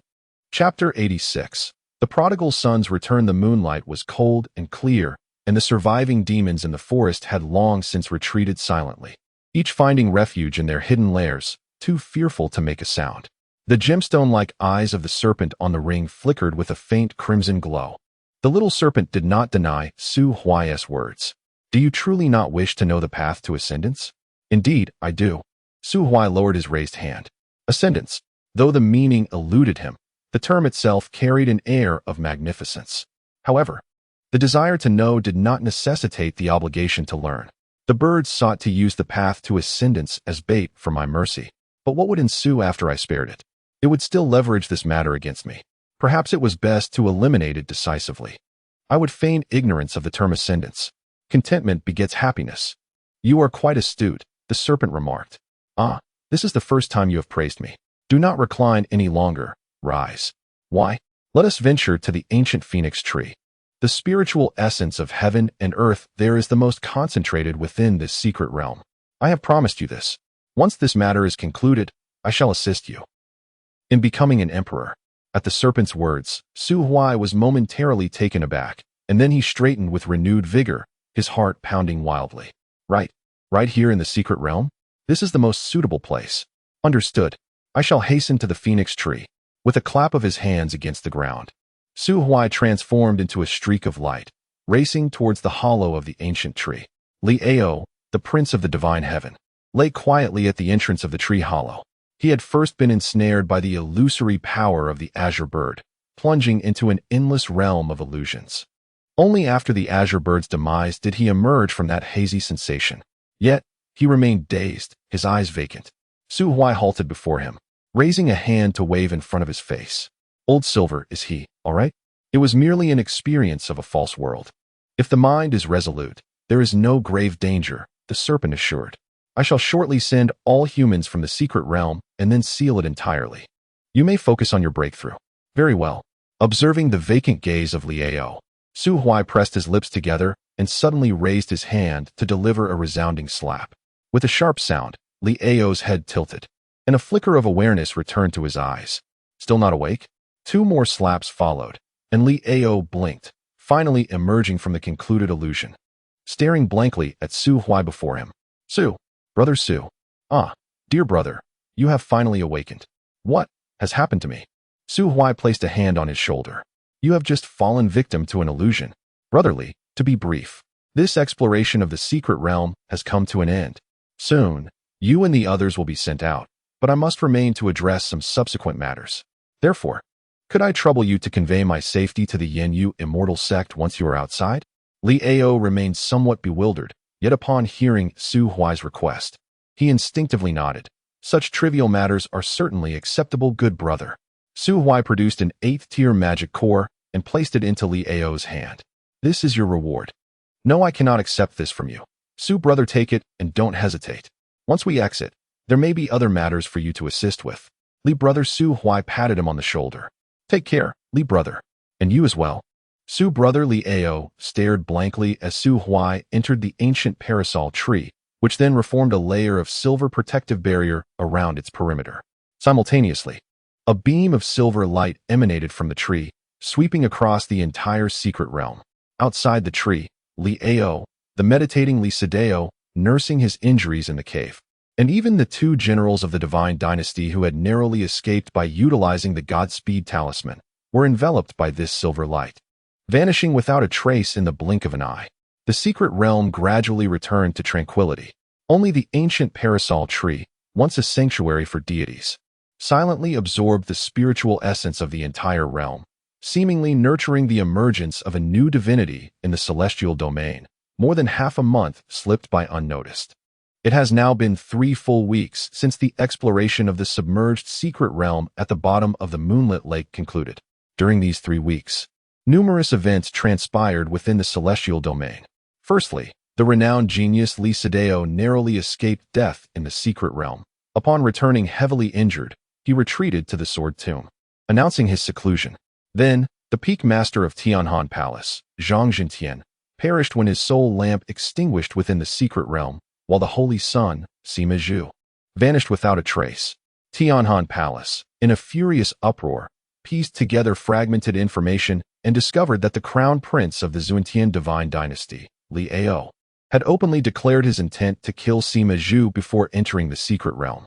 Consequently, the blame fell squarely on Liao. The crown prince did not coddle Tianhan Palace, publicly asserting that their own incompetence led to their demise. He had yet to make a move when the people of Tianhan Palace had already perished amidst the beast tide in the secret realm. If they wished to shift the responsibility onto him, they must provide evidence. Without it, there was no need for baseless accusations. Liao's return from the secret realm with a mysterious cultivation technique, coupled with the safe return of all 3 individuals sent by the divine dynasty, garnered significant acclaim within the dynasty, temporarily solidifying his position as crown prince. His stance incited immense ire among the Tianhan Palace members, yet they found themselves unable to refute his claims. During this time, 2 major events also transpired. Firstly, the Grand Elder of Tianhan Palace suddenly fell gravely ill, leaving his condition uncertain and his life hanging in the balance. Secondly, a massive beast tide erupted in the Zhongxing mountain range. The Zhuantian divine dynasty dispatched a multitude of cultivators to quell the chaos, subsequently issuing a decree for the extermination of monsters. Rallying cultivators from all corners to confront the outbreak after deliberation, The Yanue Immortal sect also sent a contingent of elders and disciples to assist. However, none of this concerned Chu Siyu, who only knew the art of alchemy, nor Chao Yi, who remained at the second tier of cultivation. During this time, Chu Siyu felt a sense of urgency. Her neighboring courtyard had been vacant for nearly a month. Those who ventured into the mystic depths of the lake and emerged alive have done so safely. Only Su Huai remains unaccounted for.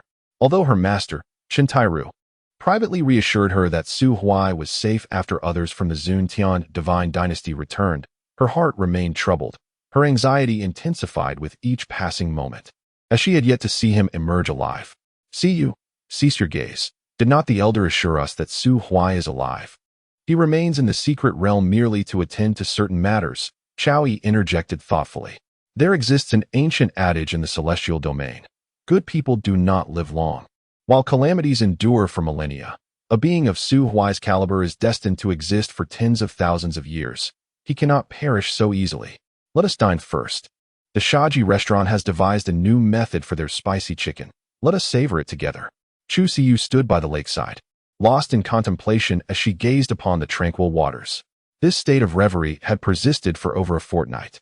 During this time, the once diligent and dedicated Chu Siyu, who regularly toiled late into the night in the alchemy chambers, had transformed into a lackadaisical figure, clocking out promptly at the designated hour.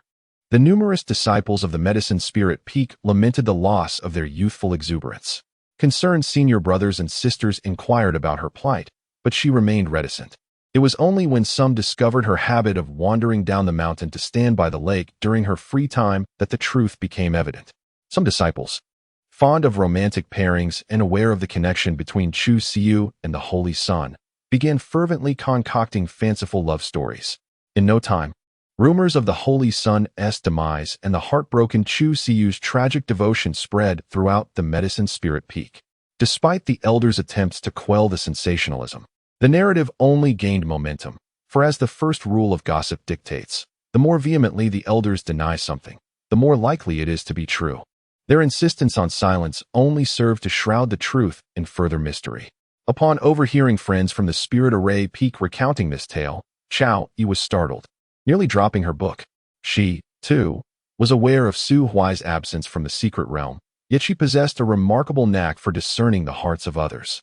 Given the time that had elapsed, the upper echelons of the Yanue Immortal sect displayed no signs of sorrow. Their demeanor remained tranquil. Not long ago, she had even witnessed the elder responsible for guarding the secret realm sharing a clandestine drink with an unfamiliar old man, a clear indication that Su Huai was indeed unharmed. However, Chu Siyu might not be able to rationalize such matters. Having spent considerable time together, she had come to acknowledge Su Huai's charm, and it was evident that her friend had fallen under his spell. With Su Huai now in peril, the already sensitive Chu Siyu might succumb to despair. Chao Yi shuddered at the thought. "Siyu, truly, Su Huai is safe. Consider it. If the Holy Sun were to perish, how could the elders remain so carefree?" She urged. "Let us dine. It is your favorite spicy chicken after all. Allow me to treat you. I have no desire to eat." Chu Siyu lowered her head, allowing the evening breeze to gently lift the strands of hair that fell across her forehead. Chapter 87. Valley of Light Flowers. The thoughts of a young girl are often the most elusive. When bullied, she may remain meek, yet her choice to endure such treatment is, in itself, a form of acceptance. Little do they know that none of the senior brothers from the Spirit Herb Peak have managed to approach her within 3 meters. Only Su Huai, and there are times when she finds herself unconsciously seeking him out, allowing herself to be teased. It's all gone awry, truly gone awry. Chu Siyu stood by the lakeside, her heart in turmoil. The night was as chilly as water. Yet, at a certain moment, the elder Yanyu, seated quietly outside the mountain gate, suddenly opened his tightly shut eyes. He rose abruptly, gazing intently at the tranquil surface of the lake. After a brief moment, a brilliant silver light flickered at the lake's bottom, causing a mass of fishbelly white to surface. A figure appeared silently above the Shinyu Lake, its gaze traversing the myriad lights of the homes, meeting the still presence of Huang Yuan at the mountain gate from afar. Huang Yuan trembled, his pupils constricting suddenly. The Imperial might. The matters of the secret realm have concluded. The elder is requested to return. Tomorrow at the hour of the dog, a council of elders will convene. A faint voice directly entered his mind, and Huang Yuan nodded imperceptibly. He felt an overwhelming surge of excitement within, his aged frame quivering slightly as he stepped toward the mountain gate under the vast starry sky. A dual imperial presence. In this era, Li Sideo is merely a promise of the future, and the Sword Tomb still strives toward a bright horizon. Yet, our Yin Yu immortal sect has already reached the finish line, achieving this extraordinary feat. It is only a matter of time before it is proclaimed to the world. As the Grand Elder of the sect, he can announce to the entire immortal domain, our Yin Yu immortal sect is the foremost sect in the immortal realm. Who supports this? Who opposes? The unusual phenomenon in the lake naturally caught the attention of Chu Siyu and her companion. However, their cultivation was too low. They were so engrossed in gazing at the lake that they failed to notice the figure that had suddenly appeared above Xinyu Lake, until two hands reached from behind Chu Siyu, silently encircling her waist. "Ah, little girl, you are quite charming. It's so late, wandering outside. Why not find a secluded alley and indulge me a little?" Chu Siyu's body trembled. She was about to unleash a deadly strike on the person behind her when a familiar scent wafted to her nose, instantly calming her.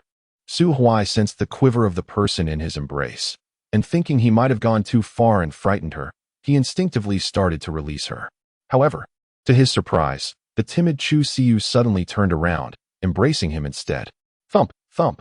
Su Huai, a man with a soul spanning over 7 centuries, stood motionless by the lakeside, his chest echoing with rapid and powerful heartbeats. This was the first time in her life that Chu Siyu had actively responded to his affections. He tightened his embrace around her once more.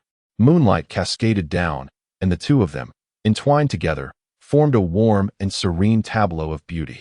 Standing to the side, just as Chao Yi was about to greet Su Huai, her lips twitched as she suddenly felt an overwhelming sense of radiance, more dazzling than the bright moon above.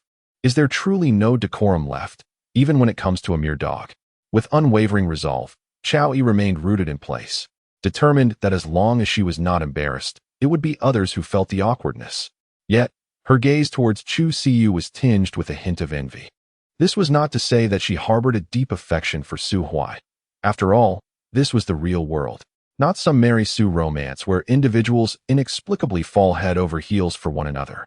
To speak candidly, while Su Huai fancied himself quite handsome, his looks were hardly of a caliber that would inspire instant infatuation in Chao Yi. Throughout their interactions, she had indeed entertained the thought of a relationship with him. But this was more a reflection of an investor's mentality, akin to a merchant discovering a lucrative trade. Encountering a peer with extraordinary capabilities and potential felt like stumbling upon a guaranteed profitable venture, and any businessman would be tempted to seize the opportunity.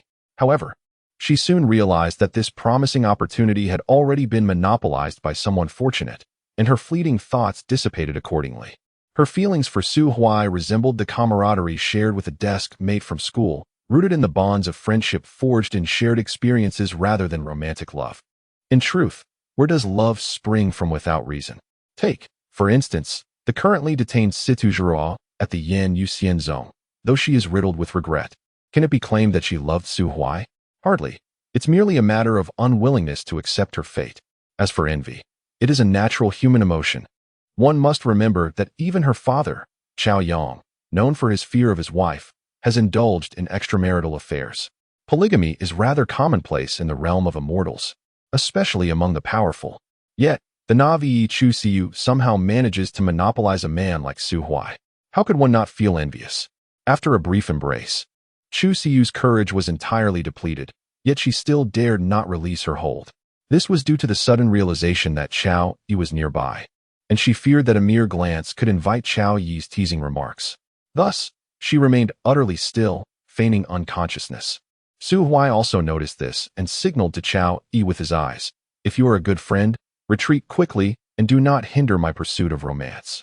Chao Yi grinned, pointed to her stomach with her left hand, and then raised her right hand, indicating 3 with her fingers. "If you want me to leave, then treat me to 3 meals." Su Huai's lips twitched as he casually retrieved a magic core from his storage ring and tossed it towards her. Chao Yi hastily reached out to catch it, and upon inspecting the item, her eyes widened in astonishment. Goodness, an 8th-tier magic core. The boss is generous. Chao Yi gave Su Huai a thumbs up, but he cast her a disdainful glance and mouthed, "Brother, just go away." May you soon be blessed with children. That was indeed an 8th-tier magic core, worth more than her father's lifetime earnings. It was an amount she could never hope to spend. Chao Yi fled with the magic core in her possession. Once Su Huai confirmed that no one was around, he gently patted Chu Siyu's back. My dear, Chao Yi has already departed. Close your eyes, and I shall take you to a place. Su Huai released his hold on Chu Siyu and took her hand, a wisp of celestial energy enveloping them both. A gentle breeze swept by, and their figures vanished without a trace. Before long, Su Huai reassured himself that his plan had unfolded without a hitch. Then he squeezed Chu Siyu's hand. You may open your eyes now. Her eyelashes fluttered as a vast expanse of luminescence greeted her vision. They found themselves in a serene valley, standing upon the balcony of an exquisite wooden cabin, surrounded by an endless sea of pale blue blossoms. These were the pursuit of light flowers, which chased the sun by day and emit a faint glow by night. Chu Siyu adored the pursuit of light flowers, yet she had never witnessed such an expansive floral ocean. Dotted like stars, it stretched infinitely. Her eyes reflected the vast sea of flowers, and she felt as though she were a carefree sprite in a boundless world. Do you like it? Su Huai stood beside her, his heart swelling with a sense of accomplishment. Though the latter part of the floral expanse was cultivated with great care by Elder Su, the seeds had been purchased from the imperial capital of the Great Yin Dynasty, and he had personally sown them into the soil. This plan had been in preparation for quite some time and had finally borne fruit today. For Chu Siyu, it would be a resounding triumph. My dear, happy birthday. Chu Siyu turned her head, gazing at him in a daze. The floral sea quickly faded from her sight, replaced by the gentle smile of Su Huai illuminated by the moonlight. She once again leaped into Su Huai's embrace, burying her head and refusing to look up. Su Huai blinked, a spark of mischief igniting within him. Swiftly, he cradled her face, leaning down for a gentle kiss. Chapter 88. The cabin. A gentle breeze caressed her face, while waves of blue flowers swayed gracefully. Chu Siyu was enveloped tightly by Su Huai, forcing her to rise slightly on her toes, her eyes widening in surprise. Before long, she felt a warm sensation on her lips. The distance between them was merely a few centimeters. She could clearly discern the contours of Su Huai's brows and even the delicate fuzz on his face.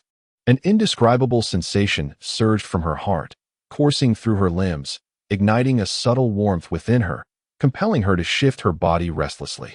Noticing the unusual behavior of the person in his embrace, Su Huai quietly opened his eyes, only to meet her sparkling gaze.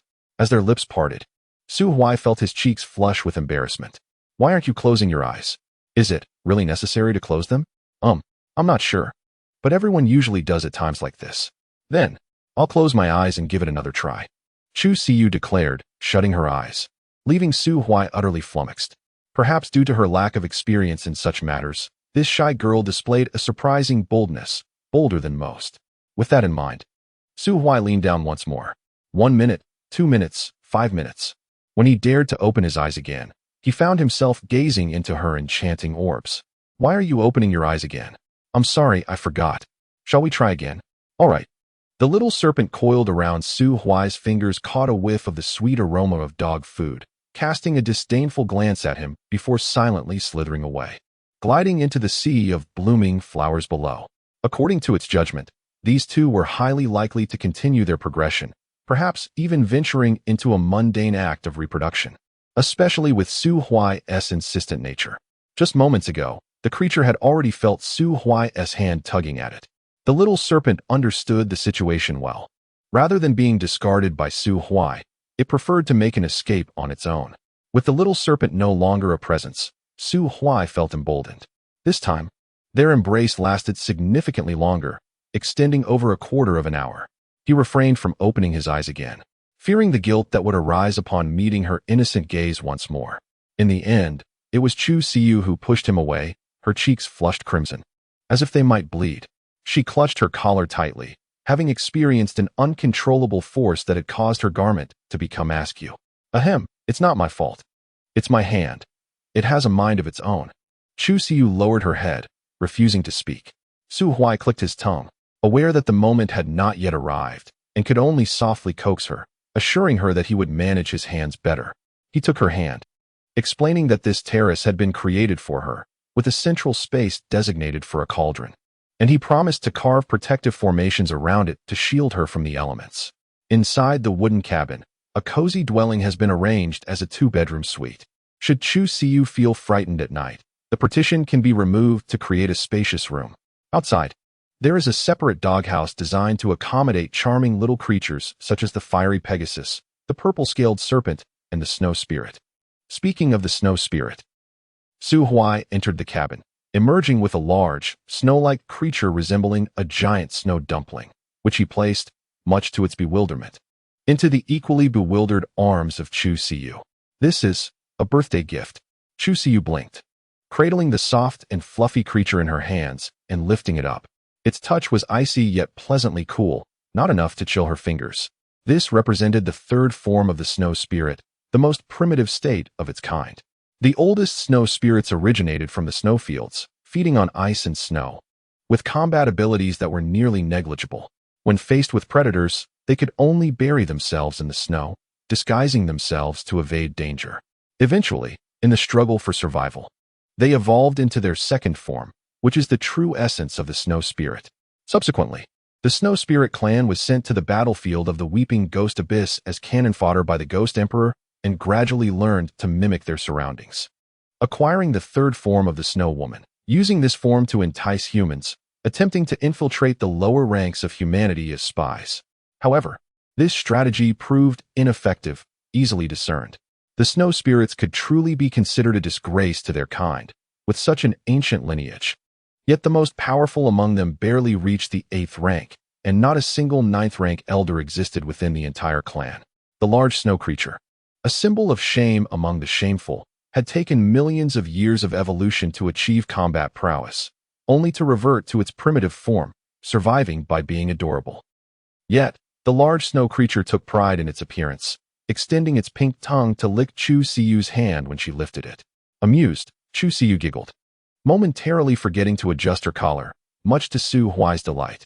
He cleared his throat. "Do you like it?" "Yes, thank you, Su Huai. From now on, you should stay here at night. You can bring your purple-scaled serpent along." Chu Siyu paused in surprise. "What purple-scaled serpent?" "The one you tamed in the secret realm." "Little Black? But isn't Little Black still in the secret realm?" Su Huai suddenly fell silent. After bringing the purple-scaled serpent out, he had casually placed it into the large water vat at the corner of Chu Siyu's courtyard, only advising it to behave when covering it. He never expected it to be so obedient. As a 5th-rank beast, it had yet to pass the transcendent stage and could not solely rely on the spiritual energy of heaven and earth to sustain itself.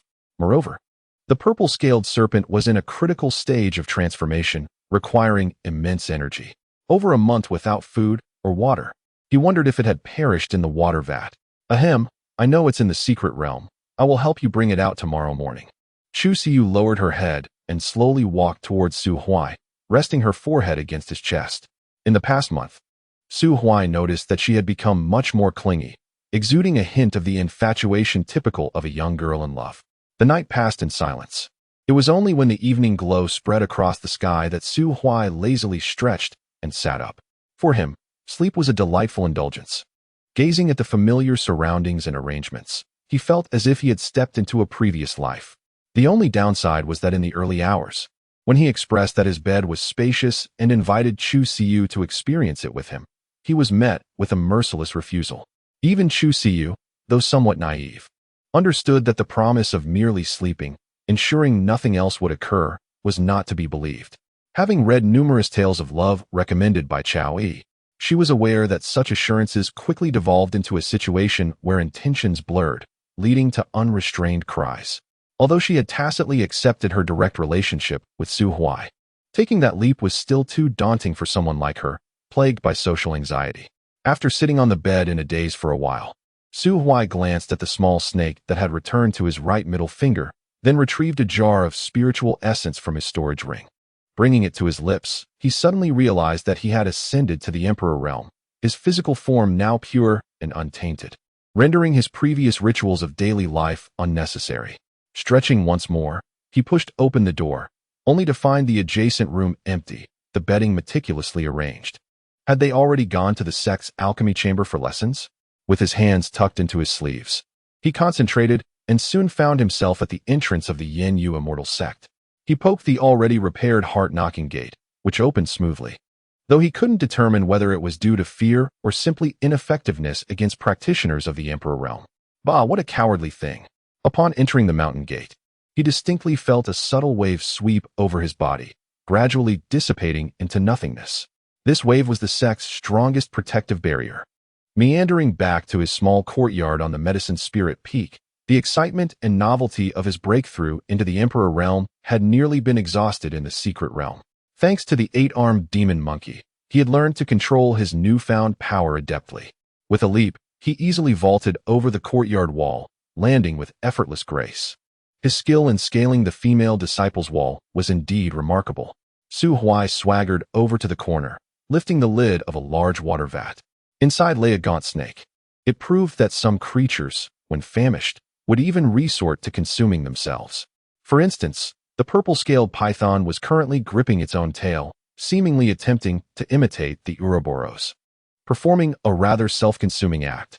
Upon opening the vat, the snake was greeted by the long-awaited sunlight, causing it to weep profusely and emit a plaintive, accusatory hiss.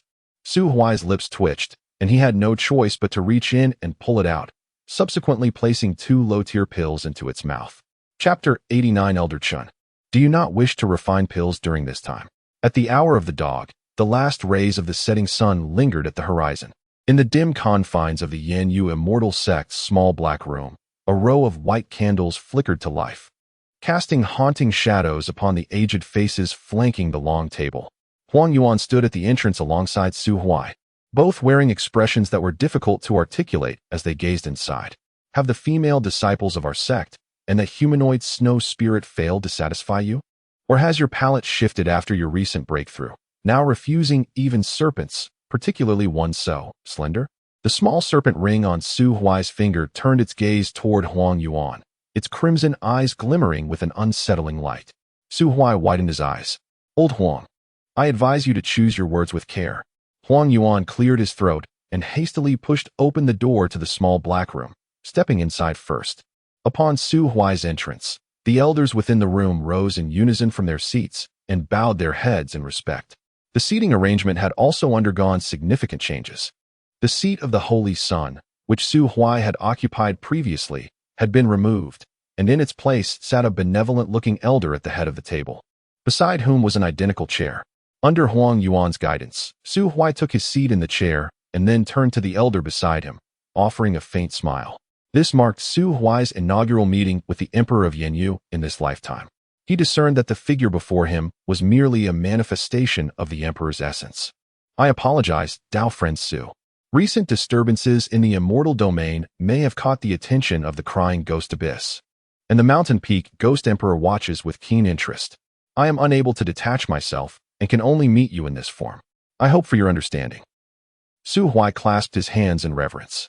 Your words are too gracious, Emperor. Though I have fortuitously advanced, I remain the holy son of Yanyu, so you may simply address me by name. The Emperor of Yanyu stroked his beard and chuckled. Regardless, I extend my heartfelt congratulations on your ascension to the imperial realm.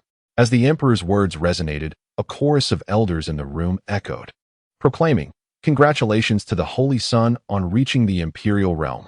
Su Huai responded with a slight smile of gratitude to each one. However, with this newfound cultivation, Su Huai's status and influence had ascended to an undeniable height. The elders, once strangers, now regarded him with a mix of awe and respect. Except for Chun Tai Ru of the Medicine Spirit Peak, whose face bore the marks of inner turmoil. Chun Tai Ru was a venerable elder of the Yanyu sect, genuinely devoted to the sect's well-being. The Holy Son's breakthrough, culminating in a dual imperial lineage, naturally filled him with pride for Su Huai. Yet, the Holy Son's temperament was indeed troubling. Chun Tai Ru was acutely aware of his disciple's recent peculiarities. As a devoted master, how could he not be concerned? Just yesterday, when Chu Siyu had not returned to the mountain gate late at night, his heart sank, and he rushed to descend the mountain to search for her. Little did he know that as he left the Medicine Spirit Peak, Huang Yuan intercepted him, relaying the situation regarding Su Huai and Chu Siyu's companionship. Chun Tai Ru's heart was torn between joy and anger. That girl, Chu Siyu, was merely 16 or 17, in the blossom of youth. This morning, The girl arrived at the study hall to deliver her lecture, her lips swollen and the crimson marks on her neck glaringly evident. It was clear that she had endured considerable hardship. Su Huai, are you aware that this behavior could lead you to imprisonment?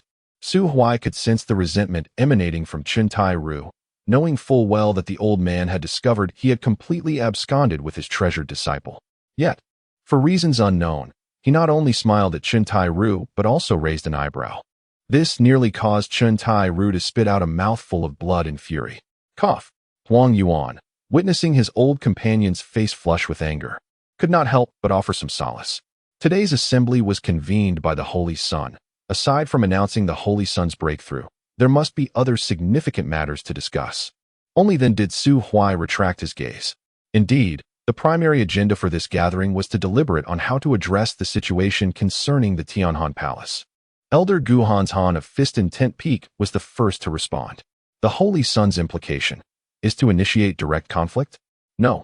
Su Huai rapped on the table. Regarding the matter of the medicinal man, for now, we can only confirm that the Grand Elder Qian Sihai is the principal offender. As for the role played by the Tianhan Immortal Emperor, that remains uncertain. If the Tianhan Immortal Emperor was not involved, it would be a cause for celebration. However, Qian Sihai would have nowhere to hide. But if he was involved, there exists a second avenue for resolution. We could act as opportunists. Huang Yuan furrowed his brows and inquired. In the struggle between the clam and the snipe, the fisherman benefits. But if we have the snipe, where do we find the clam? Su Huai sighed. Grand Elder, Qian Sihai is not you. Not everyone is content to remain ordinary. Regardless of whether the Tianhan Immortal Emperor is truly the mastermind behind the scenes, the clam and the snipe have long since gathered.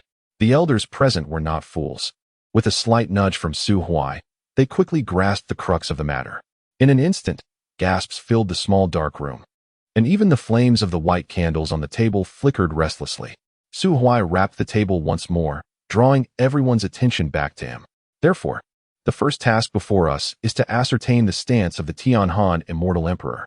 Subsequently, we shall decide whether or not to assume the role of the fisherman. Conveniently, I have some preliminary, albeit immature, plans for this matter. The silent Yenyu Emperor finally nodded, decisively stating, "Speak plainly, my friend. The Yenyu Immortal Sect will unconditionally support your endeavors." Su Huai nodded in acknowledgement and continued, "First, the Immortal Sect must extend a proposal for friendly exchanges to the Tianhan Palace." Chen Tai-ru interjected. What if the Tianhan Palace explicitly states that their sect is in turmoil and refuses to engage in communication? Su Huai smirked slightly. I have already prepared for this. Grand Elder, the disciples of the Tianhan Palace should still be detained within the Immortal Sect, correct? Huang Yuan nodded in response, at your request. They have been kept under house arrest in the sect's guest quarters, under the pretense of Zhang Jintian's demise, with no one to escort them back to their sect. Then it is settled. I shall escort the disciples of the Heavenly Cold Palace back to their sect and, in the process, engage in some exchange with them. As one of the four major sects, they cannot prevent their own disciples from returning to the mountain. Otherwise, who would be willing to journey to the Heavenly Cold Palace for cultivation in the future? After all my efforts in escorting their disciples back, they must at least invite me in for a cup of tea, right? Chen Tai asked, what if they refuse our escort and send someone to fetch them instead? That is unlikely. The celestial realm is fraught with danger. Sending someone to retrieve them? A misstep could easily lead to their demise along the way, which is quite common. It is akin to alchemy. Sometimes, in the midst of refining, an explosion may occur. Wouldn't you agree, old Chen? Chen Tai shrank back.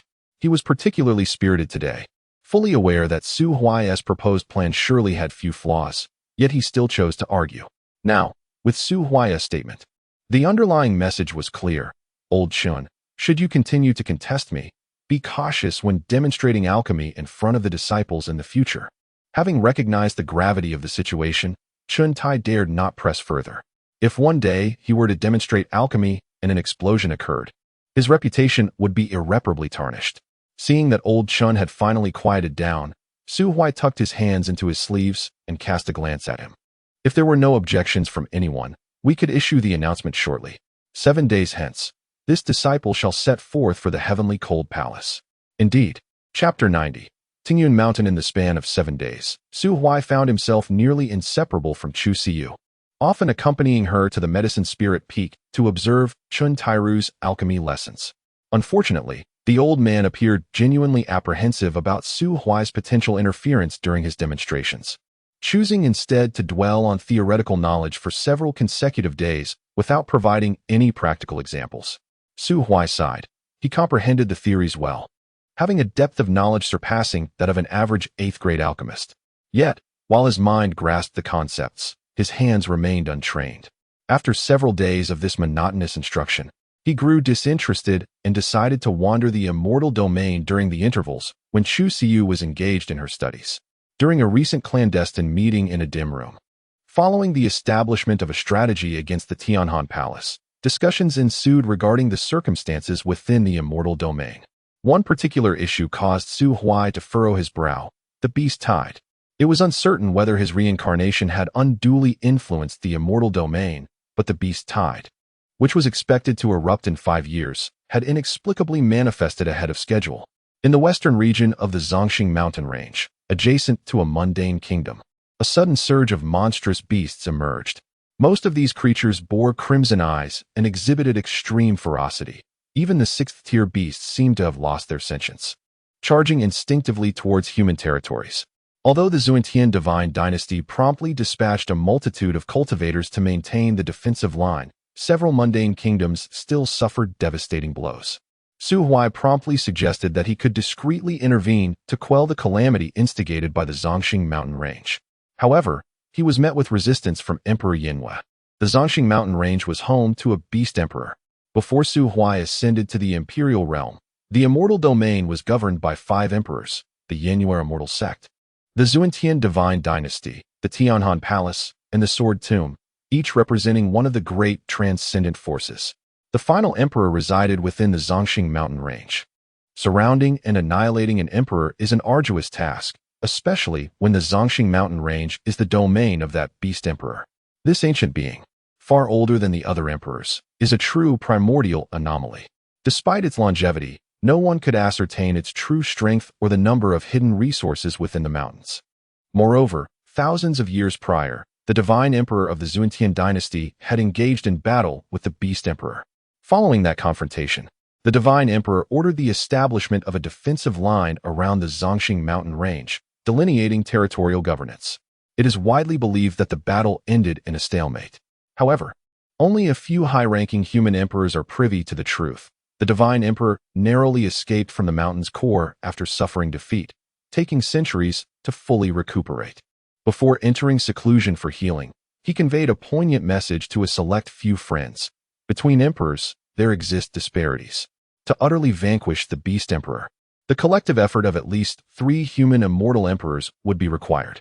Yet, the Yinhua immortal emperor and the Emperor Huifeng of the Sword Tomb were preoccupied with guarding the 2 forbidden grounds, the Weeping Ghost Abyss and the Fallen Demon Cave, rendering them unable to lend their forces to besiege the Zhongxing mountain range.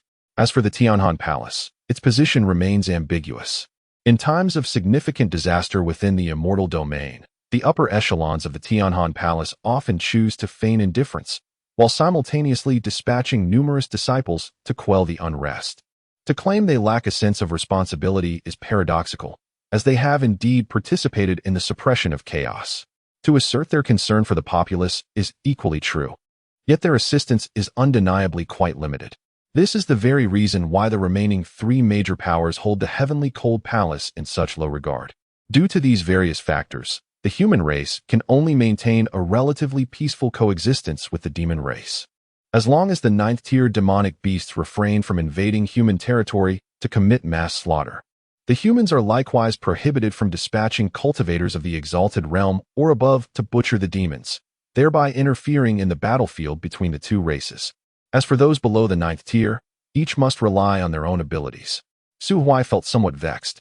He discreetly inquired of the little snake about the situation concerning the demon emperor within the Grave Star Mountains, to which the little snake replied with a single word: dragon.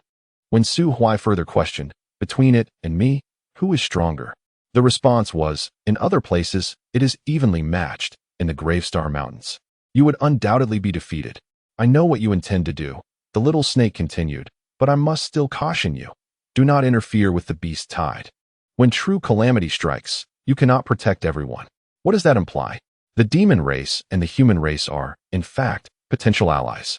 What a revelation. Even after all the bloodshed, they are still allies? Do not jest. Have your people not slaughtered demons in abundance? In truth, the majority of wandering cultivators rely on hunting demons for their livelihood. An average surviving wanderer must slay nearly 50 demonic beasts of the same tier each year. Yet the demon race remains holed up in the grave star mountains, with those who perish at their hands being the demon hunters and herb gatherers. You are human, so it is natural to view matters from a human perspective. However, from my neutral standpoint, the demon race are indeed the victims. While the beast tide is undeniably brutal, it serves as the demon emperor's training exercise, and you humans are, in a sense, training as well. Otherwise, the devastation would not be limited to just a few smaller nations. Do not underestimate the Grave Star Mountains. They are indeed formidable. Excluding the Imperial level, their overall combat strength is not significantly inferior to that of your human race. Moreover, the Grave Star Mountains lack natural barriers akin to the Fallen Demon Cave or the Weeping Ghost Abyss. Should the demon race engage in full-scale combat, human territory would likely shrink by at least one-third. Indeed, based on my assessment, the esteemed Heavenly Sovereign's survival from the Grave Star Mountains was likely due to the mercy of that Dragon Emperor. While your intervention at this moment could easily resolve the current beast tide and save some lives, what of the future? Holding a sense of racial duty is indeed a virtue, yet without enduring some trials, anyone will only grow increasingly fragile and even arrogant. Furthermore, do you understand why the ghost and demon races have persistently attempted to conquer the immortal domain? Why is that? Because their ghost domain and demon domain are undergoing true calamities. Including myself, as well as that azure bird, we initially fled to this place to escape our fallen homeland. Su Huai recalled the metallic door in the cave where the little snake once resided. The little snake had mentioned a ship, a key, and the desire to escape. In hindsight, it seemed highly probable that the metallic door concealed the vessel through which the little snake and its companions had once fled. Su Huai did not inquire further for information. He had reached the realm of the Emperor, and his spiritual roots had ascended to the 9th grade within the secret realm. He had fulfilled the little serpent's requirements, and as for the key, Su Huai distinctly recalled that the only place on the metallic door resembling a keyhole was a groove designed for the Ouroboros ring. He had met the conditions to unlock the grand metallic gate, and he vaguely surmised what lay beyond it, yet he was not in haste to ascertain the truth. If there truly existed something behind that door capable of warding off calamity and saving the world, the little serpent would not have fled in the first place. Su Huai's sole virtue on this journey was his steadfastness in adhering to his plans without unnecessary disruption. Beyond the door, there would likely be some secret knowledge. However, at this stage, knowing too much would only render him indecisive and burdened with worry. The only certainty he held was the need to first resolve the issues concerning the Tianhan Palace, ensuring that whatever transpired thereafter, they could unite as one, free from the threat of betrayal from within their ranks. On the final day, when the Yenyu Immortal sect issued a notice to the Tianhan Palace, Su Huai, hands tucked into his pockets, arrived beneath a great mountain. As the human race faced dire tribulations, most of the wandering cultivators of Tingyun Mountain had ventured to the front lines to slay demons and hone their skills, leaving the mountain steppes relatively deserted and somewhat forlorn. The 30,020 steps lay ahead. A young boy, clutching a stack of yellowed paper, sat on the steps gazing into the distance. The words of the Tingyun Mountain Master echoing in his mind from over 10 days prior. Disciple, I have just foreseen a troubling omen regarding our descent from the mountain to vanquish demons. The prospects appear grim. Why not just refrain from going, you old coot? He retorted. Ah, that is a misguided sentiment. A gentleman exists in this world, grounded by the heavens, with actions that must be taken and those that must not. The foundation of Tingyun Mountain lies in that fragmentary steel atop the peak, which safeguards the populace.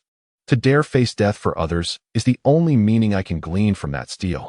Enough of this nonsense. You're simply foolish. When the heavens fall, there are taller beings to bear the burden. With the Yenyu Immortal sect, the Sword Tomb, and the Tianhan Palace, so many paramount forces present.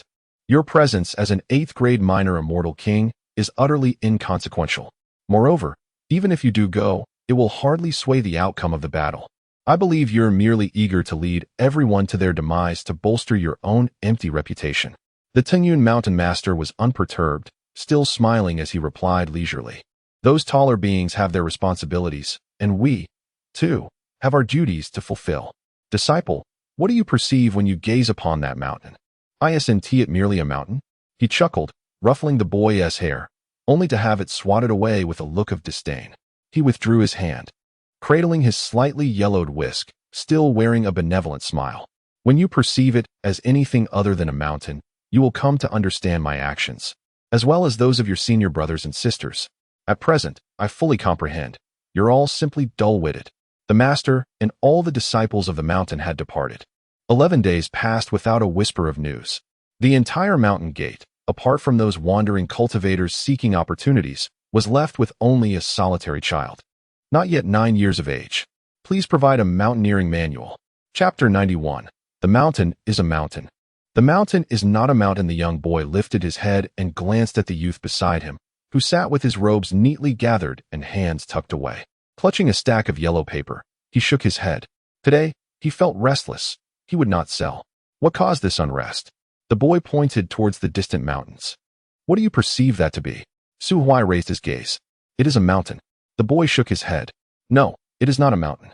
If it is not a mountain, then what is it? I do not know, but my master said it is not a mountain, thus it cannot be one. Do you believe your master's words so readily? Because the master, he is always right. Then where is he now? He is most likely dead. The boy pressed his lips together, staring blankly at the distant peaks, his face betraying not a hint of sorrow. Su Huai fell silent as well. When he had borrowed from Tengyun Mountain to enhance his qualifications, he had resolved to protect it in times of difficulty. However, he did not anticipate that his sudden rise would subtly trigger a butterfly effect, causing many events to deviate from their predetermined course. The beast tide, which should have erupted 5 years later, had instead surged forth prematurely west of the Zhongxing Mountains. Despite the vast distance of over 1,000 miles, Tengyun Mountain, untouched by the chaos, mobilized its entire sect to descend and vanquish the demons. By the time Su Huai emerged from the secret realm, the beast tide had already raged for several days, and the human front had stabilized. Even the elders dispatched by the Yanyue Immortal sect to offer support had largely returned. Yet, some souls, regrettably, could not return at all. The large and the small sat upon the steps, gazing through the gossamer mist at the distant mountains. After a prolonged silence, Su Huai spoke once more. Your master was a truly great man. At the very least, far greater than I. Why do you say that? The boy turned to look at Su Huai, because when he gazed upon that mountain, he saw the world. The humble households dwelling at its base. Yet all I see is merely a mountain. Following Su Huai's gaze, the boy indeed noticed the elements he had previously overlooked. At the foot of the mountain stood a few scattered thatched cottages. Within the simple fences were chickens and ducks. A man, burdened with a large bundle of firewood, pushed open the courtyard gate, cheerfully calling to someone inside. Soon, a woman emerged from the low door, handing him a bowl of water, wiping the sweat from his brow, and finally accepting the firewood he carried. Of course, such details were beyond the boy's keen sight. He could only discern a few tiny dots and a wisp of rising smoke. Suddenly, he lowered his head, biting his lower lip tightly. Su Huai sighed. Come back with me to the Yanyue Immortal sect. You shall be the next holy son of the Yanyue Immortal sect. The boy shook his head. I will not go. Su Huai looked up at the sky. Is it because you feel that the sect has failed to uphold its responsibilities, resulting in your master's demise? No.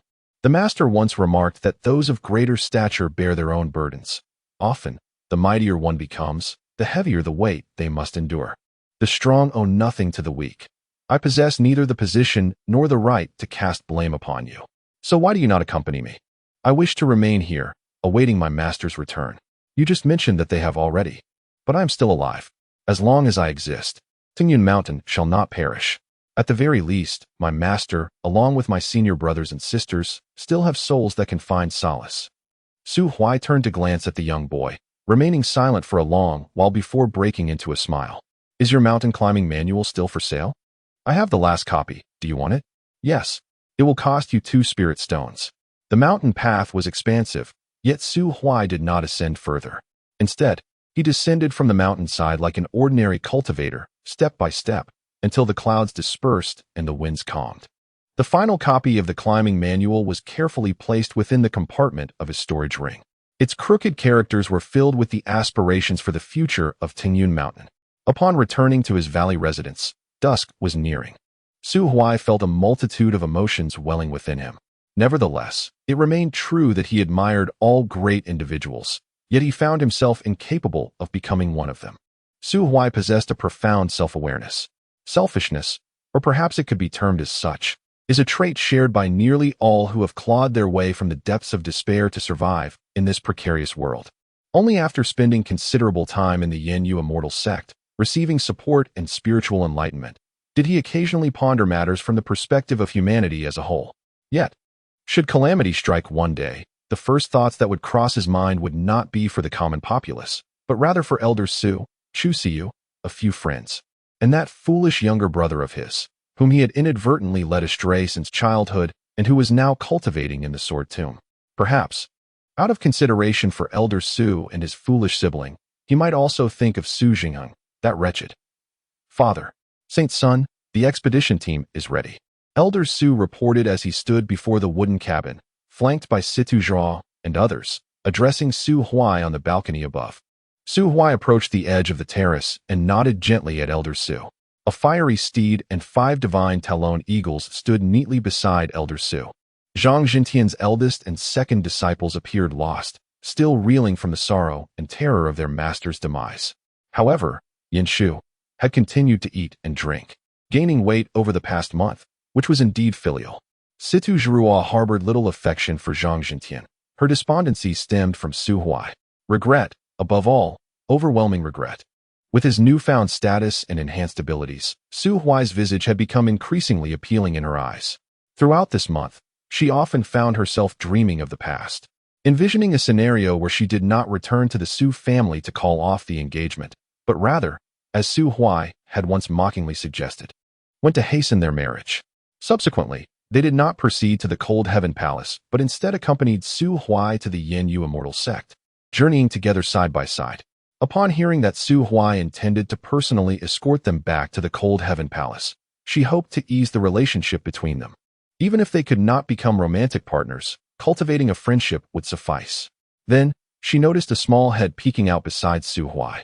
Chu Siyu was aware that Su Huai was going out today. She had returned home early from the alchemy chamber, bringing with her a considerable quantity of 4th-grade spirit recovery pills she had recently learned to concoct. Observing her stealthily peering down from behind him, looking adorably innocent, Su Huai immediately turned his face away and planted a kiss. Chu Siyu was taken aback, her face instantly flushed, as she quickly withdrew her head and darted back to her room. Elder Su, witnessing this scene, could only avert his gaze, silently cursing the young saint for his indulgence in wine, and for being infatuated, leading to a decline in morals. The saint was still too young. How could he not comprehend that women would only impede his swiftness in drawing his sword? The others kept their heads down, oblivious to the unfolding drama, except for Situ Zhurua, who felt a sharp pang in her heart. If only that day, the necessary words had been spoken, and mutual understanding had been embraced without stubbornness. Ahem, now that everything is prepared, let us set forth. Elder Su, will you accompany us on this journey? Indeed. Young saint, during the exchange between the two sects, it is essential to have someone responsible and knowledgeable in etiquette present. How bold, Elder Su! Are you insinuating that this young saint lacks understanding of propriety? Ahem. I would not dare. My intention was merely to suggest that the saint should not expend his efforts on such trivial matters. Furthermore, Chun Tairu, the leader of Chun, has asked me to keep an eye on you, to prevent you from being bewitched by a seductive woman and sneaking over the walls to visit female disciples of other sects in the dead of night. Chapter 92. The vastness of the Qian Sea. After such a lengthy period, the name Su Huai has entirely permeated the upper echelons of the celestial realm. He is known for being gravely injured by Zhang Jintian upon his emergence. Subsequently, they ventured into the secret realm together. Zhang Jintian perished, yet Su Huai acquired tremendous fortuity.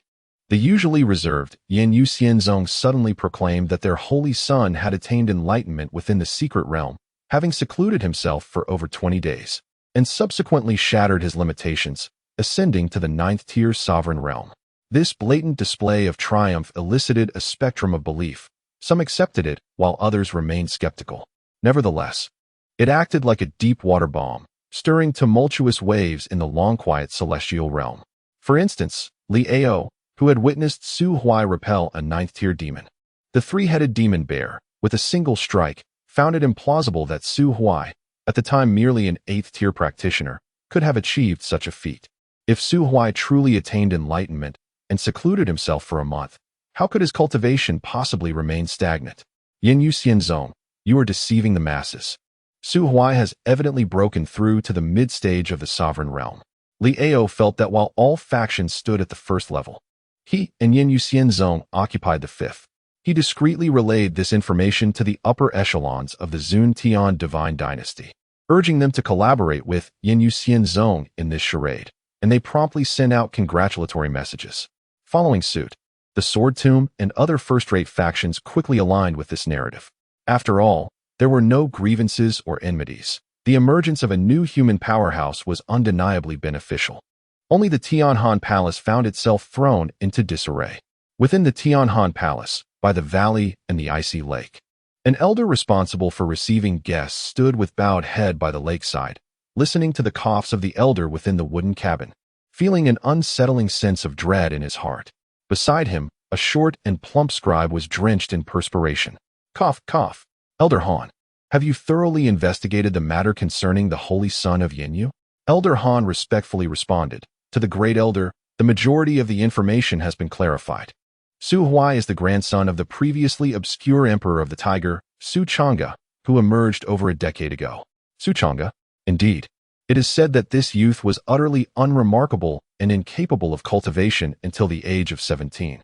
Over 2 months ago, Zhang Jintian, the master of the sword-washing peak, secretly ventured to the great Yin dynasty on a mission and fortuitously discovered a young woman of considerable talent from a minor family, which sparked his desire to take her as a disciple. The elder in the cabin began to cough once more, prompting Elder Han to remain silent until the elder finished. He continued, this young woman is none other than the newly accepted disciple, Situ Zhuo, of Sword-Washing Peak. The Situ family has a childhood engagement with the Black Iron Su family, specifically between Situ Zhuo and Su Huai. Upon revealing the critical points, Situ Zhuo resolved to travel to Black Iron City to annul the engagement. Annul the engagement? The great elder in the cabin raised his voice, astonished. Who gave Zhang Jintian the audacity? Does he not comprehend that the Black Iron Su family is Su Chang'e's lineage? Even if Su Chang'e's grandson is a waste, he is more than sufficient to be Zhang Jintian's disciple, a blunderer incapable of achieving anything worthwhile. Elder Han swallowed hard and elucidated before Su Chang'e matured. He had some friction with Zhang Jintian. It is said that on the day of Su Chang'e's incident, Zhang Jintian was inebriated. The old man in the wooden cabin let out a sigh, and then, subsequently, Situ Zhuo, accompanied by her senior brother Yin Shu, publicly annulled the engagement with the Su family. Unexpectedly, the next day, Su Huai emerged alone from the Iron Black City, and he possessed formidable strength. Initially, he befriended Chao Yi, the daughter of a merchant from Luocheng, and together they journeyed to Tingyun Mountain, where he ascended over 60,000 steps on the mountain path, thanks to his second-grade spiritual route. Thereafter, he successfully passed the preliminary examination of the celestial gate of the great Yin dynasty and entered the Yin Yu Xianzong for cultivation. As for how Su Huai obtained such prowess, there exists a prohibition jointly promulgated by the 4 major sects of Iron Black City, along with the hidden spiritual formations arranged by Yin Yu Xianzong, preventing our people from entering to investigate. A long silence enveloped the wooden cabin. What of Sima Zhu? Elder Han still kept his head bowed. The sun's avatar was slain, and his soul suffered a backlash. He has yet to recover and is currently recuperating in the secret chamber on the back mountain.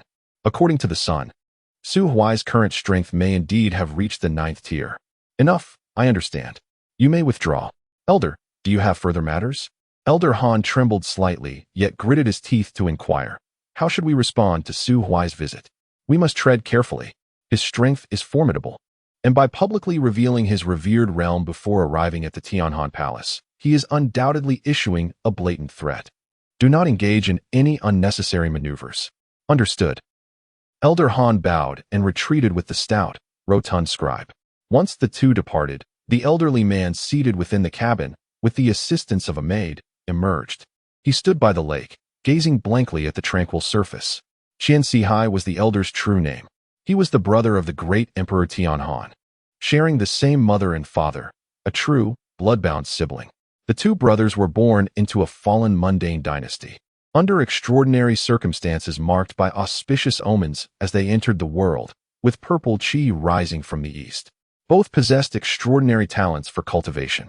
Unfortunately, perhaps due to the overwhelming fortune that surrounded them, and their mother being an ordinary woman, she perished from excessive bleeding on the very day of their birth. Not even the finest healing elixir prepared by their father could save her life. When the brothers were 6 years old, their dynasty fell victim to a calamitous disaster, obliterated by a sudden beast tide. Their father, the ruling monarch, also met his demise at the jaws of a monstrous beast. Thereafter, Su Huai wandered alongside his elder brother. At that time, the immortal domain was rife with chaos. Through their cunning and resourcefulness, the two brothers barely survived the most arduous of times. At the age of 22, while hunting demons, the brothers encountered a woman named Mu.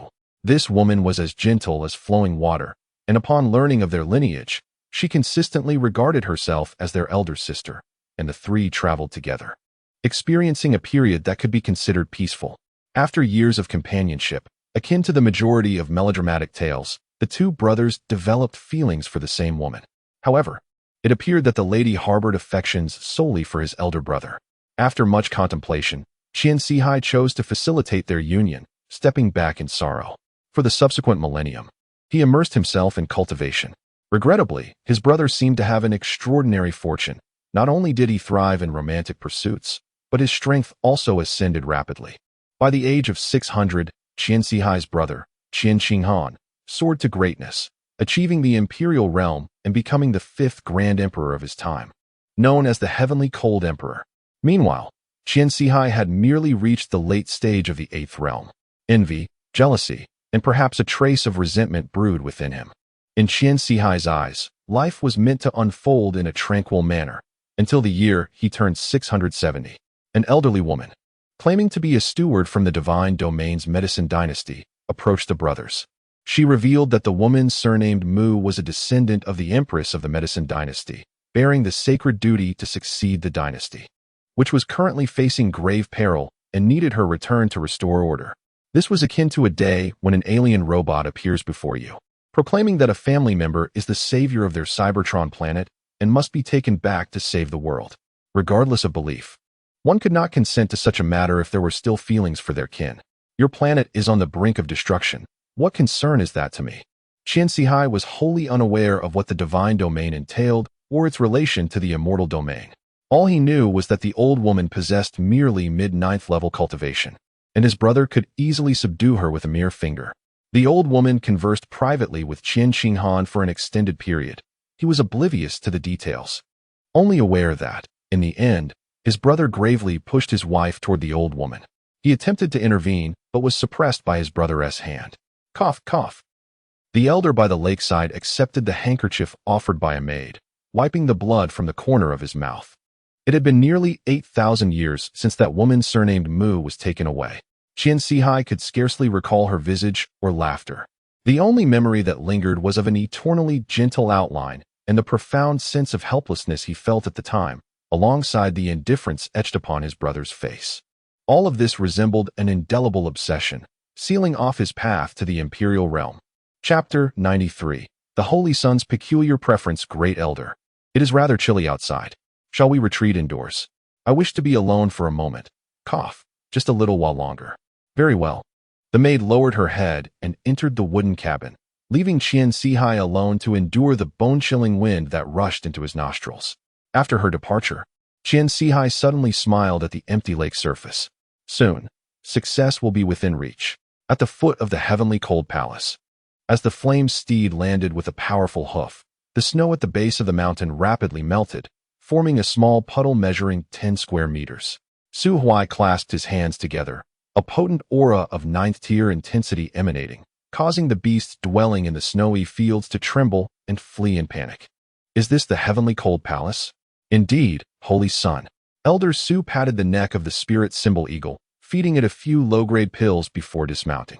It's all because of those two rascals, Su Huai and Chu Siu. The last time they fed the eagle, it opened the door to a new realm. Now it refuses to fly without a pill. Unfortunately, these eagles were treasured creatures raised from youth by the Great Elder. They could neither be beaten nor scolded. Thankfully, the low-tier alchemists at Yowling Peak often produced inferior pills, which were abundant. Just as Su Huai was about to charge towards the mountain gate of the heavenly cold palace atop the flame steed, Elder Su hurriedly halted him. "Holy Son, please. Hold on for a moment." "What is it?" Su Huai turned to inquire. "What you may not know is that a 9th-tier great demon resides halfway up the mountain. It is said to be a guardian beast left by the consort of the heavenly cold emperor thousands of years ago. Without the presence of the heavenly cold palace's people, any intruder would be attacked." "Wait, they have a guardian beast?" Su Huai exclaimed. "Why does our Yin-Yu sect not have one?" Well, actually, our sect has 3 9th-tier elders, but aside from the Great Elder, the other 2 have remained stationed at the Weeping Ghost Abyss with the Emperor. The Heavenly Cold Palace does not have a forbidden area to guard, so it is quite normal for our sect to have 2 elders stationed there. Su Huai slowly shook his head. "Old Su, I am well aware that our sect has 2 elders guarding the Weeping Ghost Abyss. However, I am referring to the guardian beast. Do you understand what a divine beast represents for a sect?" I do not quite grasp it." "A divine beast is the essence of a sect's foundation. They possess one at the Heavenly Cold Palace, whereas we do not. It creates a lingering sense of inferiority, as if we are being overshadowed. Do you comprehend? But a 9th-tier great demon is not easily subdued. Not to worry. Old Su, just pretend you didn't remind me." Su Huai patted the neck of the flame steed, which understood the cue and charged towards the snowy mountain of the Heavenly Cold Palace. The ones dispatched by the Heavenly Cold Palace to welcome the duo were Elder Han and a short, stout communications clerk. Upon seeing Su Huai's reckless advance, the clerk's expression shifted, and he immediately attempted to intercept him. However, just as he took a step forward, he was halted by Elder Han. "Elder Han, why are you pulling me?" The Frost Snow King Bear is unaware that guests from the Yin-Yu Immortal sect have arrived. "Why the urgency?" Elder Han squinted, noting that the opposing party possessed a cultivation level of the respected realm, and thus was not in immediate peril. At worst, they might lose their mount. That brazen holy son of Yin-Yu ought to suffer a bit, perhaps even sustain some injuries. This way, during subsequent interactions, he might behave more modestly. The chief scribe pondered this logic, recognizing that since it was indeed the reckless holy son of Yin-Yu who charged in without caution, any potential injuries would not fall upon the shoulders of the Tianhan Palace. Consequently, the 2 stood silently, awaiting the unfolding drama. As anticipated, just as the flaming steed was about to reach the mountainside, the entire mountain suddenly began to tremble violently. Great swathes of snow cascaded down, resulting in an avalanche. At that moment, a massive cavern materialized at the mountainside. Roar! A thunderous growl erupted as a paw, measuring 3 to 4 meters, slammed against the mountainside, causing spiderweb-like cracks to radiate across the rock face. The pure white Frost Snow King Bear emerged from the cave, its deep blue eyes locking onto Su Huai. Panic immediately seized Su Huai, who exclaimed in disbelief at the presence of such a formidable beast. Witnessing the holy son of Yin-Yu in a state of disarray, Elder Han and the chief scribe couldn't help but smirk. However, the next instant, they beheld a dazzling flash of sword light, followed by a pained roar from the Frost Snow King Bear as its enormous paw was severed with a single strike, crashing to the ground. "Damn!" The stout chief scribe cursed in shock. Elder Han reacted even more swiftly, sprinting frantically down the mountain while shouting, "Show mercy! I implore you, holy son of Yin-Yu, to show mercy." At this moment, Su Huai's complexion turned pale, appearing utterly spent, yet he seemed determined to unleash a second strike, intent on a fight to the finish with the Frost Snow King Bear. Noticing Elder Han approaching, Su Huai called out, "Be cautious, dear friend from Tianhan Palace.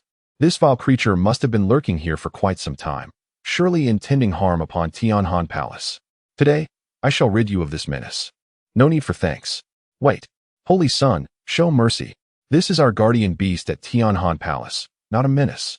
Elder Han lamented, nearly in tears.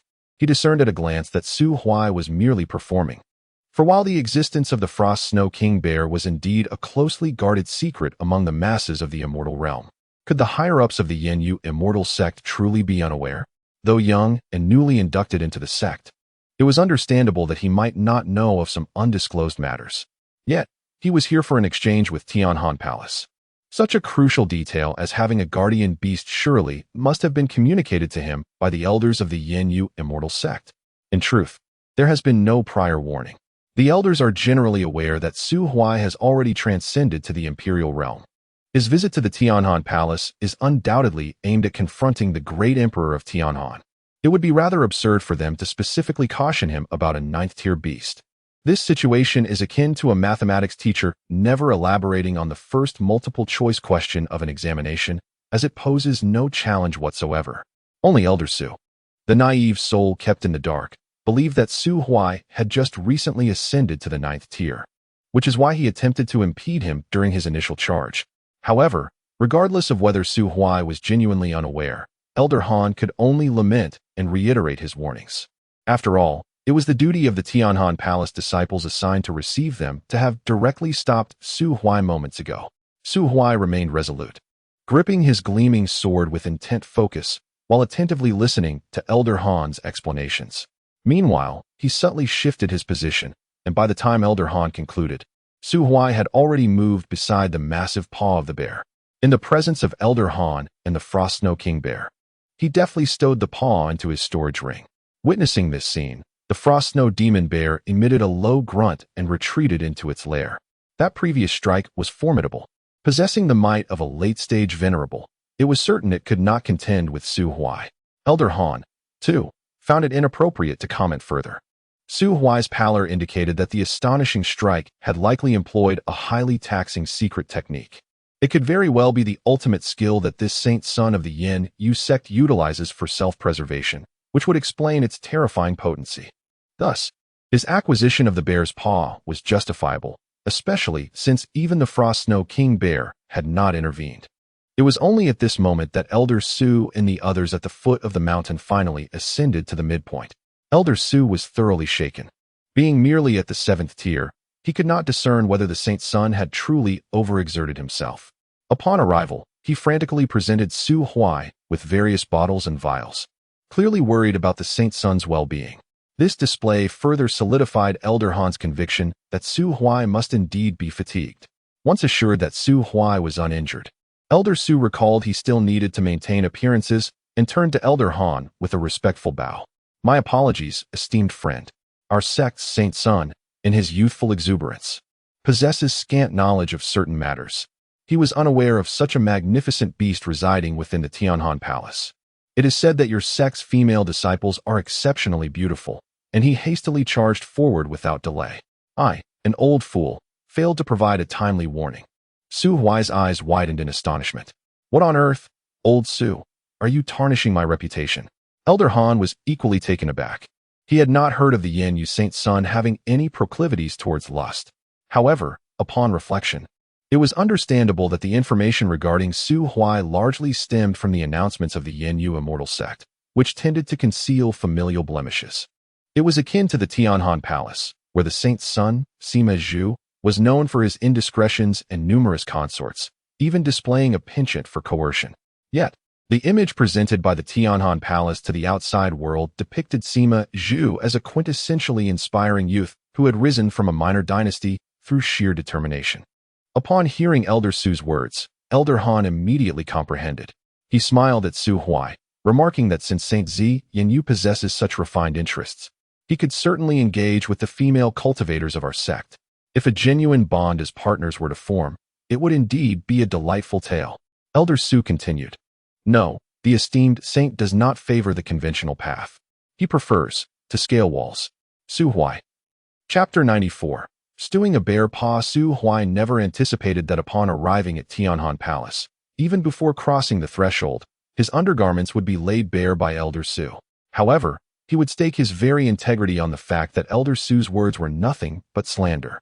Consider Su Huai, tall and elegant, with a striking appearance and a noble spirit. How could he possibly engage in such sordid acts? What? You mentioned Chu Siyu? The matter concerning Chu Siyu cannot be deemed scandalous. The affection between them, mutual and sincere, is not lewd. It is merely a manifestation of romantic interest. Thus, Su Huai shot a fierce glare at Elder Su, yet with a mirthful smile, he gently patted the elder's shoulder. Elder Su, mistaking the gesture for a serious conversation, leaned in closer and whispered, "Holy Son, what troubles you?" "Nothing of consequence, merely a reminder. Old Su, it would be prudent for you to retire early tonight. Regardless of what transpires, do not open your eyes," Su Huai advised. Elder Su's expression grew grave. "What do you mean by that, Holy Son?" With a sigh, Su Huai replied, "I fear you may depart this world with your eyes wide open." Elder Su promptly withdrew his head. He had no desire to expose Su Huai's secrets. Before setting out, he had sought counsel from the Grand Elder Huang Yuan of the Immortal Sect regarding any precautions for the mission to Tianhan Palace. The Grand Elder had advised him that aside from customary exchanges, he should simply allow Su Huai's true nature to shine through, going with the flow. Furthermore, he instructed Elder Su that should any significant upheaval occur within the palace, he was to disregard the Holy Sun and flee at the first opportunity. Elder Su pondered through the night about what constituted Su Huai's true self. It was, after all, a matter of daytime trickery and deception, followed by nighttime escapades over the wall of the female disciple from Yaoling Peak. Chen Tai-ru, the leader of Qin Peak, had even mentioned that Su Huai had exploited his status as the Holy Sun to claim dominion over a portion of the Qinghua Valley, forcibly abducting the youngest disciple of Yaoling Peak to serve as his consort. Indeed, he had usurped a mountain. The flowers in that valley were nurtured by Elder Su himself. Additionally, during their journey, Elder Su observed that a certain Situ Zhua from Tianhan Palace regarded the Holy Sun with an unusual gaze. She had attempted to engage him in conversation, but was met with mere affirmations or indifference. Oddly enough, the girl did not seem angered. Her demeanor was pathetically submissive, akin to a jilted lover. Given Elder Su's lack of strength and qualifications, he was not privy to the clandestine meetings of the Little Black Room, nor did he possess access to Su Huai's records. Thus, upon witnessing Situ Zhua's demeanor towards Su Huai, he could not help but suspect that the Holy Sun had indeed traversed her wall and, after their dalliance, callously discarded her. Considering all these factors, Elder Su concluded that the Holy Sun of their Yanyu Immortal Sect was indeed quite a character. Before long, Elder Han excused himself, intending to escort Yin Shu and 3 others back to Shijian Peak to settle them in and report the recent events to the Grand Elder. Consequently, the stout, short-statured clerk surnamed Tang became the new guide. He led a few individuals on a brief tour, ultimately arriving at a resplendent hall. Esteemed guests, this is the dining area for the elders and direct disciples of the Tianhan Palace. Upon learning of your visit today, I have specially prepared some exquisite dishes for your enjoyment. The hall was bustling with people, and upon seeing Elder Su and Su Huai clad in the attire of the Yanyu Immortal Sect, curious glances were cast in their direction. Su Huai surveyed the surroundings, his interest somewhat waning. "Is it true that your direct disciples dine separately from the ordinary disciples? The hierarchy is quite pronounced, isn't it?" The record keeper, Tang, nodded with a smile. "Indeed, a clear hierarchy serves to stimulate the potential of the disciples, motivating them to strive for advancement and diligent cultivation." Tang felt a twinge of embarrassment. As the host, he was at a loss regarding what to discuss during this exchange. Should he take them to the arena? The most accomplished disciple in Tianhan Palace was merely at the 6th tier, while the remaining peak masters only reached the 8th tier. Who could possibly match Su Huai in combat? Should he summon the Grand Elder? Although Tang held a healthy fear of the Grand Elder, deep down, he believed the Grand Elder would not prevail against Su Huai. After all, the Grand Elder's true strength lay in his cunning. If he were to challenge a young and vigorous individual like Su Huai in his ailing state, it would likely take mere minutes before Tianhan Palace could commence their feast. If a duel was out of the question, what about array formations?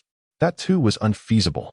The accompanying Elder Su was a genuine 7th-tier formation master, as noted in the records.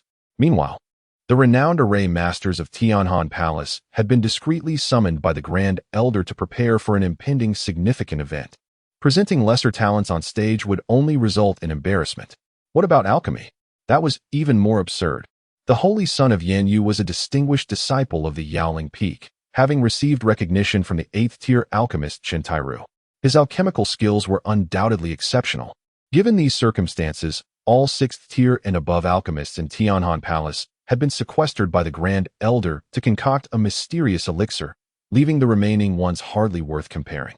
With no other options, Tang resolved to showcase the culinary skills of his kitchen staff.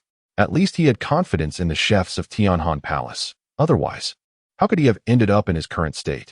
Tang ordered a total of 18 dishes, each crafted from spiritual plants and exotic meats. Even the rice was sourced from meticulously cultivated celestial grains, leaving a lingering taste upon the palate. However, Su Huai was somewhat unimpressed. This esteemed host, Tang. Just call me Old Tang, Su Holy Son. Very well, Old Tang. Would it be possible for your kitchen to prepare an additional dish for me? Whatever you desire. Su Holy Son, please feel free to ask. Then I shall be unabashed. Su Huai casually tossed his hands towards the window of the hall, and with a swift motion of his right hand, he conjured forth a massive 3-meter-wide paw. Prepare a braised bear paw. This request left the chef responsible for the hospitality utterly flummoxed. Tang could feel his eyelids twitching in disbelief. Good heavens! You have just severed the claw of the guardian beast of my Tianhan Palace, and now you expect the chefs of Tianhan Palace to prepare it for you? Such treatment is utterly intolerable. Saint Sun Yinhua, you exhibit a complete disregard for humanity. Noticing the chef before him in a daze, Su Huai furrowed his brow slightly. Is it not feasible? It can be done, but... The chef turned to look at Tang Zhubu, and only after receiving a nod of approval did he finally breathe a sigh of relief. Esteemed guest, please hold on. I shall attend to this matter at once. With that, the chef dragged the bear paw toward the kitchen.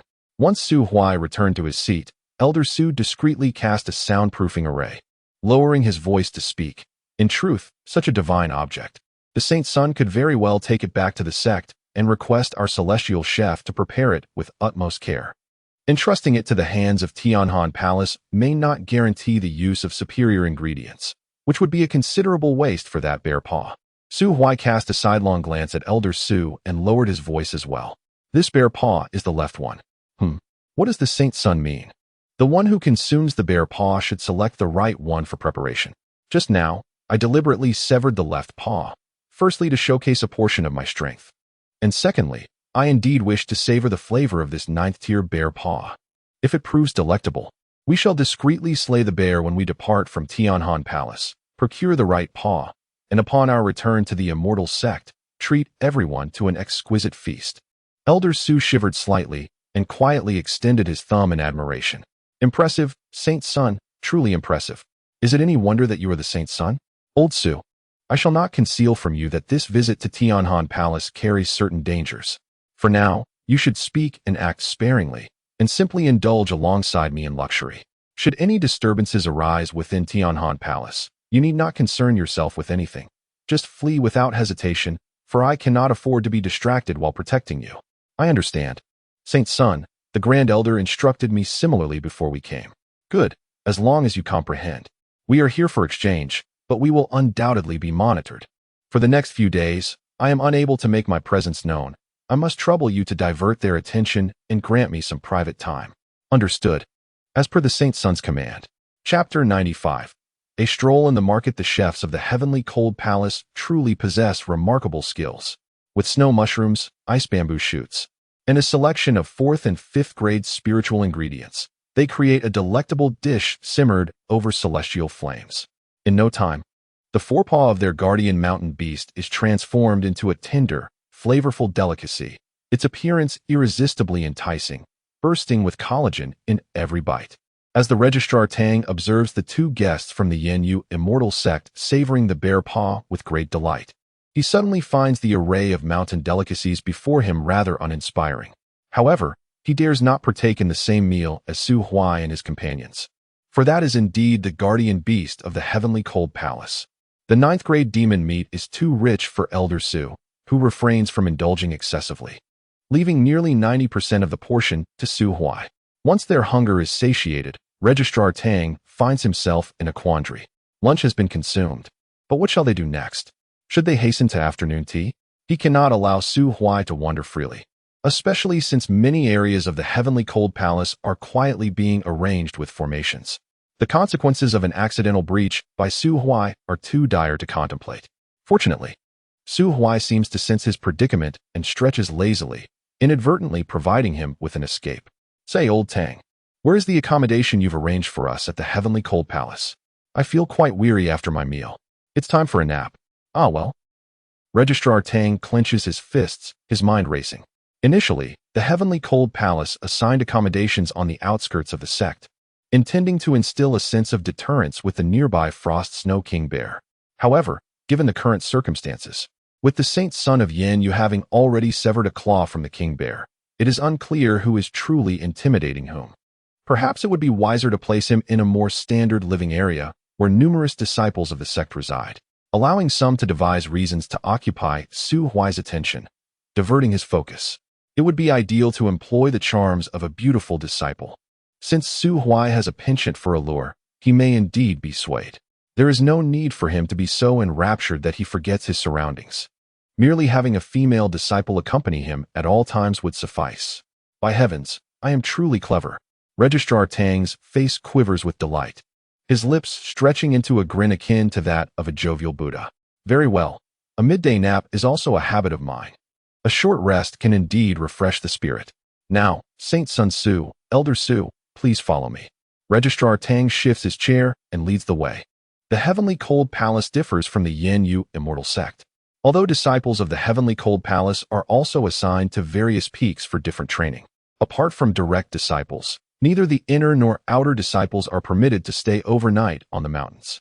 They are uniformly arranged to reside in a small town on the western side of the Heavenly Cold Palace, where inner disciples fare slightly better, enjoying individual courtyards, while outer disciples must share accommodations, often 4 or even 6 to a courtyard, reminiscent of university dormitories on Earth.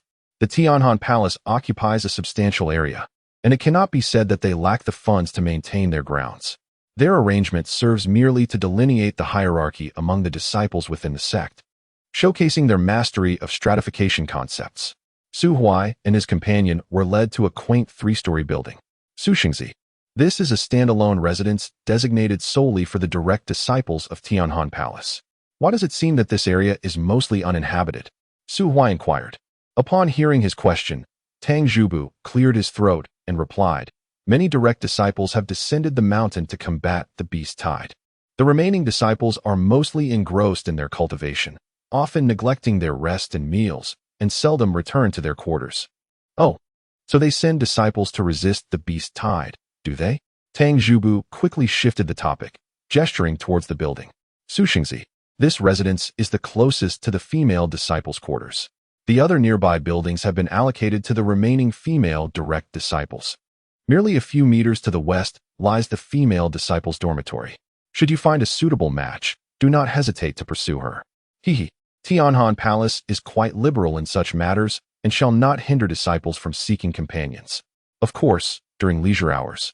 Sushengzi may also gaze eastward from the 3rd floor to relax and unwind. Su Huai forced a smile.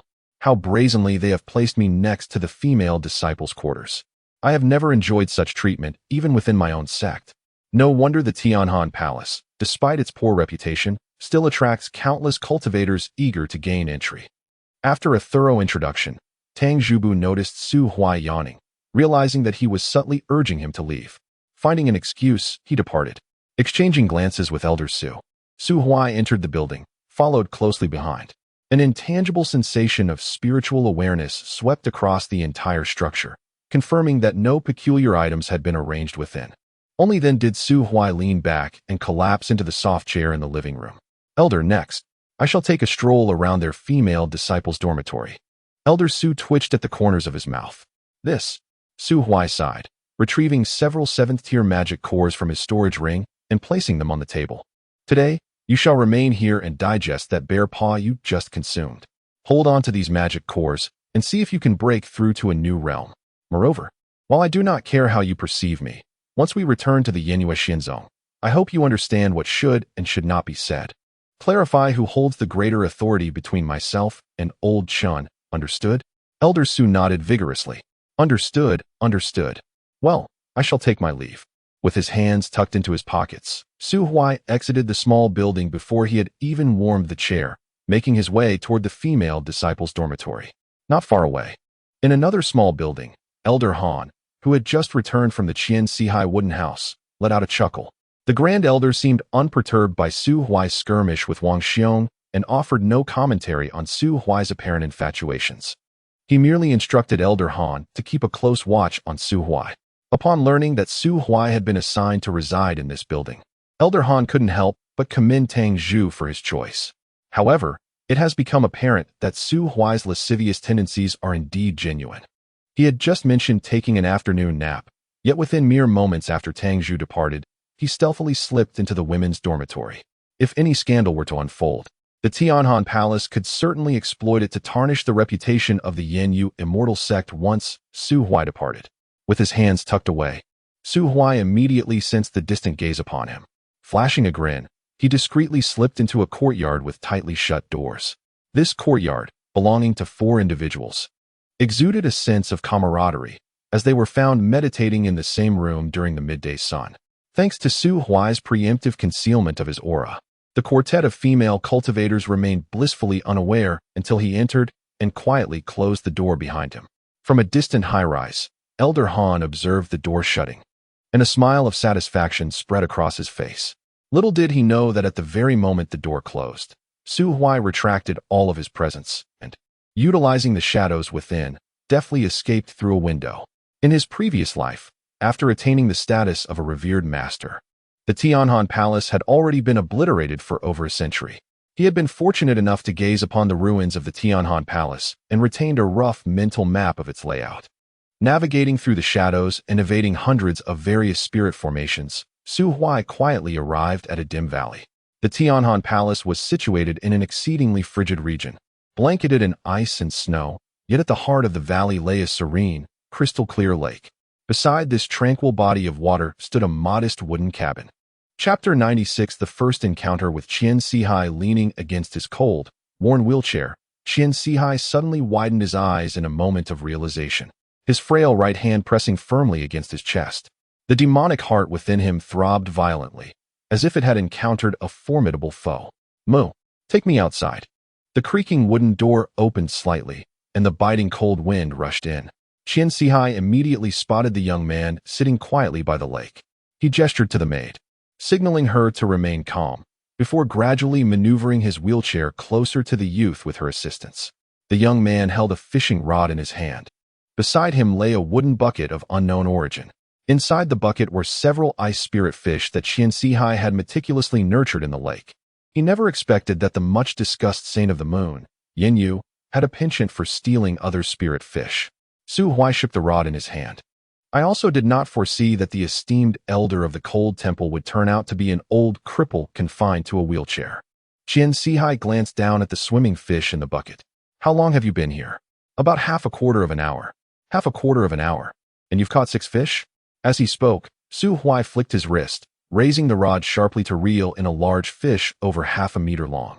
"Now it's 7. He removed the ice spirit fish and tossed it into the bucket. "What can I say? The fish in this lake are rather foolish. You offer them bait, and they come rushing to bite the hook. Are they truly that foolish? Feel free to try for yourself." Qian Sihai smiled, but suddenly began to cough violently. The cold wind howled, and Su Huai and Qian Sihai resembled long-lost friends from different generations, both secretly contemplating how to eliminate the other while maintaining a facade of harmony. Qian Sihai accepted the handkerchief offered by the maid, wiping the blood from the corner of his mouth. He smiled at Su Huai and inquired, "I have heard from the elders of my sect that you are a man of carnal desires. Why, then, do you not stay in the tender embrace of your beloved, and instead seek out an elderly man on the verge of the grave? Those ordinary women do not appeal to me." Qian Sihai shook his head. "Oh, your words are rather biased. My cold temple is home to many female cultivators. Though they may not be the epitome of beauty, there are certainly several with captivating looks. If none of them have caught your eye, it is truly hard to imagine what kind of woman could win your heart." Su Huai turned his head, assessing the black-clad maid behind Qian Sihai, and smirked. "I find your maid quite appealing. Would you be willing to part with her?" The atmosphere suddenly became tense. Qian Sihai tapped the armrest of his wheelchair. "If you fancy her, I would not mind giving her to you. After all, she is merely a vessel." "A vessel?" Su Huai tilted his head in confusion, but he only saw Qian Sihai wave his hand, and the beautiful maid lowered her head, stepping beside Su Huai to stand still. Su Huai scrutinized the woman before him, only to discover that her eyes lacked focus, her soul resembling a stagnant pool of water. Su Huai, unperturbed, candidly remarked. This woman is an ordinary disciple recruited by the cold heaven palace thousands of years ago. Her physical silhouette bears a resemblance to a departed acquaintance of mine, and thus, I have kept her by my side. Then why have you dulled her consciousness? Su Huai inquired. Because all I require is a mere vessel, Su Huai replied. TSK, Su Huai, you truly are a scoundrel. Thank you for the compliment. Saint Sun Yinyu. With a sigh, Su Huai added, that scoundrel Sima Zhu isn't your illegitimate son, is he? Not at all. Due to certain peculiar circumstances. My lower body has been rendered useless for quite some time, and various functions and desires have long been worn down by the passage of time. Su Huai's expression remained utterly devoid of emotion, as though recounting the tale of a stranger entirely unrelated to him. Therefore, at the very least, the vessel beside you is untainted. You need not worry about being cursed by the old man. Spare me. I have no inclination to play with dolls. Su Huai cast aside his fishing rod, and, with a flick of his fingers, conjured a campfire between them. Half of the 7 ice spirit fish in the bucket were set aside, leaving only the 2 plumpest, which he skillfully gutted and scaled using his spiritual energy. Then, seemingly oblivious to his companion, Su Huai produced a plethora of jars and bottles, personally preparing the ice spirit fish for preservation. Throughout this process, Su Huai remained quietly seated in his wheelchair, only occasionally emitting a faint cough, without uttering a word. Before long, the 2 ice spirit fish were grilled to perfection, their skin crisp and their flesh tender, exuding a delightful aroma. The translucent fish meat, sprinkled with seasoning, was utterly irresistible. Su Huai bore no semblance of a 9th-tier powerhouse. He appeared entirely like an aging mortal on the brink of demise. With no maidservants to command, he pushed his wheelchair himself, first retrieving a small table from the wooden cabin, and then returning for a stool. Su Huai, unreserved, settled onto the stool and produced a jar of inferior fire spirit brew. This is a local specialty. My father adores this wine. Shall we share a drink? Su Huai waved his hand dismissively. No thanks. I have abstained from wine for quite some time. Regardless, you are nearing your end, so have a sip. Ultimately, a bowl of wine was placed before Su Huai. After feasting, Su Huai reclined with his legs crossed, tossing fish bones carelessly onto the ground, embodying a lack of decorum. Unbeknownst to him, Su Huai had unwittingly consumed more than half of the jar of fire spirit brew, yet he maintained a cheerful demeanor, his expression unchanged. With a resounding clap, Su Huai slapped the old man's shoulder. The elixirs you refined, are they tastier than my fish? Su Huai paused, taken aback.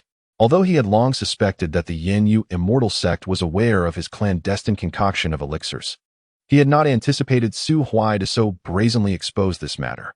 Nevertheless, having weathered many storms, he soon lifted his head, his demeanor remaining composed. While the taste may not compare, it excels in efficacy. Compared to ordinary elixirs, the human elixir is slightly superior. Are you not afraid of the repercussions? Where all would seek to punish you. To achieve great deeds, one must embrace risks. Su Huai cast a sidelong glance at him. As the Grand Elder of the Heavenly Cold Palace, do you not feel a twinge of guilt for secretly harming your own disciples? I am at peace with my conscience. Su Huai placed his hand over his heart. The immortal realm is vast and boundless, akin to this small lake beside us. The beings of the immortal realm are like the fish swimming in the lake. Without my infusion of spiritual energy to nourish it, the water will inevitably freeze solid, and the fish shall cease to exist. Young Master Su, you and I are fundamentally the same. Today, as you catch my fish, I find myself unable to intervene. Thus I can only sit with you and partake in the feast. After today, I shall ponder. Since I cannot prevent others from catching my fish, why not take the initiative to catch and consume them myself? Su Huai scoffed. Nonsense. Have you played the part of a cripple for so long that you truly believe yourself to be one? I am at the 9th tier, as are you. If we were to battle with all our might, the outcome remains uncertain. You allow me to feast upon the fish you have nurtured and request your maidservants, merely weighing the pros and cons and deeming them not worth your exertion. Am I correct? Su Huai gazed into Su Huai's eyes. Indeed. Hence, I assert, we are akin, for after you uncovered my secret, you were still able to sit down and share a meal and drink with me. Young Master Su, you too remain indifferent to the plight of the masses. Otherwise, had it been Huang Yuan or other so-called righteous individuals here, they would have long since engaged me in battle. Su Huai could not help but applaud. You speak the truth. I am but an ordinary man, inferior to the great sovereign of my sect, and no match for Elder Huang Yuan. Yet, I differ from you. Qian Sihai inquired, what sets us apart? Su Huai rose and approached Qian Sihai, assisting him from his wheelchair. If anyone dares to touch my fish or seize my belongings, even at the cost of my life, I will ensure that they are dragged into the depths of hell with me. Bang! The wheelchair was kicked into the lake, bobbing in the frigid waters. And you would relinquish everything. Chapter 97. Why do you not draw the curtains? Qian Sihai trembled as he sat at the desk, gazing at the broken wheelchair submerged in the water. As the sun gradually descended, the maid, standing nearby, approached him as she usually did. Elder, it is chilly outside. Shall we move indoors? He turned his head, his eyes falling upon the maid's clean and gentle visage, and, unable to resist, reached out to tenderly caress her brows and eyes. After a long while, he sighed softly, let us go, assist me inside. The maid, as per her routine, moved behind him, only to pause momentarily upon discovering the absence of the wheelchair. She glanced at the lake and then, without hesitation, leaped into the water. In the Tianhan Palace, within the female disciples' quarters, Elder Han remained on the upper floor, his gaze increasingly astonished as he stared at the four-person courtyard. Goodness! The Saint of Yin Yu has stealthily entered for nearly 3 hours. Why has he not yet emerged, although it was a quartet, to endure for 3 hours? Is the stamina of the youth today truly so formidable? Should I seize this opportunity to inquire if he possesses any remedies for vitality? Ahem, do not misunderstand. It is not for myself, Elder Han, but rather on behalf of our sect's saint, Sima Zhu. After all, the saint of Tianhan Palace shares similar inclinations with the saint of Yanyu. However, even Sima could maintain such vigor for only half a stick of incense. And that does not account for undressing and bathing. How absurd. Finally, just as Elder Han began to suspect whether the saint of Yanyu intended to engage in a relentless contest with the 4 female disciples indoors, Su Huai stealthily emerged from the room. He tiptoed to the corner of the wall, then, with a swift movement, effortlessly scaled the courtyard wall. Such agility could only be achieved with countless experiences in wall climbing. No one was aware that Su Huai had clandestinely sought out the Grand Elder of Tianhan Palace. And naturally, Qian Sihai would not divulge to his subordinates that a young man, lacking in martial ethics, had come to pilfer his fish and seize his maid, ultimately kicking his wheelchair into the lake. Upon exiting the courtyard, Su Huai plucked a blade of grass and casually chewed on it, adopting a nonchalant demeanor as he strolled towards the small building arranged for him by Tianhan Palace. Once he entered, Elder Han, responsible for monitoring him, hurried to a different small building to meet with Chief Tang, who was tasked with observing Elder Su. Chief Tang, has the one named Su caused any trouble? No. Chief Tang shook his belly. The one named Su has remained in his room, presumably digesting that bear paw he consumed at noon. And the Saint of Yanyu? What has he been doing all afternoon? TSK. Elder Han clicked his tongue. He has stealthily entered a 4-person courtyard and has not emerged all afternoon. By heavens! Chief Tang suddenly expressed his respect. Such strength. Indeed, I calculated the time. The endurance of a saint of Yanyu is at least equivalent to that of 24 saints of Tianhan Palace. How infuriating! I have been utterly outdone. The two exchanged glances, each letting out a sigh in unison. Have the subsequent plans been arranged? Fear not. I ventured to the Misty Peak and brought forth the direct disciple of the Misty Peak. The direct disciple of the Misty Peak. Is she the one possessing a trace of fox demon blood? Indeed. What's more, she remains untouched, possesses remarkable talent, and has considerable cultivation. Even the esteemed Sima Xingzi has long sought her without success. Surely, Yanyu Xingzi cannot resist her allure either. Her status is nearly equivalent to that of a holy son, and her celestial fox bloodline is highly esteemed by the Grand Elder. How? As a mere chief clerk, did you manage to entice her? She reached out to me of her own accord. The half-demon woman they speak of is currently languidly reclining beside Su Huai in that quaint little building. Her name is Hu Qingqing, and both her visage and figure exude an exquisite charm. Particularly, the fox ears adorning her head and the snow-white tail behind her are undeniably captivating to countless admirers. The celestial fox physique is a unique trait of the ancient fox clan, enabling its bearer to use themselves as bait to control a servant of 3 ranks higher than themselves. a truly remarkable gift. However, in the realm of humankind, this seemingly invincible trait appears somewhat lackluster. Firstly, due to her bloodline. Although Hu Qingqing cultivates swiftly and has achieved the pinnacle of 6th rank at a tender age, she remains stuck here, unable to ascend to the 7th rank. Secondly, while she possesses seduction techniques that, in theory, could allow her to control a powerful being through her untouched form, she lacks any suitable target for her enchantments. It is worth noting that the intellect of humankind surpasses that of the demon race. She looks down upon the 6th rank Sima Zhu. Yet those who can reach the 9th rank are typically elderly men, shrewd and cunning. Perhaps one could suggest she attempt to charm Huang Yuan with her 6th rank seduction? Such an endeavor would undoubtedly lead to her demise, guaranteed to be slain in a single strike, her body sinking to the lake's depths. Thus, this trait, in her eyes, is akin to a theoretical ceiling that is terrifyingly high, yet disappointingly ineffective in practice. It is comparable to applying for a job where the monthly salary ranges from 2,000 to 80,000. Upon entering the company, one realizes that, aside from the boss's nephew earning 80,000, the rest of the workers merely earn 2,000. Consequently, prior to Su Huai's arrival, the most suitable target for Hu Qingqing was none other than the weak-willed Sima Zhu. Naturally, Hu Qingqing was unwilling. One might concede to having lower cultivation. After all, with great potential, one can gradually grow. However, being utterly lacking is unacceptable. Hu Qingqing possesses the bloodline of the Fox clan. Spending even a brief moment to belittle someone is beneath her dignity. She had yet to fully engage, and Sima Zhu had already concluded? That is far too disheartening. The servant she seeks to captivate with her body must at least be worthy of the title of Celestial Fox. For instance, the 9th rank Su Huai. Coincidentally, he is youthful and inexperienced.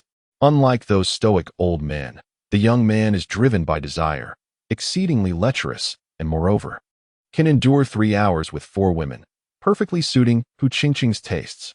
Upon learning of Su Huai's circumstances, Hu Qingqing took the initiative to descend from the perplexing Shifeng and moved next door to him. She intended to stage a textbook scenario of a woman pursuing a man. After Su Huai left the lakeside, his mood was decidedly less than pleasant. He had hoped to provoke Qian Sihai to extract some information from him, ideally to indirectly ascertain the stance of the Tianhan Celestial Emperor. Yet, this cunning old fox was impervious to his attempts. He openly admitted to being quite the rogue and audaciously placed Su Huai on the same level as himself, attempting to reverse the narrative and brainwash Su Huai. Dealing with this insufferable individual was far more challenging than confronting the likes of Sima Zhu, who, despite being insulted, would remain silent and endure quietly, masking his grievances with a smile. Upon returning to the small building, Su Huai discovered that Elder Su was still in seclusion. He recalled that the individual named Tang had mentioned the possibility of unwinding on the balcony of the 3rd floor. Thus, he climbed up alone to the 3rd floor, retrieving a lounge chair from his storage ring to relax leisurely. Gazing eastward from the 3rd floor, he found the view utterly vacant. There was nothing at all. To his dismay, Su Huai had expected to catch a glimpse of the women's bathhouse, feeling somewhat deceived by Tang's lack of insight, as if he had been lured into a trap by this cunning trickster. With a wry smile, he rested his head on his arm, contemplating the evening glow. Chu Xiu was likely just finishing her studies in the alchemy chamber, he mused. The speed of the blazing steed was not particularly swift. Even with his 9th-tier spiritual energy enhancing the journey, it had taken more than a night to travel from the Yin Yu Xian sect to the Tianhan Palace. Considering the time spent at Tianhan Palace, it had already been 3 autumns since their separation. One day apart felt akin to 3 autumns. Just then, as Su Huai was lost in thoughts of whether his wealthy companion was perhaps hiding in the bathroom, the sound of rushing water reached his ears. He tilted his head to take a look. To his astonishment, there were indeed occupants next door. Oh no, dear lady, why have you not drawn the curtains while bathing? Chapter 98. Come, let me teach you. Out of the corner of her eye, Hu Qingqing noticed Su Huai on the balcony of the 3rd floor. She deliberately stretched, showcasing her graceful curves. Tilting her head back, she feigned an accidental gaze with Su Huai, a blush rapidly blooming on her cheeks. The curtain was finally drawn aside, and the beauty, freshly emerged from her bath, shrieked as she dashed from the bathroom. In a fleeting glance, Su Huai beheld the soft, fluffy, snow-white foxtail trailing behind her. TSK, TSK. Su Huai clicked his tongue, maintaining a calm demeanor. Having critiqued alien creatures in the Soul Shield illusion for what felt like a millennium, his heart had turned as cold as a wheelchair in the hands of Su Huai. Once, even a petite, two-braided girl of 1.58 m had failed to elicit any reaction from him. This mere fox girl.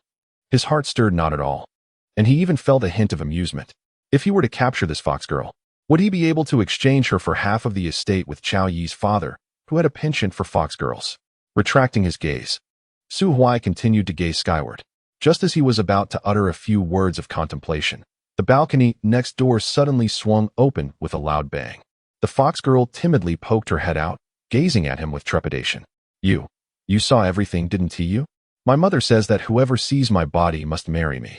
Su Huai's muscles tensed, and he suddenly stared blankly, his hands fumbling along the table until he found a wooden stick, tapping it lightly on the ground. Miss, I apologize, but I suffer from intermittent blindness. May I inquire what you just said? Hu Qingqing was instantly rendered awkward. Nothing. Oh, if there's nothing, I shall take my leave. Watching Su Huai, stick in hand, as he awkwardly made his way back inside, Hu Qingqing leaned against the wall, inhaling sharply. Something felt amiss. Very amiss. Although her overture was somewhat blatant, they were both adults. Surely, they understood one another. Besides, he was a recognized lecher. What right had he to refuse her? And this so-called intermittent blindness, he chose when to be blind and when not to be, did he? Had she just exposed herself to him for naught? Standing atop the stairs, she gazed toward the small courtyard Su Huai had visited earlier that afternoon. Was my allure truly less than that of for mediocre women? Hu Qingqing bit her lip, her gaze wavering. It seemed she would need to employ a few clever tactics. Midnight. Su Huai lay on his bed, his fingertips tracing a remarkably intricate spiritual formation model. This was a portion of the operational lines of the Tianhan Palace's protective mountain array he had discovered earlier that day. However, it was merely the surface layer. He had yet to delve into the deeper patterns, for doing so would easily alert the one controlling the array. With a gentle tap, he dismantled a node on the model, pondering for a moment before realizing the futility of this method, raising his hand to restore the node. It resembled the way everyone tackled the final questions on a math exam. Elder Su remained ensconced in his room, engrossed in his cultivation. At that moment, Su Huai furrowed his brow as a faint sound of argument reached his ears. Is it that fox lady from next door? Feeling somewhat vexed by the grand formation, Su Huai waved his hand to disperse the model before him and leisurely ascended to the third-floor balcony. At that moment, Hu Qingqing stood on the adjacent balcony, her face flushed with anger, facing a middle-aged man familiar to Su Huai, Elder Han. Hu Qingqing, don't be so brazen, Elder Han growled, his expression menacing as he pointed a finger at her. It was one thing to dangle your pretentiousness before that fool, Sima Zhu, but now that his fate is uncertain, do you truly believe I cannot deal with you? Come back with me obediently. If I find you satisfactory, I might even use my connections to help you secure the position of the Holy Maiden of Tianhan Palace. Hu Qingqing, on the verge of tears, protested. I do not wish to be a holy maiden, nor have I ever toyed with Sima Shengzi. Elder Han, do not slander me. Elder Han pressed, are you truly unwilling? Hu Qingqing responded resolutely. Unwilling means unwilling. I would never trade my purity for the promises of a future you offer, Elder Han. I must reserve my virtue for my future husband. Then do not blame me. Elder Han's gaze darkened as he conjured a sphere of celestial power in his right hand while his left hand tugged at his belt, evidently preparing to take more forceful measures. Is he resorting to coercion? How thrilling, Su Huai observed with keen interest. At that moment, Hu Qingqing turned and spotted him, appearing as though she had found a lifeline. In a panic, she leaped from the neighboring balcony and hid behind Su Huai, her small hands clutching his sleeve tightly. Elder Han's attention shifted to Su Huai, his expression visibly darkening. Su Xingzi before Su Huai could speak, Hu Qingqing called out to Elder Han, Elder Han, this is my future husband. If you wish to tarnish my purity, you must first inquire whether he consents. Elder Han regarded Su Huai, Su Xingzi. Is what Hu Qingqing says true or false? Hu Qingqing discreetly poked Su Huai's palm with the tip of her tail and whispered in his ear, save me. I do not wish to offer my purity to such an old man. If you help me, I am at your service. Su Huai's heart raced as he fixed his gaze upon Elder Han. This is a misunderstanding. I do not know this woman at all. Hu Qingqing interjected, moreover, Elder Han. What you are doing is quite inappropriate. Elder Han looked down, chuckling. The saint of Yenue is, after all, still youthful at heart. Despite his cultivation, he cannot resist the urge to be a hero in the presence of such beauty. What followed was an expectation for Su Huai to chastise Elder Han, who would then depart in indignation, leaving Hu Qingqing to remain by Su Huai's side under the pretext of needing protection from further harassment. At that moment, with a lone man and a lone woman together, it remained to be seen whether, after the earlier encounter, the saint of Yenue would still possess the vigor to satisfy Hu Qingqing. Elder Han, you have truly disappointed me, Su Xingzi remarked. Su Huai shook his head. The unspoken rules. This is an art. Your approach is far too overt. Su Xingzi reprimanded. Come, allow me to teach you. Suddenly, Su Huai turned and seized Hu Qingqing by the throat, lifting her off the ground. With narrowed eyes and a sinister grin, he declared, Hu Qingqing, you shall either serve Elder Han well tonight, or perish. On 2 balconies, 3 individuals wore expressions of utter bewilderment. Hu Qingqing's mind went blank. Elder Han was equally perplexed, and in the distance, Tang Zhubu, tasked with observing and recording Su Huai's daily habits, dropped his pen in shock. Awoken by the commotion from the balcony, Elder Su, who had just concluded his meditation on the 3rd floor, trembled in fear. Did I inadvertently uncover the true nature of the Holy Sun? Elder Su swallowed hard and quietly retreated to his room, pretending he had never been present. As Hu Qingqing neared suffocation and began to struggle, Su Huai finally released his grip, ignoring the fallen fox girl. He tucked his hands into his sleeves and turned to Elder Han with a beaming smile, inquiring, Have you learned, Elder Han? Elder Han stammered. Yes, I have learned. That is splendid. Engaging in such acts is not shameful, Elder Han. When faced with disobedience, simply knock them unconscious and drag them down the mountain, or abduct them discreetly. If they continue to resist, eliminate them. Su Huai commenced a serious tirade of nonsense. To be honest, I often engage in such activities. In my Yenuesian sect Yaoling Peak, there is a stunning female disciple whom I admired even before she joined the sect. Alas, her family had arranged a marriage for her. Can you guess what I did?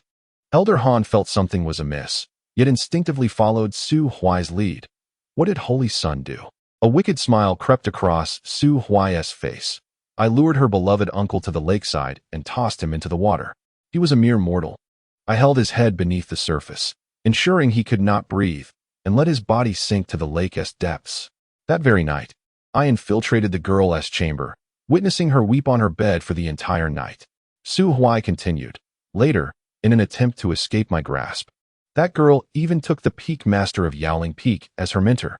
She became a direct disciple. But did that prove useful? Not at all.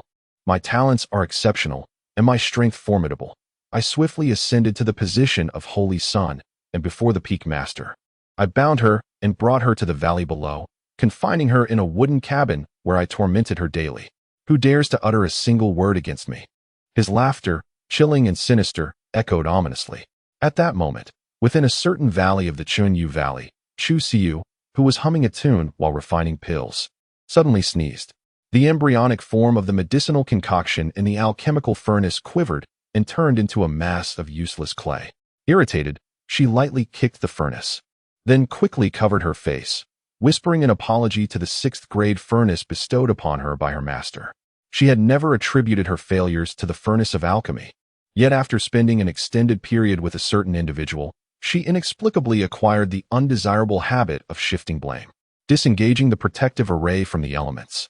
Chu Siu stood at the edge of the terrace, her arms outstretched, allowing a gust of mountain wind to sweep through, carrying with it a flurry of pale blue petals. In moments like these, she found herself yearning intensely for the man who had meticulously crafted this enchanting world for her. What might he be doing now in the Hall of Cold Heavens?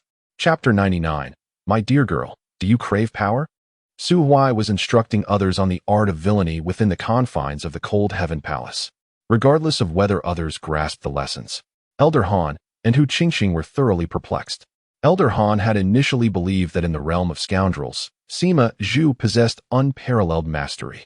To his astonishment, the esteemed Yenyu sect had chosen a holy son whose depravity exceeded even that of their own Cold Heaven Palace's prodigy. Hu Qingqing trembled with trepidation. Although she retained her maidenhood, she was not entirely innocent, having studied the arts of seduction. She possessed a modicum of understanding regarding matters of the boudoir. Theoretically, being involved with someone as vile as Su Huai would render each night a torment. For instance, she had once covertly followed Sima Zhu and discovered that he had lured a failing junior sister to a secretive cabin at the foot of the mountain. Subsequently, through Sima Zhu's influence, she gained entry to the sect. However, upon their next encounter over a month later, the girl had become utterly numb. Adorned with decorative pins on her ears, nose, mouth, tongue, and even her belly, with the character for candle inscribed upon her face. Hu Qingqing was uncertain about other alterations hidden from view, but the outward manifestations alone were sufficient to evoke her disdain for Sima Zhu. Yet, despite his inability to endure for even 10 minutes, he still indulged in such extravagance, a clear indication of his insatiable appetite for debauchery. This was one of the reasons Hu Qingqing harbored such aversion towards him. Now, with Su Huai's revelation, was it possible that the holy son of Yan Yu was of a similar ilk? Weighing the pros and cons in her heart, Hu Qingqing concluded that the allure of controlling a ninth-tier powerhouse far outweighed the humiliation she would endure for a single night, especially considering this ninth-tier figure was still youthful, with at least an 80% chance of ascending to the imperial realm in the future. Thus, she resolved to endure, remaining sheltered behind Su Huai, her tear-filled eyes pleading for salvation. Please, at the very least, let him not be an old man. You may do as you wish, I beseech you.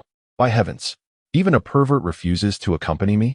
Though aware this was all a performance, Elder Han felt a pang of betrayal within. Must you incessantly invoke the term old man?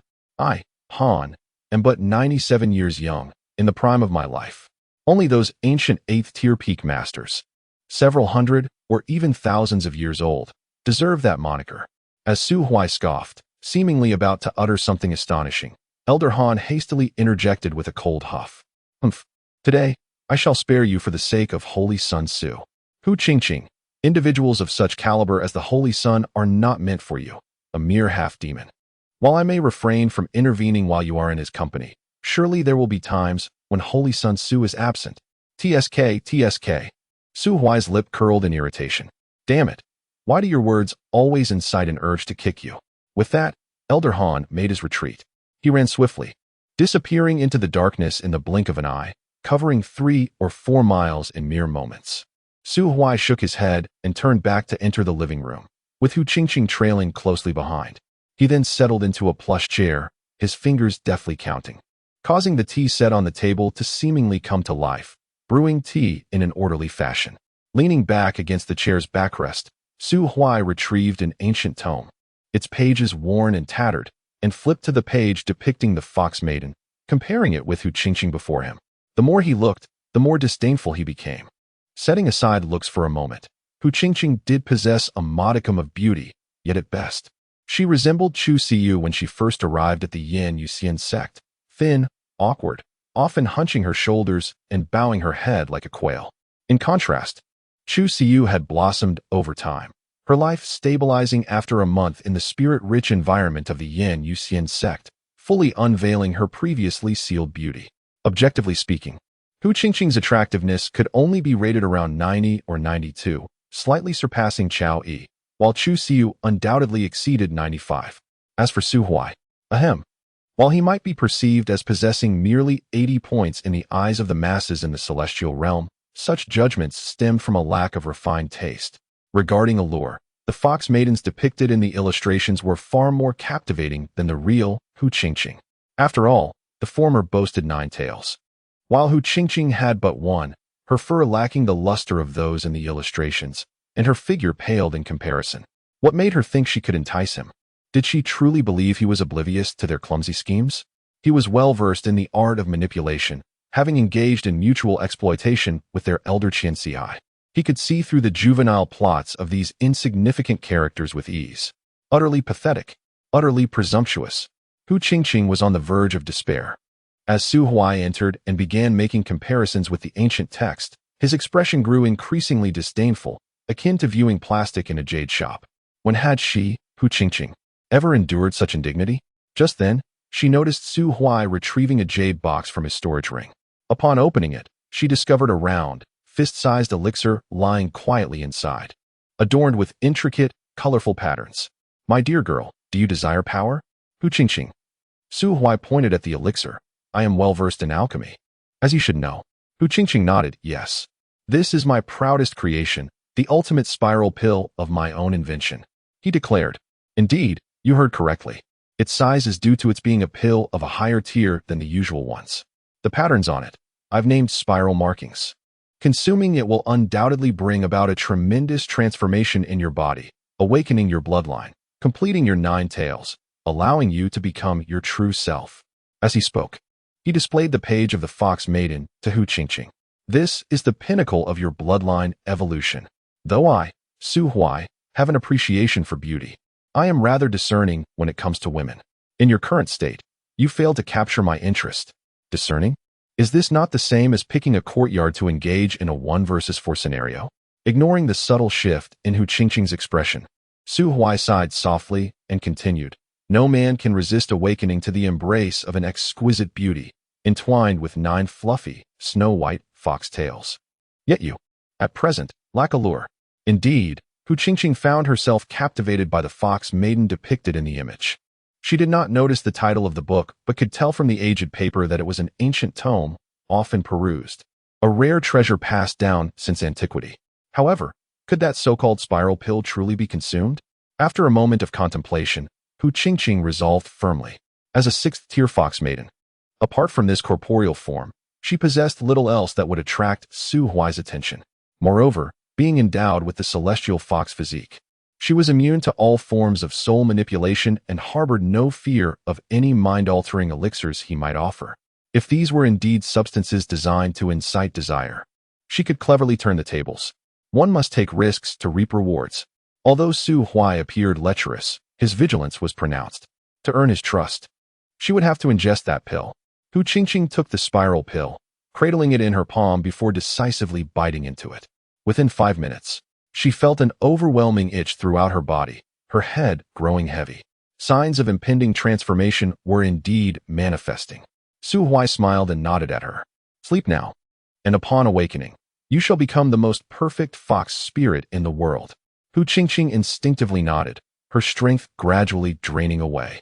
Her eyes glazed over, her body weakened, and she collapsed onto the living room floor, succumbing to a deep slumber. Casting a glance at her, Su Huai stretched lazily and returned to his room, falling into a deep sleep himself. A gentleman he was not, she would find the floor quite suitable, allowing her to connect with the earth and nature. After all, she was a fox maiden, who knew what might ensue from such an encounter. Chapter 100. The unashamed shall conquer all in this world. Beauty and ugliness manifest in myriad forms. The spiral pill concocted by Su Huai is indeed a remarkable elixir, capable of temporarily enhancing one's foundational strength and explosive power. Yet, the acquisition of power invariably comes at a price. In the early morning, as Hu Qingqing awakened from the cold embrace of the floor, the first sound that greeted her ears was the vigorous rhythm of her own heartbeat. Thump, thump, thump, thump. She had grown stronger. With a resounding thud, her robust arms pressed against the ground as she sat up, momentarily bewildered by her transformed appearance. Then, a piercing scream echoed through the air. Hearing the commotion, Elder Su, who had spent a restless night in trepidation, was the first to rush upstairs. He had an inkling of the previous day's events and now feared both the possible deceit of Tianhan Palace and the prospect of his own disciple devolving into base savagery. However, upon entering the hall on the 3rd floor, he was momentarily taken aback, only to swiftly draw his sword from his storage ring, exclaiming, "What devilry is this?" In the center of the living room stood a fox demon clad in the attire of Tianhan Palace, with a sweet and alluring visage. Her expression was one of delicate sorrow. A head, smooth as a boiled egg, shimmered with a blinding radiance. Upon noticing the intruder, Hu Qingqing hastily rose to her feet. Towering nearly 3 meters tall, her physique formidable and muscular, arms thicker than Elder Su's thighs, with sinewy muscles prominently defined. Elder Su swallowed hard. With a creak, a door nearby swung open, revealing Su Huai, yawning and bleary-eyed, glancing towards the living room. What is the matter so early in the morning? His gaze fell upon Hu Qingqing, a smirk playing on his lips as he could not help but give her a thumbs up. Hu Qingqing had successfully undergone a transformation. The once demure fox maiden had evolved into a formidable, muscular embodiment of strength. In a thunderous motion, she squatted in the center of the living room, tears cascading down her cheeks like pearls from a broken string. Everything was ruined. Her life had been turned upside down by Su Huai's peculiar machinations, leaving her utterly unrecognizable. She had indeed transformed into a nine-tailed fox, her once soft and fluffy white tail now replaced by 9 bare, pink staves. Strength rating, 1, beauty rating, 99. Do not weep, Su Huai said, kneeling before her, draping a sheet over her to conceal her modesty, which had been compromised by her enlarged form and torn garments. Though you may have lost your softness, you have gained strength. Moreover, you are not unattractive. Rather, you possess a unique beauty in your newfound power. Hu Qingqing shuddered, realizing that Su Huai's affection was indeed peculiar. Why was he so gentle now when he had not been so the day before? And he even provided her with a sheet for modesty.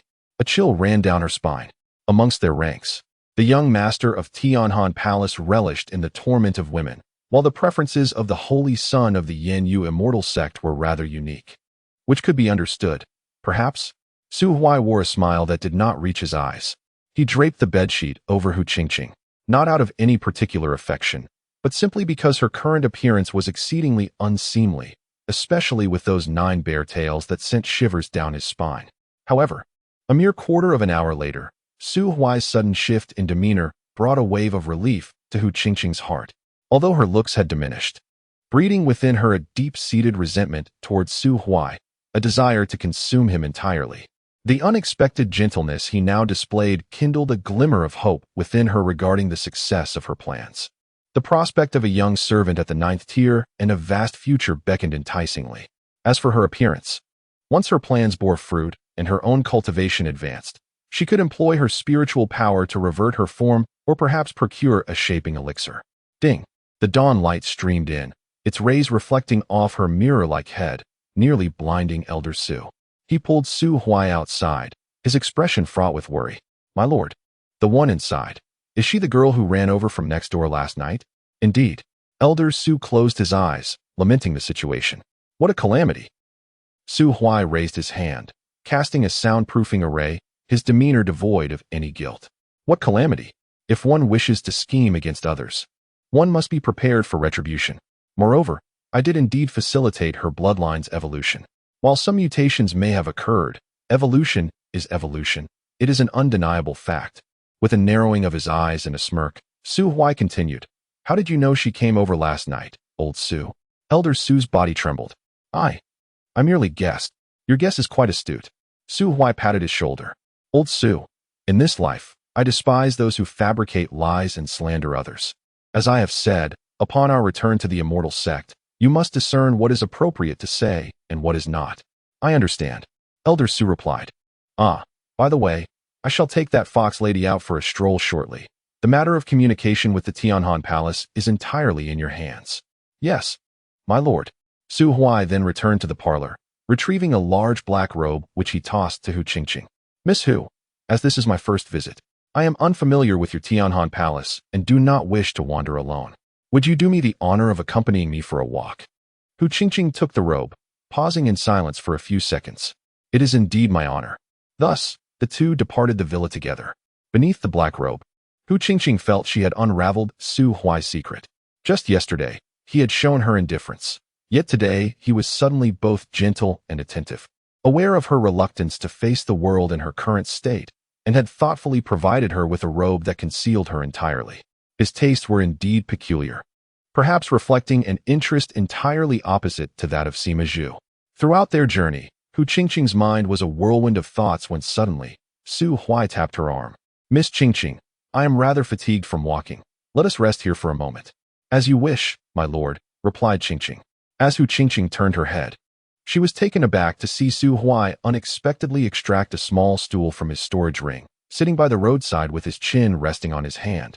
His gaze tranquil. Following the direction of his gaze, Hu Qingqing couldn't help but twitch her lips. The women's bathhouse. This scoundrel had led her on a lengthy detour, only to settle at the entrance of the bathhouse, even bringing along a stool for his comfort. TSK. Suddenly, Su Huai shook his head. The culinary offerings at your heavenly cold palace leave much to be desired. Oh, just look at these adorable young girls, each one underdeveloped, clearly lacking adequate nutrition. They are far inferior to those of our Yin Yu immortal sect. Moreover, there is a severe bias. Do you see that overweight girl over there? Hu Qingqing instinctively glanced over. I see her, Su Huai whispered. While everyone else is underdeveloped, she is a mass of flesh, easily weighing 300 to 400 pounds. I can tell just by looking that she is a direct disciple. Hu Qingqing cast a glance skyward. She is the lady responsible for serving dishes in the heavenly cold palace's dining hall. Oh, I refuse to believe that. The female cultivator, whom Su Huai had been pointing out, noticed his gaze upon her, and, feeling somewhat shy, wrapped herself in a pink towel and rushed away, disappearing down the path in less than half a minute. Su Huai and Hu Qingqing spent the afternoon seated at the entrance of the women's bathhouse. While others occupied themselves counting mountains, people, or ants out of boredom, Su Huai took pleasure in counting thighs, unabashedly indulging in his peculiar behavior. In the distance, Elder Han Chong, responsible for monitoring, was utterly bewildered. The holy son of the heavenly cold palace was at least discreet about his lewd actions, yet here he was, showing no regard for his reputation whatsoever. Su Huai's open inspection at the entrance of the women's bathhouse led to the spread of scandalous rumors among the female disciples from the morning onwards. Soon, several female disciples began to protest to the higher-ups of the heavenly cold palace, who, after deliberation, decided to place the blame squarely on Elder Han. Elder Han was left utterly helpless. He had indeed used his authority to procure some benefits for Su Huai within the realm of the rules. But surely everyone understood that such actions should be discreet. Did he have to lay it all bare? If Su Huai continued down this path, he would undoubtedly solidify his reputation as a perverse lecher, but the heavenly cold palace would also see its prestige plummet. Hu Qingqing, where are you? Su Huai has been sitting at the women's bathhouse with an unidentified creature all afternoon. Many female disciples are terrified. You must come out and take him somewhere else. As long as you avoid the library and forbidden areas, he can go wherever he pleases. Do not let him linger at the women's bathhouse any longer. A covert transmission echoed in Hu Qingqing's mind. Meanwhile, Su Huai, sitting beside her, discreetly tugged at the corners of his mouth. He sought to discern the arrangements of Qian Sihai. Yet with his mere 9th-tier cultivation, he was unable to bypass the protective mountain formation, rendering some locations utterly inaccessible to him. Utilizing the cultivation of the imperial realm would undoubtedly provoke the reclusive Emperor Tianhan. Should he engage in combat with the Emperor, the roles would swiftly reverse, leaving the fisherman as the one ensnared. Thus, throughout the previous night, he tirelessly simulated various methods to breach the protective array of Tianhan Palace. All to no avail. Consequently, he was compelled to adopt a more unconventional approach. If I am unable to dismantle your mountain guarding array, what of it? If you send individuals to monitor my movements, what difference does it make? I shall simply request your assistance to enter and observe directly. Chapter 101. The 9-tiered alchemy furnace Su Xingzi. Hu Qingqing, who was deemed an unknown entity by Elder Han, felt a twinge of annoyance. Yet, she maintained her outward grace. After sitting there for an entire afternoon, how about I take you to explore elsewhere? Su Huai turned to look at her. Elsewhere? Yes, within the Tianhan Palace. There are indeed many places worthy of your attention. Very well, lead the way. Upon witnessing Su Huai finally departing from the women's bathhouse, Elder Han let out a sigh of relief. He glanced down at the token in his hand, which could directly shield against the probing minds of 9th-tier powerhouses and relay messages to its bound recipient, and a wave of doubt suddenly surged within him. Where's Hu Qingqing? Could it be that last night's events were so harrowing that she remains bedridden? After all, she is the saint child of Yenhua, who could endure against 4 others for 3 hours. It is somewhat understandable if she is a bit shaken. As for the towering figure of over 3 meters beside Su Huai, Elder Han classified it as Su Huai's demon pet. He employed a spiritual power detector from a distance, assessing its peak 6th-tier strength, which posed no significant threat. Surely, it cannot be Hu Qingqing. She is only at the mid-6th tier, and this size is vastly disproportionate. Elder Han remained silent for a moment, but could not resist sending another message. Are you currently following Su Huai? Hu Qingqing. Elder Han. What a beast. A delicate half-demon beauty has somehow been transformed into a towering brute. Elder Han clenched his teeth, his fists pounding against the wall. Hu Qingqing. has sacrificed too much for Tianhan Palace. She rightfully deserves a privilege that guarantees she will never be refined into a medicinal pill. Whether Hu Qingqing would feel touched remained unknown. However, Su Huai was genuinely moved. For Hu Qingqing had taken him directly to the most critical location of the Tianhan Palace's mountain protection array, the medicinal herb garden. Indeed. It was a legitimate and accessible medicinal herb garden. Inside, rare spiritual plants from the celestial realm were cultivated. And there happened to be someone harvesting 1,000-year-old Brahmin, sound 9-turn white jade ginseng, filling the air with the fragrance of herbs. Su Huai cast a gratified glance at Hu Qingqing. He then crouched beside the herbalist, marveling at the divine herb and engaging in a pharmacological discussion, employing his extensive theoretical knowledge. Meanwhile, he carefully extended a wisp of divine consciousness into the ground.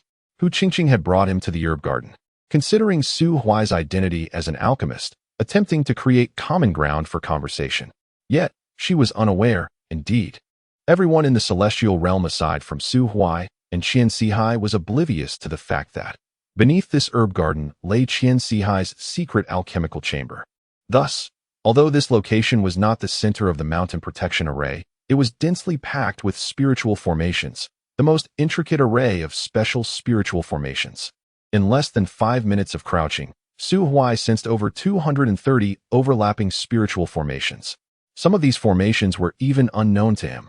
Su Huai was reminded of the lost demon heart of the Qingniao from the secret realm beneath the lake. The success of Qian Sihai in his previous life, particularly in his conquest of the emperor, can largely be attributed to the vast reservoir of knowledge contained within his demonic heart. Indeed, knowledge has the power to alter one's destiny. Within a mere 10 minutes, Su Huai diligently noted the majority of the formations associated with this particular node, then discreetly withdrew his consciousness, feigning a casual stroll through the herbal garden for the better part of half an hour. With the herbalist's consent, he exchanged a 7th-grade magic core for a rare 7th-grade spiritual herb. Upon exiting the herbal garden, Hu Qingqing escorted Su Huai to the Points Hall of the Tianhan Palace. Similar to the Yin Yuxian sect, Tianhan Palace operates on a points system, where most cultivation resources can be exchanged for points.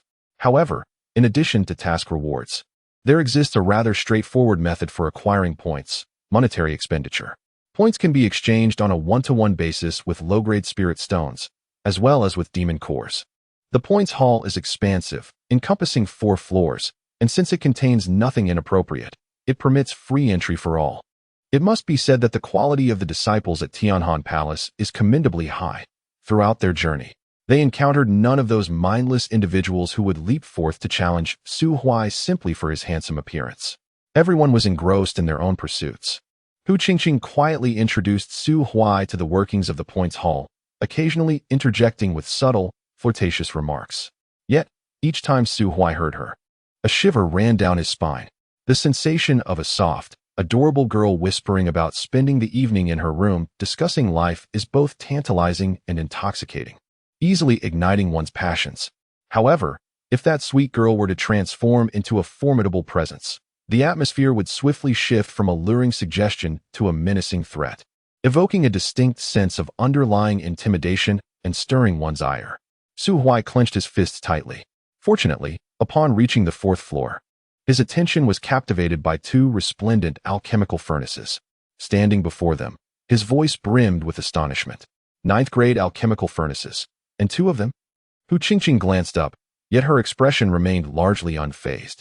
As for those, they were crafted by the master of the refining peak, she replied, her tone infused with a hint of pride. Among the 2 9th-grade refiners on the continent, one is right here in our Tianhan Palace. Su Huai licked his lips, choosing not to respond. He had nearly grasped the geopolitical landscape of this era. There were 3 9th-grade alchemists in total, 2 of whom preferred a nomadic lifestyle, eschewing fame and fortune, often disappearing for extended periods. The only one actively engaged in the world was the national master of the Zun Tian divine dynasty, a man known for provoking bittersweet reflections. Qian Sihai could also be considered a 9th-grade alchemist, as after all, pills are still considered alchemical creations. As for refiners, they were even rarer. Only 2 existed, one in the Zun Tian divine dynasty and the other in Tianhan Palace. The Sword Tomb's practitioners need not be mentioned. They are notoriously specialized. Yet why does the Yin Yuxian sect lack both ninth-grade alchemists and refiners? Old Chun, you ought to strive harder. Su Huai inwardly lamented Chun Tai Ru, while Hu Qingqing continued to elucidate the origins of the two alchemical furnaces. In the past, Elder Qian successfully advanced his rank to the 9th tier of artifact forging. In a bid to swiftly amass funds, he crafted 7 exquisite 9th tier alchemical furnaces. The profession of alchemist boasts the highest wealth across the entire celestial realm, and the intricacies involved in forging a furnace are not significantly more complex than those of ordinary weaponry. However, the selling price can exceed that of a standard weapon by 1 to 2-fold. Elder Qian envisioned reaping a handsome profit from these sales to procure materials for creating more 9th tier weapons. Alas, he managed to sell only 4 of the furnaces. Su Huai, with his hands tucked away, nearly burst into laughter. It was evident that Elder Qian had not indulged in much scholarly pursuit. He was oblivious to the most fundamental principle of supply exceeding demand. There were only 3 9th tier alchemists in the entire celestial realm, yet he forged 7 furnaces. Why would anyone, without any faults of their own, purchase 2 furnaces merely for variety? Generally speaking, 8th tier alchemists find it exceedingly difficult to bear the cost of a 9th tier furnace. Even if they could afford it, they would likely hesitate to make such a purchase. After all, the advantages of high-tier furnaces are not as profound as many believe. 8th tier alchemists suffice with 8th tier furnaces. Furnaces, much like tea sets, require quality ingredients and skill to yield a fine brew. Even the finest purple clay cannot produce exquisite tea without the right leaves and artistry. Who would be foolish enough to spend lavishly on top-tier tea sets without understanding the art of brewing? That would be sheer folly. Yet, as Su Huai chuckled, his amusement faded. For he was, indeed, that very fool who lacked the knowledge of brewing tea. As for these 2 furnaces, what price shall be set? Chapter 102. An extraordinary formation at the 4th floor of the Integral Hall resided a rather gaunt old man, characterized by his triangular eyes and a conspicuous black mole on his left cheek, evoking an immediate impression of a shrewd merchant. Standing behind the counter, he scrutinized Su Huai with a smile and began to speak. For 8th grade demon cores, or 6 cores of the same rank from magical or ghostly entities, will suffice for 1. Demon cores, magical cores, and ghostly cores are collectively known as crystal cores. Their primary function lies in their ability to be refined by practitioners of the corresponding rank, thereby enhancing their cultivation. However, due to the fact that the demon race, like the human race, cultivates by absorbing the spiritual essence of the world, their crystallized cores are more readily assimilated by practitioners, rendering them more valuable than the latter 2. Though magical and ghostly cores can also be refined, the process incurs some additional energy conversion losses, resulting in a naturally lower value. Su Huai, disinterested in haggling, raised his hand to indicate the array of herbs on the counter. Wrap all of these up. As for the price, with a swift motion, Su Huai produced a 9th grade magical core. This core is from a late-stage 9th grade ape demon. Is it sufficient? Indeed, it is more than adequate. The old man carefully picked up the magical core from the table, tested it with his own spiritual energy, and his face immediately broke into a wide grin. He personally emerged from behind the counter, packaged the herbs that Su Huai had just pointed out using 2 alchemical furnaces, and presented them before him. The 2 furnaces, 1 black and 1 green, were of comparable quality, crafted by the same artisan. Su Huai hefted them thoughtfully before silently stowing them away in his storage ring. He intended to give the black one to Chu Siu, while the rather unattractive green furnace was destined for the elderly Chun. He hoped that the old man would not squander the expectations of this scion and would soon break through his bottleneck to become a 9th grade alchemist. Su Huai felt no remorse for parting with the 9th grade magical core, as he was quite confident he would soon reclaim it. His decision to purchase these items stemmed from a desire to safeguard them from potential destruction amidst the turbulence of impending conflict should a great war erupt. As he departed the Integral Hall, the sky was adorned with a tapestry of crimson clouds. The old man at the 4th floor watched the 2 leave, gradually retracting the smile from his face before disappearing into the shadows with the magical core. Moments later, he materialized before Qian Sihai. "Great Elder," he said. Qian Sihai, now settled back in his wheelchair, which had been repaired by a maid, rested by the window with his eyes closed. "Report, Great Elder," the old man continued. "Su Huai visited the Integral Hall today. exchanging a ninth-grade magical core for the last 2 alchemical furnaces within the sect. I could not ascertain the core's specific quality, but it appeared. He paused. The owner of the core does not seem to be at the initial stage of the 9th grade. Su Huai furrowed his brow. What of the magical core? I have brought it with me, the old man replied, bowing his head, his hands raised in offering. A soft sound resonated from the wooden house as the maid took the magical core from his hands and subsequently closed the door once more. Su Huai remained silent for a long while as he gazed at the magical core brought by the maid. Unlike the elders outside, he immediately discerned its quality, late-stage 9th grade. In the realm of Kigiyuan, there exists no demonic clan, and the Emperor of Yuan Yu has not departed from Kigiyuan for countless years. Thus, the origin of this demonic core is quite evident. At such a tender age, to possess the strength capable of vanquishing a 9th-tier creature in its later stages. Su Huai, you truly inspire envy. In this world, while there are numerous 9th-grade ores, 9th-tier beings are exceedingly rare. The worth of 2 9th-grade alchemical furnaces pales in comparison to that of a late-stage 9th-tier demonic core. Su Huai comprehended the implications of Su Huai presenting this demonic core. It was a demonstration of his prowess. In a subtle manner, he conveyed to Su Huai, I, Su Huai, can engage with you leisurely, yet you must understand that I possess the strength to overturn the table at any moment. Su Huai sighed deeply and gradually closed his eyes. How is the arrangement of the spirit fusion array progressing? We are nearing completion. Let us expedite the process. Su Huai gazed at the barren ceiling above. In 3 days, I shall awaken the Emperor. Outside the room, the elder trembled, bowing his head even lower. Your subordinate, ablaze. If there is nothing else, you may withdraw. Certainly, 3 days may seem neither long nor short. Since Su Huai unveiled that 9th-tier demonic core, the atmosphere within the Tianhan Palace has palpably tightened. The formidable Barbie, Hu Qingqing, remained oblivious to the unfolding events and was urgently summoned back to Huashe Peak the following evening. Ultimately, she suffered both losses, the failure of her plan to bewitch Su Huai and the loss of her own dignity. On the night of purchasing the alchemical furnace, she had prepared herself for favorable attention, only to be mysteriously beckoned by Su Huai as night fell. Initially, Hu Qingqing suspected Su Huai sought some thrilling escapade, perhaps a venture into the thicket, only to discover the depths of his repugnant intentions. He brazenly led her to pilfer treasures under the cloak of night. Furthermore, he had the audacity to instruct her to stand outside the wall as his lookout.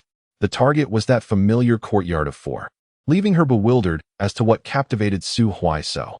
In any case, Hu Qingqing was on the verge of explosive anger, yet she could not express it, forced instead to remain in the corner for an entire night.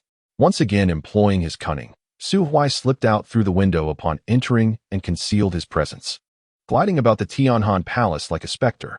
However, the more he wandered, the more trepidation gripped him. The hundreds of formations within the medicinal herb garden were merely the tip of the iceberg of Su Huai's arrangements. Armed with samples recorded during the day, he deduced numerous potential critical nodes for the formations. Without exception, they were brimming with spirit arrays. Throughout his night of exploration, he uncovered thousands of small spirit arrays of various sizes. These arrays, organized in groups of hundreds, composed dozens of formidable combinations of spirit formations. This did not even account for those significant locations that Su Huai could not access. If these formations were to be merged into a grander superarray, one could only shudder at the thought. Not only would it send chills down the spine of the Emperor of Cold, but even Su Huai felt beads of cold sweat trickling down his forehead. Su Huai was aware that Su Huai had acquired the demon heart a century ago, yet such a colossal endeavor could not have been accomplished in merely 100 years. This implies that even before obtaining the demon heart, this cunning old fox had already devised a plan to eliminate the Emperor of Cold. But why? Before acquiring the demon heart, Su Huai could not possibly possess the means to forge imperial pills using the Emperor as material, could he? Su Huai's expression grew grave. He had observed the changes in the Palace of Cold over the past 3 days. The entire mountain seemed shrouded in an invisible, oppressive cloud, suffocating in its weight. He had done all that he could, even attempting to discover a way to dismantle that clandestine grand array.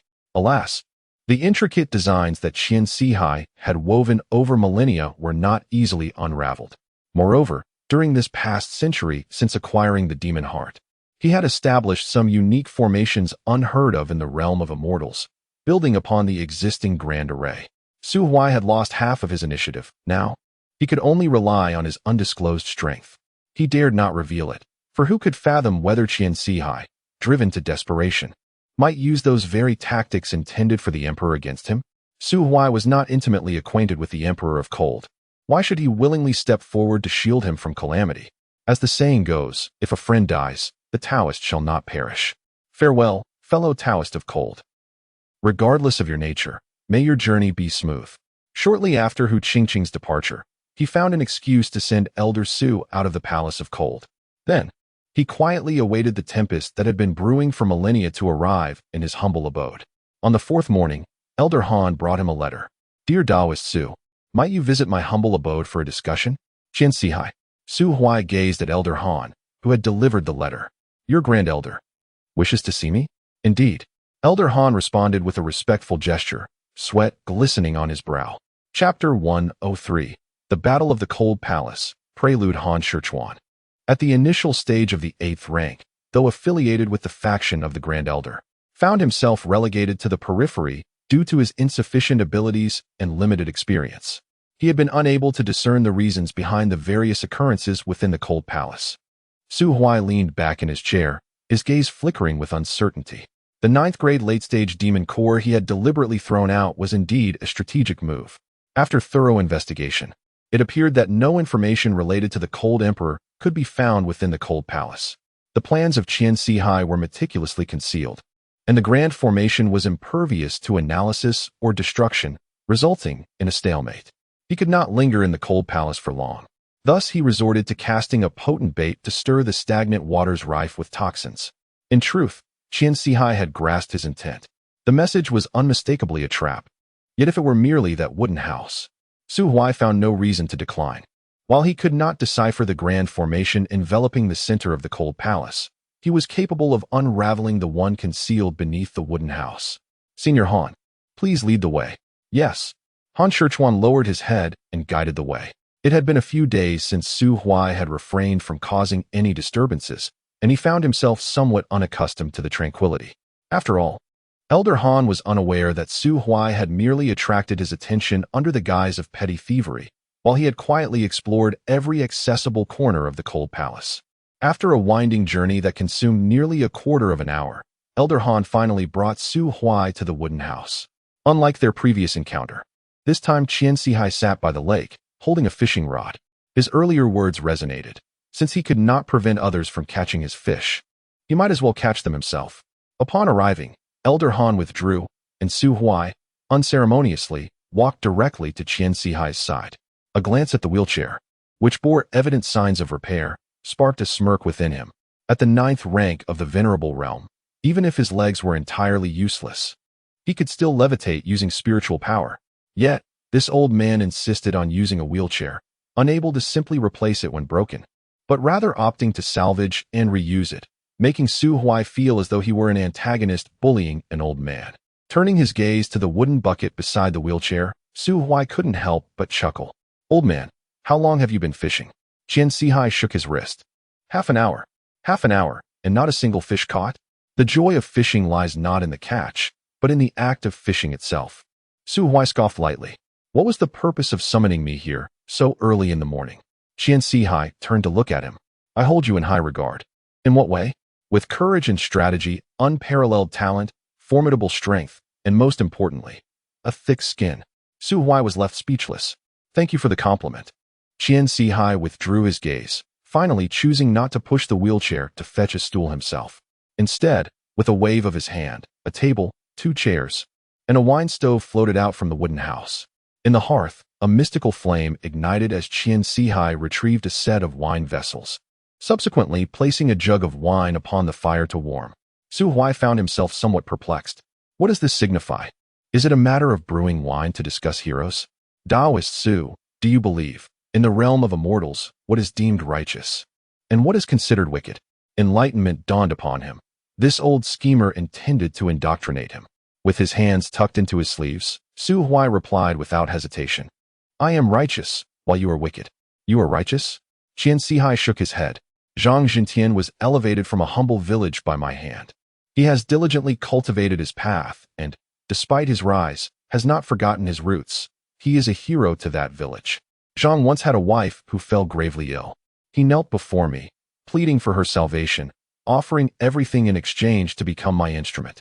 In the eyes of his fellow villagers, he is a hero, a paragon. In the eyes of his wife, a devoted husband and an admirable father. Yet, you ended his life. For those sheltered beneath Zhang Jintian's wings, are you still considered righteous? Su Huai blinked. What concern is that of mine? Su Huai lifted the warm jug of wine and filled Su Huai's cup. I merely wish to convey to Taoist Su. Each of us, to varying extents, plays the role of the antagonist in another's tale. The chronicles of the realm of immortals have always been penned by the victors. Su Huai graciously raised his cup and took a sip of tea, remarking, "Are you so certain of your victory?" "Indeed," Su Huai replied, a smile that bordered on enigmatic gracing his lips. Taoist Su is well-versed in formation techniques. After wandering through my cold heaven palace for so long, have you discovered a means to defeat me? Su Huai was not surprised that Su Huai could discern his expertise in formations, as on his very first night here. He had boldly navigated the intricate array, arriving at this modest abode. Intentionally revealing his understanding of formations was a strategy to instill a sense of urgency in this old man, to provoke a fear of having his hidden grand array rendered ineffective, thus hastening the commencement of the plan to eliminate the emperor. This was a game of psychological warfare at a higher echelon. Upon hearing Su Huai's inquiry, Su Huai responded with a smile, "I have gleaned some insights. Given a few more days, I may well unravel your combined grand formation." Su Huai smiled slightly. "Oh, I do not believe that." Su Huai was momentarily taken aback. "You doubt yet inquire?" "Huh." Su Huai inhaled deeply. "Today, I have invited Taoist Su as a witness." "A witness? To what?" "To witness the demise of an era." Outside, a maid shattered a clear crystal. In an instant, the entire iceberg trembled, and an arctic chill emanated from within, akin to a ferocious beast disturbed from its slumber. Su Huai gazed at the distant falling stones, a flicker of barely perceptible battle intent shimmering in his eyes. In the frigid expanse of the celestial cold palace, a magnificent glass portal materialized above. The celestial cold emperor, adorned with a pair of golden wings, stepped forth from the portal. A vast surge of spiritual energy radiated outward, momentarily resting his gaze upon the maidservants at the Su Huai gate before fixating intently on Su Huai. Su Huai, slightly taken aback, retracted his entire aura with the aid of a small serpent. Su Huai, what summons me? Su Huai pondered, puzzled by the apparent weakness of the celestial cold emperor's spiritual force. Had he truly failed to detect the grand formations laid out by Su Huai? Su Huai shook his head, observing the lofty figure of the celestial cold emperor, uncertain whether to mock him or elucidate for Su Huai.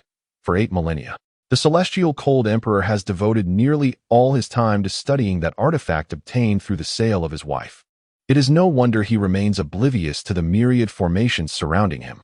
Su Huai's expression shifted slightly. An artifact acquired through the sale of his wife. Is it that very glass door? Focusing intently on the previously overlooked portal, he discerned an ethereal aura akin to that of the Enlightenment tablet atop Tingyun Mountain emanating from it. The small serpent in his grasp flickered with a subtle crimson glow. Upon hearing Su Huai's words, the celestial cold emperor's demeanor darkened. Su Huai, are you aware of the gravity of your statements? Indeed, my esteemed brother. Su Huai replied, rising languidly from his wheelchair, a cryptic smile gracing his lips as he regarded the celestial cold emperor. Today, I shall join forces with the holy son of the Yin Yu immortal sect to slay the celestial cold emperor who bartered his wife for glory. Su Huai's movement halted momentarily as he contemplated. Did I just agree to ally with Su Huai? Before the celestial cold emperor could respond, an eruption of dazzling light suddenly engulfed the entire celestial cold palace and extended for thousands of miles beyond. Countless spiritual arrays ignited simultaneously, resembling a blazing sun, forming an unprecedented colossal formation stretching over 1,000 miles. The protective formation of the celestial cold palace appeared diminutive in comparison. Su Huai trembled slightly. He had indeed underestimated Su Huai. Simultaneously, he was intensely curious about how Qian Sihai managed to establish such an overwhelming array right beneath the celestial cold emperor's nose. Could it be true, as Qian Sihai suggested, that the celestial cold emperor was so consumed by his study of the glass door that he had never once concerned himself with the changes of the outside world? A dense aura of death enveloped the celestial cold emperor, yet he remained eerily calm, gazing down at Qian Sihai. Boom, boom. Qian Sihai took a step towards the heavens. His hair began to fall away, and two ebony horns sprouted from his crown. Simultaneously, he grew taller, his bones contorting, skin and flesh tearing from within, as bone spikes erupted from his spine. With a swift motion, azure wings unfurled violently from his shoulders. At that moment, Qian Sihai had transformed into a creature that was both half demon and half beast, devoid of any trace of humanity. Chapter 104. The Battle of the Cold Palace, the final fusion spirit formation. The voice of Qian Sihai reverberated through the heavens as a colossal light array projected two ethereal chains. One pierced into his heart, while the other surged towards the celestial cold emperor. The celestial cold emperor squinted slightly, his hands clawed as countless layers of glass-like barriers manifested in the void, isolating him from the chains. As a formidable figure of the emperor realm, he could not discern the precise function of the formation beneath him, yet he could easily ascertain its rank. Until he eliminated Qian Sihai, the formation would undoubtedly confine him. Futile. The azure scales upon Qian Sihai shimmered with a chilling brilliance, his slit pupils fixating on the celestial cold emperor, a crimson tongue flicking across his lips. 8 millennia. Qian Qinghan. 8 millennia. I have waited for 8,000 years, meticulously prepared, severing all paths of retreat. Today, no one shall thwart my intent to slay you. The invisible chains transcended layer upon layer of barriers, inexorably embedding themselves into the heart of the celestial cold emperor. A surge of golden light erupted as the powers of both individuals coursed through the chains, achieving equilibrium. The celestial cold emperor's aura gradually waned, while Qian Sihai's presence ascended steadily. Only when their energies reached a precarious balance did the golden light upon the chains begin to recede. Su Huai finally grasped the purpose of the formation. Qian Sihai was indeed a genius. The array possessed no offensive capabilities, allowing the celestial cold emperor to remain blissfully unaware of any threat until its completion. The formation functioned more like an arena, where the two combatants would be subjected to its calibration, their strengths and cultivations harmonized to the same level. Only upon the demise of one would the formation shatter. The effect was extraordinarily formidable, seemingly a method of overcoming a superior, yet in truth, it was not. For no sovereign would patiently await the establishment of 1,000,000 formations around themselves. The array's creator would have been slain countless times in that interval. In other words, Qian Sihai's triumph had seized the opportune moment, advantageous terrain, and harmonious circumstances, rendering it an unreplicable model of success. Su Huai's gaze shifted towards the grand glass door, curious about what extraordinary entity could captivate an immortal emperor, prompting 8 millennia of obsessive research. As Su Huai scrutinized the glass door, the battle above had officially commenced, swiftly escalating into a fervent clash. The celestial cold emperor, incensed by Qian Sihai's betrayal, opened his mouth to articulate an explanation, yet was reminded of the maid he had glimpsed upon his emergence from seclusion. Her features bore an uncanny resemblance to those of his own wife. Ah, Qian Sihai, after 8 millennia, you still harbor feelings for your sister-in-law. All inquiries were swallowed back. The celestial cold emperor raised his right hand, aiming at the direction from which Qian Sihai approached. Golden tide of flames. The golden wings behind him were a pseudo-emperor artifact, crafted from the essence of a peak 9th-tier golden-winged eagle, honed over millennia, wielding unfathomable might. A sky filled with golden feathers swiftly appeared before Qian Sihai.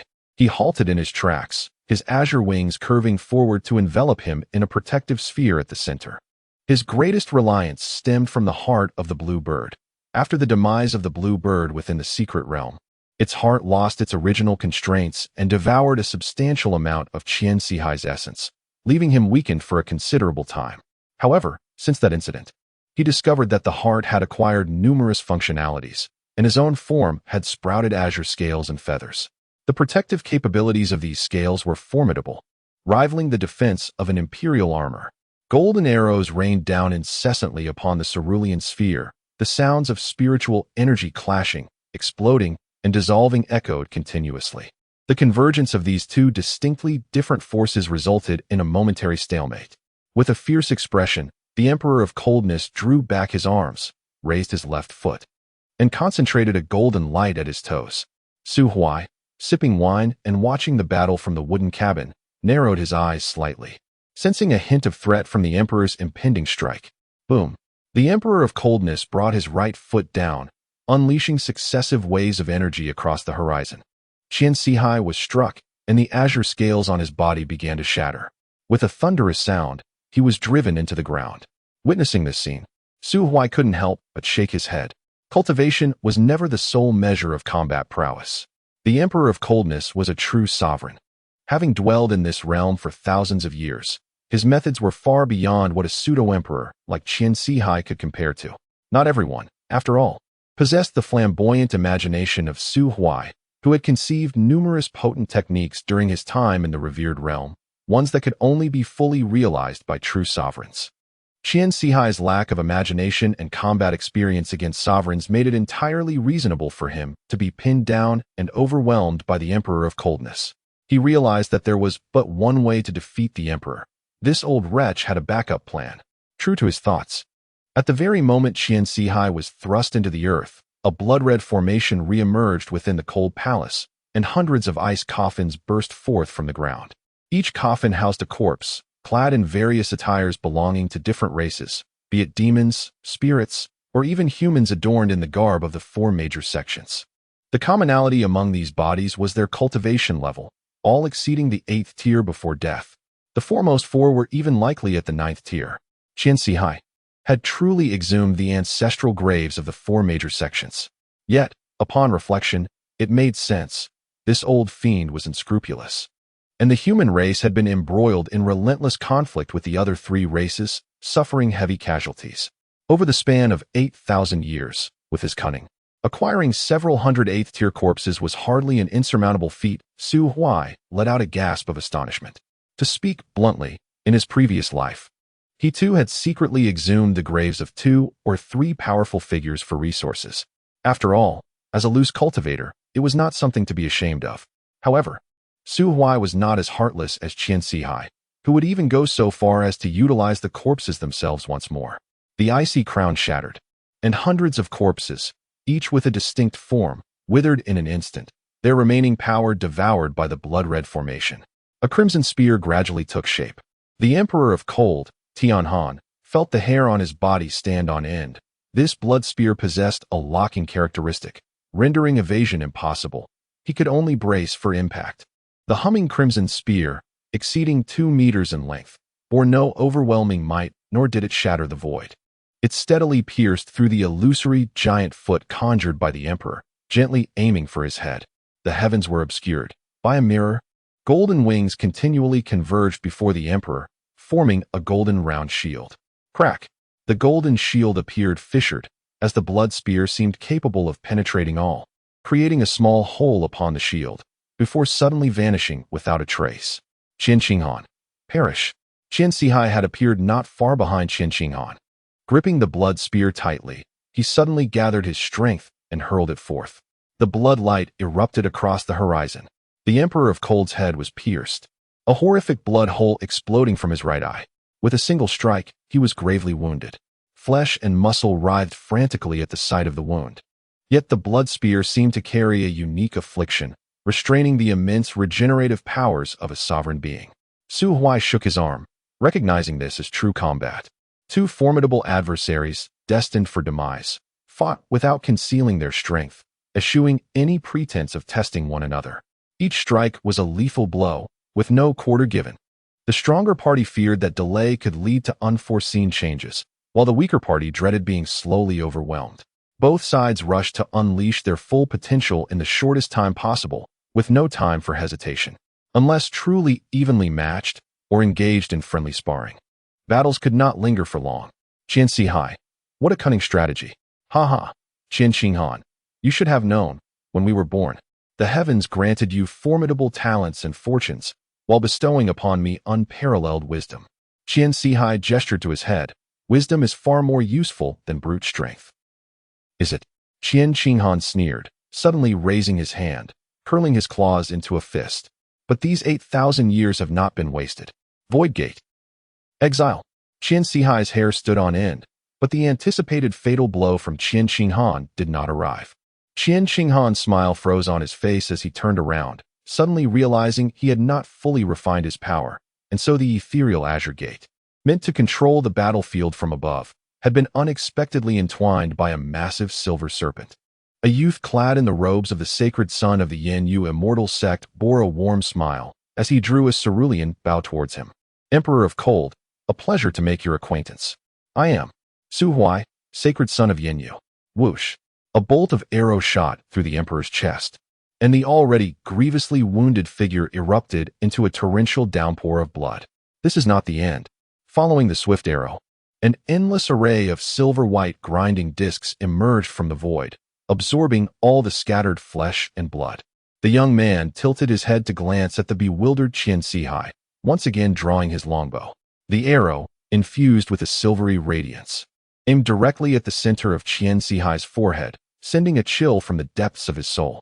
Elder, did you not just invite me to join you in slaying the great Emperor Tian'an?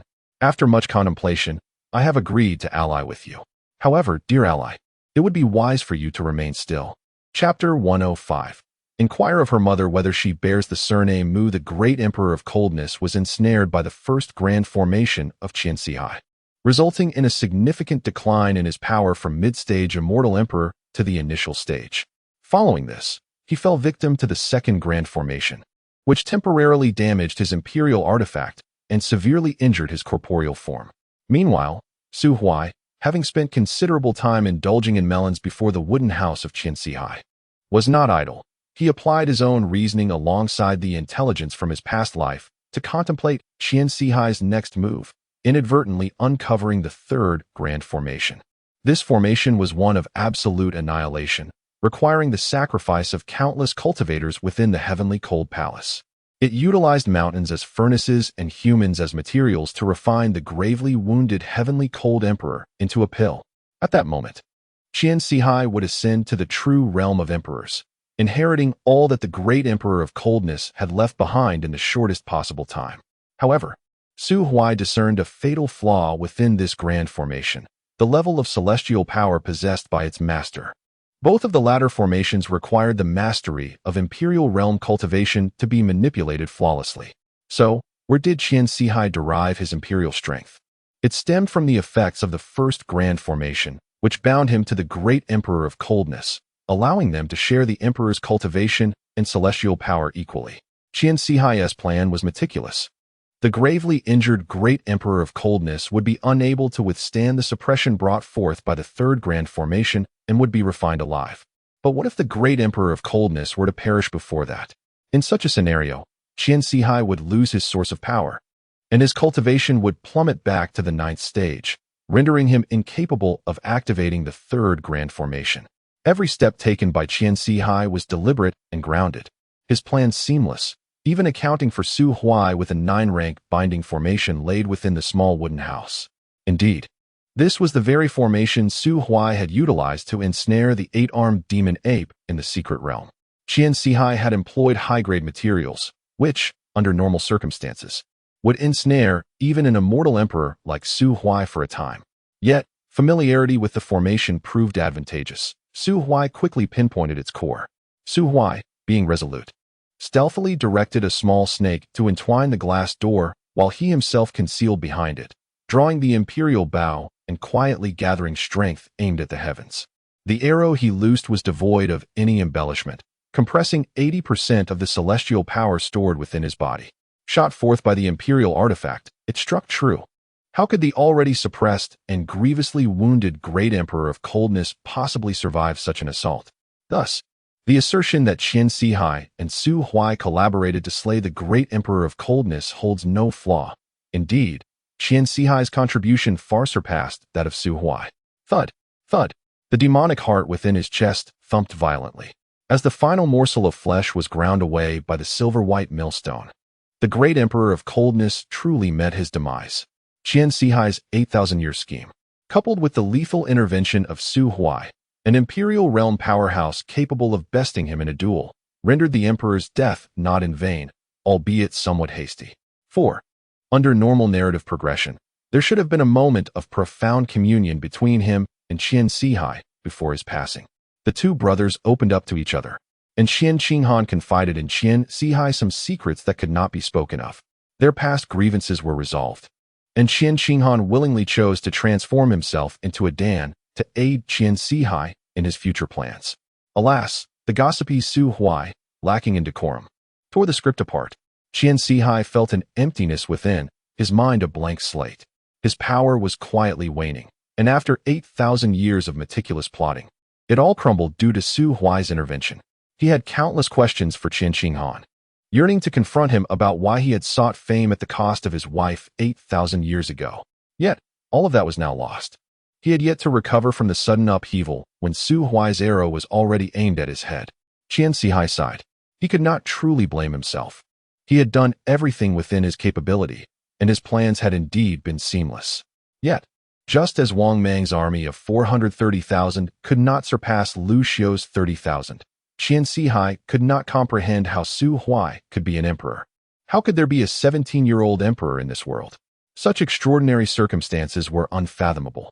Was the Su family's lineage so overpowering? Years ago, the young emperor Su Chang'e, who ascended at just over 100 years of age, had astonished the world.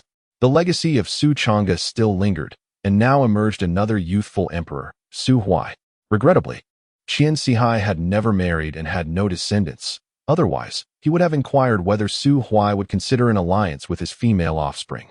If that were impossible, a fleeting romance would suffice. Improving one's lineage was nothing to be ashamed of. Qian Sihai chuckled at himself. At such a critical moment, instead of focusing on how to preserve his life and turn the tide, his thoughts wandered to whimsical notions reminiscent of his youth. He looked up at Su Huai. "Can we talk a bit more?" Su Huai grinned, and the direction of his arrow slightly shifted. With 2 swift shots, he completely obliterated the 2 formations that had already lost their efficacy. He then glanced at the silver serpent consuming the glass door and smiled at Qian Sihai. "Do you wish to speak your last words?" Qian Sihai observed Su Huai's destruction of the formations and silently admired his caution. "Yes, the old man's dying words. I am willing to listen, but you must grant me control over the 3rd formation. This is a malevolent array." Qian Sihai raised his gaze to the still vigilant Su Huai above him and suddenly smirked. "Do you not pride yourself on being righteous? To activate this formation requires the lives and souls of at least 50,000 4th-tier cultivators, and they must be of the human race. Do you not fear the scorn and condemnation of the world for taking on such a wicked array, leaving a lasting infamy?" Su Huai gently plucked the bowstring. "I could establish a prison atop it, specifically to confine vile individuals like you. Wouldn't you agree? Su, my friend, I have a question for you. Ask away. You are so unabashed in your greed. Why not wait until I completely refine Qian Qinghan into a Dan before making your move?" Qian Sihai paused. "In that case, you could potentially obtain an imperial-grade elixir that promises to elevate one to the realm of the sovereign." Su Huai let out a disdainful chuckle.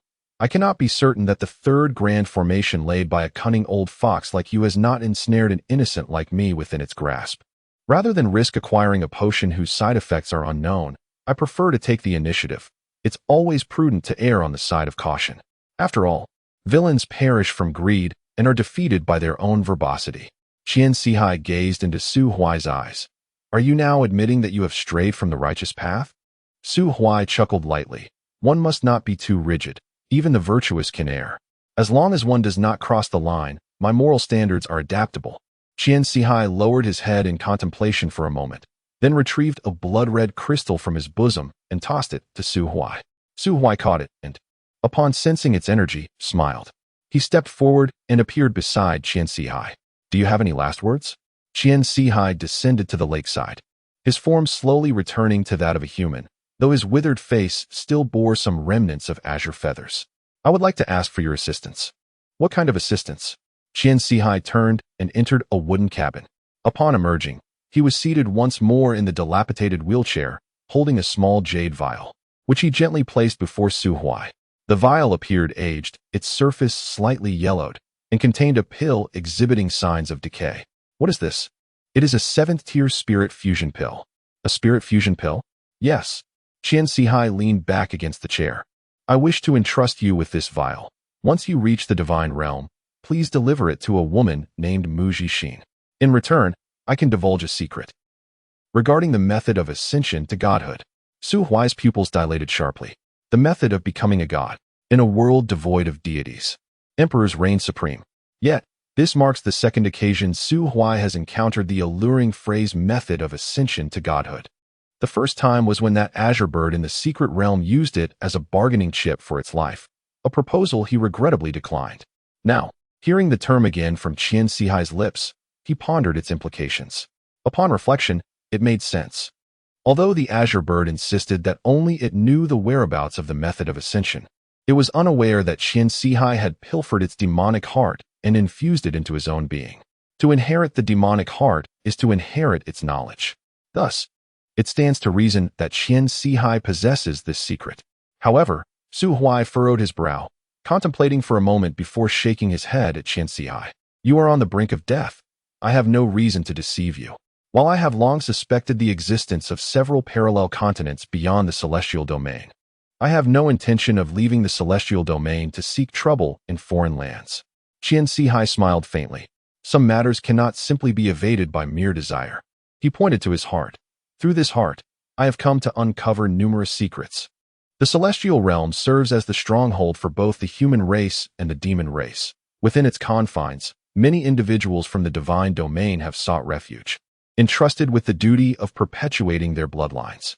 When turmoil arises in the divine domain, those individuals dispatch emissaries to the mortal realm to retrieve the scions left behind in the celestial realm, enabling them to inherit the powers of their ancestors and fight on their behalf. You might inquire with your little girlfriend surnamed Chu whether her mother bears the surname Mu. Su Huai narrowed his eyes, an intangible pressure gradually unfurling around him. What do you mean? Chapter 106. The authority of Su Huai. The early life of Su Huai was predominantly marked by misfortune. Upon his birth, his mother succumbed to the overwhelming fates of her 2 sons, perishing during a difficult labor. In his childhood, the world around him crumbled, and his father sacrificed his life for the nation. As he gradually matured into adolescence, he encountered the woman who would irrevocably alter the destinies of the 2 brothers. The bond among the 3 was destined to culminate in tragedy. Before Su Huai could articulate the sentiments of his youthful heart, their journey came to an abrupt end, resulting in the simultaneous loss of his brother and the girl he adored. Subsequently, he withdrew from worldly affairs, immersing himself in arduous cultivation. However, constrained by his innate talent, he languished in the 8th tier, all the while witnessing his brother ascend to greatness, stepping into the realm of emperors. Then, fate dealt another cruel blow. The one he secretly cherished was abducted by an otherworldly visitor, while his brother, who should have risen to protect them all, chose to retreat. Thus, the first half of Su Huai's life drew to a close. The remorse, resentment, and hatred festering within him sealed the gateway to the emperor's realm. In response, he delved into ancient texts, daring to touch upon forbidden knowledge. Operating from the shadows, he leveraged the immense influence of the Tianhan Palace, drawing sustenance from the celestial domain in a bid to take that final step. In Su Huai's previous life, he indeed succeeded. However, when the scheme to concoct the human elixir was fully unveiled, and the other prominent sects mobilized to besiege the Tianhan Palace, the great emperor of Tianhan had already fallen. Su Huai vanished with the imperial elixir forged by his brother, leaving behind nothing but ruins. Regrettably, this time, unforeseen events transpired. After millennia of erosion, Su Huai could no longer discern whether he envied his brother's every possession or loathed him for wielding power while exhibiting utter cowardice. As the sun dipped below the horizon, following the clash of 2 emperors, the Tianhan Palace had lost its former luster. The collapsed edifices, shattered spiritual formations, swirling dust, and the bewildered disciples who survived, all bore testament to the decline of this once mighty force. A maid emerged from the wooden cabin, standing silently behind the elder. Great elder, it's chilly outside. Shall we return indoors? Unfortunately, the small lake outside the cabin had already frozen solid. Only a hollow shell of a soul remained in the wheelchair, emaciated, gray, and silent. The maid, bereft of spiritual awareness, received no response and, as usual, pushed the wheelchair into the dimly lit wooden abode. Su Huai traversed the vast expanse of the snowy plain. The words spoken by Su Huai before his demise resonated within him, stirring a sense of disquiet. Particularly haunting was the old man's remark, uttered as he gazed upon the lake. "You will inevitably become the next me." Nonsense. Su Huai kicked a basketball-sized stone into the distance, shattering a withered tree hundreds of meters away. He did not fully embrace Su Huai's words. Yet matters concerning Chu Siu rendered it impossible for him to maintain absolute composure in his thoughts. The extraordinary talent of the soul, astonishing alchemical efficiency, and an innate affinity for mythical beasts. The circumstances surrounding Chu Siu closely mirror those of the Mu family heir, as described by Su Huai. Su Huai found himself contemplating how he would act should he ever face a choice akin to that of the great Emperor Tianhan from 8 millennia ago. The most prudent course of action would be to take matters into his own hands and eliminate the so-called visitor from the divine realm. He would dispose of the body directly into the secret realm of the moonlit lake. After all, he would never allow anyone to take Chu Siu away from him. The only concern now was, are you aware of the divine realm? The small serpent coiled around his right middle finger was noticeably swollen, its abdomen displaying a distinct square shape, indicative of the void gate it had swallowed. Su Huai had already experimented. That object had been cherished and toyed with by the great Emperor Tianhan for thousands of years, transforming into the form of Qiankinghan, rendering it unusable for him in the short term. Thus, he decided to let the small serpent refine it, dividing the energy gained in a ratio of 7-3. With him receiving the larger portion, the serpent let out a contented burp. The divine realm. Indeed, I am well aware of it. To be frank, I originate from there. Su Huai fell backward, arms and legs sprawled in a star shape, landing heavily upon the thick blanket of snow. He gazed into the gray, overcast sky. "Tell me about the divine realm." The serpent slithered from Su Huai's finger to beside his head, mimicking his posture as it lay in the snow. "The divine realm, which you refer to as the upper immortal realm, is the very core of the world. Legend has it that the world was once a singular entity at the dawn of its creation. As time passed, myriad beings emerged, harnessing the spiritual essence of heaven and earth to cultivate, enhance their intelligence, and evolve into countless tribes, among which the 5 most powerful were the spirit, demon, beast, ghost, and human tribes. In a bid for territory and resources, the spirit tribe initiated a war one day, leading the 5 tribes to engage in brutal conflict within the divine realm, each vying to plunder from the others. Eventually, the strongest of the 5 tribes convened at the heart of the divine realm for a showdown. That battle darkened the skies, shattered the void, incinerated the heavens, and split the earth, with the ghost and demon tribes suffering early defeat, their strongest perishing on the spot. Subsequently, the progenitor of the beast tribe was eliminated, and the supreme of the human tribe fell, leaving the spirit tribe as the sole dominators of the divine realm. The overwhelming power of the 5 greatest warriors wreaked havoc on a world already riddled with wounds, causing it to fracture into 4 pieces. As victors, the spirit tribe undoubtedly claimed the largest expanse, encompassing a staggering 80% of the original divine realm.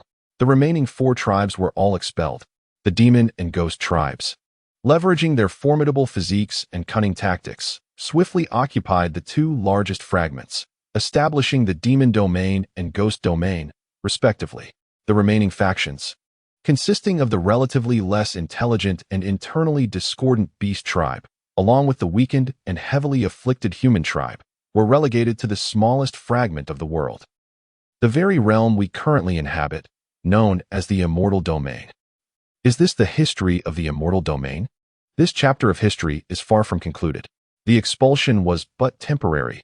Being banished to the countryside may not necessarily spell misfortune. The fragmentation of the world has birthed independent rules within its shattered remnants, to the benefit of the 4 great races. For instance, the celestial realm, with its newly formed world rules, instinctively favors the human and demon races while marginalizing the others, thus becoming a sanctuary for these 2 factions. With the fragments of the world as their fallback, the exiled 4 races soon schemed to reclaim the divine realm. In truth, they all succeeded. High-tier combatants surged forth, leaving behind only those families averse to conflict to remain in the celestial realm. Yet, to label this as a complete success would be somewhat misleading, for even now, the humans and demons are not thriving in the divine realm. After a prolonged silence, Su Huai digested the information regarding the divine realm and inquired once more, "So, Yin, have you heard of the Mu family?" He recounted what Qian Sihai had said to the little snake, who immediately reacted. "I can't recall the Mu family specifically, but the mention of the Medicine Dynasty rings a bell. The Medicine Dynasty, also known as the Medicine King's Celestial Dynasty, is one of the significant powers established by your human race in the divine realm. With that said, the woman who often stays by your side indeed embodies the traits of a direct descendant of the Medicine Dynasty. She must share blood ties with the Mu woman mentioned by Qian Sihai, possessing the diluted lineage of the first Medicine Empress. Is that so?" The little snake glanced at Su Huai and added, "I understand your concern. However, I can assure you that the imperial realm is not inhabited by the weak, even within the divine realm. Moreover, with the protection of the celestial realm's rules, no external forces stronger than the imperial realm can infiltrate. Like myself, upon entering the celestial realm, I was immediately locked down, my cultivation forcibly diminished to around the 9th tier, with the remainder of my power gradually dissolved and absorbed by the world's rules. In other words, with your current strength, as long as you do not wish it, no one can take away those who are by your side. In fact, after I finish dismantling the Void Gate, your cultivation will at least reach the mid-stage of the Great Emperor, and with your abilities at that time, the entire celestial realm will be at your command. Thus, you truly need not worry excessively." One could discern that the presence of the Void Gate within the little snake brought it great joy, transforming the formerly aloof creature into a loquacious confidant, even offering rare words of comfort to Su Huai. Su Huai blinked, a smile suddenly gracing his face. He realized he had been somewhat anxious. In his past life, until the age of 340, there had been no so-called visitors from the divine realm to take away Chu Siyu. Now, at merely 17, what was there to fear? "Ah, Qian Sihai, even on the brink of death, you still wish to provoke me, don't you?" Furthermore, even if this life triggers a butterfly effect, he has already acquired the strength to face potential risks. Should a visitor from the divine realm arrive, let them come, and I shall vanquish them. Su Huai sat up, exhaling a puff of white mist. "Silver, what is the authority you mentioned earlier?" "The authority is, in fact, a special ability that can only be attained after reaching the level of the Emperor. I have already discerned the embryonic form of your authority." "Oh, what is it?" "Deception." Su Huai raised his hand to cover his face. He sensed the profound malice of this world towards him, a grievous affront to his very being. Deception. This was compelling him, an honest and bright youth, to tread the path of fraud. Chapter 107. The Deception of Pension and Authority. The power of deception, when directed towards a specified target, holds a certain probability of compelling the other party to unconditionally believe any fabrications uttered by Su Huai. This probability, albeit a mere 5% at its lowest, suggests that Su Huai possesses a faint chance of deceiving the very fabric of reality itself. Naturally, barring any dire necessity, Su Huai would refrain from attempting to deceive the world's rules, for the repercussions of failure are far too grave to bear. With a minimum probability established, there exists a maximum probability as well. However, this likelihood does not fluctuate with the strength of the individual, but rather hinges upon the steadfastness of the target's convictions. For instance, should Su Huai present a husky before a pack of wolves, asserting that the creature is indeed a wolf, the resemblance between the husky and the wolves would compel both parties to accept this assertion as truth. It is worth noting, according to the small serpent's insights, that this authority is not necessarily fixed. As Su Huai's power escalates and his comprehension of deception deepens, it is plausible that his trickery may evolve into a form of coercive command akin to a word spirit. Should he continue to advance, it may ultimately transform into a soul that toys with the thoughts of all beings. For 3 solitary days, Su Huai traversed the snow-laden expanse. The desolate, alabaster landscape fostered a tranquil atmosphere conducive to contemplating the future and organizing the myriad of thoughts cluttering his mind. During this period, the upheaval at the Tianhan Palace reverberated throughout the entire immortal domain. With the collapse of the protective mountain formation, the medicinal fields hidden beneath the palace were laid bare for all to see. Thousands of bodies of cultivators, once utilized for growing herbs, were uncovered, some adorned with grass upon their heads, others sprouting mushrooms upon their faces, and yet others blooming flowers from their navels. An uproar ensued among the populace. The Zun Divine Dynasty, in conjunction with the Yanyue Immortal Sect, dispatched dozens of elders to conduct a thorough purge of the surviving members of the Tianhan Palace. Subsequently, they publicly executed all the peak masters and several high-ranking elders complicit in the corruption. A few uninformed elders struggled to uphold the framework of the sect, and within a mere few days, the Tianhan Palace had diminished from one of the four transcendent powers to a mere second-rate force. However, the fervor surrounding the fall of the Tianhan Palace was short-lived. The survivors of the calamity swiftly revealed that the true slayer of the Tianhan Emperor was none other than Su Huai, the holy son of the Yanyue Immortal Sect. The name of Su Huai resonated once more throughout the immortal domain. Some expressed skepticism, deeming it mere rumor. After all, was there ever a 17-year-old emperor? Others fervently praised Su Huai, declaring him the mightiest genius on earth, while Li Sideo paled in comparison. Yet, there were those who remained rational, choosing not to propagate rumors, but rather to await an official announcement from the Yanyue Immortal Sect. Such an official proclamation, however, was unlikely to materialize. After all, Su Huai had absconded with everything from the sect's treasury upon his departure from the Tianhan Palace, even plundering the library. He discarded items he deemed unnecessary to the Yanyue Immortal Sect, which hastily reinforced their library by 3 additional floors overnight, causing the Grand Elder Huang Yuan to smile broadly. Similarly, Chen Tai-ru wore a grin that nearly twisted his face. The nefarious alchemist Qian Sihai, who sullied the sanctity of his heart's sacred art of alchemy, has met his end. To add to the absurdity, Su Huai, lacking in conscience, has astonishingly gifted him a 9th-grade alchemical furnace. A double joy. That very evening, Chen Tai announced his seclusion, embarking on his 132nd attempt to become a 9th-grade alchemist. As winter approached, upon returning to the small wooden cottage in the valley after concluding the clandestine meeting of the Yanyue Immortal Sect, Su Huai instantly spotted a figure squatting beside the alchemical furnace on the second-floor terrace. Chu Siyu's talent for cultivation paled in comparison to her aptitude for alchemy. She could barely concoct inferior 5th-grade elixirs, yet her cultivation level had not yet ascended to the 4th tier. In truth, this pace of advancement was quite normal, considering she had only joined the sect 2 months prior. With her 3rd-tier cultivation, she found herself unable to withstand the cold, and this valley, being exposed on all sides, became bitterly frigid in winter. Additionally, alchemy outdoors offered little warmth compared to the alchemical chamber, forcing Chu Siyu to wrap herself in layers akin to a large rice dumpling. Upon noticing Su Huai's return, she immediately abandoned the failed concoction in the furnace and stumbled into his embrace, resembling a clumsy penguin. Why not activate a windbreak formation? Su Huai raised a hand to gently pat her head. It isn't raining, and I have no desire to activate it. He observed that each time they reunited after a brief separation, Chu Siyu would temporarily suppress her socially anxious demeanor, becoming particularly tender and clingy. Noticing that Su Huai was not holding her, she craned her neck to glimpse his other hand, only to meet the gaze of a rather foolish-looking fat crane. Oh, is this not the spirit crane raised by Master? Nonsense. I found it on my way back to the sect.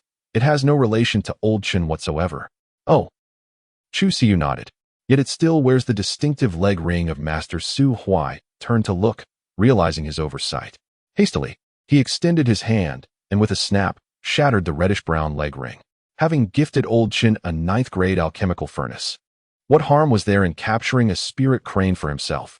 He could not fathom why that old man had such an affinity for cranes, raising a multitude on the medicine spirit peak, nearly to the point of infestation. Chu Siyu displayed a commendable disposition in this regard.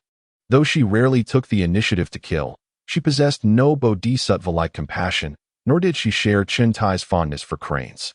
As Su Huai dealt with the foolish crane, she squatted beside him, watching intently.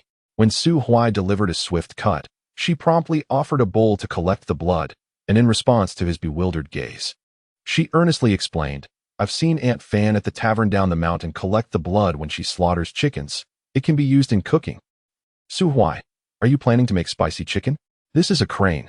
Oh, then shall you make spicy crane? Su Huai felt exasperated. Logically, such a spirit-rich ingredient should be paired with other supplementary materials to brew a fragrant and nourishing soup.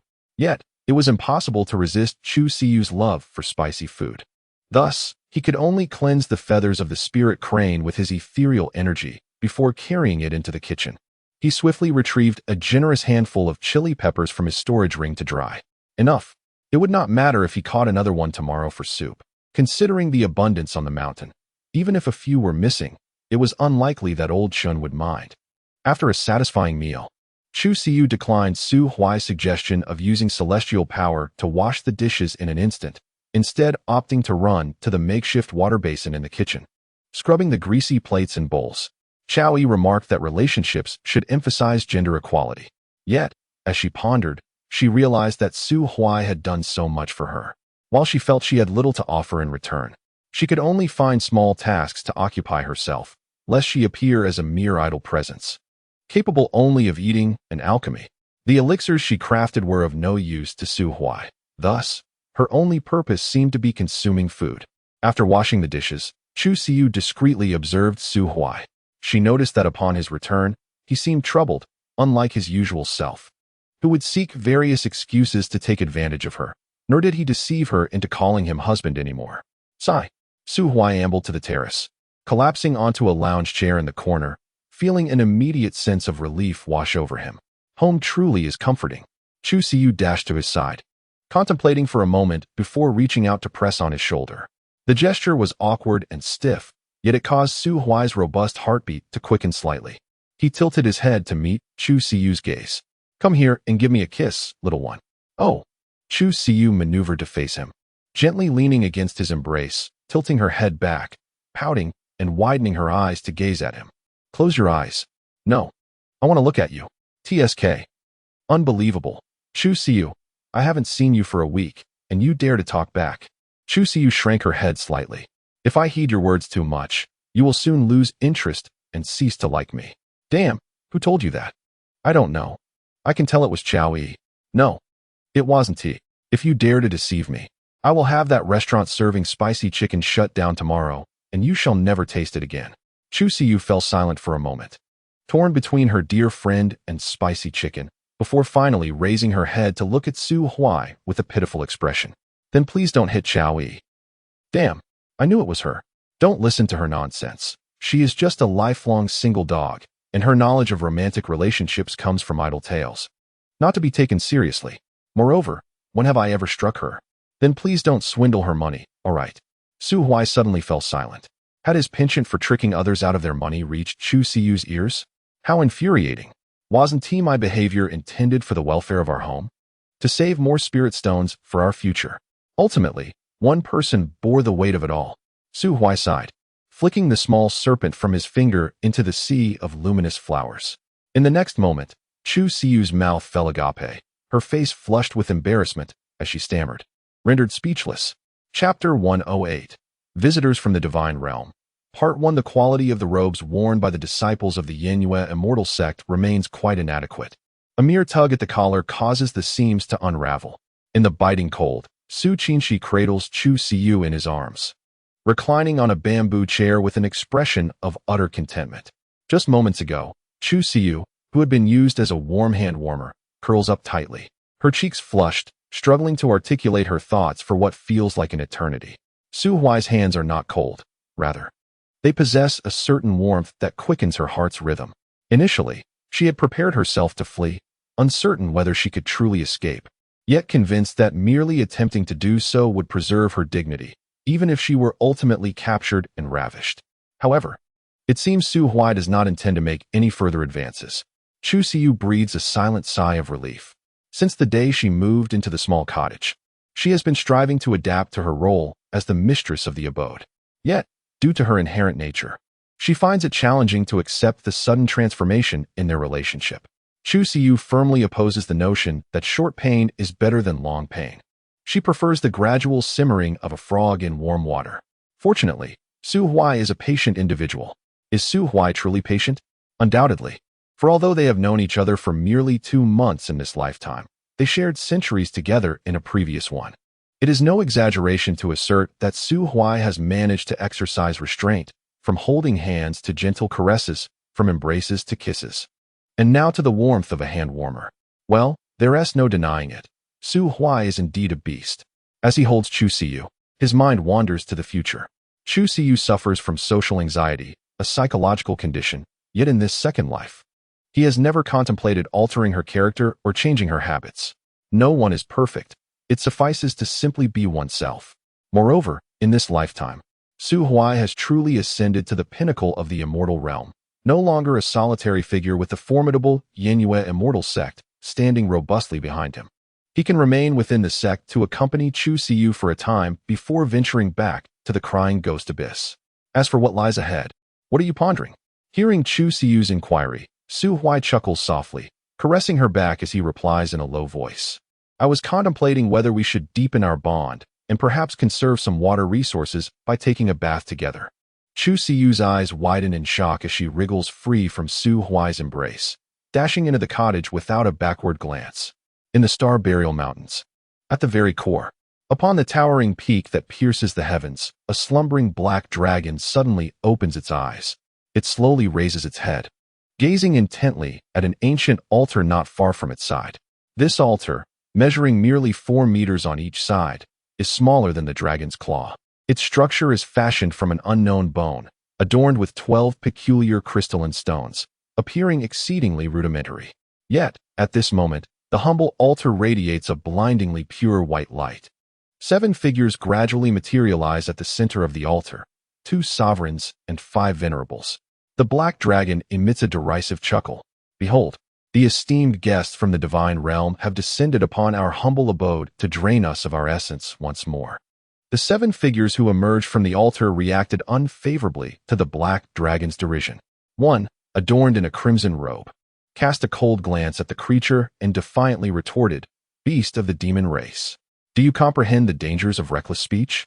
Boom. The formidable tail of the dragon swept through the air, shattering the layers of defenses erected by the crimson-robed cultivator, impaling him through the chest with the bony spike at its tip, lifting him entirely off the ground. His slitted eyes gleamed with mockery. "Is this what you meant by recklessness?" The crimson-robed man, aghast, exclaimed. "You? What of me?" The dragon sneered. "Huh. A few worthless individuals who merely ascended to the imperial realm thanks to ancestral favor truly consider themselves invincible? Be humble, you wretches. Here, any being of the imperial realm possesses the capability to vanquish someone of your ilk." With a scoff, the black dragon retracted its tail, allowing the wound in the chest of the crimson-robed man to gradually heal, though his face oscillated between hues of pale and livid, seething with rage. "We shall depart." He led the other 4 robed figures away from the heart of the mountain, heading towards the direction of the divine celestial dynasty. In the blink of an eye, only a singular azure-robed emperor remained, accompanied by his azure-clad subordinates. It was evident that these 2 were not of the same faction as the 5 crimson-robed individuals. The azure-robed emperor offered a respectful salute to the black dragon. The divine celestial dynasty maintains its bias against the demon race. This stance is largely unrelated to our human perspective, so I ask for your understanding. The black dragon licked its teeth. "I am aware. The divine celestial dynasty, which remains in the celestial realm, behaves similarly, masquerading as protectors of the mundane world while ruthlessly slaughtering my kin. Were it not for the contributions of your people in resisting the incursions of the demonic and ghostly realms, I would have annihilated that so-called dynasty long ago." "Huh. Pray tell, your apothecary celestial dynasty descended to the mortal realm a decade ago. What brings you here again?" The azure-robed emperor lowered his gaze, revealing neither sorrow nor indifference. "The saintess we welcomed a decade ago barely awakened half of her ancestral blood, and tragically perished amidst the chaos of the myriad races battlefield. She is dead?" The azure-robed emperor nodded. "Indeed." The black dragon smirked. "So, you intend to seek another bloodline from the lower realms to inherit your ancestors' baptism, only to send her to the battlefield of the myriad races to meet her demise." The azure-robed emperor fell silent for a moment. "This matter pertains to the rise and fall of my apothecary celestial dynasty. Furthermore, through the lineage mirror, it has been revealed that the previous saintess bore a daughter whose bloodline is significantly superior to that of her mother. Should we locate her, our clan shall produce another saintess. Moreover, the readings from the lineage mirror suggest she possesses the potential to ascend directly to the imperial realm following her bloodline baptism." TSK. The black dragon scoffed at the notion of bloodline baptism, its eyes filled with disdain. The false emperor, elevated by ancestral bloodlines, could single-handedly contend with 5 or 6 adversaries. It is futile, that girl, you cannot take her away. The azure garment emperor furrowed his brow, inquiring, "What prompts such words, my friend?" The black dragon exhaled a scorching breath, declaring, "That girl is now a companion of an emperor-level being, and that being is hardly inferior to me." The azure garment emperor's brow knitted further, yet it soon relaxed as he expressed his gratitude to the black dragon and gradually departed from the mountain range. The black dragon watched his retreating figure, shaking its head. Tasked with guarding the entrance to the celestial realm and the divine domain, it had only offered a few words of caution. Considering that most of the people from the Medicine King's celestial dynasty were sympathetic to the demon race, whether the azure garment emperor chose to heed this advice was of no concern to it. If one sought death, no one could intervene. Meanwhile, the azure garment emperor harbored his own thoughts. Life in the divine realm had not been kind to the Medicine King celestial dynasty. The Empress, Mu Jinyu, had fallen victim to treachery thousands of years ago, perishing amidst the chaos of the myriad races. As the progenitor of the dynasty, her unparalleled strength rendered her demise a calamity, plunging the once flourishing dynasty into decline. Fortunately, while sorting through Mu Jinyu's belongings, the clan discovered a handwritten manuscript. Within its pages lay a hidden past. During the dark times when humanity was exiled to the celestial realm, Empress Mu Jinyu had concealed her identity, mingling with mortals, and had experienced a love that spanned over a century with an ordinary man. Mu Jinyu bore numerous offspring for this mortal, yet for reasons unknown, none were guided onto the path of immortality. Not even a whisper of these children had emerged, and had it not been for this manuscript, no one would have fathomed that the austere Empress harbored such a poignant history. The ministers of the celestial dynasty showed little interest in unraveling the Empress's romantic entanglements. Yet the prospect of her descendants ignited a spark in their eyes, illuminating the future of the dynasty. Bloodline inheritance. If they could locate the Empress's heirs and awaken the bloodlines within them, sending them into the battlefield of the myriad races might allow them to sense the location of the Empress's demise. At the very least, they could inherit part of her cultivation and techniques. If they could retrieve the Empress's remains or even some fragments of her soul, the possibility of resurrecting Mu Jinyu might arise. However, the battlefield of the myriad races was fraught with peril. Over the course of thousands of years, the celestial dynasty had nurtured over 100 saintesses. Some failed to awaken their bloodlines, while the remaining successful ones met their demise in the battlefield, all failing in their endeavors. The closest to success had been a woman named Mu Jixin, who emerged 8,000 years ago, hailing from the celestial realm. She was then the companion of an emperor-level being. Ultimately, through emotional appeals, reasoned arguments, and coercive persuasion, they managed to secure the consent of that celestial emperor to take Mu Jixin away. After all, if the Empress's descendants were all women, then the Medicine King's celestial dynasty could be considered their maternal home. What rationale could there be to prevent a woman from returning to her family? The Azure Emperor, while contemplating how to persuade the esteemed sovereign, followed the guidance of the bloodline token left by the previous holy maiden, hastening towards the direction of the Yin Yu immortal sect. Chapter 109. The Visitor from the Divine Realm, Part 2. In the early morning, Su Huai lay in the wooden cabin, feeling lifeless.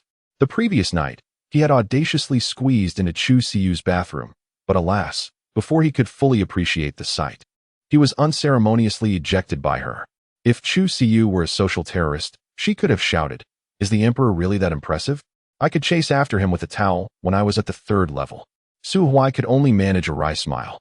It was quite humiliating for an emperor to be bested by someone at the 3rd level.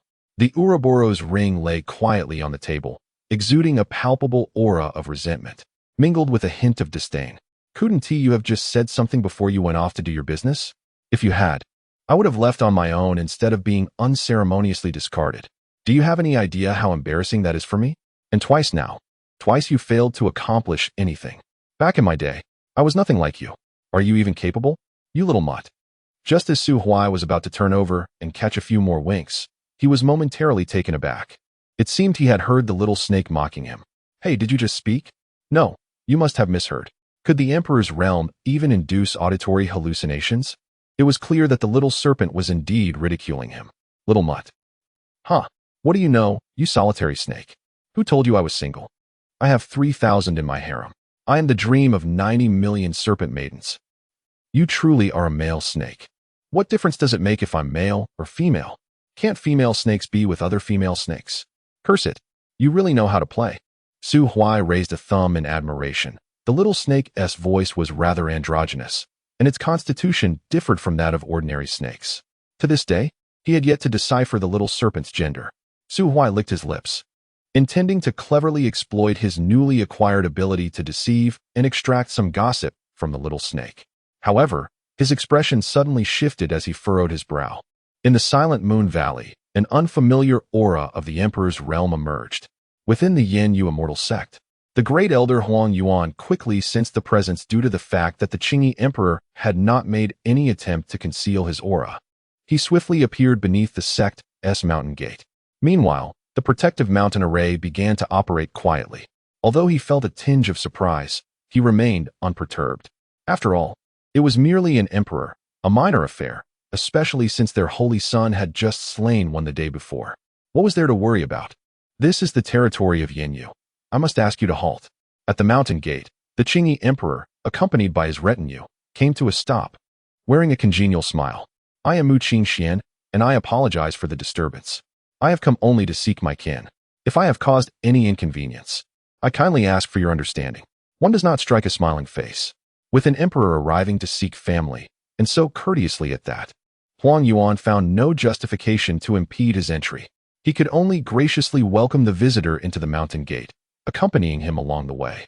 If it truly was a familial visit, it would indeed be a joyous occasion for all. However, should the visitor harbor ulterior motives, then do not blame me, Huang, for closing the gates and safeguarding our holy son. In the quaint wooden cabin nestled within the valley, Su Huai furrowed his brow upon receiving a transmission from Huang Yuan, a formidable stranger from the imperial realm, seeking kin. His thoughts immediately gravitated towards Chu Siyu. Had they arrived so swiftly? Why had this not transpired in his previous life? The little serpent coiled around his finger inquired, "What troubles you?" There are visitors from the divine realm. However, during his past life at this juncture, there had been no mention of such guests at the Yin Yu immortal sect. Could the butterfly effect triggered by his rebirth extend its influence beyond the immortal domain? The serpent pondered for a moment. Logically, it should not have any impact. Yet one cannot dismiss the possibility of other factors leading to alterations. Do not overthink. The visitors are unlikely to be formidable. With a click of his tongue, Su Huai decided to investigate. He donned his attire and vanished from his location in an instant. Meanwhile, Huang Yuan accompanied the azure-robed emperor as they traversed the immortal sect's plaza, entering the alchemy chamber of the medicine spirit peak. In recent days, Shintai Ru had been in seclusion, leaving Chu Siyu and her fellow disciples to independently seek out alchemy rooms for practice or to observe other alchemists at work. Chu Siyu entered the chamber primarily for observation. Possessing remarkable talent, she remained humble and did not regard the elder alchemists of the medicine spirit peak with disdain, simply because she was on the verge of becoming a fifth-grade alchemist. At that moment, she was intently watching a fifth-grade alchemist concoct the revitalizing pill, her favorite and most proficient elixir. The ingredients for this pill were not particularly costly, and the revitalizing pill encompassed all grades from 1 to 9, even extending to imperial quality. The grade of the pill depended on the age of the materials, the combination of auxiliary ingredients, and the variations in the alchemical technique employed. Additionally, there was a slightly reluctant reason she did not wish to acknowledge. Su Huai had a particular fondness for the revitalizing pill. Every time he ventured out, she would send him off with a plethora of her concoctions. Yet, most of those pills remained unused. Only the revitalizing pill was consistently consumed. Occasionally, when he had nothing to do, he enjoyed popping a few into his mouth, relishing them like candy. The management at Medicine Spirit Peak was stringent. Those who could publicly showcase their skills typically excelled in specific elixirs. Chu Siyu observed the alchemist as he completed the pill, reflecting briefly before doodling in her notebook. She remained unaware of the elderly figure in azure robes who had suddenly appeared at the entrance, gazing at her with a benevolent smile. Huang Yuan, noticing the azure-robed emperor's gaze, discreetly activated the protective mountain array and quietly transmitted to Su Huai, "I have arrived." A hand rested on Huang Yuan's shoulder as Su Huai squinted toward the elderly man in azure robes. "I am Emperor Mu Qingxian. May I inquire your name, esteemed friend?" With a gentle smile, Mu Qingxian reassured, "Rest easy, Taoist friend Su. We are not here to cause trouble for your sect." He raised a hand, gesturing towards Chu Siyu. "That one is the person I seek. Point at her once more, and I shall take your life."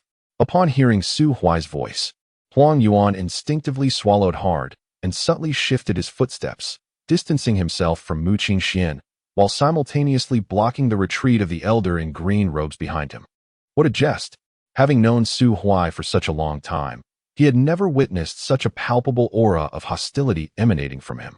Now, as the risk of a confrontation loomed, regardless of the motivations or the righteousness of the situation, he was unequivocally aligned with his own Holy Son. Should the Holy Son engage in combat with the opposing emperor, with the added protection of the sacred formation, it would not be long before he could vanquish the adversary's elder and then assist the Holy Son. Indeed, a most reasonable plan. Chapter 110. Is it misplaced anger or genuine fury? Mu Qingxian noticed an unsettling atmosphere and furrowed his brow. He then turned to Su Huai and asked with a smile, "Do you know where I, the emperor, hail from? And where do you come from?" "From the divine realm." Mu Qingxian slightly raised his head. That was a domain far more expansive than the immortal realm. "Wait a moment," Su Huai interrupted Mu Qingxian, stepping into the alchemy hall. He gently patted Chu Siyu on the shoulder, whispered a few words to her, and then took her hand back to the entrance. Chu Siyu hid behind Su Huai, her face filled with curiosity as she gazed at Mu Qingxian. Mu Qingxian also looked at the girl, noting her weak third-tier cultivation. However, that was inconsequential. Once her bloodline awakened, and with the aid of some exquisite resources, she could ascend to the 9th-tier sovereign within 3 to 5 years. The method of intensive training was a specialty of the Medicine King Immortal Dynasty. "All right, please continue." Mu Qingxian heard Su Huai prompt him to go on, and he first bestowed a benevolent smile upon Chu Siyu, softening his tone. "Little girl, I come from the Medicine King Immortal Dynasty in the Divine Realm. The dynasty is your maternal lineage, and you have suffered these past years being lost to the world." Medicine King Immortal Dynasty? Maternal lineage? Chu Siyu blinked, tightening her grip on Su Huai's hand. "Indeed." Mu Qingxian chuckled. 10 years ago, your mother returned to the Medicine King Immortal Dynasty, yet she never mentioned you. It was only recently that she spoke of your situation. I am quite familiar with your mother, and this descent into the lower realm is at her behest, specifically to come and find you.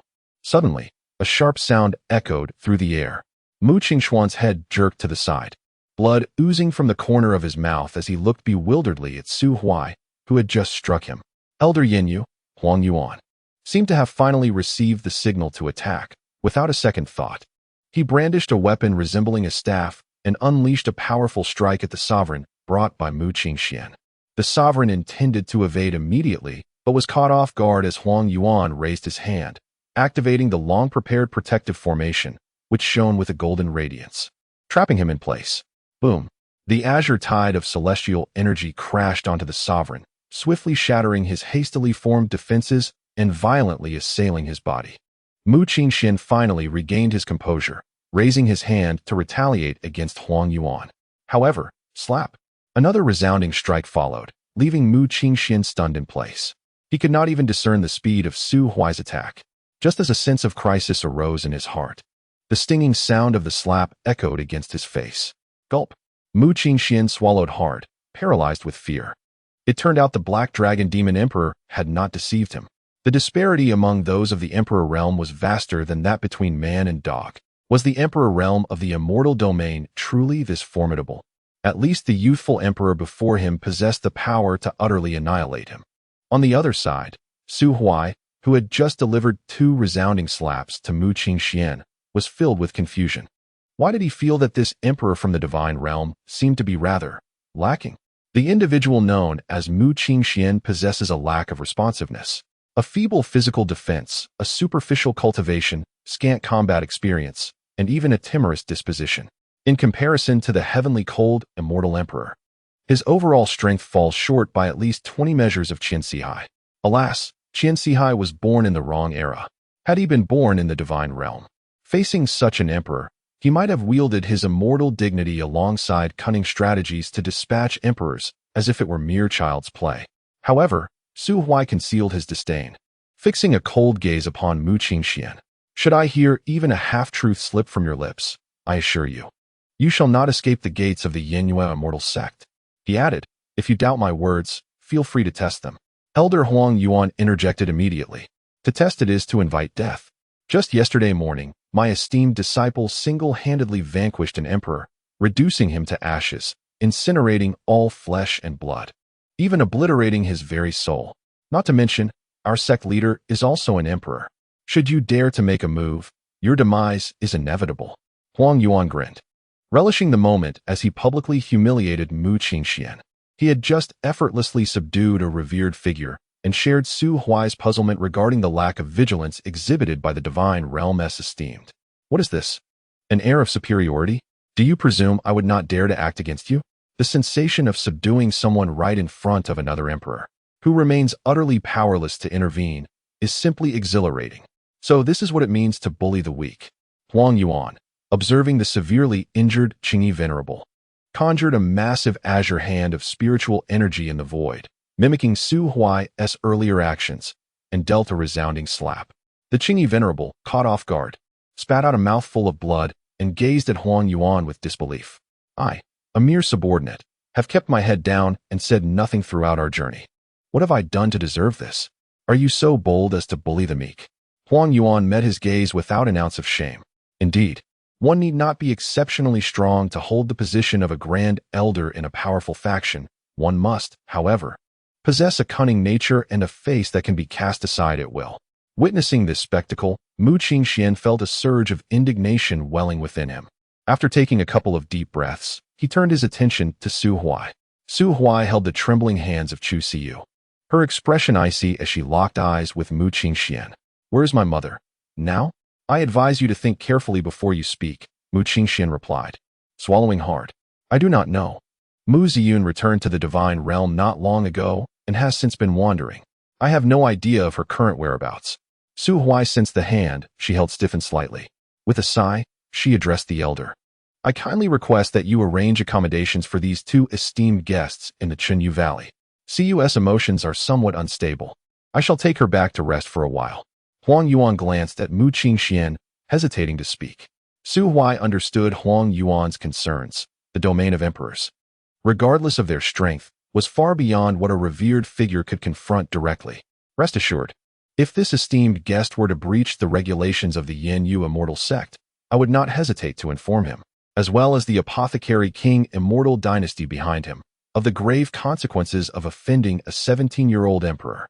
Mu Qingxuan's pupils constricted slightly. 17 years old. This individual was not merely feigning youth. He was genuinely that young. Moreover, his formidable prowess was clearly not merely the result of potions and resources. How terrifying. Su Huai was too preoccupied to notice the tremor in Mu Qingxuan's gaze. Regret consumed him, an overwhelming sense of remorse. In his previous life, Chu Siyu had mentioned her parents, stating that her mother had passed away when she was 6 and her father soon followed. Thus, Su Huai had always assumed that Chu Siyu's parents had perished early. He believed that Mu Qingxuan's encounter with Chu Siyu would be limited to mere allurements, painting grand visions of the future, promising her cultivation resources, and lofty titles like Respectable One in 3 years or Emperor in 5. He understood Chu Siyu well, recognizing that she was indifferent to such ambitions. Her dreams were refreshingly simple: a home, flowers, spicy chicken, and companionship, nothing more. She was not enamored with the opulence of the world, nor did she harbor any interest in the strife and power struggles of humanity. Su Huai was not a bloodthirsty individual. He cherished peace. Initially, he thought it sufficient for Chu Siyu to refuse Mu Qingxian directly, as they bore no deep-seated enmity. Should the apothecary king Immortal Dynasty act presumptuously, he could still defend himself, standing on the side of righteousness. However, Su Huai was utterly unprepared for the bombshell Mu Qingxian dropped upon speaking. This wretched man dared to mention Chu Siyu's mother, even if he brought it up. The fact that his mother was alive and that Chu Siyu had an additional relative brought Su Huai a modicum of joy. Yet, in that instant, possessing the authority to discern deceit, Su Huai realized that Mu Qingxian was lying. The falsehood lay in the latter part of his statement. Chu Siyu's mother, Mu Ziyun, had indeed returned to the apothecary king Immortal Dynasty and had never disclosed to anyone that she had a daughter. However, Mu Qingxian claimed that Mu Ziyun had sent him to fetch Chu Siyu. This was contradictory. Had Mu Ziyun suddenly had a change of heart? Impossible. Her 10-year-long silence on the matter indicated her desire to keep her daughter clear of the apothecary king Immortal Dynasty's murky waters. How could she suddenly reverse her decision? If Mu Ziyun had not intended to send for Chu Siyu, why then had the apothecary king Immortal Dynasty dispatched someone to retrieve her? Was it truly to welcome back a descendant of their bloodline? Unlikely. Su Huai could see through the facade of affection on Mu Qingshuan's face. Beneath it lay only indifference. Coupled with other clues, Su Huai quickly arrived at a rather disheartening conclusion. He sighed, uncertain of how to articulate his thoughts. Chu Siyu was exceptionally obedient. She listened to every word he spoke, yet it was precisely this compliance that rendered it impossible for him to deceive her. Su Huai was already aware of the strong bond between Chu Siyu and her mother in his previous life. Now that he had finally gleaned information about her mother, could he truly refrain from seeking her out? He questioned whether he could manage such restraint. Yet the pressing dilemma remained. Plop. As Su Huai stepped into the room with Chu Siyu, she suddenly threw herself into his embrace, her quiet sobs filling the air. Su Huai, my mother has passed away. That person was deceiving me. Su Huai pressed his lips together, holding her tightly. Through her tears, Chu Siyu continued, on the day my mother left, she told me she was going to a place fraught with danger, and that she would not return.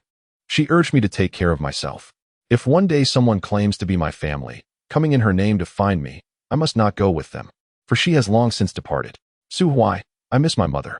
Su Huai, I do not want to go with them. All right, we shall not go with them. He allowed Chu Siyu to bury her face in his chest, weeping freely. He sensed that her emotions were steeped more in longing than in sorrow.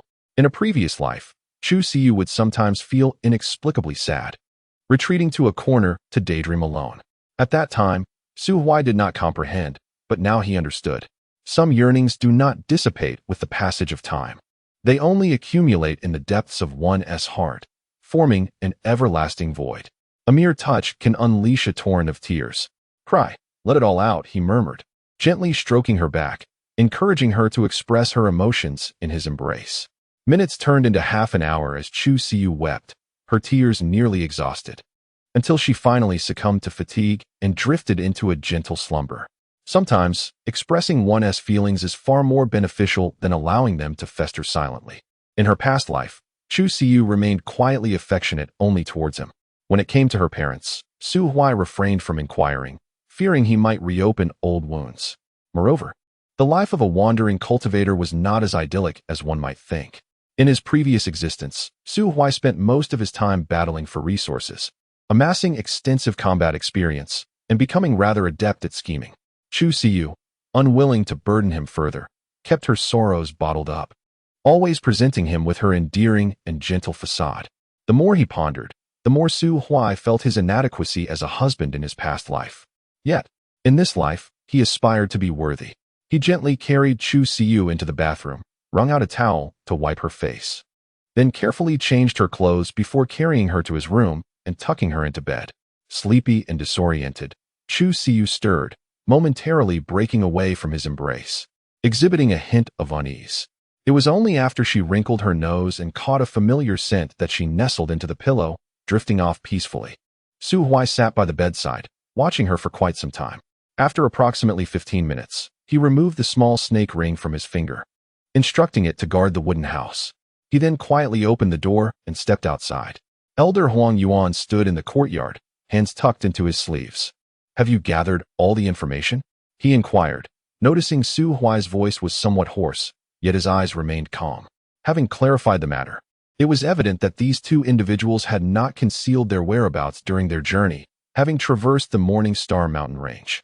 Su Huai nodded and inquired, Elder, do you still possess that ascension pill?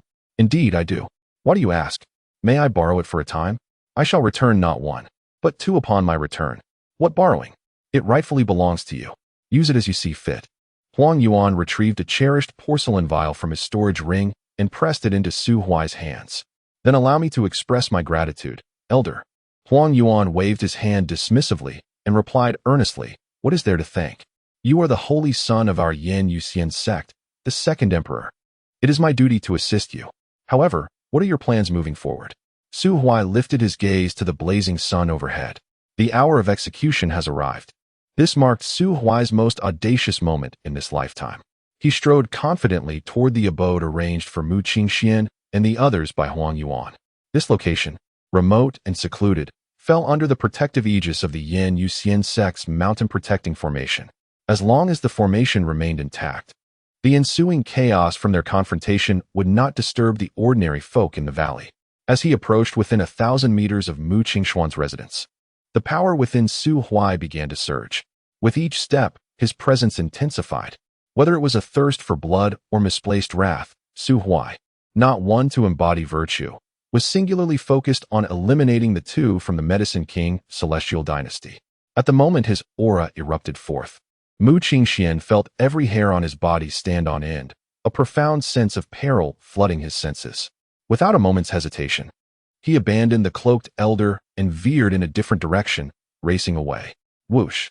A silver arrow, imbued with a crimson hue, hurtled toward him at alarming speed.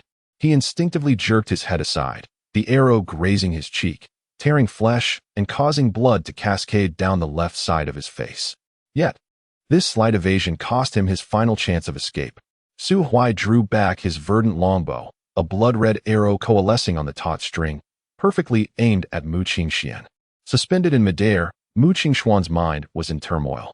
Logically, those from the celestial domain should have been oblivious to the circumstances of the divine domain.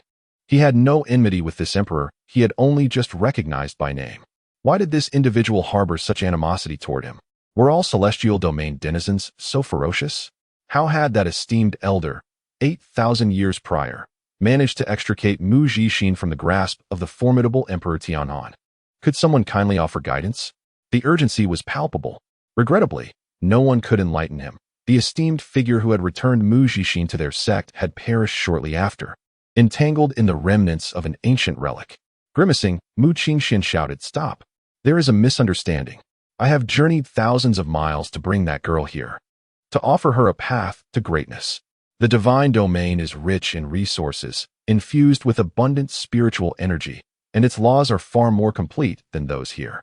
Moreover, the Medicine King Celestial Dynasty possesses a legacy that could elevate her to unparalleled heights. This is a boon. How could you, driven by selfish motives, impede her journey towards a grander destiny? Even if you wished to obstruct her, there was no need to take my life.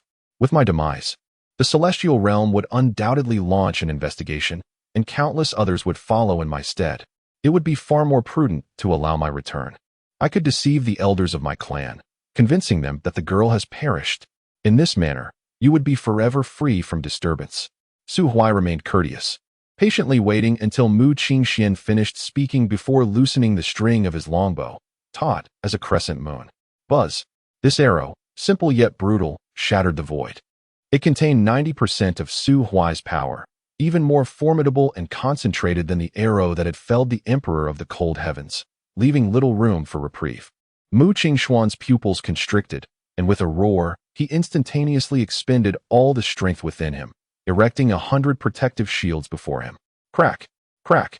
The shields melted away like snow, shattering layer by layer. With a poof, after overcoming numerous barriers, the arrow finally lost its energy. Lodged in the center of his brow after colliding with a defensive imperial artifact he had summoned. Just as he exhaled in relief, a shadow loomed over him. Suddenly, a bony hand grasped the arrow, thrusting it with force. The arrowhead burst through his skull, and Mu Qingshuan's eyes widened in shock. He retaliated with a palm strike towards Su Huai, but alas, having exhausted nearly all of his celestial energy to block the arrow, this strike, though somewhat potent, failed to breach Su Huai's defenses. Poof! A vivid crimson flame erupted from the arrow, swiftly igniting his brain and spreading throughout Mu Qingshuan's body. Su Huai gripped his neck, allowing him to howl and struggle.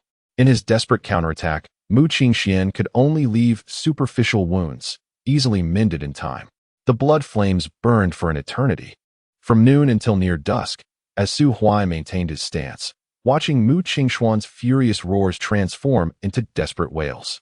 He observed the once ethereal figure of the green-clad emperor metamorphose into a blackened husk, emitting a peculiar odor. Throughout this ordeal, Su Huai's expression remained devoid of sorrow or joy. Ultimately, he lifted a piece of deadwood from the forest, skillfully crafting it into a wooden coffin with a few deft strokes. He placed the charred remains within, closed the lid, and then stepped atop it. The coffin soared through the air, destined for the Starfall Mountains. The celestial elixir in his mouth gradually dissolved, releasing a potent bitterness within his mouth.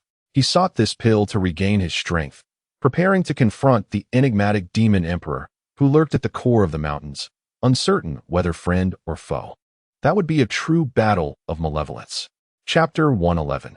The Plan of the Divine Realm. Deep within the Morning Star mountain range, withered leaves quivered incessantly as a small jerboa scurried across the fallen foliage in a frantic attempt to escape the shadow trailing it, a menacing figure over 20 centimeters long. Hiss! The shadow surged forth from the depths of the earth, its two pincers resembling a pair of sharp, curved blades, plunging directly into the jerboa's neck. Venom coursed through the gland, invading the creature's body. With a pitiful squeak, the jerboa trembled violently, struggling in agony. Suddenly, a breath of draconic fire swept through. The unfortunate centipede, having yet to savor the fruits of its labor, was met with a cacophony of crackling sounds as its body released a peculiar aroma of cooked flesh. Not far away, the assailant who had slain the centipede shook its head. It was a hot spring constructed from spirit stones, where mist rose from the surface. Through the haze, one could faintly discern a massive creature adorned with obsidian scales, gradually contracting in the pool, transforming into an enchanting man. What a fool! The man lifted his gaze towards the direction of the Yin Yu immortal sect, sensing the rapidly approaching presence racing toward the Morning Star mountain range, and could not help but sigh. He stepped out of the hot spring, the moisture evaporating swiftly from his body, revealing a layer of dark scales that morphed into ebony armor. Boom! Like a meteor crashing to the earth, the hot spring erupted in a torrent of water.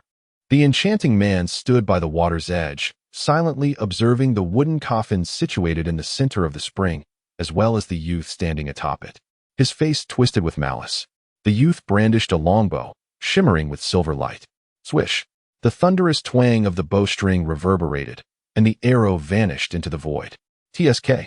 Such malevolence. The enchanting man slightly raised his hand, and a dark dragon wing unfurled behind him with a swish, effortlessly blocking the probing arrow. The black dragon fixed its gaze upon the youth, aware that a confrontation was utterly unavoidable. It was not a matter of determining superiority or deciding life and death. However, it was imperative to demonstrate sufficient strength, for only the powerful were worthy of discourse. The weak were destined to obey, retreat endlessly, or remain in eternal slumber. The two were merely 30 meters apart, with the black dragon hovering in the air, its hands glimmering with a bizarre, chilling radiance. The mist-laden surface of the water suddenly began to boil, and the earth trembled violently as dark energy tainted the spring water, surging upward and quickly engulfing the wooden coffin. The encroaching black water formed countless claws, reaching for Su Huai's head, a sight most alarming. Thud! Su Huai stomped down forcefully, sending forth an invisible shockwave that instantly dispersed the surging black water. He narrowed his eyes. The previous exchanges bore little aggression, yet in terms of sheer power, this dragon emperor surpassed him by several tiers. He was at the initial stage of the immortal emperor, while it was at the pinnacle of the demon emperor. Should he unleash a grand move to prove his strength? The black dragon appeared to discern his thoughts, letting out a sigh as it voluntarily quelled the surging demonic energy within. Enough! The black dragon cast its gaze upon the corroded wooden coffin, having already deduced much about the identity of the charred figure within. This individual holds no relevance to me. His departure from the Starfallen mountain range was merely a matter of passing through. As Su Huai noticed the other party's overtures of goodwill, he temporarily suppressed the turmoil within him, yet he did not lower his longbow. Is there a passage connecting to the divine realm here? Indeed. The black dragon gestured toward the altar not far away. After the passage of more than half a day, the altar had long since lost its radiance, reverting to its inconspicuous appearance. Initially, your human ancestors led nearly all high-end combatants back to the divine realm, leaving only a handful of formidable beings and the frail in the immortal realm. To prevent unforeseen circumstances and avoid reigniting the flames of war that could affect the immortal realm, a powerful human being destroyed nearly all dimensional passages. The remaining small altar was also meant to provide opportunities for rising talents like you to escape this confinement. Furthermore, The altar remains sealed most of the time, only briefly opening for a decade or so upon the birth of a new emperor in the immortal realm. However, due to the invasion of the demon domain and the ghost domain, for nearly 20,000 years, all human emperors born in the immortal realm chose to remain there, safeguarding their homeland. Conversely, some declining forces from the divine realm have taken the opportunity to descend into the immortal realm, seeking the bloodline descendants lost within. Su Huai gazed at the altar, feeling an impulse to shoot it with an arrow. I advise against such an action. The black dragon shook his head. The future is unpredictable. Should you destroy it now, if the demon domain or the weeping ghost abyss were to fall, the immortal realm would become a true hell on earth, leaving no route of retreat. Even if you disregard the interests of your kin, consider the well-being of your beloved friends. Moreover, with my presence, you would not be able to destroy it. Su Huai turned to meet the black dragon's gaze. My name is Su Huai, and yours? You may simply call me Blackwing. Blackwing, might I impose upon you a request? What is it? From this moment forth, should anyone from the Medicine King Immortal Dynasty arrive, I ask that you, Blackwing, obstruct and eliminate them. The black dragon lowered his gaze. What foolishness has that Medicine King Immortal Dynasty perpetrated to offend others so gravely? After weighing the pros and cons, the black dragon nodded to Su Huai, for he was not acquainted with the Medicine King Immortal Dynasty. Those existing above the imperial realm cannot pass through the altar. Thus, as long as they remain within the confines of the star-fallen mountain range in the immortal realm, they are invincible. Thank you, my friend. Su Huai bowed respectfully, then took to the skies, soaring back the way he had come. Neither party mentioned the matter of compensation. Yet it is well known that what is free often bears the highest cost. Thus, Su Huai had already incurred this favor. However, there was no alternative. Su Huai could not remain by that dilapidated altar indefinitely. Passive defense was not in his nature. Just a little longer. Once the little serpent completes refining the void gate left by Emperor Tianhan, he would break through to the mid-stage of the immortal emperor and pass through the altar to explore the divine realm. According to the words of the demon Emperor Blackwing, the altar can be activated for a decade. As long as this time frame is not exceeded, he is able to return from the divine realm at any moment. Moreover, the weeping ghost abyss and the fallen demon cavern indeed pose a significant threat. After his recent conversation with the little serpent, he has come to understand that the realms of demons and ghosts are not smaller than that of the celestial realm. Within these two worlds, the number of demon emperors and ghost emperors surpasses that of the human sovereigns in the celestial realm. However, they too are grappling with calamities in their own worlds, and the powerful beings of the emperor realm are stretched thin. The matter concerning Mu Qingxian has sounded an alarm for Su Huai. The wheels of fate have begun to turn, gradually veering away from the predetermined path of his past life. Should the realms of demons and ghosts face total collapse one day, and their emperor-level beings surge into the fallen demon cavern and weeping ghost abyss, or if the disasters of the demon and ghost realms were to manifest in the celestial realm, the consequences would be unimaginable. Su Huai is indeed formidable, yet he has not yet reached a level where he can extinguish an emperor as easily as one would slay a chicken, unless those emperors are as inept as Mu Qingxian. Thus, as Blackwing advised, he must prepare an escape route. In the event that the celestial realm falls, the demon race can seek refuge in the divine realm under the protection of their ancestral spirits. And what of the human race? The Apothecary King's celestial dynasty is already an adversary, and after such a prolonged period, no one knows whether the other human factions in the divine realm remain as united as they were in ancient legends. After all, human hearts are far more complex than those of demons. Su Huai must first venture into the divine realm to lay down his plans, ideally securing a piece of territory. Furthermore, Su Huai finds himself unable to gain any significant enhancement in the celestial realm, as high-level resources are distinctly scarce. The celestial emperor Tianhan only reached the pinnacle of the initial emperor realm after 8,000 years, and by the time of his demise yesterday, he had barely achieved this.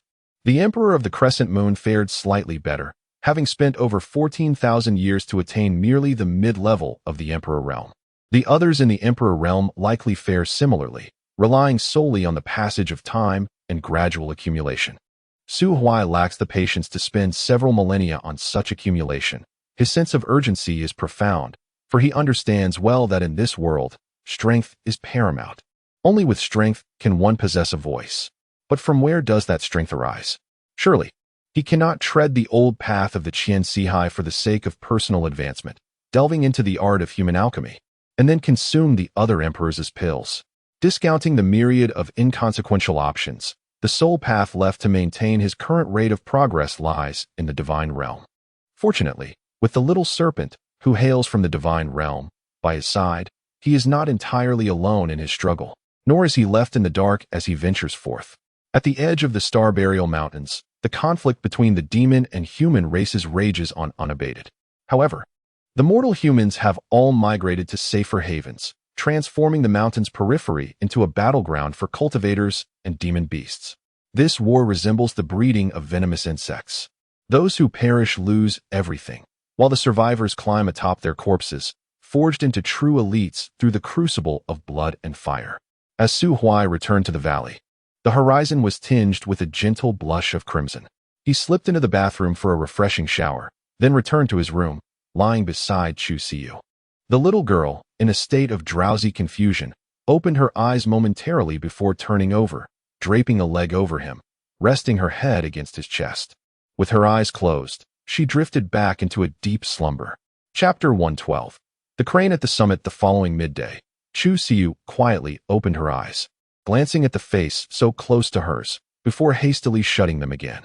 In the depths of profound sorrow, individuals often exhibit two extremes. Most find themselves tossing and turning through the night, while a select few seek refuge in sleep, attempting to evade reality. In truth, after shedding tears the previous morning, Chu Siyu had already released much of her pent-up emotion, coupled with nearly a day and night of slumber. Even her desire to sleep could not extend any further. This was the first time in over a decade since her parents' departure that she indulged in a late sleep until midday. She had always been a diligent young lady. Typically, by this hour, she would have already completed refining a batch of elixirs in her alchemy chamber. Yet today, for reasons unknown, she slept particularly soundly. Surely, Su Huai's laziness had rubbed off on her. In truth, Su Huai had long since awakened. He felt the petite figure in his arms tremble slightly, as if attempting to stealthily slip away from his embrace, only to return moments later, seemingly reluctant to part. How amusing. Just the other day, she had fled at the mere mention of sharing a bed, and now she seemed to relish it. A contradiction indeed. He chose not to confront her, and simply rolled over, pinning Chu Siyu beneath him. Her breath quickened noticeably. However, she still kept her eyes closed, pretending to remain asleep. Su Huai licked his lips, leaning in closer. This time, her eyes were finally closed. The two remained in a reclining position, a pose that could easily provoke certain reactions, hastening blood circulation and triggering a state of blissful ignorance. Su Huai's hands began to wander discreetly. With a swift motion, one piece of clothing was discarded onto the floor, soon followed by another smaller garment, carelessly tossed atop the first. At this point, no further encouragement was needed. Guided by instinct, Chu Siyu instinctively wrapped her arms around Su Huai's neck. The flames of passion ignited, spiraling out of control. A soft, muffled sound brought a semblance of rationality back to the situation. Su Huai lifted his head to gaze upon Chu Siyu's face, which was flushed crimson. Her ears ablaze, hair tousled, and her eyes glistening with unshed tears. I'm hungry," she murmured. "Very well. I shall prepare a meal for you," Su Huai replied, his voice tinged with a husky quality. Gritting his teeth, he leaned down to plant a fervent kiss on her neck, leaving a conspicuous mark, before rolling out of bed and retrieving his shirt to head to the kitchen. Chu Siyu huddled beneath the covers, trembling. Stealthily lifting the blanket, she cast a glance at her body, discovering numerous faint red marks, and quickly pulled the covers back over her, concealing herself. How terrifying! She had nearly been devoured. Just moments ago, something had been pressing against her leg. She could hardly bear it. It was too frightful. She swallowed hard and, like a plump hamster, slowly inched to the edge of the bed. Stretching out a hand from beneath the covers, she fumbled about on the floor, retrieving her clothes. The bedclothes rustled softly in the wake of her movements. Once the quilt was lifted, she transformed back into the little girl adorned in her clothes. She descended from the bed, her bare feet pattering across the floor as she scampered to the kitchen door, then concealed herself behind the wall, cautiously peeking around to observe Su Huai, who was busy cooking. "What are you making?" she inquired. Su Huai turned her head and cast a glance in her direction. "Noodles." Do you want some? I crave spicy chicken. Chu Siyu, you have truly changed. In the past, you indulged me, accepting whatever was offered without complaint. Chu Siyu shrank her head slightly. Then I would like noodles. Su Huai wiped her hands clean and approached, pinching Chu Siyu's cheek. We have no chicken at home. I'll catch a couple this afternoon at Yaoling Peak and prepare them for you tonight. With her face being pinched, Chu Siyu mumbled a few words. Just remember not to be discovered by Hua Xian. If Master Hu knows, he will be furious. If your master finds out, I will say you coerced me into it, and he will expel you from the sect. That won't happen. Chu Siyu pondered for a couple of seconds. How about you just catch one? No way, I'll catch them all. Su Huai released her cheek. Hurry and put on your shoes. Oh. Chu Siyu dashed back to her room to put on her shoes. Meanwhile, Su Huai returned to the stove, transferring the noodles into the prepared sauce while draining the boiling water, adding oil, and cracking 2 eggs into the pan. Meanwhile, 2 significant events transpired at Yaoling Peak. First, yesterday afternoon, Elder Huang Yuan brought a bruised and battered alchemist clad in green robes. This alchemist was reputed to be capable of refining 8th-grade elixirs, just a step away from attaining the status of a 9th-grade alchemist. His skills in alchemy could rival those of Chun Tai and the sect leader, Chen Feng. However, he was not a guest of honor but rather a captive, his cultivation sealed, or so the elder claimed. As a means of redemption, he was to serve the Yan Yuxian sect diligently, should he step out of line. His kidneys would be extracted and fed to the fish in the Chenyu Lake. The terrified alchemist turned pale and promptly took a position in the corner of the alchemy room, diligently imparting knowledge to the disciples of Yaoling Peak. It must be noted that although this Master Mu was scolded like a subordinate in front of the elder, his teachings in alchemy were indeed thorough and enlightening. Many disciples felt his explanations were even more detailed than those of sect leader Chun, greatly benefiting from his insights. Moreover, given his demeanor shaped by the elder's reprimands, he exhibited none of the arrogance typically associated with high-ranking alchemists, readily answering questions and generously sharing his knowledge with the junior alchemists. In just one afternoon and the following morning, he garnered a substantial following, becoming the most popular lecturer in the entire alchemy room. As for the second significant event, it was the absence of the diligent and dedicated junior sister, Chu, who usually arrived at the alchemy room first, regardless of the weather. Had she been abducted again by that unscrupulous holy son? The disciples of Yaoling Peak were filled with indignation. Previously, everyone had been fervently shipping the pairing of the holy son and junior sister Chu. However, just yesterday, an elder, who wished to remain anonymous, was inebriated by another elder with celestial brew and, in his drunken state, inadvertently disclosed some confidential information. During the envoy to the Tianhan Palace, the esteemed son of the sacred was engaged in nightly revelry, choosing to reside adjacent to the quarters of the female disciples of Tianhan Palace, even bringing a fox girl back to his abode for the night. How outrageous! The male disciples of Yaoling Peak were incensed, feeling that the son of the sacred had shamelessly taken advantage of the exquisite Chu Shimi while cavorting with others. They were voicing their grievances for their goddess. The female disciples, on the other hand, felt insulted that the son of the sacred disregarded the myriad of female disciples at Yaoling Peak and Yin Yuxian sect, opting instead to pursue the disciples of another sect. Did they believe that the women of Yin Yuxian sect were lacking in beauty compared to those of Tianhan? Otherwise, why would he look elsewhere? This was utterly excessive. Thankfully, the selection of disciples at Yin Yuxian sect was not conducted through any democratic process. Otherwise, Su Huai might have been ousted last night. Chao Yi from Lingjin Peak also caught wind of these rumors. Fearing that her sensitive best friend might be upset by this news and potentially cause a rift with Su Huai, she hurried to Yaoling Peak early in the morning to comfort Chu Siyu. However, she sat at the door of the alchemy room all morning without catching even a glimpse of Chu Siyu. As noon approached, she intended to descend the mountain to search for Chu Siyu in the small valley and invite her for a meal of spicy chicken when she finally saw a man and woman leisurely making their way up Yaoling Peak. Su Huai did not notice Chao Yi and parted ways with Chu Siyu on the mountain path, as the alchemy room was situated halfway up the mountain, while his destination lay at the summit, where the crane, personally nurtured by Elder Chun, resided. Not only was its meat succulent, but it was also quite plump. Chao Yi saw Chu Siyu nearing the alchemy room and hurried to greet her, but before she could utter a word, she froze in place. Goodness, what have I just seen? Chu Siyu, you have a gigantic hickey on your neck. At that moment, Chu Siyu also spotted Chao Yi. She waved her hand with a radiant smile. Chao Yi, what brings you here? Noticing Chao Yi's gaze fixed on her neck, Chu Siyu's face flushed, and she instinctively tugged at her collar in an attempt to conceal the mark left by Su Huai. See you this? It's just a mosquito bite. Ouch, your mosquitoes are quite large. Chu Siyu stammered, hastily diverting the topic. Chao Yi, you haven't mentioned why you came to find me today. Isn't today a rest day at Lingjin Peak? Chao Yi sighed. I originally had matters to attend to, but they have since been resolved. See you. Have you had lunch yet? Shall we descend the mountain together to eat? No, I've already eaten. What did you have? Noodles made by Su Huai. Chao Yi felt a pang of jealousy. The news that the saint son of the Yin Yu, Su Huai, has become a great emperor has spread throughout the entire celestial domain, conveyed by the surviving disciples of the Tianhan Palace from the tragic incident. The entire realm is abuzz with speculation regarding his breakthrough into the imperial realm.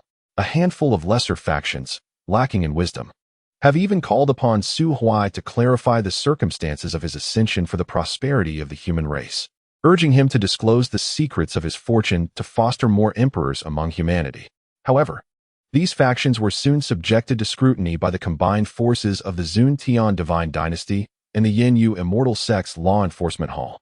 The leaders of these meddling minor factions, possessing only a cultivation level of 6 or 7, have since been relocated to luxurious residences at the bottom of the Chunyu Lake, enjoying scenic lakeside villas. With several elders and disciples from the Tianhan Palace as their neighbors, all like-minded individuals. Yet, this formidable emperor, whose mere footfall sends tremors throughout the celestial domain, finds himself preparing meals for a mere third-tier girl? Chu Siyu. What a bitter irony. I feel as if I am surrounded by the sourness of lemons. Chao Yi gazed at the sky, tears of envy streaming down her face. That dog Su Huai. Such a double standard. She could not forget that fateful night when she first met him. He had slain an old man from the Tianhan Palace and tossed her a shovel. Chao Yi had spent the entire night digging. Meanwhile, Su Huai stood by, hands in his pockets, enjoying the spectacle. Had he shown her even a fraction of the kindness he now extends to Chu Siyu, perhaps her heart would have been swayed. Alas, he forever remained the infuriatingly straightforward man in her presence. TSK. Chao Yi shook her head, pulling her thoughts back. Siyu. Sometimes I genuinely wonder if you saved the entire celestial domain in your past life. Chu Siyu blinked, covering her mouth with her hand hidden in her sleeve, and chuckled. Meanwhile, on the other side, Su Huai clapped his hands and effortlessly vaulted over the wall. He immediately spotted 2 large, plump cranes nestled in the wetlands crafted by Chen Tairu, engaged in a display of affection. How audacious, daring to flaunt their romance before me. Death awaits. In a flash, Su Huai appeared beside the cranes, grasping one by each neck. Just then, a furious roar erupted from the wetlands. You scoundrel! Release my cranes!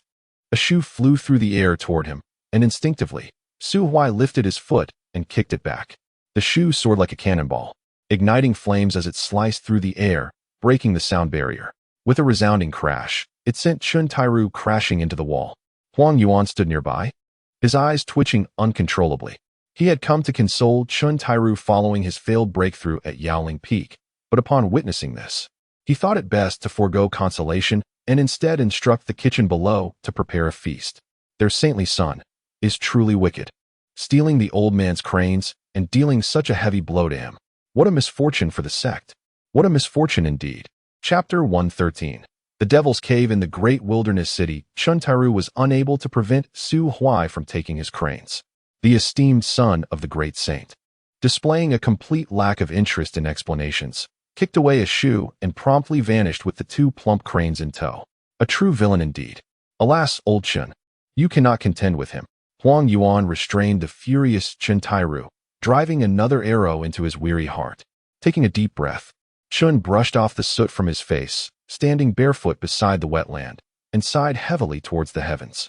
His sorrow was not truly for the 2 spiritual cranes. After all, raising cranes was merely to elevate the prestige of Yaoling Peak. Su Huai had just bestowed upon him a 9th-grade alchemy furnace. How could he refuse a request for a few cranes? Enough of this. Great Elder, I have disappointed you with my failure to advance to the 9th grade. Huang Yuan chuckled and shook his head. It's all right. We have all grown accustomed to it. Chen Tairu. Su Huai did not linger long at the Yanyue immortal sect. After a brief respite of over half a month, he set forth towards the Devil's Cave in the Sword Tomb. Initially, he intended to take over for the Yanyue Emperor. However, the Emperor informed him that the situation in the Weeping Ghost Abyss was relatively stable, and he had grown accustomed to overseeing it. If Su Huai truly wished to help, he might as well visit the Devil's Cave. The Sword Tomb had a sparse population, with all its inhabitants stationed at the crucial site of the Devil's Cave. Thus, the extensive front line of the Devil's Cave was, in fact, guarded by troops composed of scattered cultivators from the Immortal Domain.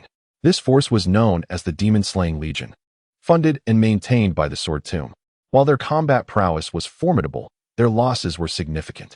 The Demon-Slaying Legion, in the far eastern reaches of the Immortal Domain. This area was characterized by low hills, the sky a somber shade of red-gray, and the earth tainted with an unremovable reddish-black stain. In his hand, Su Huai held a crumpled white paper. Scrawled upon it was an address, accompanied by a rudimentary map at the bottom. This was a keepsake from a man he had encountered at Tingyun Mountain, who was one of the station soldiers at the Devil's Cave. The city where he resided seemed to be called Great Wilderness City. He lifted his gaze to the towering city wall before him. Rising over 30 meters, the wall was constructed from massive black stones, marred with numerous scratches, and bore many gaps currently under repair. A multitude of cultivators clad in assorted armors were dispersed across the wall, their postures varied, weapons diverse. If one disregarded the palpable aura of bloodlust surrounding them, they could easily be mistaken for a disorganized rabble. Great Wilderness City lacked a city gate. Even ordinary low-level cultivators wishing to enter could only do so by means of a rope ladder lowered by the guards atop the wall. As Su Huai approached the wall, he was spotted by the guards, who, after confirming his identity as a human, promptly lowered the ladder for his entrance. Then, they witnessed Su Huai flicker and, in the next instant, appear atop the wall. What in the world? Smack! The well-informed squad leader slapped the back of his subordinate's head. What nonsense! Incomprehensible! I see you have been here for quite some time. Even your mind seems to be embroidered. Riding the clouds and walking through the air is merely an everyday occurrence for those of considerable strength. Please put away the ladder. It is quite embarrassing to be seen like this. Goodness! A series of idioms escaped his lips, prompting Su Huai to involuntarily cast a few more glances at the young captain. A cultured individual indeed. He smiled apologetically at the soldier who kindly provided him with the ladder. It is not that I wish to show off, but rather, climbing a rope ladder as an emperor-level practitioner is rather beneath my dignity. If word were to reach the Yan Yuxian sect, Old Huang would mock me for an entire year. The young captain smiled respectfully at him. My lord, what brings you to Huang City? I am merely passing through, and thought to visit a friend. A friend? May I inquire the name of your esteemed companion? I believe he is called Lu Kanglin. General Lu? The captain was taken aback. General Lu is in the barracks. I shall escort you there. Su Huai nodded gently. I would appreciate your assistance. The city walls were equipped with a sloped ladder leading into the interior, and along the way, Su Huai inquired numerous details regarding the battle conditions in the fallen demon abyss. His inquiries did not touch upon any military secrets, thus the captain answered freely, sharing everything he knew. The inhabitants of the city were predominantly cultivators ready to take up arms against the demon race at any moment. From the guards on duty to the elderly gentleman playing the pipa in front of his house, nearly everyone was clad in armor. Su Huai glanced at the pipa players several times, prompting the captain to quietly explain, that is old Lu, a resident of Huang City. In his youth, he married a musician and fathered 3 sons. After losing his wife, all 3 sons joined the demon-slaying legion, perishing in Huang City. He then came here, and has remained for over 10 years, often sitting at his door in his leisure to play his pipa. Su Huai nodded, retracting his gaze. The barracks were not far from the city walls. In approximately 15 minutes, Su Huai was led into a spacious room by the captain. The layout of the room resembled that of an eatery. A slightly plump woman with her hair styled in a bun was busy preparing food at the stove. In the main hall, a boy of 7 or 8 years wore a pained expression as he clumsily scribbled with a brush. Sister-in-law, where is brother Lu? The woman at the stove glanced up at the captain's voice. It is you, Fu Guo. Your brother Lu has gone to inspect the military camp and should be back shortly. Is there something you need from him? The captain scratched his head. It's nothing urgent. This esteemed gentleman is a friend of brother Lu, passing through Huang City, and wished to pay a visit. Also, sister-in-law, I have told you hundreds of times, my name is Wang Fuguei. So could you please refrain from calling me Fuguei? Wang Fuguei. Is that not the same as Fuguei? The woman turned her head and smiled kindly at Su Huai. Dear brother, I am currently engrossed in cooking and cannot leave just yet. Please take a seat for a moment. Lao Lu will return shortly. The woman called out to the boy. Along, please pour a cup of tea for our guest and Uncle Fuguei. The boy scampered off to fetch the kettle. Wang Fuguei waved his hand dismissively. No need for me, sister-in-law, he replied, turning around with an awkward smile directed at Su Huai. Since I have arrived, I shall return to the city wall now. Thank you, Brother Wang, for guiding me. No, the squad leader swiftly disappeared from sight. Su Huai took a seat beside the table, and the boy, having poured him a cup of tea, returned to his spot, holding a brush motionless in his hands. Su Huai leaned over to take a glance and suddenly laughed, giving the boy a gentle pat on the shoulder. Have you studied before? The boy nodded. I have learned to recognize characters. Since you have studied, let me test you. How do you write the character? The little boy was taken aback. Su Huai displayed a cheerful smile, lifted the cup of tea from the table, and drank it in one go, before pouring himself another. In this war-torn land, resources were scarce. Although Liu Kanglin possessed a 6th-tier cultivation, like Su Huai in his previous life, he was a loose cultivator, with all resources devoted to enhancing his cultivation. Thus, the tea leaves used at home were of rather poor quality, typically the lowest grade of spiritual tea consumed by cultivators. Initially, the woman by the stove was concerned that Su Huai's splendid attire might lead to inadequate hospitality towards her husband's friend.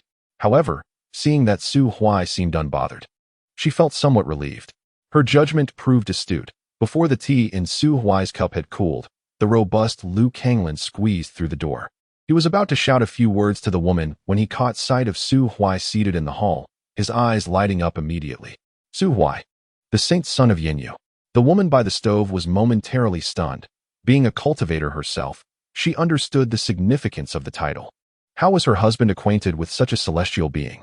Liu Kanglin, however, felt no need for formality, as news in the great wilderness city was scarce. Aside from urgent military orders, information from the immortal domain could only be gleaned during monthly supply runs. His knowledge of Su Huai was limited to the fact that he was the saint's son of Yinyu, who had been gravely injured by Zhang Jintian of the Tianhan Palace. He remained completely oblivious that just half a month prior, Su Huai had scattered the ashes of the great Emperor Tianhan. No, wait, I should now address you as Lord Su. To be honest, when you subdued me on Tingyun Mountain with a single move, I realized you were no ordinary individual. Sooner or later, your name will echo throughout the immortal domain. Su Huai twitched the corners of his mouth. Yet before he could respond, the boy holding the brush dashed to Liu Kanglin's side, tugging at his hand. Father, how do you write the character? Liu Kanglin, Chapter 114. Grant him a yearly leave. Father will teach you again tonight, dear. Go on and play. After this brief distraction, Liu Kanglin finally remembered something and rose to point at the woman by the stove. Lord Su, allow me to introduce my wife, Su Sanyang. My dear, this is the young prodigy I encountered at Tingyun Mountain last time. Do not be deceived by his slender limbs. He is formidable indeed. Rumored to have reached the 8th tier of cultivation. Su Sanyang smiled at Su Huai, who nodded in response, acknowledging the introduction. Once Liu Kanglin had introduced his wife, he ushered the little boy aside and lowered his voice. Lord Su, is there an important matter regarding your visit to the fallen demon abyss? Su Huai shook his head.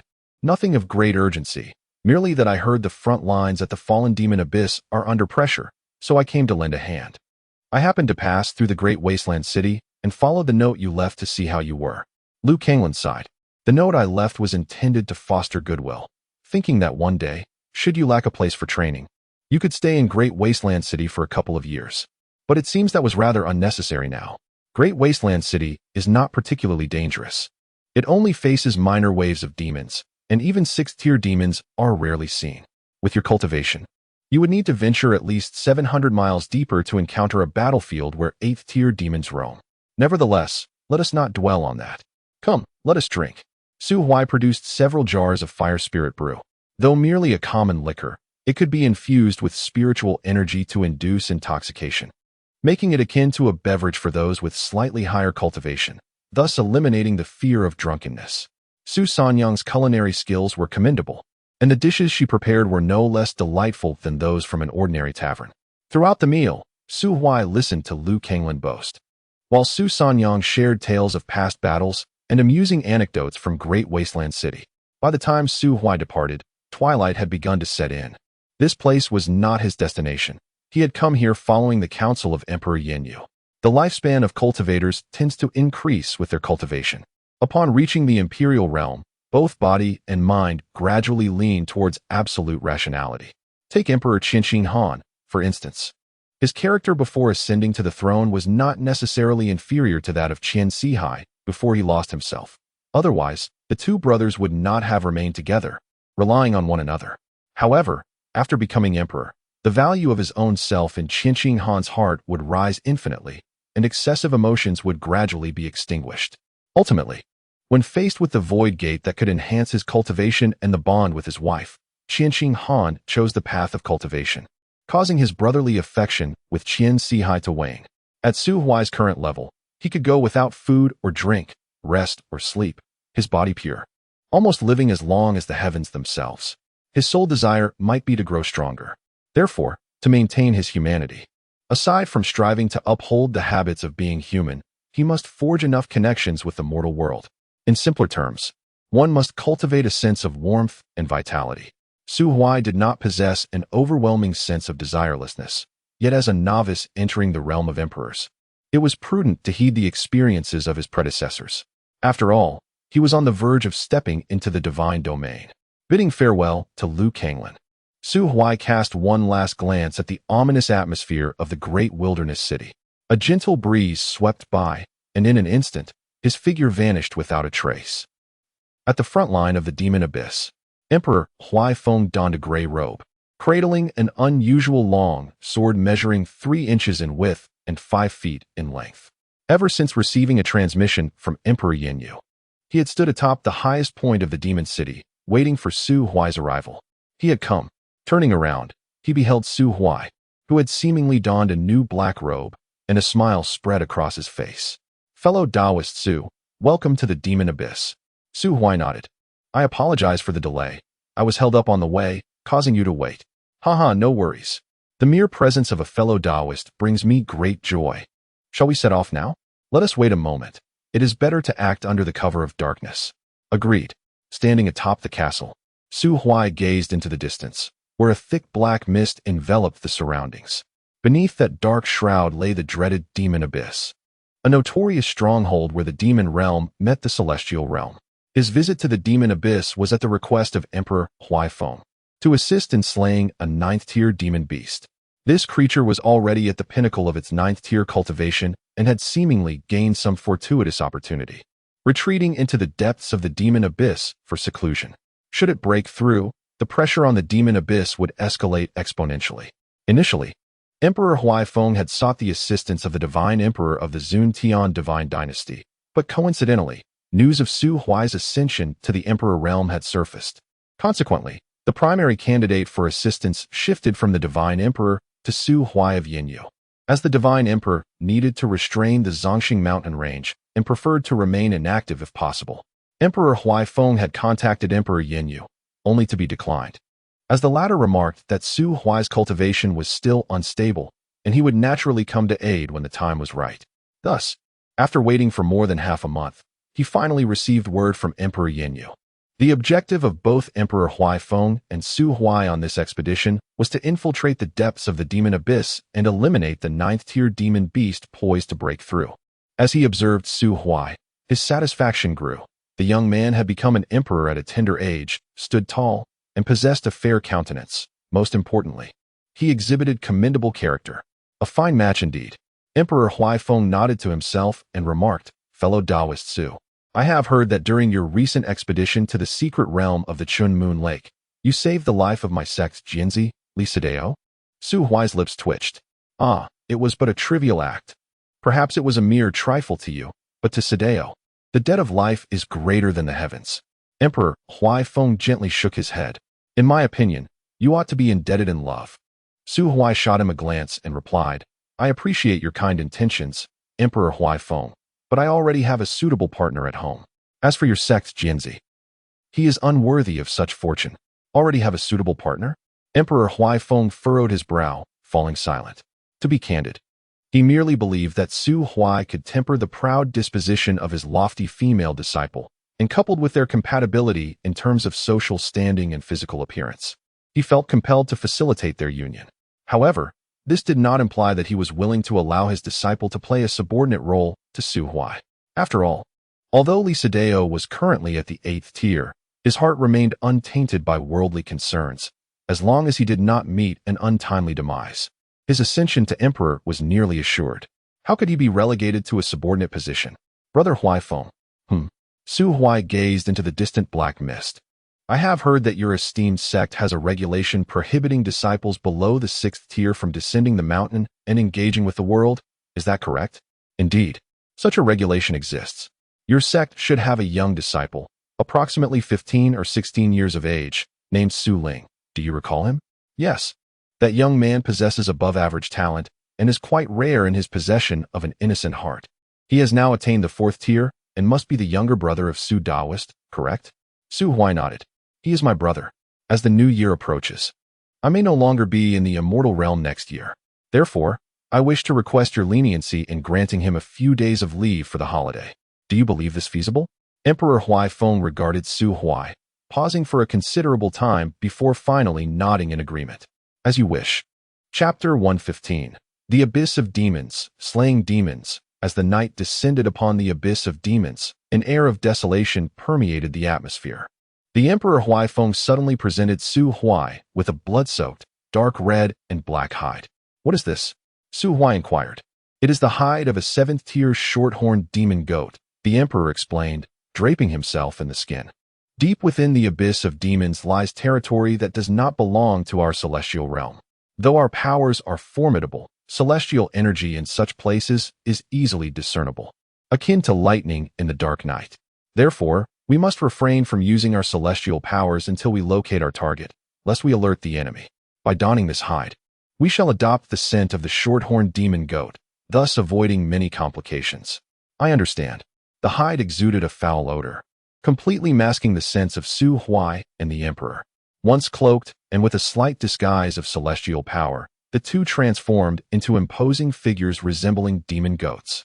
Let us proceed. The Emperor glanced at the enveloping darkness above and led Su Huai toward the direction of the Abyss of Demons. In the realm of demons, the western wasteland lay shrouded in a red-black haze. The air was suffused with eerie, minute particles, and the ground was littered with unknown remnants of flesh and blood, creating an oppressive atmosphere.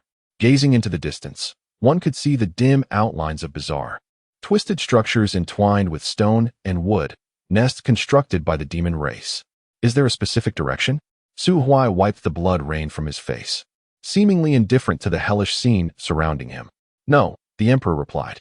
Though this is not our first attempt to enter the Abyss of Demons, we have always hesitated to delve too deeply, thus failing to ascertain the patterns of their nesting habits. He lifted a claw to stroke the short horn atop his head. It would be wise to remember our path back, lest we find ourselves unable to return to the celestial realm. Su Huai curled his lip. Was he already contemplating retreat before even determining the target's location? The Emperor twisted his neck and whispered, "There is no need to pinpoint the location. At this time, that 9th-tier demon will undoubtedly remain close to the Demon Emperor. We shall part ways shortly. I will unveil our disguise at the opportune moment and wreak havoc within the demon camp. At that time, their Demon Emperor will surely confront me, and you need only to observe where the Demon Emperor appears and follow that direction. Remember, we have merely 15 minutes. Otherwise, if we alert the other Demon Emperors, we may find ourselves surrounded. Escaping will become exceedingly difficult. Oh, and one more thing. The target is also a short-horned demon goat, so be careful not to mistake it." Su Huai nodded. Their exchange was brief, and each selected a direction to stealthily approach the demon nests. The rain that had initially drizzled from the sky gradually intensified, transforming into a torrential downpour, with the lingering aura of the 7th tier emanating from the skin of the demon goat upon him. All other magical creatures he encountered made a wide berth around Su Huai, wary of approaching him recklessly. The demon goat clan was on the verge of birthing a new emperor, and although the intelligence of the magical beasts was generally low, they possessed an instinctive ability to seek benefit and avoid harm, knowing well what was to be provoked and what was not. Thus, with the torrential crimson rain cascading from the sky, the skin draped over him, and the continuous manipulation of his deceitful authority, he effortlessly infiltrated the vast demon nest and soon drew near to the central region of the lair. According to the records of the celestial domain, only ninth-tier magical creatures had the privilege to construct nests when large numbers of magical beasts congregated. There were as many as 11 such nests around the fallen demon abyss, indicating that at least 11 ninth-tier magical creatures were amassed here. This clearly demonstrated that the overall strength of the demon domain surpassed that of the celestial domain to some degree. Were it not for the fallen demon abyss, a naturally fortified stronghold, as the battlefield, the meager forces of the sword tomb would have surely fallen. As Su Huai approached the central tent, the larger and more grotesque magical creatures became increasingly rare. The nearby inhabitants were predominantly delicate female demons, such as succubi, smoke demons, and water demons, whose strength was relatively weak. One could only conclude that the ninth-tier demon lords indeed understood the pleasures of life. Su Huai paused at the entrance of the tent, peering through the cracks in the tent curtains stirred by the comings and goings of the female demons, catching sight of the demon lord within. It was a creature of deep azure and black, possessing a single eye and 4 arms, with a completely bald head. Its slender, crimson tongue frequently licked the neck of a succubus, while it cradled a charming water demon in its embrace. How utterly infuriating. Su Huai crouched there for a while, primarily because his act of spying at the entrance of the lair had drawn the attention of other magical creatures. If he were to rashly venture into other nests now, it would likely raise suspicion. He could only bide his time, waiting for the eruption of Emperor Huai Feng to divert the attention of these beasts. Fortunately, Emperor Huai Feng did not keep him waiting long. The grayish-red mist dispersed, and a vast golden sword ray streaked across the distant horizon. The sword aura spanned 30,000 miles, tearing a gaping chasm into the earth and splitting a demon nest in two. Before the demon lord within could react, it perished in the treacherous ambush of Emperor Huai Feng. What a despicable outsider. The entire plain erupted in chaos due to this singular strike. The furious roars echoed, as magical creatures surged from their nests like a swarm of ants, encircling Emperor Huai Feng in layered waves. The nest where Su Huai resided also descended into turmoil. The one-eyed monstrosity within the tent soared into the sky, joining the assault against Emperor Huai Feng. The tent collapsed, and suddenly, the small serpent on Su Huai's finger began to flicker. Seizing the moment of confusion, it swiftly pulled a trembling little succubus before Su Huai. "What the hell are you doing?" The little serpent opened its wide mouth and gulped down the quivering succubus in one swift motion. At that moment, a profound dark light suddenly erupted from a nearby nest to Su Huai's right. A formidable creature, towering hundreds of meters high, with a robust physique and spines protruding from its shell, rose from the ground. 16 eerie green eyes converged upon a single point. Humanity. Such audacity. Haha. The Mushroom Demon Emperor. We have battled for millennia, and now it is indeed time to settle this. You truly seek death. A flash of black light enveloped the Demon Emperor, and the 16 compound eyes simultaneously shut tightly, casting a shadow over the gray-red sky. As the entire earth began to writhe, one eye after another emerged from the muddy flesh, their unsettling gazes all fixated upon the Emperor Huai Feng. The movements of Emperor Huai Feng slowed. Even the sword light he unleashed dimmed considerably.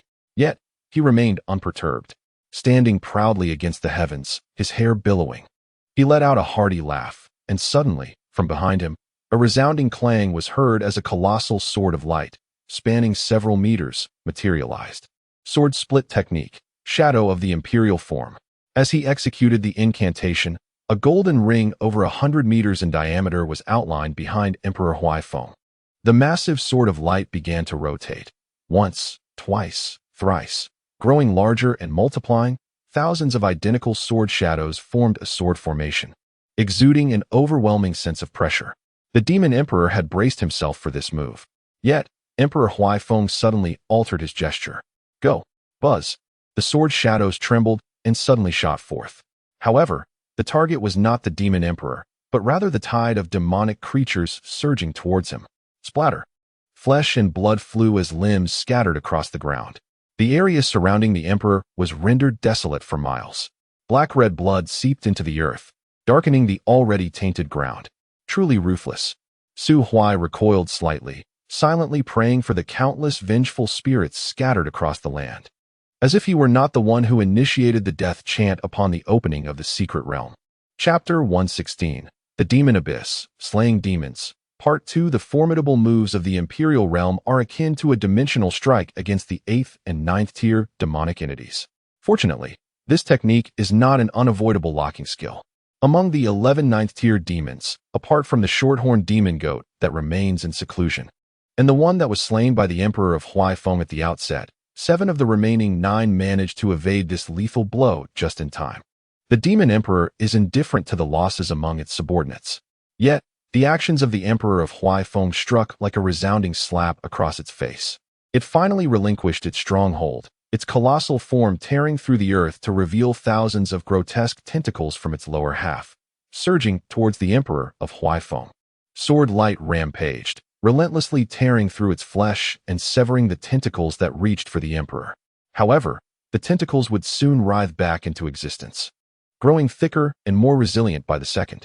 Simultaneously, a ghostly green light emanated from the Demon Emperor's multifaceted eyes, striking the ground and corroding it into vast, gaping craters. At this juncture, lesser demons, influenced by the Demon Emperor, forcibly suppressed their instinctive fear of death, surging towards the Emperor of Huaifeng, sacrificing their lives and flesh to impede his advance. Su Huai inhaled deeply. Since the exposure of the Emperor of Huaifeng, nearly a fifth of a quarter hour had elapsed. He had no time to stealthily approach, so he tore apart the demon goat hide he wore, resembling a streak of light as he darted towards the lair where the Demon Emperor had just retreated. There is even an emperor among the human race. This is bad. Yaldis.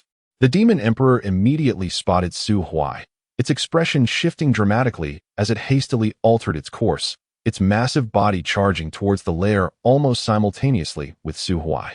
Yet, a piercing sword light cleaved through from behind, nearly tearing apart its massive form. It staggered, although its flesh regenerated at an astonishing rate. With wounds healing in mere seconds, the pain and damage it sustained were undeniably real.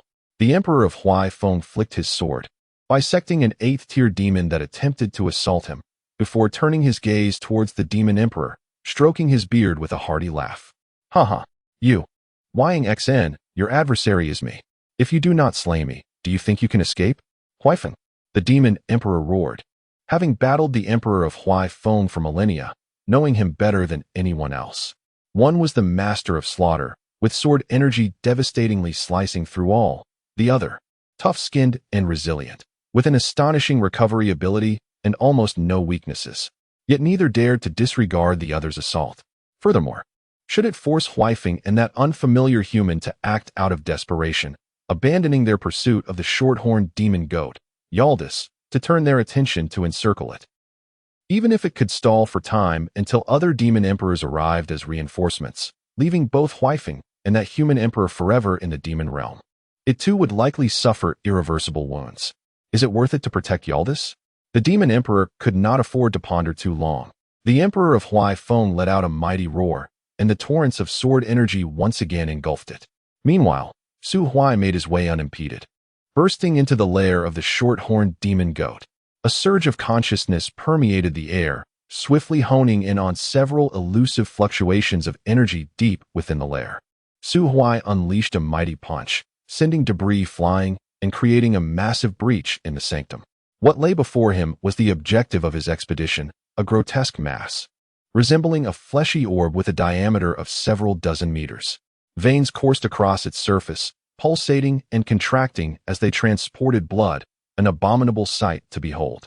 Suddenly, an intangible wave of power invaded Su Huai's mind, and in that fleeting moment, his vision was overwhelmed by the images of countless naked female forms, posing alluringly with sinuous grace. A surge of indignation coursed through him. With his right hand, he channeled celestial energy, forming a long spear. Whoosh! The spear pierced the heart of a 9th tier succubus, pinning her to the ground. The illusion dissipated in an instant, and Su Huai scoffed, denying her any opportunity to utter a word. With a flash of azure light, he drew back his bow, compressing his internal energy to a razor-sharp arrowhead. He was acutely aware that the vicinity of the fleshy orb was likely guarded by the defenses set by the Demon Emperor. Yet it mattered little now. He would unleash his arrow directly. The bowstring emitted a low hum, and a brilliant silver light illuminated the night sky. The orb writhed violently as a phantom of a short-horned demon goat manifested above, bellowing at Su Huai. "Quiet down," he admonished, before unleashing the silver arrow. In the vicinity of the orb, a translucent barrier of 3 layers, shrouded in dark mist, materialized with a resonant thrum. The arrow spun wildly, penetrating the first layer in mere seconds, its momentum undiminished.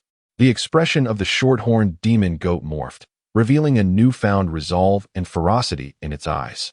The orb began to contract, abandoning its attempt to siphon demonic energy, as a powerful heartbeat resonated ominously. A flicker of doubt crossed Su Huai's lips, but he swiftly turned and fled, racing towards the direction of the great Emperor Huaifeng. The demon goat, having attained a half-step emperor status, was evidently resigned to its fate, gathering all its demonic energy to its heart, intending to reach imperial level before self-detonating its heart in a bid to take Su Huai down with it. It was evident that none who had cultivated to such a level were to be trifled with. The notion that any could be vanquished in a single blow was absurd. "Wouldn't you agree, Mu Qingxian?" Boom.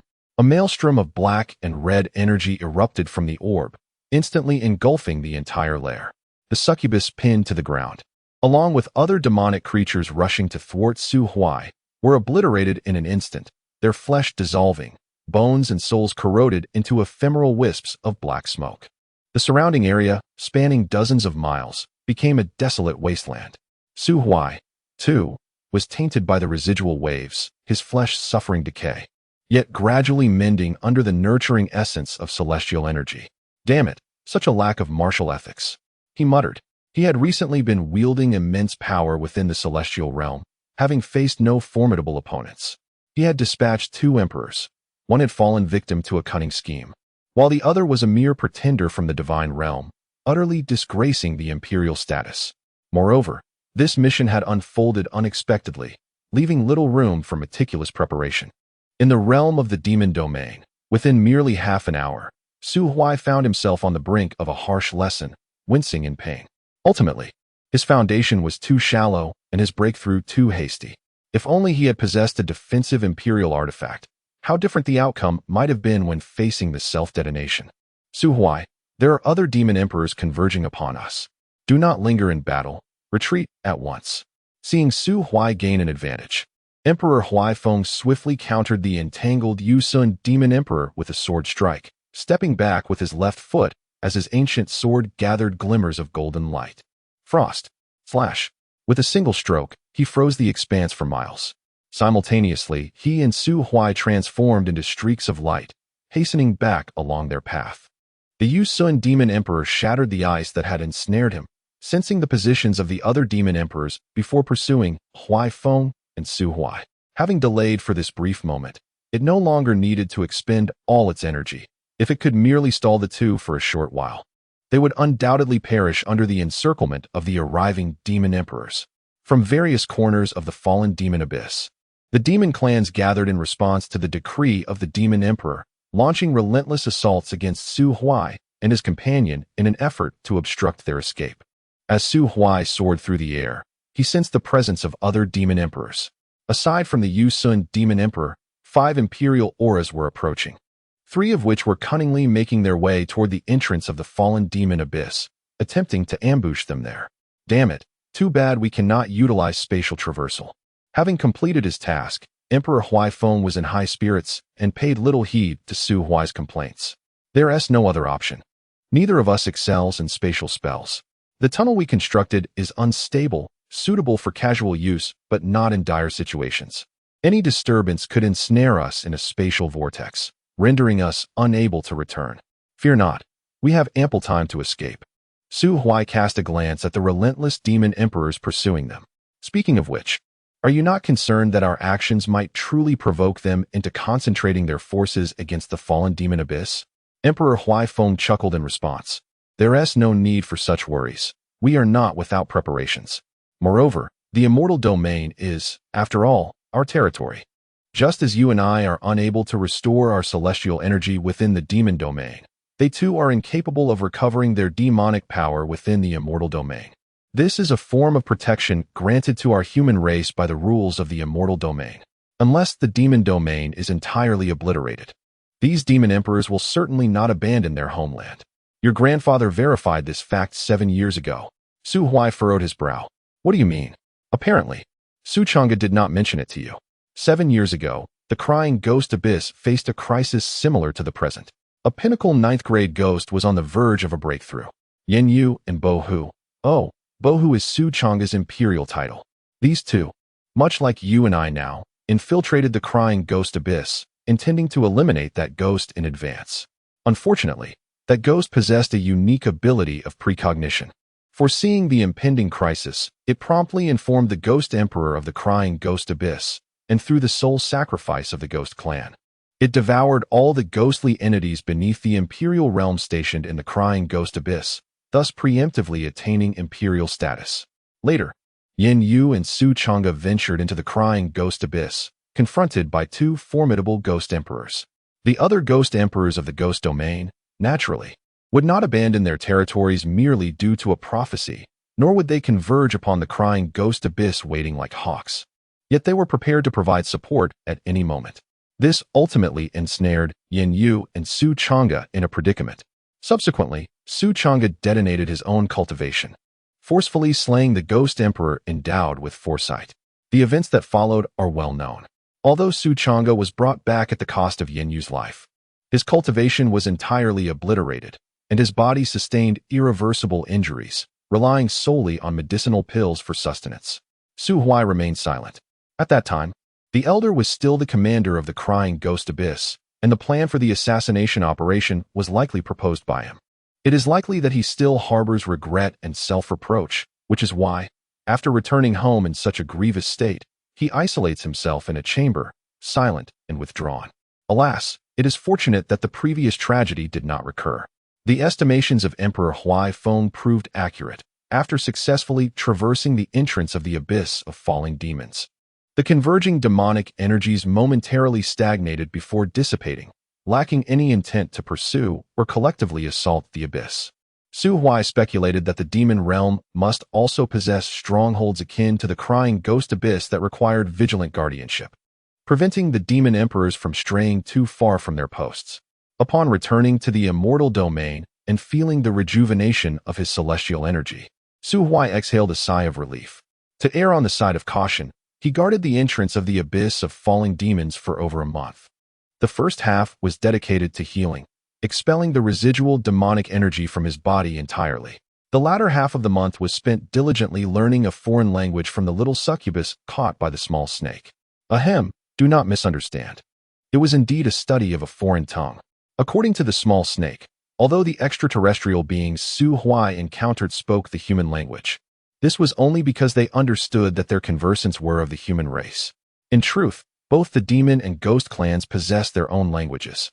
Since Su Huai had resolved to venture into the divine realm, it was imperative for him to master a language beyond that of humanity, which could later be utilized to masquerade as an alien entity under the guise of deception.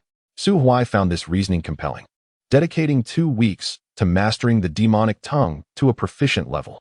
Upon graduating from his studies, the small snake mercilessly consumed the little succubus, crunching delightfully, akin to chicken. Su Huai held little interest in rearing a succubus. Their intellect is exceedingly high, surpassing that of most humans, adept at manipulating hearts. And they possess a trait akin to treachery, with appearances that do not quite meet his standards. At least in Su Huai's view, it lacked the qualifications to be recorded in the compendium of alien demonesses. Chapter 117. Approaching year-end as the chill of winter envelopes the land and snowflakes dance through the air, the Yin Yu immortal sect appears significantly more desolate than usual. In a certain sense, the Yin Yu immortal sect does not conform to the archetype of a purely cultivation-focused force. It does not adhere to the initial stages of cultivation dictated by the Tianhan Palace, which advocates severing worldly attachments first. Except during critical moments of cultivation, disciples who have attained a certain level of mastery and bear no immediate tasks may request permission from the sect to return home and visit their families during the year-end festivities. Consequently, as the year draws to a close, the bandits of the secular world, as well as malevolent practitioners, tend to retreat into seclusion, wary of exposing themselves as they return home in splendid attire, serving as mere props for ostentation.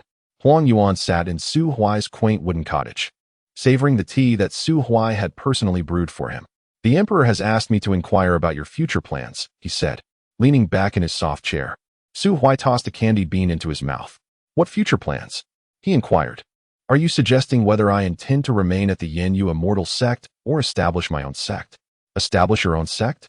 Su Huai's expression morphed into one of astonishment as he regarded Huang Yuan. "Are you joking? Do I strike you as someone capable of managing a sect? By the way," Su Huai straightened in his seat.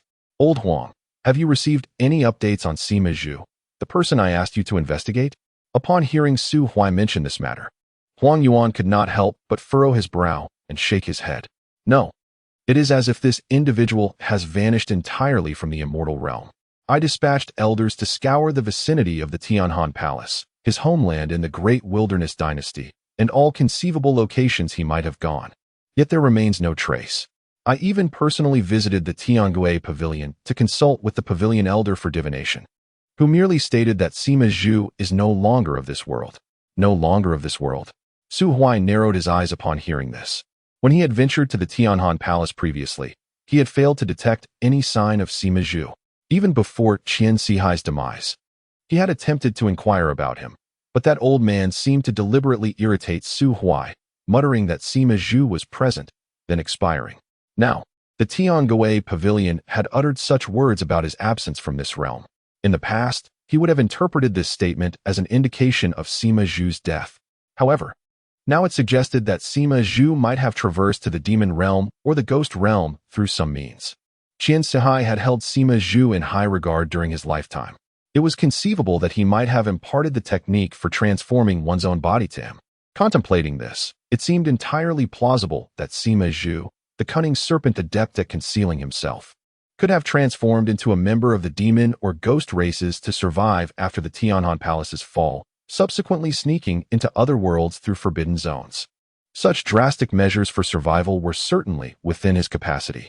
"Troublesome," Su Huai muttered, a slight smirk forming on his lips as he felt a measure of relief.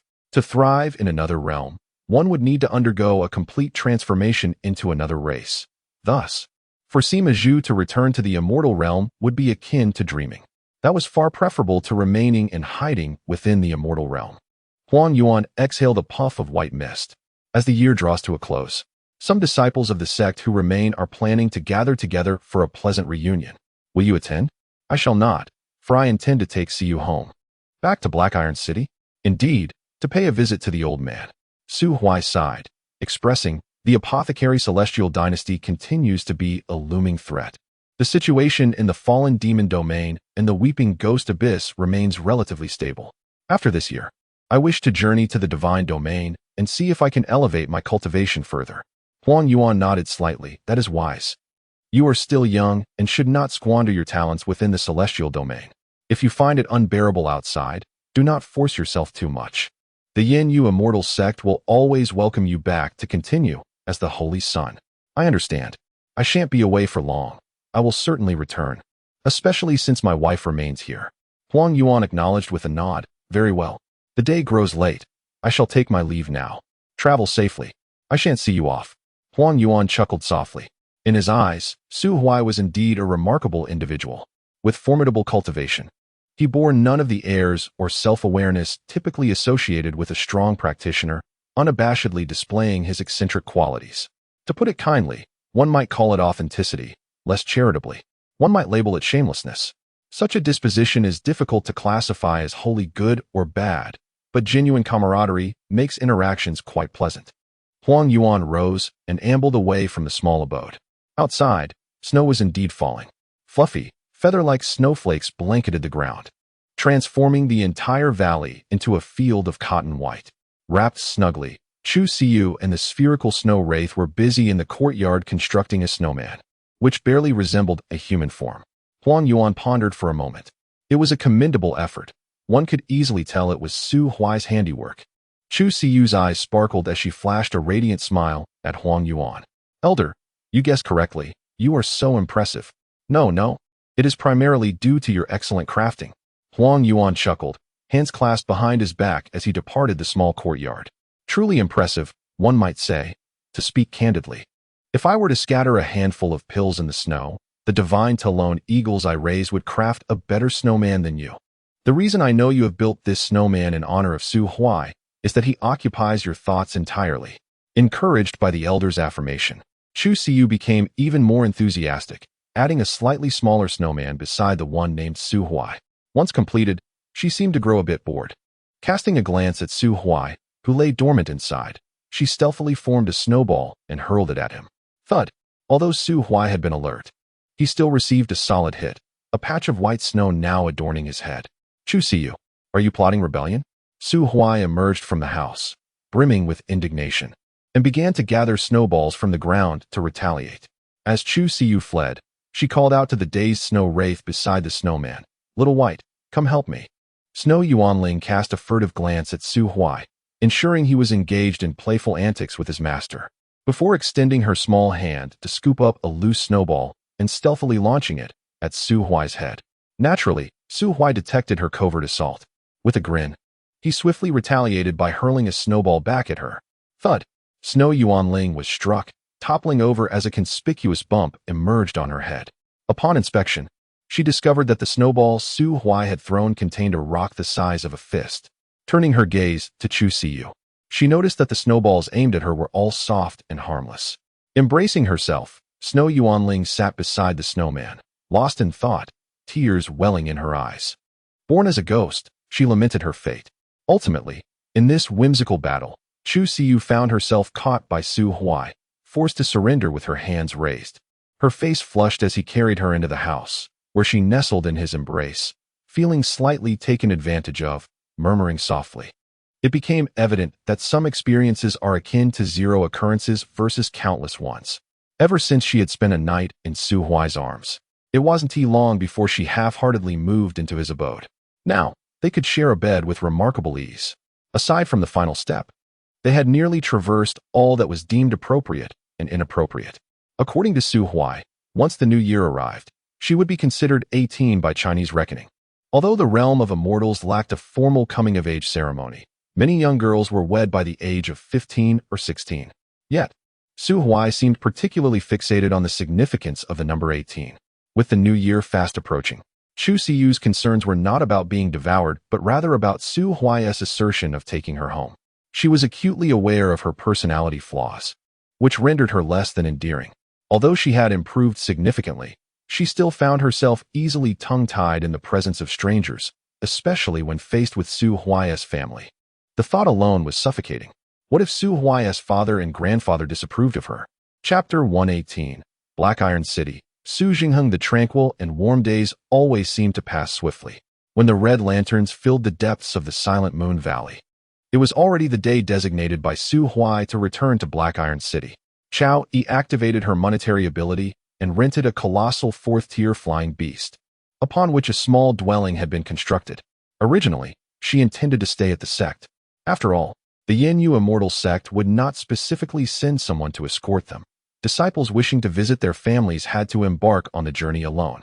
Under such circumstances, the sect had to consider the mortality rate of its disciples. It would be absurd to grant a holiday only for half of them to perish by the following year. Therefore, generally speaking, disciples below the fifth tier were not qualified to leave the valley for familial visits. Chao Yi was permitted to return because she was traveling alongside Su Huai and Chu Siyu, and they were acquainted, ensuring that no danger would befall them. Initially, Su Huai intended to utilize spatial traversing to return home at lightning speed, but he was met with Chu Siyu's refusal. She was not prepared to meet Su Huai's parents just yet. This young lady, timid and hesitant, had gone out several days prior to purchase an array of gifts. Based on Su Huai's suggestions, the gift for the esteemed elder Su was an assortment of fine wines, while the present for Su Jingheng was a bottle of heart-purifying elixir. She was puzzled as to why Su Huai's father would have an affinity for such detoxifying pills. Su Huai explained that his father had been deeply poisoned and often fell into madness. But could one truly fall into madness frequently? Chu Siyu did not comprehend. Yet she was profoundly astonished. The flying speed of the fourth-tier beast was not slow. But the journey from Silent Moon Valley to the Great Yin Dynasty would take no less than 7 or 8 days.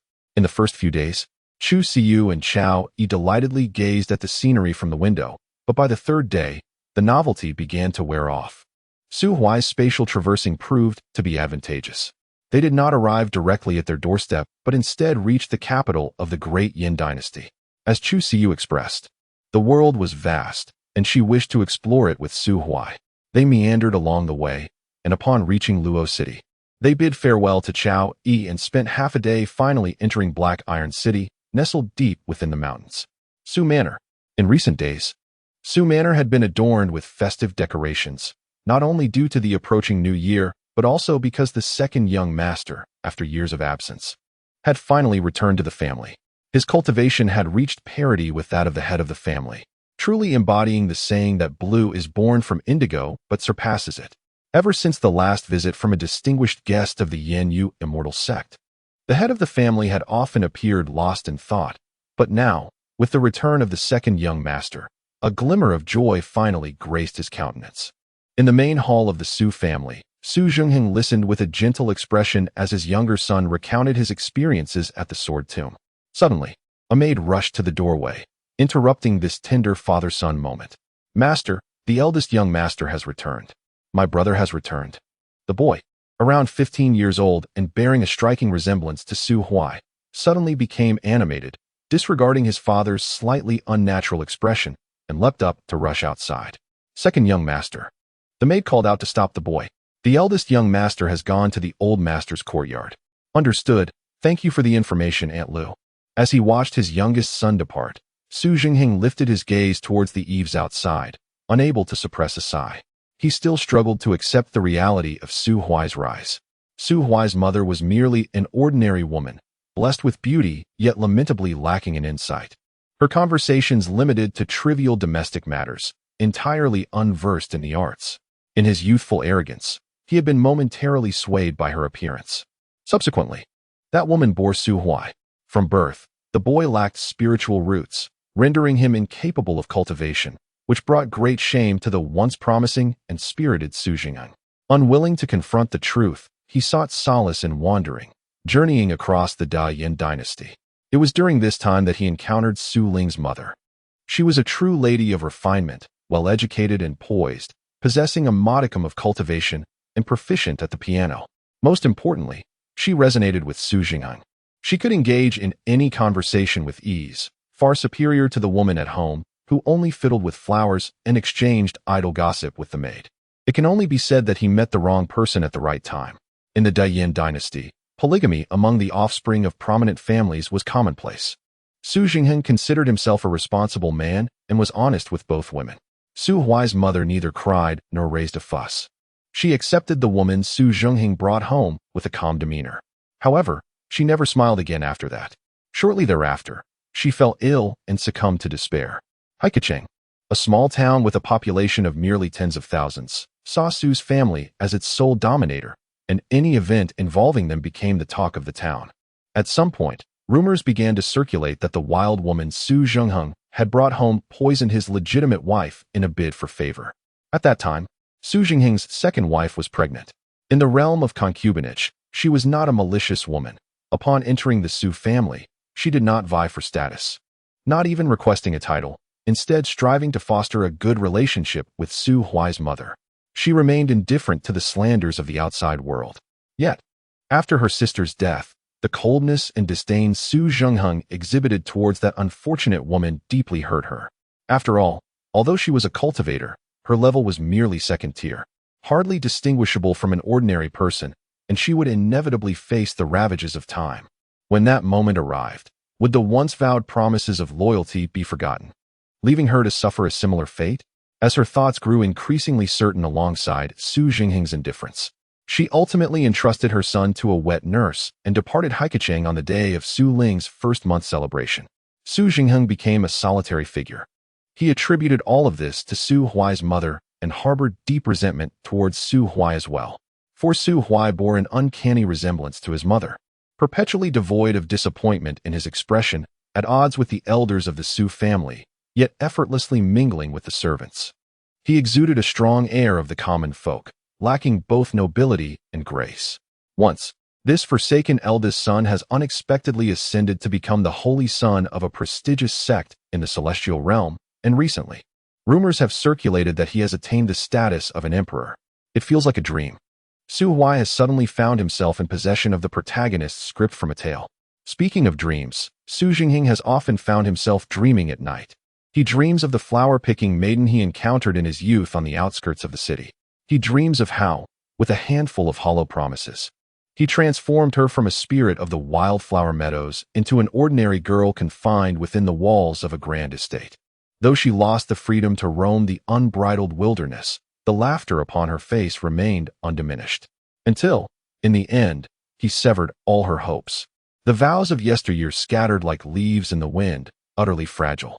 But when did his heart begin to waver? Was it when his so-called friends mocked him for marrying a peasant girl? Was it when their conversations became a chasm, with her unable to relate? Or was it upon noticing the calluses on her hands, earned from tending to flowers and plants? It no longer matters. Perhaps he has been a scoundrel from the very beginning. Su Jinghing curled up in his chair, suddenly feeling that this winter is piercingly cold. Chapter 119. My foolish brother. Regardless of Su Jinghing's thoughts, it is evident that old Master Su is quite pleased, particularly upon discovering that Su Huai has returned home with a young lady after merely half a year away. Observing Chu Siyu, who stands timidly beside Su Huai, and stealing a glance at the intertwined hands of the two younger ones, Su Chang'e has even begun to ponder a name for his great-grandson. How about Su Luan? And should it be a great-granddaughter, then Su Qingxue it shall be. Su Huai's expression darkened. Grandfather, this is your granddaughter-in-law, Chu Siyu, an esteemed disciple of the medicine spirit peak at the Yenyu immortal sect. He gently squeezed Chu Siyu's hand. Siyu, call him grandfather. Grandfather. At last, Su Chang'e managed to cast aside his thoughts of great-granddaughters and, with a beaming smile, retrieved an ancient tome from his robes, presenting it to Chu Siyu. Fearing that the old man might inadvertently reveal a manual on otherworldly creatures, Su Huai quickly glanced at the cover of the ancient text. Li Chun Ling Miao Xian Jing. Old Master Su shot Su Huai a glance before turning back, his face radiating kindness. My dear granddaughter, it is our first meeting, and this little rascal did not inform me in advance, so I am unprepared. Please take this cultivation method and practice it for now. We can exchange it for something better in the future. Su Huai's mouth twitched. Was it not agreed that she was to be called granddaughter-in-law? How could he suddenly refer to her as granddaughter? This is not how one should address others. Chu Siyu turned to Su Huai. Upon seeing him nod in encouragement, she reached out to accept the ancient tome, whispering, "Thank you, grandfather." Perhaps sensing Chu Siyu's apprehension, Su Chang'e refrained from applying pressure and redirected his gaze to Su Huai. Have you broken through to the Emperor realm? Thanks to your blessings, old man. I recently achieved a breakthrough, though my foundation remains somewhat unstable. Su Huai sighed deeply. Alas, my resources are too scant. I possess no Emperor artifacts. I am unable to contend with anyone. The corner of Su Chang'e's eye twitched. None. Do not discreetly inquire about them from me. I am quite impoverished myself. No Emperor artifacts. Only a life to spare. Cough. Old man, you misunderstand me. That was not my intent. I firmly believe that one must rely on oneself for all matters. How could I be so shameless as to ask you for anything? You had better mean that. By the way, Su Chang'e subtly glanced at Chu Siyu, tapping the table. Do you recall the maid in your courtyard? The girl named Qing Xiao? Su Huai was taken aback, but nodded obediently. Yes, what of her? My old friend recently noticed her potential in alchemy and took her to the Qingyan cave. Qingyan cave? Su Huai raised an eyebrow. In the immortal domain, there are numerous powers, aside from the four supreme forces. There are also some profoundly established, yet lacking an emperor to oversee them. Qingyan cave is such a place. Su Huai had a somewhat vague impression of this faction. Situated in the southern regions, characterized by a doctrine of moderation, simplicity, and an aversion to the pursuit of fame and fortune. Generally, they seldom engaged with the mundane world, aligning perfectly with Su Huai's perception of those serious cultivation sects that remained isolated from worldly affairs. He felt a sense of joy for Qing Xiao's fortunate encounter. The mortal realm, after all, differed vastly from the world of cultivation, with the disparity in lifespan alone being a striking contrast. However, The thought of her master possibly being that pretentious, half-hearted alchemist from before caused Su Huai to worry about her future. Brother. The old wooden door creaked open with a sharp sound, and Su Ling, spotting his elder brother in the courtyard, felt his eyes brighten instantly. Yet, at that moment, Su Chang'e abruptly slammed his hand on the table. Impertinent. What kind of decorum is this? Get out, knock on the door, and enter properly. Reprimanded by Su Chang'e, Su Ling shrank back, hastily retreating outside to close the door, and obediently knocked once more. Knock, knock, knock. Grandfather, may I enter? No. Su Huai nearly chuckled aloud. The relationship among the 3 generations of the Su family was quite intricate. Su Zhengheng, the father, favored the youngest son, often referring to the eldest as a wayward beast, never bestowing a kind expression upon him. In stark contrast, Su Chang'e, the grandfather, lavished affection upon the eldest grandson, while his regard for the second grandson was not devoid of fondness, but rather marked by strictness. On the surface, it seemed that Su Chang'e and Su Huai had become almost like close friends over the years, making Su Ling, who had hardly spent much time with the old man, appear insignificant in comparison. Yet, upon deeper reflection, it was possible that the old man was employing this somewhat inappropriate manner to express his stance, thereby protecting Su Huai. In any case, being favored always brought joy. Fortunately, the 2 brothers bore no ill will towards each other. Su Ling, possessing a pure heart, was simply a bit naive. He held great respect for his elder brother. After all, though his brother often led him into trouble, he had always stood in front of him without hesitation during their childhood encounters with adversity. Occasionally, when he received something good from their grandfather, he would remember to share it with Su Ling. Su Ling squatted in front of Su Chang'e's courtyard for quite some time before he finally saw Su Huai emerge, leading a woman by his side. His face was still adorned with a broad smile. Brother? Don't get too familiar, we're not that close. You should address me as Saint Yinhua. Brother, you truly haven't changed at all. And who is this female Taoist? Su Huai patted his younger brother's shoulder. What Taoist? Remember, this is your sister-in-law. One of the 2 most important people in my life. A thunderbolt of shock struck Su Ling as he gazed at Chu Siyu with a look of deep dismay. It's me, I was here first. It's only fair if we play together or share the blame. Smack. Su Ling's murmuring was abruptly interrupted by a spiritual strike to the back of his head delivered by his brother. Where did you learn such things? You should call her sister-in-law. Greetings, sister-in-law. Chu Siyu nodded timidly behind Su Huai and remembered the gifts she had prepared. She rummaged through her storage wristband and produced 2 vials of elixirs, 1 bottle of revitalizing pill and another of calming heart pill. After a moment's contemplation, she handed the revitalizing pill to Su Huai and extended the calming heart pill towards Su Long. Yes, this is a token of our first meeting. Thank you, sister-in-law. There is no need for gratitude. Su Long accepted the elixirs and examined the calming heart pill closely. This is an antidote, is it not? What does this imply? Is sister-in-law warning me of competition for affection in this manner? Su Huai chuckled gently, patting his shoulder. Do not overthink it. This bottle contains 6 pills. 1 is yours, and the remaining 5 are for Su Zhengheng. For father? Su Lung swallowed hard. After enduring for 17 years, is elder brother finally prepared to confront our father? Should I perhaps advise him to prepare for an escape tonight, given that our master has mentioned elder brother has reached the Emperor realm? Su Huai observed his brother's expression shift from terror to concern, then to conflict, and ultimately to acceptance. He sighed, his tone earnest. Su Long, the more you indulge in such theatrics, the sooner your innocent heart may wither away. Rest assured, I do not intend to hold any grudges against Su Zhengheng, nor do I wish to acknowledge him. It would be wise for you to depart promptly and refrain from disturbing my time with your sister-in-law. Oh, then brother. Do take care, and we shall converse again tomorrow. Su Lung scurried off, feeling that his brother had undergone significant transformation. In the past, whenever their father was mentioned, he would lower his gaze, a flicker of resentment lurking beneath. This time, however, he seemed much more composed and at peace. Could it be because of sister-in-law? How wonderful. Perhaps I should seek someone as well next year? No. As sword cultivators, we are forbidden from having partners. After all, our master has declared that women only hinder the swiftness of drawing the sword. Chapter 120. Honoring the Celestial Dynasty. As I pushed open the courtyard door, a familiar scene unfolded before my eyes. The azure tiles and white walls stood as they always had, while the bare phoenix tree in the yard bore a light dusting of snow upon its sturdier branches. The wall that had been damaged upon my rebirth had been meticulously repaired, and even the reclining chair beneath the eaves was positioned precisely as it resided in my memories. Upon entering the house, I found it immaculate and devoid of dust. Clearly, even during my absence, the vacant courtyard had been tended to by a dedicated caretaker. This is the place where I spent my formative years. What do you think? Wrapped in a thick coat, Chu Siyu surveyed the interior with wide, curious eyes. In one corner, a large box overflowed with rings, pendants, and various fragments of rusted metal. I gazed at the collection with a twinge of reluctance. These were treasures I had gathered from the vendors of Black Iron City during my childhood.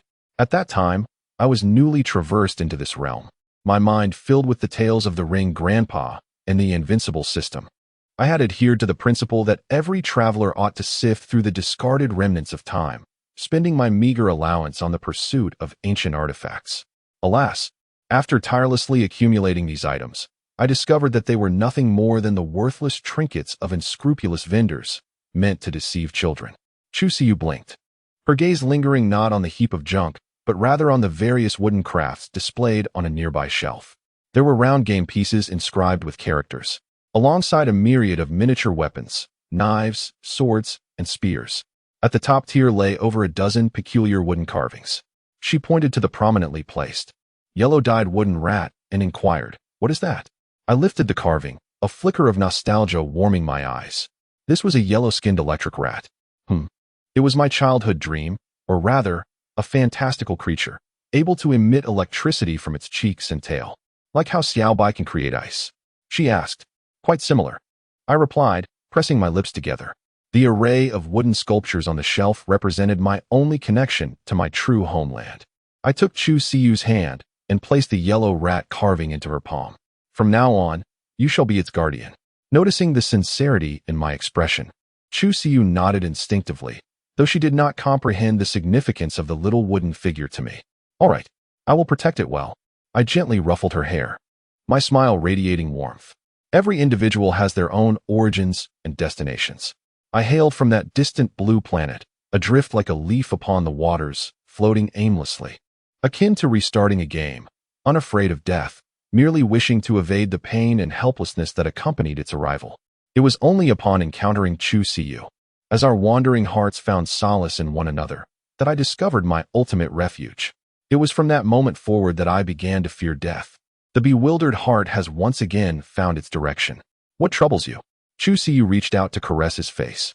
Nothing at all, Su Huai replied, gently pinching her cheek. You are simply too beautiful. I momentarily became entranced. Chu Siyu's cheeks flushed crimson, and she lowered her head in silence. Meanwhile, the hand that held her face began to grow restless. Unbeknownst to them, 3 or 4 days had passed since their return to Black Iron City. During this time, aside from occasionally guiding Su Lung in his cultivation, Su Huai spent his days leisurely wandering the streets of Black Iron City with Chu Siyu. Their figures could be spotted in every corner, be it the bustling streets or the serene fields, imbued with the intoxicating fragrance of romance. He had yet to pay a visit to his nominal father, Su Zhengheng, until the eve of the Lunar New Year.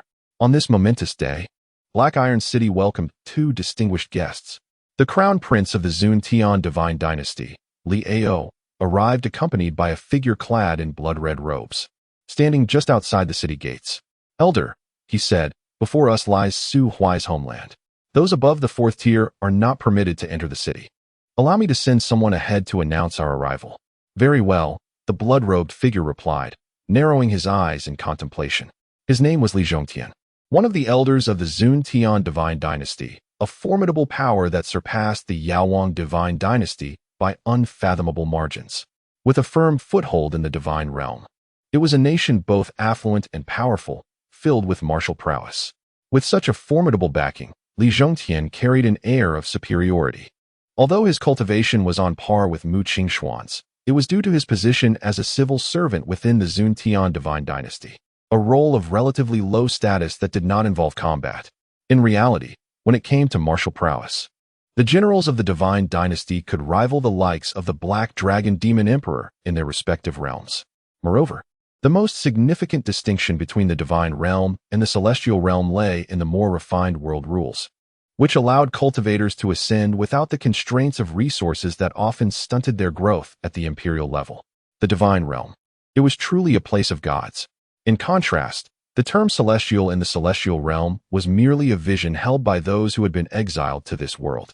Li Ao cast a sidelong glance at the pretentious Li Zhongtian, who was feigning aloofness, and though he addressed him as elder with his lips, his heart brimmed with disdain and contempt. During this period, Li Zhongtian had been quite the busybody within the divine dynasty, wielding his influence and making a show of authority.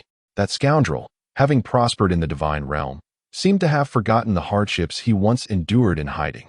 When the decision was made to return to the divine realm, in gratitude for the protection the celestial realm had offered to the human race, they collectively chose to adopt the name Celestial Dynasty. Meanwhile, the branch of the Zuntian lineage that remained in the celestial realm retained the original title of the Zuntian Divine Dynasty. Li Ao could comprehend Li Zhongtian's arrogance. What he truly despised was the latter's tendency to bully the weak while cowering before the strong. Upon arriving at the Divine Dynasty, he had acted as if he were above all, disparaging the environment and cuisine, and treating the ministers and generals of the Divine Dynasty with disdain, even speaking to the Divine Emperor of Zuntian with an air of superiority. Yet, observe how courteous he is in the presence of Su Huai. Is that a reflection of his politeness towards outsiders? Not in the least. It is because Su Huai, without uttering a word, had executed the imperial envoy from the Medicine King Immortal Dynasty. He even placed the corpse in a wooden coffin and boldly marched to the Star Burial Mountains to confront the Black Dragon Demon Emperor, seeking retribution. Subsequently, it was rumored that he intended to venture into the divine realm, poised to upend the entire Medicine King Immortal Dynasty single-handedly. Such audacity, such a lack of self-awareness. Yet in these times, the ruthless fear the reckless, and the reckless fear those who are indifferent to their own lives. In Li Zhongtian's eyes, Su Huai embodies that very recklessness. This fearless fool is not to be trifled with. Ironically, he must engage with Su Huai, for he has fulfilled his mission. The 5 revered beings he brought from the lower realm are none other than the 5 princes and princesses of the Zuntian Immortal Dynasty. As the Zuntian Immortal Dynasty is on the brink of a national war with a ghostly power, the passage connecting the immortal realm and the divine realm has fortuitously opened. The sovereign of the Immortal Dynasty, contemplating the situation, decided to send several exceptionally gifted descendants to the immortal realm as a precaution against potential defeat in battle that could lead to the extinction of their bloodline. However, upon completing his task and wishing to return to the divine realm through the altar, Li Zhongtian found the Black Dragon Demon Emperor obstinately refusing to activate the altar. The wretched creature brazenly declared that activating the altar was too burdensome and that Li Zhongtian was unworthy of such a privilege. Want to return home? Very well. You may hitch a ride with Su Huai when he departs. Otherwise, it is out of the question. Li Zhongtian, both furious and exasperated, found himself unable to contend with the Black Dragon Demon Emperor and had no choice but to swallow his indignation before preparing some gifts to visit Su Huai. Chapter 121. The family feasts several individuals. My young master has stated, the prohibition was decreed by the Emperor of Yanyu. He is merely the holy son of Yanyu and lacks the authority to amend the edicts established by the sect leader. However, the guard who had just rushed to inform the Su residents blushed at this point, seemingly embarrassed to continue. The young master also mentioned that, to convey his apologies, he could grant a small exception. That is, while none of you may enter, gifts may be allowed to pass through. Li Zhongtian gazed at the city gate guard, his expression a tumult of confusion. What does this mean? Not allowing me to enter while still expecting my offerings? I, Li Zhongtian, have lived for thousands of years and have never encountered such shamelessness. Li Ao, upon hearing the guard's response, couldn't help but twitch the corner of his mouth. Brother Su remains as unconventional as ever. He turned to Li Zhongtian. Elder Gu, shall we return to the Divine Dynasty for rest, or remain here to wait? Li Zhongtian gritted his teeth. Go back? I cannot utilize spatial transmission in the celestial realm, and being so close to the Morning Star Mountains. Should that brat decide to leave suddenly, we would be unable to catch up. We must wait. Then, as you say, Elder Gu, a substantial amount of gifts was sent into the city, and Li Zhongtian resolved to stay outside the city gates, though he lacked the inclination to set up accommodations. Squinting with a fixed gaze at the entrance, Li Ao sighed imperceptibly, standing on the other side, making them appear like two stone lions guarding the city. At the Su residence, on New Year's Eve, in the main hall, Su Zhengheng, the head of the Su family, sat alone at the dining table, drinking alone under the moonlight. This was meant to be a harmonious family gathering. However, after sending out 3 invitations, only his youngest son came to share a drink and eat a few bites of food with him. He had personally invited Su Chang'e in the afternoon, only to receive a curt response, not available. As for the invitation sent to Su Huai, he received no reply at all. When he inquired with the servants, they merely stated that the eldest young master was busy. Busy? Indeed, being busy is preferable. Su Jingheng sighed. He had contemplated mending his relationship with his eldest son. Su Huai had been home for several days, and it was rumored he had brought back a woman who was possibly his Dao partner. Yet, these days, he had waited in vain. Aside from the first day when Su Lung presented him with a bottle of clear heart elixir, purportedly a gift from his daughter-in-law, he had not seen the two of them again. Unfilial son, you bring your partner home, but do not come to greet me, expecting this father to visit you instead.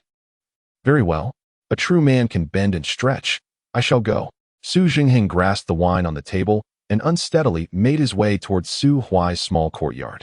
Upon reaching the entrance, he suddenly heard laughter emanating from within. He pressed his face to the door, peering through the crack to catch a glimpse inside. An unremarkable stone table was laden with a variety of ingredients. At the center of the table stood a large pot, brimming with a vibrant red broth, floating amidst a generous scattering of chili peppers. Seated at the head of the table, Su Chang'e was sipping wine while regaling a few younger relatives with amusing anecdotes from his youthful travels. To his left sat his young son, who had shed the formality he displayed during their previous family feast, now radiating a genuine joy. On his right was a young woman, possessing a gentle and charming countenance, one hand deftly maneuvering chopsticks to bring morsels of meat to her mouth, while the other held a cup of water at the ready to alleviate any spiciness. Beads of sweat adorned her forehead, yet her eyes sparkled with vitality. This must be the daughter-in-law rumored about. As for Su Huai, from this angle, Su Jingheng could only glimpse his back. He was busy serving the girl from his bowl while tossing unfamiliar ingredients into the pot. The 9th grade spiritual herb, Dragon Mountain Blood Mushroom. Those from the divine realm certainly display their lavishness. Had he known, he would have prepared a half pot of mushroom soup. Su Lung, eat a little less. You're still young, and the effects of this are too potent for you to handle. Let your brother take care of it. No, brother, I can handle it. Su Lung exclaimed, taking a large chunk of blood mushroom and shoving it into his mouth. Within moments, he felt lightheaded, his vision darkening and warmth flooding his nose, causing 2 streams of crimson to spill forth. Brother, I think I see myself becoming an emperor. I told you, you can't handle it. Su Huai cast a scornful look at his foolish younger brother, picking up a piece of ginger and placing it atop the mountain of meat in Chu Siyu's bowl. Siyu, dear, don't just eat meat, have some vegetables too. You've gained some weight. Chu Siyu, her cheeks stuffed, looked up at Su Huai with wide-eyed disbelief. But all the meat in my bowl was served by you. And last night, when you held me, you didn't say that. You said I was too thin and felt bony. Why the sudden change of heart? Su Chang'e lightly tapped Su Huai on the head, seemingly in defense of his granddaughter-in-law. Observing the scene unfolding in the courtyard, Su Zhengheng raised his hand, then slowly let it fall. A chatty and gentle older brother, a sweet and charming sister-in-law, a mischievous and competitive younger brother, and a benevolent grandfather relishing in familial bliss. A family feast. Perhaps this is what a family gathering truly is. Yet, at this square table of 4, there was no longer a place for him as the father. Su Jingheng turned away, settling onto the steps at the door, taking a heavy swig of wine. The revelry belonged to them. He had nothing. This winter, indeed, felt colder than any before. In the courtyard, both Su Chang'e and Su Huai quickly sensed the uninvited presence of Su Jingheng outside. Su Chang'e lowered his gaze and took another sip of wine. He was acutely aware of his only son's past. The similarities between their experiences were striking. Both had, in their youth, succumbed to passion, early binding themselves to a rustic maiden. Su Huai's grandmother was the daughter of a hunter from the outskirts of a small town, a commoner with a remarkable skill for capturing wild rabbits. She could snare one in a mere 15 seconds.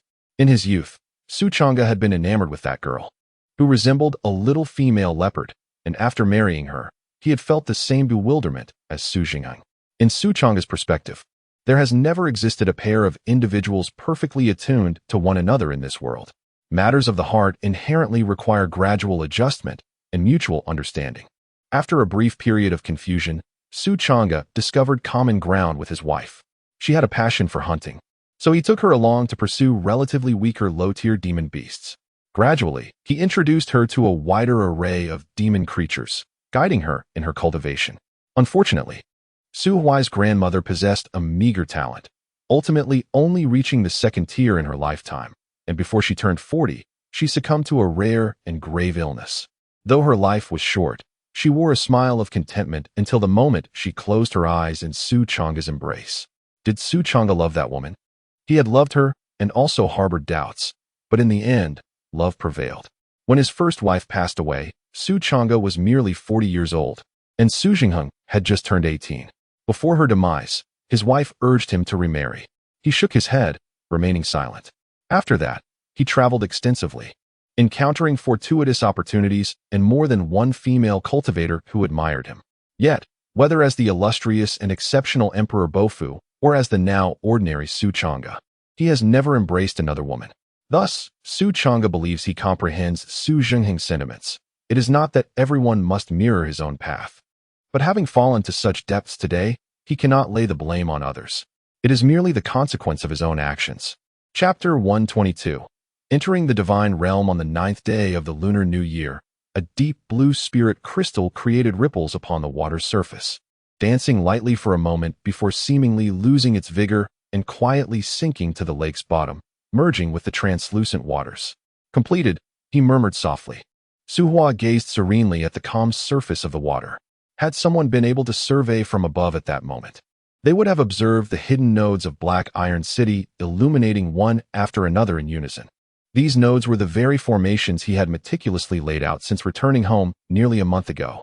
Threads of power, each with distinct attributes, intertwined and connected, constructing a colossal protective array that enveloped the entire Black Iron City, resembling an impregnable fortress.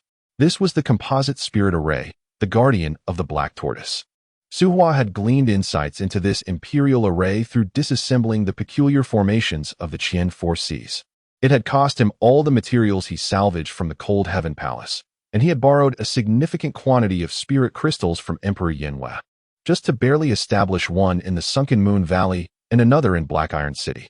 The guardian of the Black Tortoise ranked among the highest tier, and while its offensive capabilities may have been lacking, its defensive prowess exceeded that of the protective mountain array of the Yanhua Immortal Sect by over threefold. After all, it encapsulated the culmination of Qian Four Seas' lifelong efforts, representing the only remaining composite array in the entire immortal realm. Even if the Black Dragon Demon Emperor were to arrive, it would take days and nights to breach this unique shell. Su Huai was a cautious individual.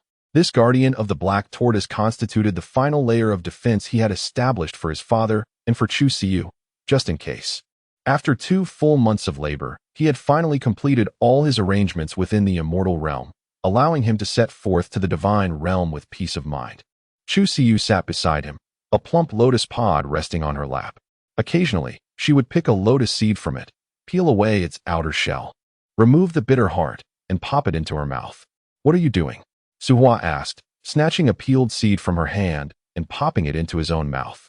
Adult matters are not for children to pry into. Oh, the theft of her snack did not incite her ire.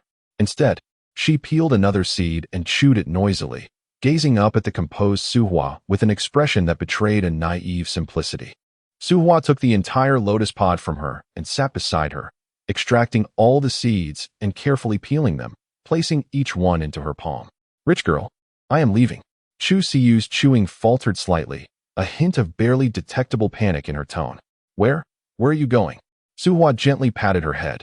"There are some shameless individuals who wish to take you away from me, severing our fates.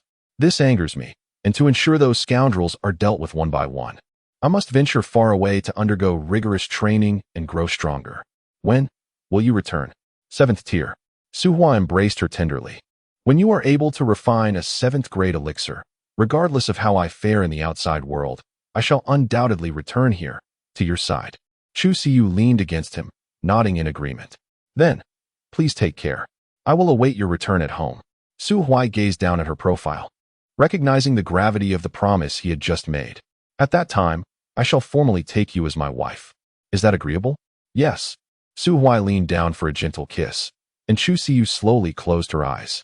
The following day, outside the bustling Black Iron City, at the city gate, Li Ao shook off the white snow from his shoulders and regarded Li Zhongtian, who stood across from him, unable to suppress his admiration for the elder's patience. 10 days had passed.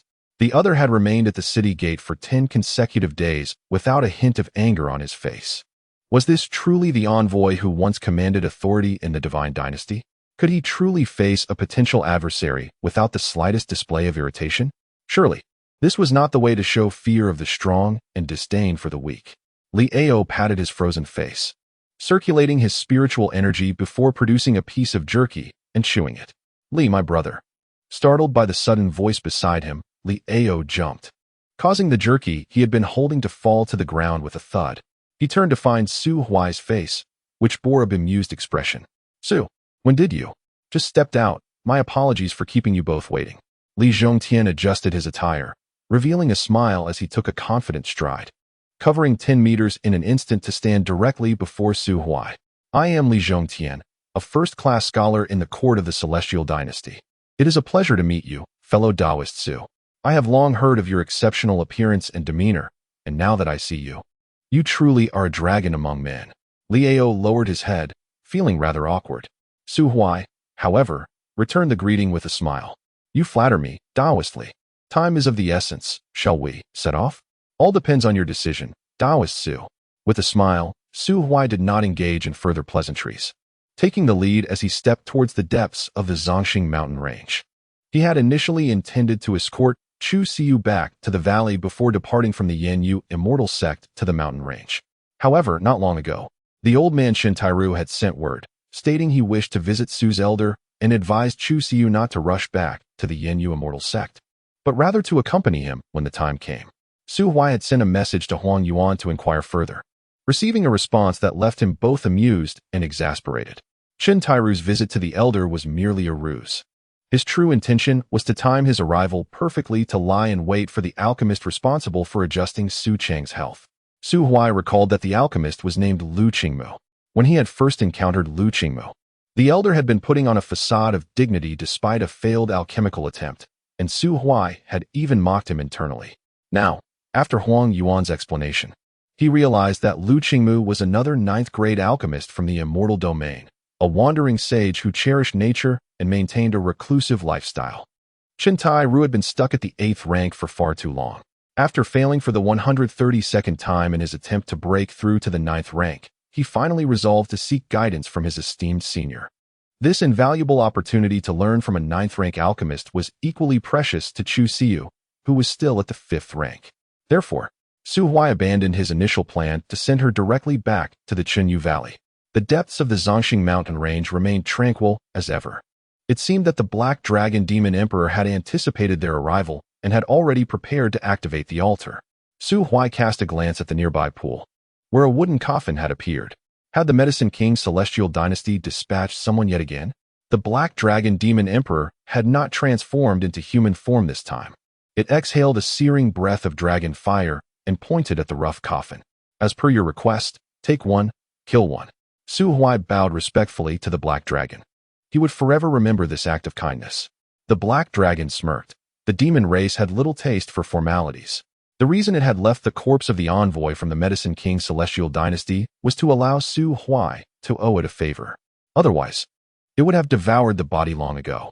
Although the imperial combat prowess of the Medicine King Celestial Dynasty was lackluster, the nutritional value was comparable to that of an ordinary imperial being, immensely nourishing. The Black Dragon glanced at Li Zhongtian, who stood beside Su Huai, trembling with trepidation, before returning its gaze to Su Huai. Now that you have come here, are you prepared for the journey to the divine realm? Indeed. Su Huai's eyes gleamed with determination.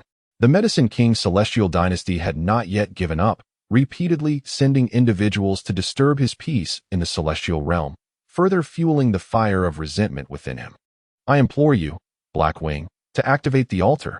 Chapter 123.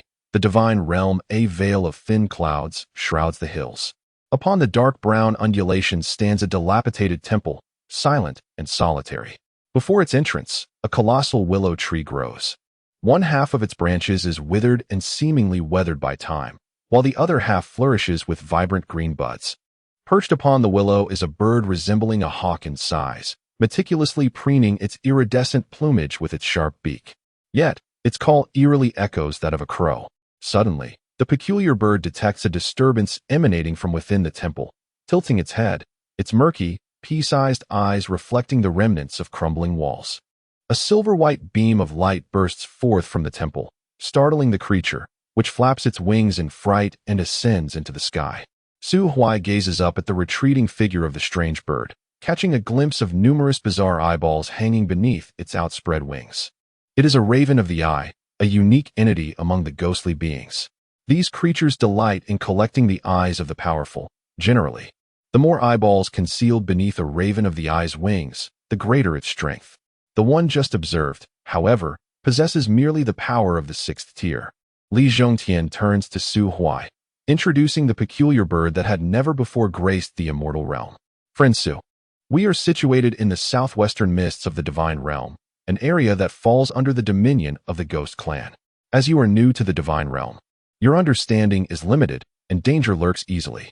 It would be wise to accompany me back to the celestial Immortal Dynasty, provided you serve the dynasty at the very least. The people of the Medicine King dynasty should refrain from troubling you. Su Huai glances at Li Zhongtian, a faint smile gracing his lips. I appreciate your kind intentions, Li Daoyu. However, I am accustomed to solitude and cannot abide by constraints. I hope you understand. Very well, then. Farewell, Su Daoyu. Li Zhongtian concedes without further insistence. He retrieves a golden scroll from his storage ring, casting it gently into the air. The scroll emanates a soft golden light, unfurling languidly above them. Hundreds of thumb-sized runes cascade down from it, forming a small teleportation array capable of accommodating 2 or 3 individuals upon the ground. Li Zhongtian steps into the array first. Li Ao, who entered the divine realm alongside the two, takes a deep breath and bows to Su Huai in farewell before following suit. As the golden light dissipates, the temple returns to its quietude. Su Huai tucks his hands into his sleeves, inhaling deeply as he strides toward the temple entrance. The divine realm. The celestial energies here differ from those of the immortal realm. He raises his hand, channeling power to his fingertips. The good news is that his strength remains intact, unweakened. The bad news is that the rules of the divine realm are indeed more refined, with its spatial stability surpassing that of the immortal realm. In the Empyrean realm, he could, to a certain extent, interfere with the void, and a full-force strike could even shatter space in a limited area. However, here, he can merely leave a faint white trace in the void. Refrain from recklessly wielding power. The small serpent ring on his hand shimmered with an enchanting crimson glow. Su Huai raised his hand and noticed that it had gained 9 red scales, 3 of which gleamed brightly, while the remaining 6 appeared dull. Silver, what is this you bear on your back? My power. The power has returned, albeit in limited measure, yet sufficient. The serpent lifted its head, greedily inhaling the air of its homeland. First rule of survival in the divine realm. In the absence of a formidable force to rely upon, one must remain discreet, particularly in the wilderness. Most regions here are governed by lords. If one's actions are too ostentatious, it may be perceived as a provocation to the lords, inviting their pursuit. Moreover, this is the territory of the Ghost Clan. Although the enmity between humanity and the Ghost Clan in the divine realm does not guarantee death upon sight, a mere human emperor venturing into the dominion of the Ghost Clan is likely to be deemed a threat by the clan's lords, who may take lethal action. Understood. Su Huai nodded. He cast a glance at the somber sky and the fog-laden earth, silently suppressing all his aura. He then donned a black robe, concealing his face with a blood-red mask. A fine black rain began to fall from the heavens. The raindrops bore an inexplicable corrosive power, though not potent. They could be lethal to mortals, even to ordinary cultivators of 1 or 2 realms.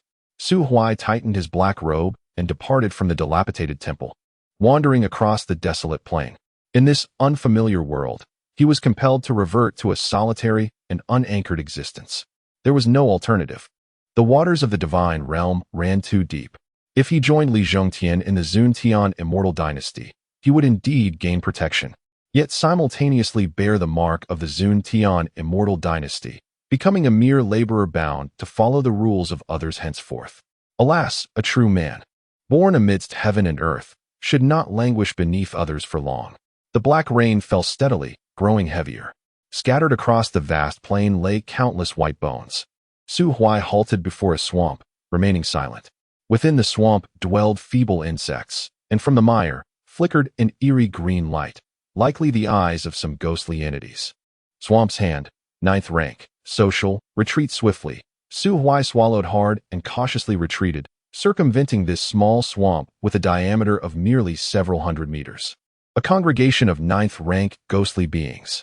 What a daunting prospect. Imagine facing a multitude of fierce and malevolent spirits akin to Qian Sihai and Huang Yuan. Furthermore, the swamp's hand is an exceedingly troublesome ghostly entity. Even now, at a higher tier, Su Huai could not discreetly eliminate such a large group of 9th rank ghosts. Fortunately, whether due to the environment or a lack of motivation, the ghostly beings of the divine realm possessed an inherent laziness, contrasting sharply with the bloodthirsty and combative nature found in places like the Weeping Ghost Abyss. Adorned with a ghostly mask, Su Huai roamed the earth, deliberately maintaining an aura of approximately the 7th rank, not too strong nor too weak, thereby evading over 80% of unnecessary troubles. In the realm of divinity, the sun remains concealed during the day, yet at night, one can behold 4 distinct moons illuminating the horizons of the southeast, southwest, northeast, and northwest. As darkness descends. Yes, it is dark. What might transpire? I advise you to seek a place to rest. In the territory of the demon clan, nightfall can be a dreadfully ominous time, particularly for a human such as yourself. Su Huai furrowed his brow.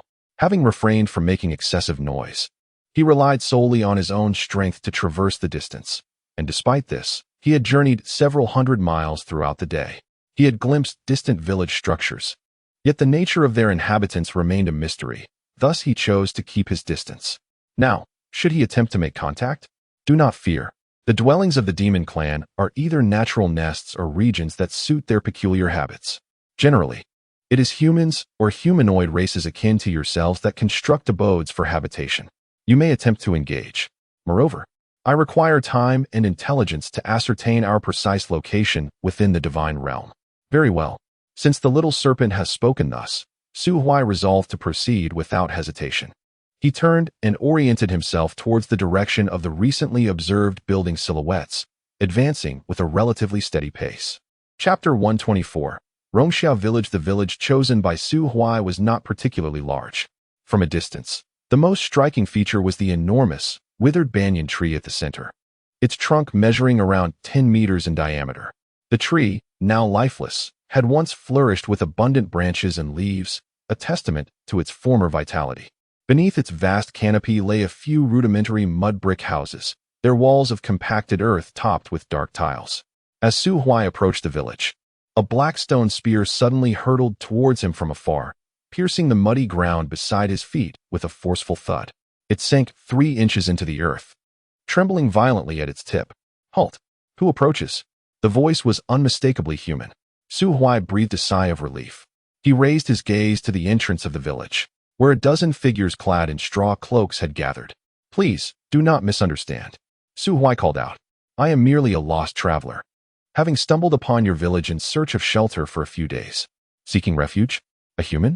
The leader among the cloaked figures retrieved a long spear from his back, gripping it tightly as he advanced through the pouring rain towards Su Huai.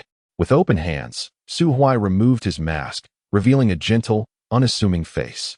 He offered a warm smile, yet the newcomer suddenly froze. Why do you appear so pale? Eventually, Su Huai was welcomed into the village. Inside, the conditions mirrored those he had observed from outside, dilapidated and reminiscent of rural China in the 1950s and 60s. As night fell, most villagers, lacking entertainment, had retired early to their homes. However, Su Huai's arrival piqued the curiosity of a few night owls, who gathered to whisper and point at him from a distance, none daring to approach too closely. It had been a long time since outsiders had visited, and their intrigue was devoid of malice.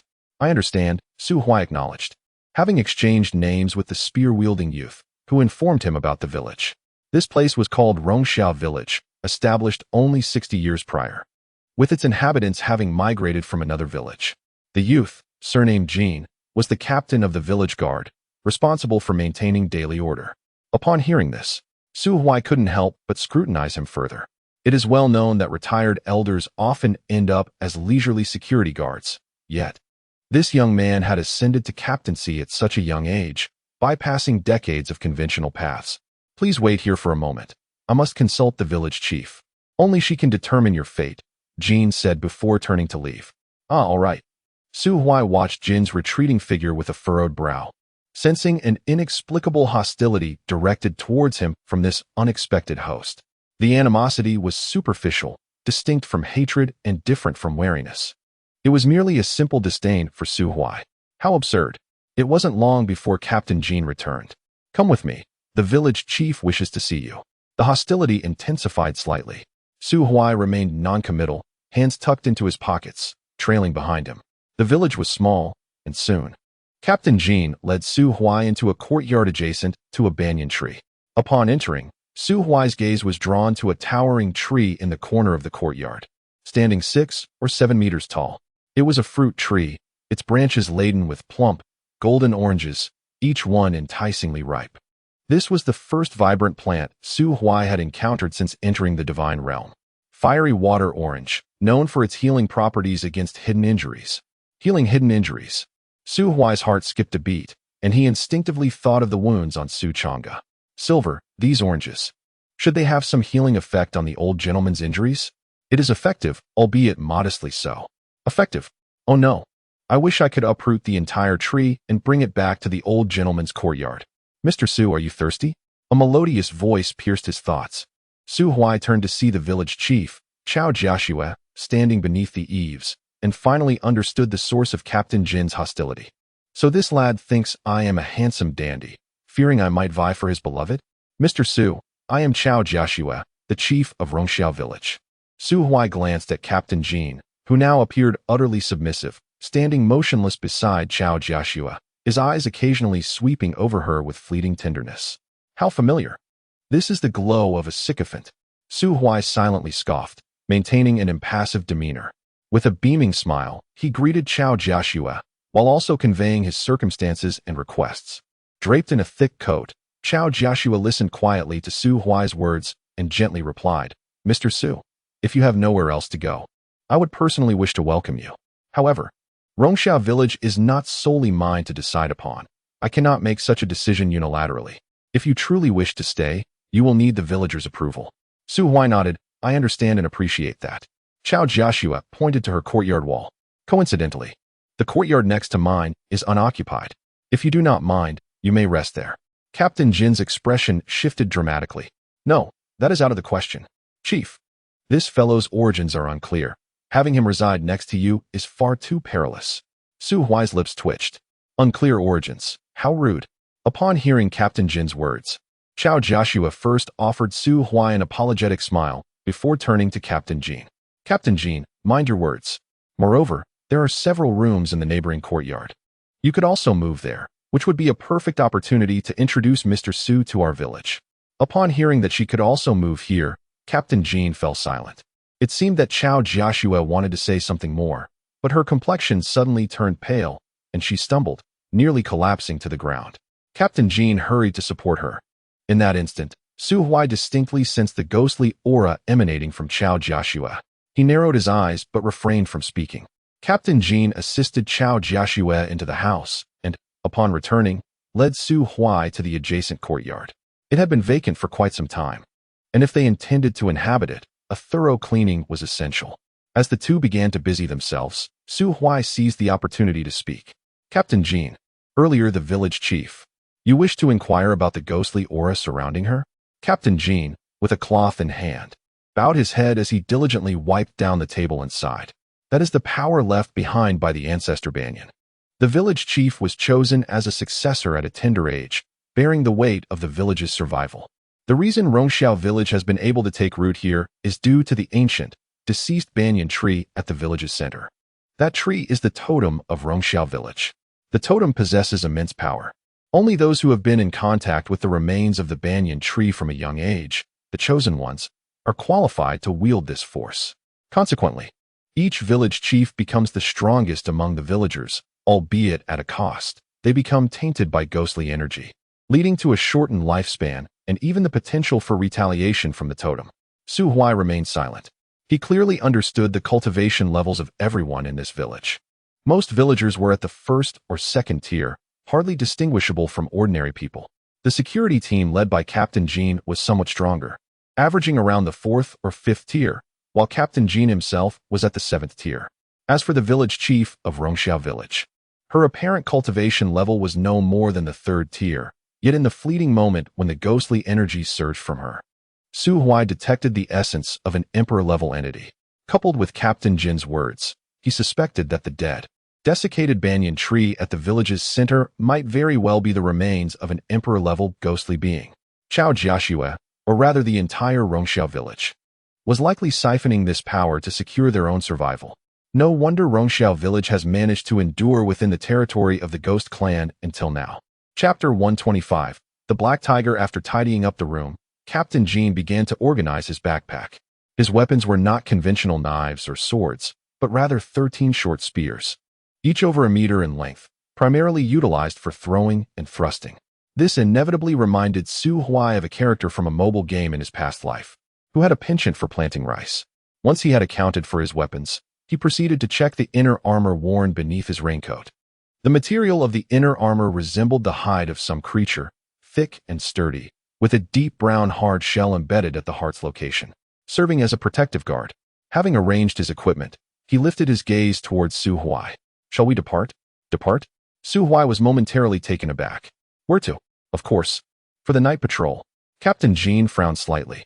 Although I have not sensed any fluctuations of power from you, the mere fact that you traverse the wilderness to arrive here suggests that you must possess some strength.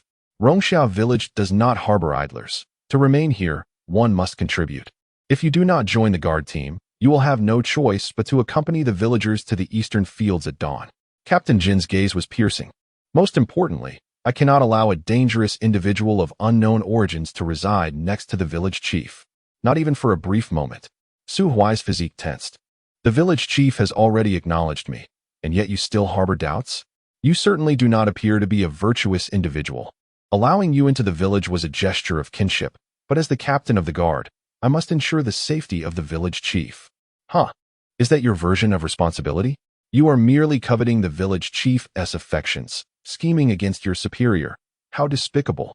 Captain Jin's expression turned frosty as he grasped a spear. Indeed, I am coveting her. So what?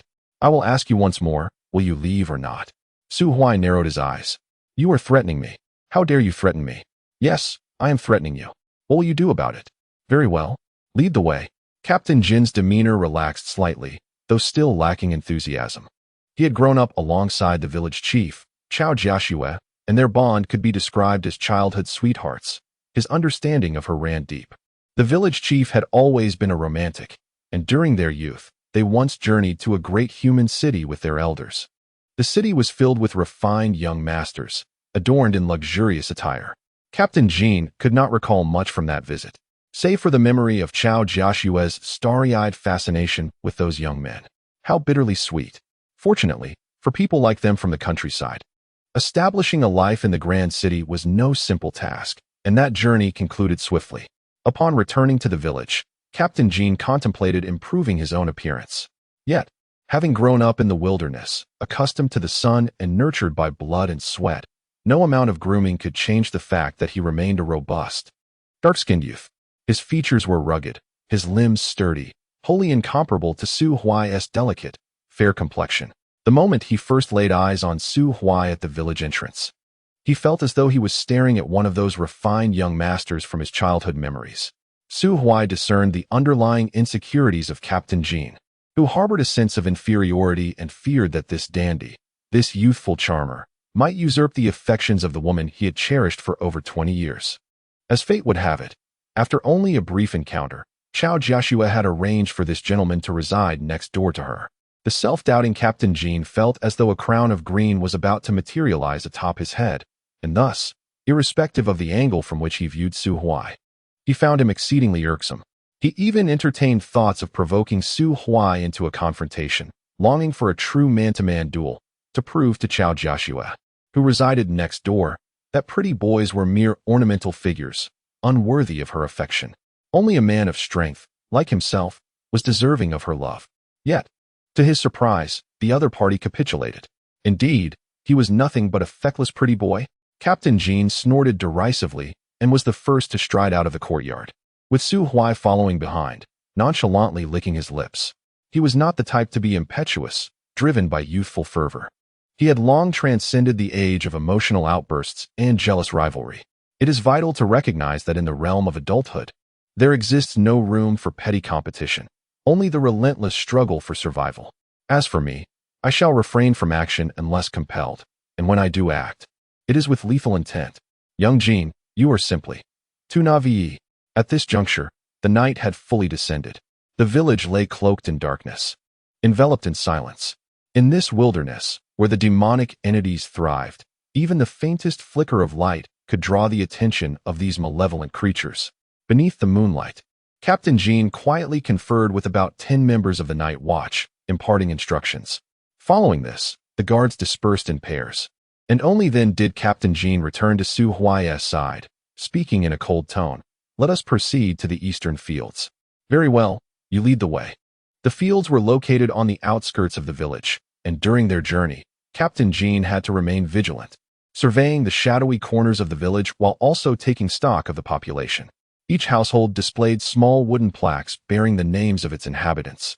As the two men conducted their tally, they occasionally heard the hushed murmurs of women from within the homes.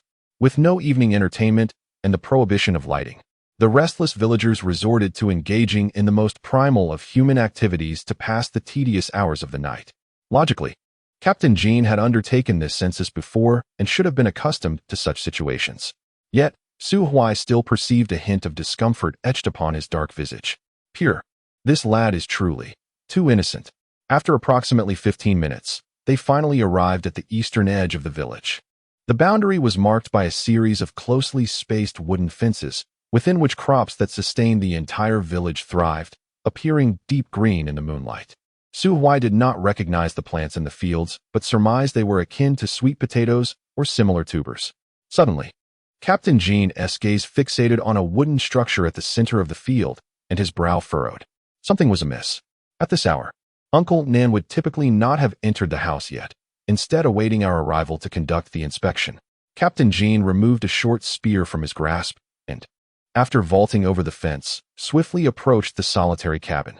As he neared within 10 meters, a faint metallic scent of blood wafted into his nostrils.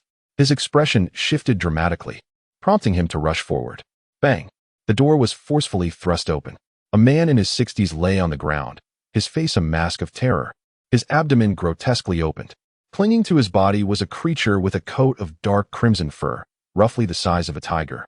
Its maw stained with blood as it feasted upon the man's entrails. Abominable beast! Captain Jin's vision turned crimson with fury. He roared and hurled the short spear with a swift flick of his wrist. The spearhead embedded itself in the forehead of the black tiger, wedged in the crevice of its hardened skull. The beast, in pain, let out a furious roar, crashing through the window of the wooden shack and bolting away.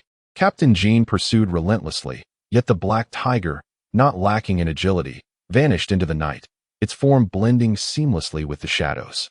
Gritting his teeth, Captain Jean stood in the field, breathless, his eyes wide with rage.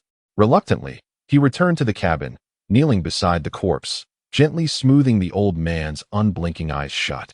Suddenly, a round object was hurled through the doorway, rolling several times before coming to rest at Captain Jin's feet. It was the severed head of the black tiger. My condolences. Su Huai, hands tucked into his pockets, leaned against the doorframe. Thank you. Su Huai slowly shook his head, gazing down at the mangled remains of the elderly man. Let us dig a grave and lay him to rest. Chapter 126. The black source crystal beside the dilapidated wooden hut, a new grave had been erected. A villager had passed away, and Captain Jean promptly set a tombstone at the new grave before hastily returning to the village center to report to the village chief. Su Huai lingered in the eastern part of the village, scrutinizing the tiny black crystal in his palm, which was no larger than a soybean. This crystal had originated from the black tiger beast that infiltrated the village and killed the elder. Is this A crystal core? Not a crystal core. You are fortunate. The little snake's eyes glimmered with a red light. It is a source crystal. There is a source crystal nearby? Su Huai was momentarily taken aback. What exactly is a source crystal? A source crystal is a manifestation of the power left behind after the death of a sovereign realm being. You can regard it as a natural elixir that, when consumed, can greatly enhance one's vitality. The sovereign realm, what is that? Is it a level beyond the Emperor realm? Indeed. There are 3 major realms beyond the Emperor realm.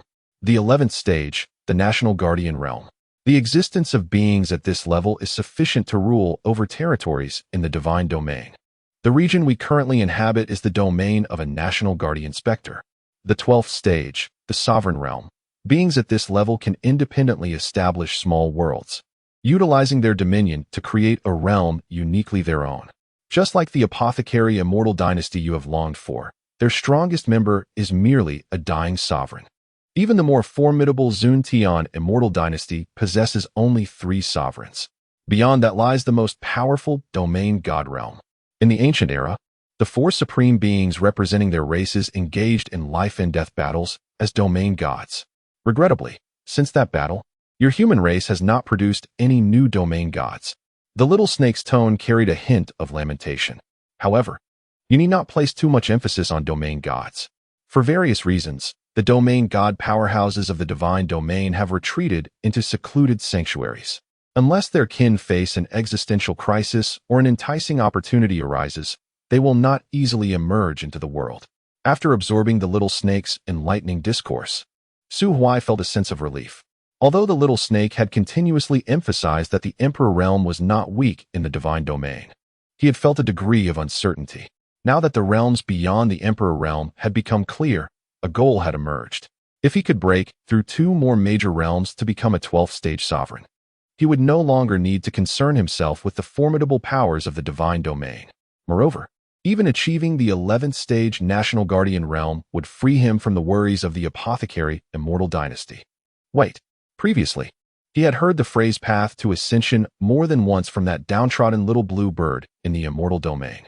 Moreover, the blue bird had betrayed its original master alongside the little snake for the sake of ascension. Let us assume that woman was indeed their former master. Therefore, the ascension and path to ascension cannot possibly refer to the 13th stage domain god realm, can it? Su Huai swallowed hard and, with a tremor in his voice, inquired, Old Silver, what was your strength at your peak? 12th stage sovereign. I and that bird are both rulers of realms. Our companion. She was once a formidable existence at the pinnacle of the realm master level. However, for certain reasons, she was not accepted by her own kin. And thus, she, along with me and that bird, became solitary wanderers in the celestial domain. Later, we stumbled upon clues in an ancient secret realm that could lead to a breakthrough into the divine domain. Relying on those clues, we successfully uncovered an opportunity substantial enough to facilitate her ascension into the divine domain. Yet, we later discovered that this opportunity had long been seized by her former kin. A divine domain master intervened, and all 3 of us suffered grave injuries, barely escaping with our lives thanks to a divine treasure. Initially, this matter seemed to conclude there. Despite some setbacks, we had successfully acquired the opportunity, and with her innate talent and comprehension, she would eventually break through to the divine domain and exact revenge. But that bird betrayed us. It not only secretly revealed our hiding place, but also, exploiting our trust, laid a trap that led to her demise, causing her to suffer backlash and fail in her breakthrough. Ultimately, she was besieged and slain by several realm masters, her soul annihilated. Though that bird and I barely survived, we became sworn enemies, and after a great battle, we were both near death, falling into the celestial domain. Thereafter, we were even targeted by the world's rules of the celestial domain, our powers forcibly suppressed to the imperial level, and our authority significantly diminished. Su Huai gaped, rendered speechless. Good heavens, a powerful ally is right beside me. Does this mean that in this era, when divine domain masters do not emerge, as long as the little snake regains its strength, I, Su, could traverse the divine realm with ease? The little snake seemed to sense his thoughts and promptly doused him with cold water. You think too highly of yourself.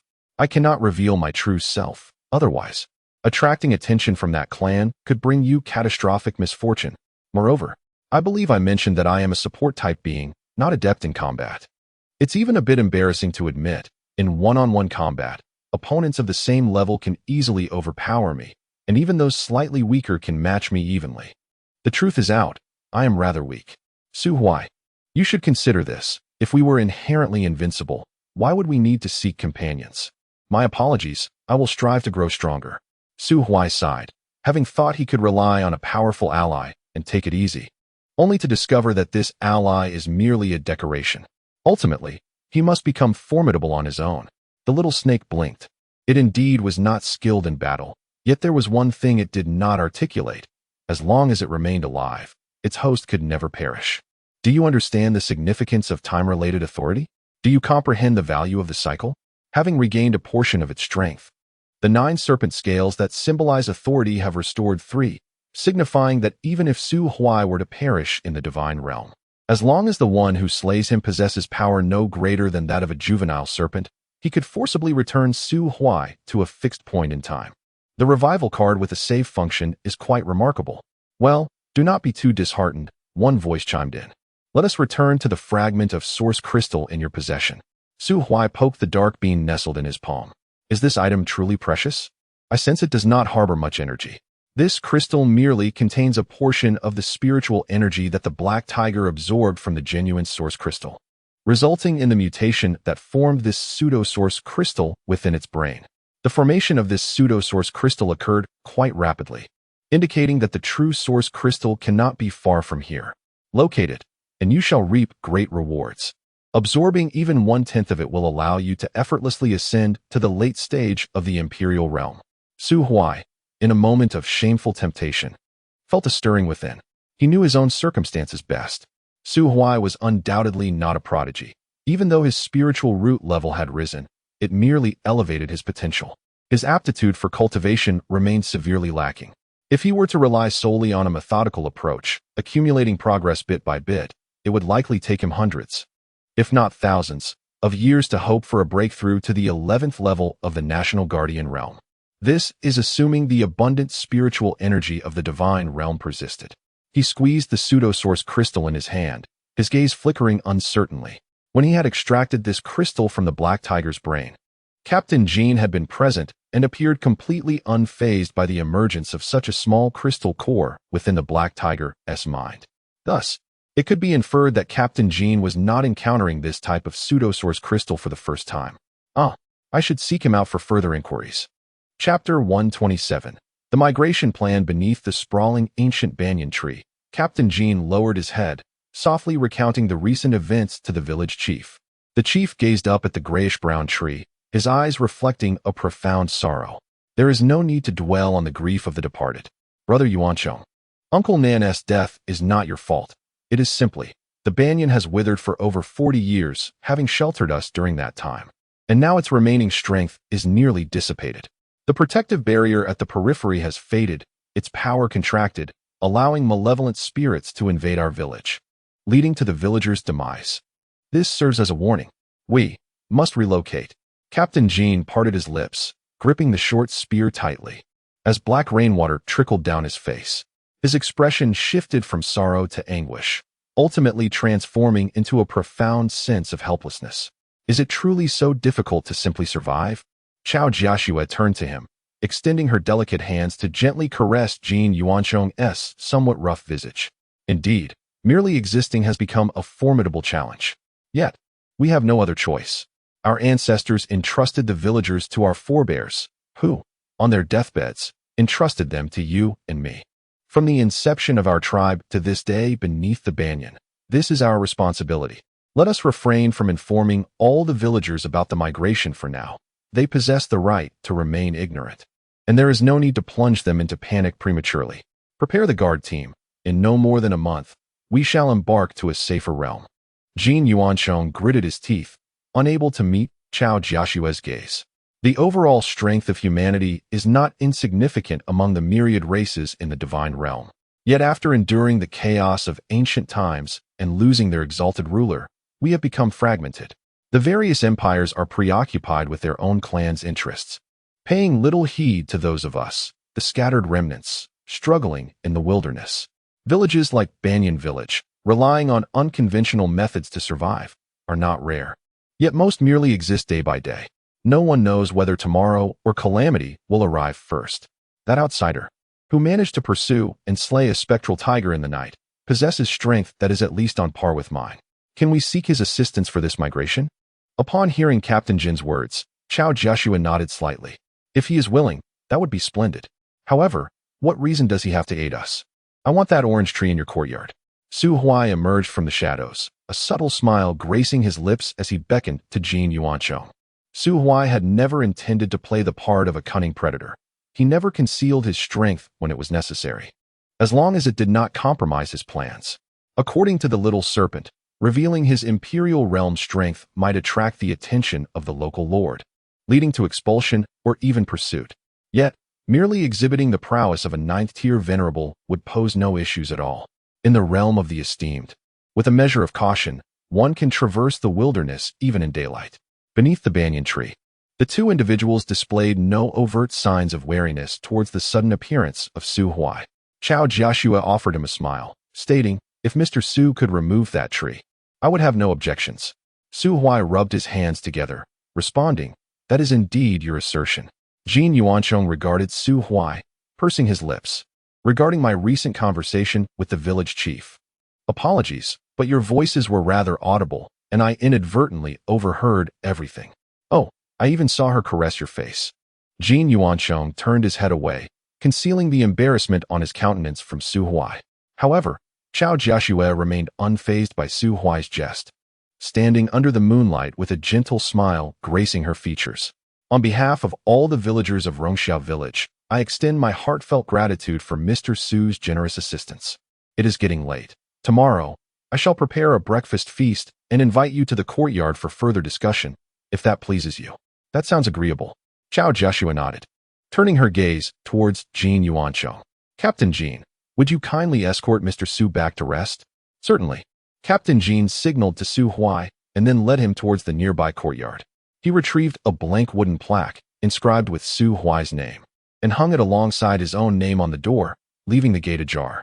Seated in the courtyard, Su Huai gazed through the open door at Chao Joshua standing beneath the banyan tree. She stood still, her eyes closed.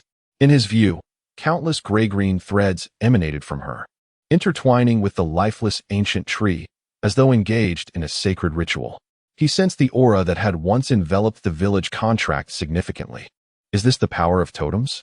Indeed, Captain Jin remarked, removing his armor, allowing his short spear to thud heavily onto the ground. After a brief pause, he continued, our strength is quite limited. Although the wilderness is abundant in resources, acquiring them is exceedingly challenging. The resources allocated to individuals are scarcely sufficient to sustain ongoing cultivation. Consequently, to maintain a certain level of martial self-preservation, we have pooled our limited resources to support those with greater cultivation potential. The rest, lacking resources, stagnate in their progress, leading to generations of individuals with little more than first or second-tier strength, hardly distinguishable from the common populace. Half of the cultivation resources in Rongxiao Village are allocated to me, a small portion to the remaining members of the guard, and the remainder is reserved for the village chief. Su Huai cast a glance at Captain Jin. To be fair, Captain Jin's talent is indeed formidable. At just over 20 years of age, he has already attained 7th-tier cultivation. In the entire celestial realm, even the Prince Liao, who enjoys the backing of the entire Zuntian dynasty, shares this level of cultivation, and he may even be slightly older than Captain Jin. Only Li Sideo, that swordswoman, possesses talent that surpasses Captain Jin's. Regrettably, Liao accompanied the celestial beings of the Zuntian Xian Chao to the divine realm, where a luminous path lay ahead. In contrast, Li Sidao remained in the immortal domain, reportedly striving to break through to the mid-stage of the 8th tier. It remains uncertain whether he has succeeded. Captain Jin paid no heed to Su Huai's gaze, his attention fixed on the serene and motionless Chao Joshua outside the door, his eyes betraying an ineffable emotion. The village chief possesses the potential to unleash 9th-tier power when necessary, making her the most formidable individual in Rongxiao Village.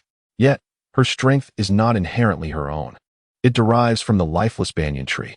Once she steps beyond the tree's protective reach, her power wanes rapidly, reducing her to an ordinary person. Furthermore, her prolonged exposure to ghostly energy has severely compromised her health and shortened her lifespan. Historically, none who served as totemic priests have lived beyond the age of 40. Su Huai, born into a prominent family and free from the burdens of life since childhood, could never fathom the extent of our struggles for survival. With his hands tucked into his pockets, he bore an expression devoid of sorrow or joy. He cast a fleeting glance at Captain Jean. "I have endured far worse than you." "Nonsense. What would I gain from deceiving you? At merely 17, I have been devoured by serpents and tigers, had my head struck by bandits, and later, I was captured by malevolent cultivators for alchemical experimentation, even losing a kidney in the process. How could you possibly still be alive?" "That is my secret." Su Huai narrowed his eyes, piecing together various clues. He began to formulate suspicions regarding the masked figure from his previous life who had orchestrated his downfall, leading him to the bamboo grove where Li Si Dao resided. He had offended many in his past life, yet never a being of the revered level. He suspected that the masked figure was an emissary from the Yaowang Xian Chao, who descended from the divine realm to the immortal domain during Li Si Dao's ascension to the imperial realm. However, due to Chu Xiaonyou's reclusive nature and the masked figure's lack of courage to intrude upon the territory of the Yin Yu Xian zone, the mission remained unaccomplished, trapping him in the immortal domain. Eventually, when Su Huai ascended to the 9th tier and wed Chu Xiaonyou, the news reached the ears of the masked individual. It is unclear what schemes the masked figure concocted, but he lurked in the shadows, laying a trap that could very well be a series of interlinked plots to ensnare Su Huai. "Damn that Yaowang Xian Chao. I shall see you all brought to justice. I will bind each of you and cast you into Li Si Dao's bamboo grove, allowing you to experience the agony of losing a kidney." Su Huai clenched his teeth in frustration. "In any case, Captain Jean, the majority of individuals in this world harbor their own struggles, each engaged in a relentless battle for survival. I am not merely a privileged scion of a powerful clan. On the contrary, I share a deep-seated enmity with a certain major power." Taking a deep breath, Su Huai turned to meet Captain Jin's gaze, catching a glimpse of the confusion and pain reflected in his eyes. He placed a reassuring hand on Captain Jin's shoulder.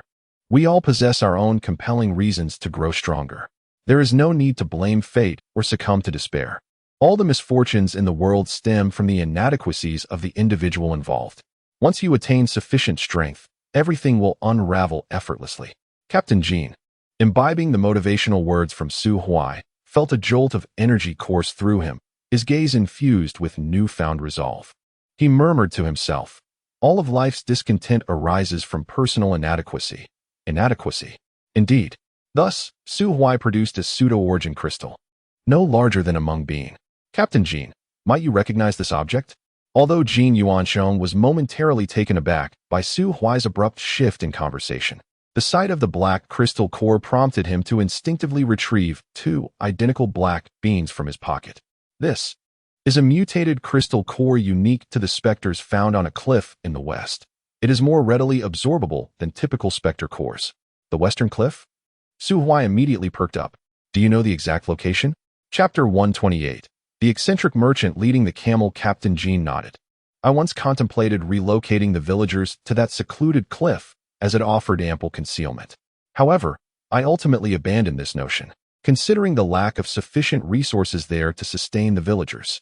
Su Huai gazed into Captain Jin's eyes. "Are there any dangerous spirits there?" "Indeed. There exists a cluster of ghost-faced moths. Yet, most of them are only of the 3rd or 4th tier, with the strongest merely reaching the 7th tier. If we proceed with caution, I am fairly confident in eliminating them one by one." Captain Jean raised his gaze to meet Su Huai's. "Do you have thoughts regarding that place?" "I do have certain intentions. There is something I require from there. Please sketch me a rough route map. Once the relocation is complete, I wish to visit that cliff." "No need for that. I shall take you there myself when the time comes." "Very well. Rest early. I will call for you in the morning." Su Huai nodded in response, stretched lazily, and entered the room he had tidied up in the evening. Captain Jean seemed intent on sitting in the courtyard for the night, silently guarding his goddess. Su Huai certainly did not have the leisure to accompany him. Sleep. Cultivation is work. Sleep is life. He need not worry about his safety. After all, his prowess speaks volumes. To put it bluntly, even if he stood still and allowed the strongest in Rongxia, Chao Jieshue, to strike him for an hour, she would hardly breach his defenses. As the sun rose high in the sky, Su Huai found himself in a trance, experiencing a dream. He envisioned returning to Earth, imbued with his cultivation, enacting a tale of a celestial being reborn in the urban realm. He caught nuclear bombs with bare hands, flicked away massive aircraft, and could topple aircraft carriers in a single breath, triggering tsunamis that submerged islands and claimed dominion over the world. He truly wielded the power to control the world. Indulging in the embrace of beautiful maidens, with a harem of 3,000, randomly bestowing favor upon a stunning beauty each day. He flipped open one of the cards, upon which the name Chu Siu was clearly inscribed. A grin spread across his face. This one, just this. Then the secretary in black stockings, holding the card, offered him a sweet smile. Certainly, boss. I shall have Captain Jean freshened up for your favor. Wait, what Captain Jean? Su Huai glanced down only to witness the name Chu Siu gradually fading, replaced by the gilded letters spelling out Captain Jean. Su Huai was taken aback, hastily discarding the card with a look of dismay and reaching for another. Captain Jean. Still Captain Jean. Damn it. 5 cards, 10 cards, all Captain Jean. Even the long-legged secretary in black stockings morphed into Captain Jin's imposing countenance. What the hell? Su Huai was jolted awake, gasping for fresh air, his heart racing as he looked up, only to find himself staring directly into Captain Jin's dark visage. What the hell? Are you insane? Why are you so close to me? Captain Jean, clutching a bundle of short spears, wore a stern expression. It was now midday. Missing breakfast was one thing, but the village chief had prepared a sumptuous lunch. If you fail to attend again, would that not be rather excessive? Captain Jean harbored a strong desire to pierce the slumbering fool with a spear.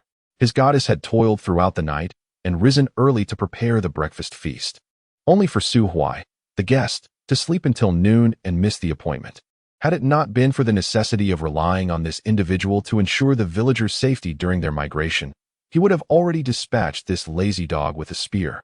Su Huai's lips twitched, feeling somewhat guilty. Yet, recalling how his sweet dreams had been transformed into nightmares because of Captain Jean, he could not help but retort with a sly grin.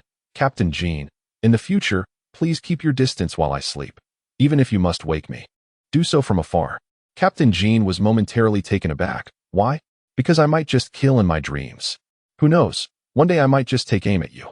In the quaint courtyard of Chao Jieshue, a wooden table, fashioned from planks, stretched 2 meters long and approximately 1.5 meters wide. Upon it lay a modest array of home-cooked dishes, appearing somewhat meager: a small pile of cured meat, a bowl of stewed meat, 3 vegetable dishes, and a pot of soup. At one end of the table sat a large plate of staple food resembling potatoes, accompanied by a basket of oranges. This hardly met the standard of a feast. However, upon reflection, Su Huai realized that these items were likely the entirety of the provisions the village chief could muster. It must be noted that this was the territory of the Ghost clan, where most spirits bore an overwhelming stench of decay and were inedible. Su Huai was not one to be picky. In his past lives, before encountering Chu Siu, he had nearly lived as a beggar. A single bun cost a penny, and 2 buns paired with river water could barely sustain him for an entire day, making him quite the frugal connoisseur.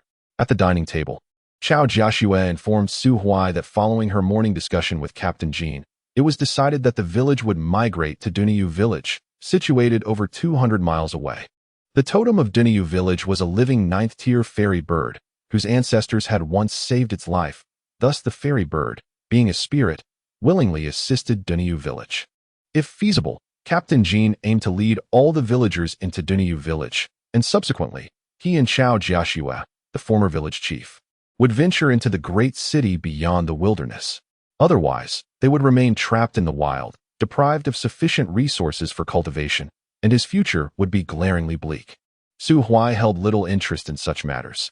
His sole responsibility was to escort them partway before departing the wilderness, taking into account the advice of the little snake to determine his next destination. As the meal approached its conclusion, Chao Jieshue set down her chopsticks, wiped her mouth, and addressed Su Huai. Mr. Su, this morning a traveling merchant passed through our village and is currently stationed at the village entrance. You may wish to pay him a visit. Should you find anything of interest, you could negotiate a trade. A merchant? Su Huai paused slightly in his movements. In such a perilous place, there was still a traveling merchant? Indeed, itinerant merchants roam across the divine realm, peddling their wares and amassing riches. They regard all territories with equal indifference, and even in the most desolate and perilous corners of the world, one can occasionally catch a glimpse of their presence. Su Huai blinked, and an unfriendly thought crept into her mind. Such merchants would surely be easy targets for robbery, wouldn't they? Chapter 129. The Golden Skeleton. In the afternoon, Su Huai spotted the traveling merchant that Chao Jiaxue had mentioned among the throng gathered at the village entrance.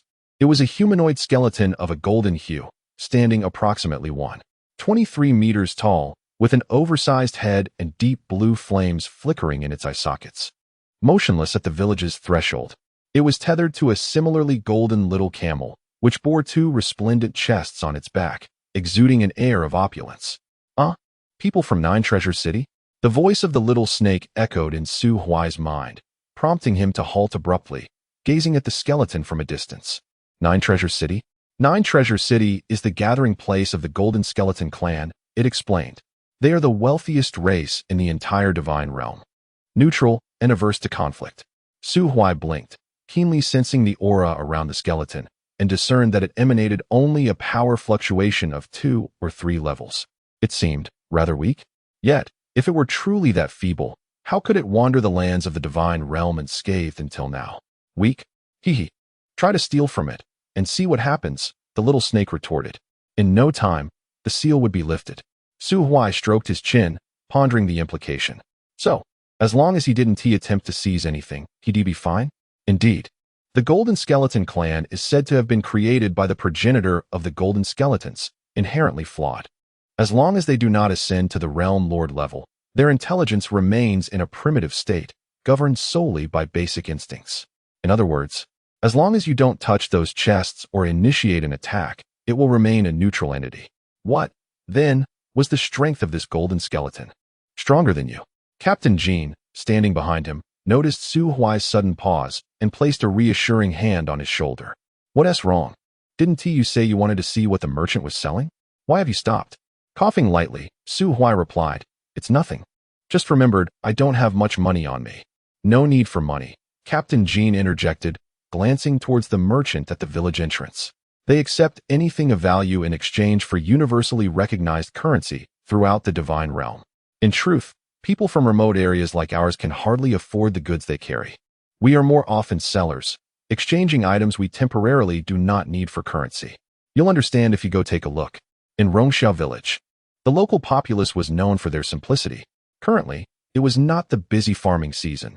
The village chief had assigned someone to manage the fields on the western side, following the recent passing of Uncle Nan, who had lived alone.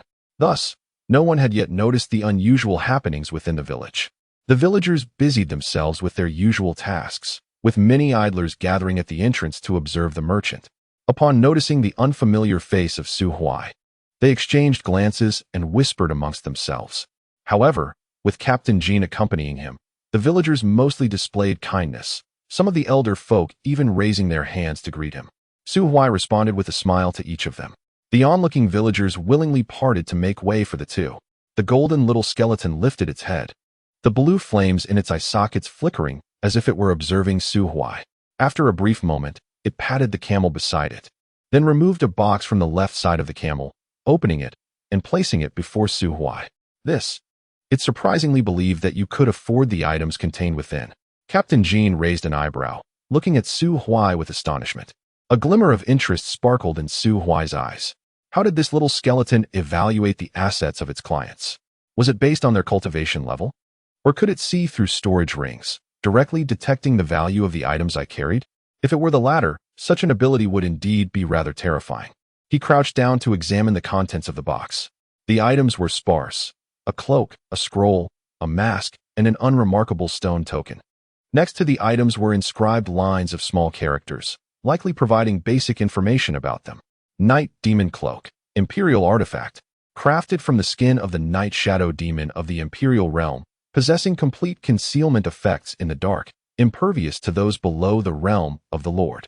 Price, 1,000 Imperial coins.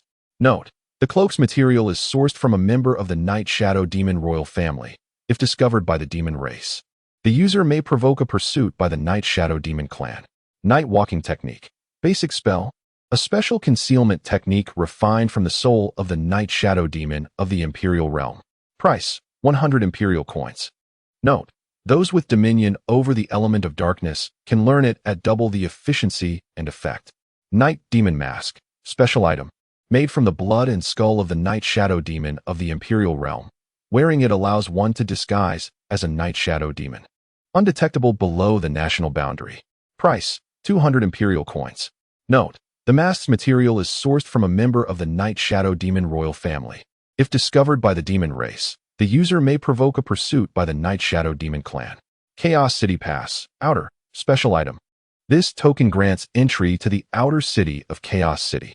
Price: 50 Imperial coins. With so many discrepancies, Su Huai found himself at a loss regarding where to begin his complaints. First and foremost, 3 of the items in this box originated from the same Night Shadow Demon, and he suspected that the token was also a drop from slaying a Night Shadow Demon. This little skeleton appeared so honest. Could it possibly be involved in activities of murder and trafficking? Furthermore, what was this currency? Imperial coins? I don't possess such a thing. The little skeleton seemed to sense his confusion, and it tiptoed to retrieve a piece of paper from the box, letting golden liquid flow from its fingertips as it wrote something on the paper, then handed it to Su Huai. Qingyu Phantom Sparrow Bone Bow. Imperial Artifact. Purchase price 2,000 Imperial coins. Imperial Realm Human Body. Purchase price 500 Imperial coins. Su Huai was speechless. The Qingyu Phantom Sparrow Bone Bow must be the only Imperial artifact he possessed, and its power was indeed considerable. It was understandable that, as an Imperial artifact, its value would be higher. As for the later mention of the Imperial Realm Human Body, surely it could not be referring to himself? Good heavens, my body is worth only 500 Imperial coins. What a lack of courtesy. Su Huai gritted his teeth, concealing the bow within his storage ring. The little skeleton, with a single remark, confirmed its ability to see through storage rings. A small snake coiled around Su Huai's finger, stifling a laugh. Do not be disheartened. The value of human physical bodies is indeed considerably inferior compared to other races, primarily because you do not rely on physical strength for survival. As for imperial currency, it is a form of money within the Divine Realm's monetary system. By the way, Jiubao City serves as the economic hub of the entire Divine Realm, where all currencies are minted. From top to bottom, the hierarchy includes divine coins, realm coins, national coins, and imperial coins, corresponding to the 4 realms above the imperial boundary, with an exchange rate of 1 to 100. Below imperial coins, there are also widely circulated gold skeleton coins, silver skeleton coins, and black skeleton coins, with the same exchange rate. You can exchange those crystal cores in your storage ring that you do not intend to use for some currency, to avoid being unable to produce money when the need arises. Oh, by the way, if possible, I suggest you find a way to obtain a pass for the City of Chaos. I have been there. The City of Chaos is a lawless zone where strength reigns supreme.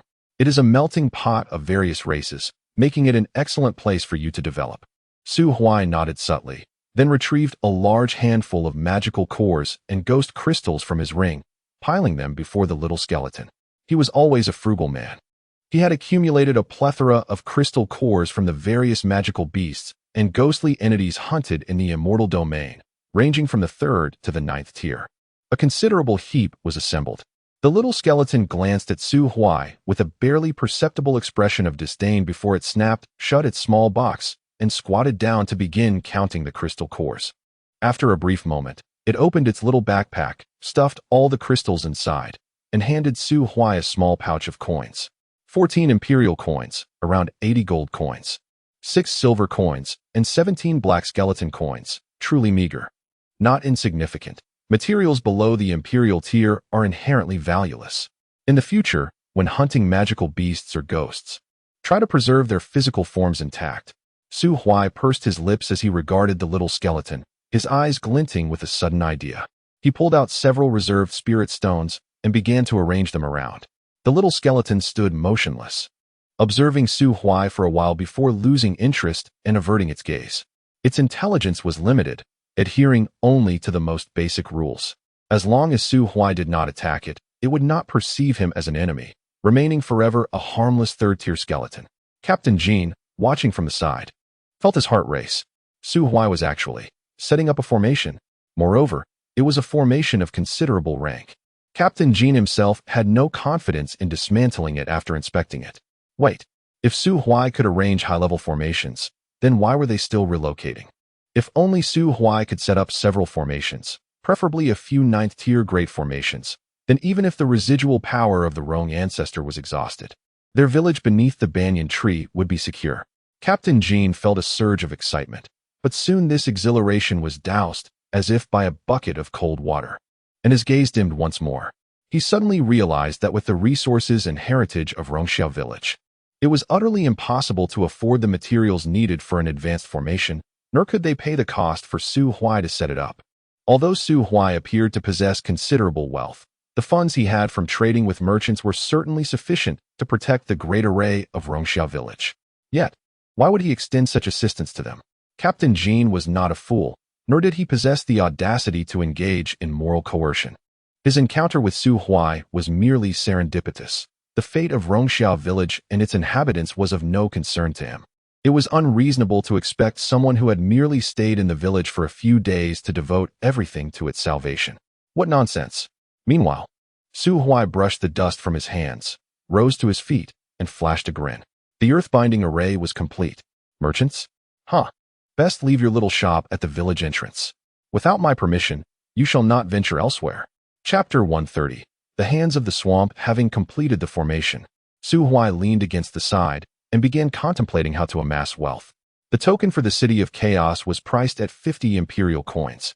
Yet he currently possessed only 14. Given the impossibility of resorting to direct robbery, the swiftest method to acquire funds was to hunt an imperial realm ghost. However, such an endeavor would undoubtedly expose him to the scrutiny of the ghost clan in this region. Su Huai held a firm belief in his own strength. Yet he was acutely aware that fighting beyond one's rank was merely a figment of novels. He sincerely doubted that he could engage in such confrontations at this stage and emerge unscathed. After all, he had learned from past experiences. In his previous life, even as a revered figure, he could barely withstand a struggle against Li Sadeo, a being of the imperial realm. What reason had he to believe he could triumph over a sovereign-level entity now that he himself had reached the imperial realm? To avoid attracting attention, he had to abandon the idea of confronting an imperial ghost and settle for hunting a ninth-tier ghost instead. Su Huai initially contemplated taking Captain Jean to retrieve the source crystal. However, as the little serpent had indicated, the moment the domain lord's source crystal truly emerged, it would emanate a powerful energy wave. This meant that once Su Huai acquired the crystal, he would have to flee immediately. Otherwise, he would be pursued by the sovereign-level ghost lord, with the only outcome being death and the loss of his treasures. At that point, he could no longer afford to consider the safety of Rongxiao village. Su Huai was not a foolhardy individual, yet having accepted the village chief's orange tree and promised to escort the villagers of Rongxiao village to safety, he felt compelled to fulfill his commitment. After all, as the holy son of the Yenyue immortal sect, and having previously received the boon of the Enlightenment Monument on Tungyun Mountain, the scene of the monument's master sacrificing himself to protect humanity lingered vividly in his memory.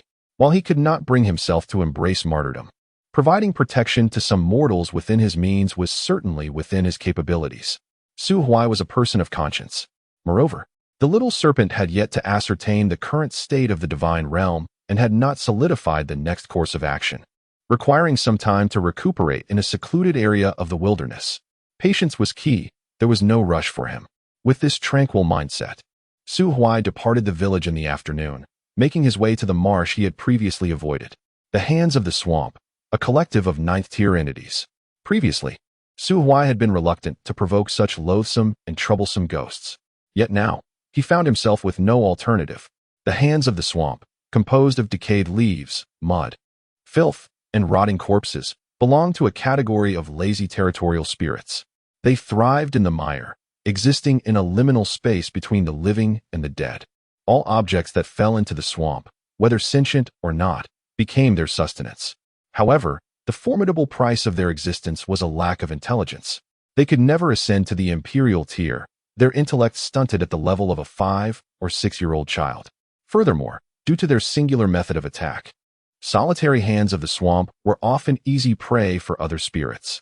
Thus, they typically congregated in groups, lying in wait within the muck, motionless, anticipating their prey to come forth willingly. Today, the sun shone brightly. A hand from the swamp languidly released bubbles, when suddenly, a small splash erupted beside it. The myriad of pitch-black eyes scattered across its palm simultaneously blinked open, revealing a fist-sized morsel of flesh not far from its position. A snack? It glanced around, noticing that its companions were oblivious to this delectable morsel that could easily fill the gaps between its teeth. Stealthily, it twisted its body, its palm unfurling to reveal a gaping maw lined with sharp teeth, and in one swift motion, it devoured the piece of meat. Hiss! What a flavor! What kind of meat is this? It's intoxicatingly delightful. The swamp hand licked its teeth, regretting having consumed it too hastily, missing the chance to savor the soft, tantalizing delicacy. As it blinked, intending to return to its lair, it suddenly spotted another piece of fresh meat not far ahead. Holding its breath, it cautiously inched forward, swallowing the meat once more, and surveyed its surroundings, soon discovering yet another piece nearby. The dozens of tiny black eyes curved in a joyful arc as it meticulously advanced, following the trail of meat step by step. Eventually, it approached the edge of the swamp. Crack! To its astonishment, the last piece of meat concealed a chunk of high-quality metal. Although metal infused with energy was more challenging to digest, it also offered greater nourishment. One must understand that, like most beings in the world, there exists a hierarchy among these communal spirits. Though they were all of the same ninth tier, the swamp hands relegated to the fringes of their group were among the weakest. If it could digest this metal, its size would increase significantly, enabling it to seize a larger share of future prey, no longer needing to scavenge leftovers from its companions. The swamp hand smacked its lips, but then, unexpectedly, the piece of metal tensed with a sudden snap. An almost invisible thread reflected the blinding sunlight, ensnaring its mouth.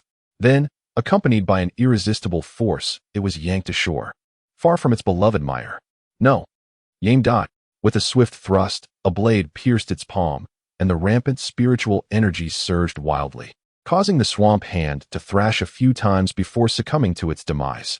Su Huai gazed at the grotesque and repugnant specter before him, holding his breath in distaste as he used a blade of condensed spiritual energy to slice open its grayish-white skin, extracting a dim crystal core from the putrid flesh.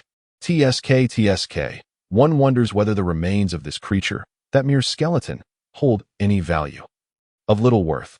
Creatures below the imperial realm, particularly such repugnant beings, possess minimal value. Yet, should you find interest, you may collect them and later sell to those adept in the dominion of death. Perhaps it is best to forego that. Su Huai kicked aside the remnants of the hand of death. While reattaching fresh meat to the fishing hook, he continued to inquire of the little serpent. Earlier, I saw a mention of a dark dominion in the inventory of the small skeleton, and now you speak of a death dominion. Just how many dominions exist? Not dark dominion. To be precise, it is a branch of the elemental dominion. The source of dominions derives from the 8 supreme laws, namely, time, space, life, death, destruction, creation, elements, and mind. For instance, my dominion, cycle, is a branch of the law of time, while your dominion, deception, is a branch of the law of mind. Dominions can evolve. When our dominions ascend to laws, we become domain deities, TSK. Su Huai felt somewhat disheartened. His current ambition only lies in breaking through to the national level, seeking the strength to safeguard himself within the divine realm. Matters concerning those domain deities can be addressed later. Plop. A piece of fresh meat was cautiously tossed at the edge of the swamp, awaiting the next little darling to bite. Rongxiao village. Unbeknownst to him, dusk had fallen.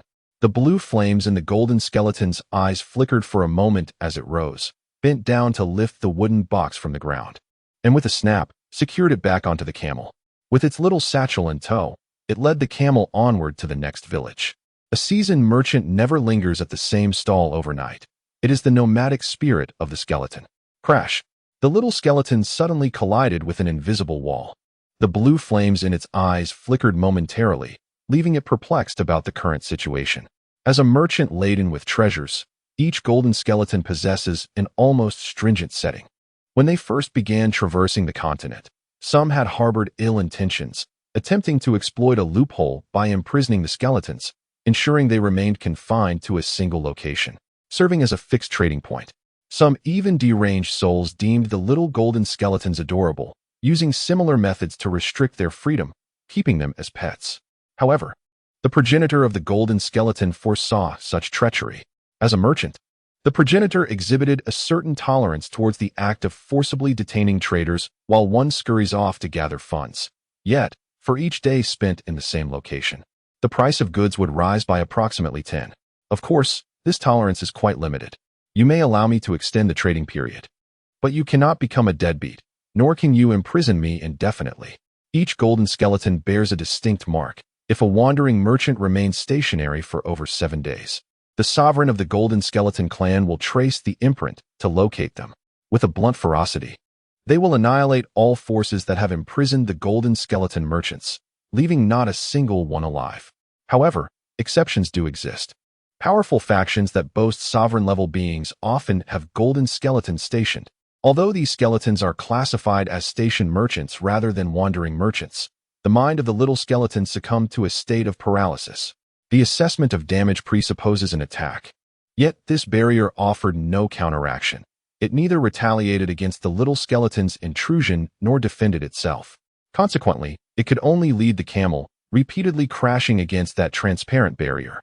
Chapter 131. Are you familiar with loans? As dusk descended and Su Huai returned to Rongxia village, the little skeleton remained in a state of malfunction, its CPU having been compromised, stuttering within the binding formation. It actually works. The notorious Su hurriedly approached the binding formation, crouching before the little skeleton and revealing the fruits of his afternoon's endeavors. 9 dim 9th-tier crystal cores. In that swamp, he had lured away nearly half of the 20 or so swamp hands with his crafty maneuvers. However, that was where his luck ran out. The depletion of their ranks had become conspicuous. Even the most foolhardy of the swamp hands could sense that something was amiss. Why did the neighbor to the left simply vanish amidst their bubbling? In the blink of an eye, the fellow on the right was gone too. Upon catching the 9th swamp hand, the entire marsh began to bubble with agitation. The swamp hand's leader finally discerned the villainous Su Huai, who had been enticing his subordinates, and rallied his minions to pursue him with fervor. Naturally, Su Huai took flight. What a splendid harvesting spot lost. After wandering aimlessly in the vicinity, he discovered that the 9th-tier specter lairs he had vividly recalled from the previous day were entirely deserted. A sense of foreboding suddenly gripped his heart. I need to sell something. The little skeleton, engrossed in a wall collision game, abruptly halted its antics. Turning to regard Su Huai with earnest attention, he presented the 7 crystal cores before the little skeleton. It counted them, stowed the crystals into its satchel, and then produced 47 imperial coins along with a handful of gold skeleton coins. Among the pile of crystal cores from yesterday, there had only been one 9th-tier core, as most high-tier materials had been expended by Su Huai during the formation setup in the immortal domain. He estimated that the solitary 9th-tier core would fetch him about 10 imperial coins. Yet now, with 9 cores, he received only 47 coins, approximately 5 coins per core. The swamp hands were truly undervalued. Thankfully, combined with the previous 14 coins, he had enough to exchange for that token. I want to purchase something. Upon hearing Su Huai's declaration, the little skeleton's soul flame flickered to life, and it turned on its tiptoes to unload the box once more, revealing its contents. This is it, the pass token to the City of Chaos. A seamless exchange, payment for goods. The token felt cold to the touch, imbued with a faint, distinct aura, likely a means to verify its authenticity. After completing the transaction, the little skeleton attempted to close the box again. However, Su Huai pressed his hand down to halt it. Wait for what? Are you trying to steal from me? The soul fire in the little skeleton's eye sockets began to flicker. A gentle blue, now tainted with a flash of savage red. Su Huai quickly withdrew his hand. I have no intention of stealing from you. I merely wish to discuss a business matter. As the red light in the little skeleton's eyes intensified, Su Huai swallowed hard and hastily placed his Qingyao bone bow upon the box.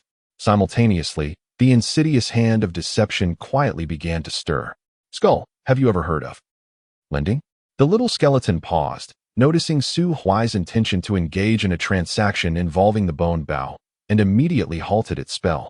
Tilting its head, it gazed at Su Huai, who exhaled a sigh of relief. Lending is indeed the most lucrative venture for merchants. Allow me to illustrate. If you lend me 2,000 imperial coins now, I shall return 2,100 to you in 3 days, yielding you a profit of 100 imperial coins, an effortless windfall, would you not agree? Naturally, the longer the loan period, the greater your earnings. If you were to lend me this sum for a week, I would repay you 2,200 imperial coins. And should you be inclined to lend me for a year, I would return 20,000 imperial coins. The flames in the little skeleton's eye sockets flickered momentarily. 20,000 imperial coins. The total value of everything in its left chest barely reached 10,000 imperial coins. As for the chest on the right side of the camel, this human before it was not yet worthy of negotiating for items therein. Yet, what if Su Huai absconded with the money? Su Huai understood he could not achieve his goals without offering something of value, so he pointed to the azure bird bone bow. You have appraised this bow at 2,000 imperial coins, am I correct? The little skeleton nodded. Then this bow shall serve as my collateral. Should I fail to return the funds by the deadline, it shall become yours, ensuring you incur no loss. Would you not agree? The little skeleton remained motionless, its limited cognitive capacity fervently calculating. Although it was not yet a domain master and possessed only a rudimentary intellect, its arithmetic skills were fundamental for a merchant. Thus, it soon nodded in agreement. This deal was viable, a guaranteed profit. This year's performance was likely to meet expectations, and perhaps upon returning to Jiubao City, it would receive accolades, elevating both its status and power. Perfect. With Su Huai's deceptive principles at play, the little skeleton did not delve deeper into the implications, instead producing a significant handful of imperial coins. Yet, Su Huai shook his head. What I seek to borrow is not imperial coins. Rather, it is these 2 items. The little skeleton followed his finger's direction, its gaze fixating upon the night demon cloak and the night demon mask. These 2 items are valued at 1,200 imperial coins. Lend them to me for a week, and I shall repay you 1,400 imperial coins. What do you think? The little skeleton promptly nodded, removing the night demon cloak and the night demon mask, handing them to Su Huai, while placing the long bow in the spot previously occupied by the cloak. This little chest appeared to be a spatial artifact. Upon contact with the chest, the nearly 1.6-meter-long bow shrank to over 20 centimeters, correspondingly enlarging the cloak and mask that were taken out. Su Huai patted the little skeleton on the shoulder, noting that its eye flames showed no sign of turning red, indicating its acceptance of the client relationship with Su Huai. Good brother, 1 week from now, I shall undoubtedly adhere to our agreement and return your belongings along with the interest.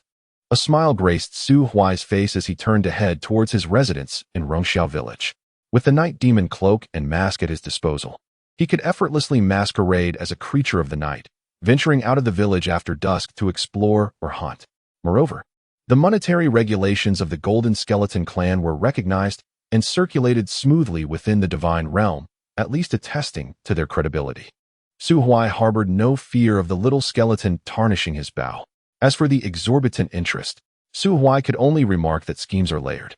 And while the little skeleton perceived profit, he remained oblivious to the risks and other intricacies lurking beneath. The inaugural transaction served merely as bait. A master of deception shall never face defeat. Upon returning home, Su Huai knocked on the door, only to discover that Captain Jean seemed to be absent. Glancing at the sky, he noted that it was still premature for the night patrol. Never mind, seeking out the village chief would suffice. He approached the wall and instinctively vaulted over it, only to find Captain Jean, flushed and standing guard like a guardian beast at the entrance of the village chief's abode. Captain Jean, upon witnessing Su Huai's wall leap, felt a twitch at the corner of his eye and instinctively reached for the spear at his back. Damn, this is a misunderstanding. I'm accustomed to it. Ugh, I'm used to climbing over my partner's wall when at home. Partner? Captain Jin's fury erupted. When did the chief of Rongxiao village become your partner? You scoundrel. Su Huai sighed. Forget it, let it all come crashing down. Raising his hands, he acknowledged his fault in scaling the wall of another's beloved, accepting the possibility of a spear thrust. Yet, Captain Jean merely snorted, sheathing his spear, remaining red-faced and motionless at the door. Why is your face so flushed? What concern is it of yours? Su Huai blinked, suddenly hearing a faint sound of water from within, as if someone were. What the hell? The village chief is taking a bath inside. How audacious. TSK, Captain Jean, I always thought you were an honest man. Who would have imagined that you would sneak into someone's yard while they were bathing? I was summoned by the village chief. Well then, I wish you both many offspring. Captain Jean's face grew crimson as he stood at the door, stumbling over his words. Indeed, he had been called by the chief, and standing at the threshold. A mere step back would allow him to catch a glimpse of the chief emerging from the bath, but he dared not move. Compared to Su Huai standing in the yard, the sound of water echoed in his ears, incessantly stirring his heart.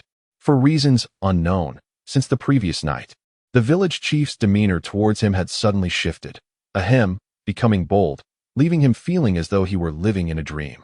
However, he did not dare to reach out easily, fearing that it might truly be nothing more than a dream, and that a mere touch could shatter it. Upon seeing Captain Jin's expression, Su Huai broke into a smile. Never mind, I shall not disturb you. Oh, by the way, this afternoon I ventured out and discovered that within 100 miles, all the more formidable spirits seem to have inexplicably vanished. I will need to investigate further shortly. You all should conclude your matters swiftly. I have a premonition that the nights in the coming days may not be peaceful.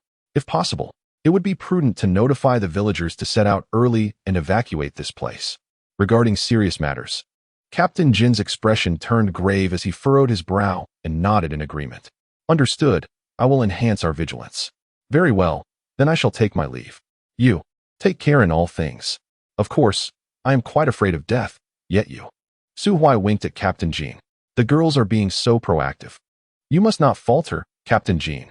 Before Captain Jean could respond, Su Huai retreated to the courtyard gate, stepping back and merging into the vastness of the night. Moments later, Chao Jiaxue, draped in a loose piece of red silk, barefoot, approached Captain Jean. Brother Yuan Chong, Captain Jean, since you cannot remain here, you should proceed to establish the perimeter defense. Captain Jean appeared relieved. Yes, village chief. As Captain Jean walked purposefully towards the courtyard exit, Chao Jiaxue let out a soft sigh, her eyes reflecting a hint of disappointment. However, just as Captain Jean reached the threshold, he suddenly turned. His gaze intensely fixed on Chao Jiaxue, revealing the fervor in his eyes. Wait for me to return. With a resounding thud, the courtyard door was shut. Chao Jiaxue stood there, momentarily stunned within the room, and after a lengthy pause, a blush suddenly crept onto her cheeks. What a foolish boy. Chapter 132. Nightfall. The night in the God Domain wilderness is eerily quiet and desolate. Su Huai, concealed within the shadows, has traversed approximately 50 miles from Rongxiao village. Along his journey, he has encountered numerous nocturnal predators, yet he has yet to discover any specters of the 8th rank or higher. Cloaked in a dark crimson exoskeleton, adorned with a peculiar black and red cape, and possessing dual feet and sharp claws, he traverses the earth in the guise of a night shadow demon. Though not of the ghostly race, the unique characteristics of the night demon deter any unwise entities from provoking him. With a crunch, he crushes the withered branches beneath his feet, gazing up at the desolate wilderness illuminated by the moonlight, his brow furrowing with increasing concern. What could be the cause? Where have all the high-ranking specters vanished to? A small serpent slithers from his fingertips to perch upon his shoulder. In such situations, there are generally two possibilities. Either the high-ranking specters have been summoned by their lord to invade the territories of others, or they have all been slain by some unknown entity. If it's the former, there is little to worry about, but if it's the latter, I can only advise you to flee as far as you can before that entity sets its sights on you. Su Huai swallows hard, drawing his cloak tighter around him, and refrains from walking carelessly, lowering his posture. Observing further, he inhales deeply and ventures deeper into the wilderness. As the 4 cold moons converge at the zenith of the night sky, Su Huai, guided by traces along the way, arrives at a rugged thicket of rocks. The forest is filled with chilling sounds of gnawing. Pressing against a peculiar stone, he suppresses all his presence and cautiously peers in the direction of the unsettling noise. Before him lies a gruesome scene, remnants of limbs and bones scattered across the ground, torn wings, half a dismembered head of a specter, and fragments of shattered claws litter the area. At the center of the rocky grove sits a grotesque humanoid creature with 4 arms, its body a sickly gray, sporting a greenish hue. It continuously stuffs the remains of specters into its gaping abdomen. The creature is corpulent, its flesh layered and oozing a repugnant, eerie green liquid from beneath its skin. Upon closer inspection, it possesses 4 eyes and 2 pitch-black nostrils, devoid of ears and mouth. Its mouth is situated on its abdomen, a vertical maw lined with rows of sharp teeth. Hiss! What manner of creature is this? The small serpent's eyes glimmer, a grave voice resonating in Su Huai's mind. Demon race. Death Butcher. Butcher? Su Huai squints, communicating with the serpent through thought. It closely resembles a creature from a horror game. What is a horror game? Ahem, never mind. What is the cultivation level of this butcher? I find it somewhat inscrutable. Half step to the national level. TSK. This is a territory of a ghostly lord, and the sudden appearance of a half-step national-level demon signifies something ominous. Is it here to seize the territory? Indeed, the apparition of an entity here, unbeknownst to all, seems to harbor intentions of preying upon the 8th and 9th tier specters to garner sufficient sustenance for a breakthrough to the state level. A chill coursed through Su Huai as he sensed the undercurrents of conspiracy in this matter. The struggle involving state-level powers was far beyond the realm of a mere mortal like himself. He quietly retreated. Migration. This very night must see our exodus. The proximity to Rongxiao village is merely 100 miles. Should conflict erupt, the ensuing repercussions could leave the frail villagers bloodied and battered. Upon returning to the village entrance, Su Huai shed his disguise only to find Captain Jean surveying the area with his men. Daytime served as a period of relative safety in this region, with the guards' duties extending into the night. Upon spotting Su Huai's return, Captain Jean hurried over. What is the situation outside? Troublesome, Su Huai sighed. Less than 100 miles from here, a half-step state-level demon lies in wait. It won't be long before a struggle for supremacy erupts among the lords. Gather the villagers for migration. The sooner, the better. Captain Jean furrowed his brow. Is there such urgency? Placing a reassuring hand on his shoulder, Su Huai replied. While the conflict may not commence immediately, I must caution you. Within a 100-mile radius, all high-tier specters have been ruthlessly hunted down by that demon. No one can predict whether, in its desperate quest for nourishment, it might turn its sights on lower-tier beings. Upon hearing that all high-tier specters near the village had been eradicated, Captain Jin's hair stood on end. He promptly instructed the guard members to awaken the sleeping villagers, while he himself grasped his short spear and hastened to the village chief's abode. Su Huai stood at the village entrance, observing the guard members as they knocked on each villager's door, softly relaying the dire situation. Most villagers, without further inquiry, began to gather their belongings and pack their essentials. A few robust young men, under the guidance of a guard member, hurriedly pushed a cart from the village towards the eastern fields, uprooting crops regardless of their maturity and tossing them onto the cart. Chao Jiashue had indeed succeeded in managing the village effectively. The elders, many of whom had experienced the last migration or had heard tales from their ancestors about such events, promptly began to prepare upon realizing the urgency of the situation. Only a handful of young individuals, accustomed to a tranquil existence, were somewhat vexed by the midnight migration decision. However, after receiving admonishments from their elders, they too hastily packed their belongings. Dissenting voices existed, yet all understood that the village's safety relied heavily on the leadership of the chief and the guard. The village's structure was starkly simple and brutal, characterized by the autocratic rule of the strongest, Chief Chao Jiashue and Captain Jin Yuanshou. Disobedience would merely lead to a fate of waiting for death. In less than a quarter of an hour, the majority had readied their belongings, and the chief arrived at the village entrance alongside Captain Jin. Chao Jiashue sighed and handed Su Huai a bulging parcel. Mr. Su, this contains all the fruits of the bitter orange tree. I was unable to dig it up for you. That's quite all right. Su Huai accepted the parcel and deftly stowed it away in his storage ring. This action drew Chao Jiashue's attention to the ring on his hand, though she refrained from commenting further. Storage tools existed even in the divine realm, yet they were luxuries unattainable for those struggling to survive. Captain Jean had just informed me of the general situation outside. The decision to migrate swiftly is indeed the right one. However, this journey will undoubtedly be fraught with peril, so I kindly ask for your assistance, Mr. Su. Su Huai nodded. Rest assured, since I have promised to help you, I shall do my utmost. After approximately a quarter of an hour, the able-bodied individuals who had gone to harvest crops returned, and upon Captain Jin's count, all the villagers of Rongxiao village had gathered. A few of the young men noticed Uncle Nan's grave but chose not to inquire further. Those grappling with survival were acutely aware of the gravity of their situation and did not possess the luxury of questions, even if doubts lingered. They would have to suppress them until after the migration was complete. Nonetheless, Chao Jiashue succinctly explained the predicament they were facing, detailing Uncle Nan's death, the imminent depletion of the tree's power, and the impending disaster that threatened their village. Panic was fleeting.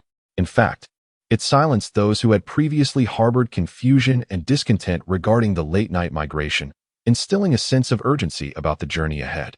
It is time to depart. Indeed, the procession was not lengthy, with the total number of villagers barely reaching 200. Chao Jiashue and Captain Jean took the lead, the guards flanking them, while Su Huai volunteered to bring up the rear.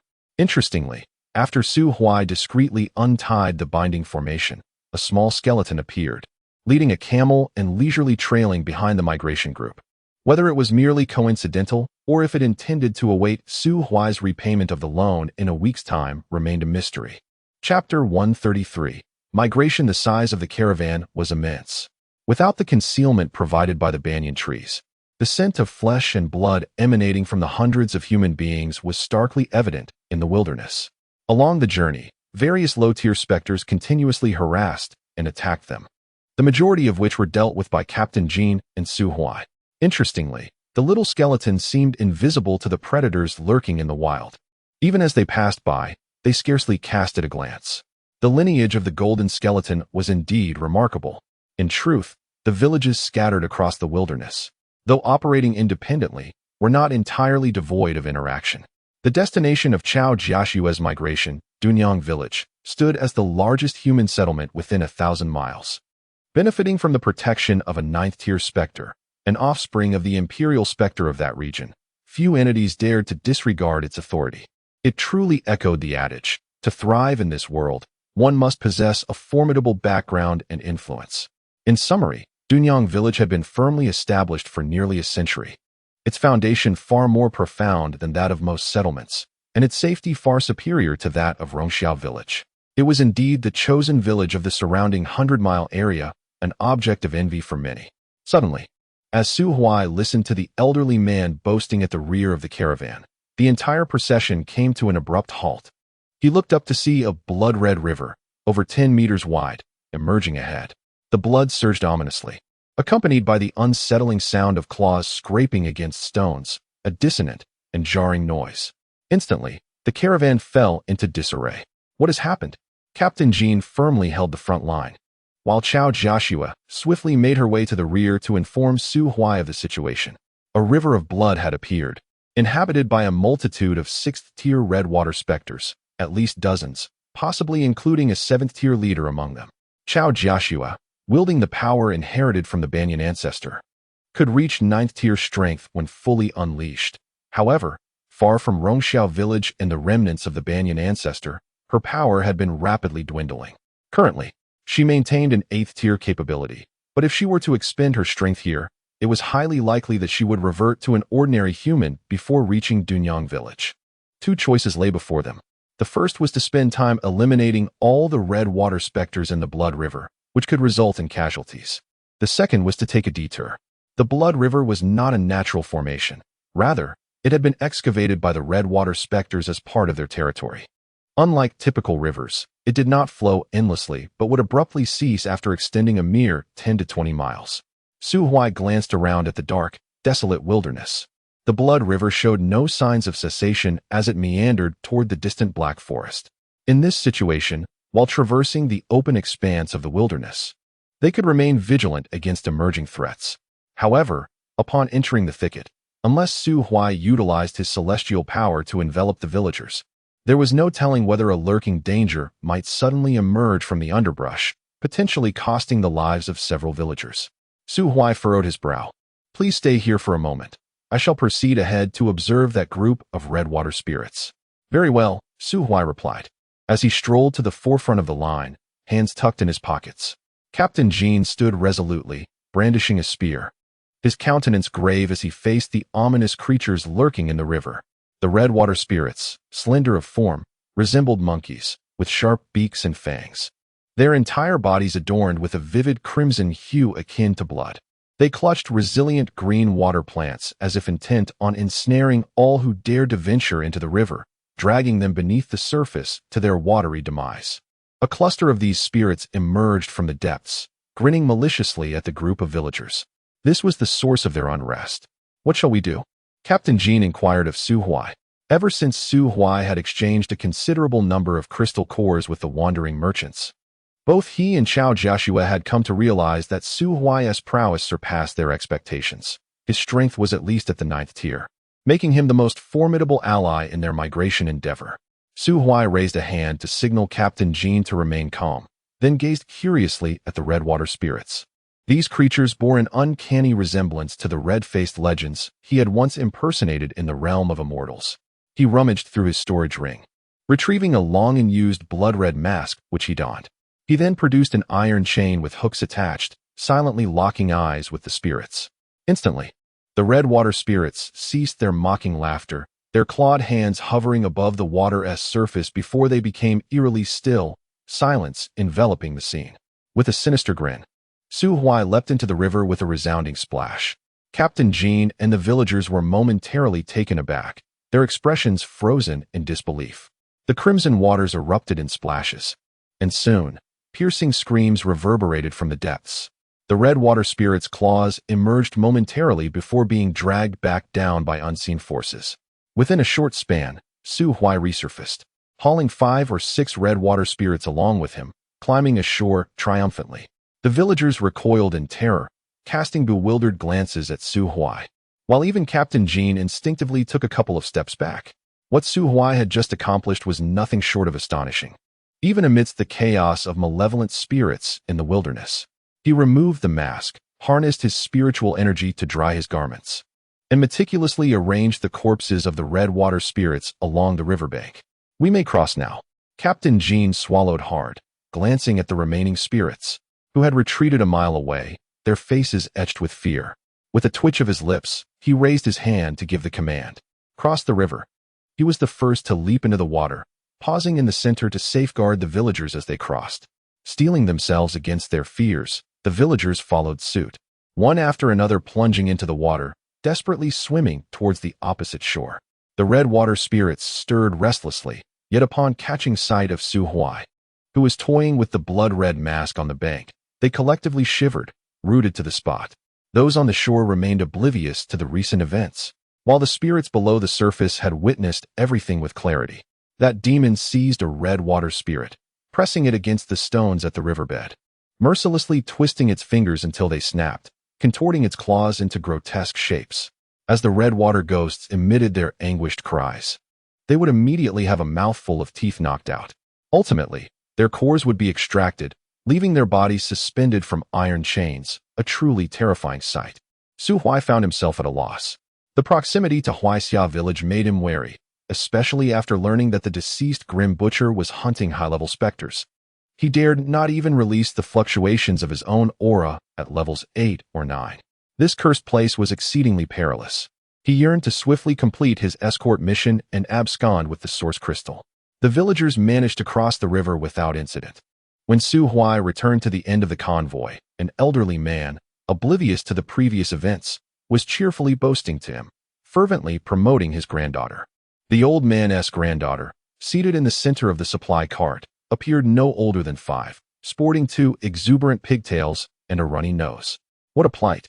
Thanks to the deceased Grim Butcher, the convoy encountered no insurmountable troubles throughout the night, lasting until dawn. In the divine realm, daylight was devoid of sunlight. The illumination that brightened the world emanated from an unknown source, and at certain intervals, the night would swiftly recede, allowing the world to bask in a gentle radiance. The villagers of Rongxiao breathed a sigh of relief.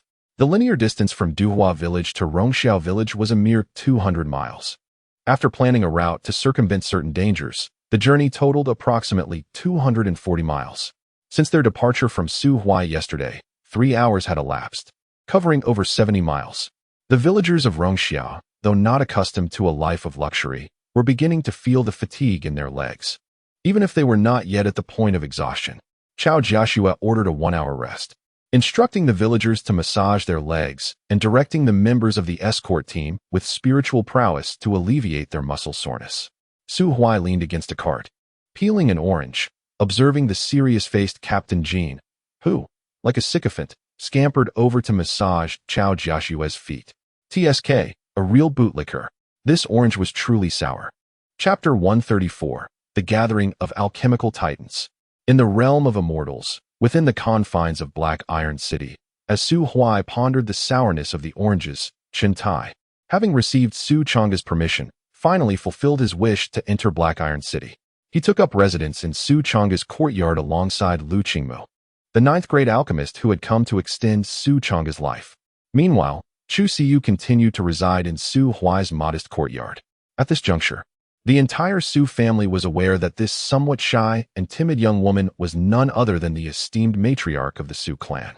Following the untimely demise of Su Zhengheng's primary wife and the hasty departure of his secondary consort, she stood as the sole female authority within the Su manor. It is no exaggeration to assert that in the hearts of the household servants, Chu Siyu's status as the matriarch now eclipsed even that of the family patriarch. Rumors circulated that on the eve of the new year, the venerable elder, along with two young masters and the matriarch, dined together in the elder's courtyard. While the patriarch was left at the door, denied entry. The servants of this grand household were not oblivious. They possessed a keen understanding of the family's dynamics. They continued to regard Su Zhengheng with utmost respect, acknowledging him as the patriarch. Objectively speaking, given his benevolence towards the city and his light taxation policies, he was indeed a commendable lord, and the townsfolk held him in high regard.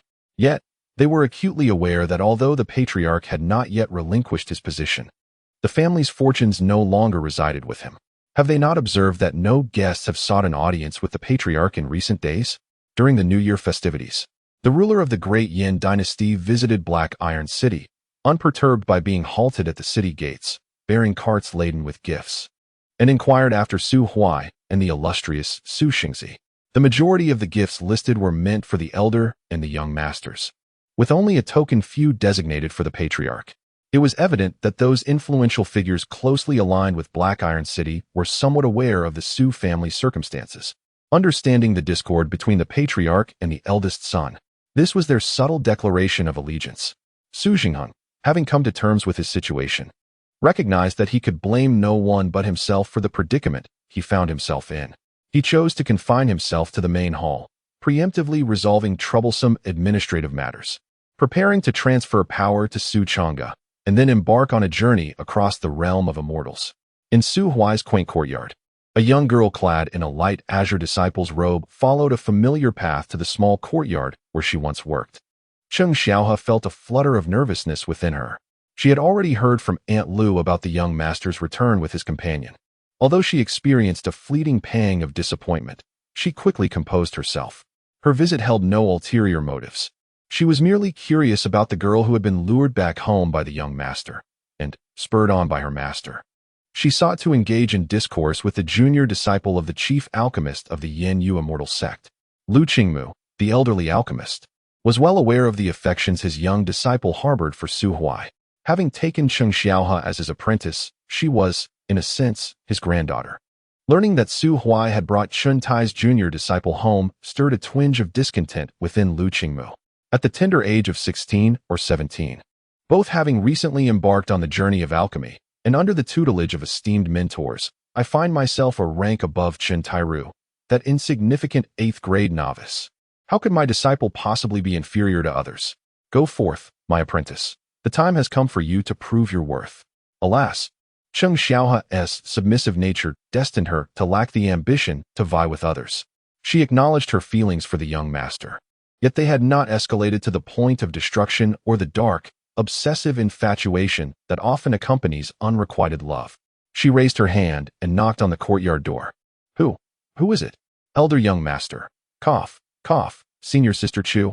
I am Cheng Xiaohe, a disciple of Qingyun Cave. Master Su has sent me to invite you to Grandfather Su's courtyard for a discussion. Chu Siyu, who was in the midst of refining pills in the courtyard, paused, making a mistake in her pill-forming sequence, resulting in only 2 pills instead of the anticipated 3. As a 5th-grade returning spirit pill alchemist, She had already mastered the ability to produce 3 pills in a single batch, a testament to her extraordinary talent. However, at this moment, her attention was not on the freshly crafted pills, but rather on the revelation of Cheng Xiaoha's identity, which set her mind racing with thoughts. Cheng Xiaoha. She recognized the name. She was Su Huai's maid, and the fact that Su Huai's grandfather had mentioned her indicated that their relationship was far from ordinary. Moreover, she was also an alchemist, addressing Su Huai's grandfather in the same affectionate manner. How vexing! Another competitor had emerged.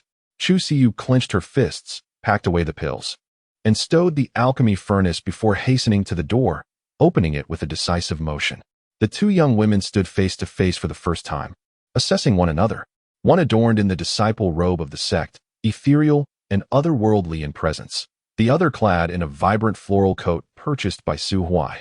Though her beauty was undeniable, her demeanor resembled that of a simple village girl. Senior Sister Chu? It is I. I recognize you. Upon seeing Cheng Xiaoha, the sense of urgency in Chu Siyu's heart eclipsed her fear of the unfamiliar. She instinctively began comparing herself to Cheng Xiaoha, aware of Su Huai's preferences, though her thoughts had become somewhat muddled for various reasons. How infuriating! She is older than me. Senior Sister Chu, do you need to change your clothes? Chu Siyu glanced down, her face flushing crimson, and she dashed back inside to change. When the 2 young women arrived at Su Chang's small courtyard a quarter of an hour later, Chu Siyu had donned the moon-white disciple robe of the Yin Yuxianzong. 3 elders were seated in the courtyard, sipping tea. Lu Qingmu was boasting about something to Chen Tairu, who remained silent with a smile, while Su Chang'e wore a stern expression. At their age, they had grown indifferent to their own accomplishments, and their rivalries now revolved solely around their disciples. Seeing his disciple return with a companion, Lu Qingmu first nodded in greeting to Chu Siyu, then spoke. Xiaoha, come, let this esteemed chief alchemist of the Yin Yuxianzong observe your talent. Cheng Xiaoha opened her mouth, only able to perform a respectful gesture towards Chen Tairu. Under the triumphant gaze of Lu Qingmu, she produced an 8th-grade alchemy furnace. Lu Qingmu stroked his beard and chuckled. The Qingxian Ding, an 8th-grade alchemy furnace, was fortuitously acquired by me at an auction, perfectly suited for a novice like Xiaoha. Su Chang'e hesitated, words on the tip of her tongue. Chen Tairu remained silent, smiling. Xiaoha, commence your alchemical process. Yes, master. Cheng Xiaoha indeed possessed a commendable aptitude for alchemy. Having only engaged in the craft for a few months, she was already capable of producing a 2nd-grade healing elixir, surpassing the innate talent of most alchemists. Her steps were methodical and unhurried, leaving even Chen Tairu unable to find fault. After her demonstration, Chen Tairu turned his gaze to the nearby Chu Siyu. Siyu, why not showcase your most proficient elixir from Master Lu's guidance? Chu Siyu pursed her lips. Her most refined elixir was naturally the 5th-grade revival elixir, but following Cheng Xiaoha's 2nd-grade creation with such finesse, it would be rather audacious to produce a 5th-grade one. This would undoubtedly be a blow to her pride. There's no enmity here. It shouldn't come to this, master. Yet, Chu Siyu didn't wish to undermine her master's reputation before others, so she reluctantly retrieved her own alchemy furnace. Lu Qingmu immediately gasped. What? A 9th-grade alchemy furnace? Has the Yinyue sect become this affluent? Chen Tairu smiled faintly. This furnace, named Weiyue, was gifted by our sect's holy son. To be candid with you, Master Lu, our holy son is quite filial. At my age, I have also received his generosity, acquiring a 9th-grade Qingtai. Lu Qingmu scoffed inwardly. You old rascal, flaunting your 8th-grade trinket. Not content with showcasing your disciple, now you boast about your holy son? Chu Siyu, however, maintained her composure, focusing inward. The name Weiyue was clearly a whimsical fabrication by Chen Tairu, and the furnace itself, a sickly green, was far from resembling the Qingtai. Unbeknownst to Chen Tairu, his innocent disciple had been influenced by Su Huai for too long and was now silently critiquing him in her mind. Noticing Lu Qingmu's discomfort, he felt an inexplicable sense of satisfaction. Siyu begin. Yes. Chu Siyu steadied herself, channeling her spiritual energy into flames. Under Lu Qingmu's bewildered gaze, she tossed the medicinal ingredients into the furnace, executing a chaotic yet effective concoction. The spiritual energy burned relentlessly, and soon, pure medicinal liquid was extracted, merging together to form the shape of an elixir. The flames extinguished, and she produced a third-grade revival elixir, placing it beside Cheng Xiao's second-grade healing elixir. Afterward, she stored her furnace and stood with her hands at her sides. Chen Tairu glanced at Chu Siyu, smiled, and said nothing further. Old Master Su took a sip of tea, his smile deepening as he nodded slightly, appearing to doze off. Cheng Xiao sighed with relief. It was understandable that the companion favored by the young master was stronger than her. However, she still felt she had embarrassed her master. Lu Qingmu did not feel ashamed in the least. He cast a glance at Chu Siyu, then at the spirit-returning pill, and once more at Chu Siyu. Cheng Xiao, unable to comprehend the situation, wondered how Lu Qingmu could remain oblivious. Goodness, that insufferable Su Huai, a 17-year-old esteemed figure, was already quite intimidating. How could his chosen companion be equally formidable? While a third-grade spirit-returning pill did not daunt him, the precision in alchemical techniques, the mastery over flames, and the speed of pill refinement. As a ninth-grade alchemist, Lu Qingmu instantly recognized that Chu Siyu was at least a fifth-grade practitioner. A fifth-grade alchemist at merely 17? Furthermore, through his spiritual perception, Lu Qingmu discerned that although Chu Siyu had only produced one pill, there were still several more resting within the furnace, at least 8 or 9. What a prodigy this is! Exhausted, he thought. Disciple, it is time to concede. It is not that your master does not wish to assist, but rather that the adversary is far too formidable. Chapter 135. The migratory bird village. After the younger generation revealed their talents in alchemy, Lu Qingmu swiftly seized an opportunity to shift the focus of the conversation, elevating the topic of alchemy to lofty heights. Chen Tai, being merely an 8th-tier practitioner, possessed abundant theoretical knowledge. However, when it came to practical operations and certain specialized pharmacology, he was utterly unable to keep pace with Lu Qingmu, a renowned 9th-tier alchemist. Such discourse was far too profound for the younger ones. Cheng Xiaohe, seated nearby, listened with a bewildered expression, struggling to comprehend the intricacies. Chu Siyu, on the other hand, rested her chin on her hand, gazing vacantly at the old tree in the courtyard that had just sprouted a new shoot. As for Su Huai, he was indulging in oranges. As a reward for escorting the villagers of Rongxiao village, he had acquired ownership of the Ji Shui orange tree, which naturally included the bountiful golden oranges that adorned it at the time of their deal. Chao Jiaxue, a straightforward individual, had helped Su Huai pick all the ripe oranges, filling an entire sack. Each orange was juicy, yet quite sour. In the midst of a break, the villagers seized the moment to stretch their legs, gathering in small groups to whisper amongst themselves, occasionally glancing in Su Huai's direction. "Did you all see that just now?" one inquired. "See what?" "That gentleman." He effortlessly dispatched 5 demonic creatures, even instilling fear in Captain Jean. With such formidable prowess, it was likely that even in the grand cities, he would be a superlative force to be reckoned with, capable of commanding respect. The elderly man, cradling his 5-year-old granddaughter, had recently been boasting to Su Huai, now raised his brow in contemplation. A superlative force? Humph, he is still a touch lacking compared to my youth.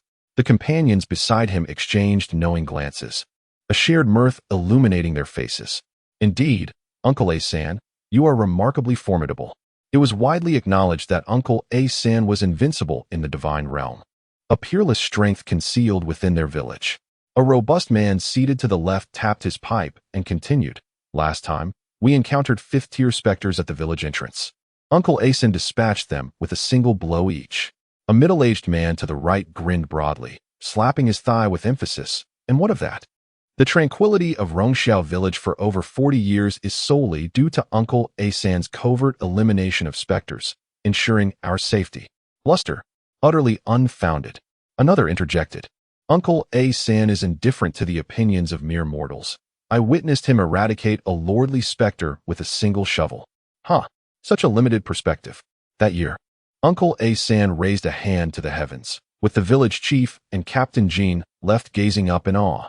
As they shared these tales, laughter erupted among them, and the elder known as A-san did not take offense, revealing a grin that displayed his large, yellowed teeth as he enjoyed the moment with his granddaughter. Not far away, Su Huai nearly succumbed to laughter. Had he not discerned the mundane nature of the elderly man, he might have genuinely believed the individual to be an invincible sage hidden within the mountains and fields. Mortals harbored little intrigue, and their desires were so trivial that they could be disregarded entirely. The villagers kindled a small fire, cooking some food to share, barely managing to stave off their hunger.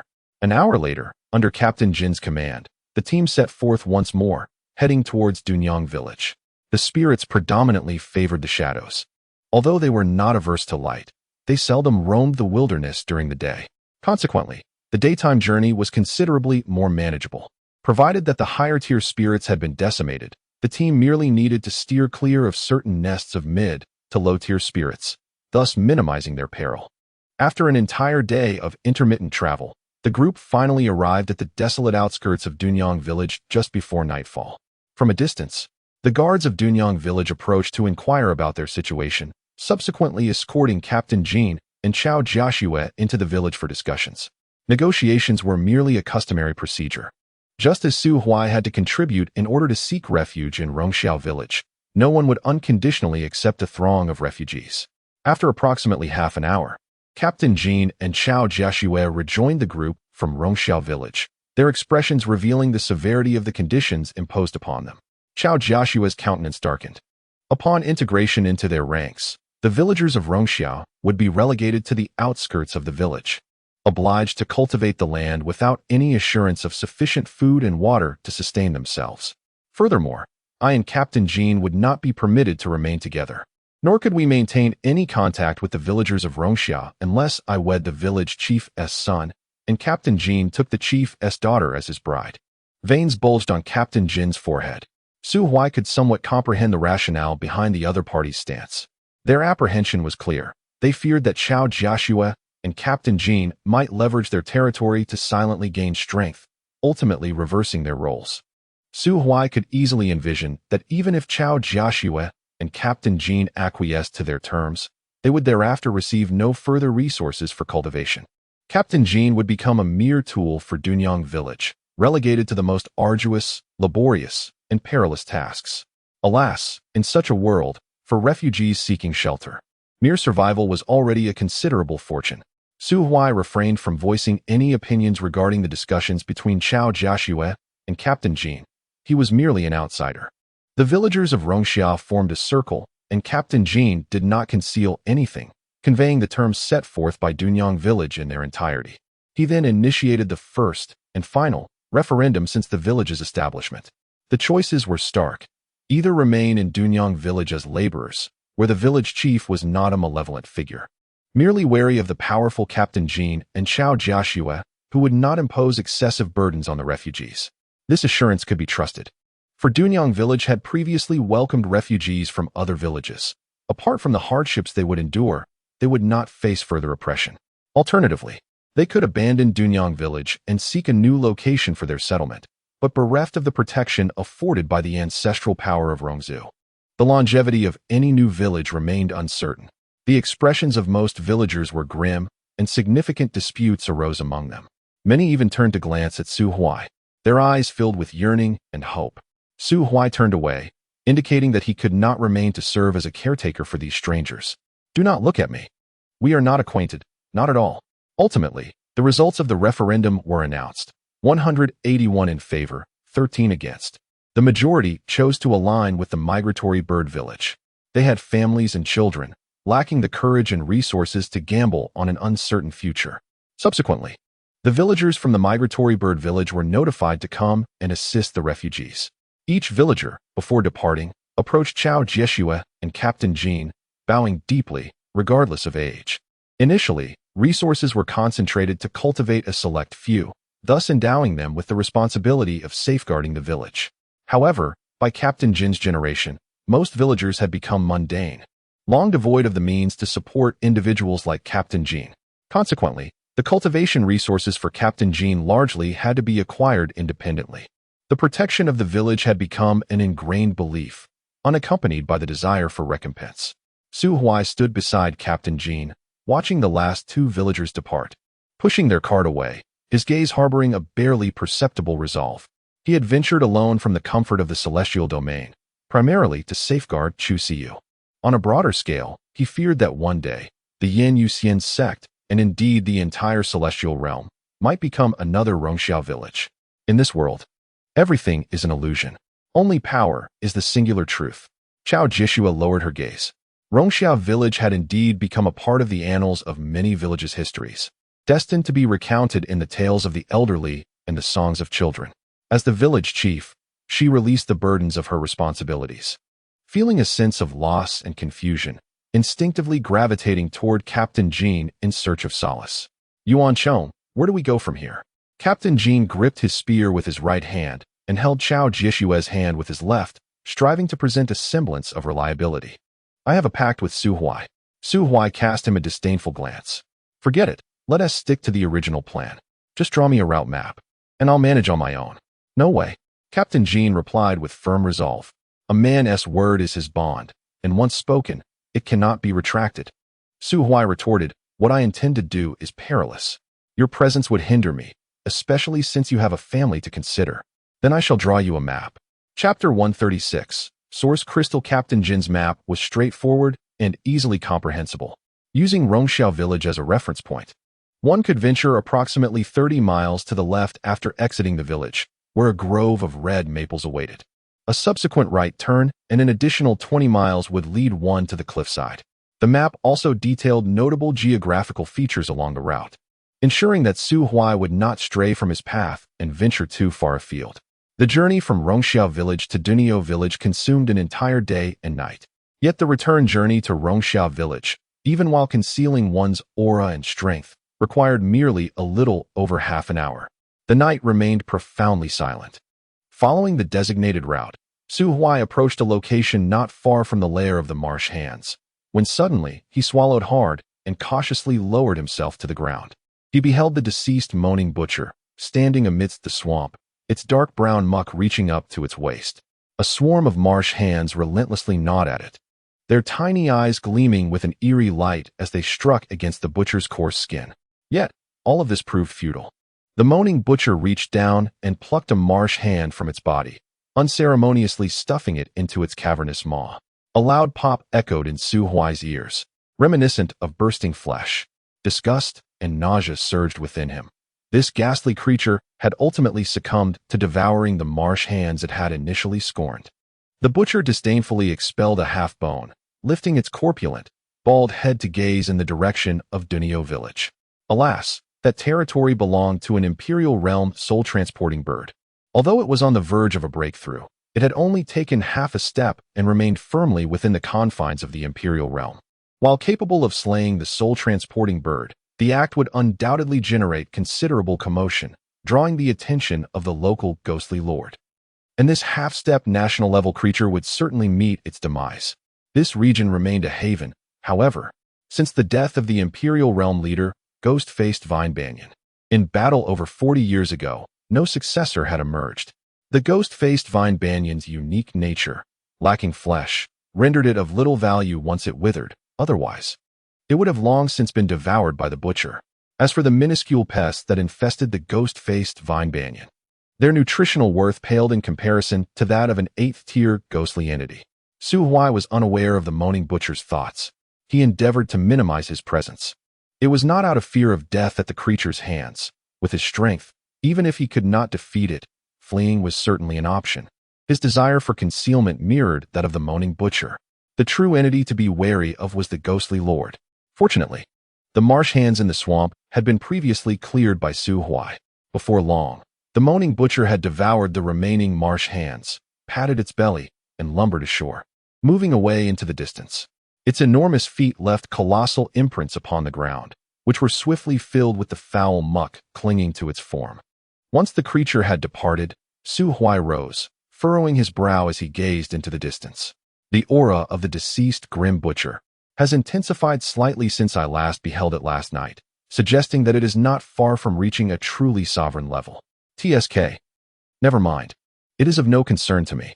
Su Huai adjusted the night demon cloak draped over his shoulders and donned the night demon mask, setting off towards the marked area of the red maple forest on the map, once a territory of a 9th-tier ghostly entity.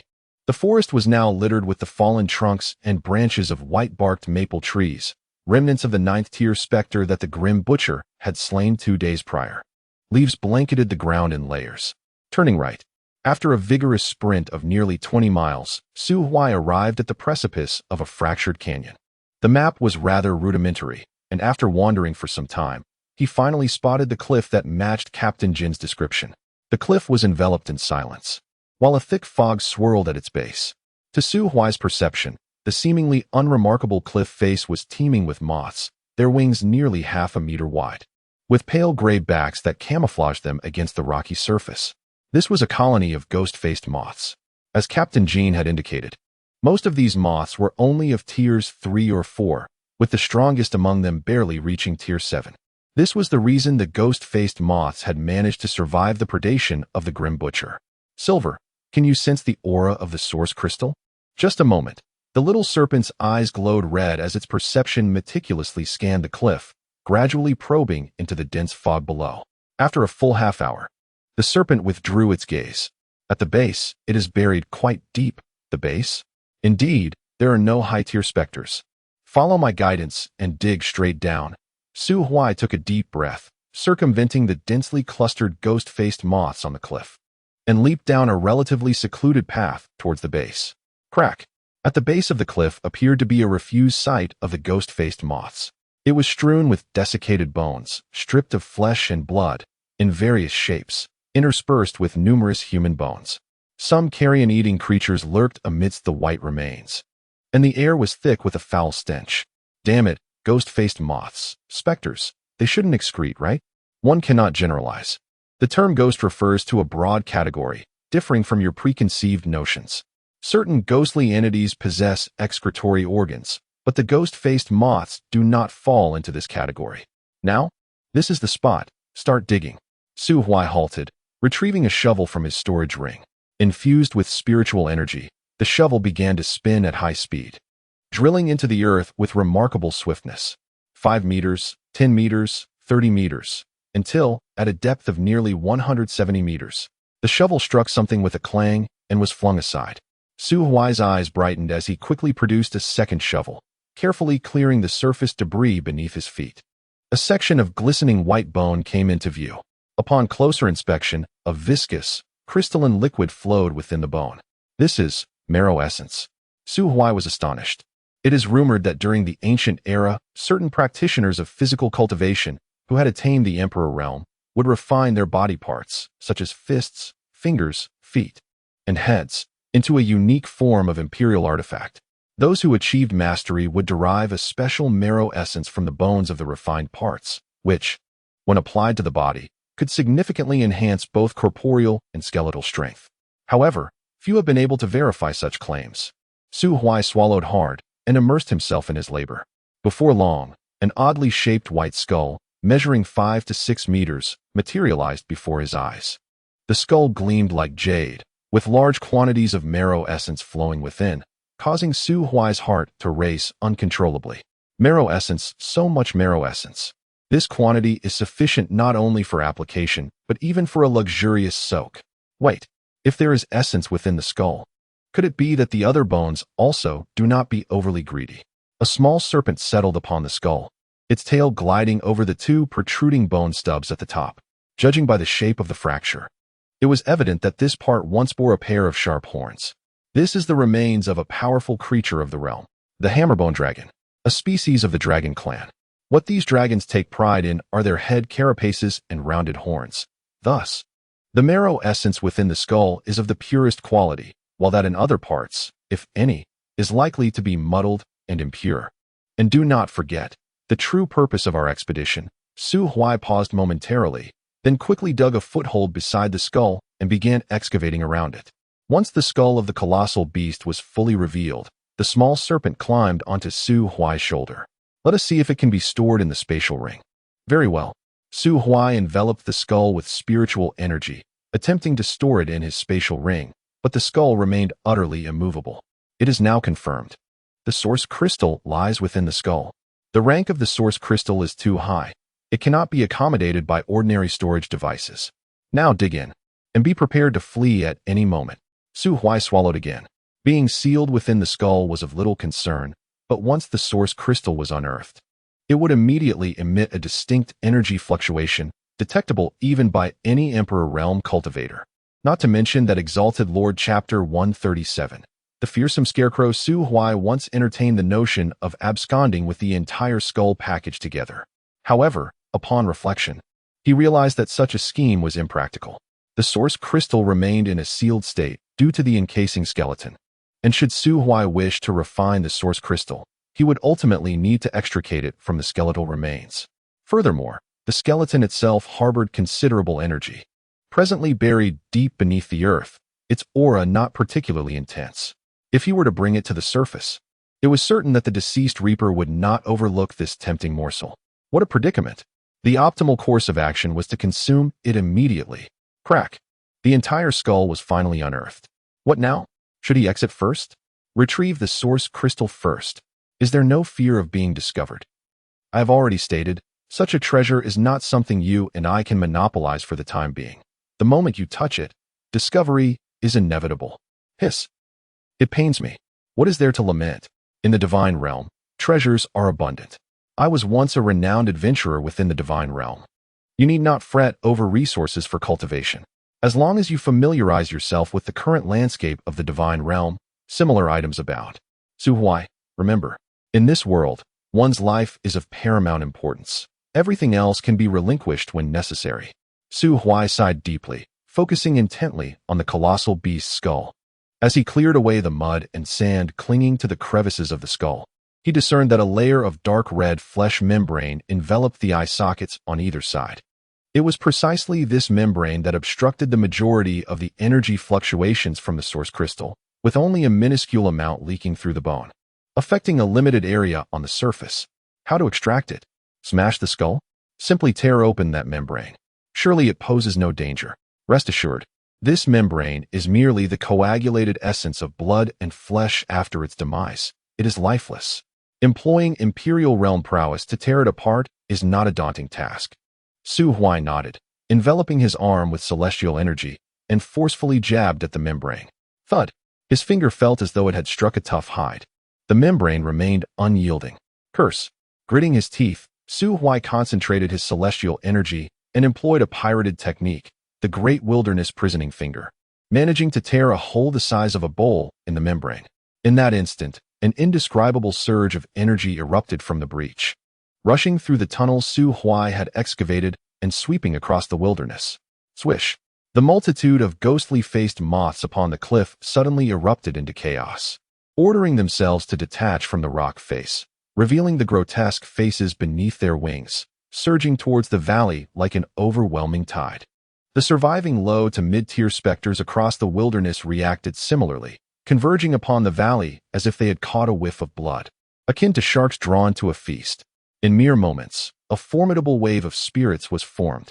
The Reaper, traversing the earth, abruptly lifted its head, fixating its gaze intently on Su Huai's direction, before hastening forward, racing towards the cliff. The fluctuations of the source crystal's power are not confined to a mere vicinity. At least within a radius of several thousand miles, all beings of the 9th tier and above have sensed this formidable energy to varying degrees. However, unlike the mindless rush of lower-tier specters, they quickly abandoned what appeared to be an easily attainable opportunity after weighing the pros and cons. In the heart of Dunyang village, the 9th tier soul-crossing bird, which once rested in its nest, suddenly took to the skies. After casting a deep gaze in the direction from which the energy emanated, it soared through the night and perched upon a gnarled, dark tree. Father, over there, will you not take a look? It is, after all, near our territory. What is there to see? A pair of green, round eyes gleamed from the thickets. It was a diminutive soul-crossing bird, no larger than a pigeon, preening its feathers. It spoke in a neutral tone tinged with a hint of reluctance. This is the domain of the Lord of Fear. Everything within this territory, including our lives, belongs to the Lord. Even if we were to go, we would gain nothing. Why risk it? The 9th tier soul-crossing bird lowered its head. The child understands. Before the conversation between the soul-crossing birds could fully conclude, the serene moonlight was abruptly obscured by a swarm of black crows. An eerie presence surged from afar. The young soul-crossing bird, sheltered within the dark canopy, cautiously scrutinized the grotesque figure of a colossal scarecrow, its four limbs distorted and its visage terrifying.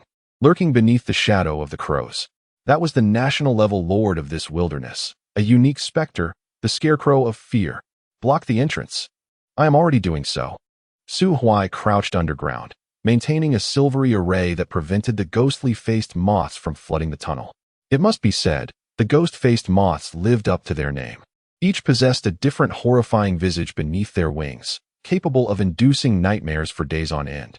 The source crystal that had been extracted was merely the size of an egg, entirely black, and outwardly indistinguishable from a typical crystal core. A small serpent coiled around the source crystal, and after finding the right angle, it suddenly opened its mouth, revealing glimmering silver fangs. With a snap, the crystal shattered into 3 pieces before Su Huai's bewildered gaze. The serpent coiled around the fragments, tossing the smallest piece directly into Su Huai's mouth, while the remaining 2 were placed in his hands. That small piece is sufficient for you. As long as you can safely leave this place and find a secluded spot to cultivate, it should be enough for you to attempt breaking through to the national realm. By the way, that ghostly lord is approaching swiftly. What to do next is up to you. Now, clear the path and get out first. Su Huai pressed the small piece of source crystal beneath his tongue and nodded solemnly. Caw! The crows have arrived. The night sky echoed with faint, mischievous laughter. The colossal scarecrow stretched its arms wide, its legs firmly planted, grinning with a grotesque and sinister smile as it gazed at the motionless cadaverous butcher. Countless crows settled upon the scarecrow, their blood-red eyes fixated on the corpulent reaper. The butcher emitted a continuous low growl, suddenly raising a hand to grasp his neck and forcefully yanking out a white bone knife from his own body. The scarecrow-esque grin became increasingly eerie. However, just as it was about to launch an assault on the butcher, a towering beam of light erupted from the ground. An aura of imperial dominion? The fearsome lord twisted its head a full 180 degrees, eager to discern which reckless entity dared to covet the opportunity manifesting within its domain. It then beheld Su Huai, emerging amidst a whirlwind of ghostly faces and moth-like ash. Su Huai's initial plan was to surface from the depths and immediately toss 2 sizable source crystals, one to the ghostly lord and the other to the butcher, before swiftly making his escape. Any semblance of intellect in the butcher would lead him to flee as well upon receiving such a boon. Given that Su Huai clutched a rather paltry source crystal, it was abundantly clear which target the ghostly lord would pursue first. The little serpent had regained a portion of its strength, albeit still feeble, comparable to Su Huai. Yet, its rank was undeniably that of a national safeguard, capable of withstanding the imposing aura of the ghostly lord and exhibiting commendable speed. In essence, as long as the ghostly lord remained distracted, with the serpent's assistance, Su Huai could undoubtedly evade capture. The plan was impeccable. Yet, Su Huai's hand suddenly froze in midair. Amidst the multitude of specters, he caught sight of a dazzling, vermilion gold glimmer. Was it the golden skeleton? When he arrived at the crossing bird village earlier that night, it had ventured to the village entrance to fulfill its merchant duties. How could it possibly be here now? Perhaps. Buzz. A tremor coursed through Su Huai's body, a metallic sweetness rising in his throat. His spiritual energy momentarily disordered. Su Huai realized that the ghostly lord had struck. Fortunately, the little serpent's gaze flickered, countering the invisible assault. The giant scarecrow seemed unprepared for its ambush to be thwarted. In the next instant, its eyes darkened, and a swarm of crows erupted from its form, surging towards Su Huai like a torrential wave. Damn it! Skeleton-san. I demand repayment. Chapter 138. Have you ever heard of insurance? Huh. The flames in the eye sockets of the little skeleton, who was idly observing the low-level ghostly creatures, suddenly flared brightly. In the next moment, it appeared beside Su Huai, leading a camel with an unreasonable flourish. Cunningly, Su Huai immediately crouched behind it. Huh. The laughter in the dark night abruptly ceased. The multitude of black crows seemed to freeze in place, scattering at the command of the scarecrow, yet still surrounding Su Huai in the center. Now too fearful to initiate an attack, Su Huai swallowed hard. It appeared that this ghostly clan leader dared not provoke the merchant clan of the Golden Skeleton lightly. The little skeleton was indifferent to the squabbles among the others. With a sharp snap, it unfastened a box from the left side of the camel and presented it to Su Huai, deftly opening it. Su Huai swallowed again. So, what is the estimated value of this item? The little skeleton gazed down at the source crystal in Su Huai's palm. its eyes gleaming as it hastily rummaged through its backpack for a piece of paper, scribbling furiously on it. Low-level Realm Master Source Crystal Fragment, 73 Realm Coins. Low-level Realm Master Source Crystal Fragment, 51 Realm Coins. Low-level Realm Master Source Crystal Fragment, 12 Realm Coins. The purchase prices of the 3 fragments were listed from highest to lowest. Su Huai swallowed hard again. Indeed, this was a windfall. The currency unit had leaped from the initial Imperial coins to Realm coins, previously miswritten. The currency conversion ratio is 1:100 and will continue to be calculated as such henceforth. Good brother. Su Huai offered the smaller source crystal to the little skeleton. Meanwhile, the scarecrow, who had been observing everything and understood Su Huai's intentions, grew anxious. The flock of crows opened their beaks in unison, their raspy voices echoing around Su Huai. You dare, human, offer those 2 larger source crystals to our master, and our master will allow you to leave safely with the smallest one. Otherwise, no matter how much wealth you acquire, you will lack the means to leave alive. Unperturbed, Su Huai continued to smile at the little skeleton. The crows began to close in on Su Huai's position. Suddenly, the little skeleton turned its head, its hollow eye sockets fixating on the scarecrow.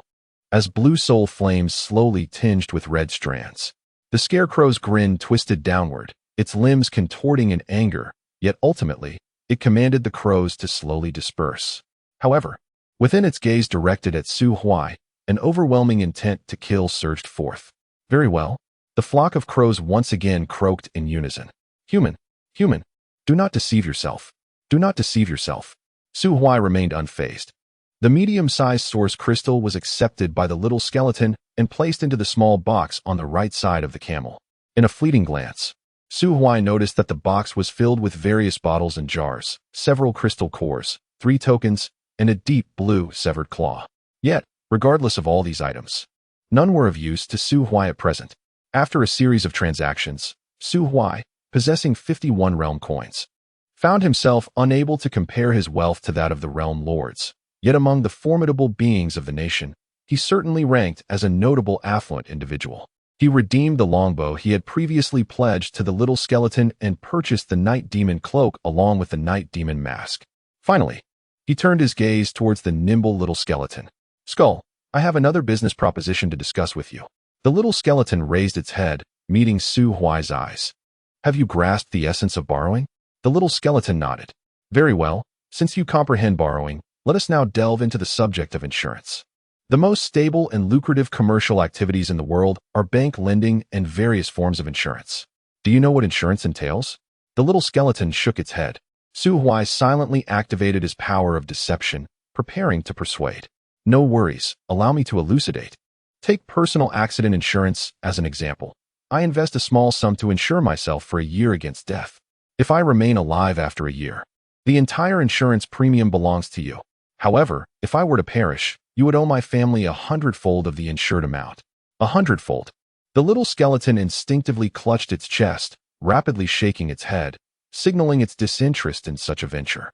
Su Huai, having anticipated this reaction, waved the source crystal fragment in his hand. Of course, considering the perilous nature of the divine realm, the insurance industry indeed faces significant challenges. Therefore, the premium must be elevated.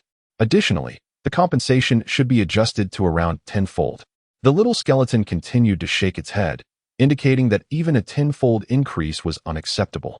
It would be impossible to extract even double the amount from its pouch. Su Huai cleared his throat. I can be your first client. The premium would be this source crystal fragment worth 73 realm coins. The insurance period would be 1 year. After a year, as long as I remain in good health, this fragment shall be yours. It's a no-risk venture. The blue flame within the little skeleton's eye sockets flickered momentarily. A year. To gain 73 realm coins without any effort. It is worth noting that within the Golden Skeleton clan, merchants are categorized by rank. The core of the clan consists of the highest-ranking individuals, who are entitled to remain in their ancestral lands for deep cultivation and receive guidance from the clan's elders, enjoying an inexhaustible supply of resources. Such golden skeletons typically surpass realm lords, significantly enhancing their intelligence, no longer leading a life of aimlessness. Next come those merchants stationed within major powers, These golden skeletons can also acquire certain resources and have the freedom to cultivate. The lowest tier comprises itinerant merchants, who carry task quotas and can only rest after fulfilling these obligations. The clan does not provide resources to these merchants gratuitously. They are only eligible to return to their ancestral lands once every 5 years during the performance review. 9 Treasure City is a realm of indulgence, with its streets paved with black skeleton coins. The Golden Skeleton clan is indeed a peculiar race, indifferent to talent and bloodlines. For merchants aspiring to ascend, they can only rely on their performance. Regrettably, the little skeleton possesses limited talent and holds a low status within its clan. The merchant routes it has acquired are rather barren, predominantly situated in desolate wilderness. This trading expedition has already spanned 2.5 years, and including the 3 items purchased by Su Huai, only 11 items have been sold from the left box. The right box has yet to be opened for business. Throughout the journey, the acquisitions have largely consisted of miscellaneous items of little value. It was only the fragment of source crystal recently sold by Su Huai that enabled it to fulfill a substantial portion of its trading targets. However, with just over 2 years remaining until the performance evaluation, what shall it do about the remaining targets? The little skeleton's soul flame began to flicker uncertainly. The transaction promised to Su Huai seemed likely to be completed, and indeed, perhaps even surpassed, potentially leading to a promotion to a station merchant post after the evaluation. However, should something unfortunate happen to Su Huai, it would be left to forfeit a considerable portion of its assets, including the contents of the box on the right side of the camel. It must be noted that it is merely a minor merchant, possessing strength only equivalent to the mid-tier of the national realm at full capacity. If Su Huai were to provoke a lord of the realm, the risks are simply too great. Perhaps it would be wiser to reconsider. Oh, right. I shall not provoke any enemies of lordly stature. If I were to be slain by such a foe, no compensation would be required from you. Beep. The little skeleton momentarily froze. It extended its short, golden arm and accepted the fragment of source crystal from Su Huai's hand. This transaction, the merchant of the 9,527th team of Jiubao City, shall undertake. Chapter 139. Golden Skeleton vs. Lord of Fear. As the skeletal merchant accepted the source crystal fragments handed over by Su Huai, the Lord of Fear could no longer contain his ire. While most lords would typically show deference to the merchant clans of the Golden Skeletons, this forbearance had its limits. Particularly, the actions of the diminutive skeleton had severely undermined his personal interests. Indeed, the Golden Skeleton clan was formidable, possessing at least national-level explosive power even among the most basic of merchants. Yet, who among them was not equally capable? All possessed comparable cultivation. Were nobles and generals not of the same ilk? I have extended you ample courtesy, and if you refuse to reciprocate, do not blame me for turning hostile. A flock of crows circled ominously, the moonlight completely obscured. From the very onset of this transaction, it was evident that a confrontation was inevitable between the Lord of Fear and the skeletal merchant. However, the Lord of Fear had been biding his time, attempting to intimidate Su Huai, the seller, in a bid to circumvent this senseless conflict. Logically speaking, the Golden Skeleton clan should only concern itself with the trade, having no obligation for protection, nor caring whether its clients lived or perished after the deal was struck. Under such circumstances, it would have been prudent for Su Huai to yield to the Lord of Fear. Yet, the Lord of Fear could not have anticipated the audacity of this foreigner. Su Huai hailed from a world where capitalists outnumbered street lamps. From its nascent beginnings to the trade of black slaves, the establishment of factories, the founding of colonies, the slaughter of indigenous races, and the creation of a relatively harmonious global society, Su Huai's homeland was characterized by a populace whose intellect was predominantly focused on the pursuit of power and profit.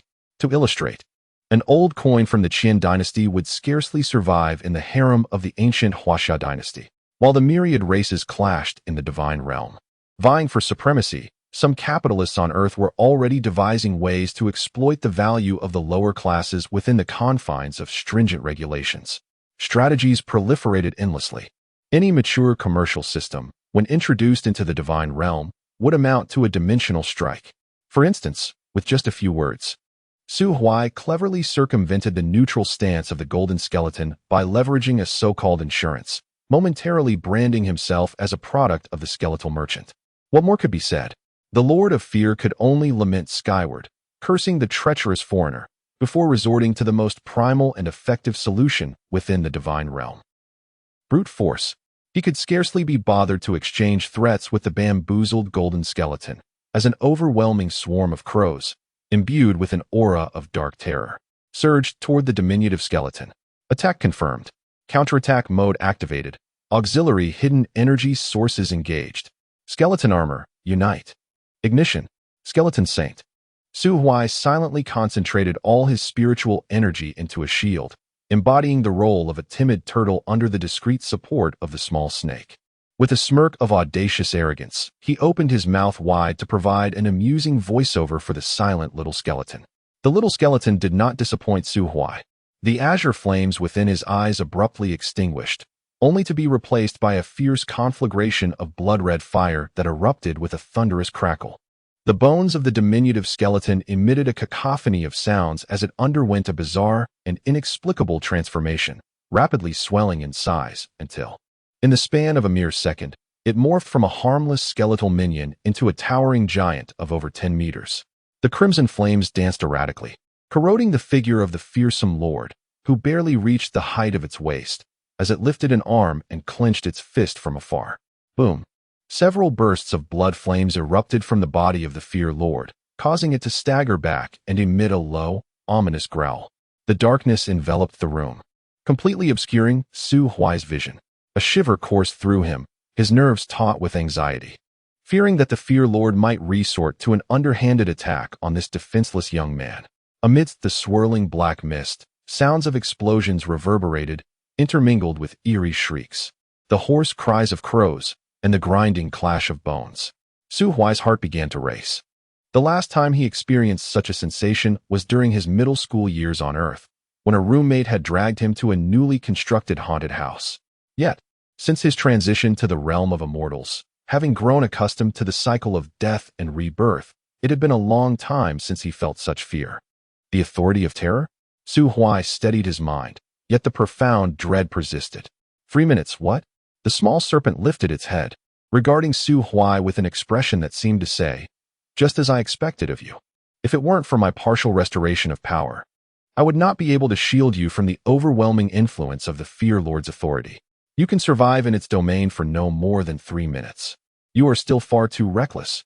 If that golden skeleton is not successfully deceived, you will undoubtedly not leave this wilderness alive today. Su Huai chuckled softly. Without a certain level of confidence, I would not undertake such a significant risk. Your restored power, the prior success in deceiving the golden skeleton, combined with my authority of deception, and Su Huai cast a meaningful glance at the small serpent. Each of these conditions is essential. Had even one been absent, I would not have arrived at this decision. Yet, with all conditions met, should the deception succeed, the rewards would be substantial. Silver, you must understand. A year is ample time for me to accomplish many things. The small serpent remained silent.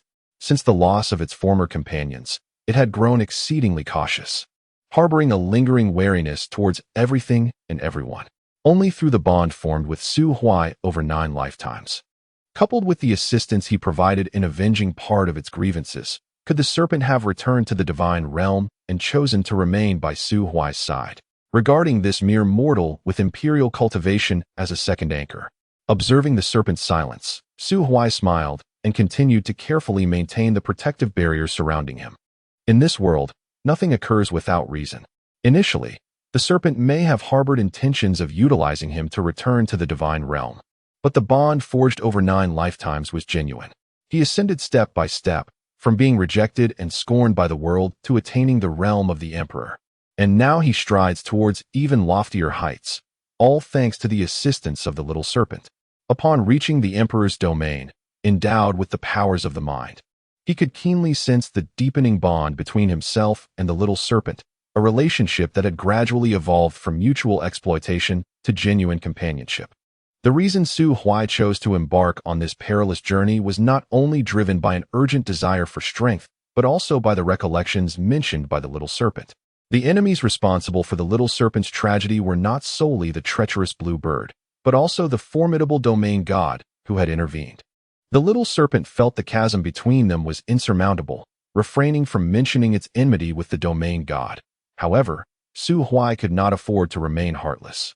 If given the chance, he too aspired to become a domain god, to behold the vistas atop the divine mountain, rather than toil for meager resources. Threatened and hunted by an unsightly scarecrow, Su Huai's moment of contemplation was abruptly interrupted as he felt a tug at his sleeve. A shiver coursed through him. Turning around, he was relieved not to encounter the ghastly visage he had imagined, but instead found himself face to face with a camel's head, its eyes bloodshot and expression vacant, its mouth incessantly moving. The camel continued to chew on a tattered piece of fabric it had bitten off Su Huai's sleeve. Once it captured Su Huai's attention, it hoisted 2 boxes onto its back, crouched down, and gazed up at him. What did this mean? I invite you to mount me. Ride. Su Huai's lips twitched. The camel had not grown larger alongside the skeleton. Its stature remained diminutive, standing no taller than a full-grown Alaskan dog. The thought of riding it felt rather incongruous. What one thinks in their mind is one matter, yet how one acts with their body is another. Dutifully, Su Huai climbed onto the back of the little camel. Before he could grasp the reins, the camel took a step forward, and in an instant, a flurry of indistinct images flashed before him. In the blink of an eye, he and the camel found themselves atop a snow-capped mountain. Hiss! A spatial ability? The golden camel stood beside him, tilting its head, stretching its tongue to reach a leaf from a nearby pine tree, though its eyes had shifted from red to a pale blue. In the next moment, the little skeleton suddenly appeared next to the camel. The soul fire within its eye sockets had returned to blue, while its bones were marred with numerous fine cracks. The fissures on its right arm were particularly alarming, oozing a faint golden liquid. This is a consequence of a confrontation? Indeed, it has faced combat. The reputation of the Golden Skeleton clan for strength is ingrained in their very bones. They flee only after having been defeated. If not, they simply summon others for a collective assault. Su Huai was taken aback. Why would they flee after having fought? The Fear Lord was cornered. If they do not escape, they risk the opponent becoming desperate, leading to a life-for-a-life exchange. Chapter 140. Only medication remains in the aftermath of a fierce battle. The black mist dissipated, revealing a disheveled scarecrow, its vitality waning. The once mighty flock of crows had dwindled to a mere dozen, scattered and perched on its arm, preening their wounds. The crows, manifestations of its power, in such a pitiful state undoubtedly indicated the severe toll it had suffered in the recent conflict. The golden skeleton had fled, and the enraged Lord of Fear let out a furious roar, only to suddenly notice a mountain of flesh nearby, pulsating with vitality. The Death Butcher sat at the edge of the wilderness, its form having surreptitiously swelled to over 30 meters, surrounded by a heap of various low-tier ghostly corpses.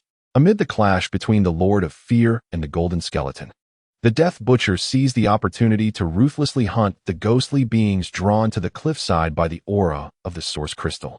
At this moment, the nourishment absorbed had filled the last remaining void, indicating a potential breakthrough to the realm of national defense at any moment. The Lord of Fear's expression darkened. Though the Golden Skeleton had deceived me, it was merely a matter of skill. There was little to say. But a demon of half-step national defense, seeking to break through before my very eyes. A death wish. The black mist once again enveloped the area, and the sound of a manic, sinister laugh echoed across the wilderness. Snowy Mountain, this place seemed exceedingly remote, with a cluster of dazed snow spirits gathering at the mountain's base. Year-round snow had transformed the mountain into a pure white world, devoid of human presence.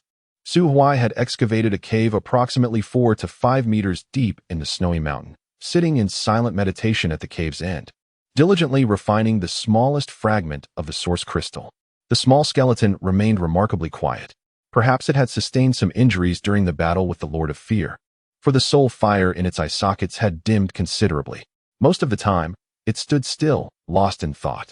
Observing the faint golden blood dripping from the fissures in its arm, Su Huai contemplated for a moment, then took a small porcelain vial to collect the drops of its unique blood.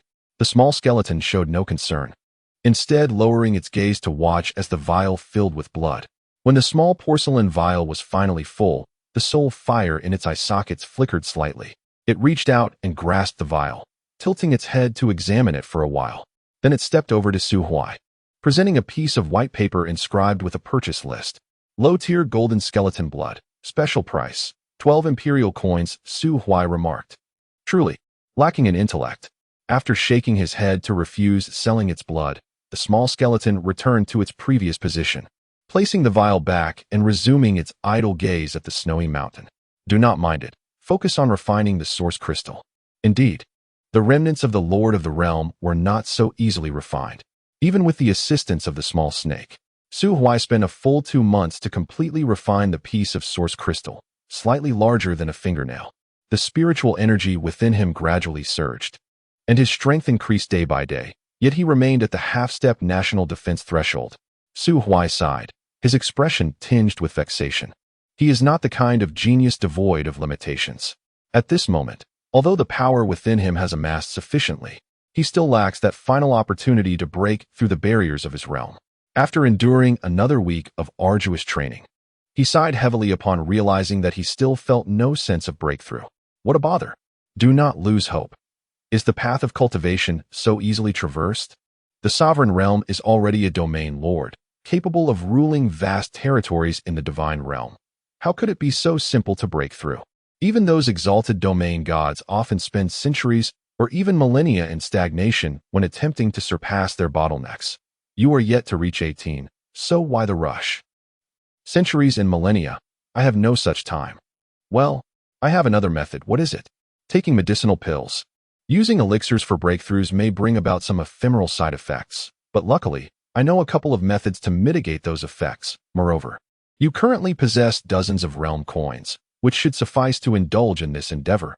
Su Huai furrowed his brow and pondered for quite some time. He did not dismiss the idea of relying on pills, a method scorned by many prodigies, as most individuals in the world lack sufficient talent and must resort to elixirs to make up for it. Even the formidable Emperor Yin of the Doma continent has relied on various pills throughout his journey, has he not? Furthermore, in his past life, he grew amidst Chu Siyu's collection of potions, primarily consuming elixirs that refined his essence and enhanced his aptitude. He had also indulged in those that could elevate his cultivation. Otherwise, would anyone truly believe that he, with a seemingly worthless physique, could achieve the 9th-tier sovereign realm through sheer diligence over a few centuries?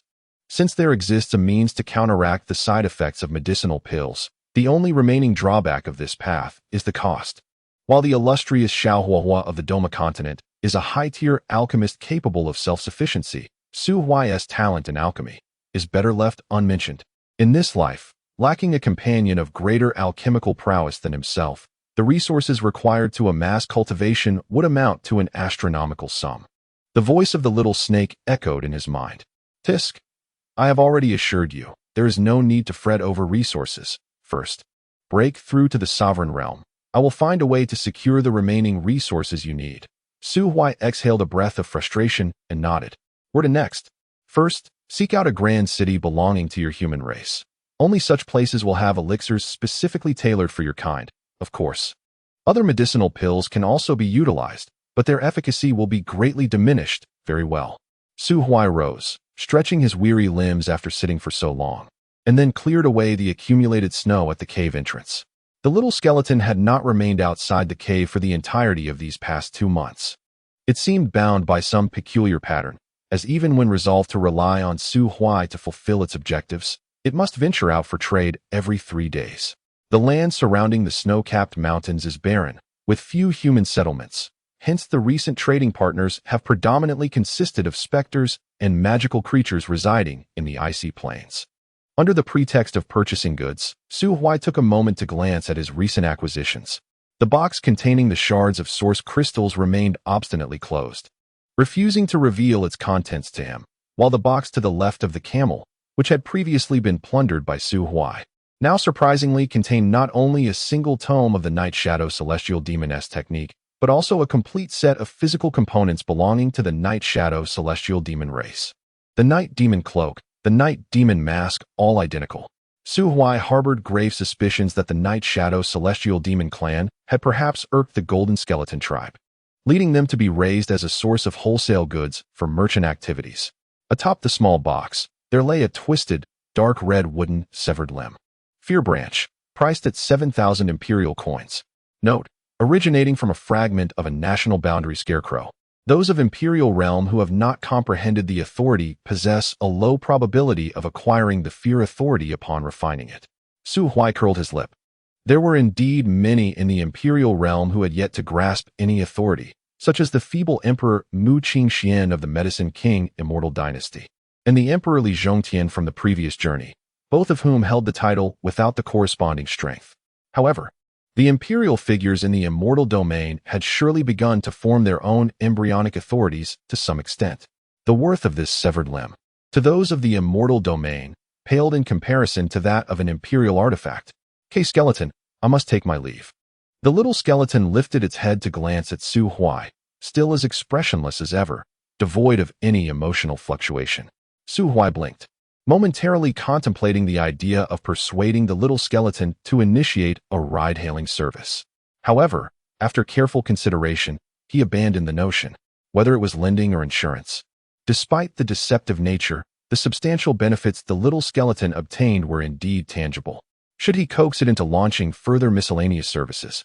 There was no telling what might happen if those elder beings of normal intellect in its clan discovered it. It was entirely possible that the next time the skeleton merchant opened its box, items like human skin cloaks and masks would make an appearance. With a sigh, Su Huai embarked on his journey through the divine domain. The little skeleton trailed about 10 meters behind him, leading a camel, maintaining an expressionless demeanor. Indeed, this time was markedly different from his initial arrival over 2 months ago. At the very least, he had company now. Su Huai withdrew his gaze from the rear and traversed the snowy expanse, leaving behind a series of shallow footprints. Chapter 141. Linjiang City. Standing beneath the towering city walls, Su Huai gazed at the soldiers of the human race, clad in dark armor and wielding long spears.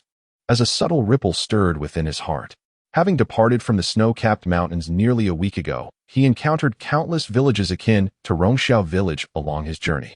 Following the villagers' directions, he finally arrived at the prosperous land they had described as seemingly unattainable. This was the first grand city belonging to the human race that Su Huai had seen since his arrival in the divine realm.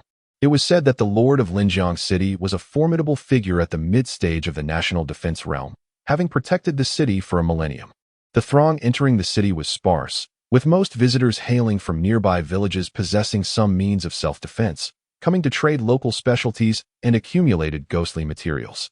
Through the bustling marketplace within the city, they sought to procure resources for the cultivation of the village's practitioners. At the city gate, Su Huai observed 2 carts laden with spiritual fruits resembling the fiery water orange, halted for inspection by the guards.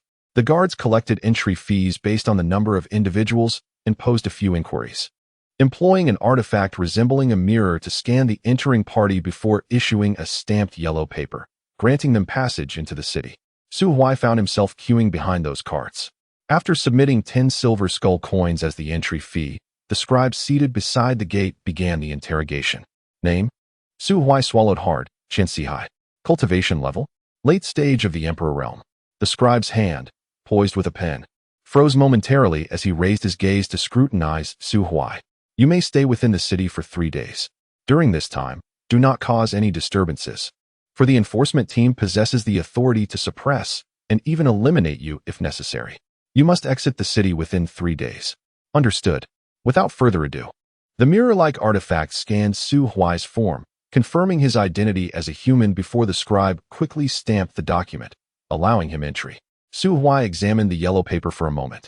It served as a temporary identification, preventing outsiders from loitering within the city. Notably, there were annotations indicating that one could extend their stay through a costly renewal service, with fees applied uniformly regardless of cultivation level, amounting to 10 silver skull coins per day. Should one overstay without renewing, the enforcement team held the right to employ forceful expulsion. Stowing the identification away, Su Huai commenced his exploration of the city. The little skeleton did not accompany him inside, but remained at the city gate, diligently attending to its duties as a merchant. Su Huai blinked, acknowledging that it was not a full-time bodyguard.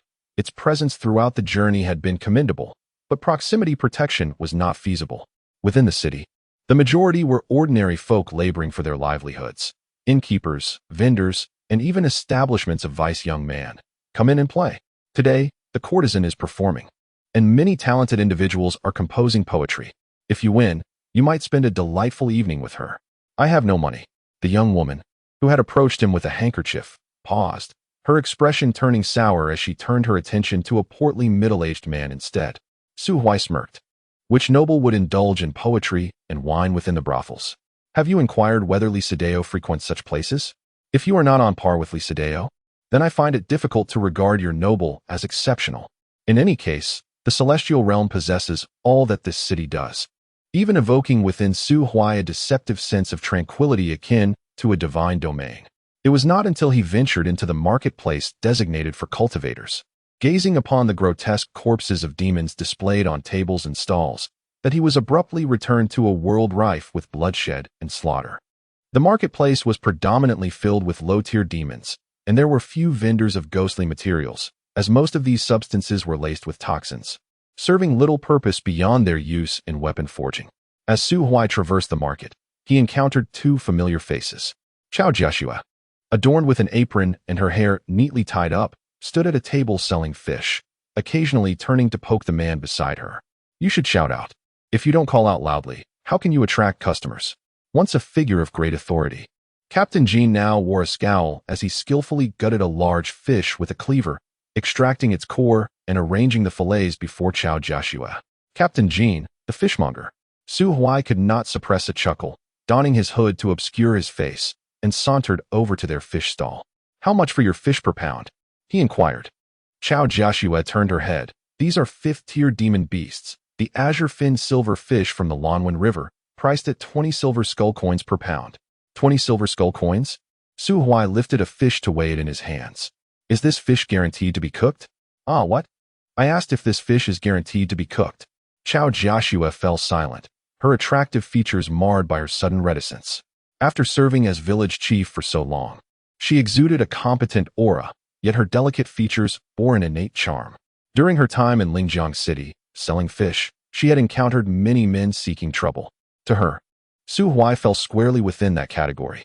It was evident that Captain Jean shared this sentiment, slamming the cleaver onto the table and glaring menacingly at Su Huai while wielding a short spear. What do you mean? Do you not want this fish?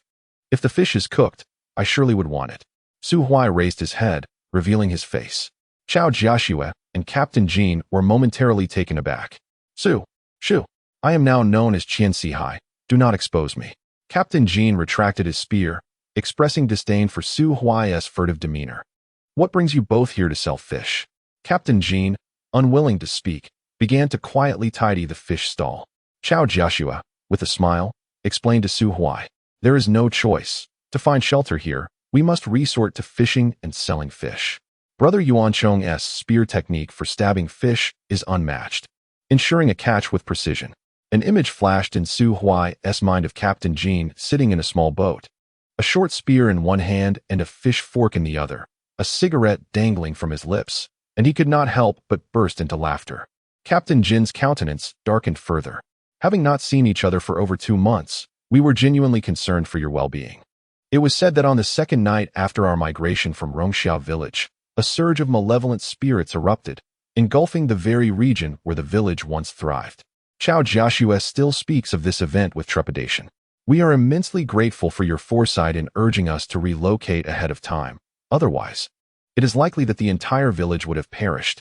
Today, having finally reunited, let us proceed to our abode and extend to you a warm welcome. Chapter 142. Come. Have an orange to welcome guests and wash away the dust of travel. It is only natural that one cannot simply sit idly. During the ensuing hours, the duo from Rongxiao village, who had settled in Linjiang City for over a month, took Su Huai on an extensive tour around the city. They purchased a plethora of food at the market and, in the process, assisted Su Huai in locating the most significant destination of his visit to Linjiang City, the Merchant Guild. Logically speaking, the largest commercial conglomerate in the Divine Realm is derived from Jiubao City, with merchants and traders scattered across various regions. However, the allocation of resident merchants from the Golden Skeleton clan is exceedingly stringent. Only a force with a formidable presence, such as a late-stage town guardian with an expansive territory, qualifies for a resident merchant. Linjiang City evidently does not meet this criterion. Thus, the city's largest establishment is a trading house established by the human merchant guild known as Shop Number 13. The trading house spans 3 levels and boasts considerable space. Yet the items for sale lack sophistication. The few imperial-grade materials available are treated as treasures, kept high upon a pedestal. The wares here are less valuable than those found in the boxes carried by the skeletal merchants. It is implausible that they would possess the elixirs I require. Noticing the disappointment etched upon Su Huai's face, the typically reticent Captain Jean, who had been silently accompanying them, suddenly interjected. If you seek items of a higher caliber, you may return tomorrow evening. Return tomorrow evening? Su Huai queried, a hint of confusion in his expression. Is there a particular reason for that? Indeed, items of excessive value are challenging for a single city to fully absorb, thus shop no. 13 emulates the Golden Skeleton clan by hosting a contingent of itinerant merchants that circulate among major cities each month. Tomorrow marks exactly 1 month since the last caravan passed through Linjiang City. Thus, upon your return, you shall encounter even more precious goods. Very well. Su Huai sighed, shaking his head as he departed the opulently decorated shop number 13 alongside Captain Jean. Wherever one goes, the disparity between wealth and poverty is an inescapable reality, and Linjiang City is no exception. The closer one is to the city center, the more prosperous the surroundings become. Brimming with various enterprises and edifices related to cultivation, the recently visited shop number 13 falls within this category. Beyond that lie entertainment districts and upscale establishments. While the marketplace where the Rongxia duo sells fish resides in the mid-tier area, at the periphery, one finds the bustling quarters of common folk, striving for survival. As an outsider fleeing calamity, Captain Jean, unwilling to serve the city lord and thus restricted in his freedom, can only struggle as a wandering cultivator at the fringes of society. Their residence is situated in a remote corner of Linjiang City, adjacent to the city wall, making them the first to suffer should the city come under attack. Most inhabitants here are impoverished individuals at the bottom of the social ladder. Their dwelling is a modest square courtyard, barely sufficient to shield them from the elements, with a monthly rent of merely 2 golden skeleton coins. Fortunately, Chao Jiaxue is a woman who cherishes life. Having shed the burdens of village leadership, Captain Jean assumes the responsibility of fishing to support the family. While she manages their daily affairs, maintaining their simple home in meticulous order, rendering their existence rather blissful. Please wait while I move a table. In such an environment, a reunion with old friends calls for a meal as simple yet delightful as hot pot. Captain Jean, having indulged in a bit of wine, became increasingly loquacious, reminiscing about the arduous journey they undertook to reach Linjiang City, a path fraught with peril. During this time, the residual power of the banyan tree within Chao Jiaxue had been nearly exhausted, leaving her as a frail woman who had to start her cultivation anew. Su Huai cast a knowing glance at the smiling Chao Jiaxue. Unbeknownst to Captain Jean, he had sensed since this morning that her vitality was waning, her soul's flame flickering precariously. Despite her efforts at cultivation, it seemed unlikely that she would surpass the 3rd tier, with merely a century of life remaining. This predicament was, in fact, more dire than the injuries sustained by old Su. He refrained from voicing his concerns, quietly placing a plate of sour oranges at the edge of the table. Village chief, here, have an orange. Chao Jiaxue paused, realizing that some truths had not escaped Su Huai's perceptive gaze. Thank you, she replied, maintaining her composure as she accepted his kindness, peeling an orange while glancing at the inebriated Captain Jean. The transformation from the passionate village leader and guardian of his homeland to a fisherman who spends his days wading through the river, reduced to a commoner in Linjiang City, was a difficult adjustment for anyone. Captain Jean, still a youth with limited experience, had found himself constrained over the past month. Regardless of his optimistic nature, he must have been harboring a considerable amount of frustration. Perhaps he had nostalgically recalled the days of yore, even regretting not leading the villagers to forge a new beginning, striving to establish a second banyan village. Observing the talkative Captain Jean, Chao Jiaxue bent her eyes into a smile, brushing away the wine stains from the corners of his mouth. Oblivious to her affectionate gestures, Captain Jean continued narrating their thrilling adventures, and in his jovial demeanor, he playfully offered her a generous piece of meat. Su Huai pondered, why do my molars still taste so sour even though I haven't eaten any oranges today? Suddenly, the door to the courtyard creaked open. A young girl in a light yellow dress entered, catching a whiff of the rich aroma of hot pot. She furrowed her brow, casting a disdainful glance at Su Huai and the others. TSK, friends of convenience, lacking ambition. A lifetime spent merely as a fishmonger. With that, she tossed her remarks over her shoulder before retreating into the house, closing the door behind her. Captain Jin's demeanor darkened. Yet the smile on Chao Jiashue's face remained unperturbed as she offered a fleeting glance at the girl's departing figure. Only Su Huai struggled to maintain his composure. The girl might not recall him, but he had not forgotten her, the one in the pale yellow gown. With her tousled hair, the very same girl who had lured him into a brothel under the pretense of enticing business. How ridiculous to look down upon fishmongers. A fantastical version of laughing at the poor while scornfully dismissing the courtesans. In Linjiang City, the laws forbade civilians from harming one another, with violators facing expulsion. Chao Jiashue squeezed Captain Jin's arm, soothing the fury that surged within him from the wine. Then she explained to Su Huai, "That child is named Huang Yuan, and her background is quite tragic. Oh, she is the illegitimate daughter of a prominent family in the city. The affairs within that circle are too chaotic for us to comprehend. In short, her mother committed suicide for certain reasons when she was young, and she was subsequently cast out, left to wander the streets. Initially, she was taken in by a family that intended for her to serve as a child bride for their son.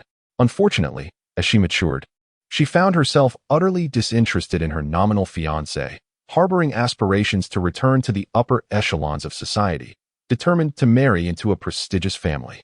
This ambition led to a falling out with her foster parents. Su Huai was momentarily taken aback, clearing his throat softly. What an aspiration to return to the upper circles. While it is true that brothels provide the easiest access to wealthy science historically, many talented individuals and dignitaries have taken courtesans as concubines. However, to even reach that level, one must be a courtesan of high standing. What defines a courtesan of such caliber? Mastery in the arts. Beauty is merely the baseline requirement, supplemented by culture, grace, and a pleasant disposition. Those who could marry into nobility often sold their talents rather than their bodies. To think of someone soliciting at the entrance, it truly is a flight of fancy. Chapter 143. A man's lifetime. Huang Yuan remained oblivious to the whispers behind her, and even if she had heard them, she would have paid them no mind. After a refreshing bath, she adorned herself with a light touch of makeup and draped the jewelry she had painstakingly saved for over time upon her person before hastily departing. Her moment of breakthrough was imminent. Just moments ago, the son of the city lord had reserved the entirety of the Zui Xiang Lu and sent away most of the women within, leaving only two somewhat inexperienced courtesans and a few others of decent appearance, rarely seen. The commonality among those who remained was their commitment to artistry over illicitness, preserving their virtue. Seizing the opportunity, Huang Yuan eagerly introduced herself to the aide responsible for the reservation. Indeed, she was Huang Yuan, still a blossoming maiden. It was inconceivable that, despite her strikingly handsome face, she had been relegated by the matron to the entrance to solicit clients. Moreover, after 2 years in this den of vice, she still found herself residing in the most obscure part of Linjiang City. As for her animosity towards Chao Jiashue and her companion, it stemmed from a chance encounter where she witnessed Chao Jiashue spurn the advances of a young scion from a reputable family. This young man was of excellent character, unlike the debauched lot one typically encountered in such establishments, and he was still an unmarried heir. Thus, had Chao Jiashue merely acquiesced, she could have secured her position as the legitimate wife of that esteemed gentleman, basking in his favor and ascending to the pinnacle of life. Yet, she rejected him, not only dismissing his affections, but also moving into the abode of a man surnamed Jean the very same night, emerging the next day with her hair styled in a married woman's bun. The very aspirations that Huang Yuan coveted were cast aside by Chao Jiashue, as though they were worthless, leaving her with a profound resentment towards this woman. In Huang Yuan's eyes, such an act was akin to self-destruction. Fortunately, after enduring hardship for over 2 years, she finally awaited an opportunity. The son of the city lord. He was none other than the young master. Even if she could not ascend to his lofty heights, merely befriending his acquaintances would suffice, for surely they would not be ordinary folk. Quickly now, everyone, come forth to change attire. Surely you all can dance. If not, you may leave at once. Lunyang, hasten and lead them below to prepare. A scholarly aide, wielding an iron fan, coordinated the proceedings, while the matron known as Lu Ma guided the young women to change into their costumes. gathering in the rear courtyard to practice their dance. The garments were scant, crafted from lightweight material. While certain areas were reinforced with thicker fabric, the overall effect was one of ethereal beauty, veiling yet revealing. The dances performed within such establishments were certainly not of the genteel sort. Bold in extent and provocative in movement were but the basics. Huang Yuan, ever poised for the chance to marry into a prominent family, had studied dance and possessed considerable skill in the art. As twilight descended, Captain Jean, having taken a day off, found himself in the company of Su Huai, reclining together on lounge chairs in the courtyard, the chairs provided by Su Huai himself. In this exquisite realm of indulgence, several tokens lay within Su Huai's storage ring. A persistent knock echoed at the entrance of the courtyard. Captain Jean turned his head for a moment. He initially intended to rise and open the door, but the lounge chair seemed to possess an enchanting force, rendering him immobile and unwilling to stir. Thus, he could only shout, "Who is it?" "I am Qianin, the steward of the Lord's mansion, here on behalf of the young lord to invite Mr. Qian Sihai to a gathering at the Drunken Fragrance Tower. Our young lord has prepared a banquet." Captain Jean paused, bewildered. "Qian Sihai? Who?" Su Huai glanced at him. "Oh, they are looking for you. You should go open the door." Su Huai found himself at a loss for words, lying on the chair, seemingly torn between granting the young lord some courtesy and relinquishing the comfort of the chair beneath him. Chao Jieshua sighed, emerging from the kitchen, bypassing the two languid figures, and opened the courtyard door. "Sir, you must be weary. Would you care to step in for a cup of tea?" "Not necessary." The steward, appearing to be in his 40s or 50s, had a round face and thick brows, presenting an air of amiability. Upon receiving news from the city gate, he instantly spotted Su Huai, lying motionless in the courtyard. Chao Jieshua explained, "Mr. Qian has traveled a long distance, and, having finally found a place to rest, is understandably fatigued, hence." "Oh, the steward quickly waved his hand. "There is no need for such explanations, madam. I can understand. The young lord also enjoys finding a secluded spot to lie back and relax after his outings." Su Huai regarded the steward with an appraising glance. It was no wonder he had risen to the position of steward within the lord's mansion. His face radiated sincerity, and his dealings were astutely perceptive. With just a few words, he had unwittingly bridged the gap between the invitee and the young lord. Su Huai smacked his lips and inquired, "When does the banquet commence?" Regarding Mr. Qian, the young lord did not specify an exact time. He merely stated, "The banquet will commence whenever you arrive." "Very well. You may return to report. I shall arrive in approximately half an hour." "Thank you, sir. I shall take my leave." The steward clasped his fists in salute, stepping back while also bowing to Chao Jieshua. "I apologize for the disturbance, and I hope for your understanding, madam." "Steward Qian, you are too kind." Su Huai yawned. He traversed swiftly, dwelling in transience. Yet Captain Jean and his companion had decided to establish roots in Linjiang City, unlikely to depart anytime soon. Therefore, in light of the courtesy extended, he did not mind reciprocating. Forming friendships bore no ill consequence. However, the Drunken Fragrance Tower. Su Huai turned to Captain Jean. "Captain Jean, the Drunken Fragrance Tower. Shall we go?" Captain Jean, feeling rather listless and about to acquiesce, suddenly sensed a chill creeping along the nape of his neck. He promptly regained his composure, adopting a righteous demeanor. "The Drunken Fragrance Tower? Isn't that an establishment of ill repute?" "Ah, the brothel."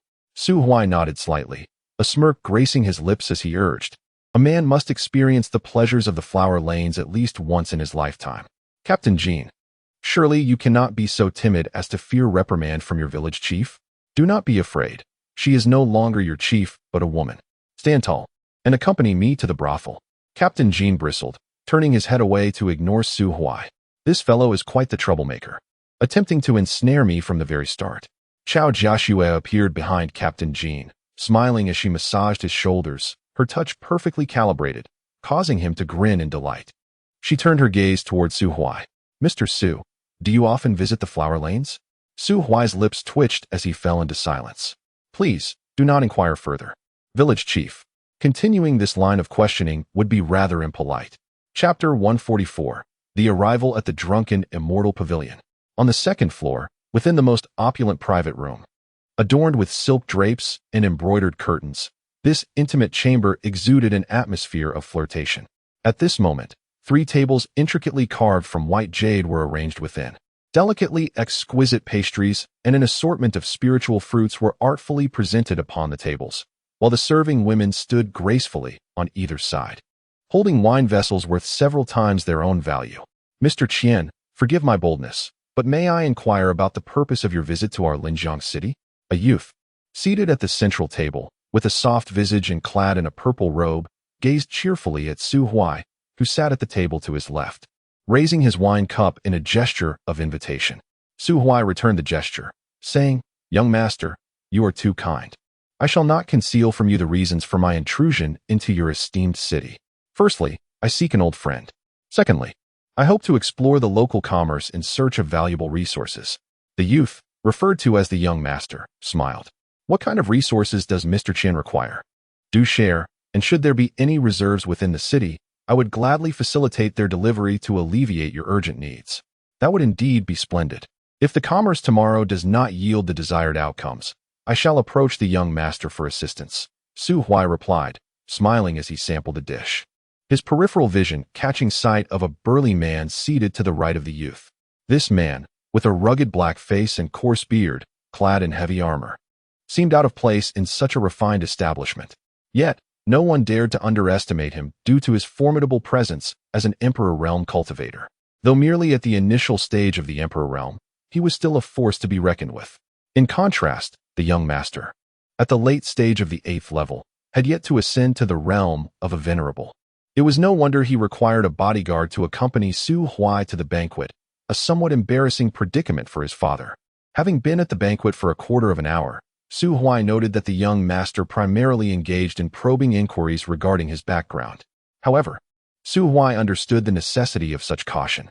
If a stranger from the Yanyu immortal sect were to visit, Huang Yuan would surely seek to ascertain their identity. It was only natural. Thus, they exchanged questions and answers, with Su Huai opting for transparency rather than shrouding himself in mystery, deliberately provoking suspicion in another's territory. Once the conversation flowed, the young master did not press Su Huai further, swiftly shifting the topic to amusing anecdotes about Linjiang City and discussing the dynamics of the surrounding region. The pre-feast negotiations were quite harmonious. As the dishes had been served multiple times and the wine had flowed generously, the young master clapped his hands. Before them, a dance floor gradually emerged, shrouded in a light mist where a dozen graceful women, veiled in delicate fabrics, began to sway.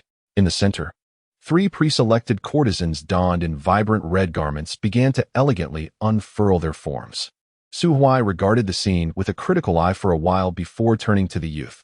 The young master certainly possesses a taste for the finer things. Haha, indeed.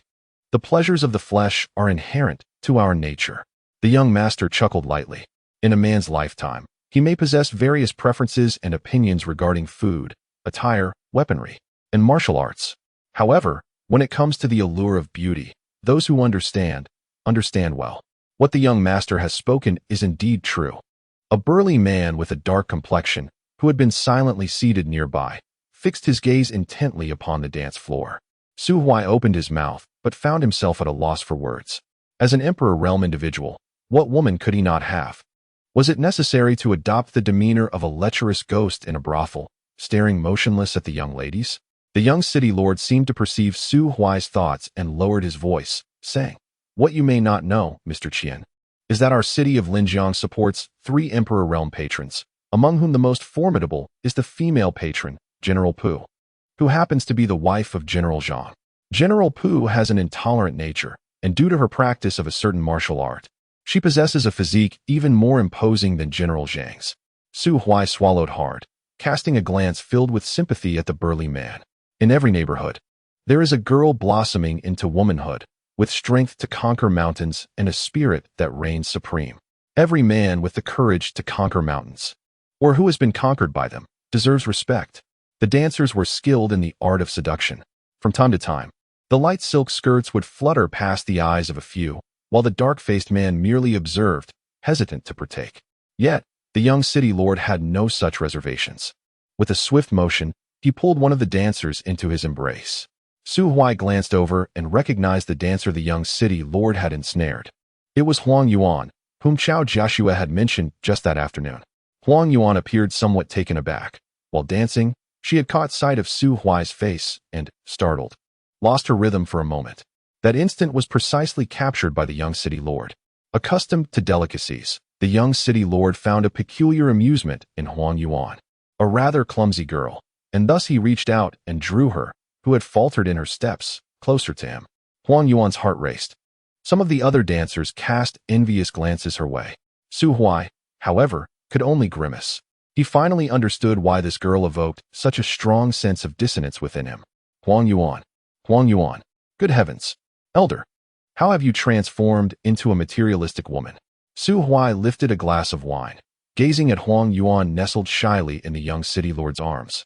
But his mind involuntarily replaced her visage with that of the elder's aged face. He quickly averted his gaze, unable to bear another look. For, if he did, it would be an explosion. As the music concluded, the musicians transitioned to a series of gentle melodies, and a dozen dancers diligently performed, showcasing their delicate waists and elongated legs. The three courtesans, however, required no further dancing. With keen awareness, they ascended to the viewing platform. The most perceptive among them suddenly quickened her pace, heading towards the young city lord seated at the center, while another swiftly followed suit, approaching Su Huai. The last one paused for a moment, her eyes wide as she gazed at the two close friends who had grown up together. She then turned her head to look at the burly General Zhang, who resembled a stout bear and could only swallow hard, her heart heavy with sorrow as she approached. How infuriating, those two little vixens. If she were destined to submit, the young lord was handsome, and his guests were relatively charming as well. Given a choice, who would willingly align themselves with General Zhang? If he were merely unattractive, it might be understandable, for his formidable strength could justify such a union. However, the crux of the matter was that General Zhang's circumstances would inevitably lead to a single night of torment, with no hope of redemption. Life felt so bleak. The young lord casually embraced one woman on each side, turning to Su Huai with a smile. Mr. Qian, all the women here are fresh and youthful, in the prime of their lives. Moreover, under the jurisdiction of Linjiang City, there is no such thing as coercive transactions. They enter here of their own volition. Feel free to take whichever one catches your fancy. If you find her a burden in the future, a sum of silver will suffice for her redemption, and she may be kept within the city without any further concerns. Beside him, a woman poured wine for Su Huai. He lifted the cup and drank it down in one go, casting several lingering glances at her attire, which resembled a simplified bridal gown in a striking red. Touching her was out of the question. Embracing her was impossible. Even the slightest contact was not an option. Regarding women engaged in such professions, Su Huai refrained from voicing any opinions. After all, he felt averse to them. Even if they were virgins, he could not allow himself to become too involved. His only recourse was to indulge in a few visual feasts with his eyes. Were he to indulge in such pleasures outside, the wealthy woman at home would surely weep. As for entering a brothel, that was Qian Sihai's affair. It had nothing to do with Su Huai. Should you doubt it, inquire with the young lord of Linjiang City. Before long, the young lord and General Zhang both led several women to private rooms on the third floor of the drunken Immortal Pavilion. The girl beside Su Huai blinked and leaned toward him, seeking closeness. Su Huai shifted slightly, creating an empty space between them. Miss, please have some self-respect. 3 question marks floated above the girl's head. You came to a brothel, and yet expect me to maintain decorum? Chapter 145. Captain Jean, your gift has arrived. After careful consideration, Su Huai ultimately decided to take the person away. What other choice did he have? If he were to leave on his own, it would inevitably arouse suspicion from the young lord. What? You claim to be a man of integrity despite being at the imperial realm? We are all men here. Why put on such airs? Hiss, wait a moment. Could it be that you are incapable? Su Huai could not care less if others regarded him as a villain, a rogue, or even less than human. However, to insinuate that he was incapable, that was utterly intolerable. Thus, he led the blushing maiden out of the brothel and arrived at the entrance of a courtyard. Then, with the girl's bewildered expression before him, he squatted in the corner of the wall, cleared his throat, and whispered a few words. In less than 2 minutes, a man emerged from the courtyard, wielding a short spear, his demeanor fierce as he approached the corner. What in the world, Su? Qian, summoning spirits in the dead of night? Weren't you invited to the brothel for some fun? Why have you returned? Su Huai threw an arm around Captain Jin's shoulders. My good brother, you are my dearest comrade. I could tell this afternoon that you secretly wish to join me at the brothel. Am I right? But out of fear of the village chief's lingering authority, you reluctantly declined, didn't you? Captain Jean was momentarily taken aback, and before he could respond, Su Huai patted his shoulder emphatically. So, my dear brother, I have brought you a gift. Behold, a fresh courtesan. Hurry and take her inside. No need to thank me. Captain Jean gasped in disbelief. What you call a gift is nothing short of a death sentence. Suddenly, a pair of crimson eyes flickered to life in the darkness. Chao Jiaxue, alerted by the commotion, emerged from the house, radiating an aura of menace as she perched on the wall. Su Huai immediately took on an air of righteousness. Captain Jean, I have brought back the courtesan you requested. Rest assured, this matter is known only to the heavens, the earth, you, and me. The village chief will never find out. Damn you, Brother Yuan Chong. Before Captain Jean could retort, a sweet voice floated in from behind him. An icy chill surged through his back, and beads of cold sweat formed on his forehead. Su Huai hastily retreated, ushering the innocent girl away from the impending scene of carnage. He handed the girl a sum of money sufficient for an ordinary person to live a modest life, then sent her away, despite the look of lingering sorrow on her face. 3 imperial coins were enough for an ordinary individual to purchase a property and become a permanent resident of Linjiang City, with the remaining funds to engage in small business ventures. As for how the girl chose to navigate her future, whether she embraced a life of mediocrity or returned to the intoxication of the brothel, was no longer Su Huai's concern. The fateful connection had come to an end, and he felt liberated to follow his own inclinations, leaning against the city wall with his hands in his pockets. Su Huai chuckled for quite some time, relishing the irony of Captain Jean providing him with a dose of emotional turmoil. One must venture forth alone to forge a path, while you indulge in tender moments with your wife daily, basking in mutual affection. How it sours my spirit. Su Huai smiled as he gazed at the luminous moon in the sky, but suddenly fell silent, a sense of homesickness enveloping him. The following day, after spending a night beneath the city wall, basking in the moonlight, Su Huai returned to the courtyard, only to find Captain Jean already awake and dressed. With his left hand supporting his waist and his right clutching a cup of hot water, he wore a grim expression, resembling a shell of a man, leaning motionless against the door. Upon seeing this, Su Huai's heart sank. This was bad. The wretched fellow had not only escaped punishment, but had instead been rewarded for an entire night. As soon as Captain Jean spotted Su Huai, he bared his teeth and retreated indoors to fetch his short spear. Hold on, don't get violent. I'll compensate. With what will you compensate? Su Huai retorted, slapping down 5 imperial coins. Is this enough? Captain Jean scoffed, reaching out to collect the coins from the table. Clinging to his pride, he was enduring humiliation. 5 coins were what he would earn in a year selling fish in Linjiang City, yet for Su Huai, it was but a trifling sum. At least with this money, Chao Jiaxue would no longer have to rise early and toil alongside him at the fish market. What do you need me to do? Su Huai inquired, rubbing his hands together. How about a visit to a brothel? Captain Jin's expression darkened, his grip tightening on the spear. Ahem, just joking, just joking. As friends, consider that money as the meal expenses for the next couple of days. Make lunch a feast. In the morning, the 2 idle men ventured to Captain Jean's fishing spot. They returned empty-handed, both in and out.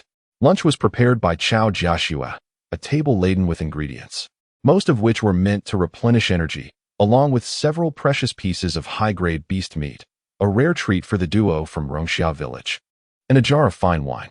The cost of this meal alone would amount to at least half an imperial coin. Chao Jiaxue maintained her graceful demeanor, wearing a gentle smile, as though the furious person from the previous night was a stranger.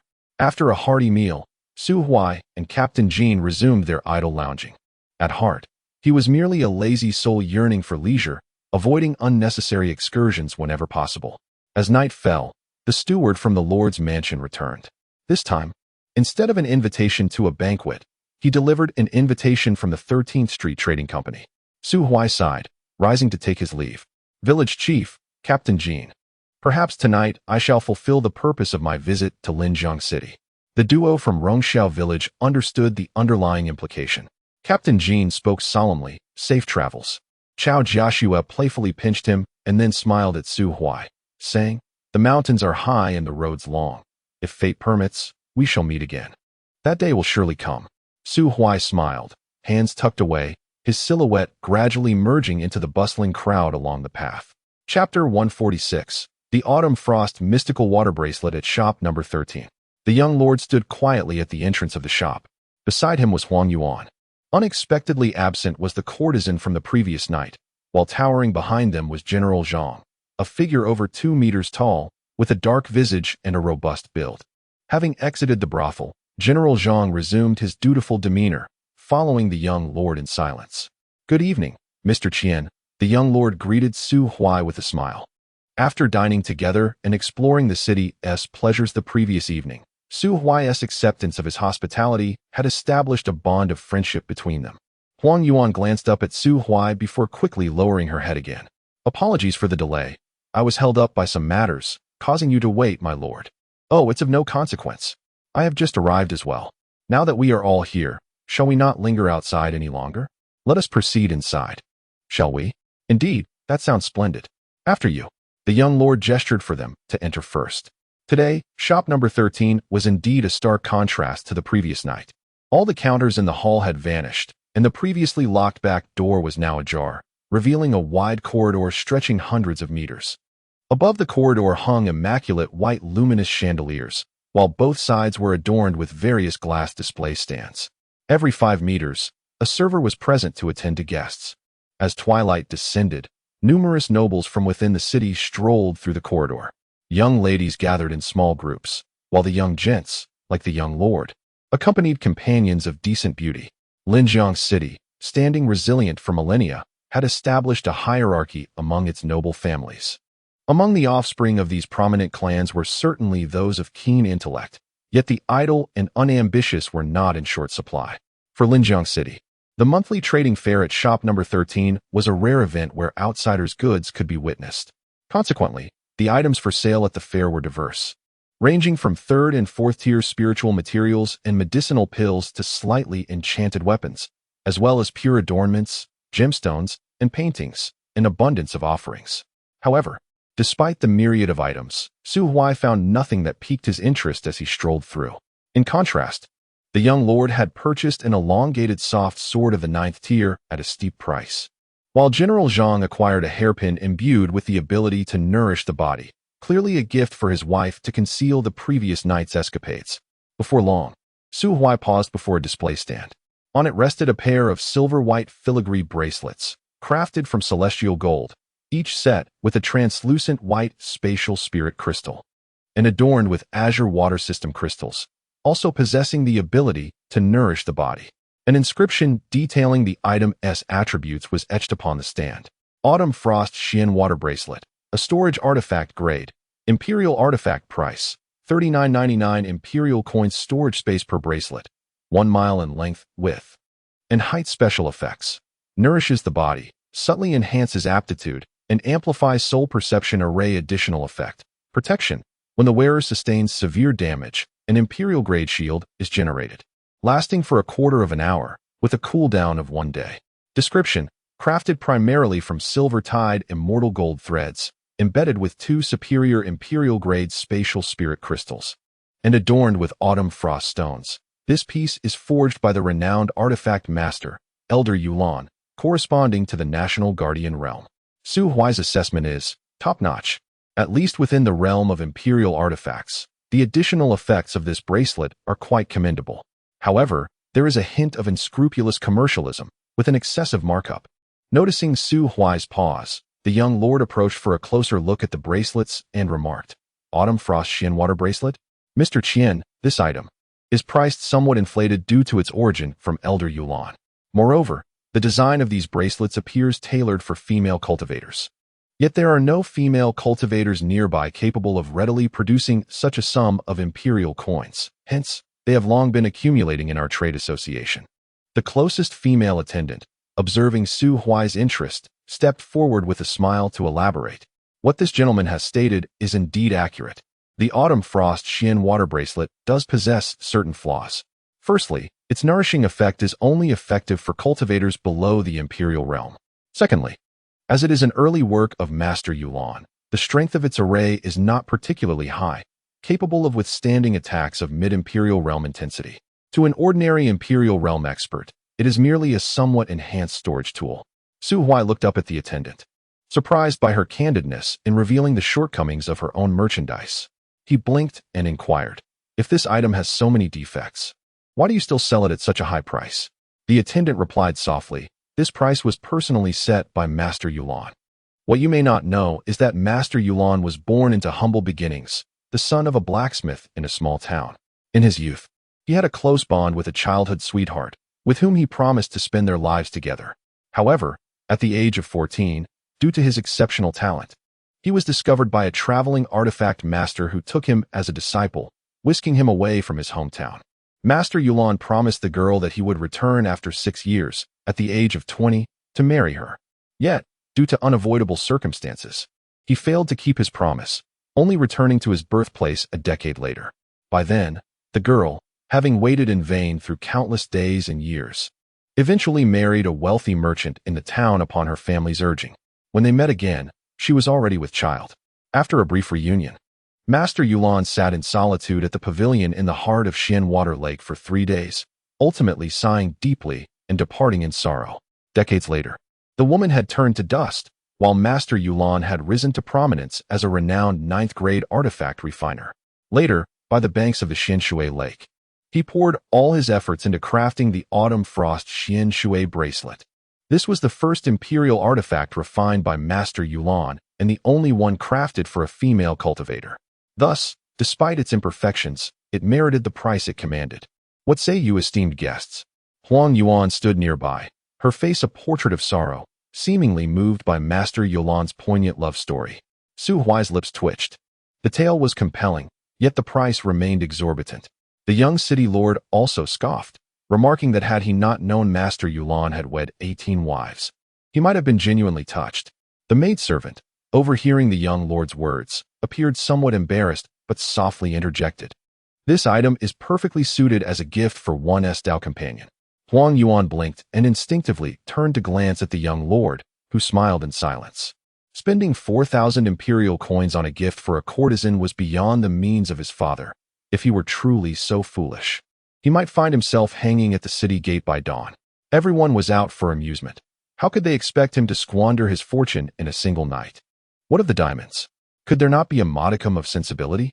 Huang Yuan regained her composure and immediately lowered her head.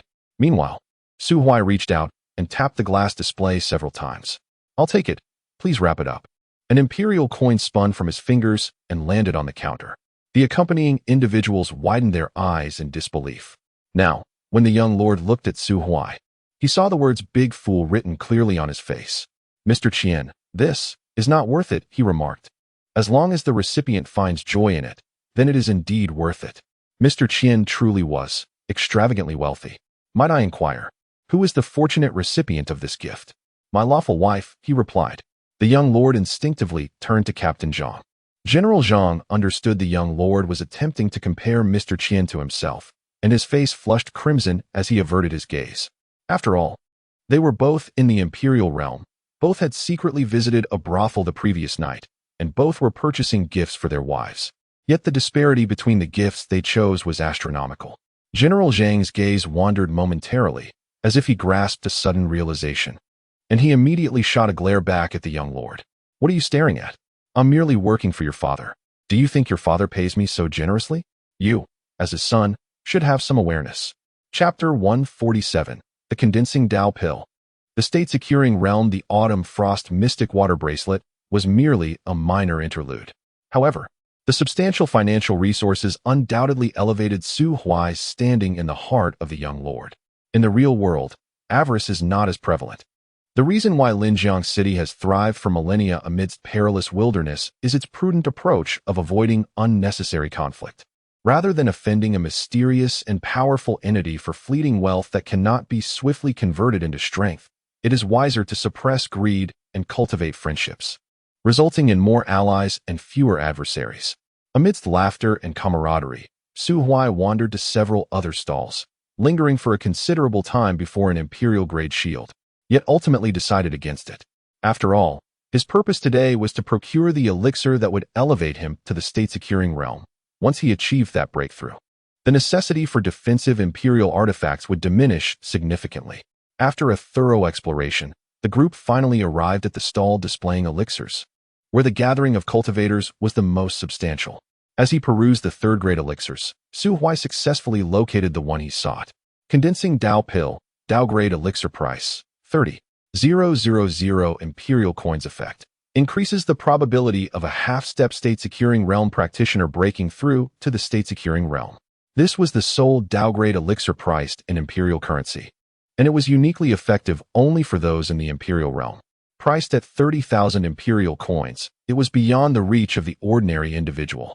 Su Huai produced 3 realm coins and secured the purchase.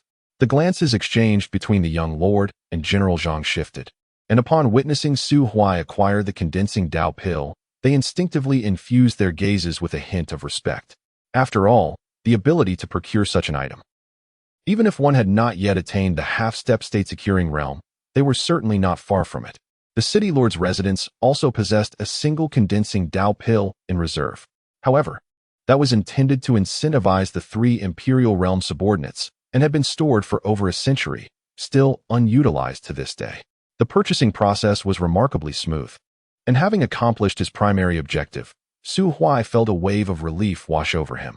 After meandering through the merchant association with the young lord for a while longer, Su Huai bid farewell at the entrance.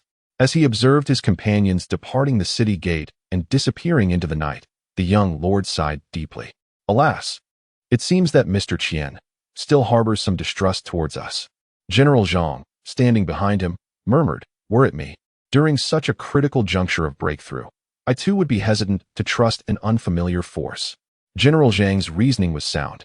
However, should he return, it might necessitate my father's personal involvement. You and I may no longer have the privilege to host him. Tomorrow, I shall inform the steward to arrange for Mr. Qian's 2 friends to be registered for permanent residency, ensuring they receive the protection of the city lord's residence, with no one permitted to harass them. So, young lord, what shall we do next? Let us proceed to the drunken Immortal Pavilion. Though Mr. Qian's departure was somewhat unexpected, we must not squander the elaborate preparations we made. Let the dancers continue to play and to dance. The young lord exuded grandeur. General Zhang grinned broadly. He found yet another excuse to revel in the night. The 2 of them, in collusion, soon plunged into the intoxicated atmosphere of the drunken Immortal Pavilion. However, today was different from yesterday. As soon as Su Huai departed, the young lord reverted from his work mode back to his debauched self, summoning a group of rascally companions. Notably, with Su Huai's exit, Huang Yuan fell from grace. Without even a severance fee, she exchanged her innocence for a few trinkets procured from the merchant guild, and was promptly dispatched back to her modest residence. As she wandered aimlessly along the street, she spotted the woman Su Huai had taken away the previous night, now discarded and cheerfully sweeping the floor of a house at the corner. It seemed she had been reduced to a mere cleaning maid. How could one be so joyful in servitude? Perhaps she was destined for a lifetime of such a fate. Yet, reflecting on herself, she realized she was not much better off. Indeed, the scions of prominent families are often devoid of compassion. Meanwhile, Su Huai had left Lingjiang City, heading straight into the distance. It is prudent to guard against potential dangers. Although he had maintained a cordial relationship with the young lord of Lingjiang, he dared not attempt to break through within the city. What if the lord felt that his advancement beyond the national guardian realm would threaten his position and sought to impede his progress? After traveling approximately 1,000 miles, he finally found a desolate mountain, chased away a 9th-tier magical beast, and then occupied its lair. He set up protective formations around the area and commenced his seclusion for the breakthrough. Concentrate and calm the mind, relax the body.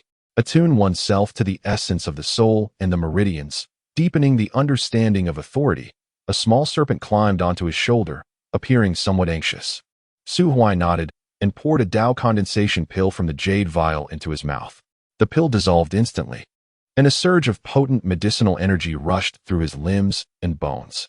Su Huai's body trembled, feeling as though his soul had suddenly expanded immensely.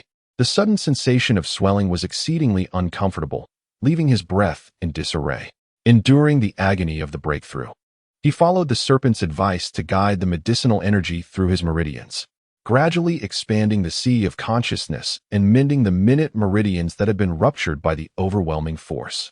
The pain was manageable for Su Huai, yet it was akin to a person who was already too full being forcibly compelled to open their mouth and have a large pot of porridge poured down their throat, an excruciating discomfort that persisted for nearly a week. After a week, Su Huai finally sensed a loosening of his realm. A tiny seed emerged in the sea of consciousness. Had he finally broken through? However, before he could catch his breath, the seed began voraciously absorbing the celestial energy within his body. Once it had drained the celestial energy, it continued its hunger, starting to consume his flesh and blood. In a matter of moments, once the seed had stabilized itself, a shockwave erupted from Su Huai, instantly flattening all mountains and vegetation within a 5-mile radius. He had achieved the initial stage of the National Guardian realm. Su Huai clenched his fist. At that moment, he felt unsteady on his feet, depleted of celestial energy, and emaciated. The drawbacks of using medicinal pills to break through to a higher realm were unprecedentedly severe. Upon reflection, it becomes evident that in his previous life, the affluent lady had provided him with elixirs that were meticulously refined, exhibiting not only exquisite quality but also minimal side effects. In stark contrast, the condensing Tao pill he was about to consume was a far cry from such luxury. Unbeknownst to him, a serpent had grown to an impressive length of 3 to 4 meters, coiling nearby. Suddenly, a jade bowl materialized before him. "Drink this," it seemed to command. Su Huai leaned down to inspect its contents. A bowl filled with a silvery liquid, emanating an intriguing fragrance tinged with a faint metallic scent of blood. He glanced at the weakened serpent and, without uttering a word, lifted the bowl and consumed the crimson fluid in one swift motion.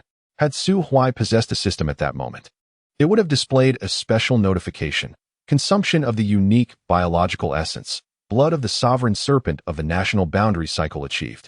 All negative effects eradicated. His vitality surged once more, his breath steadied, and his physique reverted to its original form, even exhibiting newfound strength. Congratulations, you have successfully broken through. Now, even in the divine realm, as long as you do not provoke the realm's lord, you possess sufficient power for self-preservation. The world is vast. You may venture wherever you desire. Thank you, Su Huai replied, his words laden with double entendre, uncertain whether he was expressing gratitude for the serpent's blessing or for the bowl's contents. The serpent remained silent for a moment. Where do you wish to go next? I wish to first test my current strength. Once I ascertain my capabilities, I will contemplate my subsequent plans. Though I have always been invincible among peers, the disparity between realms widens with increased cultivation. I should seek an opponent to gauge my abilities. And who do you intend to challenge? Perhaps a certain straw man with whom I have unresolved grievances. Su Huai raised his hand, now confident that his current prowess was sufficient to execute techniques he had long conceived but lacked the strength to manifest. A level of national sovereignty, which, conversely, could also lead to the obliteration of nations. While theoretically, an 8th-tier strength could achieve such devastation, disparities exist between nations. For instance, in Su Huai's homeland, some nations comprise merely 4 islands, while others span 2 continents. Moreover, the methods of annihilation differ. If a revered figure could single-handedly eradicate a nation's leadership and devastate its territories within a day, then now, under the incantation of death, all beings would wither away, ushering in an absolute silence of demise. Chapter 148, The Long Journey Home. However, Su Huai no longer needed to tread cautiously. At least in this remote wilderness, there were no sovereign-level beings present. He soared through the air, and even when traversing the territories of other lords, they merely regarded him with suspicion. As long as Su Huai did not exhibit hostility, they would refrain from initiating an attack. Within a mere 2 days, he returned to the region where Rongxiao village once stood. The great banyan tree had completely withered, yet due to the presence of the fiery orange tree and the houses built by villagers, this area had become a domain for a group of mischievous little spirits.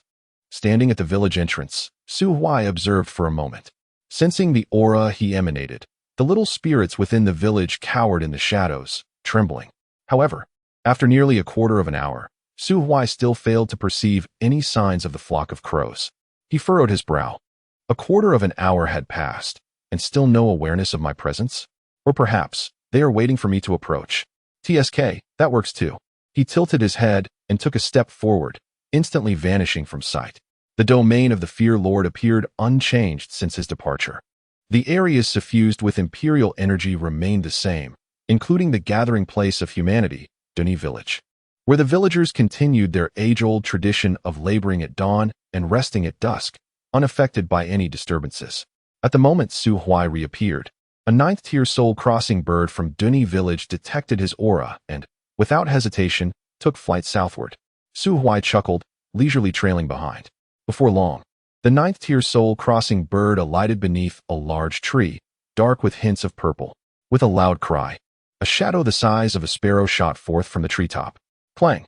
The shadow, sporting a sharp beak and exuding an aura of terror, prepared to unleash what it believed to be the most lethal strike of this imperial-level bird.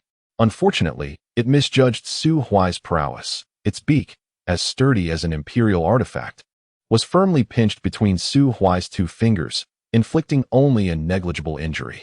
As Su Huai gripped its beak, he allowed his injured fingers to slowly mend, a few drops of blood falling, while the imperial-level soul-crossing bird wore a visage of despair. To draw blood from me is commendable.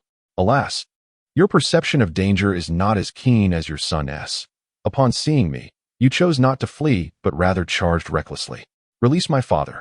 The ninth-tier soul-crossing bird, which had fled to this location, soared into the sky, accompanied by a series of shrill cries. Thousands of colorful feathers transformed into arrows, hurtling towards Su Huai's head. Su Huai barely glanced at them. With a single hand raised, he summoned his celestial energy to form a shield, effortlessly absorbing and dissolving the feathers. Spare my child. TSK, such a profound bond between father and son. The pitch-black imperial soul bird fixed its gaze upon Su Huai's face. My child has sheltered your kind for centuries. Do you intend to repay kindness with enmity? Therefore, it still drew breath. Su Huai grinned widely. I do not wish to harm you. I merely seek your assistance. How about a small favor? What favor? Please guide me to the lord of this realm. The ebony soul bird fell silent for a moment, ultimately acquiescing. It emitted several sharp cries toward its progeny high above. The young soul bird cast a penetrating glance at Su Huai, circled twice in the sky, and returned to its territory. Su Huai released his grip. Had it not been for the slight favor these two soul birds owed to humanity, he would likely have severed the beak of the elder bird to take with him. Such a material, akin to high-quality imperial artifacts, would serve perfectly for refining, allowing him to craft an arrow with it as the primary component. Subsequently, he could devise a means to obtain a Dao item, a national defense longbow, which would surely inflict grave injury, even upon a formidable target. Once freed, the soul bird dared not flee. It had comprehended the caliber of strength possessed by this human and could only obediently lead the way. The residence of the Lord was situated within a long-abandoned human village, forsaken for over 100 millennia. It was not far from their current location. The soul bird, proud of its swiftness, traversed hundreds of miles with Su Huai in mere moments, arriving at a desolate expanse. Standing atop a rise, they gazed down upon vast tracts of farmland. The fields lay long untended, overgrown with waist-high, withered grass, interspersed with crooked scarecrows, none of which bore the likeness of the feared lord. Beyond lay the lord's abode. Following the direction indicated by the soul bird, Su Huai beheld only a crumbling ruin and a solitary farmhouse surrounded by a fence. As his gaze fell upon the entrance of the enclosure, his pupils constricted suddenly, and an unsettling chill enveloped him. On a slender bamboo pole dangled a headless scarecrow, devoid of any aura. It is dead? Creak. The old door of the farmhouse swung open abruptly. A young man clad in white bent low as he emerged, lifting his head to gaze in Su Huai's direction. A half-white mask adorned his face, etched with numerous bizarre patterns, and in the upper left corner, a complex heptagonal design bore a singular numeral, 7. Ah, a guest has arrived. Alas, a mere human is hardly worthy of study. The youth dusted off his hands, and a creature, dripping with repulsive green ichor, tore through the farmhouse entrance, squeezing itself out. Su Huai narrowed his eyes slightly. It was the Dead Reaper. Yet to call it a Dead Reaper was somewhat misleading, for upon its back, a rudimentary cross made of black wood protruded, seemingly the remnants of the body of the feared lord, upon which a swarm of black, red-eyed crows perched. So it was a stitched monstrosity. The young man averted his gaze from Su Huai, clasped his hands behind his back, and began to stride southeast, the stitched creature shambling closely behind. leaving a trail of dark green slime in its wake. Once they had distanced themselves, Su Huai finally exhaled in relief. He suddenly felt a profound sense of foreboding. Should he impulsively attack that young man, the likelihood of his own demise loomed ominously. Silver, what could that possibly signify? He was uncertain, yet he recognized the emblem, the insignia of the Origin Society. The Origin Society? A faction of considerable mystery? Indeed, it is a rather enigmatic force. The reason I am familiar with that symbol is that my previous companion once received an invitation from them. At that time, their principal members were merely 4 in number, and the invitation my companion received bore the engraving of a rabbit mask marked with the number 5. However, she declined their offer. The individual designated as 7 seems to have grasped the authority of life and undoubtedly possesses a spirit creature akin to mine. That spirit's dominion must pertain to creation, otherwise, it would not have been capable of effectuating biological modification. Did not Su Huai also achieve transformation? Yet, that is not comparable. Su Huai's experiment could merely be deemed an implantation, which resulted in significant adverse effects. In contrast, the Reaper of the Dead, despite not acquiring the complete dominion of fear, inherited a portion of the fear abilities from the Lord of Fear after its transformation. Su Huai fell silent, suspecting that the Reaper of the Dead was, in fact, a vessel chosen by 7 to be deployed in this region. Such modifications undoubtedly grant a creature immense power in a brief span. The side effects remain uncertain. Yet the external transformations are beyond what Su Huai could accept. He steadied his emotions, disregarding the seemingly paralyzed soul-ferrying bird beside him, and leaped down the hillside, entering the rustic abode where the young man had recently lingered. Inside the cottage, a nauseating amalgam of green slime and straw permeated the air, interspersed with an array of unidentifiable herbs and powdered minerals.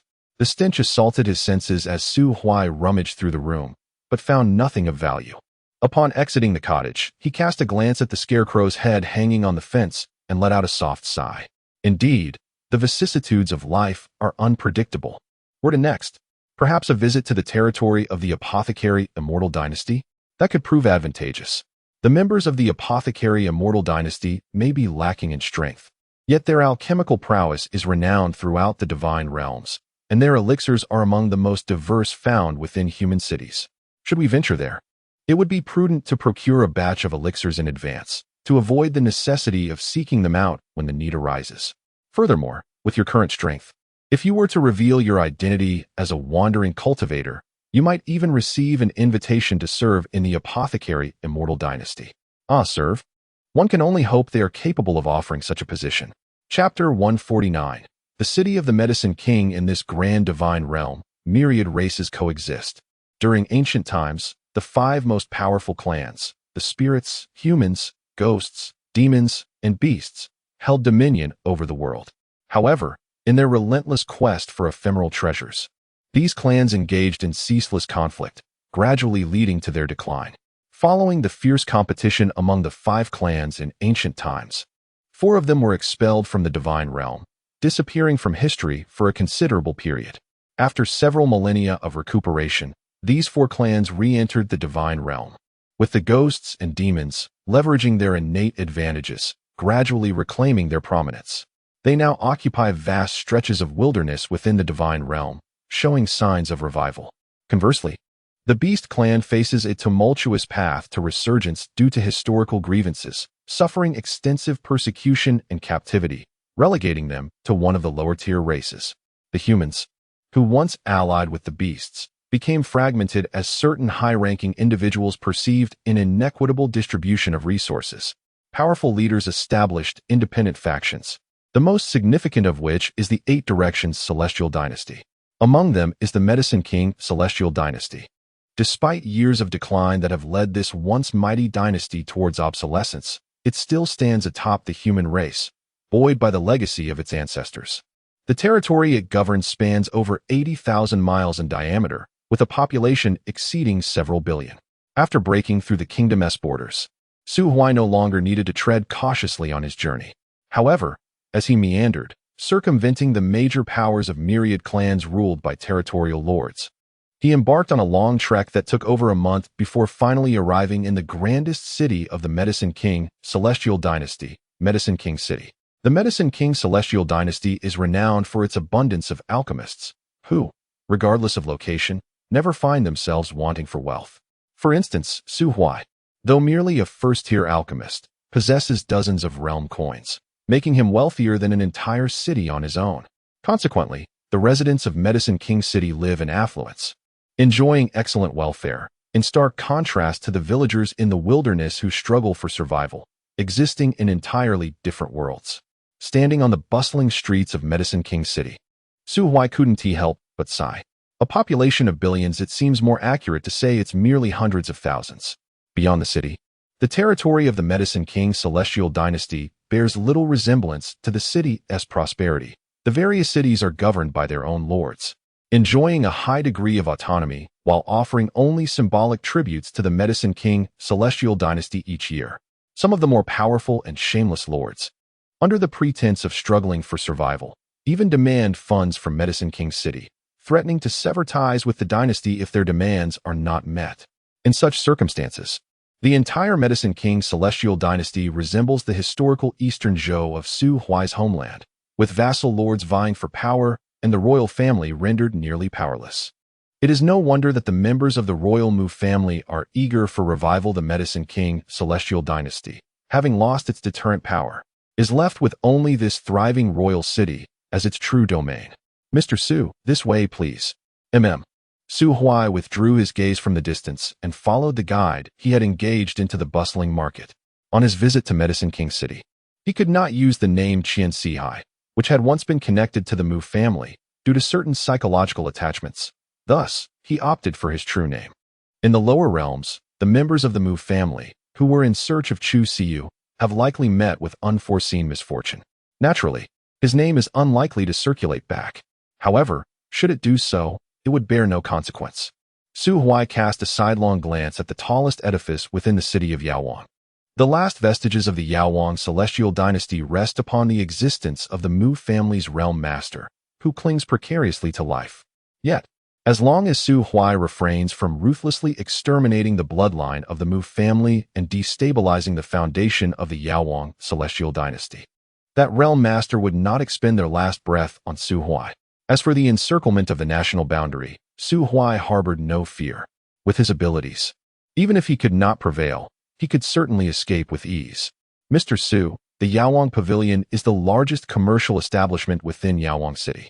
In contrast, there is also the 13th shop, run by the human race, and the Jiubao Trading Company located in the eastern part of the city, the guide suggested.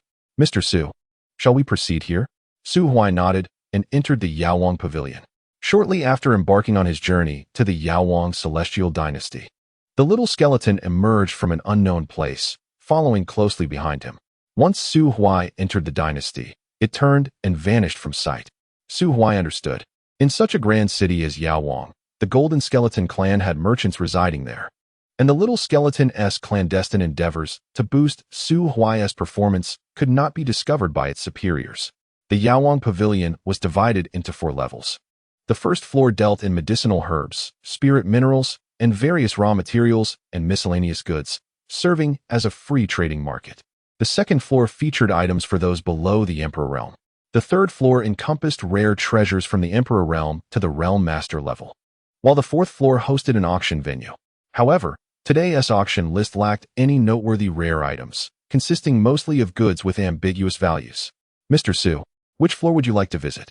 Indeed, this guide, daring to charge Su Huai 10 imperial coins a day, possessed unique insights.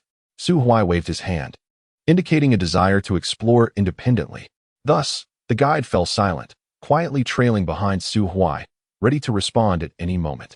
As a commercial establishment, aside from its primary focus on elixirs, other goods were also available. From various weapons and armor, alchemical furnaces, and forging hammers, to pets and mounts, there were even subhumans, mostly young men and women, as well as strikingly beautiful maidens. Fox-eared, cat-tailed, and even snake women and mermaids were confined in 2 separate vast cages, displayed like livestock for selection. This marked Su Huai's first encounter with such blatant slave auctions in a public marketplace. A throng of elegantly dressed youths surrounded the enslaved individuals, pointing and whispering. The slaves, adorned with specially designed collars, huddled in a corner of their cages, trembling in fear. Beneath the veneer of extravagant prosperity, there undoubtedly flowed the tainted blood of corruption. It now appeared that the decline of the Yaowang celestial dynasty had long been heralded by evident signs. The luxuriant flesh of Yaowang City would inevitably be devoured by ravenous wolves and jackals, under the pretense of retaining a semblance of the former sovereign's might. What they truly require is not an instant combat force, nor an ethereal star of the future. Even if Chu Siyu were to return, that innocent little rabbit would be of no aid to the apothecary king's celestial dynasty. What the dynasty urgently needs is a leader of audacity, cunning, and depth, someone capable of commanding all. For instance, Su Huai, or he, Su Huai. After meandering through the first floor and finding it utterly uninteresting, Su Huai bypassed the second floor and ascended to the third. Here, there were no displays of slaves. One could reason that at the imperial realm, regardless of the location, one is considered part of the upper echelon. If one could truly tame a captive of the imperial realm, the apothecary king's celestial dynasty would not be in a position to sell them. "Take me to the elixir area," he commanded. "Certainly, Mr. Su, please follow me." As they entered the elixir area, which served as the backbone of the celestial dynasty, the apothecary pavilion's cabinets were nearly filled to the brim. There were elixirs for enhancing cultivation, healing injuries, short bursts of power, temporary speed enhancements, and increased defenses, as well as those for tempering both body and soul. A dazzling array. The imperial-grade elixirs were the most abundant, followed by the Dao-grade, while the realm-grade elixirs occupied merely a single display case. The guide suddenly halted at the entrance of the elixir area, observing a man and woman inside, and quietly remarked to Su Huai, "Mr. Su, please wait. Let us wait until those two exit before we enter." "Why?" "That is the third young master Mu Zile and the fourth Miss Mu Sis Wang of the Prime Minister's residence. It is said that the fourth Miss suffers from severe germophobia. No one is allowed within 5 meters of her." Su Huai raised an eyebrow. "Germophobia? Yet they are quite close to each other, are they not?" "That is different." "What is different?"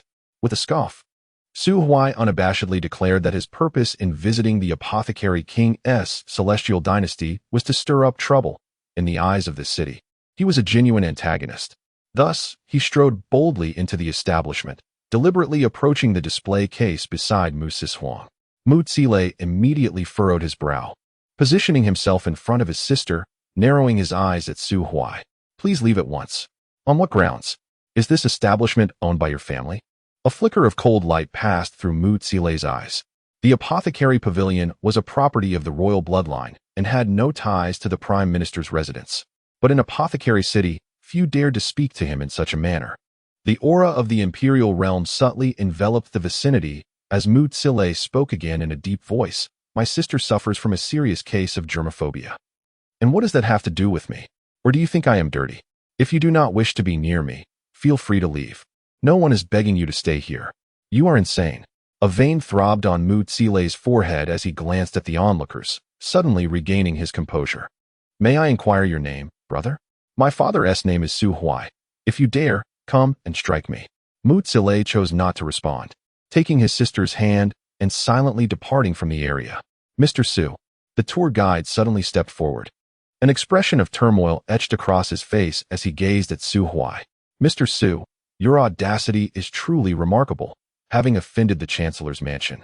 If I were to continue as your guide, I would likely fall victim to unforeseen misfortunes. I regret to say, we must part ways here." Nay. What I mean is, you must increase the payment. I, too, have certain connections," he continued. "Should you add 50 imperial coins, I shall remain your guide. For 500 imperial coins, I will escort you out of the city. And for 3,000 imperial coins, I will ensure your leisure within the city remains undisturbed. What say you?" "Not a single thing," Su Huai replied, his countenance darkening. He lowered his head, dismissing the tour guide who had transformed into a mere money grubber, and immersed himself in the examination of the elixirs displayed in the cabinet. Chapter 150. The night attack. A wave of retaliatory expenditure surged forth. Su Huai first spent a considerable sum of 20 or so realm coins to procure sufficient elixirs to sustain him until the mid-stage of the national protection realm. Subsequently, in the artifact refining district, he expended over 10 realm coins to acquire a spear of Taoist quality, depleting his savings significantly. He, Su Huai, could finally relinquish his role as an archer. It is noteworthy that, despite not receiving additional payment, the tour guide, known for his commitment, did not abandon him midway. Instead, he escorted him to a relatively safe lodging before taking his leave, a testament to his dedication. Once he had catalogued his acquisitions, Su Huai reclined upon his bed, squinting at the brightly lit window. The night deepened. Two figures, shrouded in black robes, stealthily maneuvered through the shadows, slipping into Su Huai's room during the fleeting moments when the cold moon was obscured by dark clouds. However, before they could execute their next move, two lines of crimson appeared across their necks. They widened their eyes in shock, instinctively clutching at their wounds. Yet the divine energy accompanying their injuries swiftly coursed through their bodies, invading their very souls. Silent and swift, Su Huai sat up in bed, his expression grim. These assassins were likely the pawns sent by Mu Sil to test him earlier in the day. Yet, at the 9th-tier cultivation level, within the realm of the Medicine King Immortal Dynasty, they were merely high-ranking aides. Nonetheless, these two assassins unraveled a mystery that had plagued Su Huai since his rebirth. The black robes, the black masks, and the high-level concealment techniques employed against a respected realm individual. Exhaling a breath of stale air, his eyes glimmered with cold light. The entrance to the immortal domain only opens when a new emperor-level stronghold is born within. It turns out that, in his previous life, the Medicine King Immortal Dynasty had indeed dispatched individuals to seek out Chu Siyu. However, due to Li Sideo's ascension to the emperor realm occurring centuries later, those searching for Chu Siyu arrived several centuries too late. Furthermore, the envoy was not Mu Qingxian of the royal lineage, but rather a respected realm assassin attached to the chancellor. Naturally, such esteemed figures lacked the audacity to directly approach the Yen Yu immortal sect to demand someone. It remains unknown how long that esteemed individual lingered within the immortal domain. In any case, after learning somehow about Su Huai's connection to Chu Siyu, they meticulously devised a plan to eliminate Su Huai, aiming to lure Chu Siyu out from the Yen Yu immortal sect. Su Huai had always been inclined to assume the worst of others, pondering whether Li Sideo was entirely unaware or engaged in some transaction with the Medicine King Immortal Dynasty. Yet, at this moment, the truth was unveiled. Su Huai's enmity with the Medicine King Immortal Dynasty had been compounded by a genuine vendetta over the thwarted theft of his beloved. With a snap, two iron chains were cast forth as Su Huai emotionlessly reclined back onto his bed, closing his eyes to rest. The following morning, dawn broke. The inn faced the bustling marketplace, while its rear overlooked a narrow alley seldom traversed by passers-by. Yet, at that moment, this seemingly unremarkable alley was teeming with onlookers eager for the spectacle. For members of the enforcement team maintained order, their scalps prickling as they gazed at the sturdy metal clothesline not far above them. Two bodies clad in black hung from either end of the line, their necks bound by iron chains. As the wind blew, a dull, oppressive clattering sound echoed through the air. "What should we do, Chief?" One member of the enforcement team swallowed hard. "Should we take the bodies down first?" "Wait, we can't handle this." The leader of the team was drenched in sweat. The residual power of the murderers still lingered within the two corpses, their wounds unhealed. Blood dripping from their lowered toes and pooling into two dark crimson blossoms on the ground. Logically, this would be the optimal moment for the enforcement team to collect evidence. A mere comparison of power attributes could easily narrow down the range of suspects. Yet, he hesitated. After so long as an enforcer, he possessed the most fundamental methods of discernment even in the absence of concealment. Both corpses had reached the 9th tier in life. To silently eliminate two 9th-tier powerhouses, the murderer had to be an extraordinary figure at the Imperial realm. This was beyond the capacity of mere 7th-tier enforcers like them. Even if they summoned a commander with the same 9th-tier strength, that commander would have to tread carefully around the bodies, too afraid to act recklessly.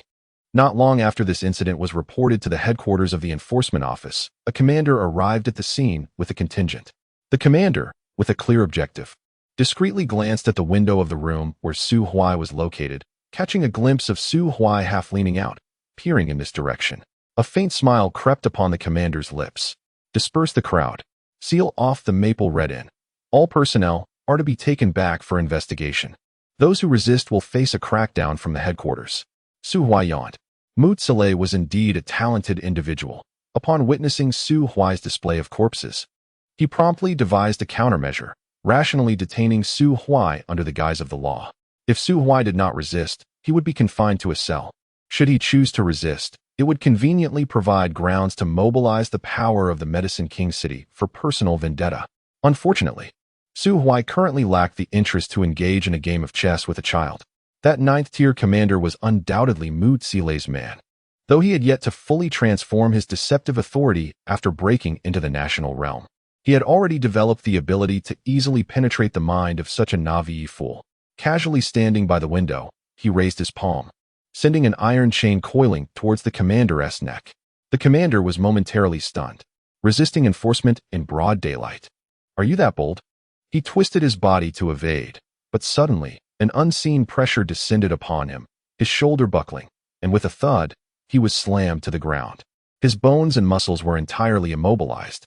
His thoughts froze, and even speaking became an impossibility. Helplessly, he could only watch as the iron chain, stained with the blood of an unknown creature, wrapped around his neck and was yanked upward, suspending him between the two black-clad corpses. The young leader's body swayed precariously on the clothesline, resembling a hapless insect ensnared by a spider, suspended from a tree, a sight both ludicrous and unsettling. Yet, the onlookers found no mirth in this spectacle. In the early summer's embrace, a chill crept over them, raising the hairs on their arms. Su Huai, pointing at the swaying leader like a salted fish tossed about in the wind, cast his gaze upon the members of the law enforcement team below. Had he always displayed such bravery? Did he not recognize my formidable strength? Had he not observed the two lifeless bodies above him, each comparable in cultivation? Onward. This clothesline, purchased last night at the apothecary pavilion, was reputed to withstand a weight of over 10,000 pounds without yielding. Today, I would ascertain the veracity of such claims. The gathered crowd collectively shuddered, casting a few lingering glances at the stunned enforcers before dispersing. The law enforcement department was ostensibly the governing body of Apothecary City. However, all were acutely aware that this institution merely served as the royal family's apparatus for managing and controlling the military presence within the city. What was that saying again? When commoners transgress, their crimes are compounded. When princes err, the world is granted amnesty.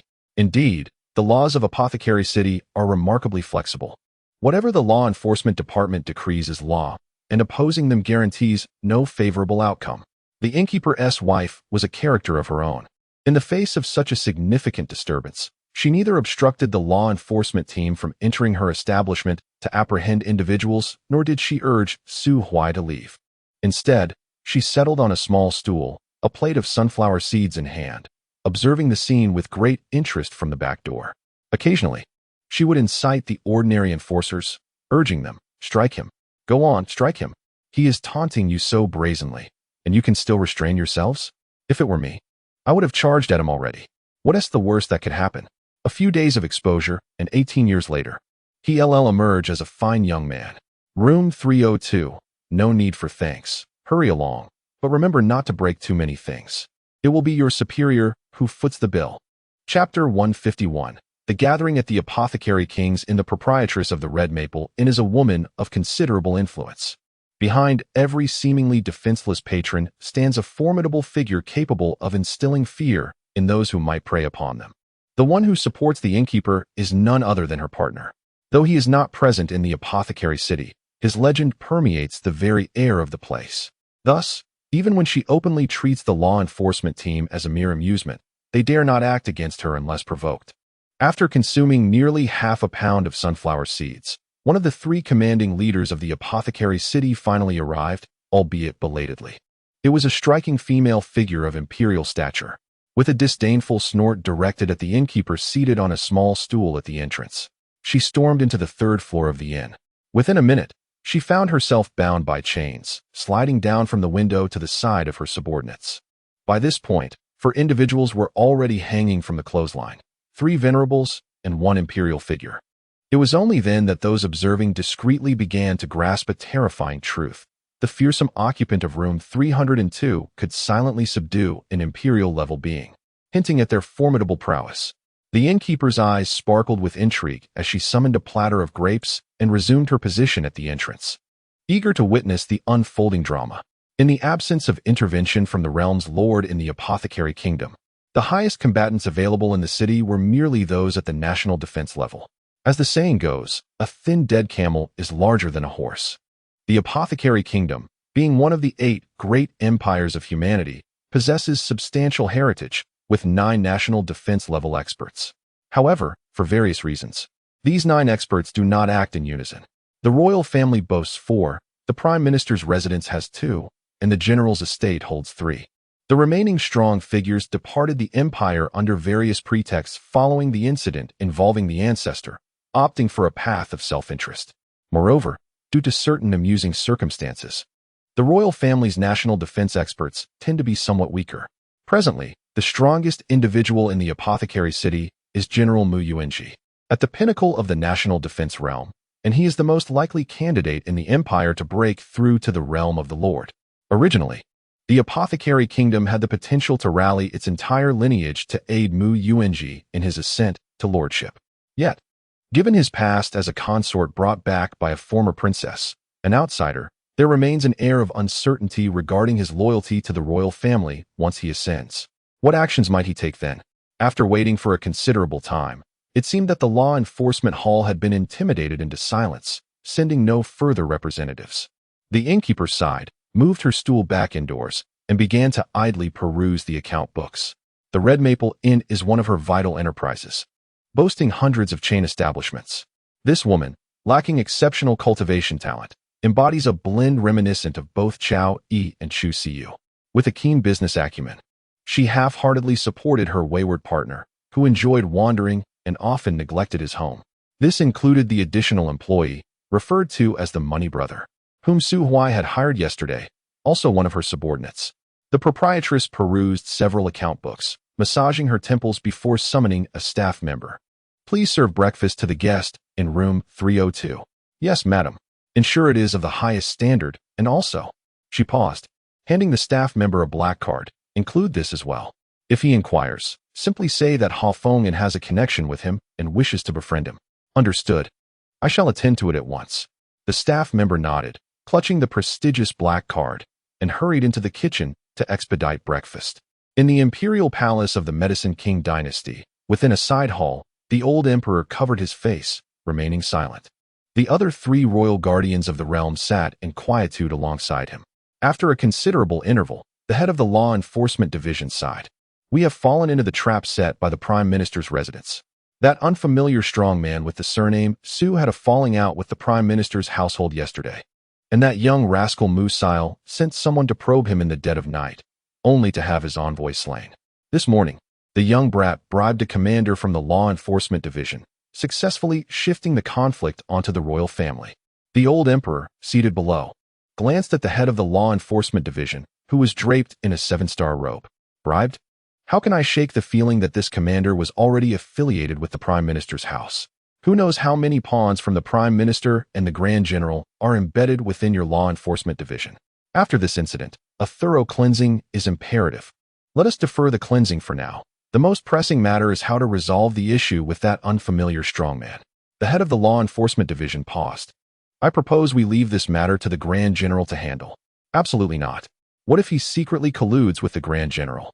I believe you, as the head, should personally visit and apologize, clarifying the situation. It is not a matter that necessitates a life and death struggle. If it were merely a confrontation with someone at the initial stage of the realm, it would be one thing. However, should we face a peak power of the realm, the dynasty cannot bear the repercussions of mutual destruction. In these critical times, we must strive to retreat whenever possible, avoiding unnecessary enmity that could lead to complications. Should the situation become intolerable, we may take action to encircle and eliminate later. The head of the law enforcement division contemplated the cabinet leader's words in silence for a moment, ultimately sighing in acceptance of his conciliatory suggestion. Yet, the melancholy on his face was impossible to disguise. Had it been during our family's prosperous era, such a minor realm would never have subjected us to this humiliation. The 4 leaders of the dynasty once again fell into silence. The old emperor lowered his hands from his face, his murky eyes gazing at the national master, who sat beside him, eyes closed in meditation. National master, what has become of the bloodline orphan you calculated to be lost in the lower realm? The situation remains manageable. The taciturn national master opened his eyes, uncertain whether he was gazing at the gates of the imperial palace or contemplating the fate of the bloodline orphan in another realm. Yet, the emissaries dispatched by the celestial dynasty to the mortal world had all been slaughtered by the demonic dragon guarding the passage.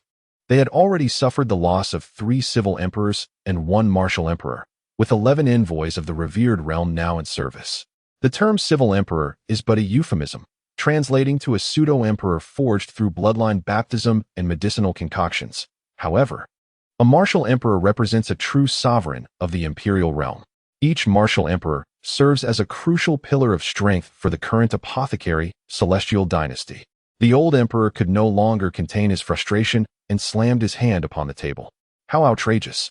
What grievances do we hold against the demon race to warrant such targeted hostility? How dare that dragon? What is there to dare? The national master averted his gaze. The Dragon Valley represents the mightiest force of the demon race. Given our current predicament, do we possess the capability to confront them? Even if we were to issue a formal condemnation, it would likely elicit only perfunctory responses. What shall we do then? Should we dispatch more imperial beings? That would be futile. The reason that demonic dragon remains in the imperial realm is due to the constraints of the world's laws. Angering it could prompt a breach into the divine domain, effectively sealing our people within the mortal realm. The old emperor, weary and despondent, lamented the barriers of the world that had yet to be breached, rendering strong individuals of the national defense realm incapable of entering the mortal realm. Sending imperial beings forth would be in vain, as they could not surpass the stronghold guarded by that demonic dragon. Are we to abandon the orphan? The national master shook his head and replied, abandonment is not an option. I have glimpsed a fragment of fate. That child possesses immense fortune. If we can successfully bring him back, he will undoubtedly become the hope for the revival of our celestial dynasty. If all else fails, we could extract his bloodline to forge a pill which would restore a portion of the ancestral vitality, preventing our lineage from dwindling to mere survival. The expression of the national master remained impassive. The old emperor lowered his gaze. Let us send another envoy to the mortal realm. Bring ample gifts. Since we cannot force our way through, we shall pay a price to appease that demonic dragon. After all, without hope, the wealth accumulated over tens of thousands of years by the apothecary celestial dynasty will ultimately be lost.